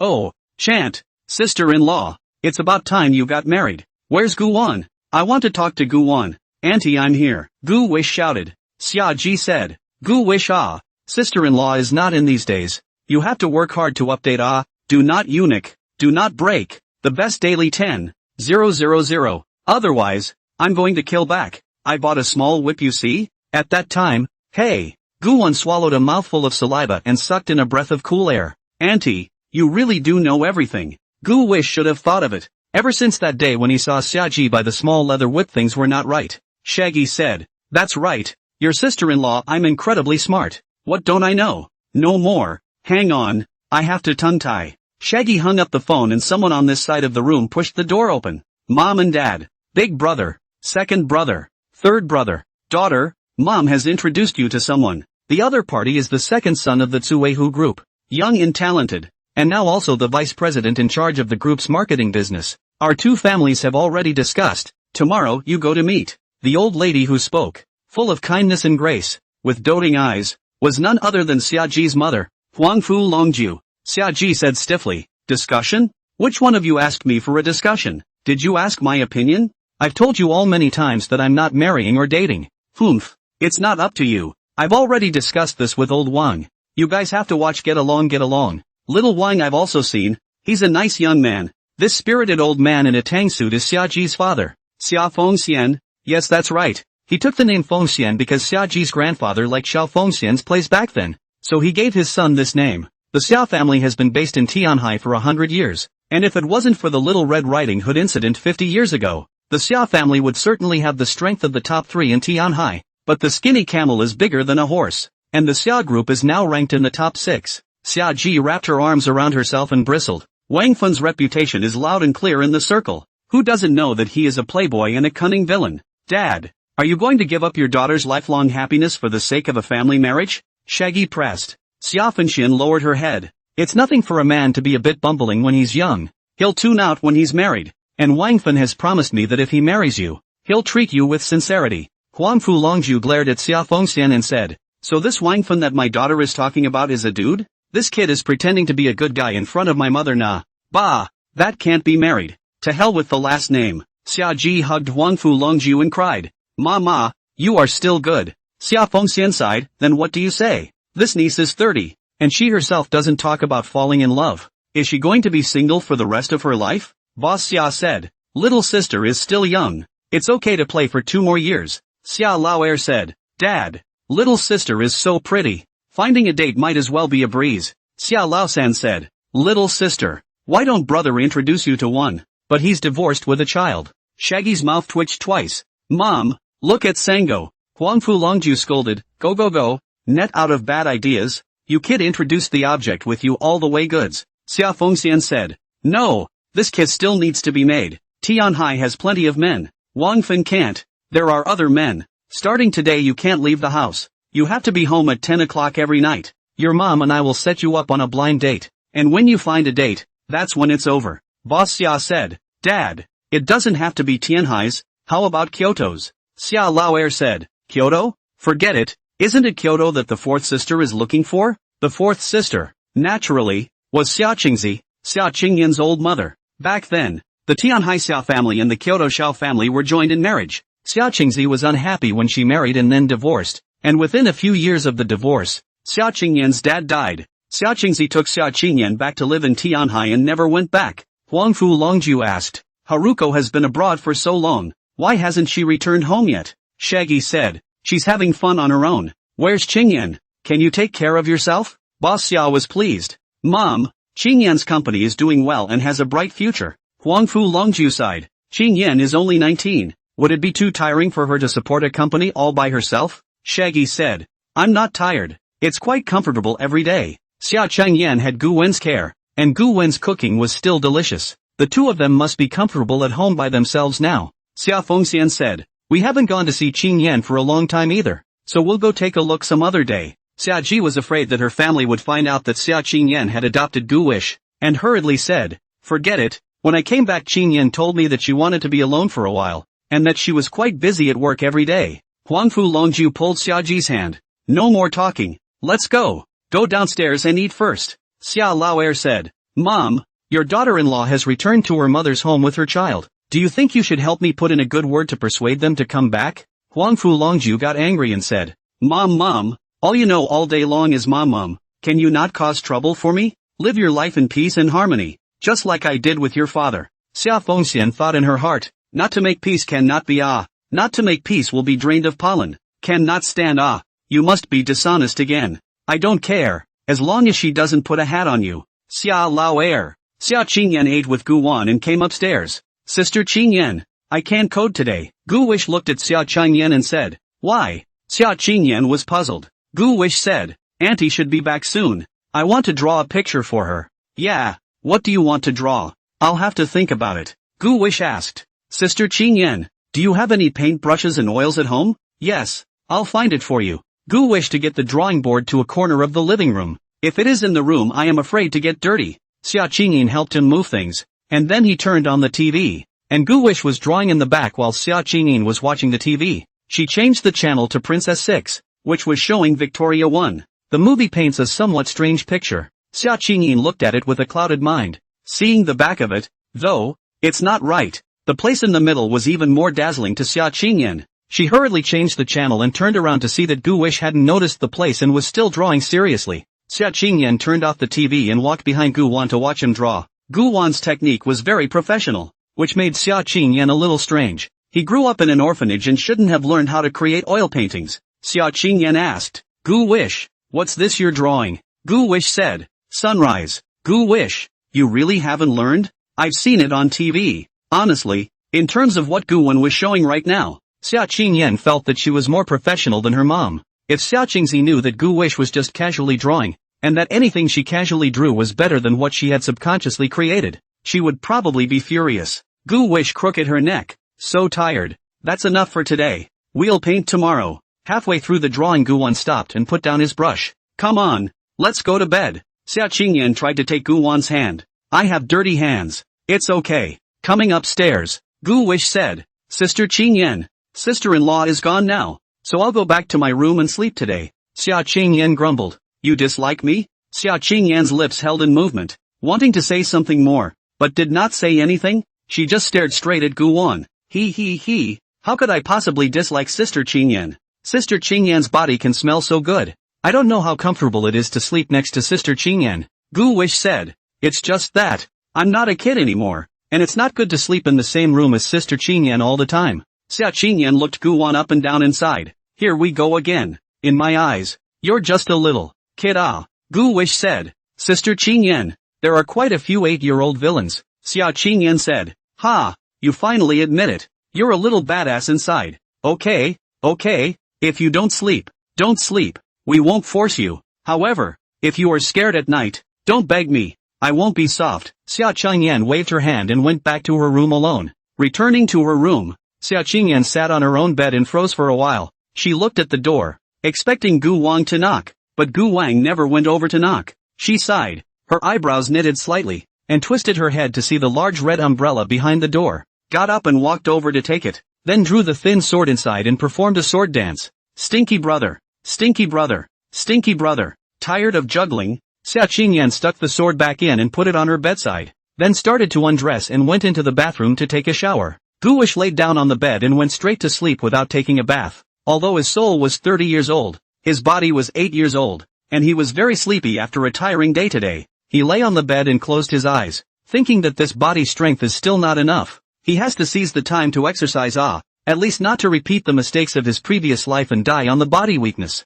Early the next morning, at 6 o'clock, Gu Wish put on her clothes and went out, ready to run for a workout. Just as he stepped out of the large villa and into the courtyard, he saw a bizarre scene, only to see a shadow swaying on the east wall. Gu Wish was startled, thinking it was a thief. Then his heart turned to think that the security of this Jotan palace is not so bad. He looked over carefully and realized that the man was an acquaintance. It was Zhao Yunlan. Zhao Yunlan also noticed Guwon. She was wearing a white dress, her long black hair fell naturally, and there was a handful of dull hair on top of her head. Her face was plain, and her face wasn't washed, so she was squatting on the wall, smiling cheekily and giggling at Gu Wish. Guwon wondered how Zhao Yunlan had climbed up her own wall. What was she doing? Gu Wish strangely walked over, looked up at her and asked, "What are you doing, table mate?" Zhao Yunlan laughed awkwardly. "Watching the sunrise." Gu Wish said, "Looking at the sunrise you face west. Shouldn't you face east?" Zhao Yunlan said, "With the sunrise in your heart,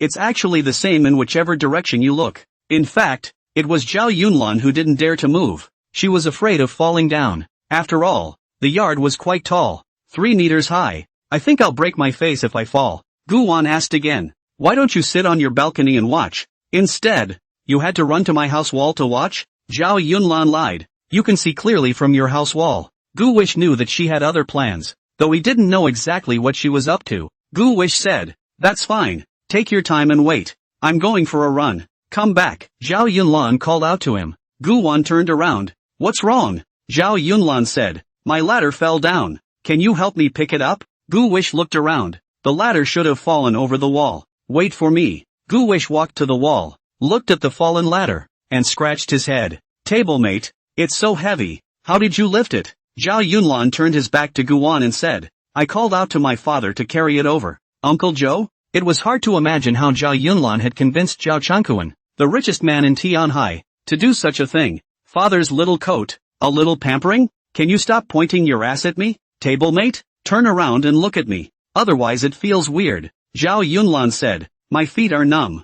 Gu Wish sighed, then used all his strength to hold the ladder up. "Tablemates, want to watch the sunrise together?" Zhao Yunlan invited. Gu Wish climbed up. Zhao Yunlan supported him and slowly turned around. Turning around she sat straight down. Gu Wish also sat down. "Is there a sunrise today?" Gu Wish asked. Zhao Yunlan shook his head, the dull hairs on his head shaking along with him. "I don't know." Zhao Yunlan asked, "Why didn't you come to school yesterday?" Gu Wish said, "I went to Sister Qingyan's company to play." Zhao Yunlan said, "The deck sold another one. I'll call you back with the money." "Not bad. That's true. My lady is a business genius. Zhao Yunlan looked in a good mood now, her legs swaying rhythmically. In the sky, a red light slowly appeared. Gradually a corner of the yoke appears. Zhao Yunlan was smiling and humming. Gu Wish said, "Tell me the truth. What are you doing on my wall in the middle of the morning when you're not sleeping?" Said to watch the sunrise. Zhao Yunlan was still not telling the truth. "If you don't tell the truth, I'm going down." He was about to get up when Zhao Yunlan took his foot and stomped the ladder. Gu Wish twisted his head to look at her. She smiled wryly. A flock of crows flew over Gu Wish's head,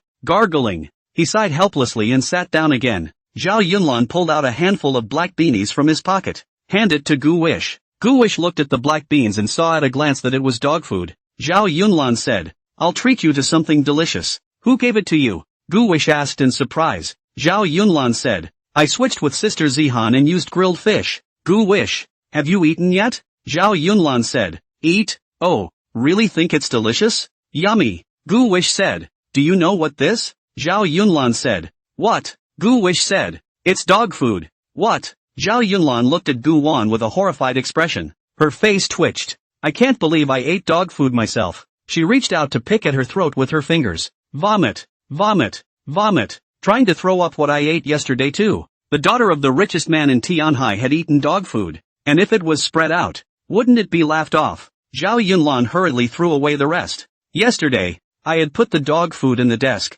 Zhao Yunlan felt that it was not safe to put it in the desk, and directly brought it home, and secretly ate 2 of them in the middle of the night. "I didn't realize it was dog food. This Yi Zihan." Ha! Zhao Yunlan was a bit angry. He had also bought one snow cake for Yi Zihan. He must find her to ask for it back when he went to school today. Gu Wish said, "Just eat it, it won't kill you." Zhao Yunlan said, "Gu Wish, you mustn't say it outwardly. This magic envoy is also someone who wants to save face." "Got it." The two sat on the wall and watched the sun come out. "It's beautiful." Gu Wish said, "Not as beautiful as you." Zhao Yunlan twisted her head to look at Gu Wan and opened her small mouth. Gu Wish suddenly said, "Oh no, I forgot to make breakfast for Sister Chengyan. Crap, how does this go down?" Zhou Yunlan said, "I'll call my dad and ask him to come over and help." Zhao Yunlan was just about to reach for his cell phone when he heard someone call out for Gu Wan. Gu Wish felt a cold chill behind her back, like an ice cave. "Gu Wish, what are you guys doing?" Xia Qingyan wrapped her arms around herself and narrowed her eyes.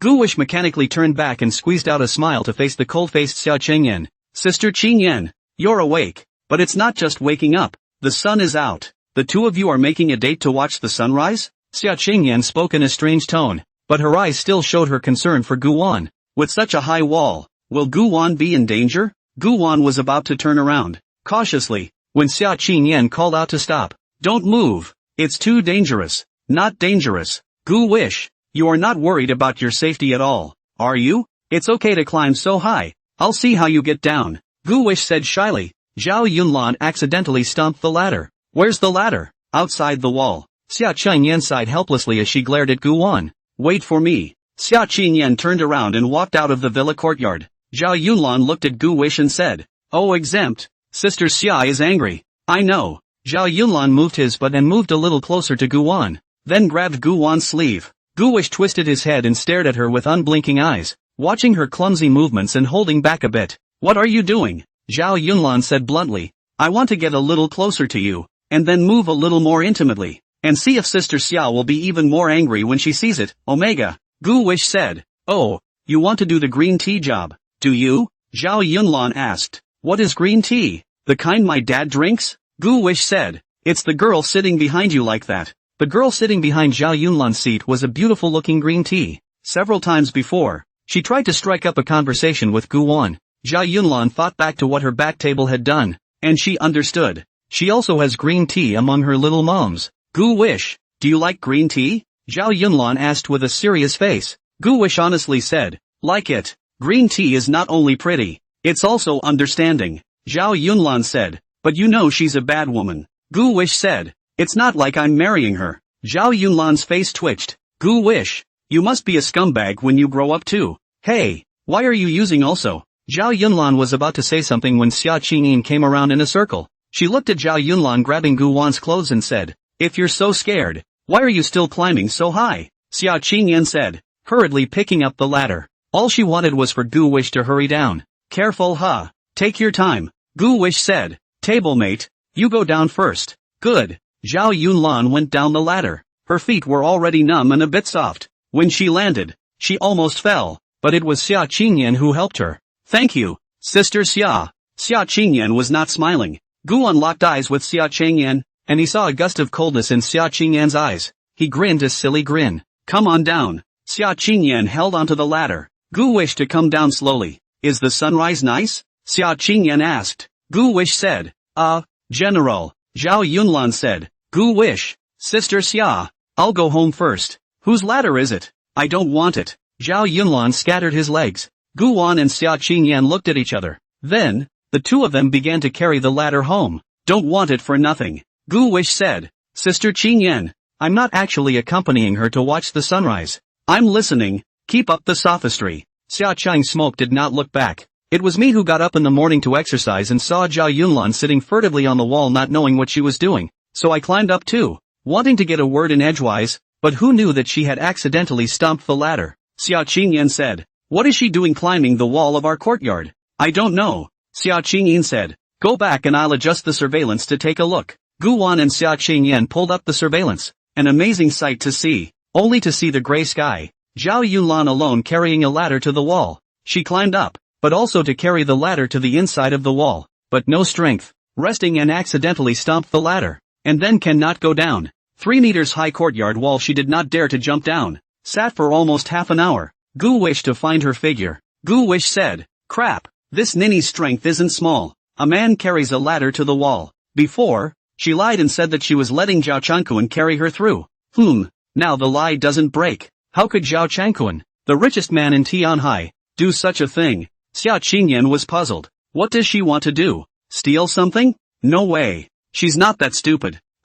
Might as well. Guan was confused, and he couldn't guess what Zhao Yunlan wanted to do. Xia Qingyan said. It's a bit scary. Call the police. Gu wish said. Don't. She's definitely not a bad person. Xia Qingyan looked at Guan and said. How do you know she's not a bad person? Gu wish said. What bad thoughts can a middle-aged autistic girl have? Xia Qingyan said. Then we should focus on her in the future as well. There's no telling what she might do. Xia Qingyan looked at the time and touched her stomach. Forget it, there's no time. Go, I'll send you to school. Oh, Gu Wang and Xia Qingyan drove to the school, and when they arrived at the entrance of the school, they found that there were mobile vendors not far from the school entrance. Gu wish said. Sister Qingyan, let's go buy some food. 20 minutes to class. Xia Qingyan nodded as they walked to the stall. What's all for sale? Ma'am? The older woman lifted the covers to reveal the contents of the tricycle. Several foam boxes held food. There's soy milk, buns, tea, eggs. Xia Qingyan asked. Ma'am, what kind of fillings are in the buns? The bean paste one, the caper one, the tofu vermicelli one, the cabbage and pork one. Xia Qingyan said. Gu wish, what kind of filling do you want to eat? Gu wish said. I want 2 capers, 2 tofu vermicelli, 2 cabbage and pork ones, a tea egg, and a cup of soy milk. Sister Qingyan, what do you want? Xia Qingyan said. I want one with bean paste and one with capers. Gu wish, what kind of vegetable is a caper? Gu wish said. A wild vegetable. The elder woman smiled and said. The capers are delicious. Girl, try them. After making their purchases, the two of them stood on the curb and ate. Xia Qingyan took a bite of the capers. Yummy. Big and cheap. Big? Gu wish looked at the bun in his hand and swept Xia Qingyan a glance. It wasn't as big as Sister Qingyan's. Gu wish said. This damsel's buns are all handmade and freshly wrapped, so they must be delicious. Unlike the kind of pre-made products sold in bun stores nowadays. Guan peeled a tea egg and fed it to Xia Qingyan. Sister Qingyan, you eat tea eggs. Xia Qingyan opened her small mouth and took a bite. Gu wish, slow down. Don't choke. Xia Qingyan herself choked just as she finished speaking. Sister Qingyan, look at you. Still talking about me. Give me a sip of milk, Xia Qingyan said. Gu wish looked at the soy milk and said. This is my milk. I've drunk it. Xia Qingyan said. It's fine. I don't mind you. I'm not drinking anyone else's. Gu wish rubbed his nose as he handed Xia Qingyan his own milk to drink. Xia Qingyan held the straw and took a sip.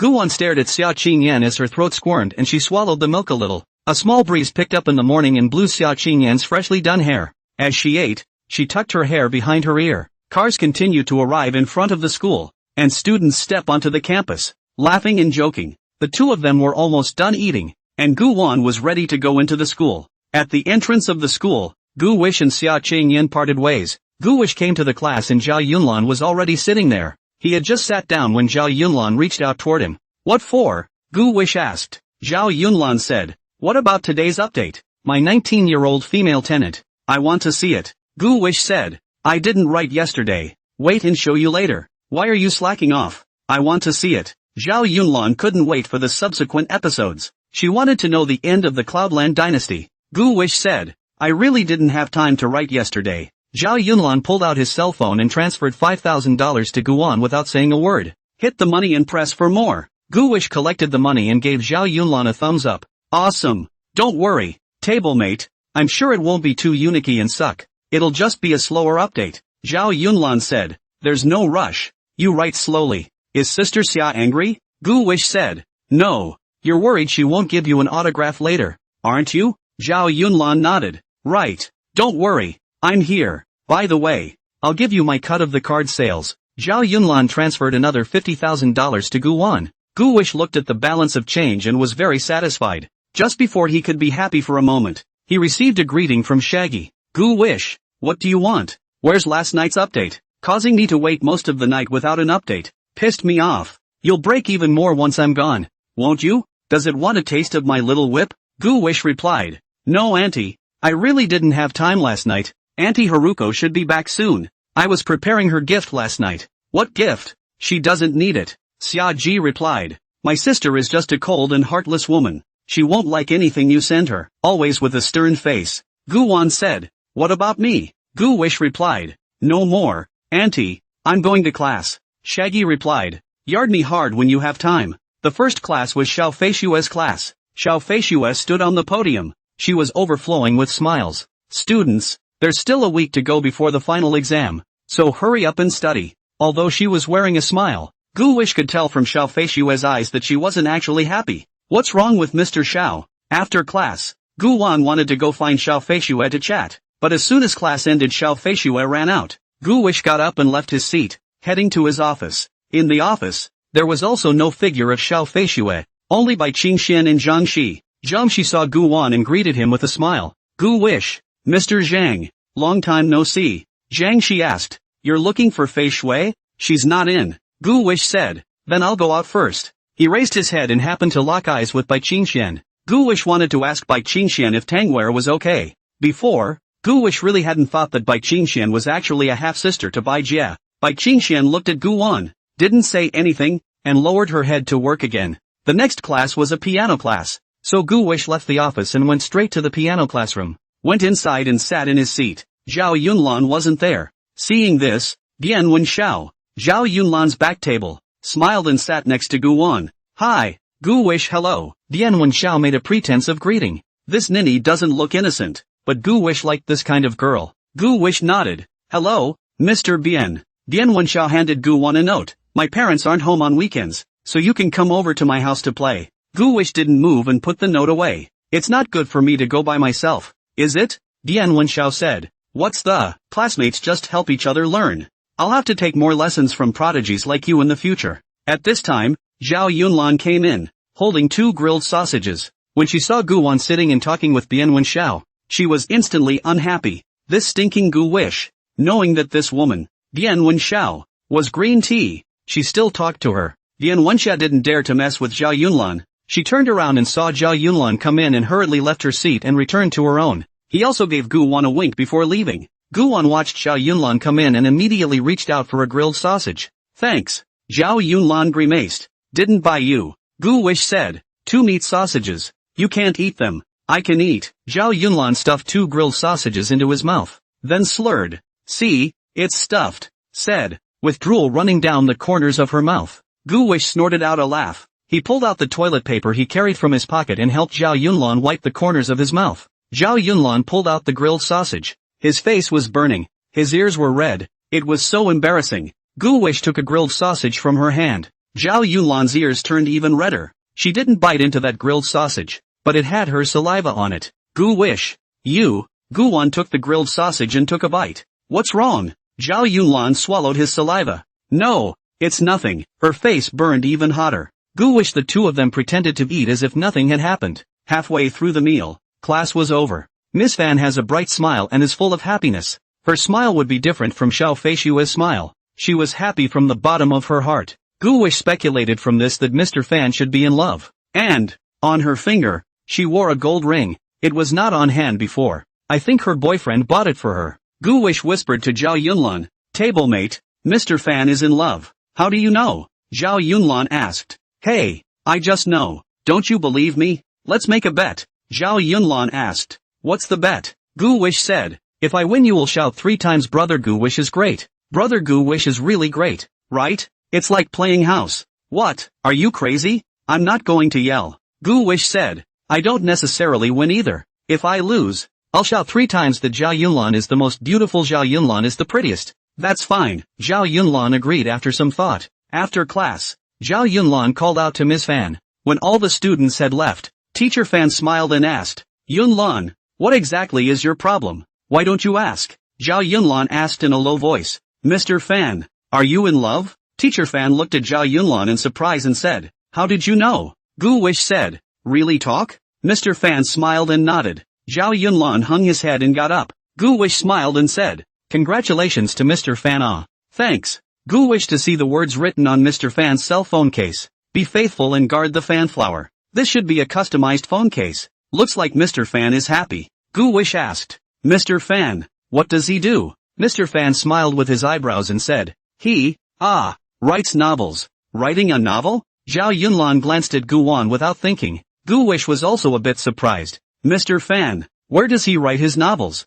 Mr. Fan thought for a moment and said, "It seems to be written in a tomato novel. I'll find it for you." Mr. Fan pulled out his cell phone and opened Tomato Fiction. The search came up with an author, pen name Slant 4. Gu Wish asked, "Mr. Fan, how is he?" Teacher Fan laughed. "He apart from being a bit more handsome, he doesn't seem to have any other advantages. He's usually unsmiling, awkward and can't chat, but he's very sincere." Gu Wish felt that this Slant 4 was a formidable opponent that he could hardly match. Gu Wan said, "Mr. Fan, when can I drink your wedding wine?" Mr. Fan said, "It's still early. I have to let him chase him for a few more days to test him, but if we both make it by then, you're definitely invited to my wedding." Gu Wish laughed. Good. Teacher Fan left the classroom, leaving only Zhao Yunlan and Gu Wan in the classroom. Zhao Yunlan's soulful eyes darted around before she tried to slip away, and Gu Wan tugged on her clothes. "What's the rush? When we get to the hotel, of course we go to the cafeteria to eat. Are you forgetting something?" "No. You lose." Zhao Yunlan's face twitched. "Brother Gu Wan is awesome. Brother Gu Wan is awesome." "Okay?" Zhao Yunlan blushed. Gu Wan held out 3 fingers. 3 times. Zhao Yunlan clenched his fists and took a deep breath. "Brother Gu Wan is awesome. Brother Gu Wan is awesome. Brother Gu Wan is awesome. Brother Gu Wan is awesome. Brother Gu Wan is awesome. Brother Gu Wan is awesome." Gu Wish nodded in satisfaction. "That's more like it." Gu Wan and Zhao Yunlan came to the teacher's cafeteria to eat. They happened to run into Xiao Feishue and Bai Qingxian. Zhang Shi waved at Gu Wan when she saw him. "Gu Wish, here." Zhang Shi said to Xiao Feishue by her side. "Feishue, Gu Wish came to you after class earlier. He should have something to tell you." Xiao Feishue raised her head and looked at Gu Wish. As it happened, she also had something to ask Gu Wish, but it wasn't convenient to ask it here. Bai Qingxian looked at Gu Wish and then at Xiao Feishue. She put down her chopsticks. "I'm full. I'll go back first." Bai Qingxian left with her plate. Gu Wish happened to sit on Xiao Feishue's left-hand side. Xiao Feishue didn't say anything, and neither did Gu Wish. Ate in peace and quiet. Xiao Feishue looked at the heel Zhao Yunlan next to Gu Wan. Zhao Yunlan realized that he was a light bulb. She wasn't about to leave, though. Gu Wish twisted his head to look at her. She actually took a defensive stance, wrapping her arms around herself and glancing her head to the side, all but ignoring it. Gu Wish had to stick to her ear and say, "Behave. I'm thirsty. Go get me some Nutrient Express." Zhao Yunlan said, "Then you'll give me more in the future." "Give you what?" Gu Wish was confused. Zhao Yunlan said, "Novel update." "Oh, that's no problem." The corner of Zhao Yunlan's mouth hooked and he left happily. Gu Wish accompanied Xiao Feishue for a walk around the campus. A large and small group, walking under a clear sky, white clouds in the sky, shadows on the ground, all is silent. It seemed like the two of them were the only ones around. Da da da da. The only sound in Gu Wan's ears was the sound of Xiao Feishue's high heels on the ground. Gu wished to look down. Only Xiao Feishue's pair of snowy jade feet, and the smooth and delicate calves above them were so fascinating. After Xiao Feishue walked to an unoccupied place, she opened her mouth and asked, "Gu Wish, You went to the office to look for me? Gu Wish spoke up. Yeah. Is there something wrong? Xiao Feishue asked. Gu Wish smiled. It's fine. It's just that I looked at Mr. Xiao as if he was a bit upset and wanted to ask what happened. Xiao Feishue squeezed out a smile as she looked down at Gu Wish with some relief and touched his head. The teacher isn't upset. Lying, Gu Wish said bluntly. Is it that obvious? Xiao Feishue asked. Gu Wish said. Because I care about Mr. Xiao and care about Mr. Xiao. I can tell at a glance that Mr. Xiao is unhappy. Xiao Feishue nodded. She said. I'm really not happy. Gu Wish said. Can you tell me why? Xiao Feishue said. I can't. Gu Wish. Right. Where's your sister-in-law? Why haven't I seen her lately? Xiao Feishue asked. Gu wished to look at Xiao Feishue, and only then realized that Xiao Feishue seemed to be very concerned about her sister-in-law, and had asked for her contact information with herself before. Could it be Murphy? It can't be, can it? Sister-in-law her. Gu Wish said. Auntie went home for a blind date. Blind date? Xiao Feishue sniffed and lost even more.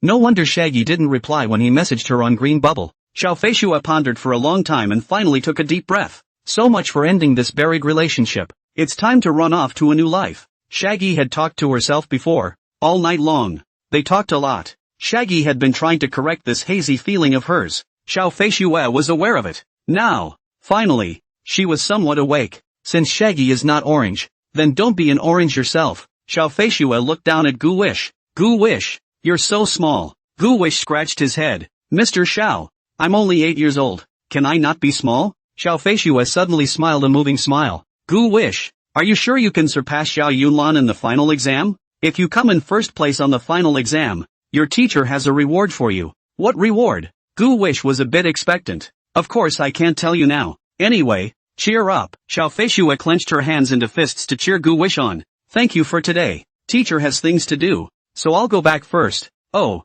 Xiao Feishue left the place with her long legs. Zhao Yunlan saw Xiao Feishue leave before he came out from behind a distant tree. She had bought NutriFast from the supermarket and came out, and had been secretly observing Gu Wish and Xiao Feishue. She only came over when Xiao Feishue had left. Nah, here, Gu Wish said. I don't want it. Don't you let me buy it for what? Gu Wish said. For you to drink. What would I drink it for? I don't drink it. Gu Wish said. Familiarize yourself with this milky feeling in advance. Zhao Yunlan said. Can't understand what you're saying at all. Let's go. To the kindergarten department. Zhou Yunlan put her hands behind her back, her twin ponytails in a twist. Ha! It just so happens that I'm also going to look for this girl Zihan. I can't believe she gave me dog food. Gu Wish said. Don't be mean to her. She's really giving you her dog food because she thinks you're a friend. Ha! There's this operation? Gu Wish said. What's the? Isn't it similar to you inexplicably coming to my house to sit on the wall in the morning and saying you want to watch the sunset?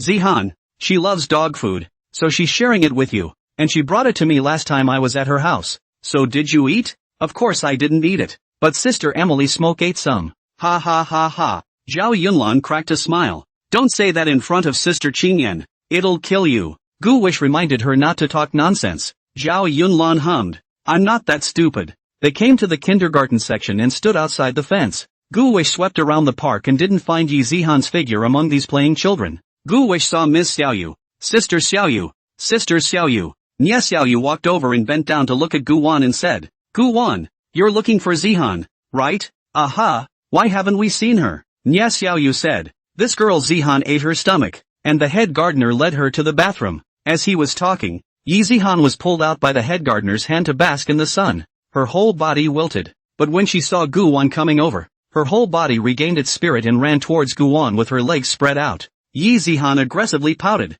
Brother Gu Wish, my stomach hurts. Gu Wish comforted her. Zihan is a good girl. Have you taken your medicine? The gardener fed me my medicine. What did you eat? Eat a bad stomach? Zhao Yunlan said. It wouldn't be from eating dog food, would it? Also, how can people eat dog food? She dry heaved at the thought. Gu Wish analyzed. Zihan had eaten dog food before, and nothing happened at all. Must have eaten something else. Yi Zihan said. I ate 2 popsicles, so the stomach is broken. Gu Wish said. No wonder. Silly girl, the popsicles are too cold. You can't have more in the future. Yi Zihan looked at Zhao Yunlan with a smile and said, Sister Yunlan, I still want to eat want snow cake. Zhao Yunlan said, no. Yi Zihan said, I'll exchange delicious food with you. She pulled out her stash of the latest dog treats again. Zhao Yunlan took 2.5 steps back. Ha, take it farther. I don't want it this time. Yi Zihan pouted to Gu Wan again. Brother Gu Wan, I want to eat one snow cake. Gu Wish got goosebumps. Buy. Brother go buy you. No, let Sister Yunlan buy it. Zhao Yunlan wrapped his arms around himself and caved in on Yi Zihan's small mind. She was trying to detach herself again. Okay, you want to sidetrack me again, don't you? I'll just go. Zhao Yunlan turned away and headed to the supermarket to buy one snow cakes. When Zhao Yunlan left, Yi Zihan started pampering Gu Wan. Brother Gu Wish, kiss. Gu Wish of course refused. No, Zihan. Why? Because you're a little friend. Gu Wish instructed. You can't just kiss anyone. But your brother Gu Wish. Yi Zihan had a serious face. It was only then that Gu Wish realized that Yi Zihan was now speaking clearly. Before, he called Gu Wan Potpourri, but now he called Gu Wan brother. That means she's really growing up. Gu Wish touched Yi Zihan's head and told her, it's okay Zihan, brother will wait for you to grow up. Brother Gu wished to pull the hook. Yi Zihan stretched out her little thumb. It's an agreement between us. Yi Zihan laughed happily, forgetting about the fact that she had a stomachache. Zhao Yunlan bought the one snow cake and gave it to Yi Zihan. After that, the two returned to the classroom. Gu Wish was writing a song, and Zhao Yunlan was rummaging around in his book bag for something. At this time, Gu Wish's cell phone rang. It was a message from Xia Qingyan. Gu Wish, tonight my sister has work to take care of, so she might go back later, so you can go home by yourself today, and be safe on the road. Gu Wish saw this message and immediately replied to Xia Qingyan. Okay, Sister Qingyan, you're busy. I can go home by myself. Zhao Yunlan glanced at Gu Wish's reply. She said, we can both go home together. Gu Wish said, don't you have a chauffeur to pick you up and drop you off? Zhao Yunlan said, actually, I want to walk home. It's not that far anyway. Okay then. When school ended in the afternoon, Gu Wish left the school with Zhao Yunlan. Yi Zihan was picked up by Lin Wanyu, and that anchor woman from Shushan was nowhere to be found. At the entrance of the school, the exclusive limousine that transported Zhao Yunlan was parked. The driver got out of the car. Gu Wish saw the driver and comforted him by saying, Master driver, I'm sorry for your loss. The driver was dumbfounded when he heard Gu Wan's words. What's this? Zhao Yunlan hurriedly said, Uncle Zhang, you drive away. I'll walk home with Gu Wan. No, his lordship said you must be transported home safely. Then you can just drive after us. Zhao Yunlan took Gu Wan's hand as they crossed the street, passed the stoplight, and began to slowly walk towards their home. Zhao Yunlan breathed in the fresh air to his heart's content and was much more lively than in school. She ran and laughed, her skirts fluttering. A 12-year-old girl, as innocent as she could be. Tablemate, look what's that? Gu Wish suddenly pointed over to the sun and moon lake. Zhao Yunlan craned his head to see what was there. As soon as she turned around, Gu Wish touched her cheeks and ran away. The driver followed, gripping the steering wheel at the sight. He immediately called Zhao Changkuan. Master, that kid bullied Miss. What? Dares to bully my daughter. How's Yunlan? Miss is happy. Zhao Changkuan. Humph. Follow them for me. Report at the first sign of trouble. Zhao Changkuan hung up the phone. His face grim. Old Six, who was lying next to him, asked, what's the matter, dear? That kid touched Yunlan's face. That kid next door? Isn't that a little kid? Zhao Changkuan huffed. Not even for a small child. Old Six said, Yunlan will always be abducted when she grows up. There's no way you can keep her for the rest of her life. Zhao Changkuan suddenly rolled over and pinned Laolu underneath him. What are you doing? Honey, I don't want it. Help! You can't take it out on me. Gu Wish and Zhao Yunlan chased and fought their way back to Jiotan Palace. Come to the door of the 7th house. Only a small and plain-looking uncle stood there. His aura was powerful and his pressure was amazing, especially those eyes that made people not dare to look directly at him. His face was grim as water when he saw his daughter running after a young boy. Zhou Yunlan saw the man and called out, Dad! She playfully turned back and poked her tongue out at Gu Wish. Gu Wish withdrew his smile and walked over to Zhao Changkuan. Hello Uncle Zhou. Zhao Changkuan stared at Gu Wan, who wasn't afraid. His gaze locked with Zhao Changkuan. Zhao Changkuan was a bit surprised. This kid, really is not ordinary. You're the one who touched my daughter, aren't you? Ha? What do you mean? Gu Wish explained. Uncle Zhao, I didn't. Zhao Changkuan nodded and said, well, turning the other cheek has the demeanor of my youth. Let's have dinner at the house today. I want to get to know you. Zhao Yunlan's mouth was wide open, looking at his dad somewhat incredulously. This was the first time he had invited his classmates to his home. Gu Wish looked at Zhao Changkuan and said, yes, thank you Uncle Zhao. Zhao Changkuan turned around and entered the courtyard. Gu wished to look at his back. His mind pondered that this person is indeed not simple. Although his appearance is mediocre, but his mind is meticulous and his eyes are sharp. He can be the richest man in Tianhai. How can he be an ordinary person? Oh, and 12 women and Zhao Yunlan mama. An enviable life. Even Gu Wish, a reborn person, was very envious. But, in a few years, it's time for him to live a happy life with a big blanket. Thinking of this, the corners of Gu Wish's mouth hooked up slightly, revealing a smile. Zhao Yunlan fell behind, and she mysteriously tugged on Gu Wan's sleeve and said, Gu Wan, do you know that this is the first time my dad has invited my friends home for dinner? You're going to be good later, okay? Gu Wish said, I still need to behave properly? Shouldn't your family be the ones to greet me properly? I'll go in there later and see what their attitude is, and if it's even slightly bad, I'll turn around and leave. Zhao Yunlan looked at Gu Wan dumbfounded. She hurriedly said, Don't. My parents are wonderful people, and so are my little moms. They'll treat you right. Don't go. Gu Wish nodded. That's more like it. Zhao Yunlan giggled. At this time, Zhao Changquan, who had walked to the door, turned his head and realized that his daughter hadn't followed him, and when he saw that she was smiling all over her face to please that little brat, he was furious. Yunlan, come on in. Oh, come on Dad. Zhao Yunlan took Gu Wan's hand and entered the 7th courtyard. Before going in, Gu Wish thought it was usual, just a normal visit to a classmate's house for dinner, but after going in, Gu Wish was a headache. People are numb. The living room was just too lively. Twitter. A group of women are playing mahjong.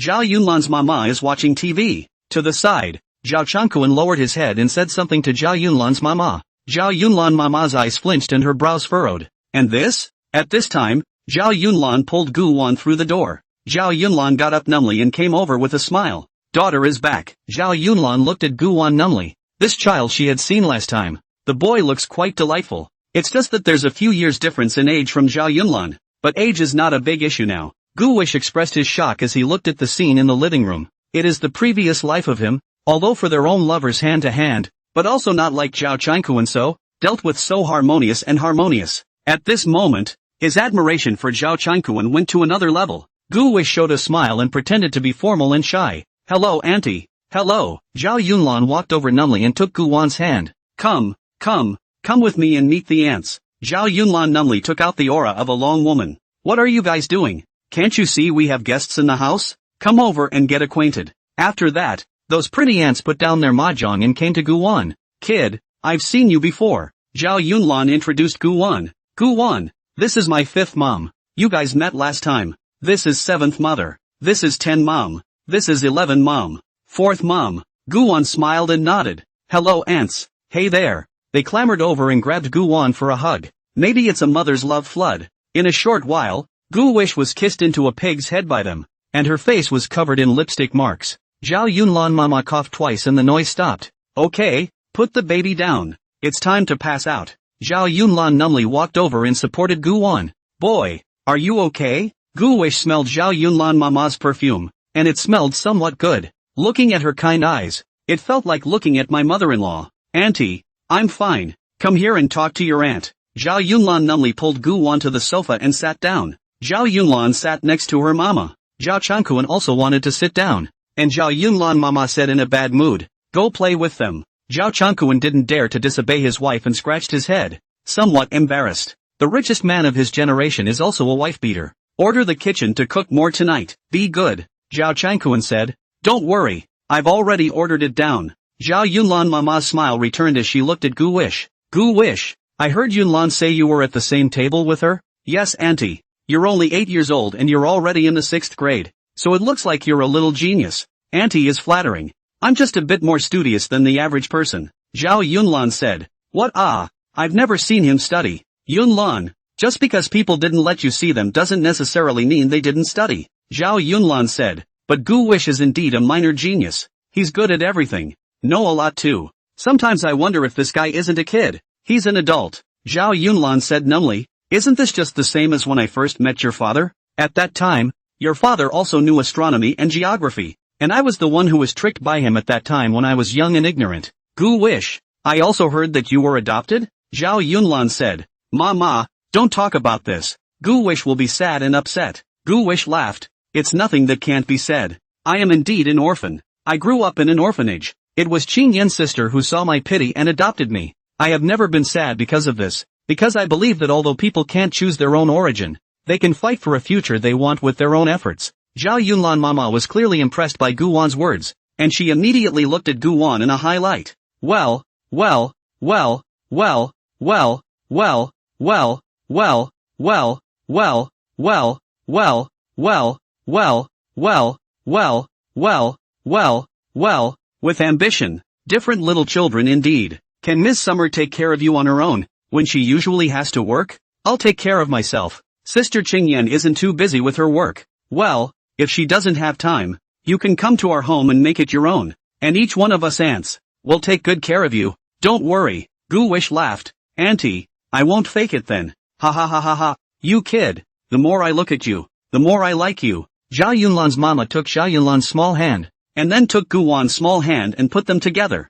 You are at the same table, and in the future, you will be considered childhood friends. Two small children. You should support each other, understand each other, and take care of each other. Do you know? Yunlan, even though you're a few years older than Gu Wan, I've realized that you don't know as much as Gu Wan. So in the future, you should learn more from Gu Wan. Gu Wish Yunlan was spoiled by me. His temperament is unpredictable. You have to be more patient. Mom, what are you talking about? Zhao Yunlan took Gu Wan's hand. Gu Wan, don't pay attention to her. Come on. I'll take you upstairs and take a look at my room. Gu Wish looked at Zhao Yunlan Mama. Zhao Yunlan nodded in numb satisfaction. Go on, go on. Zhao Yunlan pulled Gu Wan up the stairs, and everyone's eyes downstairs were fixed on them. After hearing only the sound of the door closing, the originally noisy living room instantly quieted down. The aunts came next to Zhao Yunlan Mama, a look of eating and watching. Zhao Changkuan asked, Wife, what did Yunlan and the others do? Zhao Yunlan Mama said,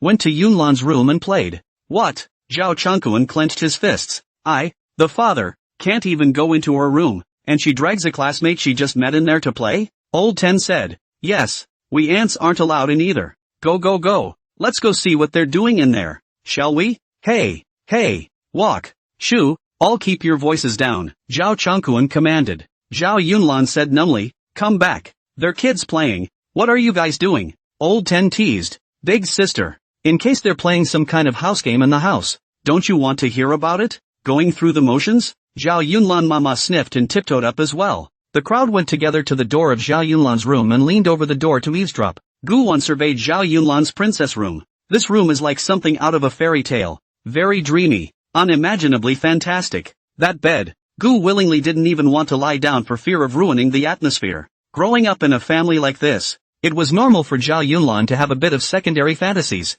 If you meet a yellow hair like yourself, it's not surprising that you're attracted to him. So beautiful, Gu Wan exclaimed. Zhao Yunlan said, look at this. It's a hand puppet of a magical girl I made, the only one in the world. On the table, there was a young girl wearing a black dress and holding a purple magic staff, which was how Zhao Yunlan imagined himself to look. She has been waiting for the arrival of the brave man who contracted her. Now she waits. Zhao Yunlan said carefully. Gu Wish smiled and said, now that Braveheart is here, are there any special services? Zhao Yunlan was surprised. What special service? Gu Wish said, you forgot that in those hot-blooded harem anime, aren't all the braves served by magical maidens? And after the magical maidens contract the braves, they have to do the braves' laundry and cook for them, and pinch their shoulders and pound their legs. Zhao Yunlan blushed. I'll pound your leg then. The two of them sat down, and Gu Wish put her leg on Zhao Yunlan's leg. Zhao Yunlan began to pound his legs. Like this? Guts-sama? Well, the force could be more.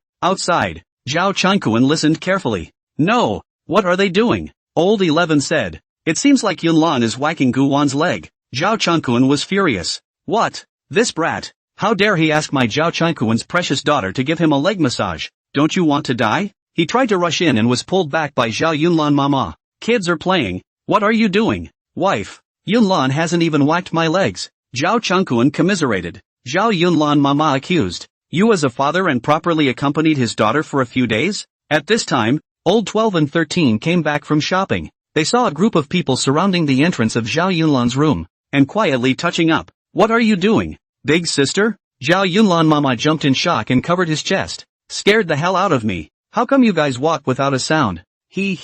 Let's see what you guys are doing. Yunlan took her friend inside. I don't know what I'm doing. Male, right? A female Lao Zhao wouldn't be so angry. Look at that fist. That gnashing of teeth. Hush, don't say anything. I'd like to see what else they've done. Zhao Chunkuan was silenced. Inside, Zhao Yunlan sold his shoulders. How are you feeling, Guts-sama? Gu Wish closed his eyes and said, not bad. I'm thirsty. I'll get you some water then. Gu Wish said, I don't drink water. Drink your juice and try a plate of Pepsi fruit plate. Zhao Yunlan said, okay, I'll do it. Zhao Yunlan walked to the door and banged it open. A couple of little moms and also Zhao Chunkuan almost fell down. Zhao Yunlan was surprised. Dad, Mom, little mom, what are you doing? Zhao Chunkuan said, hey, girl, we didn't do anything. It's just that your door is a little dirty. I'm looking to wipe it clean. Zhao Yunlan looked at it. It's not dirty. Auntie cleans every day. She smiled and said, Daddy, I want a Pepsi fruit plate.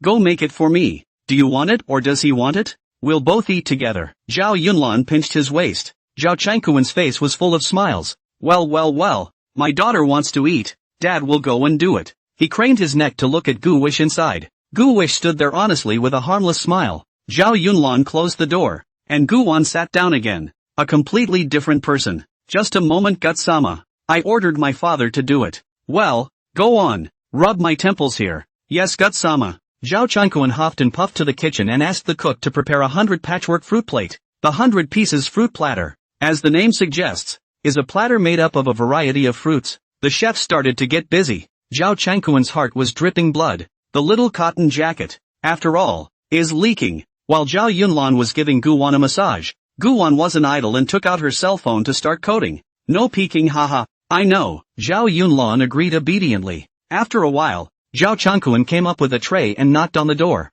Zhao Yunlan took the fruit plate and closed the door. Zhao Chunkuan, who had just wanted to speak, could only face the cold door of the room. Guts-sama, you eat the fruit plate. I can't spare my hands, so you feed me. Yes, Guts-sama. Zhou Yunlan fed Gu fruit with a toothpick. Gu Wish, can you give Yunlan Chao a good ending? She's like a licking dog, looking so pitiful. Well, the current Zhao Yunlan, I don't know if it's because of the dog food, but his behavior is also very dog-licking. Gu Wish said, don't worry, it's a good ending. Gu Wish wrote a chapter and stood up to move around. Zhao Yunlan said excitedly, Gu Wish, it's my turn. You give me a massage. Gu Wish rubbed his nose. Is there such a play? Humph. Of course I have. Guts also has to serve magical maidens whenever it's dark. Okay? Otherwise the maiden will lose her magic. Okay then. Gu Wish just crouched down. At this time, Zhao Chunkuan knocked on the door. Daughter. Dad. Is something wrong? Zhao Yunlan craned his head to look at the door. Ahem. Dinner's ready. Daughter. Oh. Gu Wish spread his hands and said faintly, it's not on me. The two of them walked out of the room, and Gu Wish caught a glimpse of a group of people at the long dining table downstairs. Holy shit. This battle. In addition to Zhao Yunlan Mama, there were 12 women. All have now arrived. Positions according to size rows. Of course, Zhao Yunlan and Gu Wan's position stayed on Zhao Chunkuan's right-hand side. The two of them next to each other. The table was filled with smiles. Old Six can be full of color today. Soothing. The body is soothed. Gu Wan met everyone's gazes and was pulled to sit down by Zhao Yunlan. The average person would probably not even say a word when they saw this gesture. Gu Wish spoke up. The ants are all so pretty. The crowd smiled immediately and the atmosphere became cordial. What a sweet mouth. This little guy. There were also those who hadn't seen Gu Wan before, and the people next to them introduced them, so they knew about Gu Wan's relationship with Zhao Yunlan. Zhao Chunkuan said, Wife, can you move your chopsticks now? Before we eat, I have something to say. The crowd of little moms looked at the older woman. I'm not having any more babies, so any of you who like to have babies go ahead. Zhao Chunkuan said, Really? Wife? The crowd of little moms was very happy. Zhao Yunlan nodded numbly and said, Let's eat. Gu Wish, eat more. Okay, thanks auntie. Gu Wish whispered to Zhao Yunlan, this way you'll have many younger siblings in the future as well. Zhao Yunlan said bitterly, the family probably can't sit down to be. Gu Wish, do you eat shrimp? I'll peel them for you. Zhao Yunlan picked up the prawns and peeled them slowly and carefully. Zhao Chunkuan thought he was peeling it for himself. Wife, look, my daughter understands now and knows to peel shrimp for me to eat. Zhao Chunkuan said proudly, how do you know it's for you? Zhao Chunkuan whispered, don't they all say that a daughter is her father's little coat? Zhao Yunlan Mama didn't say anything. Zhao Chunkuan stopped his chopsticks and prepared to receive the shrimp, only to see that Zhao Yunlan had peeled the shrimp. It was delivered to the side of Gu Wan's mouth. Ah, open your mouth. Zhao Yunlan rested his hand under the chopsticks, just like coaxing his son. The crowd looked at the two of her and smiled with joy. then exchanged pleasantries and whispers. Before, when eating at home, Zhao Yunlan had never been like this. It has always been a cool temperament, practicing the principle of eating without talking and sleeping without speaking. Today's Zhao Yunlan has changed his style, changed his sex, and became particularly active, with a smile on his brow and a bright mood. And he will also take the initiative to peel shrimp for his guests and friends. It seems that it's still the same age that you can piss in a pot. Look how well these two fit together. Yunlan has such a side? So yeah, women are more proactive than anyone else if they meet a boy they like. It seems to me that the other Gu Wish doesn't have this intention. Bad. Our Yunlan has become a licking dog? The crowd looked at each other in disbelief. The 12 of them, who weren't lickspittles yet, the second spoke up. What are you guys babbling about? They're still little kids. Gu Wish didn't feel embarrassed to be stared at by the crowd. He said to Zhao Yunlan, I don't like white-burned shrimp, so eat it yourself. Zhao Yunlan sniffed and lost his eyes in the flesh. Don't like it? Ha? Zhao Changkuan sniffed and stifled a grunt with some anger. Kid, my daughter peeled your shrimp. What an honor. And you turned it down? Outrageous. But then he immediately changed his smile. Daughter, this kid won't eat. Dad's willing. Here, Dad eat. Zhao Changkuan was looking forward to it again. Who knows? Zhao Yunlan threw away the peeled shrimp. Hey, don't throw it away. Daughter, Dad's eating it. Hey. Ugh 3. Zhao Yunlan said to Zhao Changkuan. Dad, this shrimp Gu Wish doesn't like it. Don't make it next time. Ha? Zhao Changkuan squeezed out a smile. Oh, okay, Dad will definitely keep in mind the command. Old Six said. Yunlan Gu Wish doesn't eat. Little mother eats. Little mother loves to eat this. Bring it to me. Nee. I love it too. Old 8 raised his hand. You guys love to eat? And who's going to peel the shrimp for you? Lao Wu said, looking at Zhao Changkuan. Zhao Changkuan covers up to avoid the battlefield assault. Zhao Yunlan said numbly, peel it yourself. Gu Wan was happy to eat, because it's a really good meal. All high-end dishes. Zhao Yunlan had been on the sidelines to give him the benefit of the doubt. Zhao Changkuan said to Zhao Yunlan, Mama, wife, do I think our daughter-in-law is a little too humble? Zhao Yunlan said numbly, as long as my daughter is happy. Gu Wish, do you drink juice? Have some. Zhao Yunlan picked up a cup of juice, inserted a straw, and brought it to Gu Wan's mouth. After dinner, let's still go play in my room. I've got a lot of fun left in me. Zhao Yunlan's gaze was expectant. Gu Wish, however, shook his head. I can't. I have to go home later. Sister Qing Yan might be back from work. I have to go back and cook dinner for her. Zhao Yunlan said, why don't you have my family chef make some to bring back? That way you don't have to cook. Yeah. Zhao Yunlan asked with a muffled smile. Gu Wish, you can still cook? Gu Wish laughed. We'll do some home cooking. Why doesn't Miss Xia hire a nanny? This will also take care of your food and living. Zhao Changkuan asked. Sister Qing Yan doesn't like outsiders to come to the house. Zhao Yunlan Mama's satisfaction with Gu Wan had risen quite a bit more. This kid, except for his young age, is straight full of condition in every way, smart and knowledgeable and can cook. Zhao Yunlan instructed Zhao Changkuan. Dad, go have the kitchen make a few dishes and have Gu Wish bring them back later so he doesn't have to work when he gets back. Oh, good.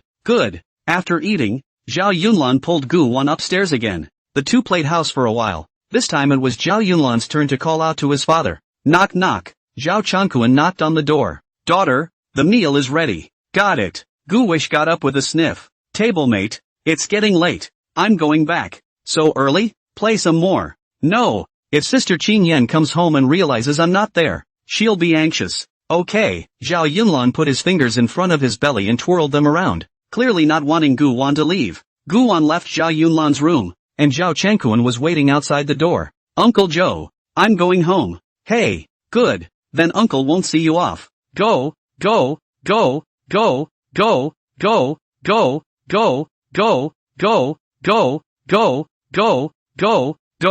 Zhao Changkuan thought to himself. Gu Wan went downstairs, carrying the packed meals on the table, and walked out of the 7th courtyard. From the balcony, Zhao Yunlan called out to him. Gu Wish. She waved goodbye at Gu Wish. Gu wished to respond to her. See you tomorrow. Will you go to school together tomorrow morning? Zhou Yunlan asked. Yeah, Gu Wish agreed. Zhao Yunlan was so happy that he returned to his room and rolled back and forth on his bed. Back at home, turning on the lights, Gu Wan placed the meal on the table. He sat down and sent a message to Xia Qingyan. Sister Qingyan, aren't you done yet? Xia Qingyi replied. It's at the doorstep. Gu Wish rushed out to greet them. When he opened the courtyard door, he happened to bump into Xia Qingyan coming back. When Xia Qingyan saw Gu Wan, she hugged him. Gu Wish, sister is back. Gu Wish smiled and said, Sister Qingyan, I've prepared something delicious for you. What's good? He, you'll know it when you see it. Entering the house, Xia Qingyan changed into slippers and saw the meal on the dining table. Where did that come from?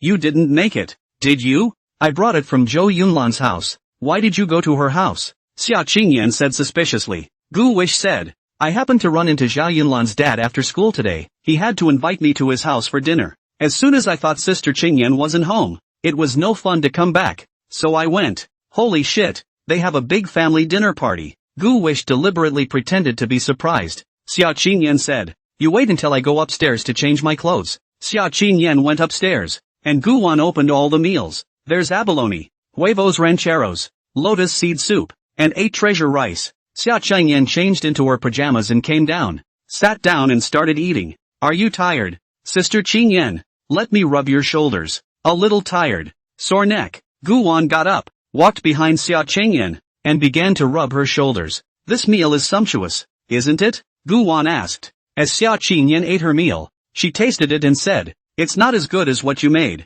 Then I'll entrust Sister Qingyan with a simple meal today. Right. You just said that Zhao Yunlan's family had a big dinner bout. Go on. Gu Wish cleared her throat and said, Sister Qingyan, you don't know Zhao Yunlan's big family. My brain hurts just thinking about it. 12 little moms. Holy shit. That dining room table is so long. It's full. I can't imagine how I could stand that commotion every day for dinner. Xia Qingyan said, what's more, that's people's life. None of our business. Let's live our own life well on the line. In the future, you can't be like Zhao Yunlan's father and leave love everywhere. Or else, the family law will be served. Sister Qingyan, after serving the family law, is it possible to be like Zhao Yunlan's father? Gu Wish said with a shameful face. His bitchy look made Xia Qingyan want to punch him when she looked at him. Xia Qingyan's complexion was cold as she put down the chopsticks in her hand. Fine, come over here and let your sister hurt you. Gu Wish realized something was wrong and got up to run. Xia Qingyan went after him. The two were chasing each other around the living room like cats and mice. Stop right there. I was wrong, Sister Qingyan. Where did you go wrong? Gu Wish said. I was wrong in that I shouldn't have tried to emulate Zhao Yunlan's father. I don't think that's right. Xia Qingyan was satisfied. That's more or less the same. I think I should be green. Xia Qingyan. Well, let's see if I don't beat your ass. Ha ha ha ha ha ha. Gu Wan ran fast, but Xia Qingyan was also fast, and there was nothing to hide in the living room. So it wasn't long before Gu Wan was caught. On him, slapping. Slapping. Xia Qingyan's pair of jade hands fell intensively like rain on Gu Wish's little ass. Hey Gu, don't hit Sister Qingyan. Any more fighting is going to fart. Xia Qingyan sniffed and hurriedly let go. Blah blah blah blah. Gu Wish, you're not hygienic. Gu Wish smiled and said, okay Sister Qingyan, I'm not going to tease you. Eat quickly. It won't be good if it gets cold. Xia Qingyan pinched her waist. Gu Wish, you're really trying to piss me off. I'm not going to eat and starve myself so you don't have a sister. Gu Wan rubbed his nose. I did. I still have sister heart. Xia Qingyan. She pursed her lips and returned to the table without a word, sitting down and beginning to show off her meal furiously. Gu wished to sit across from her. I was just about to coax her when my sister-in-law called. Who is it? Xia Qingyan asked curiously. Auntie. Gu wished to connect. Auntie, what is it? Shaggy was furious. Where's the update? Where's today's update? Gu Wish hurriedly explained. Auntie, didn't I say that I don't have time to update in the next 2 days? I need to paint.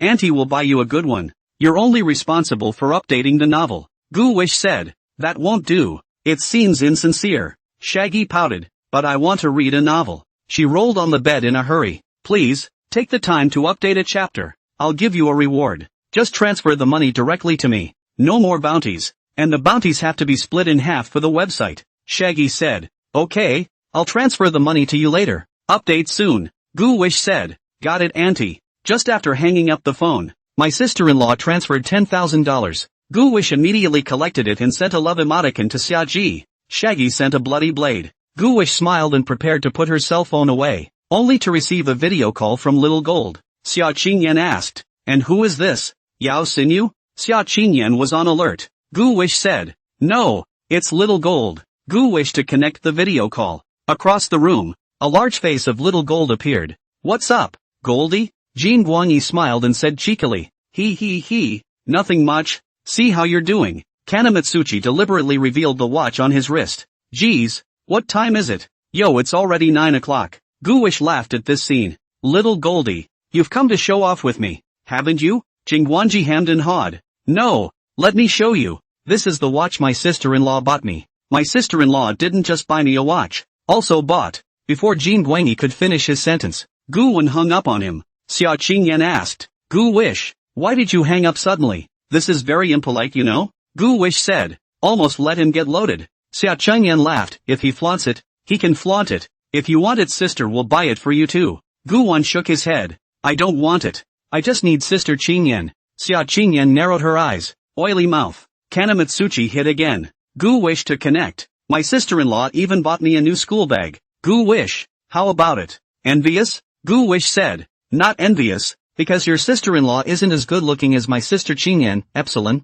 Golden light of face twitching. Nonsense. My sister-in-law is pretty too. Okay, Auntie. Gu Wish said you don't look good. Jin Guanyi tattled. Rongyin, who was on the side, came over and glared at Gu Wan in the video. You kid, you dare to say I'm not pretty? Gu Wish smiled and said, oops, the signal is bad. What did you say? Can't hear you. Can't hear you. Geez, let's talk about it some other time. Hanging up. Gu Wish hung up the phone. Xia Qingyan looked at Gu Wan in amusement. I let you talk blind, and I got caught. Xia Qingyan was happy in her heart. She was really beautiful. After eating, Gu Wan began to sit in the living room to continue painting. It took 2.5 hours to finally paint the sunrise. Xia Qingyan looked at Gu Wan's masterpiece and said bluntly, Gu Wan, you look better than my mom's drawings. Gu Wan looked at Xia Qingyan and said, Sister Qingyan, why don't I draw a portrait of you? Great, I'll model for you. Xia Qingyan found a stool and sat down to pose. Gu Wish then began to draw her portrait.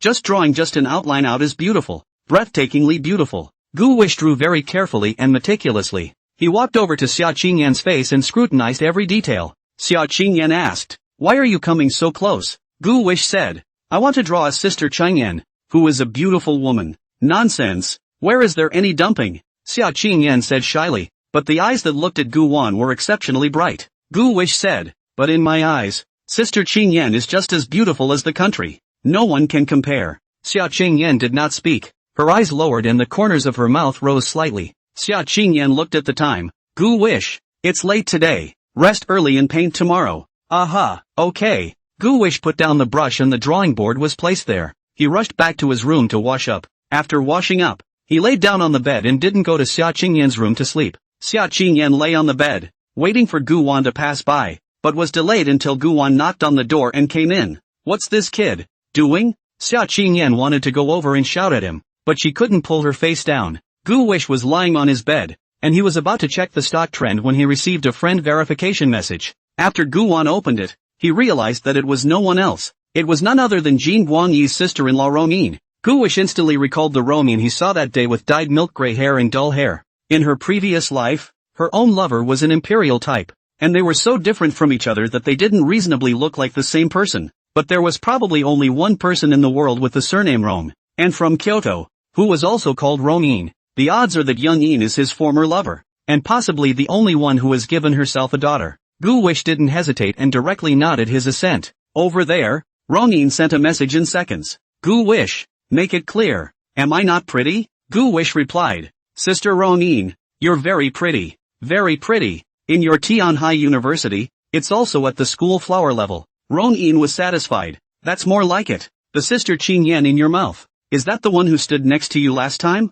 Romin recalled that on the day she received the golden light one, there was indeed a pretty girl standing next to Gu Wan. Gu Wish said, no, that's Sister Heartfelt. Oh, what's with all the sisters, you kid? Gu Wan replied, because I'm handsome. Romin burst out laughing over there. Shame on you. Dum dum dum dum dum dum dum dum dum dum dum dum dum dum. Xia Qingyan finally couldn't resist knocking on the door of Gu Wan's room. Gu Wish, are you asleep? Gu Wan hurriedly sent a message to Romin. I'm sleepy. I'm going to sleep. He put away his cell phone, pretended to be confused, got out of bed in his bare feet, and opened the door to his room. Gu Wish also yawned on purpose. Ah, Sister Qingyan, you're still awake? Xia Qingyan looked at him sleepy like that and laughed. Nope, go to sleep if you're sleepy. Sister Qingyan, if there's something you want to say, just say it? Xia Qingyan's eyes rolled and she said in a flash of light, there are black spiders in my room. Spider? Gu Wish was surprised. That won't work. I'll pull it out for you. Gu Wan went over and turned on the lights. After searching around the room, there was no sign of the black spider. Gu Wan knew that this must be just a small trick of Xia Qingyan's. Xia Qingyan's apprehensive heart had been exposed. She always twirls her fingers when she lies. Gu Wish said, "Why not? Where was it just now?" Xia Qingyan said, "It's on the top of the nightstand." Gu Wish got on the bed, and casually swept a glance. And no. Oh, then it's probably gone. Ah, I'm sleepy too. You have school tomorrow, so get some sleep. Oh, Gu Wan lay down, and Xia Qingyan turned off the light and lay down as well. Gu Wish spoke, "Sister Qingyan, good night." Xia Qingyan smiled slightly. The corner of her mouth hooked up. "Good night, sweet dreams." Nothing happened overnight. Gu Wan woke up and rolled over to look at Xia Qingyan. Look at her nice eyebrows. Gu Wish's heart that wanted to exercise immediately toughened up. For the sake of Emily Smoke's happy life, you have to work out hard yourself. Gu Wan got up and went to the yard. He's getting ready for Tai Chi. Instead, he noticed what looked like the shadow of a man's head outside the courtyard wall. Gu Wish looked over, but there was nothing. He stepped out of the courtyard and was surprised to find a ladder outside the wall, but the figure had run away. Knowing that this must be Zhao Yunlan's ladder, Gu Wish shook his head and went back to the yard. This ninny, I wonder what's going on in her mind. Gu Wish is playing Tai Chi in the yard. Not long after, Zhao Yunlan did show his head. She looked at Gu Wan, then twisted her head to stare at Gu Wan's plot of vegetables. She muttered under her breath, "These magic pills, they must not be left in the world or they will jeopardize the earth." Guts. I'm sorry, for as a magical girl, you must maintain peace in the other world. Gu Wish twisted his head to look over, and Zhao Yunlan shrunk his head. Gu Wish twisted his head to look again, and Zhao Yunlan was still shrinking his head. A stretch, a contraction, a yin and a yang, a movement. Well, hey. Seeing that she was almost done practicing, Gu Wan moved her muscles and went back inside, preparing to make breakfast. Not long after, Xia Qingyan came downstairs. The two sat down to breakfast. Gu Wish spoke, "Sister Qingyan, I had a dream yesterday." "What did you dream about?" Gu Wish said, "I dreamed that a group of children surrounded you and called out for their mommy." "A bunch? A little too much." Xia Qingyan asked, "What about you? What role do you play in it?" Gu Wish shook his head. "I'm weird too.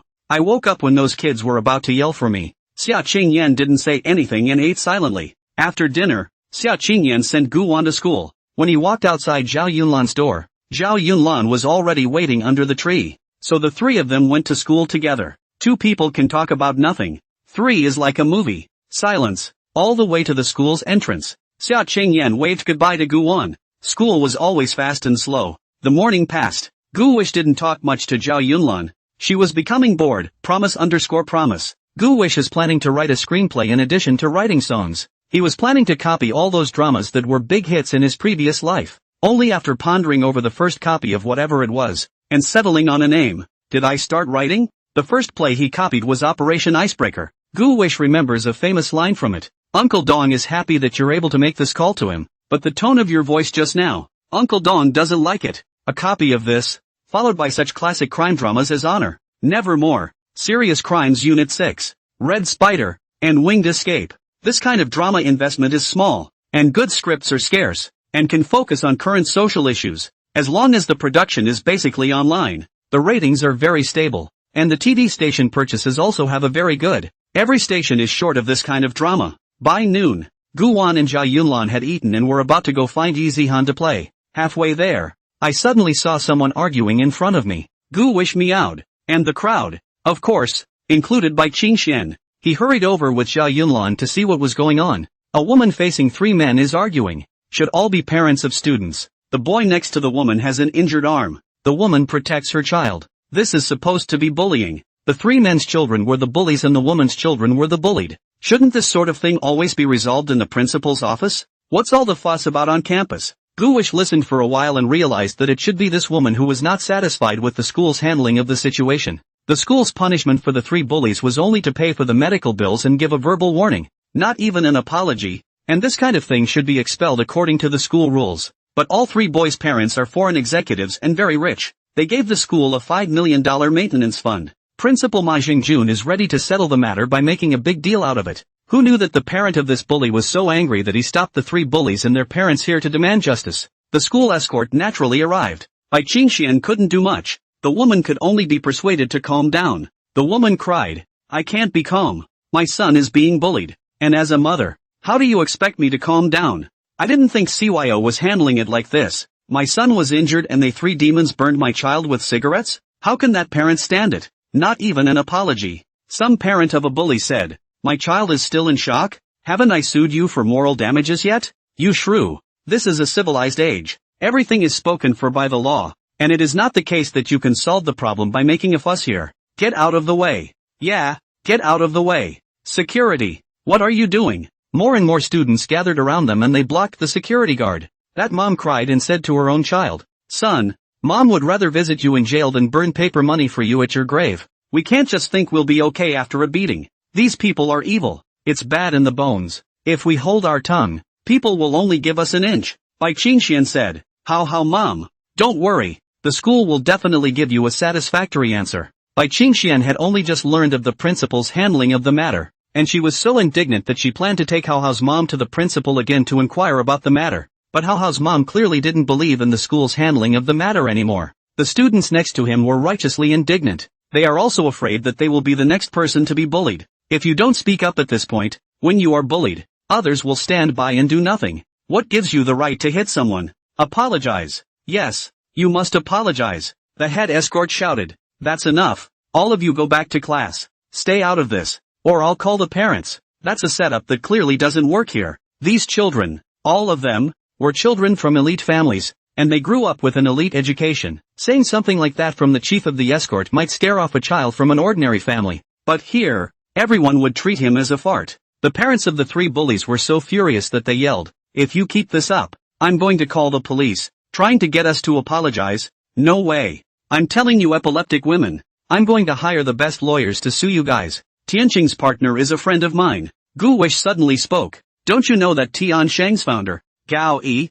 is all messing around with the wives of the company's subordinates and sinking rivers? You go to a law firm like this for a lawyer? The man's face was ugly. Little brat, where are you allowed to talk here? What about me? Zhao Yunlan wrapped her arms around herself and lifted her snow-white chin with great pride. When the crowd saw Zhao Yunlan, they automatically made way. Zhao Yunlan walked out into the field, even though he was usually middle-aged. At this time now, Zhao Yunlan could be described as being as noble and imposing as possible. Those three men had also seen Zhao Yunlan before and knew that she was the richest daughter, so they didn't dare to speak up. They had hard faces. One of them laughed. So it's Ms. Zhao. Our company also has cooperation with the Zhao Group. He rushed to climb the ladder. Zhao Yunlan said in a cool tone. Which company? Turn around and I'll have me put in a buyout and tell you to get lost. No, it doesn't take a buyout of your crappy company to get you laid off. Don't, Ms. Zhao, it's not that serious. Yeah. The other two were scared too. Isn't this just kids fooling around? Playing around is normal. Zhao Yunlan looked at the scars on Ho-Ho's arms. You call that fooling around? How about I burn a couple scars on your arm? You kids are like this. I think it has something to do with your upbringing. You're bad people at heart. This is something that can't just be left alone. Zhao Yunlan turned back. Auntie, what do you want to do? Ho-Ho's mom gritted her teeth and said, what should I do? I'll do to my son what I want them to do to theirs. Give it back tenfold and 100-fold. Ho-Ho cried. Mom, I want to go home. I don't want to go to school here anymore. Let's go home. Don't cry. Son, you can't be weak. The weaker you are, the more people think you're a bully. Ho-Ho said, but do we really have to fight back? The three boys were instantly terrified. Daddy, help me. I don't want to be beaten. Miss Zhao, we sincerely apologize to this child. And then, how about another $500,000 for the kid? $500,000 for 2 years of tuition. Hao Hao's mom said, who doesn't have $500,000 already? Today I want to return blood for blood. They wanted to call the police, but they were afraid of Zhao Yunlan. Zhao Yunlan looked at Gu Wan. Gu Wish nodded. Zhao Yunlan said, don't you guys leave after school? The three of them immediately turned ashen. All disperse. With a word from Zhao Yunlan, these people dispersed. Ho-Ho's mom looked at Gu Wan and Zhao Yunlan and said, thank you. Gu Wish looked at Hao Hao and said, Auntie is so brave. How can you protect your aunt if you're so cowardly? Ho-Ho looked at his mom as he wiped the tears from his eyes.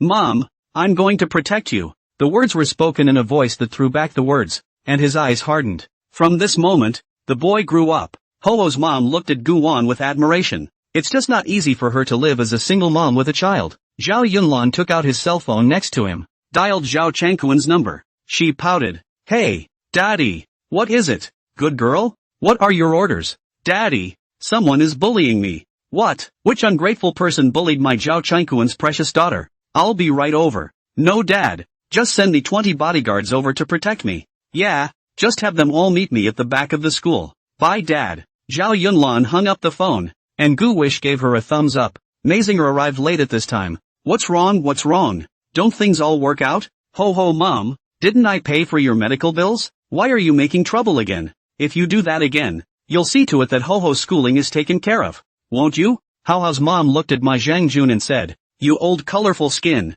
just now in the office you threatened me and wanted me to be your lover. I'm going to sue you. You, don't spit blood. I'll sue you for slander. Slander. And Ran, who was on the side, also said, I'm going to sue you too. Old lady, I have videotapes of you threatening me to have sex in my office for years. I'll fucking sue you for rape. Ma Zhengjun was confused. Against all of you. Go ahead and sue. Go ahead and sue if you want to die. Anren sneered. Old Ma, you think I'm afraid of death? Old me has wanted to die for a long time. Today, I'll fight you to the death. Zhao Yunlan said indifferently. Sister Anren, I can have my father hire you a lawyer. Enron said, that's a good feeling. Ma Zhengjuan's face was a shade of green and white. Not enough breath. Then he suddenly had a brain hemorrhage. Dead. The chief escort called emergency services. By the time the paramedics arrived, the man was cold. This dog, haven't even made him lose his name yet. He's dead. It's cheap. Gu Wish spat old spit at him. Old thing. But one good thing about his death was that Anren could live a peaceful life in the future. With all those scars she had, no one knew about them, and time would heal everything for her. Let's hope she has a good life ahead of her. When school ended in the afternoon, a group of bouncers dressed in black invited the 3 parents, as well as their children, to the corner. Ho-Ho's mom and Ho-Ho had been waiting there for a long time. Gu Wish and Zhao Yunlan didn't go over. They stayed on campus and ate ice cream. Gu wished to eat the Monkey King. Zhao Yunlan ate the red bean ones. Yi Zihan, who was squatting on the ground eating an ice lolly, finished shivering the ice lolly and took a stick to poke the ant's nest. She watched the ants climb up her stick and licked her lips. As the sun set, the silhouettes of the 3 men lengthened. Brother Gu Wish, can I eat this? Yi Zihan, don't lick. Ants are poisonous. To numb your poison tongue. Guan twisted his head, and Yi Zihan's little tongue was already sticking out. Startled, he hurriedly snatched the branch from her hand and threw it far away. Zihan, why are you so stupid? Why do you eat everything? Gu Wish finally couldn't help but spit on her. Usually it's okay to eat some dog food, but today I actually had to eat ants. Ants are not edible. Yi Zihan said doubtfully, isn't there a dish just called ants on a tree? Gu Wish said, this ant up a tree is not another ant up a tree. Yi Zihan pointed at the ice cream in Zhao Yunlan's hand and said, then I want to eat Sister Yunlan's ice cream.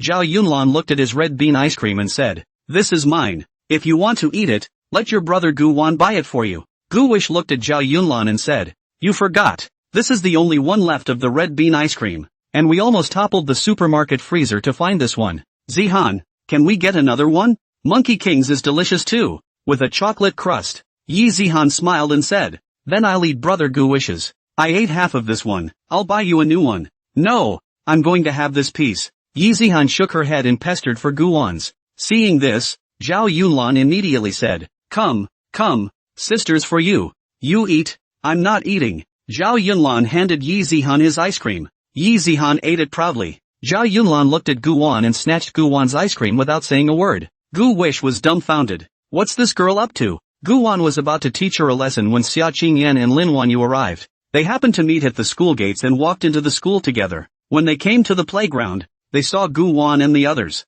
Ma, I'm here. Yi Zihan shivered her ice cream stick. Xia Qingyan walked over to Gu Wan and smiled. Let's go. Aha. The crowd went home. Road. Xia Qingyan asked. Gu Wish, I heard that Ma Zhengjun died? Lin Wanyu was surprised. What? How did the surname Ma die? Wasn't he fine yesterday? Gu Wish said. I don't know if he got some kind of disease and suddenly died. Xia Qingyan said. In the future, if there is anything, don't rush to the front. There is danger. We will help others after protecting ourselves. Gu Wish said. No danger this time. The same table is too powerful. More than 20 bodyguards. Xia Qingyan nodded at Zhao Yunlan. What about those 3? Honestly, into the hospital. Zhao Yunlan said. They were so bad. This is a little punishment for them. Lin Wanyu hadn't heard of any of this, so she was confused by what she heard. However, seeing that Yi Zihan was well, She wouldn't put anything in her heart. Zihan, Mama researched a new dish today called ants on a tree. Go home and you taste it. Ha! Yi Zihan's small face deflated as she sniffed. She threw the ice cream stick in her hand and ran behind Guwan. Ants up a tree. Don't. Toxic. Lin Wanyu smiled. Silly girl, how could Mama poison? Yi Zihan said. Brother Gu Wish said it was poisonous and that his tongue would go numb. Lin Wanyu looked at Guwan. The eyes killing. Meaning you brat taught my daughter what to say? Gu Wish was afraid of a misunderstanding and hurriedly explained. Aunt Lin. Zihan just wanted to eat the ants on the ground. So I explained to her that the ants were poisonous. Not that your cooking was poisonous. To be honest, the cooking done by Lin Wanyu, the kitchen assassin, was no different from poisoning. Lin Wanyu nodded. So that's how it is. Zhao Yunlan said. Auntie, your daughter eats dog food. So pay close attention and hide the dog food in the house so she doesn't steal it again. Lin Wanyu said. Stealing food? No, I bought it specially for her. It's delicious. I'll eat too. Ms. Summer even ate it once. Xia Qingyan sniffed and coughed violently. Cough. Gu Wish hurriedly asked. Sister Qingyan, what's wrong with you? I'm fine. Xia Qingyi stopped awkwardly. Zhao Yunlan was dumbfounded. She thought Yi Zihan was stealing food, but she didn't realize that it was all of her family. Even your idol, Xia Qingyan, has eaten it? This is really quite delicious, but the thought that it was dog food, Zhao Yunlan couldn't accept it. She's having a dry heaving reaction again. When they reached the school entrance, Xia Qingyan suddenly said, You guys go. Gu Wish and I have something to do somewhere else. Gu Wish was a bit confused. He doesn't know anything about it. Xia Qingyan pulled him along and headed west. Zhao Yunlan had planned to walk home with Guwan and the others today, and now that Guwan was gone, she looked at Yi Zihan and Lin Wanyu, nodded her head, and got into the car at the school gate. Lin Wanyu pulled Yi Zihan's hand. Let's go. Go home. Yi Zihan wilted. Mama, can we not eat ants on trees? Lin Wanyu said. Alright, your Auntie Luting made you some of her hometown sweet pan pork. Yeah. Yi Zihan came alive again. Xia Qingyan pulled Guwan and walked aimlessly towards the west. The two of them greeted the dusk sun. The evening sun red in the west. Gu Wish asked. Sister Qingyan, where are we going? Xia Qingyan stretched out her finger. Let's go. Over there. Xia Qingyan was acting on an impromptu basis, and she didn't know where she was going. Just trying to get out of that embarrassing situation we just had. Xia Qingyan came to the west gate of Sun Moon Lake Park with Gu Wish. Holding hands, they walked through the park and down to the edge of the Lake of the Sun, where they sat down to rest on a horizontal chair at the edge of the lake. The lake shimmers, the swans flap their wings, and the water shatters. Sister Qingyan, have you ever heard the story of the lake fairy? No, is it a fairy tale? Guwan shook his head. I don't know, because I haven't heard of it either. Xia Qingyan had a black line on her head. She looked at Gu Wish breathlessly. Gu wished to squeeze out a smile. Is this the lake where you caught your last fish? Yeah, it jumped up on its own. So fierce? Xia Qingyan got up and came to the lake. This side of the water is lush with few reeds. Xia Qingyan looked under the surface of the water, and there were indeed many small fishes. She bent over and watched the fish swim around. A small golden fish comes into view. Gu Wish, there's even a little goldfish here. Gu Wish said, I'll catch it for you. No, it's too dangerous. The lake is not known how deep it is. As he was talking, a large black fish burst out of the water, attacking Xia Qing Smoke. Xia Qingyan was so scared that she lost her color as she backed up. At the same time, reach out your hands to grab the big black fish. Deadly clamp on it. Gu Wish. Fish. Gu Wish gave a thumbs up. Sister Qingyan. Awesome. Xia Qingyan said. This fish is crazy for sure. Gu Wish said. I think it must have been mesmerized by Sister Qingyan's beauty. Nonsense. The big black fish was still flopping around in Xia Qingyan's hand. Xia Qingyan threw it in the grass by the lake. Guwan walked over and picked it up and heaved it to the ground. It was immediately honest. The mouth opens wide and the gills open. The tail doesn't stick up either. Gu Wish walked to the edge of the lake, gripped a piece of watercress, passed it through the gills of the big black fish, and lifted it straight up. Xia Qingyan said, This fish is too fierce. Let's eat it today. Make poached fish. Good, Gu Wish said. Go back and do it. Xia Qingyan looked down to the lake. The little goldfish was gone. Gu Wish. The little goldfish scared away. Gu Wish walked over and didn't find any small goldfish, but she did see a group of small black fish. This big black fish would be their father or mother. Gu Wish hesitated to put the big black fish back. At that moment, another large black fish suddenly attacked Gu Wish from the grass. This time it went straight into the water. Large blackfish guarding their pups. It's a fierce time, Gu Wish thought. They still have an adult to protect them. This one will be taken back to eat. There are more walleye in the lake and fewer other fish. Gu Wish did this to maintain the ecological balance as well. Sister Qingyan, let's go home. Good. Xia Qingyan felt sticky on her hands, and there was a fishy odor. Wait for me. I'll wash my hands. Xia Qing smoked to the lake. Wash your hands, wash or feel the smell. Guwan reached out to hold it, but Xia Qingyan said, don't. My hands smell fishy. Gu Wish said, I also touched the fish. We are the same. Just go back and wash your hands. Xia Qingyan smiled at her words. She held out her hand and Gu Wish to pull her. The two walked from that direction of the west gate of Sun Moon Lake to the east gate. When we arrived at Moon Lake we saw the swan couple and their babies. The baby swans had grown a bit since we hadn't seen them for a few days. There are few fish over here. The flock of swans at Day Lake just now are supposed to be intruders. They've been forced to this side of Moon Lake. Hey! I didn't realize that being a swan had its moments of being bullied. Life is not easy. That's when the wind picked up on the lake. The sky began to turn gray. Thick clouds gathered, and a light drizzle began to fall from the sky after the sun set at dusk. Gu Wish and Xia Qingyan were in no hurry, so they walked in the rain. Xia Qingyan said, that teacher Zhou's agent called me again today. She wants you to go over there right after summer vacation. Do you want to go? Gu Wish said, I want to. He really wanted to experience acting this time, although he hadn't thought about bursting into flames and becoming a popular actor. After all, he wasn't a professional himself, but it was always good to go over there and see what was going on. This will also help in the future for yourself. Also able to cover myself with an actor label. Xia Qingyan said, but the company has opened a new project here. I can't get away. When the time comes, I'll have to ask my sister-in-law to accompany you to Yokohama. Guwan was able to tell that Xia Qingyan was a bit lost. Guwan smiled and said, it's okay. Didn't she say it was just a drag queen? It'll probably be shot in a week. I'll be back soon. Xia Qingyan said, then you have to call me every day at that time, no? I know. I'll get your autograph for you when I meet the big star. Xia Qingyan said faintly, I don't want their autographs. Acting is just a profession. There's nothing to chase. Perhaps they are not of high character. Gu Wish nodded. Makes sense. But certain people have collapsed their houses, but the believers are still there. Hi everyone. I'm the individual who has been practicing for 2.5 years. I can sing and dance, play basketball. Chicken, you're too beautiful. Ouch. What are you doing? Behind a burst of stems hides a brother. Damn it. Stop shagging my brother. Do you know how hard my brother works? Aha. You must think I'm Blackie.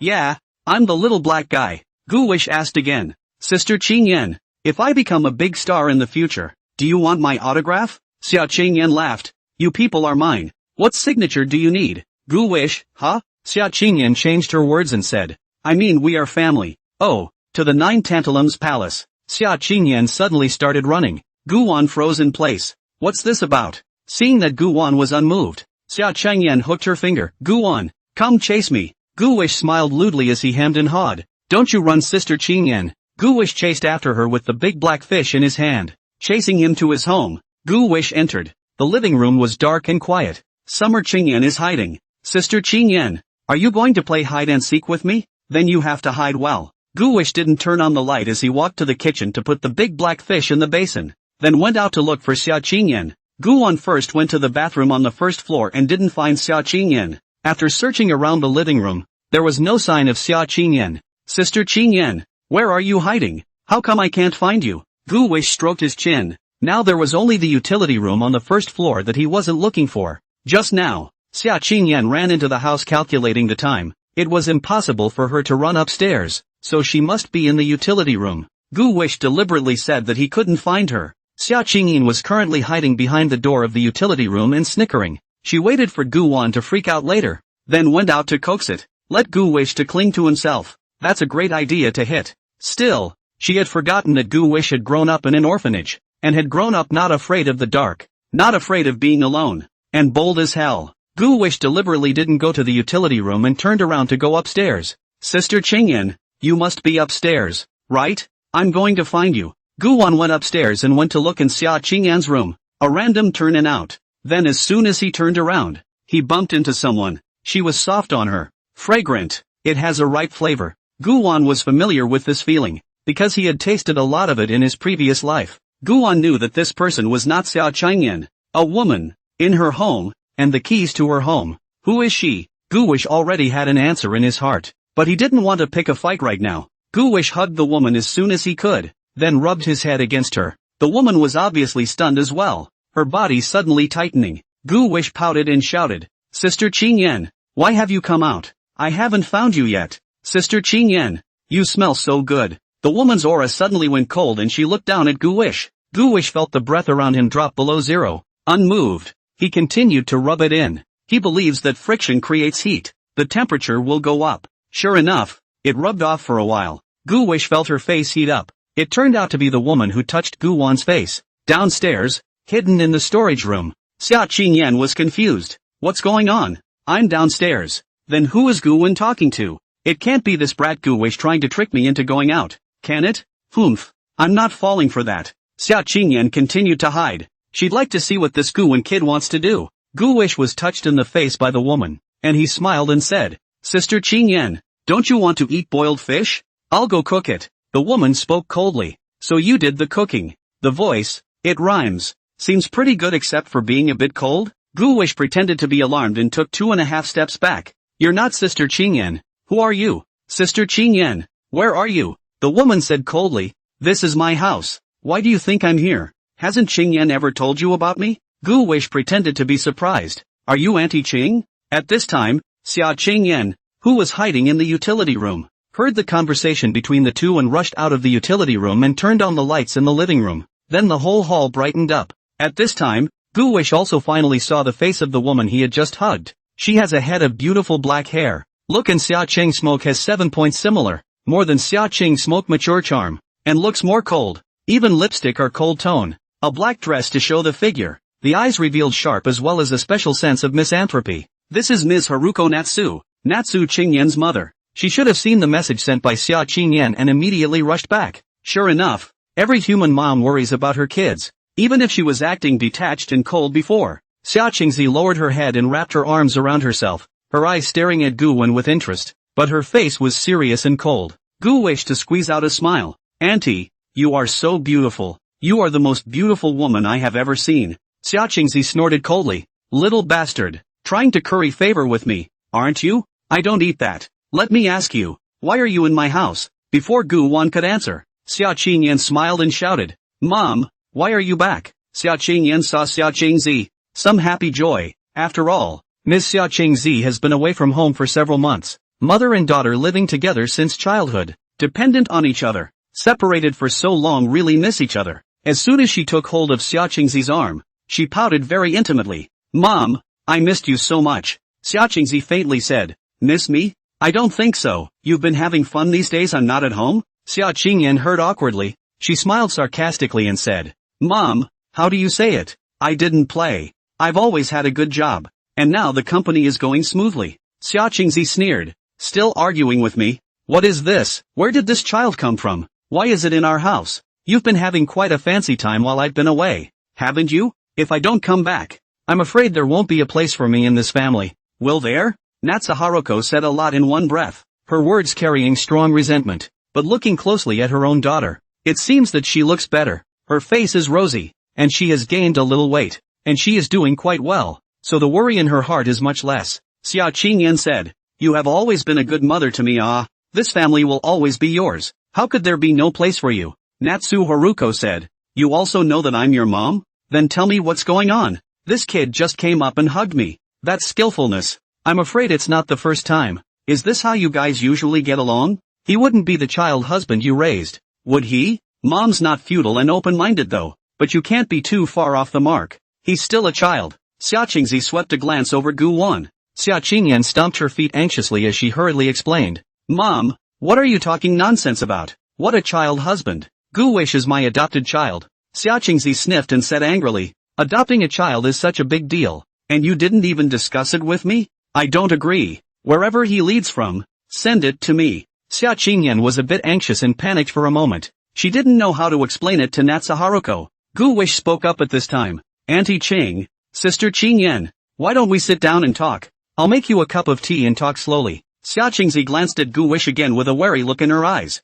but looking at the kid, he was surprisingly unassuming, and spoke in an organized manner, and had eyes, and looked like he knew what he was doing. The three of them went downstairs. Xia Qingyan and Xia Qingzi sat down, and Gu Wan went to brew 3 cups of tea and put them down. Then he sat across from Natsu Haruko with Natsu Qingyan. That makes it obvious. Xia Qingyan was in the same camp as Gu Wan, and Xia Qingzi was in the same camp. Gu Wang said to Xia Qingyan, "Sister Qingyan, let me explain to Auntie Qing." Xia Qingyan turned her head to Gu Wan and said, "Gu Wan, don't worry. Sister will definitely protect you. I'll talk to my mom. Just sit properly." Xia Haruko wrapped her arms around herself and crossed her legs, her face indifferent, unable to tell if she was happy or sad. "Go ahead, I'm listening." Xia Qingyan took a sip of tea, then looked up at Xia Qingzi and said, "Mom, it's like this. Gu Wish is an orphan who grew up without parents and grew up in the Guangming district orphanage. I saw that he was very kind and understanding, and he was smart,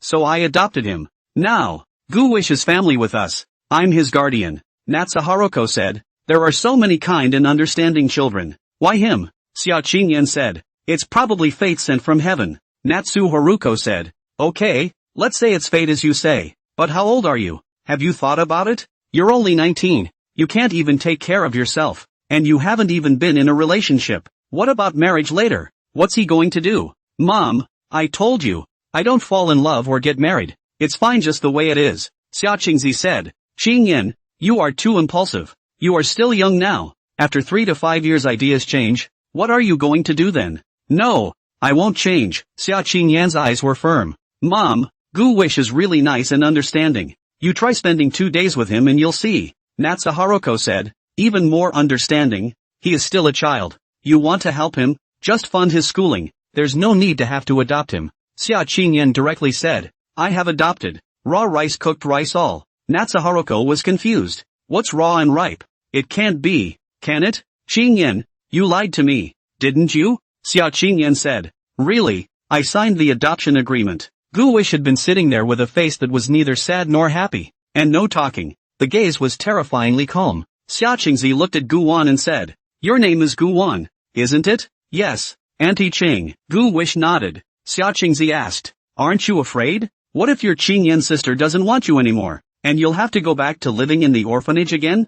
"No fear. Why aren't you afraid?" "Because Sister Qingyan won't give up on me, and I'm not that fragile. I wouldn't have accepted to be adopted if it wasn't for Sister Emily Smoke." Xia Qingyan said, "Mom, Gu Wish had long guessed that you would come back, so he prepared a gift for you in advance." "What gift?" "A painting." Natsu Haruko thought to herself, what could one expect from a child's painting? It's just graffiti. Xia Qingyan pulled Xia Qingzi over to look at the painting. When Haruko Natsu saw the unfolded painting, she was instantly captivated. F***CK. Why is the drawing so good? Natsu Haruko cursed in her heart. Xia Qingzi had also organized painting exhibitions, and had visited abroad in the past few months, and she had seen many masterpieces. The painting painted by Gu Wish is very much in the style of a master. Natsu Haruko was ashamed of herself. However, she didn't believe it was drawn by a 7 or 8-year-old child. Natsu Haruko didn't show surprise and remained cold-faced. "Qingyan, are you sure he drew this?" Xia Qingyan nodded. "Yeah, Gu Wen drew it in front of me." "Mom, I don't get it. How is Gu Wish's drawing?" Xia Qingyan asked deliberately. Natsu Haruko coughed and commented, "It's average." In her heart, she spat out, "Damn it, what are we going to do about this? A little kid can draw better than me. Is he a genius? It's so depressing." Natsu Haruko casually asked, "What's the name of this painting?" Gu Wish said, "Sunrise, Impression." "Didn't you grow up in an orphanage? How did you get into oil painting?" Gu Wish said, "I learned a bit watching TV." Natsu Haruko sniffed, and even more so, she was about to spit out blood, but, in her heart, she said, "What the hell? Just by watching TV and learning a little bit, it's better than the one I've been painting for 20 years? Natsu Haruko nodded without moving, which was indeed genius. "How old?" 8. "Auntie can teach you how to paint oil paintings in the future. Are you willing to worship Auntie as your teacher?" Xia Qingzi pretended to say. In her heart, she thought, hey, finding a genius painter as a disciple, and when Gu Wish becomes famous in the future, she will also become the master of the genius painter, which is pretty cool to think about. Xia Qingyi smiled happily at his words. "Come on, say yes, my mom is accepting you." Gu Wish hurriedly replied, "I'm willing. I heard that Auntie Qing had held a painting exhibition before. It's my honor to be able to worship Auntie Qing as my teacher." Natsu Haruko nodded. "You paint this painting, I will help you collect it first, when I study it carefully, so that I can guide you later, and help you point out the strengths as well as the shortcomings of the paintings you make." Xia Qingzi didn't move and put away Gu Wan's painting. Then, he saw the still unfinished character portrait of Xia Qingyan on the drawing board. because now Xia Qingyan had also dyed her hair back to black, and because Xia Qingyan and Xia Qingzi had another 7% resemblance, the painting looked like Xia Qingzi as well. Natsu Haruko faintly asked, "Is this drawing of me?" Xia Qingyan and Gu Wan exchanged glances. Yeah, this is also drawn by Gu Wish. It's just that it's too late to finish it, Xia Qingyan said. Natsu Haruko nodded. Draws me a little too young. Gu Wish thought to himself. Well, it wasn't originally a painting of you either, Xia Qingzi said in a serious tone. After adopting Gu Wish, then you have to be ready to realize that everything in his future has to be taken into consideration. Do you have the confidence to do the laundry, go to school, cook, little everyday things like that? Xia Qingyan said. He washes the clothes and he cooks the meals. The school has been found. It's next door to Chungyu International. Natsu Haruko said. International schools are different from regular schools. Will he be able to adapt when he first goes there? Gu Wish said. Auntie Ching, don't worry, I've already adapted. Xia Qingyan sourly said. Yes, his tablemate is also Zhao Changkuan's daughter-in-law. Xia Qingzi said. Zhao Changkuan's daughter? I've seen it before. That girl is a few years older than Gu Wish. How come they're in the same class? Xia Qingyan said. Oh, Gu Wish has skipped a grade. He's in 6th grade now,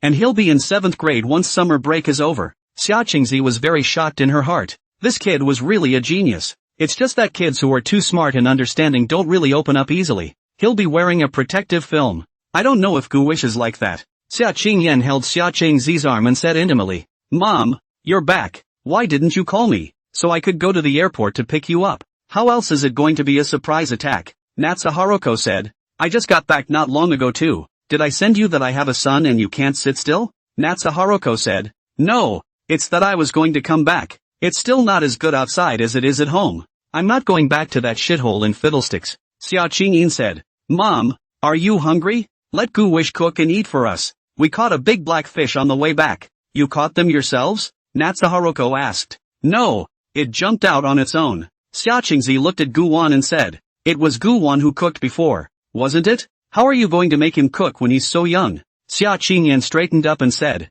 Then I won't do hemp. Wouldn't you too? Who said that? I just don't like doing it. Gu Wish said. Auntie Ching, you guys sit down. I'll just cook. I just don't know if it's to your liking. Auntie Ching, Natsu Haruko faintly said. I'll take whatever flavor I want. Gu Wish went to the kitchen and started to pack the big black fish. Xia Qingyan went upstairs to change her clothes. Xia Qingzi walked to the kitchen with no expression on her face and watched Gu Wan get busy. She looked at Gu Wan's tiny frame, doing skillful work, and was actually still heartbroken in her heart. Kids who know what they're doing are just going to be a pain in the ass. Not to mention that Gu Wish spoke well, was handsome, and was a genius at drawing. Natsu Haruko was actually satisfied in her heart. Only, she was still defensive about Gu Wan. After all, it's not your own child. Knowing people without knowing their faces. So she hadn't had a smile on her face since she met Gu Wan. But she had been like this ever since she had brought Xia Qingyan alone. Emotionally stable, suspicious and cold by nature, and unsmiling.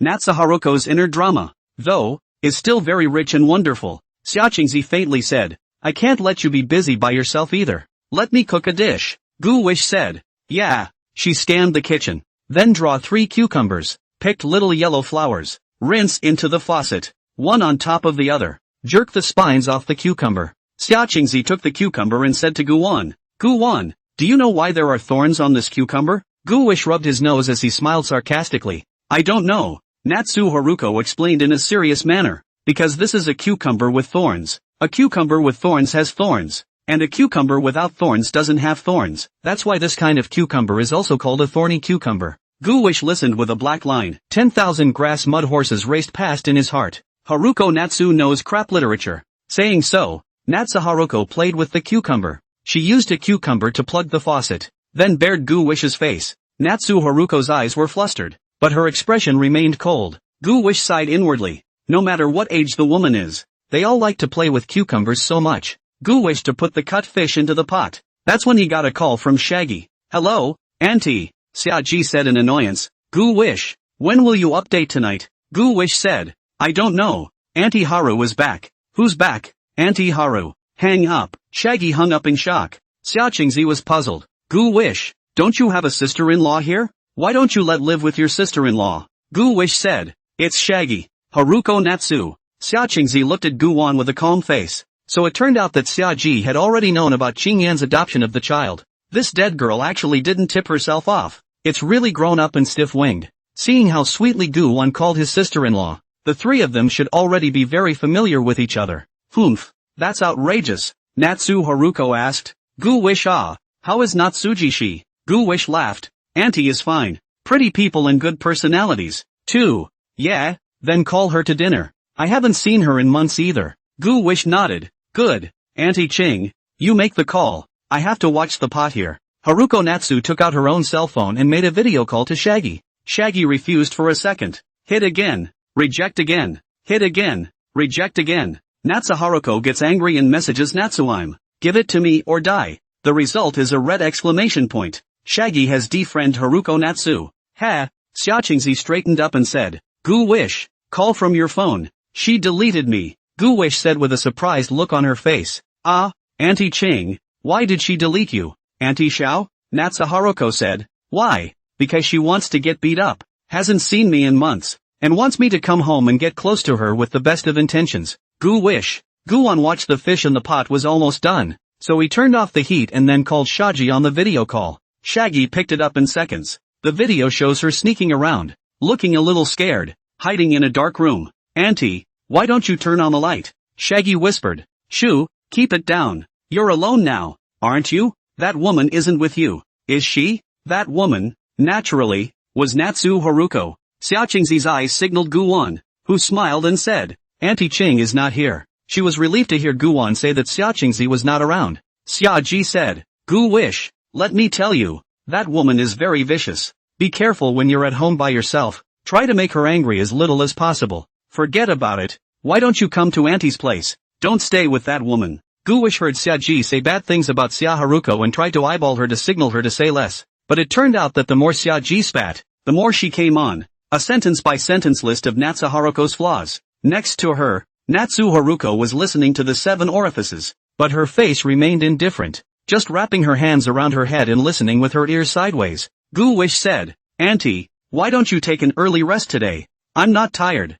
I'm not done yet. I'm telling you, that woman. Haruko Natsu suddenly appeared in the video screen. She stared at Shaggy in the video with a cold face. Shaggy was lying under the covers at the moment covered up. It made her feel safe. It's not over yet, is it? Keep talking. I'm listening. Natsuime saw Natsu Haruko and was scared out of her wits. But in a split second it was a different face. The second saw the oldest enslaved. Sis, you're back. I missed you so much. Oh, do you really want me? Natsu Haruko questioned. I was there to hear all those flaws and embarrassing things you just said about me. Gu-wish had a helpless look on his face. Shaggy's mind raced, unsure of what to say. Gu-wish helped her explain. Auntie Ching, on the other hand, this is also a testimony to your sisterly love. Yes, sister. You don't know how much I love you. Love me and don't answer my calls? Love me and delete my friends, right? Natsu Haruko pressed again. Xiaoqingzi looked at Gu-wen and said, Tell me, she's all like this and still shows that I'm a sisterly love?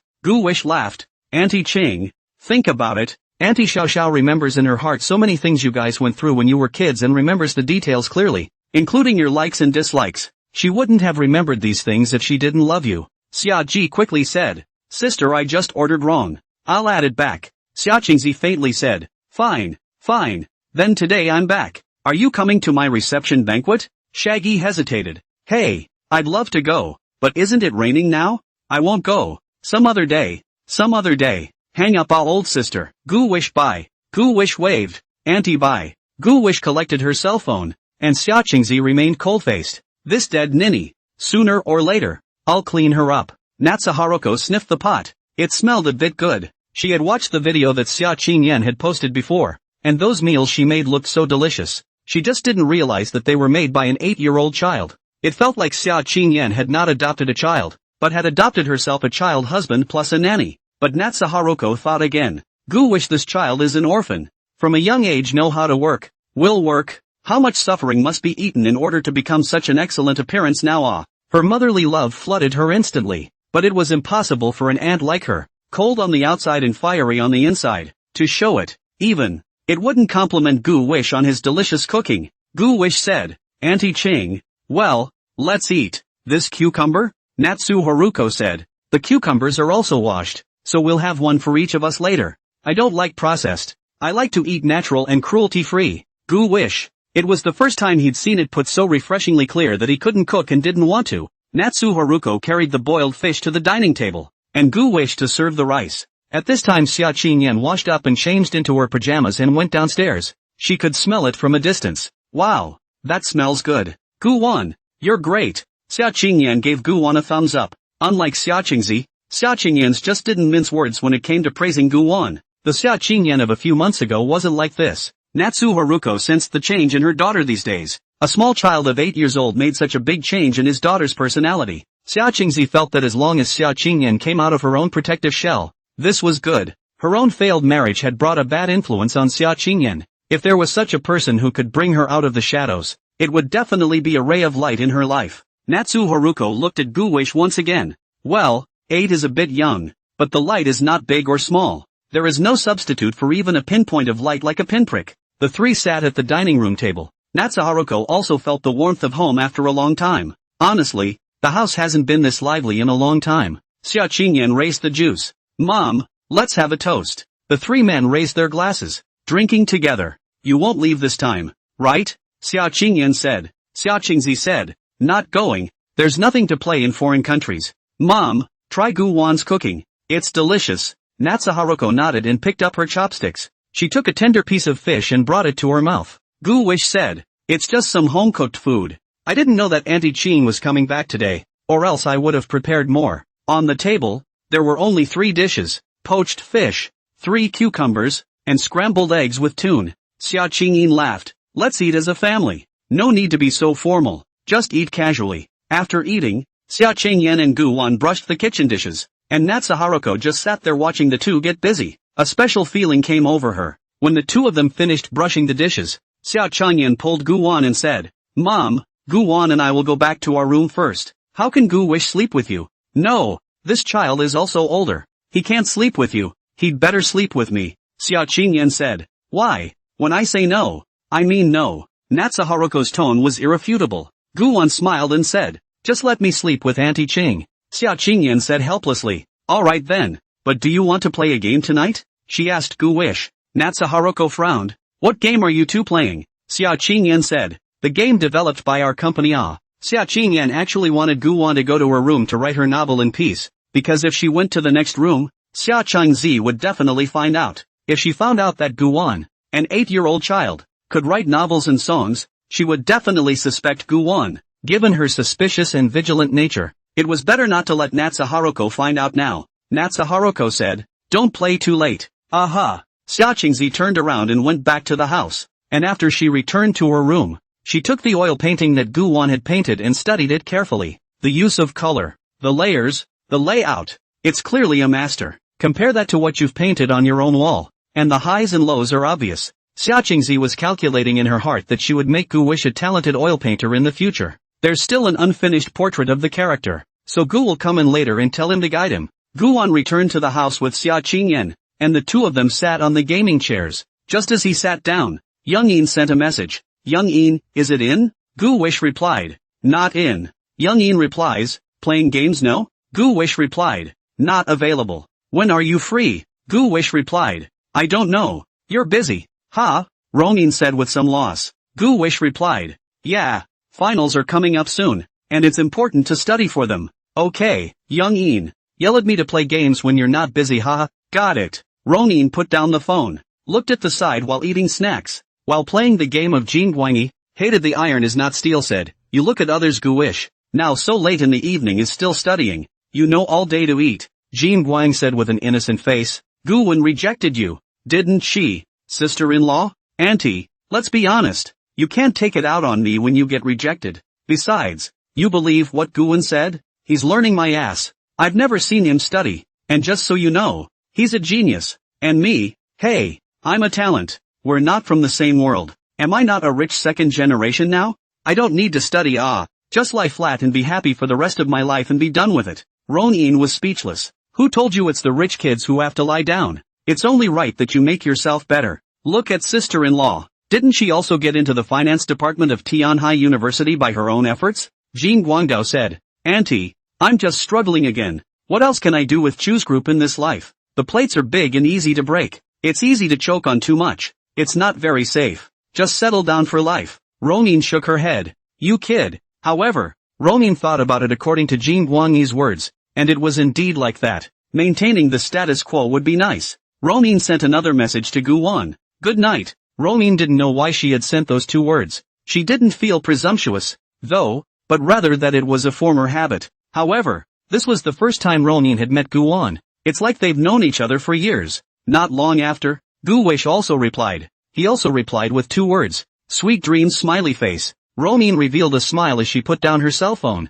turned off the game and started studying for her final exam soon as well as for international economics. Xia Qingyan whispered. Gu Wish, be careful. Don't let my mom find out that you've written a novel. And about writing a song, don't let her know for now. She's suspicious by nature, so I don't know what's going to happen. Gu Wish nodded. Sister Qingyan, you can sleep more tomorrow. I'll ask Auntie Qing to send me to school. Would my mom approve? It's better if I do it. She's pretty lazy too. Gu Wish said. Sister Qingyan, I'm trying to get in touch with Auntie Qing more and get acquainted as soon as possible so that she can accept me as well. Makes sense. So talk to her and see if she wants to. Guan sat there coding, and Xia Qingyan asked him if he would eat fruit. Guan said eat, and Xia Qingyan went to get 2 bananas. Gu Wish, how long before the family wife, Li Taiping, finishes? Gu Wish said. It's still early I can always water. What about my 19-year-old female tenant? Gu Wish said. The 19-year-old female tenant has a total of 700 to 800 chapters, 2 million words, so I guess it will take a year to write. So long? It hasn't been long. Xia Qingyan laughed. That's good. I can always have something to watch. Only, could you send less knives? Some people's lives are already miserable in themselves, and it can be hard to read such gripping stories. Gu Wish said. I'll try my best. At 11:30, Xia Qingyan was sleepy, and she lay down on the bed and slept quietly. Gu Wish to code the words and upload them, waiting for the audit to pass. Then I saw the first rush, and the rush note reward. Xia Ji waited for a night and still did not sleep. Gu Wish helped Xia Qingyan cover the blanket and then backed out. He stood in the doorway and knocked on the door of the next room. Anam, thud. Come in. Guan walked in, only to see that the room was on ambient lighting. Colorful. Natsuharuko was wearing a silk nightgown that showed off her shoulders. Although she was already going on 40 years old, her skin was smooth and delicate, maintained as if she were an 18-year-old girl. Auntie Qing, you're still awake? Nope. Gu Wish stood in the doorway,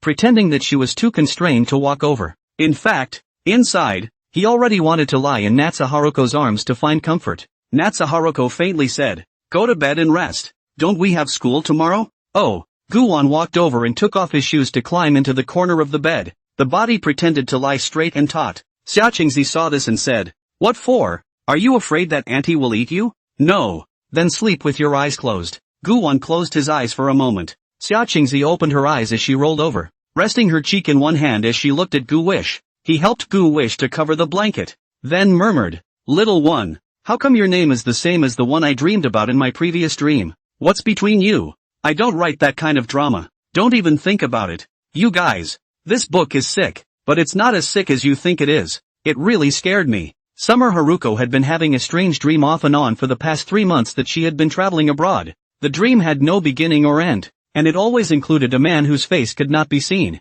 The scenes in the dream kept changing. Sometimes in the manor, sometimes in the cellar, sometimes by the pool, sometimes at a painting exhibition, sometimes at a ball. This man said his name was Gu Wish, and in the dream he conversed with Xia Qingzi as if they were old friends of many years. But Natsuharuko didn't remember having such a friend named Gu Wish, and after waking up, she didn't remember all the other conversations. She only remembered the 2 words Guan said, and it was obvious that Guan had said something else. But when Xia Qingzi tried to listen clearly, this dream woke up. Now, Xia Qingzi felt amazing as she looked at the little Gu Wish lying beside her. However, she thought it was just a coincidence. The man in the dream was tall, stocky, and would not be the buttery teenager in front of him. Maybe I'm overthinking it. Natsu Haruko's mouth murmured again. Those who love it call it a suitable room and a suitable home. Those who don't love it abandon it to drift away by the water. What does that mean? Literally? This passage was what Gu Wish had said to Natsu Haruko in the dream. Before the words were finished,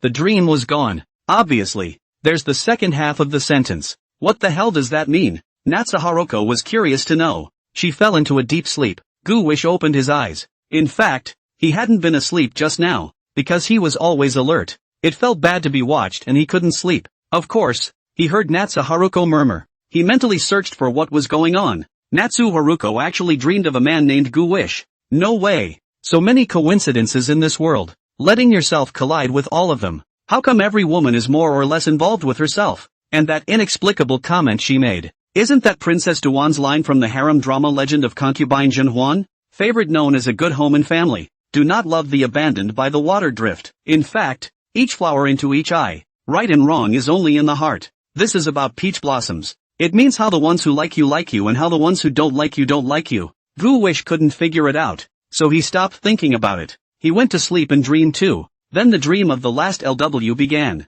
When she woke up in the morning, Gu Wish found herself pinned down. He slipped out like a loach. The movement was so light that he didn't think it woke up Natsu Haruko. Who knew that Natsu Haruko opened her eyes and looked at him. Asked, "Why don't you go to sleep?" Gu Wish said, "It's 6:30. I'm going downstairs to work out for a while." Natsu Haruko asked, "Are you feeling like you can't make it? Worried about your abilities?" "Huh?" Guwon smiled sarcastically. "No, it's a habit that was raised in the orphanage. Who can't? I'm fine with it." Natsu Haruko nodded.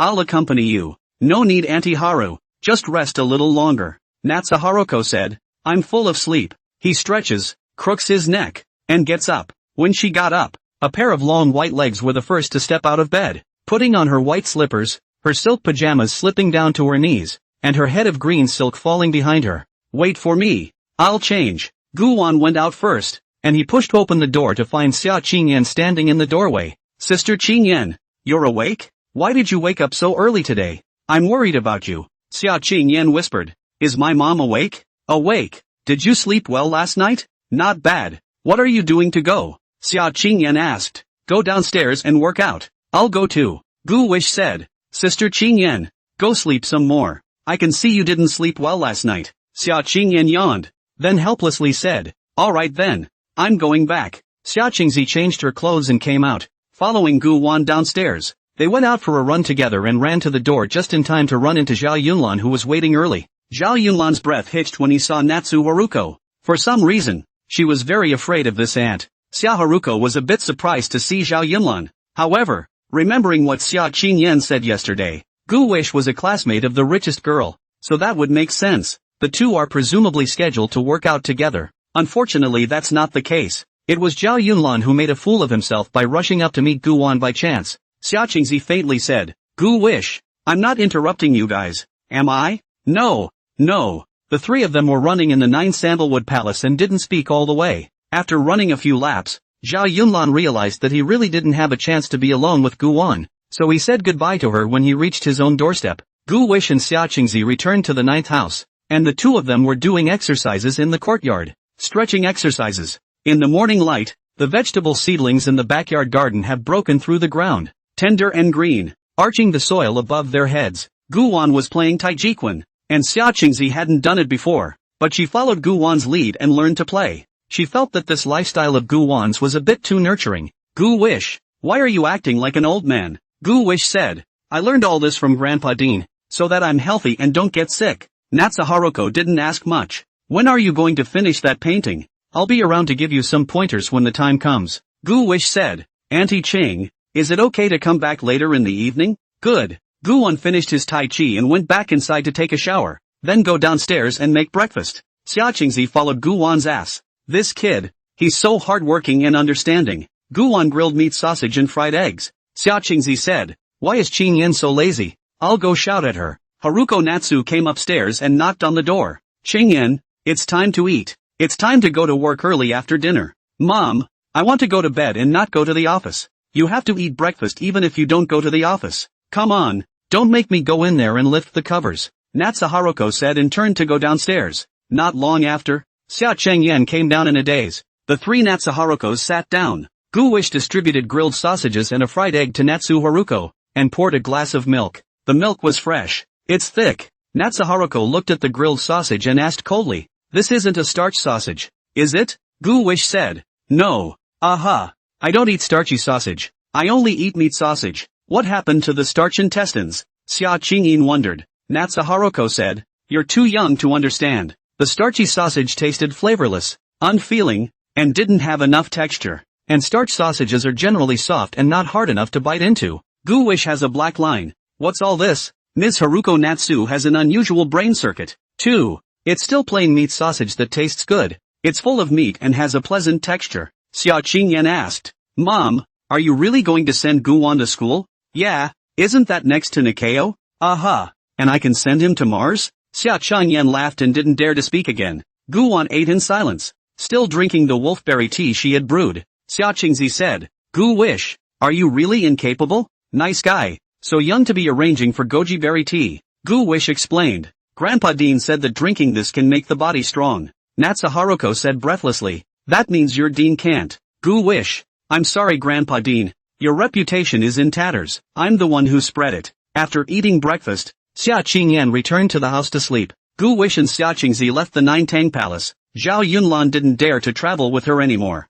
She chose to let the driver take her to school. And Natsu Haruko and Gu Wish were walking. The two of them turned left out of the entrance of the Nine Sandalwood Palace and came to the location of the intersection. Natsu Haruko hadn't said anything, just looking down at Gu Wish from time to time. Gu Wish didn't know what to talk to her about, so he just walked as well. Walked to the edge of Sun Moon Lake Park. Meet Mr. and Mrs. Swan's family. They're missing another one of their babies, and there are only 4 left. It's not clear if they starved to death from lack of food or died from something else. Gu Wish took out a piece of toast bread from her school bag, broke it into small pieces, and fed it to Swan. The Swan couple crosses their necks and whistles low. They stand by, guarding their children. Guwon noticed that the Swan couple had wounds on their bodies. This should have been a grueling battle. There's no telling what happened to them. Natsu Haruko wrapped her arms around herself and just looked at Gu Wish. I thought to myself that this kid is quite kind. As they left the Sun and Moon Lake, Natsu Haruko asked, you don't look happy, do you? Gu Wish said, there would have been 6 little swans.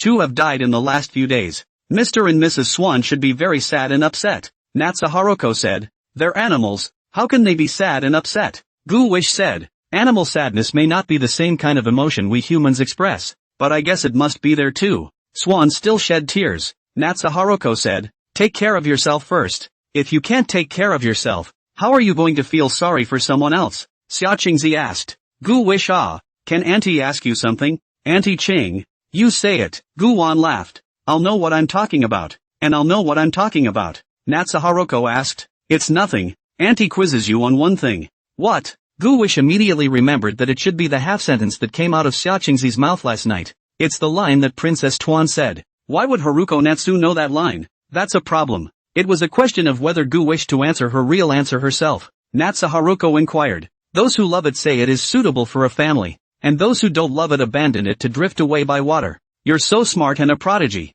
Surely you've read that somewhere? Gu Wish asked rhetorically. Since Auntie knows this saying, she must know the source. Natsu Haruko shook her head. I forgot. It just popped into my head to ask you what you meant. Gu Wish said. Auntie Qing, I don't know. Hey. Gu Wish didn't know exactly what Xia Qingzi's purpose was in asking this, but with the previous life's lines appearing here, he felt that there was something odd in it. Could it be that Natsu Haruko is also a reborn? If you don't know, forget it. I'm just asking anyway. The two reached the school gate, just in time for the kindergarten bus to arrive. Yi Zihan called out to Guwon from the car. Brother Gu Wish. Good morning brother Gu Wish. Good morning Zihan. Lin Wanyu led Yi Zihan's hand out of the car and arrived in front of Guwon. She looked visibly stunned when she saw Natsu Haruko, and froze for 2.5 seconds before returning to normal. Xia Qingzi met Lin Wanyu once. At the time, she was having a drink with her sister, Shaggy. Natsu Haruko was aware of the reason why Natsuji had remained unmarried. She thought her sister was an orange, which is why she guessed Shaggy never wanted to get married. Now this Lin Wanyu showed up with her daughter.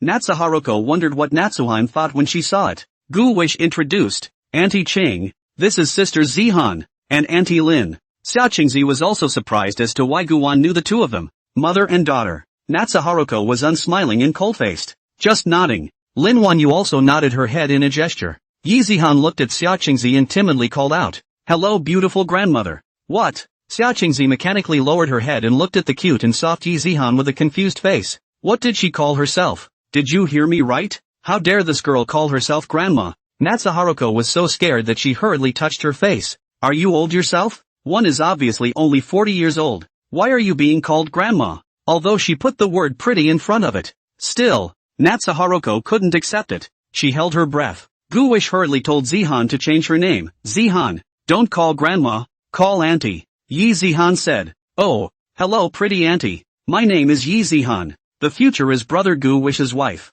Xia Qingzi looked at Lin Wanyu and said, "Is this your own?" Lin Wanyu smiled sarcastically. "Sister Chang, Zihan is my own child." Guwan sniffed and was a bit surprised. "Auntie Lin, Auntie Ching, you guys know each other?" Natsa Haruko said. "There was a meeting." "Well, class is almost over. Go inside." "Oh, by Auntie Haru." Natsa Haruko asked. "What time do you guys get out of school?" 4:30 in the afternoon. "That's fine. I'll pick you up then." Natsa Haruko turned to leave. Yi Zihan called out to her. "Pretty auntie, wait a minute." Natsa Haruko stopped and looked down at her. "What do you want, little girl?" Yi Zihan said. "Pretty auntie, I'll treat you to a delicious meal." With that, she pulled a handful of dog food out of her pocket. "Here you go, pretty auntie." Natsu Haruko caught it. "What's this?" Lin Wanyu was startled and busied herself with going over to stop Yi Zihan. "Sister Haru, you can't eat this." "Why?" Gu Wish said. "Auntie Ching, this is dog food." Natsa Haruko had a black line. She looked at Yi Zihan, with that innocent look on her face, and then looked at Lin Wanyu's shrewd eyes. Xia Qingzi said faintly, "Is there something wrong with her father? You should hurry up and take her to the hospital to get checked out. The boy may be an omnivore." Lin Wanyu said, "Her father should be fine. Go check. I'm leaving." Natsa Haruko took the dog food and left. Guwan held Yi Zihan's hand as he entered the campus, then ran into Bai Qingxian. Bai Qingxian looked at Guwan and walked over without moving. "You're surrounded by more and more women. Can you wield it?" After saying that, Bai Qingxian left with quick steps. Guwan froze. "What does Mr. White mean?"